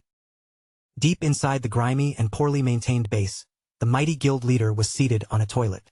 With his elbows relaxed and his attention fixed ahead, he casually scrolled through the information floating across a holographic interface. He quickly noticed that countless online posts were angrily cursing Shadow. Amused, he laughed and remarked that Shadow had clearly managed to offend an incredible number of people. Yet jealousy soon crept into his expression, and he muttered that had Shadow not been 10 times stronger than him, he would have wanted to kill the man as well. At that exact moment, black mist suddenly gathered inside the room, and Shadow's figure materialized from its depths. The guild leader's arrogance vanished instantly. He sprang from the toilet and dropped to his knees in submission. When Shadow asked whether the slaughterers were prepared, the guild leader eagerly replied that everything had been ready for ages, and that he had only been waiting for Big Brother Shadow to arrive. Desperate to please him, the guild leader swept one hand toward the toilet and respectfully invited Shadow to take the seat. Shadow did not even glance at it. In a cold, impatient voice, he rejected the ridiculous offer and ordered the guild leader to bring out the people he had requested. The guild leader immediately gestured toward a massive crowd of players who had been bound together nearby. With obvious pride, he presented 200 slaughterers, every one of them marked by a red name, and informed Shadow that the entire group had been gathered specifically for him to dispose of. Shadow gave a casual acknowledgement, accepting the guild leader's offering without displaying the slightest excitement. He then strode past the kneeling man, his attention already fixed on the bound red-named players ahead. Without wasting a single second, Shadow released a terrifying surge of dark energy. Invisible blades swept through the crowd in an instant, slicing all 200 slaughterers apart before they could react. The guild leader could only stare in stunned admiration as their bodies were ripped into pieces by a force he could not even see. As the prisoners died, their shattered forms dissolved and transformed into a vast sea of glowing lifespan orbs. A system notification appeared, confirming that Shadow's slaughter value had dropped by 2 full layers. Surrounded by the drifting lights, Shadow calmly told the guild leader that the debt between them was now settled, then turned away to leave. Realizing Shadow was about to disappear, the guild leader hurried after him in alarm. Unwilling to let such a valuable connection walk away so quickly, he called out loudly and begged Shadow to stop, claiming that he had an urgent matter to report. The guild leader cautiously asked whether Shadow had offended anyone recently, then projected a viral news post onto a holographic screen. The article prominently displayed the face of the ungrateful old man from Lucky Town, accompanied by outrageous headlines accusing Shadow of murdering an elderly man, deceiving innocent people, and colluding with corrupt officials. One glance was enough for Shadow to recognize the troublesome man he had dealt with before. However, just as Shadow was about to dismiss the report, his sharp gaze caught another notification displayed along the edge of the holographic screen. Something about that second headline immediately seized his attention. It was the promotional article the guild leader's team had only just created. Its dramatic headline announced that a pitiful young woman had been brutally mutilated and lost both legs, only for the Knights Templar Guild to offer her generous aid. Beside the headline was a photograph of Qin Xiaoyu crying, and the moment Shadow saw her face, he froze in genuine shock. Shadow blurted out Qin Xiaoyu's name as recognition struck him. The wounded victim whom Ghost Spirit had rescued from the serial killer Rantu was actually his own sister, Qin Xiaoyu. A quiet chuckle escaped him as he reflected on just how small the world could be and how absurdly incredible this coincidence truly was. Shadow kept that discovery entirely to himself. He merely gave a brief acknowledgement, saying that he understood, before vanishing without another word. Completely unaware of what Shadow had realized, the guild leader remained beside the toilet, bowing enthusiastically as he shouted for his big brother to take care of himself and visit again whenever he had the chance. High above Zhanghai City, Shadow rode through the sky on the back of his skeletal dragon, Osiris, while opening a communication channel to his disciple. He ordered Ghost Spirit to locate and eliminate whoever was spreading the malicious rumors online, deciding that such a minor nuisance was beneath his personal attention. Ghost Spirit appeared in the communication window with fury burning across her face, outraged that anyone dared slander her master, and promised to deal with the culprit immediately. Standing near the edge of a towering rooftop in Shanghai City, Ghost Spirit stared at a holographic screen floating before her. Her expression tightened with furious disbelief as she wondered who could possibly possess the courage to spread such vicious lies about her master. The article displayed the familiar face of the ungrateful old man from Lucky Town and boldly claimed that Shadow had deliberately plotted against a helpless elderly person. The accusation alone disgusted Ghost Spirit, and the more she looked at the old man's face, the more repulsive she found him. Her expression turned completely cold. Without hesitation, Ghost Spirit reached up and drew her hood over her head, partially concealing her face as she declared that she had already memorized the culprit's appearance. Ghost Spirit immediately launched herself from the edge of the building. Purple energy streamed behind her body as she vowed to drag the offender to justice. Diving headfirst through the open air, she glided swiftly between the towering skyscrapers and headed directly toward her target. Elsewhere, the view shifted to a residential complex known as Lakeview Garden. Within the quiet neighborhood stood the home of a man named Feng Xiaoying, where an angry confrontation was already beginning outside his front door. A clenched hand hammered violently against the door, each heavy knock echoing through the hallway with enough force to make the entrance tremble. Outside stood a furious young man named Ma Dagon, accompanied by a woman and their severely injured child, who hung limply while drool ran from his mouth. Ma Dagon shouted for Feng Xiaoying to come outside, accusing Feng's dog of knocking his son down the stairs and leaving the child paralyzed. His voice shook with rage as he screamed that Feng could never escape responsibility for what had happened. Ma Dagon raised his fist and pounded against the door once again, striking it even harder than before. Refusing to leave, he loudly demanded that Feng Xiaoying come out and provide a proper explanation. The door suddenly swung open, revealing Feng Xiaoying, the same ungrateful old man from Lucky Town. There was no trace of guilt on his face. Instead, he glared at the family with open irritation and aggressively shouted at them to stop causing trouble outside his home. Feng Xiaoying thrust an accusing finger toward Ma Dagon and immediately turned the blame back on him. He claimed that Ma Dagon had used the ability of his perspective eye to spy on Feng's wife while she was showering, then threatened to report the young man to the police. Feng Xiaoying sneered at the furious neighbor and hurled insults without the slightest shame. He claimed Ma Dagon's son was simply stupid enough to tumble down the stairs on his own, then arrogantly demanded proof that his dog had anything to do with the accident. Ma Dagon refused to let him twist the truth. He immediately raised his phone and played a recorded video, clearly showing a monstrous dog kicking his son down the staircase. Pointing at the undeniable footage, he declared that the evidence was right there and impossible to dispute. The moment Feng Xiaoying saw the incriminating recording, his expression twisted with sudden rage. Without warning, he lashed out with a violent kick, knocking the phone straight out of Ma Dagon's hand before anyone could react. After destroying the phone and eliminating the evidence himself, Feng Xiaoying acted as though nothing had happened.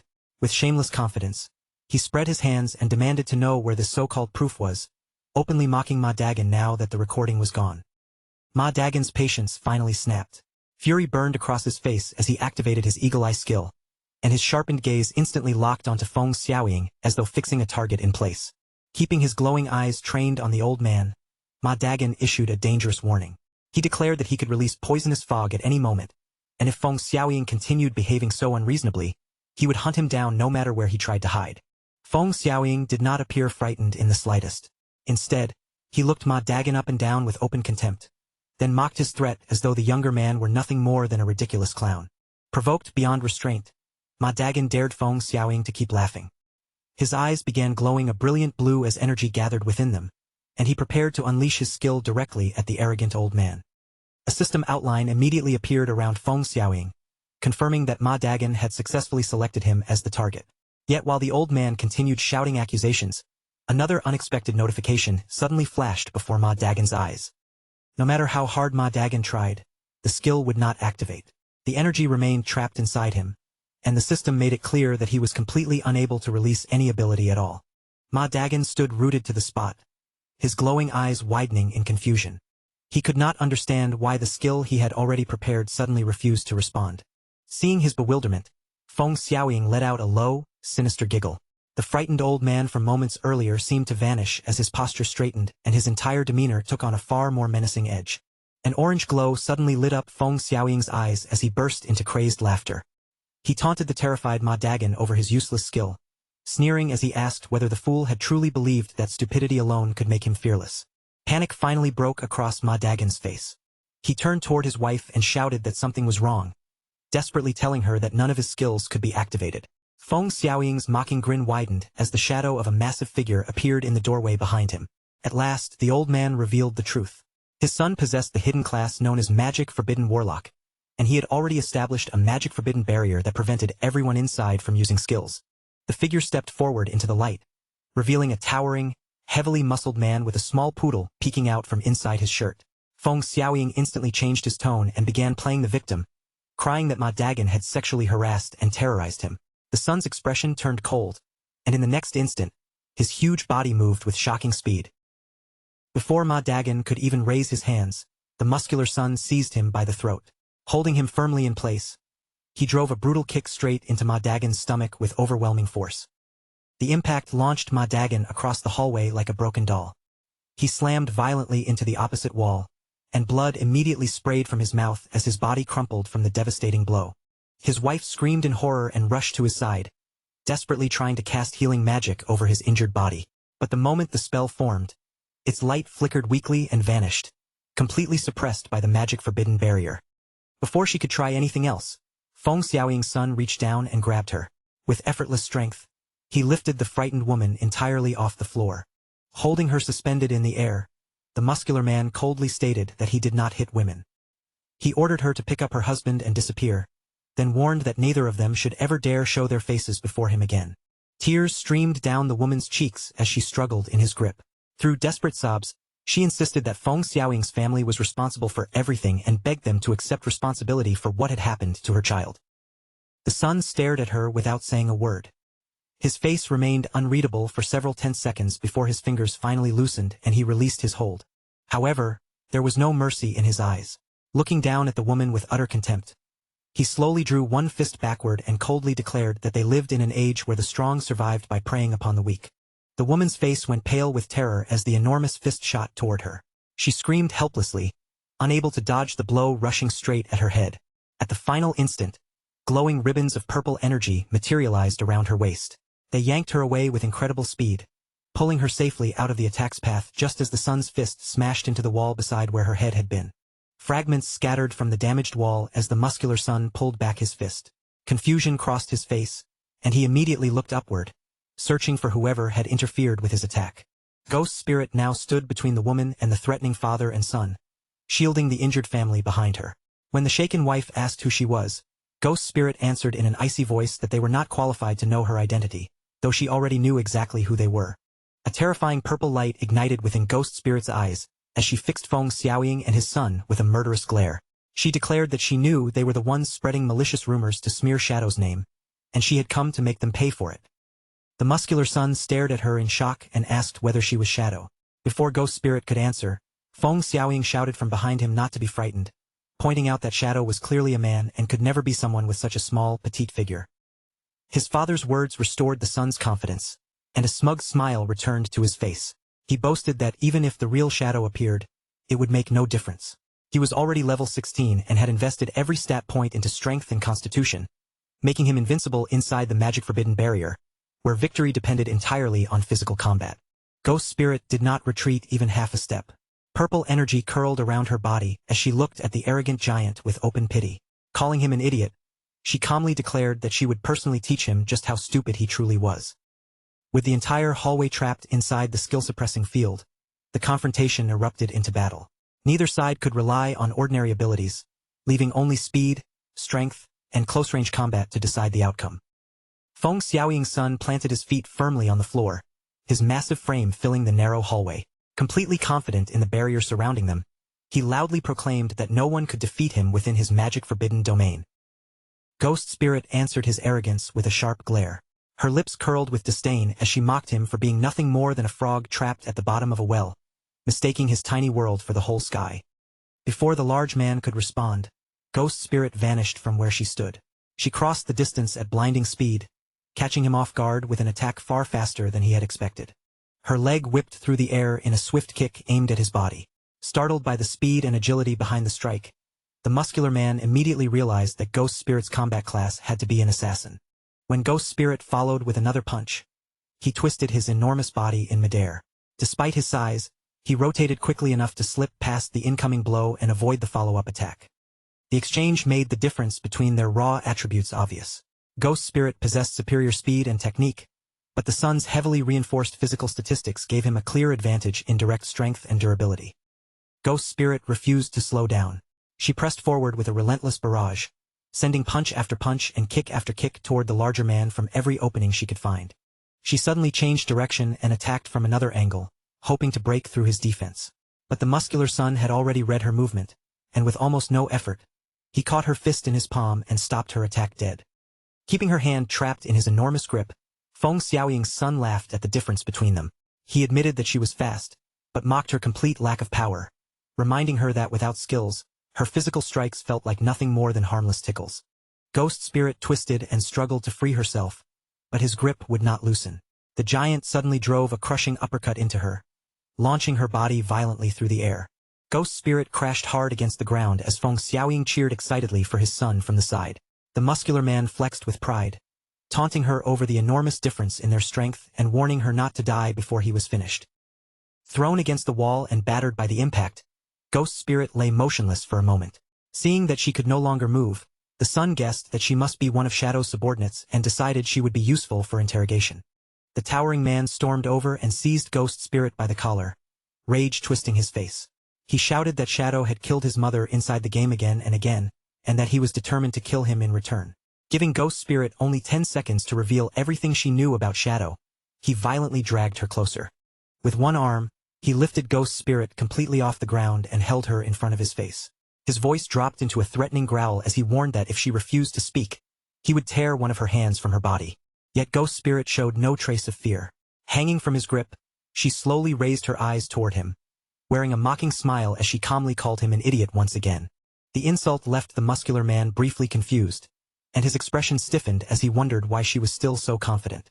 Ghost Spirit then quietly told him to stop staring at her and take a good look at his own body. The moment he lowered his gaze, eerie green flames suddenly erupted across his body. Ghostly fire spread over him without warning, wrapping his enormous frame in a blazing supernatural glow. Han Bingxiong's massive body suddenly gave way beneath him. He crashed to the floor in a fit of violent coughing, and only then did the horrifying truth sink in. He had already been poisoned without even realizing it. Ghost Spirit remained perfectly calm as she watched him collapse, one hand glowing with an eerie green light. She coldly explained that only a fool would believe a magic forbidden barrier made him invincible. Before entering the fight, she had already cast a venom enchantment on herself. The barrier could prevent her from activating new abilities, but it could not erase an enchantment applied beforehand, meaning every punch she landed had quietly added another layer of poison to his body. The ghostly flames spread rapidly across Han Bingxiong's enormous frame, burning through him as the accumulated poison erupted all at once. He screamed in unbearable agony and cried out for his mother, while Feng Xiaoying stood nearby with his face drained of color, watching his son suffer in helpless horror. Ghost Spirit looked down at the dying man without a trace of sympathy and revealed that she had already investigated both of them. Feng Xiaoying was merely an obnoxious troublemaker, while his son, Han Bingxiong, possessed the hidden class magic Forbidden Warlock. Yet despite having a support-oriented class, Han Bingxiong despised support roles and poured every available stat point into strength, learning the magic Forbidden Barrier for no greater purpose than using it to bully weaker people.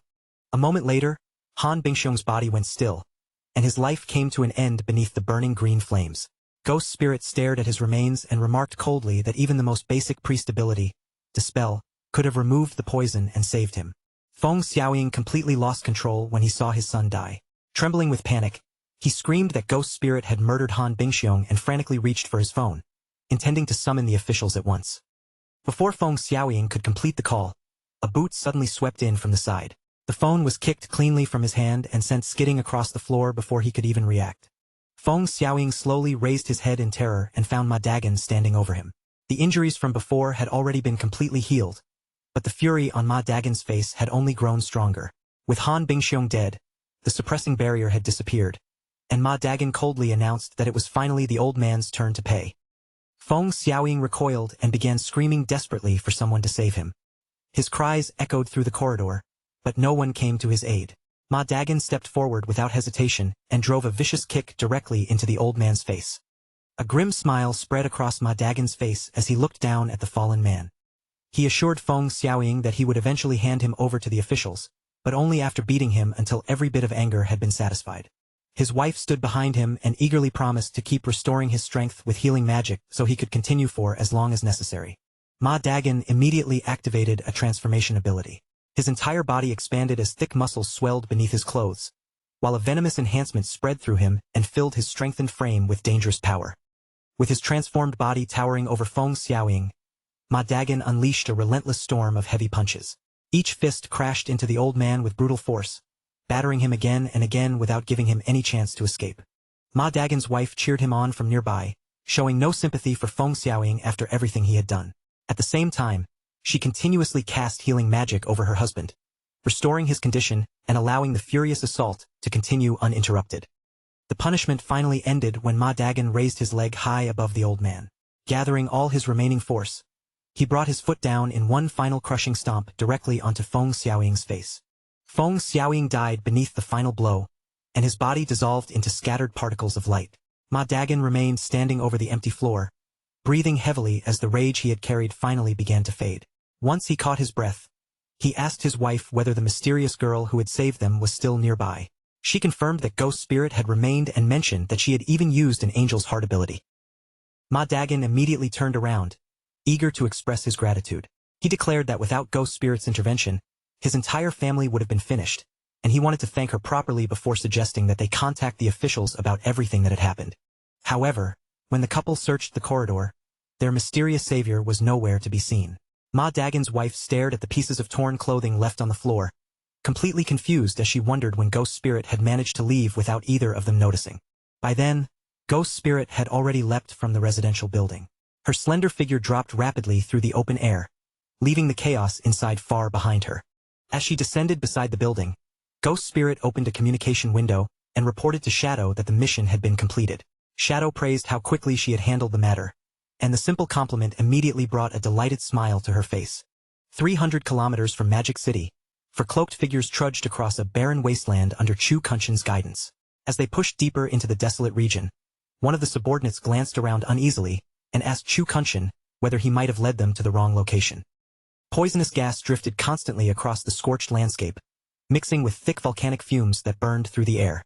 Their health continued falling with every passing moment, making the worried subordinate question how any living creature could possibly survive in such a deadly environment.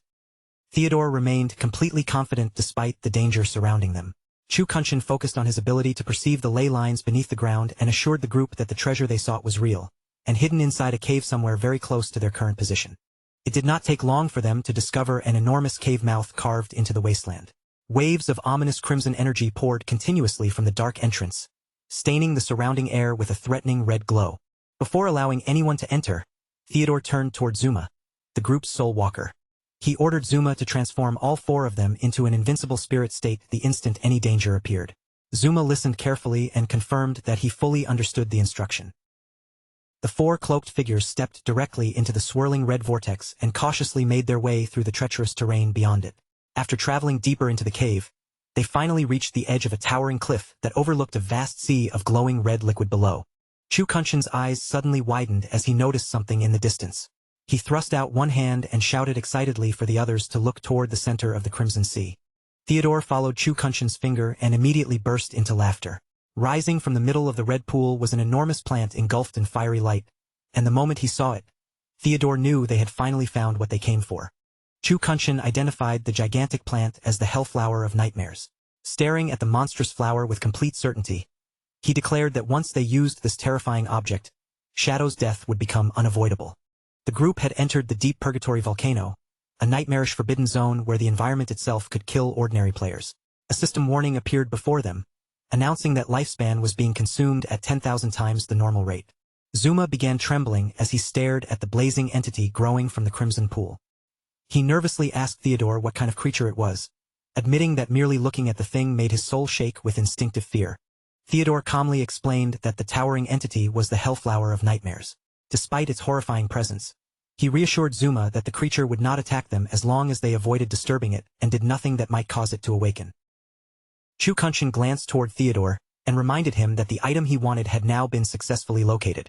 Since the first part of their mission was complete, Chu Kunshin insisted that it was finally time for Theodore to reveal the entire plan. Theodore agreed without hesitation and called his subordinate Tony forward. He handed Tony a glowing blue book known as the Divine Book of Wall Construction, explaining that the artifact could instantly create defensive walls by consuming a portion of the user's lifespan. Tony accepted the radiant book with obvious surprise and immediately tried activating its power. The moment he did, energy surged outward, and a massive stone wall materialized from empty air directly before the group. Tony examined the newly created structure through the system interface. After checking its properties, he reported that constructing the wall had consumed 10 days of lifespan, yet the barrier possessed only 100,000 points of durability. Sweat formed across Tony's forehead as concern replaced his earlier amazement. He reminded Theodore that he had personally witnessed the destructive force behind Shadow's attacks and openly worried that a wall with such limited durability would never be enough to hold him back. Theodore answered with a stern expression, making it clear that he was already fully aware of the problem. That was precisely why Tony's most important responsibility over the next several days would be repeatedly constructing walls and increasing the Divine Book's proficiency as quickly as possible. Theodore then pointed toward the Hellflower of Nightmares rising from the red lake below. In a commanding tone, he ordered Tony to train the artifact until the walls it produced possessed at least 10 million points of durability. With the preparations explained, Theodore finally revealed the core of his trap. He intended to lure both the Chinese officials and Shadow into the cave. Once every target had entered, Tony would immediately summon the strengthened wall and completely seal the cave's only exit. Theodore further explained that he and Zuma would enter the cave alongside the targets. By appearing willing to place themselves in the same danger, they could prevent Shadow and the Chinese officials from becoming suspicious or raising their guard too early. He then laid out their method of escape. The moment Theodore gave the signal to awaken the boss, Zuma was to activate his Soul Walker ability without delay. That power would allow their group to enter a spiritual state, pass directly through the sealed wall, and flee safely while Shadow and the officials remained trapped inside. Zuma's nervousness faded as the plan became clear. Filled with renewed confidence, he declared that once the terrifying boss awakened, they could simply leave the remaining work in its hands. Chu Kunshin was not entirely convinced. He pointed out that even if the boss managed to kill every target inside the cave, players normally revived after death. Theodore responded by explaining that the Hellflower of Nightmares possessed a far more terrifying ability than ordinary monsters. The moment combat began, the entire cave would be enveloped by a powerful nightmare field. Once that domain covered the area, every player trapped inside would become subject to its deadly influence. Within the nightmare field, the victims would continuously accumulate energy on a nightmare gauge. Once that gauge became full, they would enter a special state that allowed the Hellflower to drain every remaining year of their tradable lifespan. Combined with the Deep Purgatory Volcano's 10,000 times lifespan consumption, Theodore predicted that the trapped players would suffer true and permanent death. Theodore's expression darkened as he emphasized the scale of what they were preparing to do. If they successfully eliminated Magic City's strongest elite team, especially Shadow, the resulting loss would be nothing short of catastrophic for Great Xia. He spread both arms as though victory were already within reach and promised the others that success would transform them into national heroes in Country M. Once they returned home, they would be rewarded with enough wealth and status to spend the rest of their lives surrounded by luxury. Tony, Zuma, and even Chu Kunshin began smiling as greed filled their eyes. The thought of the rewards waiting in Country M pushed aside their remaining fear, and each of them started imagining the luxurious future Theodore had promised. However, Zuma suddenly noticed a flaw in their preparations. He asked how they were supposed to awaken the boss from a safe distance when none of them possessed a long-range attack. Tony immediately mocked him for asking such a foolish question, then bent down and picked up an ordinary rock from the cave floor. Holding the stone in one hand, Tony explained that the game allowed almost anything to be used as a weapon. They did not need a specialized ranged ability at all. When the time came, someone simply had to throw the rock. Acting on pure impulse, Tony immediately hurled the rock toward the Hellflower of Nightmares. The stone struck the enormous fiery plant dead on, and in that single reckless moment, the sleeping monster was driven into a furious rage. A tremendous wave of power exploded from the crimson pool, shaking the entire cave around them. Blazing energy surged in every direction as the terrifying boss slowly began awakening from its slumber. Theodore's face instantly turned pale with panic. He screamed that Tony was a complete idiot, then whipped around and frantically ordered Zuma to activate his Soul Walker ability before the awakening monster could attack them. The boss's horrifying aura poured through the cave like a tidal wave, filling every passage with suffocating pressure. Zuma hurriedly transformed the entire group into spirits, and the four men fled through the tunnel in desperation, racing to escape the monster they had foolishly awakened ahead of schedule. After finally making it back outside the cave, the group returned to their physical forms and struggled to recover. They stood in the wasteland catching their breath, still shaken by how narrowly they had escaped death. Theodore's fear quickly turned into uncontrollable fury. Enraged by the incompetence that had nearly killed all of them, he violently kicked Tony to the ground and screamed that only an absolute fool would awaken the boss before their trap was ready. Tony lay on the ground weeping while Theodore towered over him with a murderous glare. Theodore ordered him to remain there and practice creating walls until he had mastered the divine book completely. He warned that failure would bring the wrath of Count Bold, a powerful figure from Country M who could erase Tony without effort. Terrified by the threat, Tony immediately agreed to obey. Far away from the volcanic wasteland, the surroundings shifted to the corroded forest on the outskirts of Magic City's ruined territory. Twisted trees and decaying vegetation covered the dangerous woodland in every direction. A swift white creature suddenly shot between the trees and lunged at one of the monsters ahead. Its jaws clamped down hard on the tree-like enemy, tearing into it before the creature had time to defend itself. Lin Qingyu stood nearby with the rest of her squad, watching the white creature tear through the surrounding tree spirits.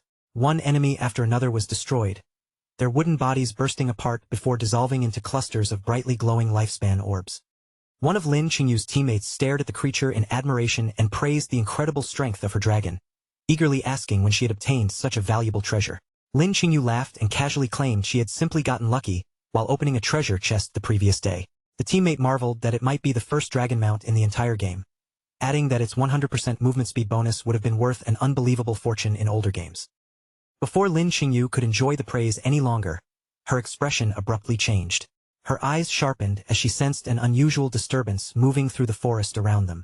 Green poisonous mist began curling between the trees and circling the party from every side.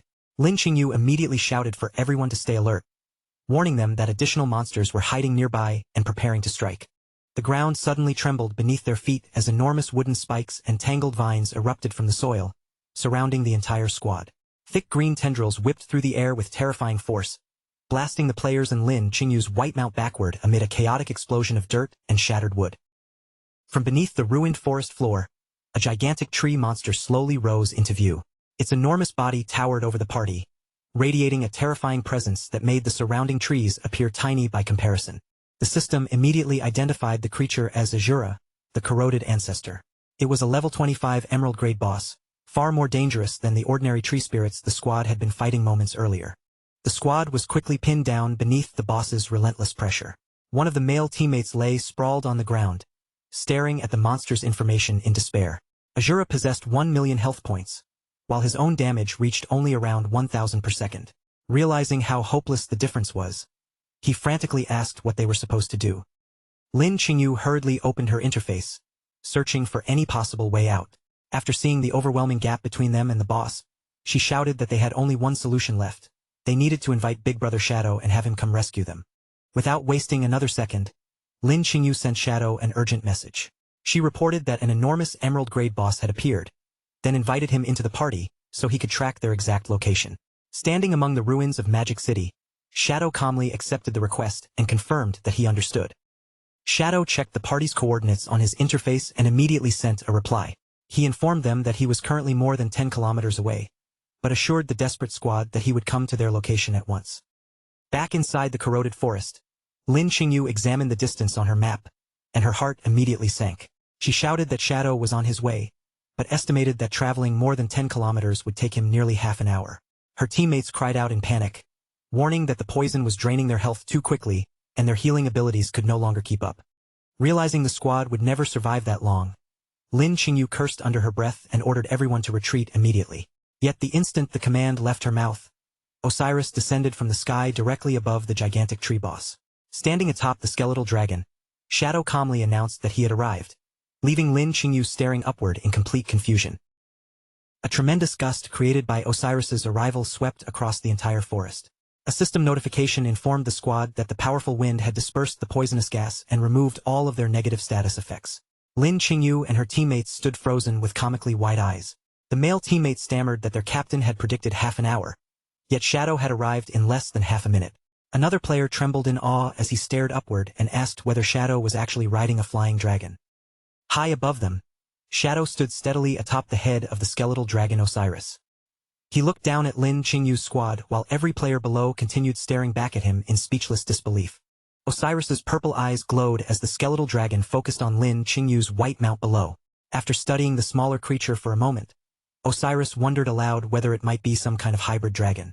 The instant Osiris's deep voice echoed through the forest, Lin Qingyu's mount began trembling violently.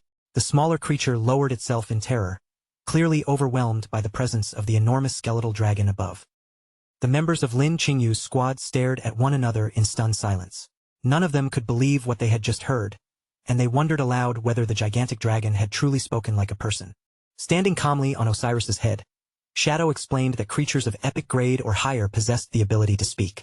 Osiris then asked whether it could eat the hybrid dragon trembling below, but Shadow immediately silenced it with a cold order to stop talking. On the forest floor, Lin Qingyu's white mount had already fainted from sheer terror. Lin Qingyu looked up at Shadow with undisguised admiration, remarking that she never imagined Big Brother Shadow had already obtained an epic-grade creature and was casually using it as his personal mount. Shadow ignored her amazed reaction and shifted his attention toward the towering tree monster. After examining the creature's information, he calmly confirmed that this was indeed the emerald-grade boss with 1 million health points. Shadow quickly evaluated the battle in his mind. With his current damage output, eliminating the boss would require an entire combination of attacks. Although he could still win easily, he found that approach unnecessarily inefficient and wanted to finish the monster with one decisive burst instead.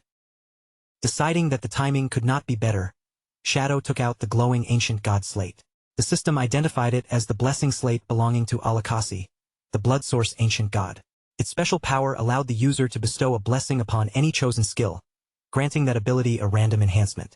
Shadow considered which ability would benefit most from the mysterious blessing. Since several of his primary damage skills already served overlapping purposes, he ultimately chose to apply the slate's power to instant Shadow Slash. A brilliant golden aura immediately wrapped around Shadow's body. The light surged over him as a system notification appeared, confirming that instant Shadow Slash had successfully received the blessing of Alakasi. The system then displayed the properties of the newly enhanced skill, Alakasi's Blessing, Instant Shadow Slash. The ability had become a single target attack, but its number of strikes was now multiplied sixfold. Every blow would automatically target a weak point, and each successful hit would also contribute energy toward charging Shadow's ultimate skill. Shadow's eyes gleamed as he understood how dramatically the blessing had transformed his ability.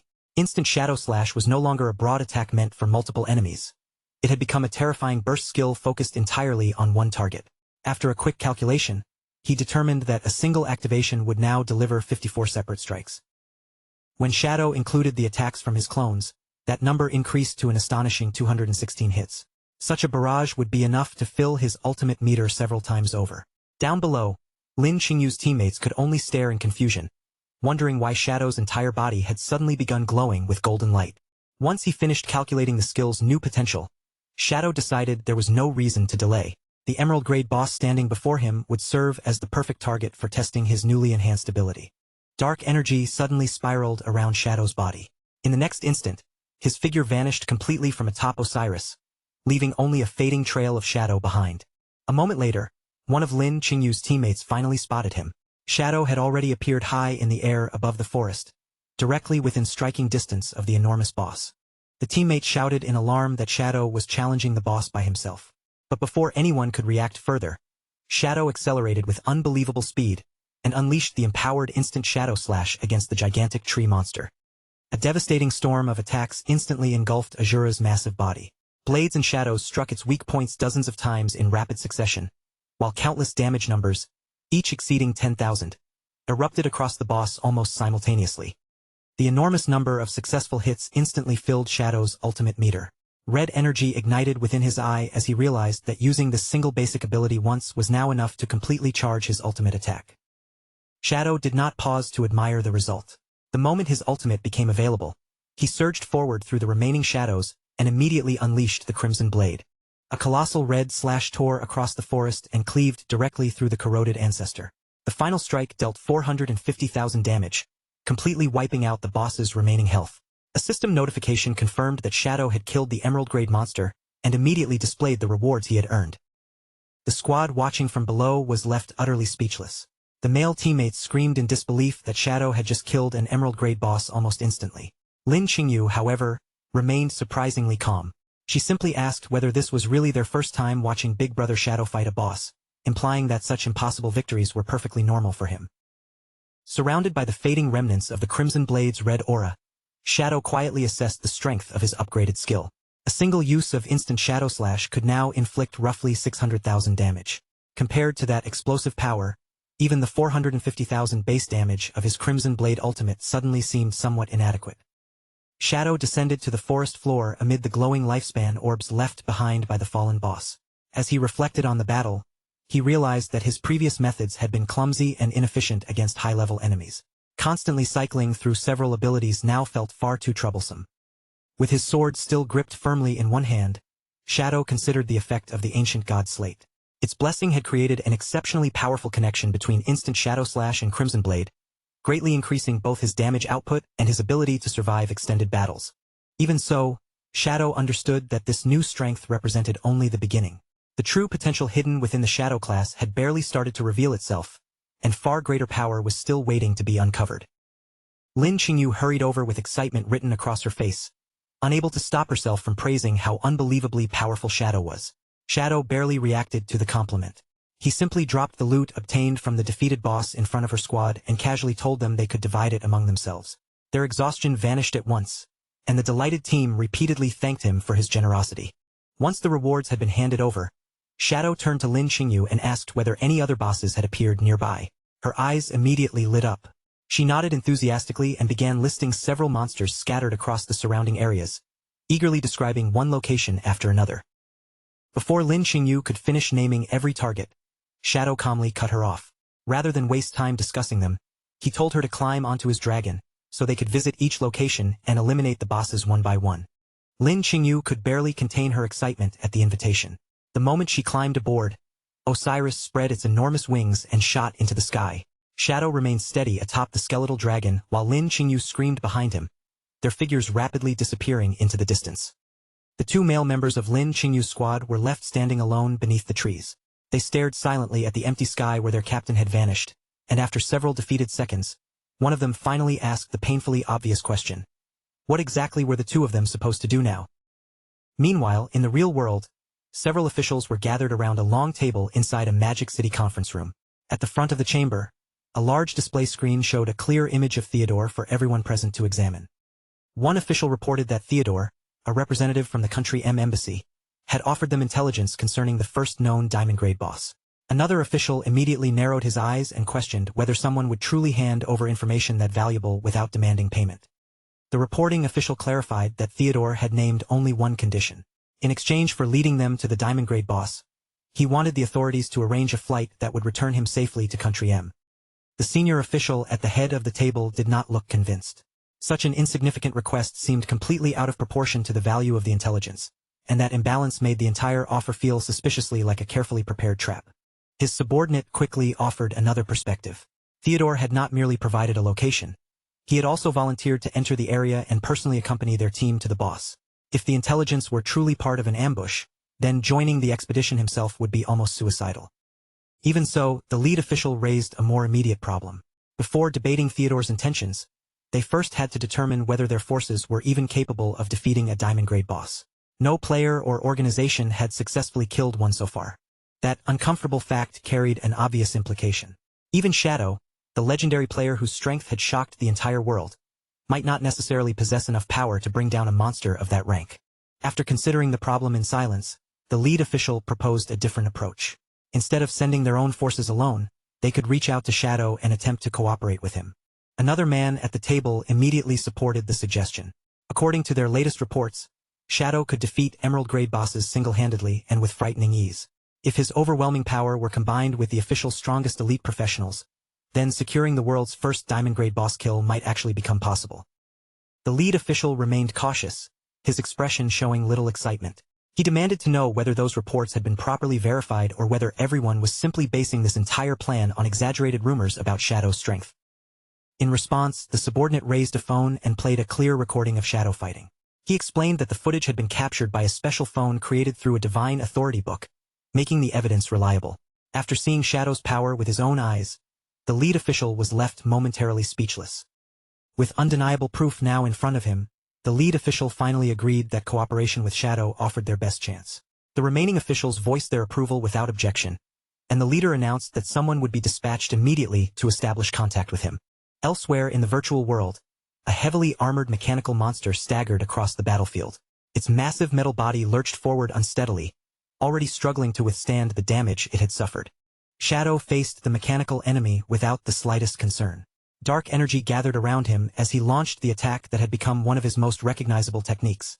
Instant Shadow Slash. A gigantic beam of blue energy tore across the battlefield and passed straight through the armored monster. Its metal frame was split cleanly in two by the single strike, while Shadow remained standing calmly nearby, his cape fluttering in the fading wind. Once the enemy had fallen, Shadow glanced toward a nearby tree where Lin Qingyu was cautiously peeking out. He called for her to stop hiding and come collect the lifespan orbs, reminding her that they still needed to move on to the next boss location.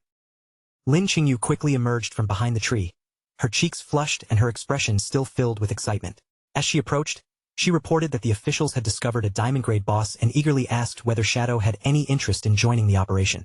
The mention of a diamond-grade monster immediately caught Shadow's attention. His eyes narrowed slightly with interest, and rather than dismissing the matter, he asked Lin Qingyu to tell him everything she knew. Lin Qingyu explained that the boss had been located inside a volcano. Then she revealed its name, the Hellflower of Nightmares. The instant those words left her mouth, Shadow's expression sharpened, and the matter gained his full attention. A memory immediately surfaced in Shadow's mind. An enormous fiery plant rising above the ruins of the city, its blazing form visible from a great distance. That monster had once triggered the first major disaster suffered by the officials of Great Xia.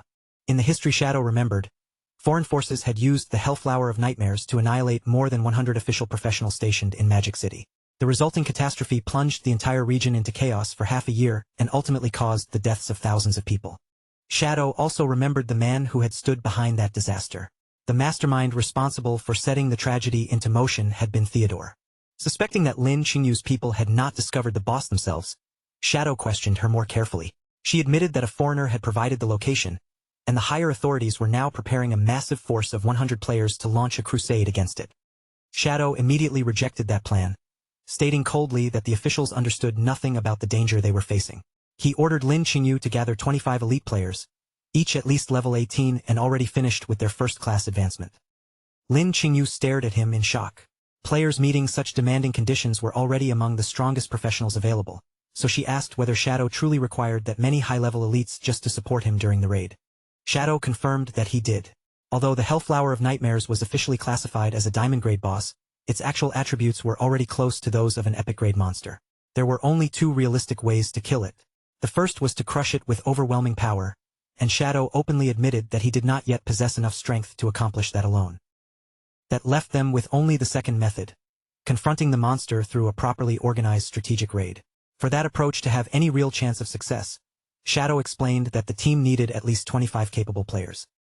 Lin Qingyu still could not understand his objection to the official plan. If 25 people were necessary, then surely sending 100 should make the battle safer and easier. She asked why they could not simply proceed with the much larger team already being assembled. Shadow showed no interest in explaining the hidden danger to her. He fixed Lin Qingyu with an intense stare and told her she had only two choices: follow his instructions and trust his judgment, or ignore him and proceed however she pleased. Under Shadow's cold, unwavering gaze, nervous sweat quickly formed across Lin Qingyu's forehead. The force behind his words made it clear that he was not negotiating. Yet as Lin Qingyu thought back on everything Shadow had done, her uncertainty began to weaken. His behavior was often unpredictable, but his actions had repeatedly benefited the officials rather than harmed them. She could not help wondering whether he was right, and whether her superiors truly had no idea what they were walking into. After weighing the risk, Lin Qingyu finally made her decision and agreed to help him. However, she warned that his standards were extremely high, and even with her connections, she could probably gather only 10 players who met every requirement. Shadow accepted that number without complaint. 10 would be sufficient, and he would find the remaining members himself. As his body began dissolving into streams of blue energy, he instructed Lin Qingyu to meet him at the Magic City ruins 3 days later. Lin Qingyu was left standing alone as the final traces of blue light faded from the air. She stared at the place where Shadow had vanished, still troubled by uncertainty, and quietly wondered whether placing her trust in him was truly the right choice. That night, a vivid memory unfolded inside Qin Xiaoyu's dream. Qin Feng stood before her in blue armor, planting his feet firmly as he raised a golden shield to block an incoming attack. Without looking away from the danger, he urgently warned his younger sister to be careful. The next instant, Qin Feng surged forward with astonishing speed. His weapon flashed repeatedly through the air as he cut down the surrounding monsters, placing himself between every threat and his sister. When the last monster fell and the danger finally passed, Qin Feng turned back toward Qin Xiaoyu. A warm smile appeared on his face as he extended one hand to her, gently reassuring his sister that everything was all right now. But the comforting dream suddenly changed. Darkness spread across Qin Feng's smiling face, swallowing the warmth in his expression. His familiar features gradually transformed into the cold, masked appearance of Shadow. Within the dream, the masked figure faced her directly. Then, in a voice that seemed to pierce through the darkness, he clearly called out her name, Qin Xiaoyu. The sound struck her like a bolt of lightning. Qin Xiaoyu's eyes flew open in shock, instantly tearing her out of the dream. She found herself lying in her hospital bed, her entire body drenched in sweat. Tears streamed from the corners of her eyes as she struggled to breathe and separate the dream from reality. Qin Xiaoyu slowly pushed herself upright in the dark hospital room, her chest still rising and falling unevenly. It was the same dream again. Ever since losing her legs, the mysterious figure appearing in those dreams had gradually become clearer each time. She remembered how the man had taken her with him to level up, protected her whenever danger appeared, and given her everything she needed without hesitation. As tears continued sliding down her face, the final image from the dream struck her with overwhelming force. This time, she had seen beneath the mask clearly enough to recognize him. The man was her brother, Qin Feng. A strange light appeared in Qin Xiaoyu's eyes as the meaning of that realization settled into her heart. Her brother had not died after all. Qin Feng was still alive somewhere. Then the full truth exploded through Qin Xiaoyu's mind with absolute certainty. Her supposedly dead brother, Qin Feng, was none other than the legendary player known throughout the world as Shadow. Qin Xiaoyu knelt upright on her bed, her entire body trembling uncontrollably. One thought kept circling through her mind. Every strange place and terrifying monster she had once seen in her dreams had eventually appeared inside the game. That could only mean those dreams had been real. And if they were, then could Qin Feng truly be Shadow? Desperate to uncover the truth, Qin Xiaoyu lowered herself back onto the bed and made up her mind. She had to enter the game immediately, find him and confirm whether the connection between them was real. Seiyu remained motionless in her hospital bed, staring into the darkness as uncertainty and suspicion slowly consumed her thoughts. Tears spilled from the corners of her eyes and ran silently down her cheeks.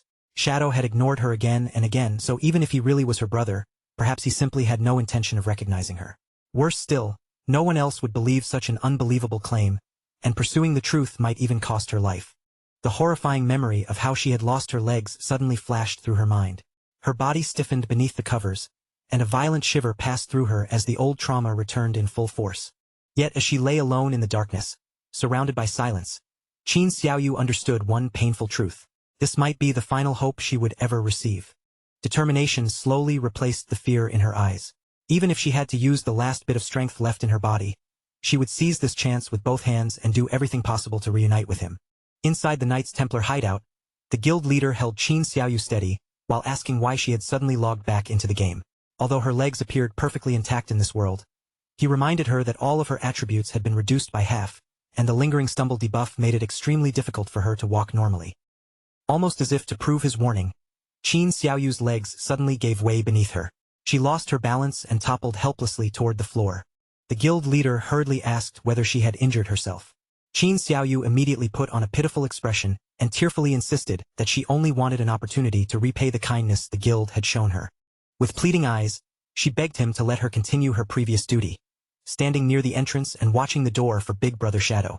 The guild leader pretended to be deeply moved by her devotion. Since Qin Xiaoyu was already familiar with the work, he carefully supported her all the way over to the entrance and helped her settle beside the door. At that exact moment, a system notification suddenly appeared before him. It was a private message from Shadow, addressed directly to the Knights Templar guild leader, Chen Wuming. Shadow asked whether he was interested in securing the first kill of a diamond-grade boss, and Chen Wuming's calm expression instantly transformed into frantic excitement. Chen Wuming shouted that he had been dreaming of an opportunity like this for ages. In his excitement, he released Qin Xiaoyu without warning and raced away, claiming that urgent business had suddenly come up. As he ran, another message arrived from Shadow, warning him not to act too hastily. Shadow instructed him to locate two specific players, Safety First and Grey Rose, then bring them to the Magic City ruins in 3 days. Chen Wuming accepted the mission without the slightest hesitation. Elsewhere, warm light filled a comfortable room, illuminating a table covered with magical dishes created by the divine gift book. Among the tempting spread sat an enormous fortress burger, stacked high and looking almost too delicious to be real. Little Black stared at the food with sparkling eyes, saliva nearly dripping from the corner of her mouth. She eagerly praised the divine gift book for producing such incredible meals and reached forward, ready to finally take her first bite. Before she could touch the burger, the door was kicked open with a deafening crash. Captain Anu stormed into the room and shouted for Little Black to come with her immediately, because Shadow was gathering people for a new team. Little Black did not even have time to sink her teeth into the meal. Captain Anu grabbed her and began dragging her out of the room by force. Little Black stretched both hands desperately toward the abandoned burger, screaming after it, while Anu angrily scolded her for thinking about nothing except food. As she was hauled farther down the corridor, Little Black continued crying over her lost meal. Then the meaning of Anu's words finally sank in. This was the very first time Shadow had personally asked them for help. At the same time, Shadow sent instructions to the rest of the group. Everyone was to return to Magic City and gather at the Evil Spirit Academy, a massive Gothic cathedral standing among the broken ruins. Back inside the hideout, one of the heavy doors swung open with a low groan. Zhang Yaoying, the witch, rushed through the entrance and hurried directly toward Shadow. A playful smile spread across her face as she approached him. Looking up at Shadow, she teasingly asked whether the great boss himself had summoned her. Shadow gave her a straightforward answer. There was a boss battle coming in several days, and he needed Zhang Yaoying to join him for the fight. However, after taking a closer look at her status, Shadow noticed something that immediately felt wrong. He asked why she was still only level 10. Zhang Yaoying casually explained that instead of increasing her level, she had poured every bit of experience she earned into advancing the tier of her class. Shadow stared at her in disbelief. Reaching the third-class advancement while remaining at such a low level was an incredibly reckless move, and he could not help commenting on how bold she had been. Zhang Yaoying merely covered her mouth and giggled, clearly pleased with herself. Without warning, magical energy began spiraling through the room. From within the swirling power emerged a horned figure with flowing white hair and crimson skin. It was Qin Xiaoyu. She strode confidently toward Shadow, stopped before him, and proudly announced her arrival while addressing him as master. Shadow was stunned for the second time in only a few moments. His glowing gaze swept over the demon girl before he demanded to know why she was also still level 10. Qin Xiaoyu calmly explained that she had never forgotten her master's teaching that class advancement mattered more than ordinary levels, so she had followed that lesson and completed her third advancement as well. Shadow could only let out a long, helpless sigh. Turning away, he told both girls to follow him and promised that he would raise their levels over the next several days. Qin Xiaoyu and Zhang Yaoying immediately cheered, thrilled by the chance to witness their master's true abilities up close. 3 days later, Captain Anu, Wang Meng, and Little Black reached the wild volcano within the Magic City ruins. Little Black was somehow still mourning the fortress burger she had never gotten to eat. Captain Anu completely ignored her complaints and focused her attention on the designated meeting point ahead. The moment Anu saw what was waiting there, her footsteps stopped, her expression stiffened, and her eyes widened in sudden disbelief. She stared down into the valley, shocked by the gathering below. The crowd was not especially large, yet nearly every face among them seemed familiar, as though the most recognizable players in the entire game had all appeared in the same place. This was no ordinary team. Every person present was an elite, including Anshuan, the swordsman famous for his flawless evasive techniques and the only man besides Shadow known to be capable of defeating a boss entirely on his own. Nearby stood the proud and arrogant leader of the Knights Templar Guild, carrying himself with the same overwhelming confidence everyone had come to expect from him. Among the gathering was also Dongfang Yu, the mage who currently occupied the #1 position in the rankings and stood above every other spellcaster. Sweat gathered on Wang Meng's forehead as he recognized one famous name after another. Looking across the valley, he finally understood that nearly every top-ranked player there had answered Shadow's personal summons. A short distance away from the main group, Theodore and Zuma stood by themselves, quietly observing the gathering. Several Chinese players glanced in their direction and began whispering, curious about the identities of the two unfamiliar foreigners. Zuma's unease grew with every passing second. He nervously pointed out to Theodore that this tiny gathering looked nothing like the army they had supposedly been promised. His voice dropped as he wondered whether their plan to trap everyone had already been discovered. Theodore showed no trace of panic. Remaining completely calm, he assured Zuma that every person assembled here belonged among the elite of the elites. Numbers were meaningless compared with quality, and in his eyes, the presence of such powerful players only proved that the officials were treating this boss operation with the utmost seriousness. Theodore then revealed the true source of his confidence. He had already activated his Omen of the Star God ability and used it to divine the result of the coming battle. According to what he had seen, their victory was already certain. His gaze drifted into the darkness as he recalled every word of the prophecy. A flower would bloom, drawing its victims into an inescapable nightmare, while one fortunate survivor would be guided safely back home. Theodore believed that fortunate survivor could only be him. Everyone else would perish in the nightmare, leaving him free to escape and return to Country M. As he glanced toward Zuma and the others, he silently apologized to them, already convinced that none of his companions would share his good fortune. Without warning, a thunderous shockwave tore across the entire gathering. The ground shook violently, dust exploded into the air, and players were hurled aside before they could even understand what had struck them. One player lay sprawled across the ground, struggling to lift his head. The instant he looked upward, terror flooded his face as an enormous creature descended from the sky above them. A colossal silhouette emerged through the churning cloud of dust. Massive wings, exposed bones, and a terrifying skeletal frame came into view. It was the gigantic bone dragon, Osiris. The gathered players craned their necks and stared upward in stunned silence before panic erupted through the valley. Horrified voices began shouting over one another, demanding to know whether this monstrous dragon was the diamond-grade boss they had been summoned to fight. Then someone suddenly raised a trembling hand and pointed toward the dragon's skull. A lone figure stood calmly upon the beast's head, his glowing yellow eyes radiating overwhelming power. It was Shadow. The entire crowd erupted as they realized the gigantic skeletal dragon was not their enemy at all. It was Shadow's personal mount. Theodore and Zuma stood completely frozen.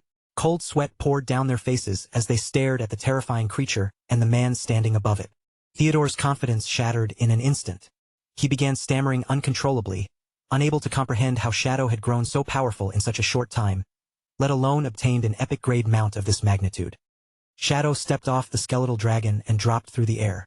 A moment later, he landed firmly in the center of the gathering, the impact drawing every player's attention directly toward him. Slowly, Shadow raised his head. His blazing yellow eyes passed over the crowd before locking directly onto Theodore, carrying a killing intent so intense that the air itself seemed to grow colder. Deep within his mind, only one thought remained. Today, Theodore would die. Shadow began walking straight toward Theodore, each step calm and deliberate. The gathered players instinctively moved aside, opening a clear path through the crowd without anyone daring to stand in his way.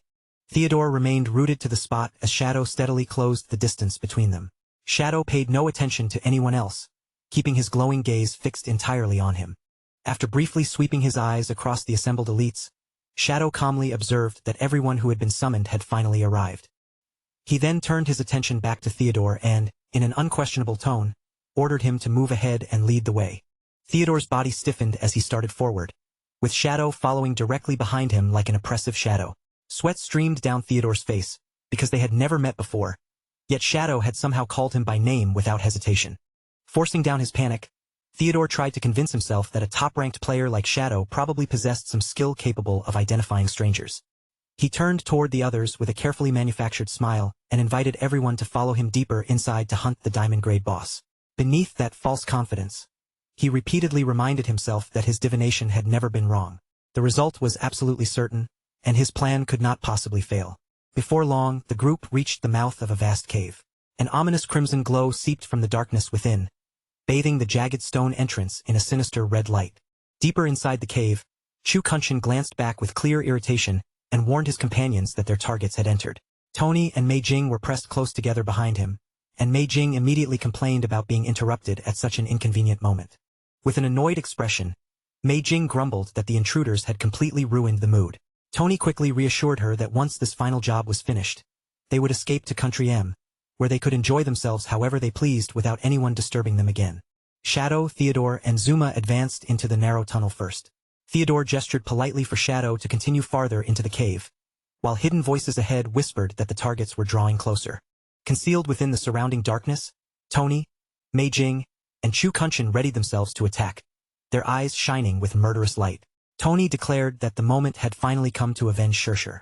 Beside him, Chu Kunshin glared toward the approaching Shadow with raw hatred, silently screaming for him to die so that the deaths of his wife and son could finally be avenged. The entire team eventually crossed into the depths of the Purgatory volcano. A system warning immediately appeared, identifying the area as a nightmare zone where their remaining lifespans would drain 10,000 times faster than normal. The confidence in the group quickly faded as the players exchanged uneasy looks and cautiously surveyed their surroundings. At the deepest part of the volcanic cavern, Theodore stopped before an enormous plant bud wrapped in blazing heat.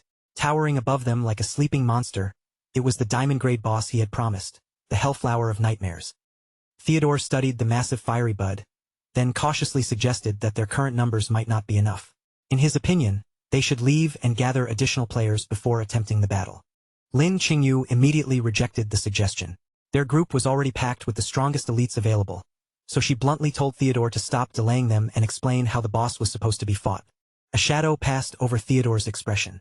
In a low and ominous voice, he asked whether she was truly certain, warning everyone that once this battle began, there would be no opportunity to turn back. Lin Qingyu narrowed her eyes at him, sensing that something about his warning was wrong. She immediately demanded to know exactly what he meant by those words. Instead of answering directly, Theodore claimed that the boss possessed complicated mechanics and that he had no desire to explain everything twice. He then asked them one final time whether they had truly decided to challenge it with only the people currently present. The elites gathered behind Shadow responded with fearless cheers. With Big Boss Shadow standing among them, they shouted that defeating a mere diamond-grade boss would be nothing more than an easy task. Theodore's face twitched as their overwhelming confidence grated against his nerves. Barely concealing his fury, he muttered a few words of sarcastic encouragement beneath his breath. Calling the great Xia players hopelessly stubborn, Theodore turned away from the group and faced the towering Hellflower once again. He bent down and picked up a loose rock from the cavern floor. Holding it where everyone could see, Theodore told them to listen carefully, because he intended to explain the boss mechanic only once. The players focused their attention on him, waiting for the promised instructions. Theodore announced that the Hellflower was actually quite simple to fight, because there was only one important thing they needed to understand. Without warning, Theodore's eyes flared with a blood-red glow. He drew back the rock, preparing to repeat the very action that had awakened the monster before, then screamed that the only mechanic was for every last one of them to die. Shock swept across the faces of the gathered elites. In that horrifying instant, they finally understood that Theodore had never brought them there to kill the boss. They had walked directly into his trap. Laughing and screaming, Theodore hurled the rock with all his strength. It struck the base of the Hellflower of Nightmares, and although the impact caused only a single point of damage, that tiny attack was more than enough to awaken the creature. The colossal plant immediately erupted. Blazing energy surged from its enormous body, flooding the cavern with violent heat and waves of terrifying power. The entire cave sank into a suffocating, nightmarish atmosphere. As the nightmare debuff took effect, distorted shadowy figures began materializing all around the trapped players. Wang Meng shouted in confusion, unable to understand what was happening. Lin Qingyu reacted faster, screaming that they had been deceived and urgently ordering everyone to retreat from the cavern. But when the group turned toward the entrance, their escape route was already gone. 3 sinister figures stood directly in their path, waiting for them in the crimson darkness. Tony stepped forward first, his body surrounded by surging blue energy. Laughing loudly, he hurled an insulting slur at the great Xia players and declared that none of them would be leaving the cave alive. He immediately activated his wall construction ability. With a deafening crash, a massive barrier of stone slammed down across the tunnel entrance, completely sealing the only visible way out. While the other players reacted with alarm, Theodore remained unusually composed. He had never intended to rely on the entrance, because he believed he had already prepared a private escape route for himself. A sinister grin spread across Theodore's face as he turned to Zuma. He ordered his subordinate to activate Soul Walker, allowing the two of them to phase through the sealed stone wall and escape while everyone else remained trapped inside.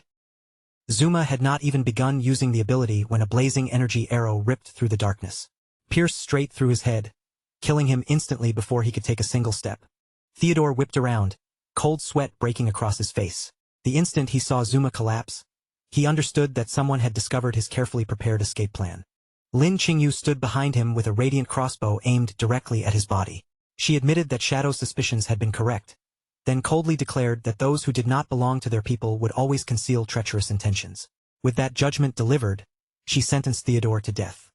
Without giving him another chance to respond, Lin Qingyu pulled the trigger and unleashed her demon-breaking arrow, sending the brilliant projectile straight toward the traitor. Theodore merely sneered and called their attempt hopelessly naive. He raised a glowing blue card above his hand and activated the hidden ability stored within it, a skill that could forcibly exchange his position with someone else. Space twisted in front of the oncoming arrow. In the next instant, Chu Kunshin suddenly appeared where Theodore had been standing, dragged into the attack's path before he could understand what was happening. The demon-breaking arrow struck with a sickening impact, tearing straight through Chu Kunshin's chest and leaving him frozen in disbelief. As Chu Kunshin collapsed, He weakly questioned why Theodore had chosen to sacrifice him. At the same moment, Theodore's body dissolved into scattered light, confirming that the position swap had succeeded and carried him safely away. Beyond the massive wall sealing the cavern, a pair of feet suddenly descended and landed firmly against the rocky ground. Theodore's figure fully reappeared outside the cave, safely separated from the trapped players. Mei Jing and Tony stared at him in surprise, clearly not expecting him to emerge alone. A mysterious card floated above Theodore's head, revealing the secret behind his escape.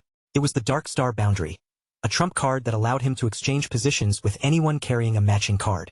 Theodore had deliberately given one to Chu Kunshin from the beginning, intending to use him as a disposable scapegoat when the time came. Tony frantically demanded to know what had happened to Zuma, while Mei Jing noticed that Chu Kunshin was missing as well. Unaware of Theodore's position swap, Tony immediately assumed Chu Kunshin had betrayed them, angrily cursing the Great Xia people for being completely untrustworthy. Theodore ignored their confusion and accusations. In a sharp, urgent voice, he ordered Mei Jing and Tony to log out of the game immediately, informing them that the time had come to abandon everything and flee the country. As Theodore's avatar began fading from the game world, Lin Qingyu's earlier declaration echoed through his mind. Those who were not of the same people would never share the same heart. Theodore privately admitted that her words were correct, twisting them into an excuse for the betrayal he had just committed. Back in the real world, night covered a dark and silent apartment. Within its unlit rooms, a horrifying consequence of the events inside the game was already beginning to unfold. Zuma and Chu Kunshin lay helplessly on their separate beds, their real bodies jerking and convulsing violently. The fatal consequences of their deaths inside the game had begun taking hold in reality. Theodore looked down at his fallen comrades with a grim, almost indifferent expression. Because they had died inside the boss's territory, their souls had been seized and dragged directly into the nightmare. In a cold voice, he declared that neither of them could be saved now. He offered only the briefest hint of regret, lamenting that Zuma, such a useful and valuable asset, had been lost along with the others. That trace of pity vanished almost immediately, replaced by visible relief. Theodore decided the sacrifice had been worthwhile, because Shadow and every elite player sealed inside the cavern were undoubtedly dead by now. As Theodore walked across the room with Tony and Mei Jing, he quietly repeated the prophecy in his mind. The flower had bloomed, its victims had been pulled into an endless nightmare, and he alone was the fortunate survivor being guided back to the home he had long awaited. While preparing to leave, Theodore was already planning their next move. Losing so many powerful elites would deal a devastating blow to Great Xia's strength. Once they returned to Country M, they could send their own experts to attack while Great Xia remained vulnerable. With one eye blazing with hatred, Theodore swore that Great Xia would eventually be wiped out completely. Back inside the sealed cavern, the situation rapidly became critical.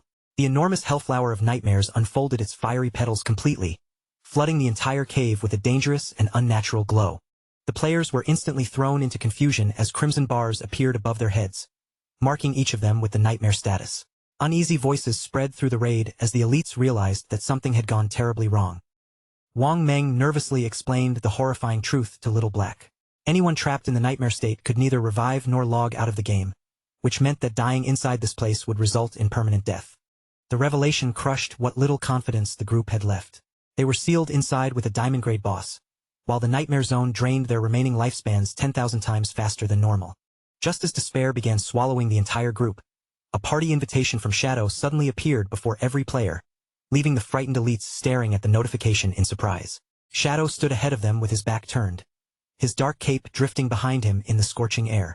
Without the slightest panic in his voice, he assured everyone that since he had personally gathered them here, he would never allow them to die.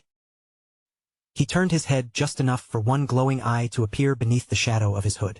Shadow ordered everyone to follow his commands precisely, promising that as long as they obeyed, this diamond-grade boss could still be defeated.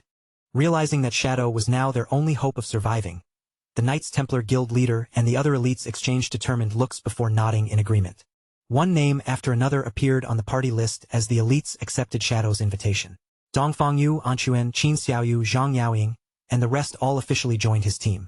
With their lives now entrusted to Shadow, the fear hanging over the group began to fade.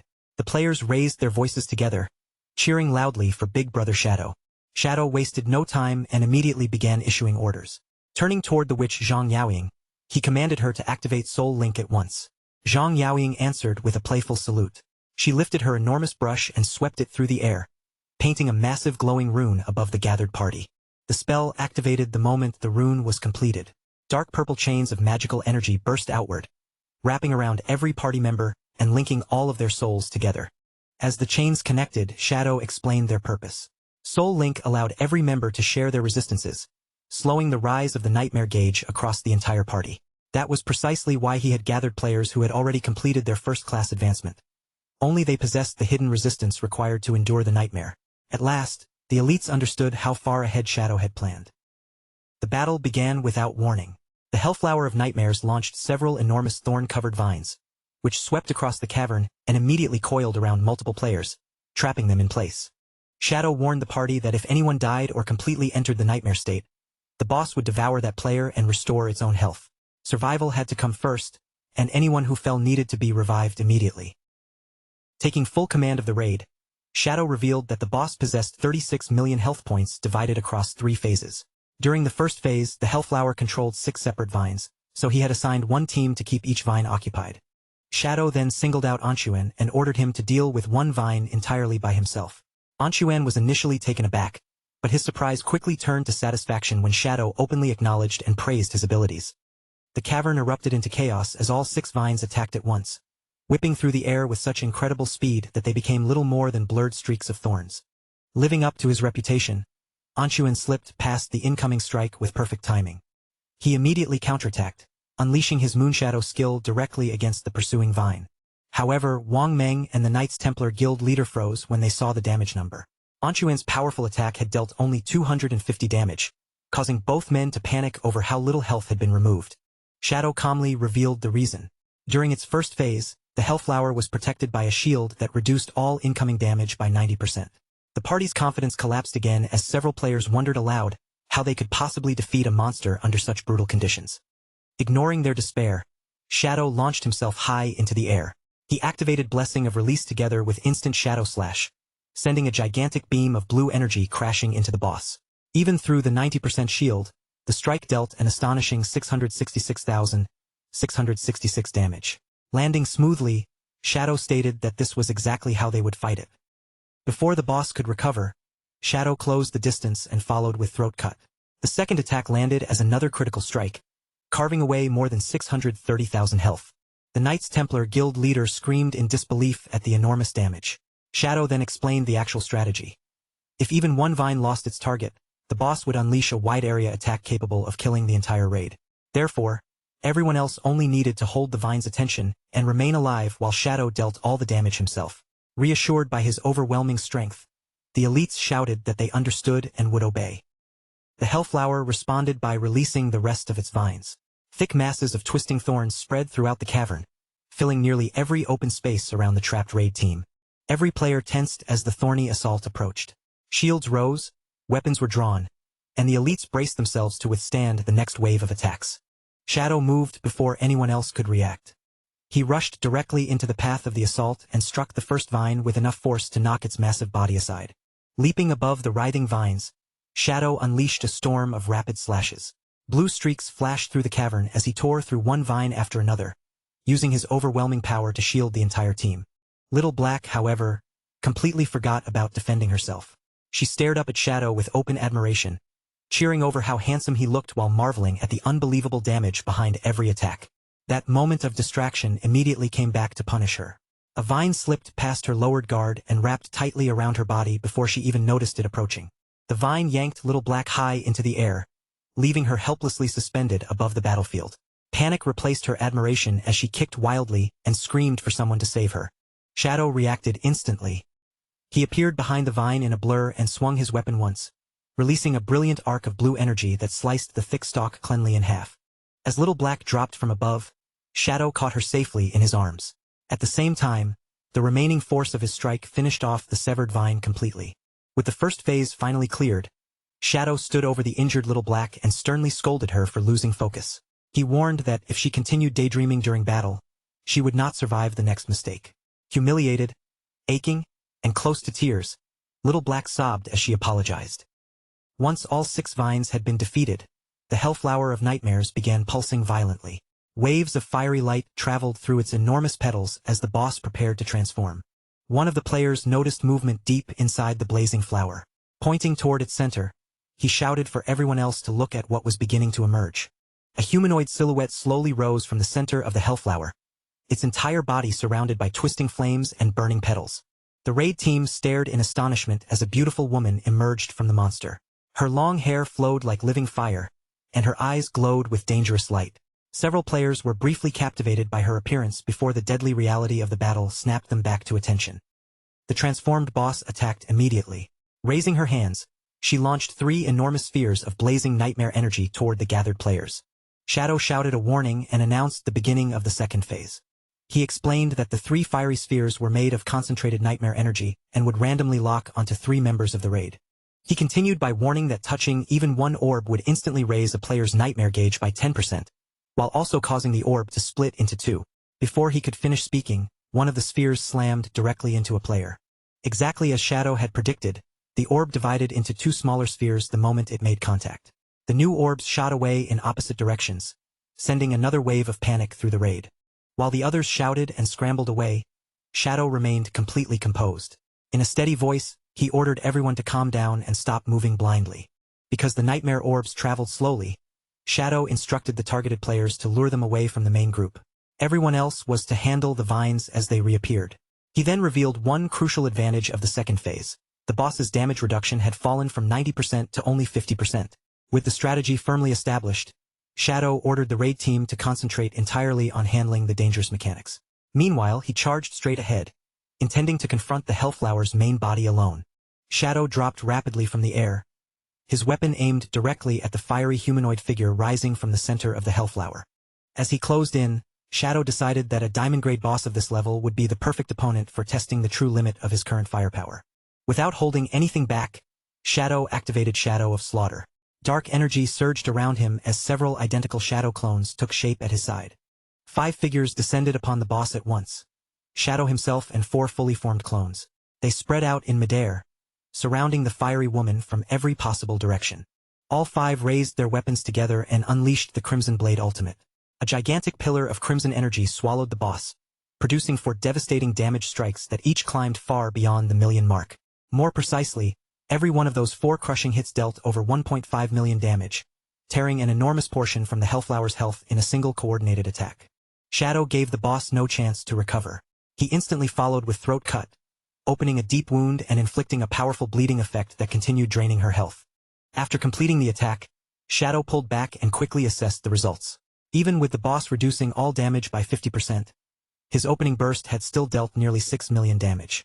He also confirmed that Crimson Blade became increasingly destructive as the target's health dropped, meaning only a few more attack cycles would be needed to finish the boss. Just as Shadow prepared to continue, his body suddenly froze. A terrible feeling struck him as he sensed that something disastrous was unfolding behind his back. His glowing eyes widened sharply. Abandoning his focus on the boss for a moment, Shadow spun around to see what had happened to the rest of the raid. The battlefield behind him had descended into complete chaos. Nightmare orbs had multiplied beyond control, filling the cavern with floating red lights. Wang Meng screamed desperately for every targeted player to leave the crowd immediately before even more orbs could split apart. Terrified players sprinted in every direction, struggling to stay ahead of the red spheres that pursued them relentlessly through the cavern. The panic completely shattered the raid's formation. Players fleeing from the orbs blindly rushed toward the teams occupied with the vines, while those defenders shouted for them to stay away. No one could maintain order, and the entire battlefield was rapidly slipping out of control. Looking down from above, Shadow finally discovered the hidden mechanic causing the disaster.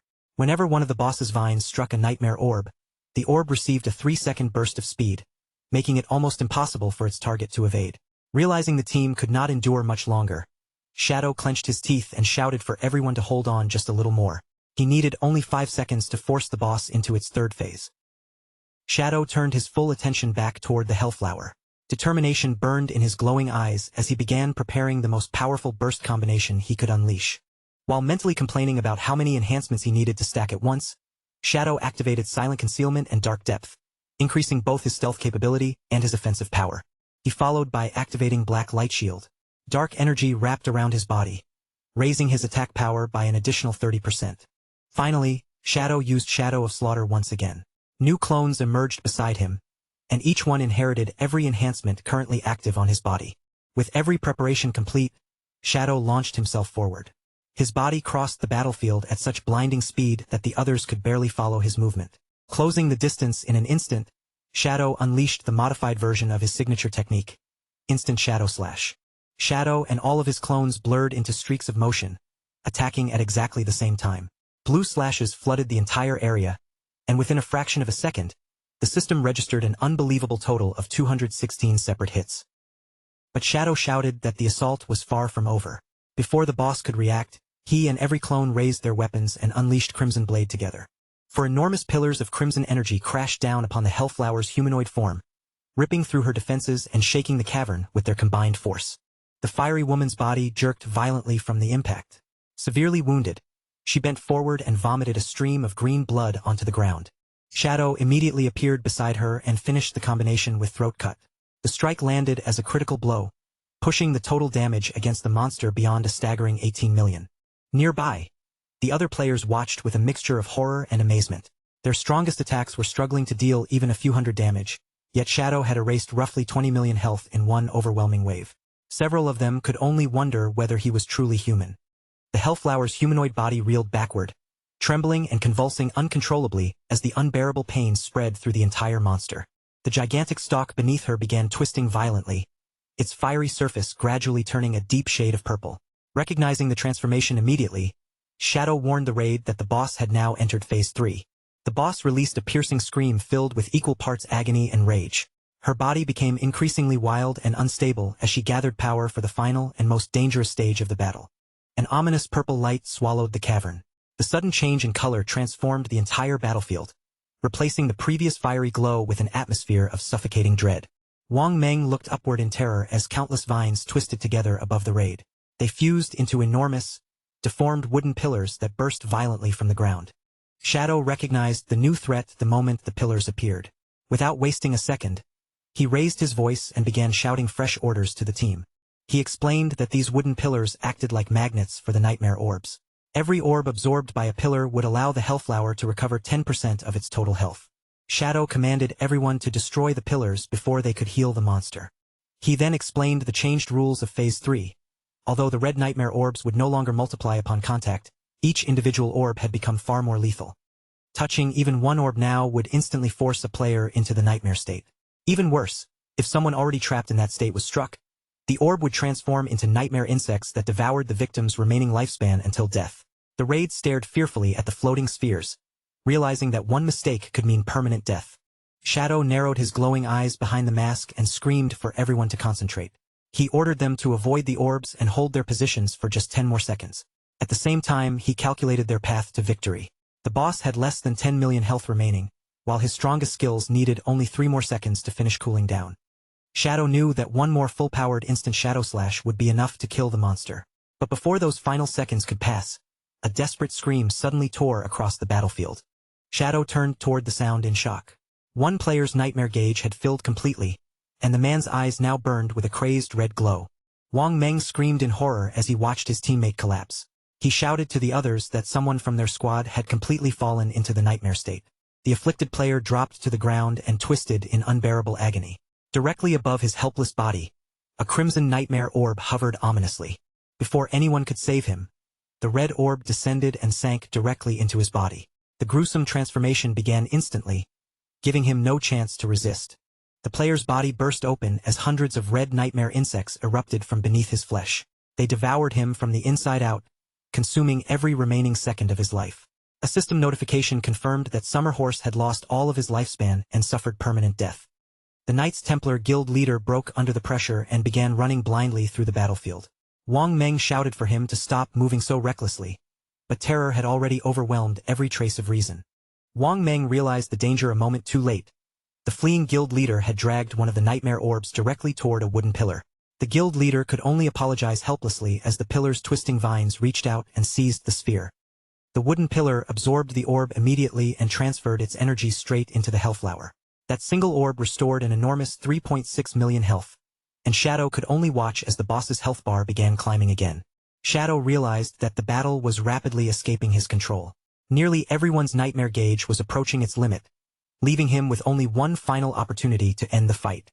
He calculated grimly that if the boss recovered more than 20 million health, his remaining damage would no longer be enough to kill it. Sweat rolled down Shadow's face as he stared intensely at his interface, waiting for his skills to become available.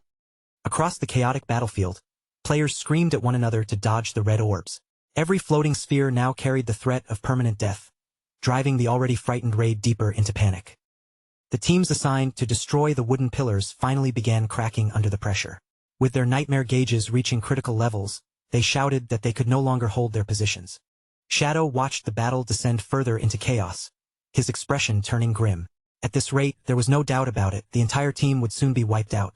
With the phasing effect of his boots, Shadow knew he could abandon the fight and escape by himself.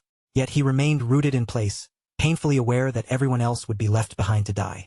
Then, without warning, a sword rose sharply above the battlefield, its blade cutting through the confusion and drawing every nearby gaze. Wang Meng strode forward with his weapon raised and activated Holy Barrier. A brilliant light wrapped around him, granting him 7 precious seconds of absolute invincibility. His eyes blazing with resolve, Wang Meng shouted for Shadow to ignore everything else and pour all his strength into damaging the boss. He would take responsibility for the defense and hold the line himself.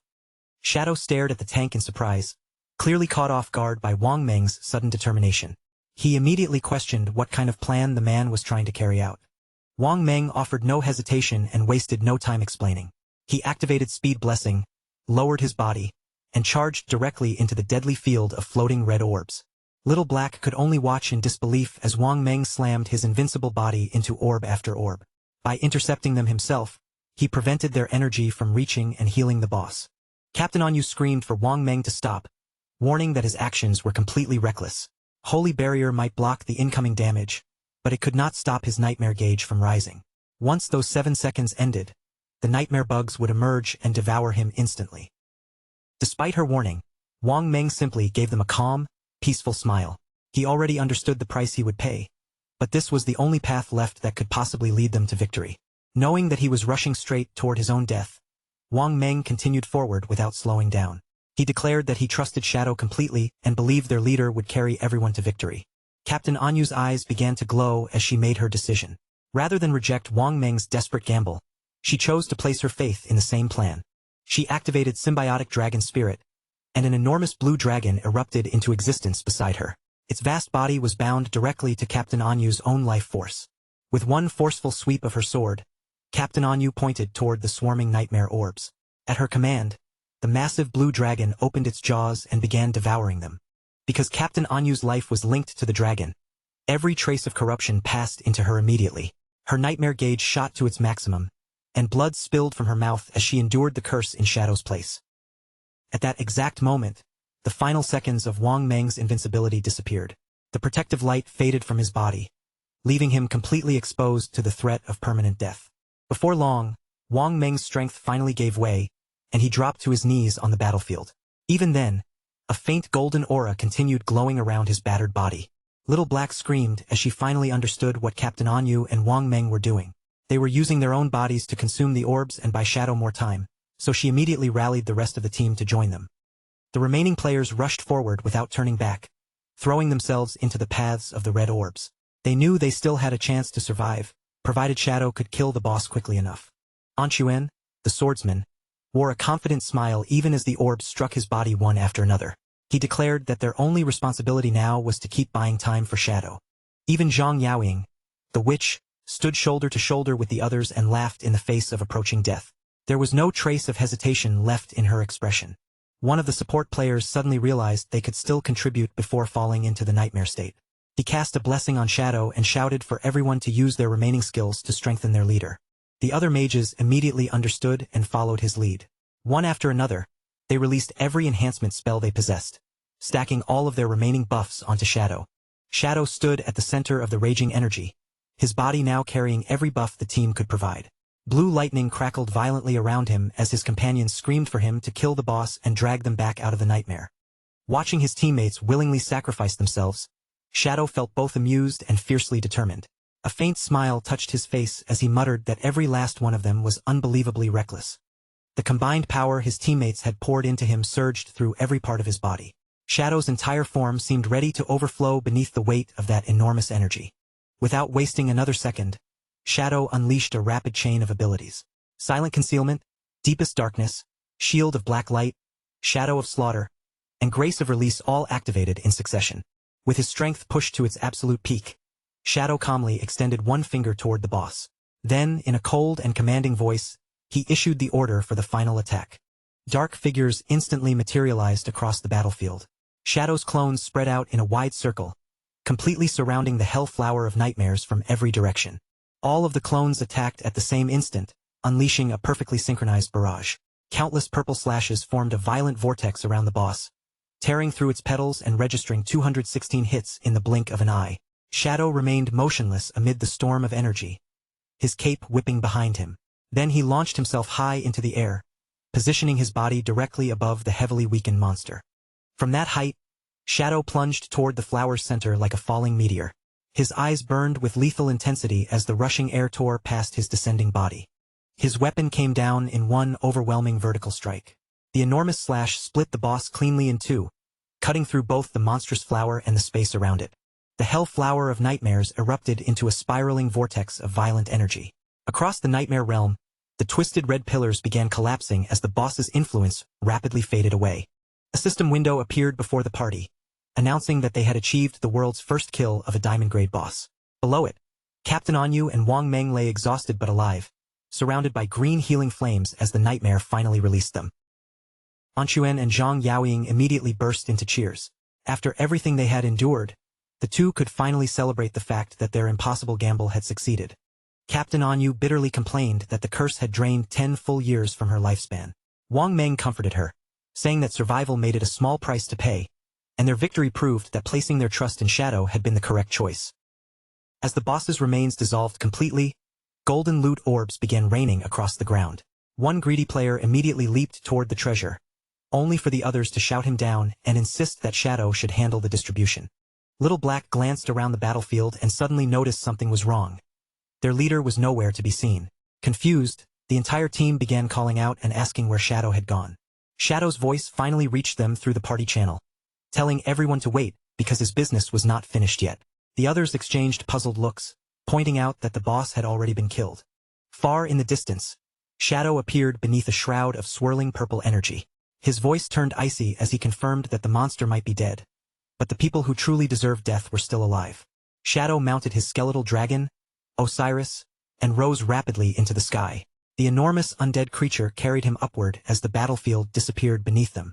His target was Theodore, the man responsible for the betrayal. Theodore had already boarded an airplane and was attempting to flee back to Country M before Shadow could reach him. Even with an enormous distance separating them, Shadow refused to abandon the chase. Riding Osiris, he pursued the aircraft higher into the atmosphere, determined not to let the traitor escape. As the pursuit continued, Theodore's earlier prophecy echoed through Shadow's mind with almost mocking precision. The flower would bloom as expected, the sole survivor would be the fortunate one, and an invisible road through the sky would lead him back to his long-lost homeland. High above the earth beneath the darkness of the night sky, Shadow continued chasing the speeding airplane. Osiris's skeletal wings carried them forward as they tore through the freezing air. To synchronize his in-game powers with reality, Shadow had consumed more than 3,500 years of tradable lifespan. That sacrifice allowed him to bring his attributes, equipment, and even his epic-grade mount, Osiris, into the real world. Osiris pushed forward at an astonishing speed, rapidly closing the remaining distance. At last, the skeletal dragon caught up with the aircraft racing through the night. Shadow launched himself from Osiris's back and plunged through the brutal high-altitude winds. He dropped onto the roof of the speeding jet and landed firmly without losing his balance. Shadow slowly rose to his feet atop the aircraft, his eyes glowing with a sharp yellow light. Dark energy surged around his body as he prepared to finally carry out his revenge. Inside the aircraft, the mood could not have been more relaxed or celebratory. 2 crystal champagne glasses met with a crisp clink as the passengers raised a toast to their apparent victory. Theodore and Mei Jing exchanged pleased smiles across the cabin. Lifting her glass toward him, Mei Jing warmly congratulated Theodore on finally returning to his homeland in Country M. Theodore leaned back with a thoroughly satisfied look on his face. In a gracious tone, he officially welcomed both Mei Jing and Tony as the newest citizens of Country M. While Mei Jing politely asked Theodore to continue looking after them, Tony remained seated nearby with his attention fixed on his phone. A malicious laugh escaped him as he opened the news, eager to see whether those supposedly mighty Xiapigs had all died yet. Tony glanced down at the latest report, still wearing that mocking grin. But within seconds, the amusement vanished from his face, replaced by an expression of complete and utter shock. His fingers began trembling so badly that he could barely hold the phone steady. Turning the screen toward the others, Tony revealed the impossible headline. Shadow's team had survived, claimed the first kill on the diamond-grade boss, and suffered almost no casualties. Mei Jing and Tony stared at the report with their mouths hanging open, unable to believe what they were reading. In that instant, the overwhelming reality of Shadow's strength shattered every trace of their former arrogance. Theodore was shaken so deeply that all strength left his fingers. His wine glass slipped from his hand and smashed against the floor, sending red wine splashing across the cabin like freshly spilled blood. Words caught in Theodore's throat as he struggled to speak through his panic. He could not understand how anyone, no matter how powerful, could possibly have survived that nightmare. Seated beneath the dim cabin lights, Theodore hurriedly went over his prophecy again and again. The more he examined each line, the more horrifying the truth became. He had interpreted the omen completely wrong. At last, the true meaning of the omen of the star god fell into place inside his mind. The pitiful victims mentioned in the prophecy had never been Shadow's team at all. They were Theodore's own subordinates. His terrified gaze slowly moved toward Tony and Mei Jing, and an icy chill crawled down his spine as he recalled the final sentence. You are the only lucky one. If Theodore alone was meant to survive, then the two people beside him were already condemned. As though his fear had called the nightmare directly to him, Theodore looked beyond the others and froze. Outside the airplane window, Shadow's masked face hovered in the darkness, his glowing yellow eyes staring straight into Theodore's soul. Theodore released a terrified scream and stumbled backward in his seat. Raising one trembling finger toward the window, he frantically yelled that Shadow was standing outside the aircraft. Confused by his boss's sudden breakdown, Tony leaned closer and pressed his face against the glass. After staring into the empty night, he turned back with a puzzled expression and insisted there was nothing outside, completely unaware that death was only inches away. Still trembling, Theodore looked down at his phone and checked the information once more. With terror tightening his voice, he confirmed to his panicking subordinates that Shadow had truly tracked them all the way into the sky. Tony's expression changed as the pieces finally connected in his mind. His eyes widened, and he screamed that Shadow must have brought his skeletal dragon out of the game and into the real world. Theodore immediately understood what that meant. Extracting an epic-grade mount would consume more than 1,000 years of lifespan, a price so terrifying that Mei Jing broke down in tears, convinced none of them would survive. However, Theodore forced down his fear and made himself think clearly. Glancing around the cabin, he reminded the others that this was a civilian aircraft packed with innocent passengers. He reasoned that Shadow could not force his way inside without damaging the plane and killing everyone aboard. Confidence gradually returned to Theodore's face as he declared that Shadow would never dare slaughter innocent civilians, meaning they would remain safe until the aircraft landed. Then Theodore revealed the final card he had prepared in advance. Before the flight was even over, he had already contacted reinforcements and ordered them to await his arrival. At an airport in Country M, a squad of elite individuals with extraordinary powers had already begun assembling. Down on the runway, a cybernetic soldier received the urgent message confirming that Shadow was on his way. The gathered elites immediately shifted into full combat readiness. Among them, a white-haired woman and a mysterious hooded figure silently prepared themselves for the approaching confrontation. 2 additional agents received the updated orders and confirmed the sudden change in their mission. Every member of the unit now understood exactly who their new target was. Above the airport, an enormous magic circle blazed to life and illuminated the dark sky. Their objective had become brutally simple: kill Shadow the instant he set foot in Country M. High above the clouds, Theodore convinced himself that the danger had already passed. All they needed to do now was remain inside the aircraft and patiently wait for it to reach the airport. He reassured Mei Jing and Tony that Country M would never abandon its own citizens. Mei Jing thanked him with visible relief, while Tony eagerly pledged his loyalty, neither of them realizing that the safety Theodore promised was nothing more than an illusion. Behind Theodore's calm expression, however, his thoughts remained cold and ruthless. He already believed Tony and Mei Jing were destined to die, and the prophecy had convinced him that he alone was the fortunate survivor. His mind immediately turned toward escape. Theodore remembered the special cards he had distributed among his informants, and planned to hand one to a passenger so that, if danger appeared, he could activate Dark Star Boundary and swap places with that person to save himself. With that plan settled, Theodore rose from his seat and stepped into the aisle. His eyes moved carefully from passenger to passenger as he searched for a suitable scapegoat to sacrifice in his place. He eventually stopped beside a young man wearing bright red headphones. The passenger looked up in confusion as Theodore approached with a friendly expression and casually greeted him. Theodore produced a golden card and held it toward the young man, falsely claiming it would grant him powerful enhancements. But just as the card reached forward, a violent burst of black energy suddenly erupted from the surrounding shadows. The young man let out a horrified scream and recoiled in his seat. Theodore could only stare in stunned disbelief as his own subordinates were killed directly before his eyes. Panic instantly swallowed the cabin as terrified passengers screamed and scrambled away. From the victims' bloodied necks, glowing red spider lilies bloomed like flowers from hell, revealing that an overwhelmingly powerful ability had been unleashed. Theodore stood frozen in the center of the chaos, unable to move even a single step. Sweat poured down his pale face as the identity of the attacker became terrifyingly obvious. Shadow was already inside. His eyes dropped toward the nearby seats, and his fear deepened. Tony and Mei Jing's bodies had completely vanished, leaving behind nothing except dark bloodstains and the eerie red flowers growing where they had died. Driven by pure survival instinct, Theodore told himself there was no longer any time to hesitate. He prepared to activate Dark Star Boundary, deciding that even if every part of the mission had failed, staying alive was the only thing that mattered. Before Theodore could trigger the teleportation skill, a sharp slicing sound suddenly cut through the cabin. His entire body stiffened, and in the next instant, his vision was flooded with a spray of blood. The right arm holding his escape card had been severed cleanly at the wrist.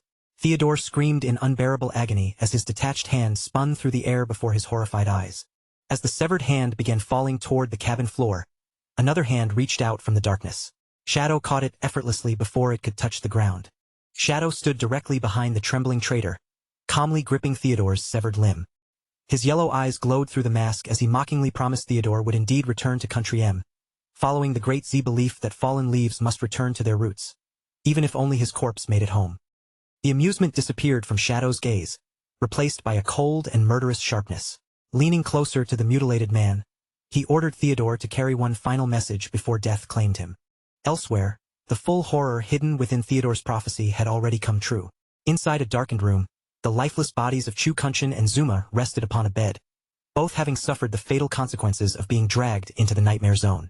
Ghostly red spider lilies blossomed all around their motionless bodies. Their eerie glow seemed to mock Theodore's foolish belief that he alone had been chosen as the lucky survivor. Back aboard the airplane, Shadow ended the confrontation with one merciless attack. He drove his hand straight into Theodore's chest and tore the still-beating heart from inside his body. Theodore's face remained locked in an expression of absolute shock as he stared at Shadow. A massive, blood-soaked hole gaped in his chest, bringing the prophecy to completion in the most gruesome way imaginable. Death struck Theodore instantly. His powerless body dropped heavily onto both knees before collapsing face-first across the narrow airplane aisle. A terrified passenger watched in silence as Theodore's blood began moving unnaturally across the floor. The spreading crimson slowly formed Shadow's final warning to his enemies. Fallen leaves must return to their roots. Outside the cabin, the airplane continued gliding smoothly through the dark night sky. From a distance, nothing about its peaceful flight suggested the bloody judgment that had just unfolded within. With his revenge complete, Shadow remained entirely undisturbed by the chaos behind him. Activating his dark powers once again, he phased upward through the aircraft's roof and emerged into the freezing night air. Standing calmly atop the speeding aircraft, Shadow glanced down as a pale blue, ghostly aura curled around one of his boots. He quietly admired how practical the equipment was, since its formless effect had allowed him to pass straight through the plane's solid structure without damaging it. Without pausing to look back or showing even the slightest hesitation, Shadow stepped off the roof and threw himself backward into the vast empty night sky. His body plunged freely through the freezing air, yet every movement remained perfectly controlled. A moment later, he landed precisely on the broad back of Osiris, his enormous skeletal dragon. With Shadow safely mounted once again, Osiris folded into a steep dive. Together, Master and Dragon peeled away from the passenger jet and descended rapidly into the darkness below. Meanwhile, the airplane continued toward Country M, where the lights of a vast, technologically advanced city stretched across the horizon. As the glowing skyline drew closer, the aircraft began preparing for its final descent. None of the passengers realized that an enormous military operation was already waiting beneath them. Inside a fortified control room, a commander monitored the approaching plane and methodically ordered every combat unit into its assigned position. The entire airport had been placed under an extreme lockdown. Magical barriers and anti-stealth fields covered the area, while devastating spells and heavy weapons remained fully charged, aimed, and ready to fire the instant the aircraft came down. The moment the plane's landing gear struck the tarmac, the forces hidden around the runway tightened their grips on their weapons. Every unit was already prepared to enter combat without warning. Across the darkened airport, Cloaked assassins waited beside concealed snipers and heavily shielded knights. Their orders were brutally clear. Shadow had to be annihilated, no matter what price they were forced to pay. Inside the cabin, however, the ordinary passengers remained completely unaware of the deadly trap surrounding them. The young man wearing headphones peered curiously through the window and innocently wondered whether Country M always welcomed arriving guests with such overwhelming security. Once the aircraft had finished docking at the terminal, the sealed cabin doors finally opened. An armed agent immediately stepped aboard, prepared to confront the target he believed was still inside. Yet as the agent and his partner looked down the length of the aisle, the determination on their faces vanished. Both men stiffened, their expressions turning from focused readiness to stunned disbelief. Theodore's lifeless body lay sprawled across the cabin floor before them. The agents hurriedly reported his death to headquarters, their voices shaken as they described the terrifying warning written beside him in his own blood. The ambush commander, a dark-haired man with one glowing red eye, furiously studied the bloody message declaring that anyone who offended Great Xia would be hunted down. His expression twisted with rage as he realized Shadow had already made his move and slipped away before their trap could close. Desperate to recover the situation, a masked ninja turned toward the witch beside him and demanded to know whether the anti-stealth barriers had detected anything. He assumed Shadow had merely concealed himself somewhere inside the aircraft, but after checking her magic, the witch confirmed that no invisible presence had appeared. That answer forced the red-eyed leader to confront an even more disturbing possibility. Their anti-stealth barrier had reached level 20, which meant Shadow's concealment ability had to exist at an even higher tier, powerful enough to bypass the entire formation without leaving a trace. Even with innocent civilians still trapped aboard the plane, the white-haired mage commander declared that the danger had reached S-class. She ordered every unit to open fire, though one masked subordinate hesitated and reminded her that ordinary passengers were still inside. The commander answered by slamming the end of her staff against the ground in fury. Demanding absolute obedience, she insisted that Shadow remained aboard the aircraft and ordered the forces to unleash a full-power assault immediately. In the next instant, the airport erupted with blinding light. A massive storm of magical projectiles, concentrated beams, and destructive lasers blasted outward from the terminal and surrounding positions. Inside the cabin, the young man with headphones and another nearby passenger stared through the window in horror. Only then did they understand that the terrifying barrage outside was aimed directly at their plane. The devastating wave of magic tore across the tarmac at incredible speed. Countless streaks of lethal energy converged upon the motionless and completely defenseless passenger airliner. Then the final spell descended. A colossal mass of burning light that resembled a second sun. It crashed into the aircraft and triggered a monstrous fiery explosion, obliterating the entire airplane in a single overwhelming blast.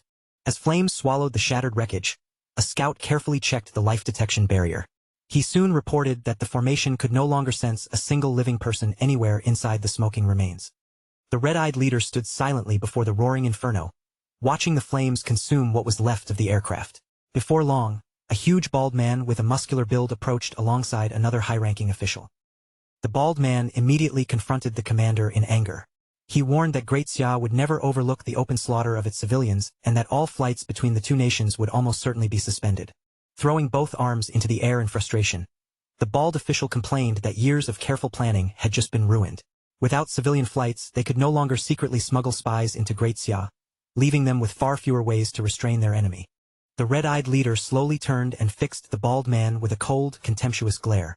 Calling him a coward, he questioned how they could ever oppose a nation protected by Shadow if they lacked the ruthlessness to make necessary sacrifices.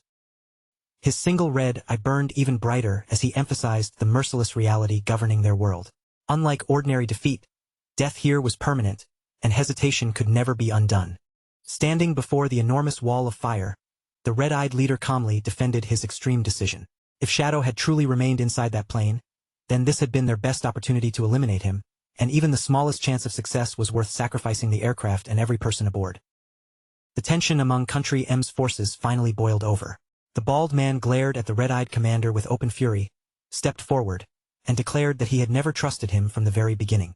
The red-eyed man immediately ordered him to silence himself. His voice dripping with contempt, he insulted the commander as a half-breed whose veins still carried the blood of Great Xia.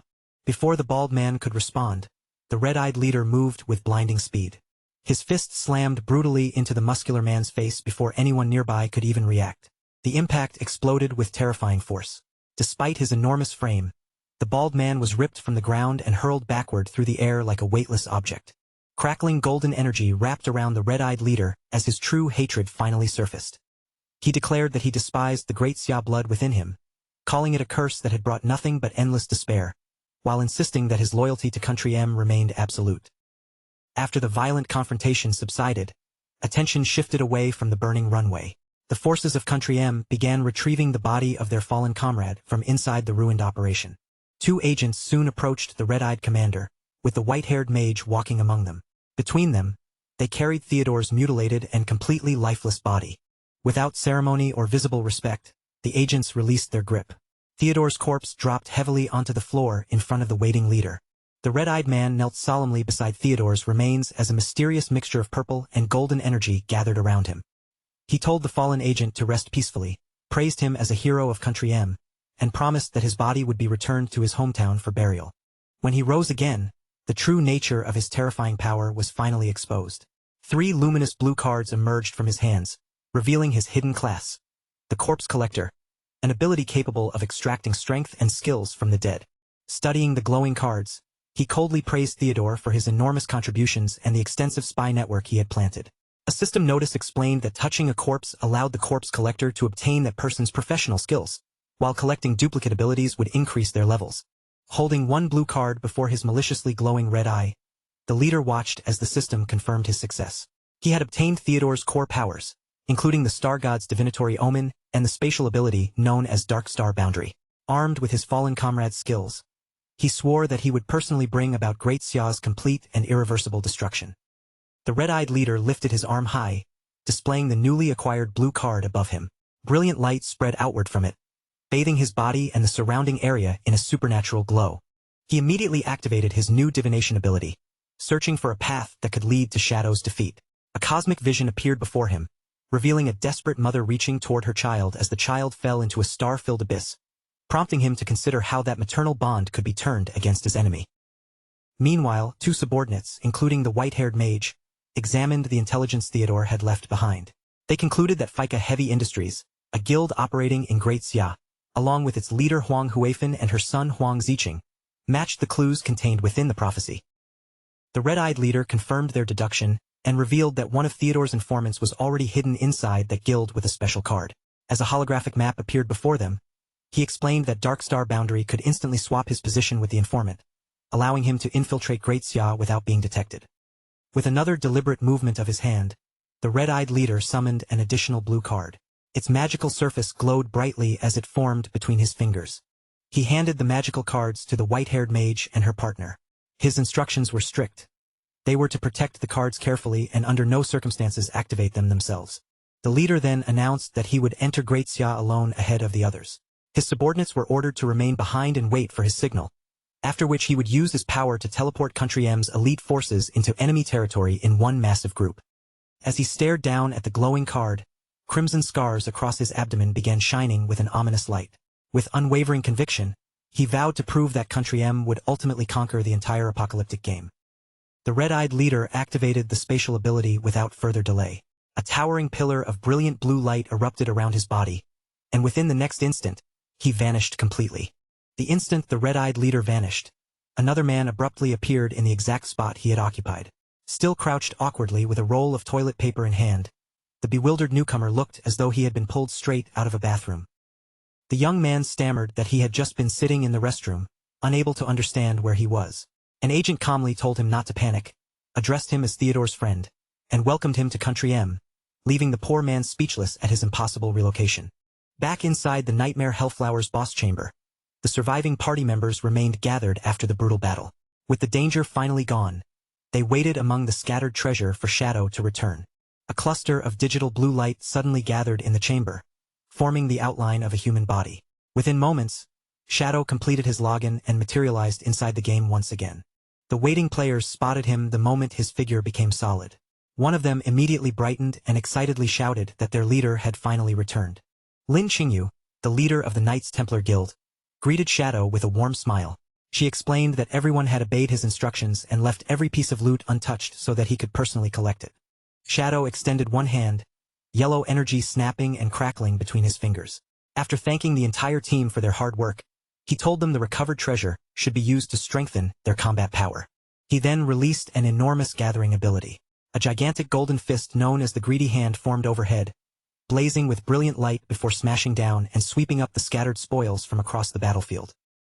Two nearby party members stared at the enormous golden hand in complete amazement.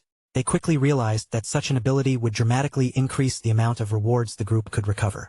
Once the items had been sorted, Shadow passed a glowing spatial ring to Lin Qingyu. He explained that he had only taken the lifespan rewards and equipment meant for assassins, leaving everything else inside for her team to divide among themselves. Lin Qingyu's cheeks reddened as she examined the astonishing amount of treasure stored within the ring. Still overwhelmed by Shadow's generosity, she looked up and cautiously asked what had happened to Theodore and the companions who fled with him. Shadow glanced over his shoulder toward the sealed entrance of the cave, one eye shining with a cold yellow glow. Without softening his tone or offering any explanation, he simply informed her that every one of them was dead. Lin Qingyu drew in a sharp breath, visibly stunned by the blunt answer. Before she could fully process what he had said, Shadow launched himself into the air and vanished from sight as a streak of darkness. Shadow raced toward a cavern washed in crimson light, where two players were desperately attacking an enormous stone wall. Exhausted and irritated, they complained that all their effort had barely reduced the obstacle's durability by 10%. The player gripping an axe suddenly sensed something approaching and twisted around in alarm. A brilliant trail of blue energy flashed past him before he could even identify what it was. Shadow landed before the massive obstruction, and a storm of blue slashes erupted around him. In a single dazzling burst, the attacks tore through the stone wall and shattered it into countless fragments. Without saying a single word, Shadow stepped through the newly opened passage and entered the red-lit tunnel beyond. He merely waved one hand behind him, casually dismissing the two speechless players. The pair remained rooted to the spot, staring after him with open admiration. They had instantly recognized the legendary Shadow and could hardly believe the overwhelming power they had just witnessed firsthand. Later, while riding across the sky on Osiris, Shadow opened his inventory and carefully reviewed the rewards he had obtained from defeating the Nightmare Hellflower. Among the spoils were 3 exceptional treasures, including 2 legendary-grade items, an ultimate skill book, a deadly weapon, and a powerful bracer. Pleased with the haul, Shadow immediately chose to spend his evolution points on upgrading the skill book. A system window displayed the evolved result, an ancient-grade ultimate ability named Endless Nightmare. Its effects could trap enemies within a descending nightmare state, rapidly increase their nightmare gauges whenever they were attacked, and passively boost Shadow's damage against every afflicted target. Shadow studied the ability and quickly understood just how terrifying it would be against other players. The nightmare status prevented its victims from logging out, and when combined with the blooming curse, it could allow him to permanently kill someone without ever leaving the game. In his mind, Shadow pictured the gruesome result. A terrified player convulsing in agony as luminous red spider lilies tore their way out through the victim's chest. Even so, he noted that purification abilities and certain special items could still remove the nightmare condition. After finishing with the skill book, Shadow turned his attention to the next reward. A sinister sword wrapped in red and black light materialized in his hand, its menacing blade radiating an unmistakably murderous aura. The system identified the assassin-class weapon as the Starkiller Blade. It granted enormous attribute bonuses, dramatically increased backstab damage, gained physical attack stacks whenever its wielder killed another player, and inflicted nearly 5 times normal damage against enemy shields. Shadow held the glowing crimson blade before him and gave an approving smirk, calling it a weapon built purely for murder. At maximum stacks, its backstab power and shield-breaking effect would become horrifying, while a separate stripping gauge could completely nullify an enemy's attribute effects once filled. Thinking back to the battle he had just survived, Shadow realized how much easier things would have been with this sword. If he had possessed it then, he could have stripped away the monster's nightmare attributes and greatly reduced the danger it posed. As Shadow continued examining the Starkiller Blade, he discovered an unusually humiliating feature. Any player killed by the weapon would receive a permanent title above their head that could never be removed, making its nickname, the Grand Sunmaker, feel perfectly deserved. Shadow finally inspected the diamond-grade bracer and secured it around his arm. The moment it was equipped, a geometric barrier of golden energy formed around his body, while its passive effect promised to generate a new magic-blocking shield automatically every 30 seconds. Thoroughly satisfied with every reward, Shadow mounted his skeletal dragon, Osiris, and rose into the orange-lit sky. By his calculation, Fika Heavy Industries still owed him 800 years of lifespan, so he set his course toward their magic leaning tower hideout to collect the debt. As Osiris soared above the ruined city, Shadow began planning his next move. He intended to grind his way to level 25 and then use the summoning bell in his possession to begin an entirely new trial. Several days earlier, within the devastated remains of a corrupted village, a group of players had suddenly found themselves trapped in a vicious ambush. Two members of the group were violently impaled through the chest by sharp, blood-soaked tentacles. Their screams echoed through the ruined settlement as the deadly appendages held them suspended in the air. The attacker was a horrifying floating creature covered in monstrous features and blazing orange eyes. A level 18, emerald-grade boss. The surviving players immediately panicked under its overwhelming pressure and screamed for everyone to flee. Just as the monster pressed its attack, a hand surrounded by fierce purple flames reached forward and stopped it with astonishing ease. A commanding voice cut through the panic, ordering the frightened players to hold their positions and maintain formation. The one who had intervened was Huang Ziqing, wrapped in a black cloak as swirling abyssal energy gathered around his body. With absolute confidence, he declared that he would restrain the boss and commanded the others to attack, assuring them that victory was within reach. Rather than obeying, the party members desperately shouted for Huang Ziqing to run. They reminded him that the creature was an emerald-grade boss and mocked him for behaving as though he possessed strength comparable to Shadow. Huang Ziqing remained completely unfazed by their ridicule. A sinister smirk spread across his face as purple light ignited in his eyes, and he told them to watch carefully as he revealed the true power of the abyss. The entire party stared in stunned silence as the dark aura surrounding Huang Ziqing suddenly erupted. Waves of oppressive energy blasted outward from his body and swallowed the battlefield in purple light. Huang Ziqing unleashed a vast tide of abyssal magic that corrupted the ground into a dark, churning mire. As the corruption spread, he arrogantly declared that Shadow merely concealed himself within darkness, while he embodied the crushing darkness of the abyss itself. Standing at the center of the corrupted battlefield, Huang Ziqing raised both arms toward the sky. In response, enormous torrents of crackling purple energy burst upward from the ground around him. The spreading abyssal mire surged over the terrifying, multi-eyed boss and completely engulfed its floating body. Bound by the heavy dark magic, the creature's movements slowed dramatically until it could barely struggle. Seeing that the monster had been successfully restrained, Huang Ziqing urgently shouted at his companions. He ordered them to stop hesitating and use the opening to inflict as much damage as possible. Huang Huifan quickly seized command of the shaken party. Raising her staff toward the immobilized creature, she ordered every player present to concentrate all of their attacks on the trapped boss. The party finally responded, unleashing a coordinated storm of brightly colored spells and magical projectiles. Beams, bolts, and bursts of energy converged on the helpless creature from every direction. The combined barrage struck the boss repeatedly, tearing through its defenses and removing large chunks of its health. For a brief moment, the assault appeared to be working exactly as planned. Two party members began celebrating the enormous damage they had inflicted, relief appearing across their faces. Their excitement died instantly, however, when one of them noticed that something about the monster had begun to change. With a violent surge of strength, the boss tore itself free from the abyssal mire and floated higher into the air. Intense blue energy gathered around its body as it entered its second phase and prepared a devastating ultimate attack. Panic swept through the entire group.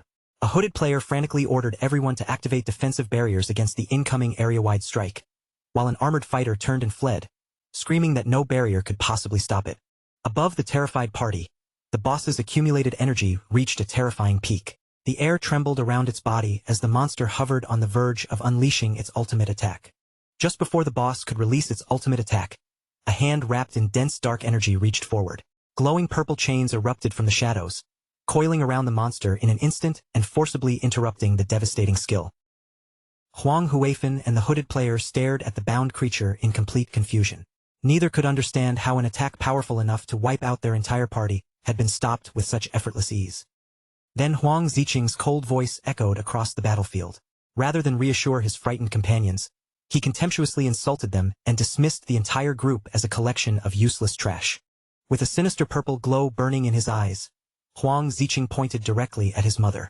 He mocked Huang Huifan for bringing cowards who only knew how to run, completely ignoring the obvious truth that victory was guaranteed as long as he remained there.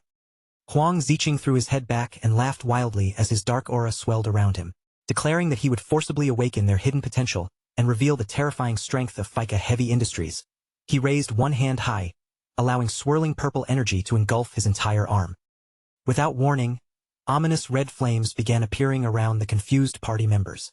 Even Huang Huifan was caught off guard as the unnatural fire surrounded the group before anyone could retreat. The sinister ability revealed itself as Abyssal Sacrifice. A terrifying demonic face emerged within the corrupted magic as the curse seized every player at once, making them scream in agony while their eyes turned a vicious red. The spell drained their lifespans to temporarily increase their attributes by 99%, driving them into a frenzied berserk state before sending them charging recklessly toward the boss. Empowered by the horrifying enhancement, the party no longer attempted to flee. They planted their feet, began chanting in a steady rhythm, and then unleashed their spells together, sending torrents of elemental power crashing into the chained monster. The unnaturally strengthened barrage struck with overwhelming force. A gigantic fiery explosion erupted around the boss, shaking the entire battlefield and tearing apart the ruined structures standing nearby. When the smoke and flames finally began to clear, the monstrous creature could no longer be seen. Its massive body broke apart and dissolved into countless drifting particles of golden light. A system announcement immediately appeared before the surviving players, confirming that FICA Heavy Industries had successfully defeated its first Emerald-grade boss. The surviving guild members erupted into ecstatic screams and wild celebration. Throwing their heads back in triumph, they praised Huang Ziqing as the unquestioned hero behind their guild's astonishing achievement. The excited crowd began chanting Huang Ziqing's name over and over before lifting him above their shoulders and tossing him into the air. From a short distance away, Huang Huifan watched the celebration in complete silence. Once the celebration finally settled, Huang Huifan instructed the remaining players to divide the recovered loot among themselves. Then, standing beside Huang Ziqing's cousin, she sternly ordered her son to follow her. Despite his visible reluctance, Huang Ziqing obeyed his mother's command. He followed Huang Huifan and his cousin away from the main group, entering the secluded ruins of an abandoned building where no one else could overhear them. The moment they were alone, Huang Huifan turned sharply toward her son. Her eyes glowed with a suspicious purple light as she seriously demanded that Huang Ziqing reveal where he had obtained such strange and unnatural abilities.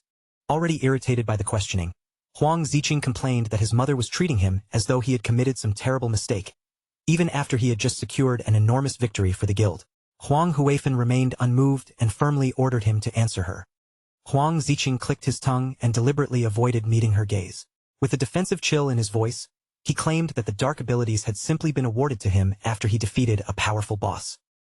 Huang Huifan continued staring directly into his face, studying every small reaction. Then she bluntly called him a liar, causing Huang Ziqing to turn his head away and fall into guilty silence. Her eyes sharpened as she pointed out that Huang Ziqing was a mage, yet those dark abilities were nothing like ordinary mage skills. She then revealed the devastating cost of his victory. Although they had killed the boss, his spell had instantly consumed 300 years from the guild's shared lifespan. Huang Huifan pressed him even harder, reminding him that the lost lifespan had been reserved to repay their enormous debt to Shadow. Insisting that the price of his power was far too great, she demanded the whole truth, until the overwhelmed Huang Ziqing covered his face and angrily told her to stop. His frustration exploded into open fury. Huang Ziqing shouted that he had delivered a tremendous victory, yet she continued interrogating him like a criminal. Bitterly condemning her obsession with Shadow, he declared that he would never become a submissive dog like her, and that he was finished being controlled by her cowardice. Turning his back on his mother, Huang Ziqing arrogantly vowed that he would personally kill Shadow and lead FICA Heavy Industries to become the greatest guild in Great Xia. Huang Huifan desperately ordered him to stop, warning that he was still too young to understand the merciless rules of survival in their apocalyptic world. His cousin stepped forward with tears streaming down her cheeks. She gently rested one hand on Huang Ziqing's shoulder and begged him to calm himself, insisting that his mother's harsh words were only meant for his own good. Slowly, Huang Ziqing turned his head, one eye glowing with poisonous purple malice. In a strangely quiet voice, Huang Ziqing repeated the words, "For my own good?" As he spoke, his dark stare hardened, and the resentment in his eye transformed into unmistakable murderous intent. Without warning, Huang Ziqing spun around in a violent rage and drove his fist brutally into the girl's face, twisting her neck with the impact. He screamed that if his mother truly wanted what was best for him, then why had she forced him to be with someone he considered so ugly? The girl's lifeless body collapsed onto the dirt path without another sound. Huang Huifan stared in absolute horror, reaching toward her helplessly as she screamed at Huang Ziqing and demanded to know what he had just done. Standing over the motionless body, Huang Ziqing watched without emotion as Xiao Hui dissolved into glowing golden particles. When the system confirmed that he had killed her, he released a slow and deeply unsettling sigh of satisfaction. A faint layer of sweat covered Huang Ziqing's face, but his expression remained firm and unrepentant. With corrupted abyssal light still burning in his eyes, he coldly muttered that they had forced him to do it. Huang Ziqing turned away and walked alone into the desolate wasteland without once looking back. As the last of Xiao Hui's golden particles faded, Huang Huifan reached after her son and desperately begged him to stop and return, but he ignored every cry. Far from the ruined village, the red-eyed leader from Country M stood above the lifeless bodies of Chu Kunshan and Zuma. Dark crimson lightning crackled across his scarred hand as he slowly reached toward their corpses. Using the grim power of his hidden class, he extracted the abilities that still lingered within the dead men. After coldly praising the usefulness of the powers he had gained, he told his fallen subordinates that they could finally rest in peace. 3 days later, at the FICA Heavy Industries base, hidden inside the magic leaning tower, an armored guard with a buzz cut stood at his post. With nothing happening around him, he yawned openly from sheer boredom. His bored expression disappeared in an instant when an enormous shadow spread across the ground.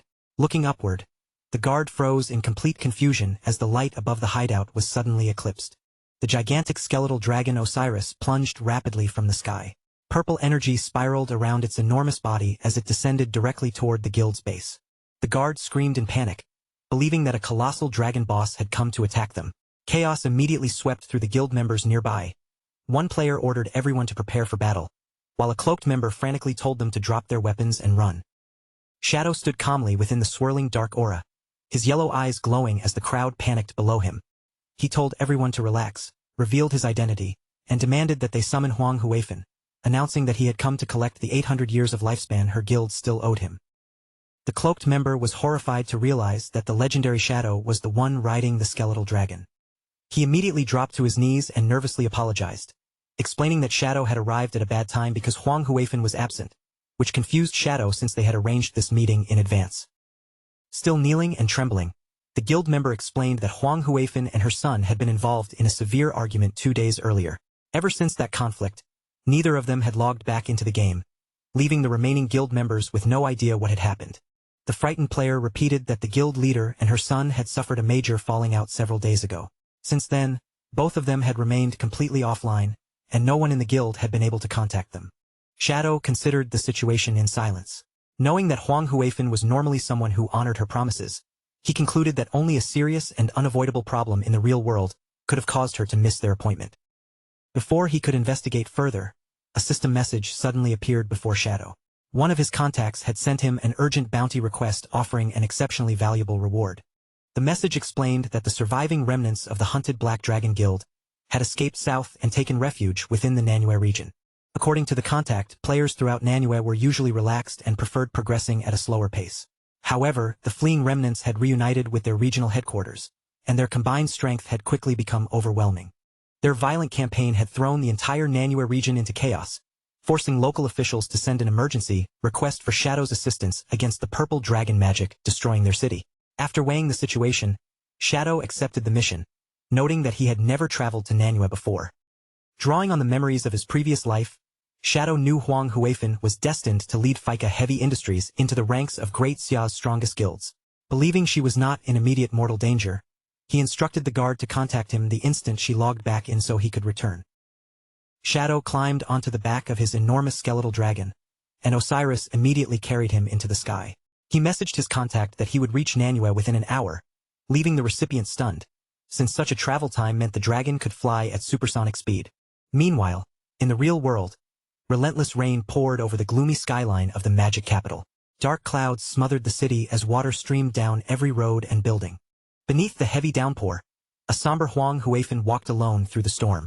She searched along a muddy riverbank beneath a massive highway bridge, her clothes soaked as she continued looking through the darkness. At last, Huang Huifan found her son.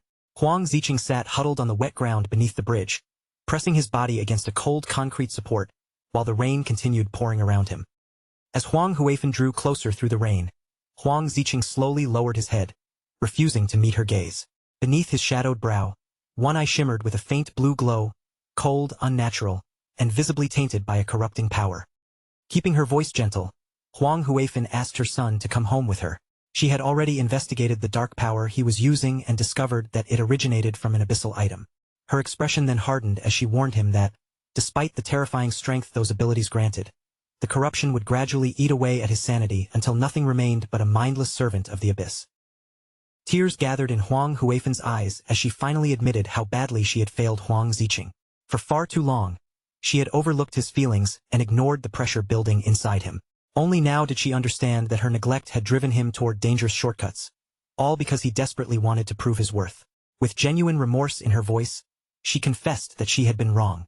Standing above him beneath the pouring rain, Huang Huifan explained that she understood why he wanted their guild to become stronger. However, power and success could never be seized by recklessly rushing forward.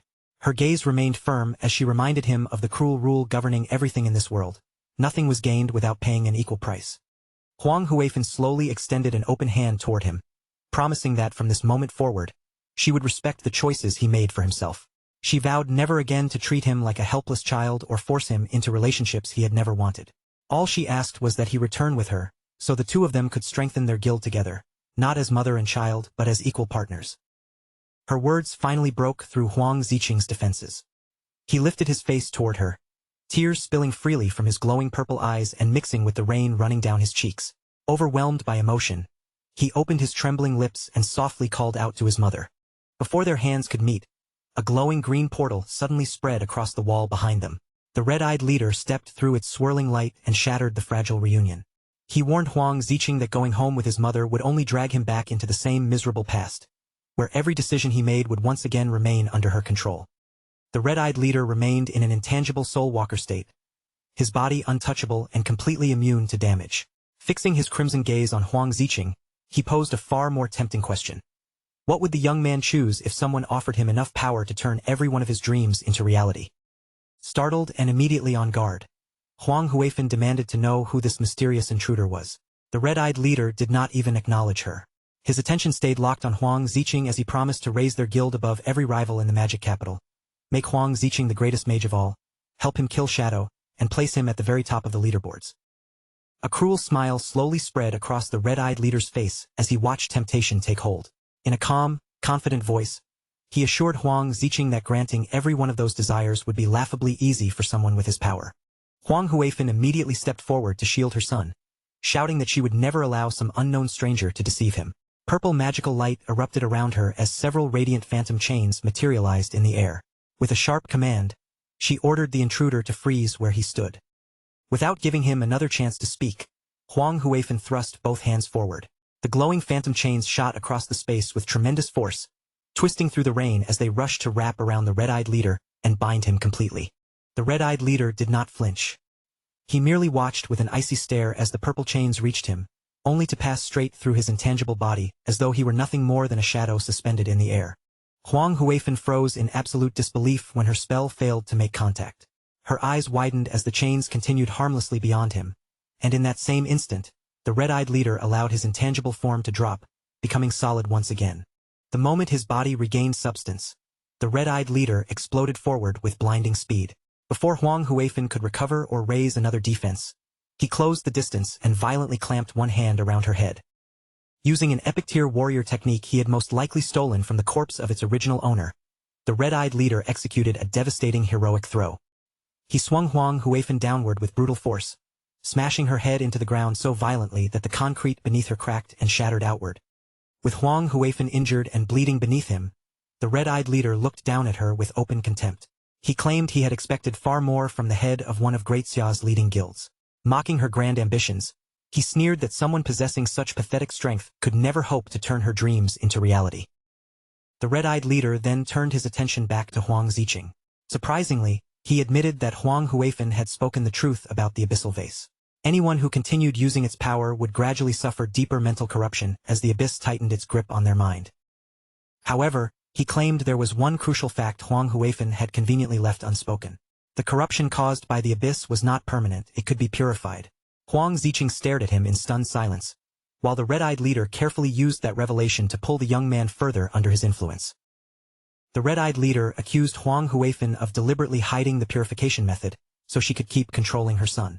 He warned Huang Ziqing that as long as he remained beneath his mother's shadow, he would never possess genuine freedom, nor would anyone ever grant him the respect he believed he deserved. Still bleeding on the shattered ground, Huang Huifan desperately begged Huang Ziqing not to believe him. She admitted that a method of purification truly existed, but insisted it required an extremely rare hidden class known as the Exorcist. As far as she knew, the only person who possessed that class had already died. At that moment, several glowing red scars shaped like stars appeared across the red-eyed leader's arm. The markings burned brighter with every passing second, until fierce crimson energy ignited around his hand like living flames. The red-eyed leader lowered his blazing hand and glared coldly at Huang Huifan. With unmistakable menace in his voice, he asked her a single question. Who had ever told her that the exorcist was dead? He then pressed the glowing red energy into Huang Ziqing and activated the exorcism ability. The powerful skill immediately began suppressing the buildup of harmful status effects, cutting the accumulation of conditions such as abyssal corruption by half. Huang Ziqing hurriedly opened his system interface and stared at the abyss gauge displayed before him. To his amazement, the accumulated corruption was genuinely decreasing. The purification was not an empty promise, it was real. Huang Huifan could only stare in paralyzed disbelief. Her lips trembled as she repeated that such a thing should have been impossible.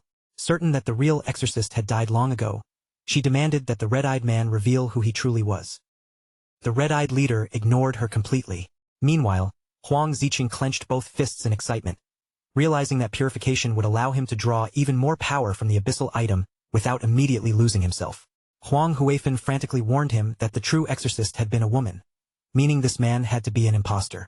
The leader simply told Huang Ziqing to trust his own eyes and decide for himself which of them was telling the truth. The red-eyed leader then activated a skill called Yin-Yang Harmony, subtly seizing control of Huang Ziqing's emotions. Speaking in a low, poisonous whisper, he claimed that his mother's love had always been nothing more than a chain used to restrain him and deny his true value. He urged Huang Ziqing to kill her, promising that once she was gone, no one would ever control his life again. Unable to resist the emotional manipulation, Huang Ziqing's expression became empty and distant. A sinister red light replaced the emotion in his eyes as the leader promised that everything he had ever desired would soon belong to him. He then tossed a knife onto the ground at Huang Ziqing's feet. The red-eyed leader ordered him to take the final step and sever the last chain binding him to his old life. Once his mother was dead, he promised, Huang Ziqing would finally possess the absolute freedom he had always wanted. A thick, corruptive red aura wrapped around Huang Ziqing as he bent down and picked up the knife. From the broken ground nearby, Huang Huifan watched in horror and begged him to understand that his thoughts and emotions were being controlled by the stranger's magic. Huang Ziqing stood over his helpless mother, tightening his fingers around the blade as it began to glow. Huang Huifan pleaded with him to wake up, fight the spell, and tear himself free from the intruder's influence. But her desperate cries no longer reached him. With darkness filling his eyes, Huang Ziqing slowly raised the knife above her. Too weak to move, Huang Huifan called her son's name one final time. Huang Ziqing showed no hesitation. His arm came down ruthlessly, driving the weapon toward the woman who had begged him to return home only moments earlier. The glowing blade tore downward in a savage arc, and Huang Ziqing delivered one brutal, merciless slash. With the bloodied knife still clutched in his hand, Huang Ziqing turned toward the red-eyed leader. Not a trace of remorse remained on his face. He demanded to know whether the man would truly help him obtain everything he wanted, and the leader calmly confirmed that he would. Dark magic consumed what remained of Huang Ziqing's restraint, twisting his face into a deeply disturbing, maniacal smile. Thrilled by the path now open before him, he told the red-eyed leader that they should begin immediately and eagerly asked what needed to be done next. Huang Ziqing burst into laughter as he stood over his mother's lifeless body, the bloody knife hanging loosely from his hand. With his old emotions seemingly erased, he looked toward the red-eyed leader and asked him to reveal their plan. The red-eyed leader raised one of his magical cards between his fingers and activated it. Crimson light spilled from its surface as the card released a completely new ability into the night. Drawing upon a divination skill he had stolen from someone else, the leader projected an enormous glowing red portal high into the sky. Huang Ziqing stared upward in shock as the swirling vision expanded above them. Within the portal, a catastrophic prophecy unfolded. A colossal meteor wrapped in raging fire tore across a blood-red sky, descending toward the world below. The vision carried an ominous warning. The abyss would devour the heavens, while a crimson star would rise to destroy every trace of darkness. Huang Ziqing remained motionless beneath the apocalyptic image, staring at the fiery destruction with confusion and unease. He could see the terror contained within the prophecy, but he had no idea what its cryptic warning truly meant. The red-eyed leader explained that the coming power would spread across all of Great Xia, leaving no place where anyone could hide, not even Shadow. Yet the darkness destined to be destroyed remained uncertain. It might refer to Shadow, he warned, or it might just as easily refer to Huang Ziqing himself. Cold sweat immediately formed across Huang Ziqing's face. Only then did he grasp the horrifying implication hidden inside the prophecy. When that inevitable catastrophe arrived, he could be one of those who died beneath it. The leader assured him that although the coming event could not be prevented, survival was not decided by fate alone. Human effort could still change who lived and who perished. He advised Huang Ziqing to use the abyssal power at his disposal to rapidly expand his guild's strength before the inevitable confrontation with Shadow. After finishing his warning, the red-eyed leader summoned another glowing crimson card into his palm. He held it out toward Huang Ziqing, silently placing yet another source of power into the young man's hands. With his newest pawn finally set into motion, the red-eyed leader turned away and disappeared into the mist-covered night. Before vanishing from sight, he promised that when the proper moment arrived, he would return and find Huang Ziqing again. Left alone beneath the darkness, Huang Ziqing no longer attempted to resist the corruption inside him. His eyes burned with a deep crimson glow as he fully accepted the mission he had been given and surrendered himself to his new path. Huang Ziqing gathered the dark magic within his body and extended one hand over his mother's corpse. Swirling red energy poured from his palm, spreading across Huang Huifen's motionless form as he began casting the abyssal puppet spell. The abyssal energy forced its way into Huang Huifen's body, making her scream as her eyes suddenly ignited with a terrifying red glow. The forbidden spell dragged her back as an undead puppet, preserving every ability she had possessed while alive but binding her will completely to Huang Ziqing. Huang Ziqing stood behind his reanimated mother as she turned toward him and obediently asked for her master's instructions. Completely consumed by madness, he looked at the woman he had transformed into a puppet and declared that the two of them would now build their guild together. Far away in the southern region of Manhwa, a colossal tower rose above the skyline, looming over the broken buildings and devastated streets of the ruined city below. The local players were every bit as relaxed as their reputation suggested, placing comfort and leisure above almost everything else. With steaming baskets of dim sum spread across the table and fresh tea waiting beside them, one player cheerfully announced that they had worked long enough and deserved a proper break. Before long, the entire group had settled along the peaceful riverbank with fishing rods resting in their hands. As they watched their lines drift across the water, they casually reminded one another not to let the tea grow cold while waiting for a bite. Their quiet afternoon came to an abrupt end when the earth trembled behind them. A gigantic level 18 two-headed bull boss materialized near the riverbank, throwing back both of its heads and releasing a deafening roar. Yet not a single fisherman reacted with fear. Instead, one irritated player twisted around and angrily told the enormous beast to shut its mouth, complaining that all that roaring was frightening away the fish they had spent so long waiting for. Now genuinely annoyed that the monster had interrupted their precious leisure time, the players reluctantly set their cups and snacks aside. Magical auras surged around their bodies as they rose from the riverbank, and with one sharp command, the entire group charged toward the boss. The team immediately fell into a coordinated formation. One player raised his weapon and fired a freezing beam directly at one of the bull's heads, locking it under crowd control so the two heads could not synchronize their spells. An armored warrior and a mage spearheaded the assault, rushing straight into the monster's range. They ordered the armor-breaking team to strike its vulnerable points first, while the main damage dealers followed close behind, urging everyone to end the battle quickly so they could return to their break. Wave after wave of attacks crashed into the two-headed bull, inflicting tremendous damage and draining its health bar at an astonishing rate. As its remaining health plunged, both sets of eyes ignited with blazing fury. Driven to the edge of death, the giant beast suddenly entered a berserk state. It stomped down with overwhelming force and released a massive shockwave that ripped apart the ground, hurling one unfortunate fisherman through the air. The frontline players instantly realized that the enraged boss had become far too dangerous to confront directly. Their courage vanished as they scattered and ran, loudly calling for their guild leader to step in and deal with the rampaging monster herself. Answering their desperate cries, a tan-skinned young woman with striking white hair let her cup of boba tea fall from her hand. Her relaxed expression sharpened into a focused glare as she stepped forward, gripping an ordinary-looking fishing rod as though it were a deadly weapon. Despite wearing nothing more than a pair of simple sandals, she pushed off the ground with explosive strength. Her body soared high into the air, carrying her directly toward the towering two-headed bull. Cursing the beast for destroying everyone's peaceful break, Sister Hai swung the fishing rod with practiced precision. A glowing green fishing line shot from its tip and streaked through the air toward the enormous monster. The enchanted line stretched farther and farther before spiraling around the bull's massive frame. Within seconds, it had wrapped tightly around the creature from multiple angles, binding its limbs and leaving the raging boss completely unable to move. Suspended above the restrained monster, Sister Hai curled her lips into a confident smirk.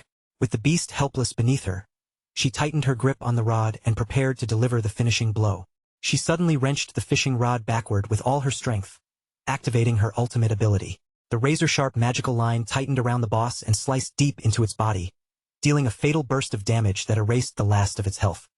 Sister Hai landed lightly on the ground just as the system confirmed that she had successfully slain the two-headed bull. Her skill first trapped an enemy before dealing damage based on the health it had already lost, making it deadlier against weakened targets. A moment later, the fallen boss dissolved into a shower of glowing golden loot orbs. The players surrounding the riverbank immediately erupted into celebration. They praised Sister Hai for calculating the finishing damage perfectly, then raised their voices together and began chanting their guild's familiar fishing-themed catchphrase. Sister Hai laughed along with them and proudly declared that protecting the Manhwa region was simply part of her duty. She possessed the rare hidden class of Fishing Master, an assassin-type profession that transformed a fishing rod into a long-range weapon, a class perfectly suited to the guild's carefree lifestyle. Just then, one guild member called out that the tea was finally ready. The entire group immediately abandoned the battlefield and hurried back toward their tables, deciding that the loot could remain on the grass until later. After all, allowing tea time to pass was far more serious than leaving a few rewards uncollected. Still smiling, Sister Hai waved to the others and followed her guildmates back toward their peaceful riverside break. For the moment, the glowing spoils of battle were left scattered across the grass behind them.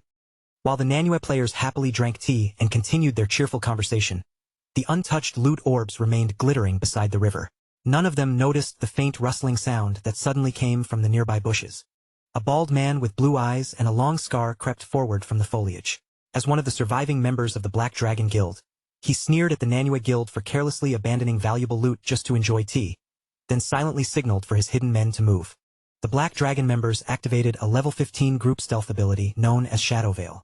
A camouflaging dome spread around them, concealing the thieves from sight as they slipped across the grass and greedily gathered the abandoned golden orbs. Only a short distance away, the Manhwa players remained completely unaware, casually discussing fishing and the day's catch. Hidden beneath the veil, the intruders exchanged quiet snickers, realizing their targets had lowered their guard at the perfect moment. Once the stolen loot was secured, the Black Dragon leader, Zentile, released the stealth concealment. He immediately activated a buff called Boiling Blood Domain, surrounding himself and his allies in a fiery aura that increased their attributes. With his men empowered, he ordered them to slaughter every fisherman present. The Black Dragon members burst out of the tall grass with their weapons already drawn. They charged straight into the unsuspecting Manhwa players, catching Sister Hai and the rest of her relaxed guildmates completely unprepared for the sudden ambush. Zentile rushed to the front of the attack and raised his blade overhead. Beneath him, Sister Hai and one of her terrified guildmates stared up in shock as he prepared to cut them down. In an instant, the peaceful tea gathering descended into complete chaos. The attackers laughed and screamed for blood while swinging their weapons wildly. Players cried out in panic, tables overturned, cups shattered, and fragments of debris were sent flying across the riverbank. Standing triumphantly amid the stolen loot and the wreckage of the ambush, Zentile tightened his fists in satisfaction. He declared that this was exactly how the pigs of Great Xia deserved to be hunted down. His celebration ended almost immediately when one of his subordinates suddenly shouted a warning. Something was approaching from high above them, and it was descending toward the battlefield at an incredible speed. Zentile snapped his head upward, and panic flashed across his face the moment he recognized the incoming threat as Shadow. Realizing the reports from the Magic Capital survivors had been true, he urgently ordered his men to reactivate Shadow Veil and retreat before it was too late. High in the sky, Shadow's gigantic skeletal dragon, Osiris, folded into a steep dive. The enormous undead mount plummeted toward the ruined city before crashing down with enough force to shake the surrounding streets. Shadow stood firmly upon Osiris's back, his eyes glowing with a piercing yellow light as he surveyed the strangely deserted battlefield. Finding no obvious enemies waiting below, he wondered whether he had arrived after the fight was already over. When Shadow noticed several uncollected orbs still lying across the ground, he quickly concluded that the enemy must have received an early warning and fled in a panic. What confused him was how anyone had detected his approach at all, since he had traveled there under absolute stealth. The surviving Manhwa players were seething with anger after the attack. One member cursed the foreign war god guild for relying on such shameless tactics, furious that their brothers had been assaulted and the boss rewards they had worked for had been stolen. Sister Hai was just as enraged. Her fingers tightened around her fishing rod as she called the attackers nothing but animals. They had been too cowardly to challenge her guild face to face, choosing an ambush so sudden that the Manhwa players never even had a chance to retaliate. The group's despair finally lifted when one guild member announced that the official forces had sent the legendary Shadow to support them. With someone as powerful as Shadow involved, He confidently assured everyone that they finally had a real chance of catching the foreign attackers. Only moments later, the same guild member came rushing back with even more exciting news. Shadow and the officials had already reached the familiar riverbank where the Manhwa players usually gathered to drink tea. The instant they heard that, the excited Manhwa players raced through the ruined city streets toward the river. Each of them was eager to meet the famous player they had previously only dreamed of seeing in person. Osiris slowly descended above the riverbank, its enormous skeletal body casting a terrifying shadow over everyone below. Sister Hai and the female official beside her could only stare upward in awe, both frightened and deeply impressed by Shadow's epic-grade mount. The long, dark-haired female official known as a wisp of smoke stepped forward with Sister Hai to greet Shadow. After Sister Hai introduced the Kayazui alliance, the official drew Shadow's attention to something unusual.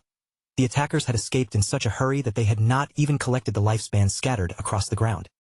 Shadow agreed that the detail was suspicious. The enemy had abandoned valuable lifespan and retreated without hesitation, which meant they had somehow known he was approaching. His supposedly undetectable arrival had clearly been compromised. Still standing atop his skeletal dragon, Shadow considered the possibilities. Either someone within the official ranks was secretly leaking information, or the enemy possessed a hidden class capable of tracking his movements. He then asked a wisp of smoke to explain the current situation in Manhwa. A wisp of smoke began by outlining the region's balance of power. She explained that the official forces and Sister Hai's guild were currently the two strongest groups in Manhwa. The attackers, meanwhile, belonged to the War God Guild, a relatively small faction made up mostly of foreign players.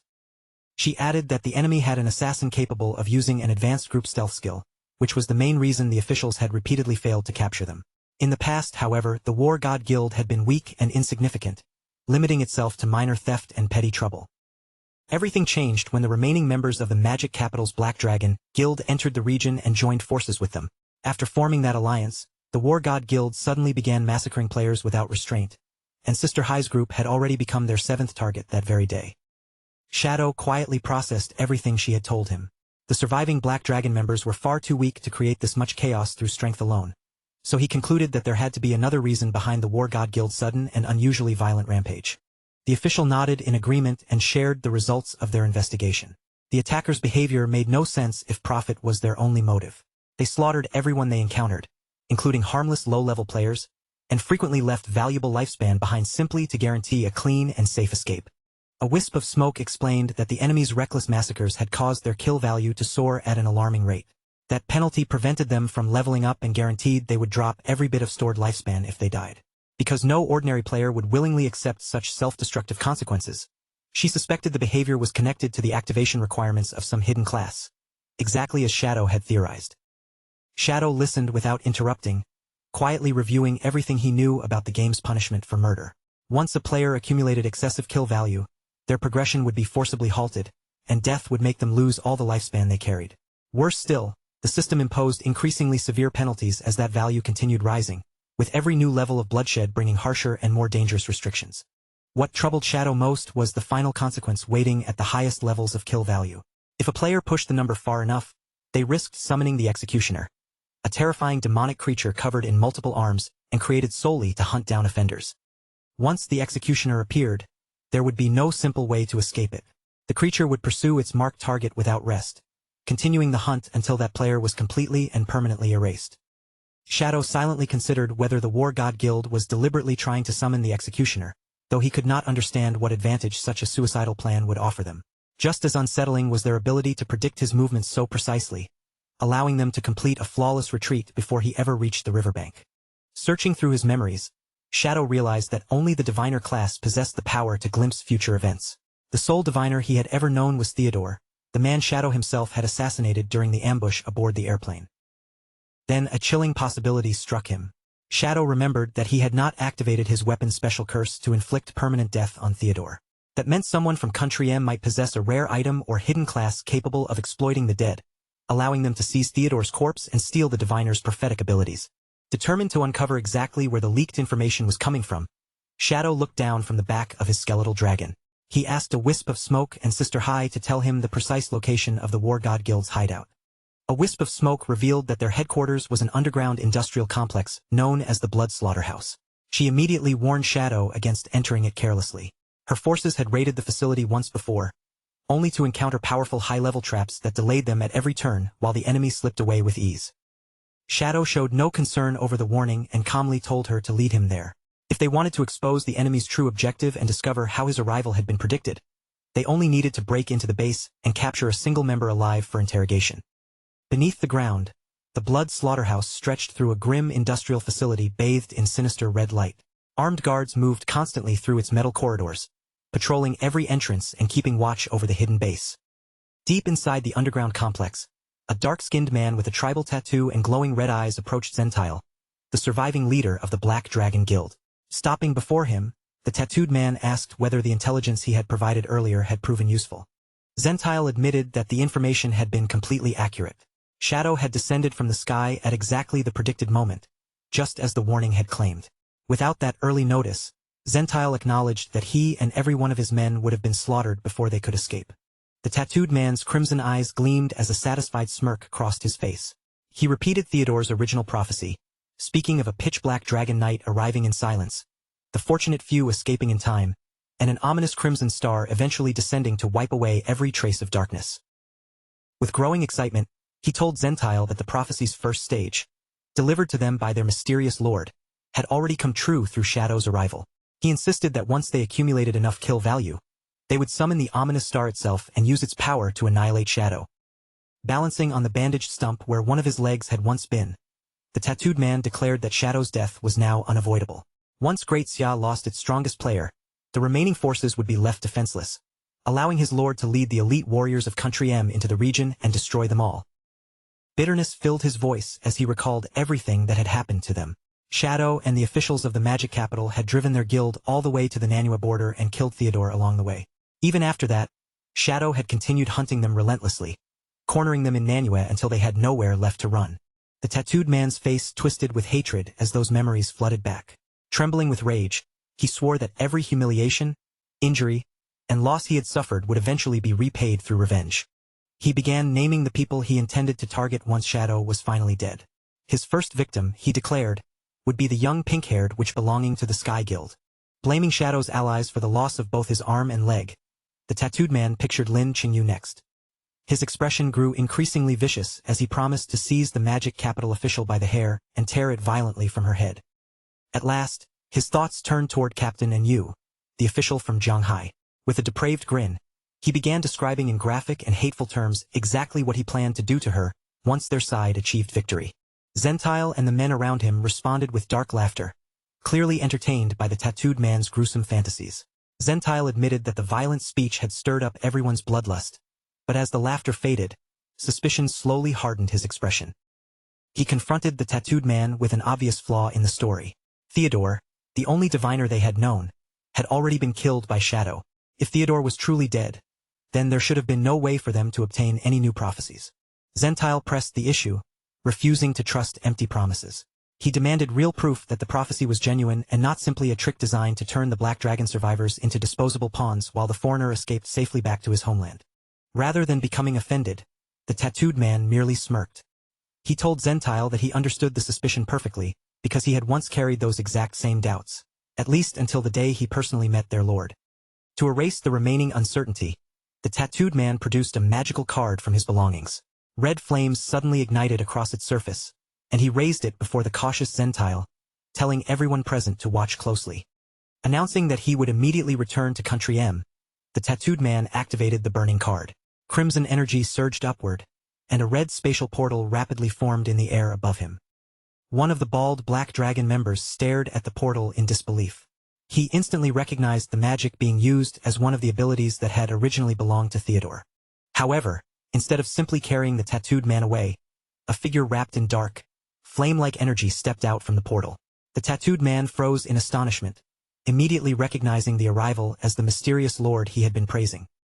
The newcomer was none other than the red-eyed leader. He turned his attention toward Zentile, and as he addressed the Black Dragon leader directly, a glowing blue holographic screen materialized in the air before him. Zentile stared at the floating display with widened eyes, momentarily unable to speak as he tried to understand what he was seeing. The screen displayed a live image of the tattooed man now standing near the Statue of Liberty. A clear message appeared alongside the feed, confirming that he had successfully returned to Country M.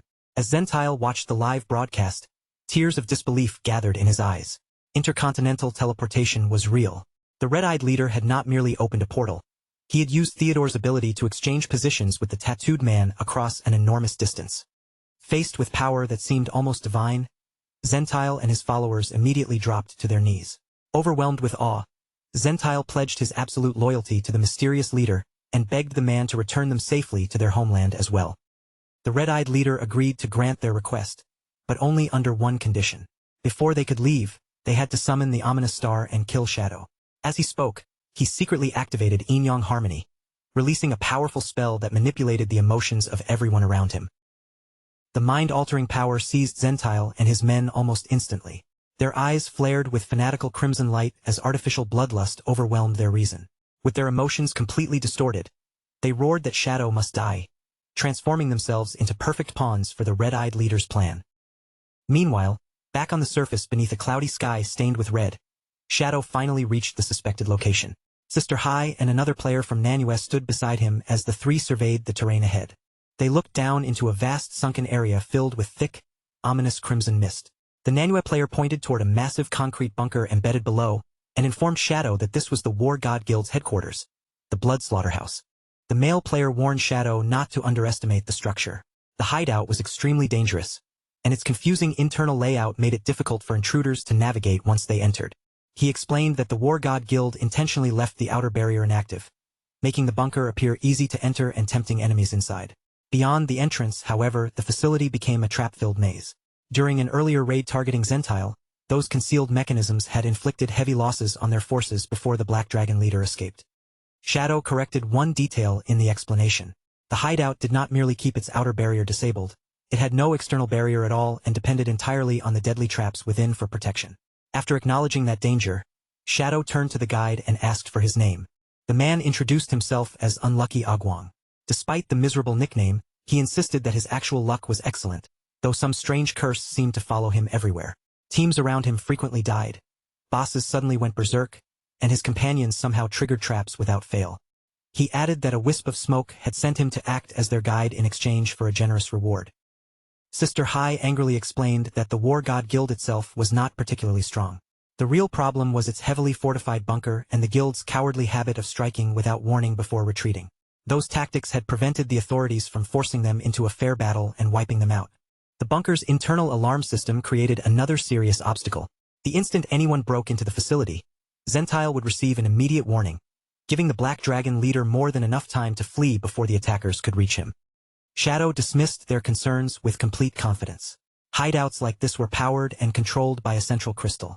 If he seized that crystal, ownership of the entire base would transfer to him, leaving the enemy without shelter and making them much easier to eliminate. Shadow instructed Sister Hai and Unlucky Agwang to remain safely outside on the cliff while he entered the bunker alone.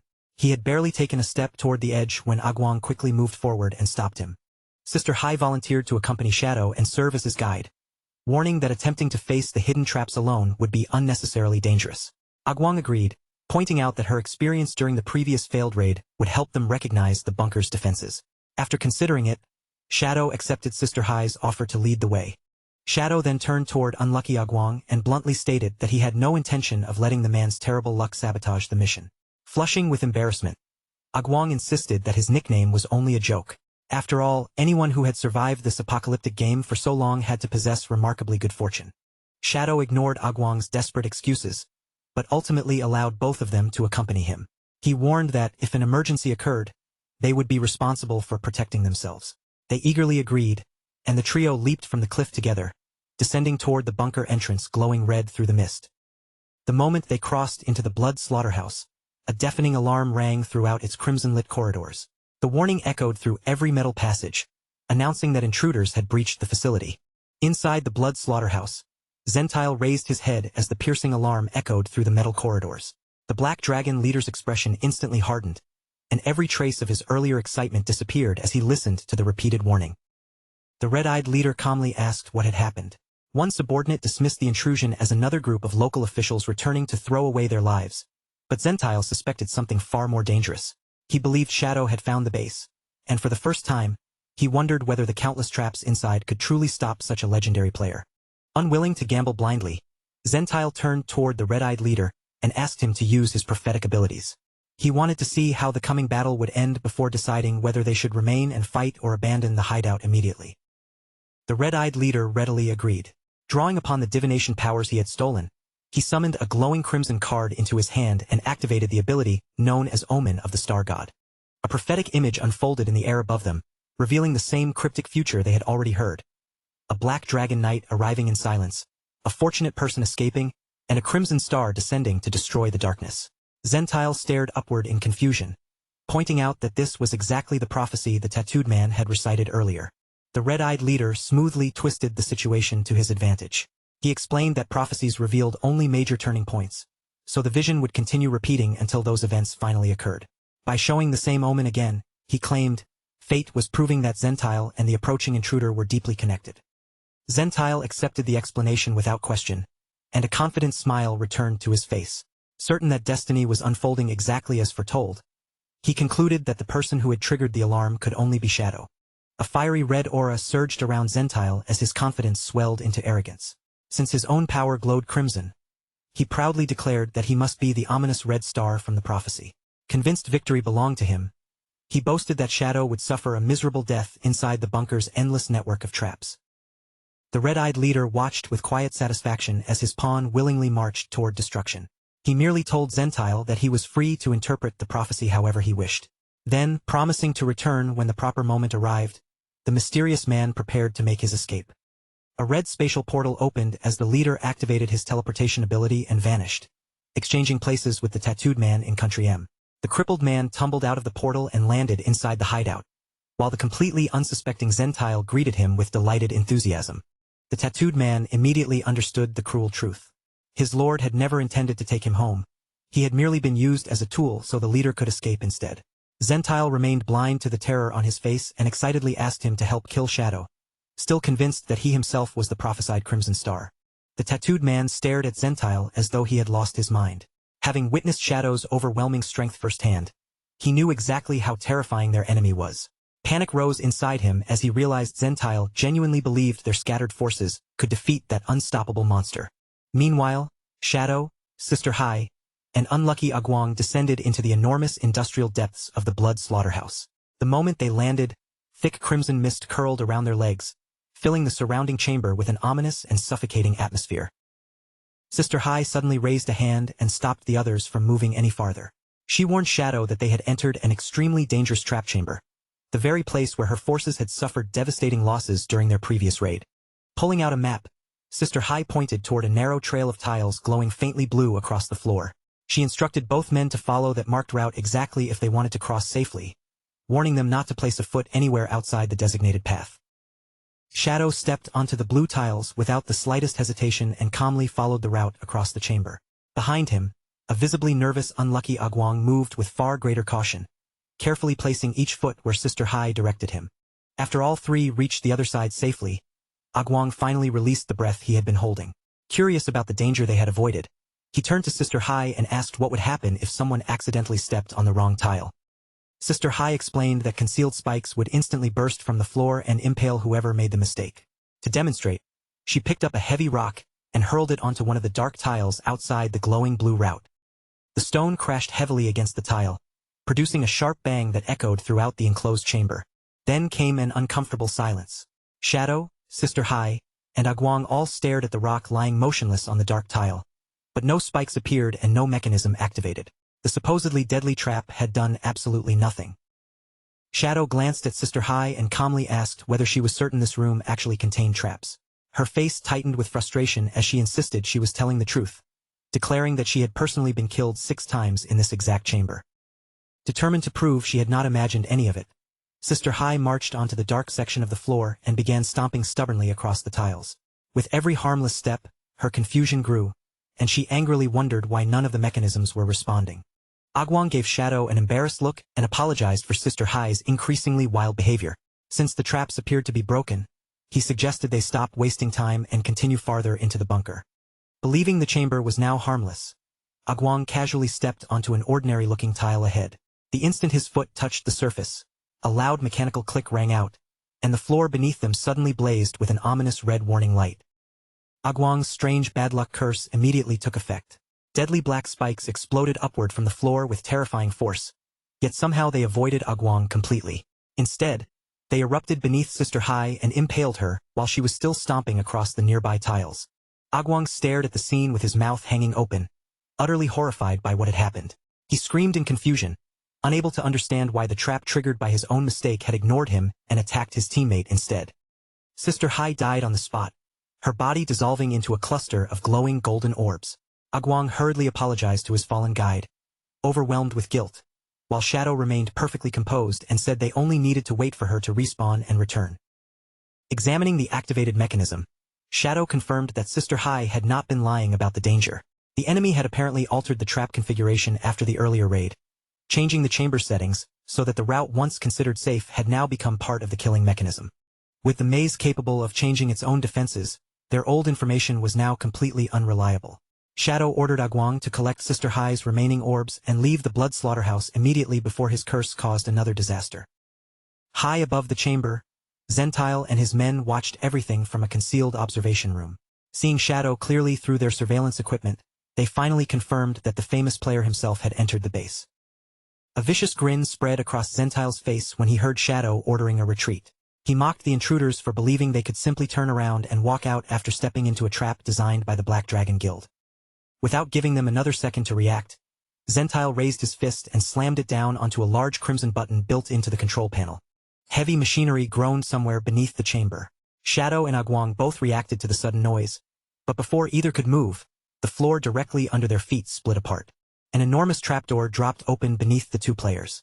With nothing left to support them, Shadow and Agwang plunged helplessly into the dark depths of the underground base. Agwang screamed uncontrollably as they fell through the seemingly endless shaft. Shadow, by contrast, remained completely calm, adjusting his body in midair and positioning himself for a controlled landing. They finally struck the bottom. Agwang crashed painfully onto his back, while Shadow landed cleanly on both feet without losing his balance. When they looked around, they found themselves trapped inside a dark chamber whose walls were stained with old blood. Agwang slowly sat up, groaning in pain as blood trickled from his nose. Before he could recover, harsh static crackled somewhere in the room, causing Shadow to turn his gaze toward the source. A large screen mounted on the blood-covered wall suddenly flickered to life. Through a concealed speaker, a distorted voice welcomed Shadow into their home with exaggerated surprise, as though his arrival had been completely unexpected. The static gradually cleared, revealing a live transmission of Zentile. Now wearing a deeply unsettling mask, the Black Dragon leader leaned toward the camera and announced that he had prepared a special game for Shadow. From behind the grotesque mask, Zentile offered Shadow another eerie welcome. His twisted voice echoed through the bloody chamber as he savored having the famous player trapped inside his territory. Zentile introduced the challenge and directed their attention toward the enormous circular saws mounted along the walls. Agwang recoiled at the sight of the spinning blades, while Zentile ordered both players to stand inside the separate circles marked on the floor.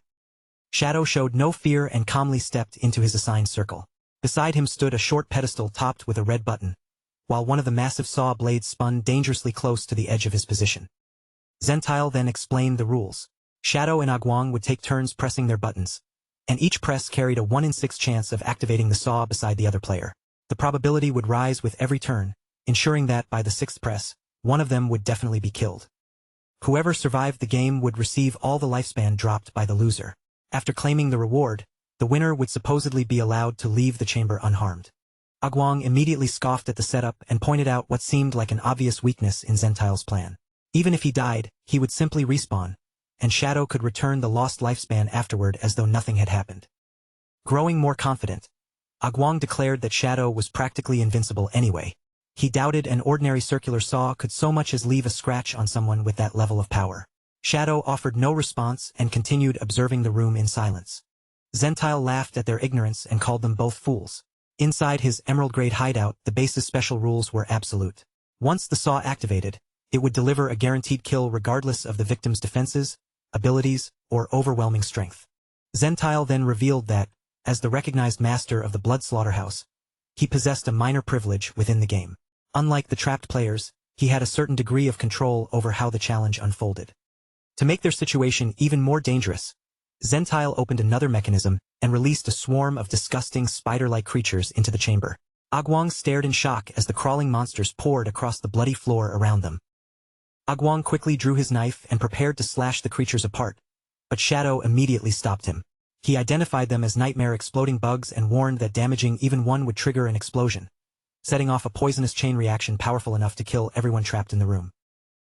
Relieved that Shadow had stopped him in time, unlucky Agwong hurriedly twisted his body aside, narrowly dodging one of the flying nightmare exploding bugs and doing everything possible to avoid touching it. Unfortunately, his strange curse struck again. As unlucky Agwong pulled his knife arm back, the edge of the blade accidentally brushed against the creature's body, leaving a small wound despite his desperate attempt to avoid it. The injured bug immediately swelled with unstable energy. Before unlucky Agwong could retreat, it burst apart in a violent explosion of purple light, engulfing him at point-blank range. Just as Shadow had warned, that single detonation triggered the surrounding creatures. One after another, the remaining nightmare exploding bugs began erupting, creating a rapidly spreading chain reaction throughout the chamber. A colossal blast swallowed the entire room, flooding every corner with poisonous purple energy. Both players were inflicted with the nightmare status, and their gauges instantly climbed to 80%. While unlucky Agwong panicked at the sight of the rising number, Shadow calmly observed that the man truly lived up to his unlucky reputation. From the screen, Zentile gleefully explained the true danger of the nightmare state. While affected, players could neither log out nor resurrect normally. If they died now, their minds would remain trapped inside a nightmare for 3 full days, leaving their defenseless bodies behind to be freely searched and looted. Furious at being forced into such a twisted game, unlucky Agwong immediately refused to cooperate. He argued that if neither of them pressed a button, the saws could not kill anyone, so they could simply remain where they were and wait for another solution. Zentile offered no immediate reply. He merely chuckled through the speaker, while one crimson eye glowed ominously from behind his mask on the screen. A deep rumble suddenly shook the entire chamber. As heavy machinery began moving behind the bloodstained walls, Zentile mockingly asked whether they would rather gamble their lives against the saws or stand still and be crushed to death. Unlucky Agwong looked around in horror as 2 walls covered in deadly spikes slowly closed toward them. Zentile reminded both prisoners that every press of a button would temporarily slow the walls, forcing them to participate if they wanted more time. Laughing wildly over the broadcast, Zentile officially declared that the game had begun, thrilled to have the legendary Shadow trapped inside his own bunker. Unlucky Agwong frantically searched the room for an escape and cried out that he could not think of any way to survive. With no obvious alternative, unlucky Agwong stretched a trembling hand toward his button. However, he stopped just above it, terrified that his terrible luck might trigger the saw beside Shadow. Since Shadow was far more important to keep alive, Agwong anxiously decided that perhaps Shadow should press first. Then unlucky Agwong began overthinking the odds. If Shadow survived the first press, the probability of activation would rise on Agwong's own turn. Trapped between sacrificing Shadow and increasing the danger to himself, he babbled nervously, unable to make a decision. Sweat rolled down unlucky Agwong's face as the pressure overwhelmed him. Before his frantic calculations could spiral any further, Shadow calmly called his name and drew his attention away from the button. Shadow looked directly at him and gave one firm instruction. Unlucky Agwong was to remain exactly where he was, keep his hands away from the mechanism, and do absolutely nothing.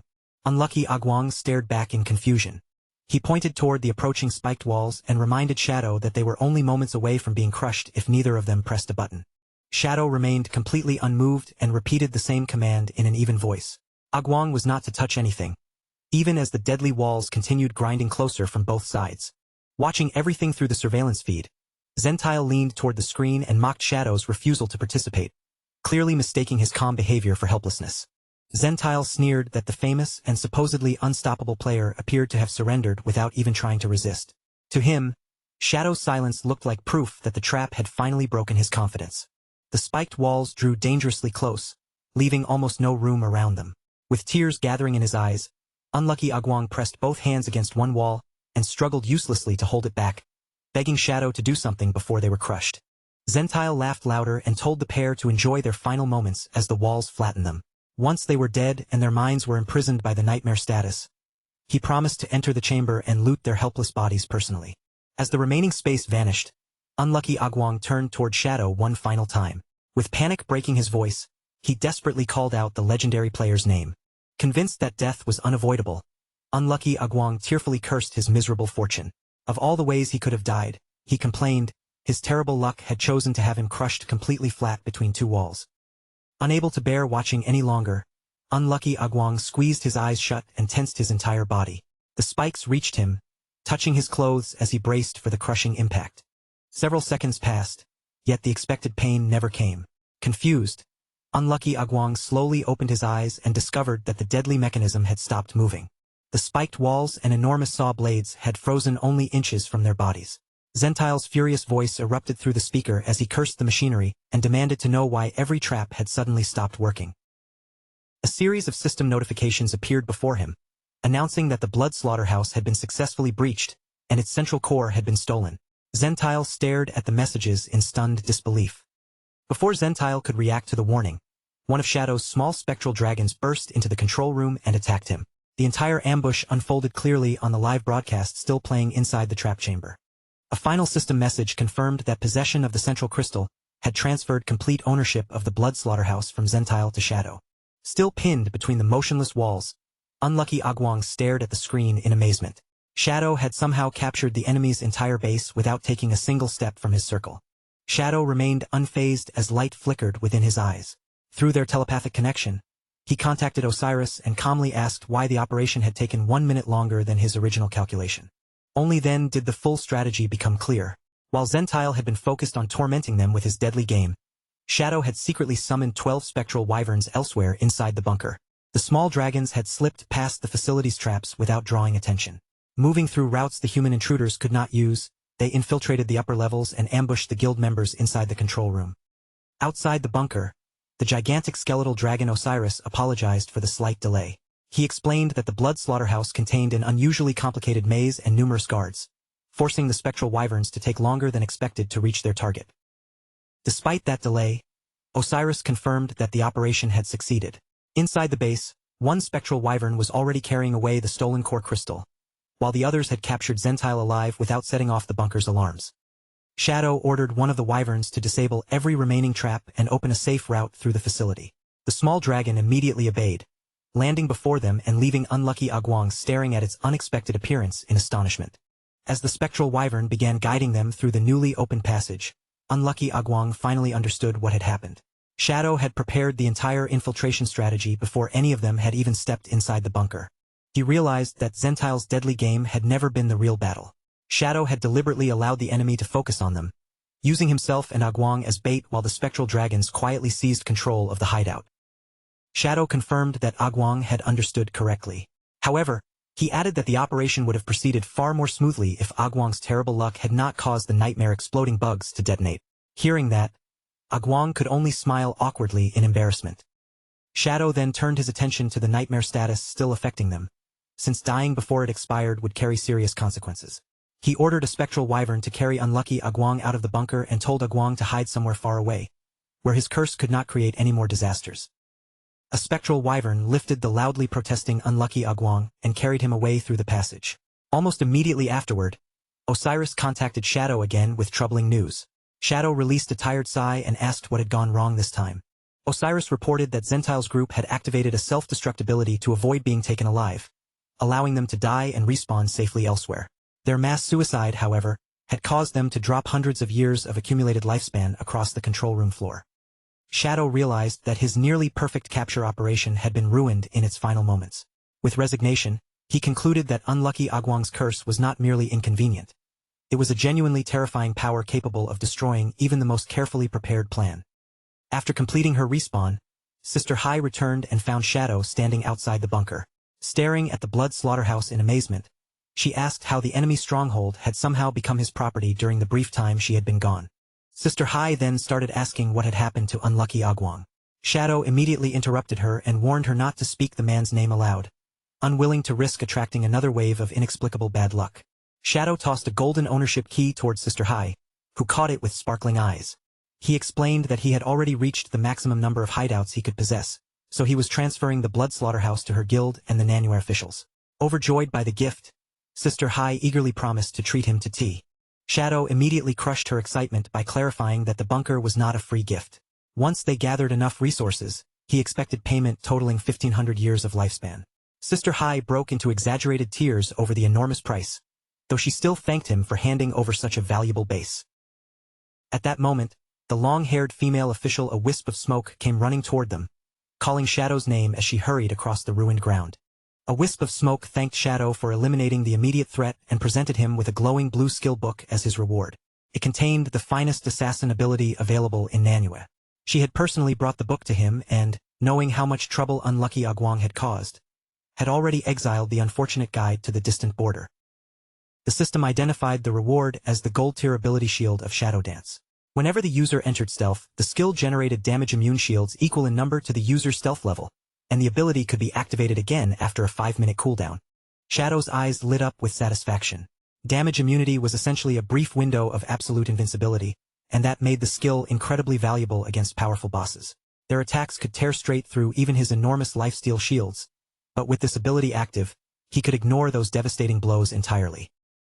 Without wasting another moment, Shadow opened the system interface and poured his stored evolution points into the skill book. Golden light flashed across its surface as the book advanced from gold rank all the way to the far more powerful epic tier. The upgrade immediately transformed the skill's performance, cutting its cooldown down to only a little more than 20 seconds. That meant Shadow could activate this life-saving defense far more frequently in battle. Shadow activated the upgraded skill, and a brilliant blue aura instantly wrapped around his entire body. Since his stealth ability had already reached level 21, it now granted him 21 separate layers of damage immunity, making it especially effective against enemies capable of delivering massive, heavy-hitting attacks. A wisp of smoke quickly reminded everyone that Zentile and the members of the War God Guild had managed to escape. Her expression turned uneasy as she warned that their enemies would now become more cautious, more prepared, and far more dangerous. She then complained that the peace-loving players of Nanyu simply were not built for this kind of exhausting conflict. Her imagination immediately spiraled toward the worst possible future. She pictured every laid-back player in Nanyu being forced into an endless survival routine, spending 6 days out of every week hunting monsters and fighting without rest just to stay alive. The mere thought of such a brutal grinding schedule sent Sister Hai into complete panic. She cried out that she would rather die than surrender her sacred 3 o'clock tea time, while the official beside her began mourning the peaceful life they had apparently already lost. As Shadow watched the women break down over the horrifying idea of hard work, a secret from his previous life surfaced in his memory. Nanyu's players had been able to remain so relaxed during the apocalypse because their region possessed the most powerful hidden classes. Had they not been so unbelievably lazy, Nanyu might have become the strongest region of them all. Shadow finally stepped in and calmed their dramatic panic. He promised that he would remain in Nanyu until Zentile was captured, and while he was here, he would also help strengthen their combat abilities, so they could properly defend themselves when danger returned. Sister Hai and a wisp of smoke secretly exchanged looks of celebration.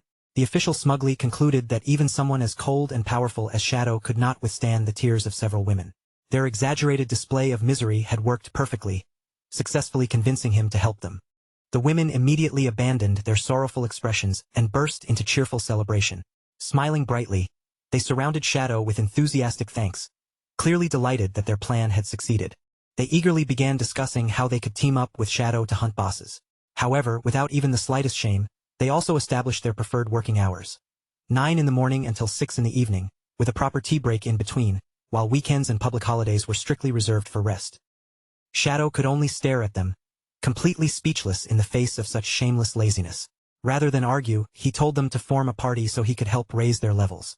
He also instructed their subordinates to search the surrounding area for bosses of Emerald tier or higher. The girls erupted into another round of celebration. From their perspective, this arrangement was perfect. A top-tier player would handle all the dangerous work, while they could continue enjoying the game as comfortably and effortlessly as possible. Shadow summoned his skeletal dragon, Osiris, and the enormous creature swept the women into its grasp before rising into the sky. During the flight, a wisp of smoke reported the location of an Emerald tier boss known as the highly toxic Black Fish King. The creature concealed itself beneath a coating of black watery slime, which made ranged attacks completely ineffective against it. Shadow ordered them to guide him there and to keep him informed of any movement from Zentile. Before long, the group reached a quiet riverbank near the ruins of an abandoned city. Dense forests surrounded the area on every side, while the calm surface of the river gave no hint that a dangerous boss was hiding beneath it. As soon as they arrived, Shadow looked toward the water and froze in confusion. Instead of preparing her weapons for battle, Sister Hai was sitting comfortably on the riverbank with a fishing rod in her hands. He immediately asked what she was doing at a time like this. Sister Hai raised a finger and urgently shushed him, warning him not to disturb the water. She quietly explained that the boss could only be drawn out by fishing. She also warned that once its health dropped below 30%, it would dive back into the river and rapidly recover, making it extremely difficult to finish off. A wisp of smoke suggested that Shadow eliminate some of the weaker monsters nearby before confronting the boss. That would allow him to build up enough energy for his strongest attacks. Shadow turned toward her in surprise, not expecting her to know the details of his energy-gathering mechanics. Caught by his questioning gaze, the official's face immediately flushed red. With visible embarrassment, she admitted that she was actually one of Shadow's biggest and most devoted fans. She quickly pulled out her phone and held it up for him to see. A secretly taken picture of Shadow filled the lock screen, and she proudly confessed that she had replayed recordings of his boss battles hundreds of times. Shadow stared at the image in silence, completely speechless at the sheer intensity of her obsession. Before Shadow could respond, several enormous frog monsters suddenly emerged and interrupted them. A wisp of smoke pointed toward the creatures and asked whether he wanted to use them to stack his combo energy. Shadow gave a brief nod and agreed. Shadow immediately moved to attack. With a swift motion of his hand, multiple shadow blades tore through the air and slashed directly into the approaching frog monsters. The attack erased the monsters instantly, killing every one of them before a proper combo could even begin. A wisp of smoke observed that Shadow's damage was simply too high. Shadow let out a frustrated sigh, realizing that his slow but overwhelmingly powerful attacks destroyed weaker enemies before he could accumulate enough energy. Noticing the problem, a wisp of smoke stepped forward and offered to help. She raised her hand and summoned a glowing golden figure beside her, then asked Shadow whether he wanted to test a special enhancement that could solve his energy problem. Shadow narrowed his eyes and looked between her and the strange golden figure. Clearly suspicious, he asked exactly what kind of bizarre technique she was talking about. Purple light began glowing around the official as she finally revealed her hidden class, a succubus who specialized in powerful curses. Her ultimate ability could reduce a target's attributes by 80% without requiring any combo energy at all. However, she then mentioned one extremely suspicious condition. The lengthy casting process had to be performed in complete privacy, with no one else nearby. Her cheeks reddened as she leaned closer to Shadow, closing the distance between them with unmistakable boldness. In a soft yet direct voice, she told him that she only wished to use this intimate technique on him, then asked whether he was willing to accept.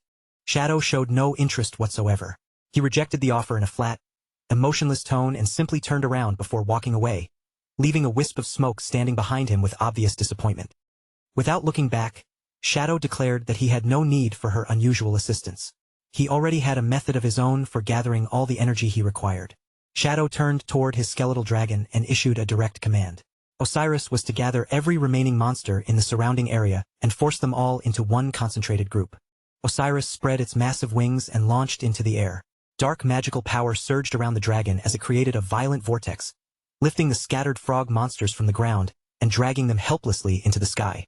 The raging dark storm compressed the captured monsters together, trapping them inside a tightly packed sphere of swirling purple energy. With nowhere to escape, the frogs were forced into a single dense mass above the battlefield. A wisp of smoke could only stare upward in amazement. Her eyes widened as she watched Osiris control so many monsters at once with overwhelming magical force. Now that every target had been gathered into one place, Shadow bent his knees and launched himself high into the air, rising straight toward the trapped cluster of enemies. Positioning himself beneath the floating mass of monsters, Shadow unleashed Dark Night Ring Blade in midair. A gigantic circular wave of crimson energy expanded outward from him, slicing cleanly through every enemy imprisoned inside the purple sphere. The official stared at the enormous damage numbers appearing across the battlefield, utterly stunned by what she was seeing. Unable to contain herself, she screamed that there were so many zeros flashing before her eyes that she could not even count them all. As Shadow descended and landed safely on the ground, a wisp of smoke continued shouting in excitement. Her voice echoed across the riverbank as she celebrated the unbelievable attack she had just witnessed.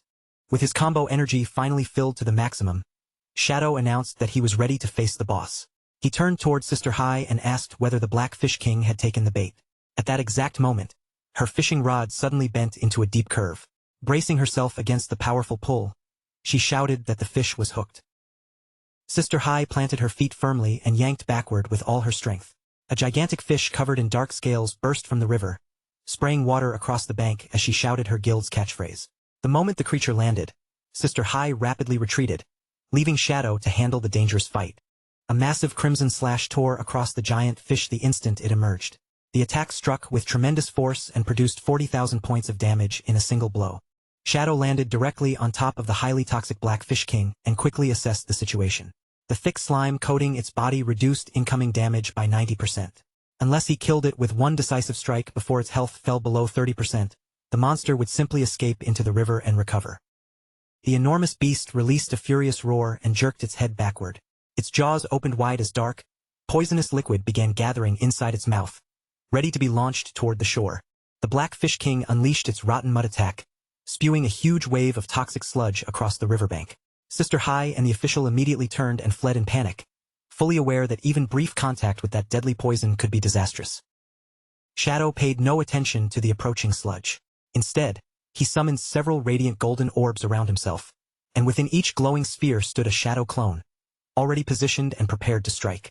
Blue light flashed across the battlefield. In the same instant, Shadow and every one of his clones activated instant Shadow Slash, converging on the beast's throat from multiple directions and inflicting a tremendous burst of damage. Shadow dropped back down and landed on the muddy riverbank. He had originally intended to destroy the boss with a single overwhelming attack, but after seeing the opportunity before him, he decided this was the perfect moment to test something different. A deep purple glow appeared within Shadow's eye as dark energy began coiling around his body. The pressure in the air shifted, and he knew the time had finally come to experiment with his newly acquired finishing move. Shadow activated his ultimate ability, Endless Nightmare. Purple flames instantly spread across the Black Fish King's enormous body, wrapping the creature in eerie fire. Every passing second caused its nightmare gauge to rise, while each additional attack from Shadow pushed the meter upward even faster. Shadow stood within a swirling purple aura as he maintained control over the dark spell. Endless Nightmare increased his damage by 80%, and once the nightmare gauge finally reached 100, the afflicted enemy would be dragged into a full nightmare state. Once the nightmare state took hold, the affected monster would sink into a deep, helpless sleep. But the skill's real terror came from its eye-breaking strike effect. The very next attack that jolted the target awake would explode with triple the normal damage. With the Black Fish King completely trapped inside the nightmare, Shadow immediately launched another instant Shadow Slash straight across its throat. The critical blow triggered a violent, icy blue explosion, and Shadow kicked away from the creature at once, dashing backward before the freezing blast could engulf him. A system notification appeared, confirming that the Emerald Grade boss had been successfully slain. Shadow received a large amount of experience, evolution points, additional lifespan, and another increase to his nightmare resistance. Nearby, Sister Hai and a wisp of smoke erupted into cheers, amazed that he had killed the creature without giving it any chance to escape into the river. As the boss's drops scattered across the ground, Shadow calmly inspected the rewards. There were evolution points and several pieces of equipment, but one item immediately drew his attention: a treasure map glowing with a soft blue light. When Shadow examined the map, an image of a chest marked by a bright star appeared across its surface. The markings revealed the location of a legendary hidden treasure buried somewhere inside the forest near Zhanghai City. Zhanghai City was far too distant for Shadow to travel there himself right now. Still, he had no intention of abandoning such a valuable discovery, so he sent the map to a trusted ally back home, knowing that her naturally incredible luck made her the perfect person to handle a treasure hunt. Shadow handed the remaining equipment and rewards over to his companions. Sister Hai accepted them with a delighted cheer, though she quickly pointed out that it was almost time for everyone to head home. Shadow ignored that excuse and firmly reminded them that 30 minutes still remained. More than enough time, in his opinion, to hunt down 2 additional bosses. Meanwhile, deep inside the forest near Zhanghai City, a horned demon-like creature slept peacefully across a thick tree branch. Far below it, a small group of mounted travelers moved carefully through the woods, until their otherwise quiet journey was repeatedly interrupted by loud, crisp crunching sounds. Wang Meng studied the treasure map Shadow had sent and confirmed that they were already close to the marked location. Captain Yu kept her gaze moving across the shadowy trees and warned everyone to remain cautious, since none of them knew what kinds of monsters might be hiding in the surrounding forest. Despite that warning, the irritating crunching continued without pause. The repeated noise grated on both Wang Meng and Captain Yu, and their expressions grew more annoyed with every bite. The two finally turned around to identify the source of the racket. Behind them, Little Black sat comfortably on her alpaca mount, happily munching on crackers while the alpaca chewed along with equal enthusiasm. Wang Meng's patience immediately snapped. He scolded Little Black for making so much noise, warning that her loud chewing could easily attract nearby monsters. From the way she was casually snacking, he complained, anyone would think she had joined a picnic instead of a dangerous treasure expedition. High above their heads, the constant crunching finally stirred the sleeping demon creature from its rest. Completely unaware of the danger she had awakened, Little Black explained that her normally excellent luck had not been working properly lately, so she was trying to find a way to restore it. She lifted the crackers for her companions to inspect and insisted that they were not ordinary snacks. According to her, she had purchased them from a mysterious merchant who appeared inside a dungeon after it had already been cleared. That strange merchant had claimed the crackers were rare treasures brought over from another world, and that eating them could bring good fortune. Little Black believed every word and eagerly held the snacks out, inviting her friends to try some as well. Captain Inu chuckled softly, clearly finding Little Black's innocent faith in the crackers rather adorable. Wang Meng immediately told her not to laugh, though the effect was ruined by the fact that he was already chewing on one himself. With complete seriousness, he admitted that the crackers were actually very delicious. Seeing that neither of them truly believed her claim about the crackers' power, Little Black puffed out her cheeks in annoyance. Still pouting, she shoved another cracker into her mouth and deliberately continued crunching as loudly as before. That final, sharp crunch was the last disturbance the creature above was willing to tolerate. The massive demon suddenly pushed off the branch and launched its enormous body down through the trees. A furious roar tore through the forest as the giant monster came crashing toward the group from overhead. Its huge frame dropped straight through the canopy, aiming directly for the noisy travelers below. The creature slammed both fists into the ground with overwhelming force, blasting dirt and broken leaves in every direction. Fortunately, the party reacted at the final instant, scattering away and narrowly escaping the center of the impact. As the cloud of dust slowly cleared, the system revealed the attacker's identity. A level 18 emerald-grade boss known as the Ferocious Ape. Wang Meng took one look at its towering body and immediately panicked, convinced they were all about to die.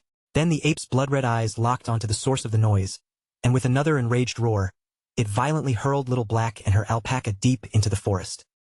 To everyone's astonishment, the ferocious ape did not turn around and attack the remaining party members. Instead, it grabbed the branches above and swung away through the trees as though nothing else mattered. Wang Meng stood frozen, wondering why such a powerful boss had spared them, but the answer was strangely simple. The ape had only awakened because of the noise, thrown Little Black away for disturbing its sleep, and then completely lost interest. Little Black and her alpaca sailed helplessly through the air, while the others finally recovered from their shock and rushed into the forest to search for her. During the wild flight, the bag of crackers burst open, sending snacks raining down around her. Several bounced off Little Black before scattering across a chest hidden below. The moment the falling crackers struck the chest, the star-shaped emblem on its lid flashed with sudden light. A pair of eerie eyes opened across the wooden surface, and a low, hungry growl rumbled from somewhere inside it. The chest sprang open with a violent snap, revealing rows of razor-sharp teeth and an enormous tongue twisting between them. A system alert instantly identified the creature as a level 20 emerald-grade boss, the Greedy Devourer. Little Black screamed and scrambled backward in terror, staring at the monstrous chest with wide eyes. Only then did she realize that the legendary treasure they had been searching for was actually a deadly monster waiting to eat whoever approached it. Still sprawled on the ground and nearly paralyzed by fear, Little Black suddenly understood how close she had come to disaster. Had one of the crackers not struck the chest and awakened it first, she would have walked right up and opened the lid herself, and the monster would have swallowed her before she could react. The Greedy Devourer eagerly snapped up the scattered crackers, chewing them with obvious satisfaction instead of attacking her. Watching from a safer distance, Little Black slowly relaxed. In her mind, this proved that the mysterious merchant had told the truth. The snacks really did bring good luck, because one of them had just saved her life.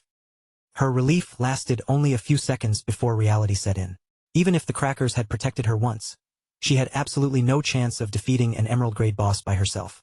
Without wasting another moment, Little Black decided to contact Shadow and beg him to come rescue her. Back at the riverbank, another battle reached its conclusion as Shadow swung his weapon and released a devastating blue slash. The brilliant attack tore through the boss and finished it off in one overwhelming strike. From the top of a nearby cliff, Sister Hai and the official, a wisp of smoke, cheered loudly for Shadow's incredible strength. Below them, Shadow stood victorious beside the battlefield, while the newly dropped loot glowed around his feet. Shadow told the two women to come down and collect the rewards so they could immediately move on to the next boss. As they approached the scattered drops, both women stared at the treasures in amazement, marveling over the valuable items the monster had left behind. Then a timer appeared, revealing that it was already 8 o'clock in the evening. Completely exhausted, a wisp of smoke and Sister Hai immediately began protesting. Their official working hours were over, and both women firmly refused to stay for even a minute of overtime. True to Nanyu's famously relaxed playstyle, the pair cheerfully waved goodbye and told Shadow they would see him again at 9 the next morning. Then they simply walked away, leaving him standing by himself among the glowing rewards. Shadow's quiet solitude did not last long. An urgent message suddenly arrived from Little Black, explaining that she had located the legendary treasure. Unfortunately, the treasure had turned out to be a powerful mimic monster she could not defeat, and she was now desperately begging him to come save her. Shadow immediately requested her exact coordinates. The moment she sent them, he summoned his skeletal dragon, Osiris, climbed aboard, and flew straight toward her location without delay. Deep inside the dark forest, Little Black sat nervously on the ground with another cracker in her hand. She took small bites while keeping a wary eye on the greedy devourer, whose chest-shaped body continued glowing with an ominous purple light nearby. Shadow soon arrived from above. Dropping toward the battlefield with tremendous force, he brought his crimson blade down in a massive strike that sliced straight through the monstrous chest. The system instantly confirmed the greedy devourer's defeat, awarding Shadow a huge amount of experience and tradable lifespan. The rewards were enough to push him all the way to level 25. As shining loot orbs floated around them, Little Black excitedly praised him for finding her so quickly and destroying the boss with a single attack. Shadow paid no attention to her enthusiastic praise. Instead, he looked toward the defeated mimic and asked how she had managed to discover its true nature without first falling into its trap. Little Black explained that she had accidentally fallen into the pit and nearly reached out to touch the chest. Before she could do so, however, one of the crackers she dropped struck the lid first, causing the hidden monster to wake up and reveal itself. When Shadow asked where the unusual cracker had come from, Little Black told him about the mysterious merchant she had encountered. She confidently repeated the merchant's claim that the snack could transform bad luck into good fortune. Shadow held the cracker between his fingers and studied it with obvious skepticism. Even with all the knowledge and experience he carried over from his previous life, he had never once heard of an item capable of altering someone's luck. Little Black watched him with barely concealed excitement, her eyes fixed closely on his masked face. Secretly, she hoped he would remove the mask to eat the cracker, finally giving her the chance to see what he actually looked like underneath. Shadow had already guessed exactly what she was waiting for. Before Little Black could get a closer look, he activated his stealth ability and vanished inside a burst of dark blue flames, leaving her staring at the empty space in confusion. A moment later, Shadow reappeared with his mask still firmly in place. He raised one hand in a casual thumbs up and admitted that the cracker tasted good. Little Black immediately pouted, playfully accusing him of being far too shy to reveal his face. Shadow then turned toward the genuine blue treasure chest and explained just how dangerous the mimic had been. Any player swallowed by it would remain trapped inside its stomach and be unable to log out, meaning their real-world body could eventually starve to death. However, once the mimic was defeated safely, the actual hidden treasure would finally reveal itself. Shadow stepped toward the real chest and opened it without hesitation. Inside, he found another collection of valuable rewards, including evolution points and several pieces of equipment. Among all the items inside, 2 rewards stood out above the rest. Shadow discovered both a map leading to the City of Unjust Death and the special key required to enter it. The moment Shadow recognized the key, his eyes widened with genuine astonishment. He knew exactly what it was, and he also knew that an artifact this rare was almost impossible to obtain. Shadow stared at the astonishing reward in his hand, momentarily unable to hide his surprise. The drop was so unbelievably rare that a strange thought crossed his mind. Could Little Black's mysterious cracker truly have increased her luck after all? His thoughts immediately turned to the City of Unjust Death, a forbidden territory where living beings were never meant to set foot. As far as Shadow knew, throughout all known history, only a single person had ever successfully entered that terrifying place. At the same time, Shadow's younger sister, Qin Xiaoyu, was transported into a vast maze. Blue light from the teleportation spell surrounded her body as she appeared inside the unfamiliar trial grounds. Qin Xiaoyu quickly spotted a familiar friend nearby and called out to her. However, her relief soon turned into concern when the woman gave no response, merely staring blankly ahead like an empty, lifeless phantom. Far above the maze, the system's voice announced the rules of the fair judgment trial. 100 targets had been placed throughout the labyrinth, yet only one of them was truly guilty. Shadow's task was to identify that single person and carry out the execution. The warning that followed made the trial even more dangerous.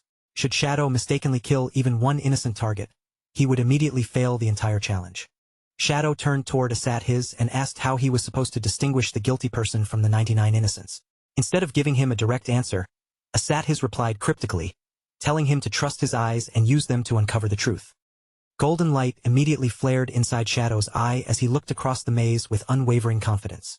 No matter how well the guilty person tried to hide among the crowd, Shadow declared that they would never escape his gaze. Elsewhere, Lu Jianfeng studied the rules before a confident smile spread across his face. The conditions heavily favored his side, allowing him to turn their overwhelming advantage in numbers into a weapon. Realizing this, he wasted no time and loudly issued his commands. Lu Jianfeng ordered the first team to keep Shadow trapped in an endless chain of duels. Victory was unnecessary, their only purpose was to delay him. The moment one challenger fell, another was to step forward immediately. Meanwhile, the second team would slip around the battlefield and steal the enemy flag while Shadow remained occupied. With excited roars, his men charged into position. A system notification rang out across the field, announcing that a player named Mountain City Bear King had formally challenged Shadow to a duel. The large man rushed forward with a deafening battle cry, throwing his entire weight into the charge. Shadow barely moved. With one casual flick of his hand, he launched a poison dart directly into the attacker's face. Mountain City Bear King gasped at the impossible speed, and before he could recover, the system declared his defeat. The instant the first challenger collapsed, another duel notification appeared. Shadow remained completely unbothered by the seemingly endless line of enemies waiting for him. Without taking his eyes off the battlefield, he calmly ordered Chen Wuming to remain behind and guard their flag. Chen Wuming had barely begun processing the command when a member of the enemy's infiltration squad suddenly leaped toward him. Surrounded by floating pink hearts, the man spread his arms wide and tried to seize the guild leader in an uncomfortably tight and deeply unsettling embrace. Chen Wuming immediately screamed in terror, desperately begging the man to stop touching him. Rather than interfere, Shadow simply stepped to the side, watching the bizarre struggle unfold with a completely unreadable expression. Shadow's current opponent grew furious at being ignored. With an angry shout, the challenger lunged forward and demanded that Shadow stop looking elsewhere and pay attention to their duel. Without even breaking a sweat, Shadow smoothly avoided the clumsy attack and sent another poison dart into the man, killing him instantly. As the defeated player's armor disappeared, he rolled across the ground wearing only heart-patterned underwear. Shadow looked down at the pitiful sight and flatly called the attempt pathetic just as the system confirmed his victory. There was no pause before the system launched the next duel. This time, Shadow's challenger was a player named Sichuan Chongqing Dual Realm Walker. The newcomer charged in aggressively, warning Shadow to stay away from the teammate who was still wrestling with Chen Wuming. At that same moment, several more of Lu Jianfeng's men closed in from different directions, surrounding Chen Wuming and cutting off every possible escape route. Chen Wuming's face and armor were already covered in humiliating lipstick marks from the unwanted embrace. Finally pushed beyond his limit, the guild leader exploded in anger and screamed at the attackers to take him seriously. Golden radiance burst around his body as he activated Holy Shield Art, granting him complete invincibility for the next 8 seconds. Taking full advantage of those precious seconds, Chen Wuming gripped his weapon and swung it with all his strength. A powerful shockwave erupted from the strike, blasting the enemies around him backward across the battlefield. Chen Wuming planted his feet and struck a dramatic, heroic pose in front of the flag. With his weapon raised proudly, he declared that he would hold the line and protect Shadow's base from anyone who dared approach it. Yet the enemies he had knocked down showed no fear at all. Instead of scrambling back to their feet or preparing another assault, they remained seated on the ground and suddenly burst into mocking laughter. One of the fallen men grinned at the golden, glowing guild leader and suggested that he might want to look behind himself. Chen Wuming's confident expression instantly stiffened as a wave of panic washed over him. Chen Wuming slowly turned around, and horror spread across his face. Far in the distance, another enemy was already sprinting away with their red flag in his hands. The thief laughed loudly and waved goodbye, leaving the sweating guild leader to realize that the entire confrontation had been nothing more than a distraction. The enemy team had successfully seized the red flag. One of Lu Jianfeng's men raced back toward his own side with the prize held high, cheering triumphantly that they had finally secured it. His teammates shouted their praise from afar, urging the thief onward. Now that the flag was in their possession, all he had to do was carry it safely back to their base, and victory would belong to them. The flag carrier leaped forward with renewed confidence, boasting that their team was about to become the first group ever to defeat Shadow. But the instant his feet touched the ground, something hidden beneath him activated. A concealed trap erupted without warning, releasing a massive green explosion that swallowed both the thief and the stolen flag. As the thick poison fog gradually dispersed, the watching enemies stared in disbelief. The flag carrier had been killed instantly, leaving his dropped equipment and the red flag scattered on the ground where he fell. Chen Wuming remained frozen in shock, but Shadow calmly explained what had happened. The enormous blast had come from a poison trap hidden beneath the battlefield. Shadow then revealed the truth to Lu Jianfeng. At the very beginning of the game, he had quietly spread invisible poison traps across the entire battlefield. using his extremely high stealth level to ensure that no one could detect them. Lu Jianfeng's face twisted with fury. He shouted at Shadow and demanded to know why the system had not disqualified him for attacking other players while he was still locked inside an official duel. A glowing trap appeared in Shadow's palm, as he calmly pointed out the flaw in Lu Jianfeng's argument. The rules prohibited him from actively attacking anyone outside his current duel, but the enemies had stepped on the traps by themselves. Since he had not directly triggered the attacks, no rule had technically been broken. Shadow immediately turned back toward his current opponent and struck the man directly in the head, ending the duel in an instant. As the system announced another victory, Shadow coldly looked toward the waiting crowd and called for the next challenger. A player named Mule refused to believe that Shadow could defeat every opponent with a single blow. He rushed forward and initiated a duel, determined to prove otherwise. Before he could even raise his weapon, Shadow struck him squarely in the face and ended the match instantly. One notification after another began echoing across the battlefield. Players continuously challenged Shadow, only for each duel to begin and end almost immediately as challenger after challenger suffered an instant defeat. Watching his fighters fall one after another, Lu Jianfeng finally began to panic. He activated a sprinting ability and suddenly bolted across the battlefield, leaving his confused subordinates shouting after him and asking where he was going. As he ran, Lu Jianfeng deliberately brought his foot down hard against the ground. Another concealed poison trap detonated beneath him, engulfing his entire body in a huge cloud of toxic green energy. However, when the explosion faded, Lu Jianfeng emerged without a single injury. The layers of damage immunity surrounding him had completely absorbed the poison trap's deadly blast. His subordinates immediately understood what their leader was doing. Lu Jianfeng had turned himself into a living minesweeper, deliberately activating the hidden traps, so he could clear a safe route for everyone behind him. Each time another trap exploded beneath Lu Jianfeng's feet, the path became safer. His men quickly realized that all they needed to do was follow his exact footsteps through the battlefield. One confused subordinate wondered aloud why Lu Jianfeng was not simply grabbing the fallen flag himself. Another man immediately replied that he clearly did not understand their leader's true objective. The group stared at Lu Jianfeng's intense expression as he pushed forward through the explosions. In that moment, they became convinced that his real purpose was not the flag at all. He was clearing a path because he wanted to face Shadow in a proud and honorable duel. The thought of two great warriors meeting in a decisive showdown deeply moved the entire group. Their eyes burned with admiration as they imagined the magnificent battle that was about to unfold. Filled with renewed determination, Lu Jianfeng's men charged forward together. They vowed to remove every distraction, seize the enemy flag themselves, and allow their leader to confront Shadow without interference. Before they could reach their goal, Chen Wuming stepped directly into their path. He stared down the approaching crowd without retreating and firmly declared that he would protect everything belonging to Shadow. The enemy players responded with mocking sneers. They admitted that Chen Wuming possessed an impressive level and powerful equipment, but they refused to believe that one person could possibly defeat their entire group alone. Chen Wuming's lips curled into a confident smirk. Looking across the crowd of enemies, he calmly asked who had ever said that he planned to fight all of them by himself. In the background, Shadow effortlessly defeated yet another challenger. At the same moment, Chen Wuming finally put his real plan into motion. Chen Wuming's real move was to initiate a duel against Lu Jianfeng himself. The fleeing guild leader was instantly halted in mid-stride, his eyes widening as bands of blue energy wrapped around him and forcibly dragged him into a one-on-one battle with Chen Wuming. Realizing that his escape route had been cut off, Lu Jianfeng turned back with a furious expression. His eyes narrowed as he glared at Chen Wuming, openly frustrated that this troublesome opponent had stopped him at the worst possible moment. Because Chen Wuming had officially entered a duel, the stolen flag immediately vanished and reappeared at a random location nearby. Wearing a triumphant grin, Chen Wuming taunted Lu Jianfeng and revealed that he had already seen through the entire plan. By locking the enemy leader into a forced duel, he had neutralized those irritating damage reduction shields and prevented Lu Jianfeng from protecting the rest of his team. With Lu Jianfeng trapped in battle and unable to interfere, Shadow was finally free to move.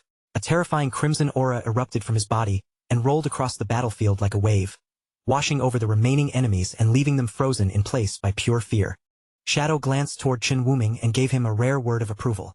Calmly, he praised the guild leader for handling the situation well and creating exactly the opening they needed.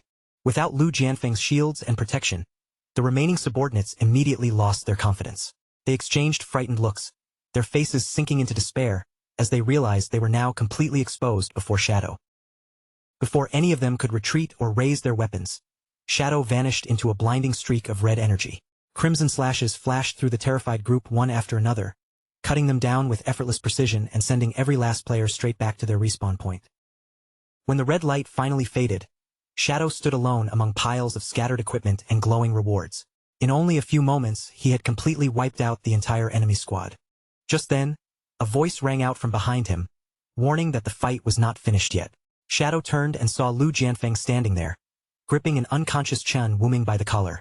The guild leader's body was covered in heavy bruises, and he hung limply in Lu Jianfeng's grasp. The system announced Chen Wuming's defeat, and Lu Jianfeng immediately dropped him before initiating a duel against Shadow. With fierce determination burning in his eyes, he declared that Shadow still had one final opponent to deal with. A powerful slash then smashed straight through a metal bracelet and shattered it. To halt the healing effect and remove the boss's protective shield, all 4 bracelets had to be destroyed at precisely the same moment, even though those restraints were also sealing away the creature's true power. Once the meter became completely full, the affected player would lose control and enter a total berserk state. Yet for Shadow, that supposedly deadly curse was nothing more than an enormous, free increase to his attack power. Under the force of his devastating assault, the gigantic skeletal god exploded apart and transformed into a shower of glowing loot. A system notification appeared immediately afterward, officially confirming that the powerful boss had been slain. Following the boss's death, 2 swirling purple portals opened in front of Shadow. He explained that he had only taken the assassin-class equipment and the lifespan reward for himself, leaving every other drop behind for the leader of the Knights Templar. Shadow reassured Chen Wuming that protecting their flag had been essential to winning the team battle. Hearing that his contribution truly mattered, Chen Wuming brightened with joy. He thanked Shadow excitedly, then asked whether Shadow planned to return with the rest of them. Shadow shook his head and explained that he still had unfinished business in the Bashu region. Without delaying any longer, he turned toward the second purple portal and stepped through its swirling surface. Back at the Jufeng Pavilion base, Lu Jianfeng respawned and was immediately surrounded by anxious subordinates asking about his duel with Shadow. Instead of answering, Lu Jianfeng dropped to his knees and began weeping in silence. His men hurried to comfort him, insisting there was no shame in losing to the world's strongest player and reminding him that they could always challenge Shadow again someday. Still crying, Lu Jianfeng cursed them for being so hopelessly optimistic. His shoulders shook as he finally screamed out the humiliating truth. Throughout the entire duel, he had failed to remove even a single point from Shadow's health bar. The room fell completely silent as Lu Jianfeng continued his confession. He had used every ounce of strength he possessed, unleashed all his skills, and tried every tactic he could think of. Yet he had still failed to touch even one strand of hair on Shadow's head. Lu Jianfeng then described the terrifying difference between their strength. Shadow had shattered all 99 layers of his absolute defense and emptied his entire health bar before he could even blink. As everyone struggled to process that impossible defeat, one subordinate suddenly lifted his head. With a serious expression, he announced that he believed he had discovered the secret behind Shadow's overwhelming power. The man pointed forward dramatically and declared that there was only one reasonable explanation. Shadow had to be cheating. Lu Jianfeng and the others immediately looked up at him.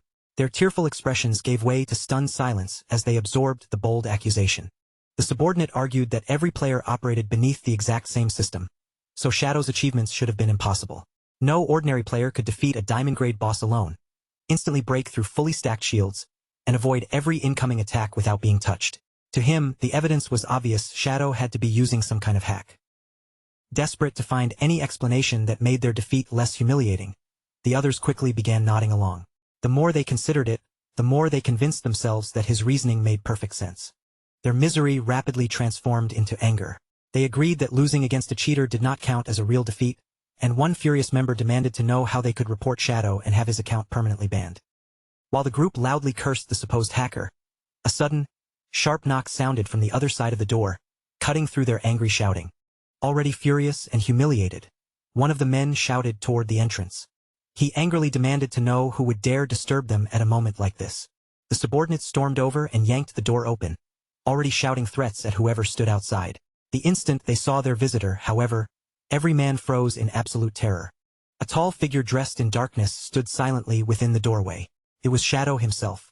Panic swept through the room as Lu Jianfeng's men stumbled backward. None of them understood how Shadow had found their hidden base, and several immediately feared that he had come to slaughter everyone inside. Believing Shadow intended to seize their headquarters, one enraged subordinate rushed forward, called him a cheating dog, and swore that the Jufeng Pavilion would never surrender. Shadow remained completely unfazed. He simply lifted one hand and stopped the charge by tossing a huge, glowing orb toward the group. Then the meaning behind his display finally sank in. Shadow had truly defeated a diamond-grade boss entirely on his own. Overwhelmed by both his unbelievable strength and what they saw as his honorable conduct, Lu Jianfeng and his men dropped to their knees. The entire group immediately apologized for falsely accusing him and swore that from that moment onward, they would serve him with absolute loyalty. Shadow stared down at the kneeling men in complete confusion, unable to understand why their hostility had suddenly turned into such dramatic submission. Lu Jianfeng's face flushed with excitement as he promised that they would do absolutely anything Shadow requested. He even made an uncomfortably suggestive offer to prove their devotion. Visibly disgusted, Shadow rejected the strange proposal at once and clarified that he only wanted one thing: the coordinates of every emerald grade or higher boss in the entire region. Lu Jianfeng hesitated instead of answering immediately, and a troubled expression crossed his face. Shadow noticed his reaction and asked whether the assignment was beyond their ability.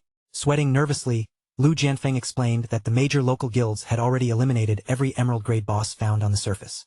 He added that only one possible option remained: entering the Phantom Dungeon. However, Lu Jianfeng warned that the place was incredibly dangerous, especially because rumors claimed it was haunted by actual ghosts. Rather than being frightened, Shadow became interested and asked him to explain exactly what had happened there. Lu Jianfeng explained that the few players who managed to escape the dungeon usually emerged without a single piece of equipment, or even their clothes. The victims could do nothing but babble incoherent nonsense, and some of them needed several days before their minds finally returned to normal. The moment Shadow heard those symptoms, memories from his previous life surfaced in his mind. He immediately recognized the pattern and understood the true identity of the so-called ghost haunting the dungeon. Without the slightest hesitation, Shadow ordered Lu Jianfeng's group to guide him there. His unexpected eagerness left the men stunned, and they nervously wondered whether he possessed some bizarre thrill-seeking fetish. Shadow ignored their suspicious looks and firmly ordered them to start moving. Meanwhile, at the sinister entrance of the Phantom Dungeon, another party of players was already marching inside. The newcomers laughed openly at the frightening local stories. In their eyes, the survivors had simply become paranoid after a difficult dungeon run, because real ghosts obviously did not exist. The arrogant trio belonged to the Shu Dao Mountain Guild. With a bald man in dark sunglasses leading the way and two women walking beside him, they strode confidently into the dungeon, boasting that they would expose its secrets once and for all.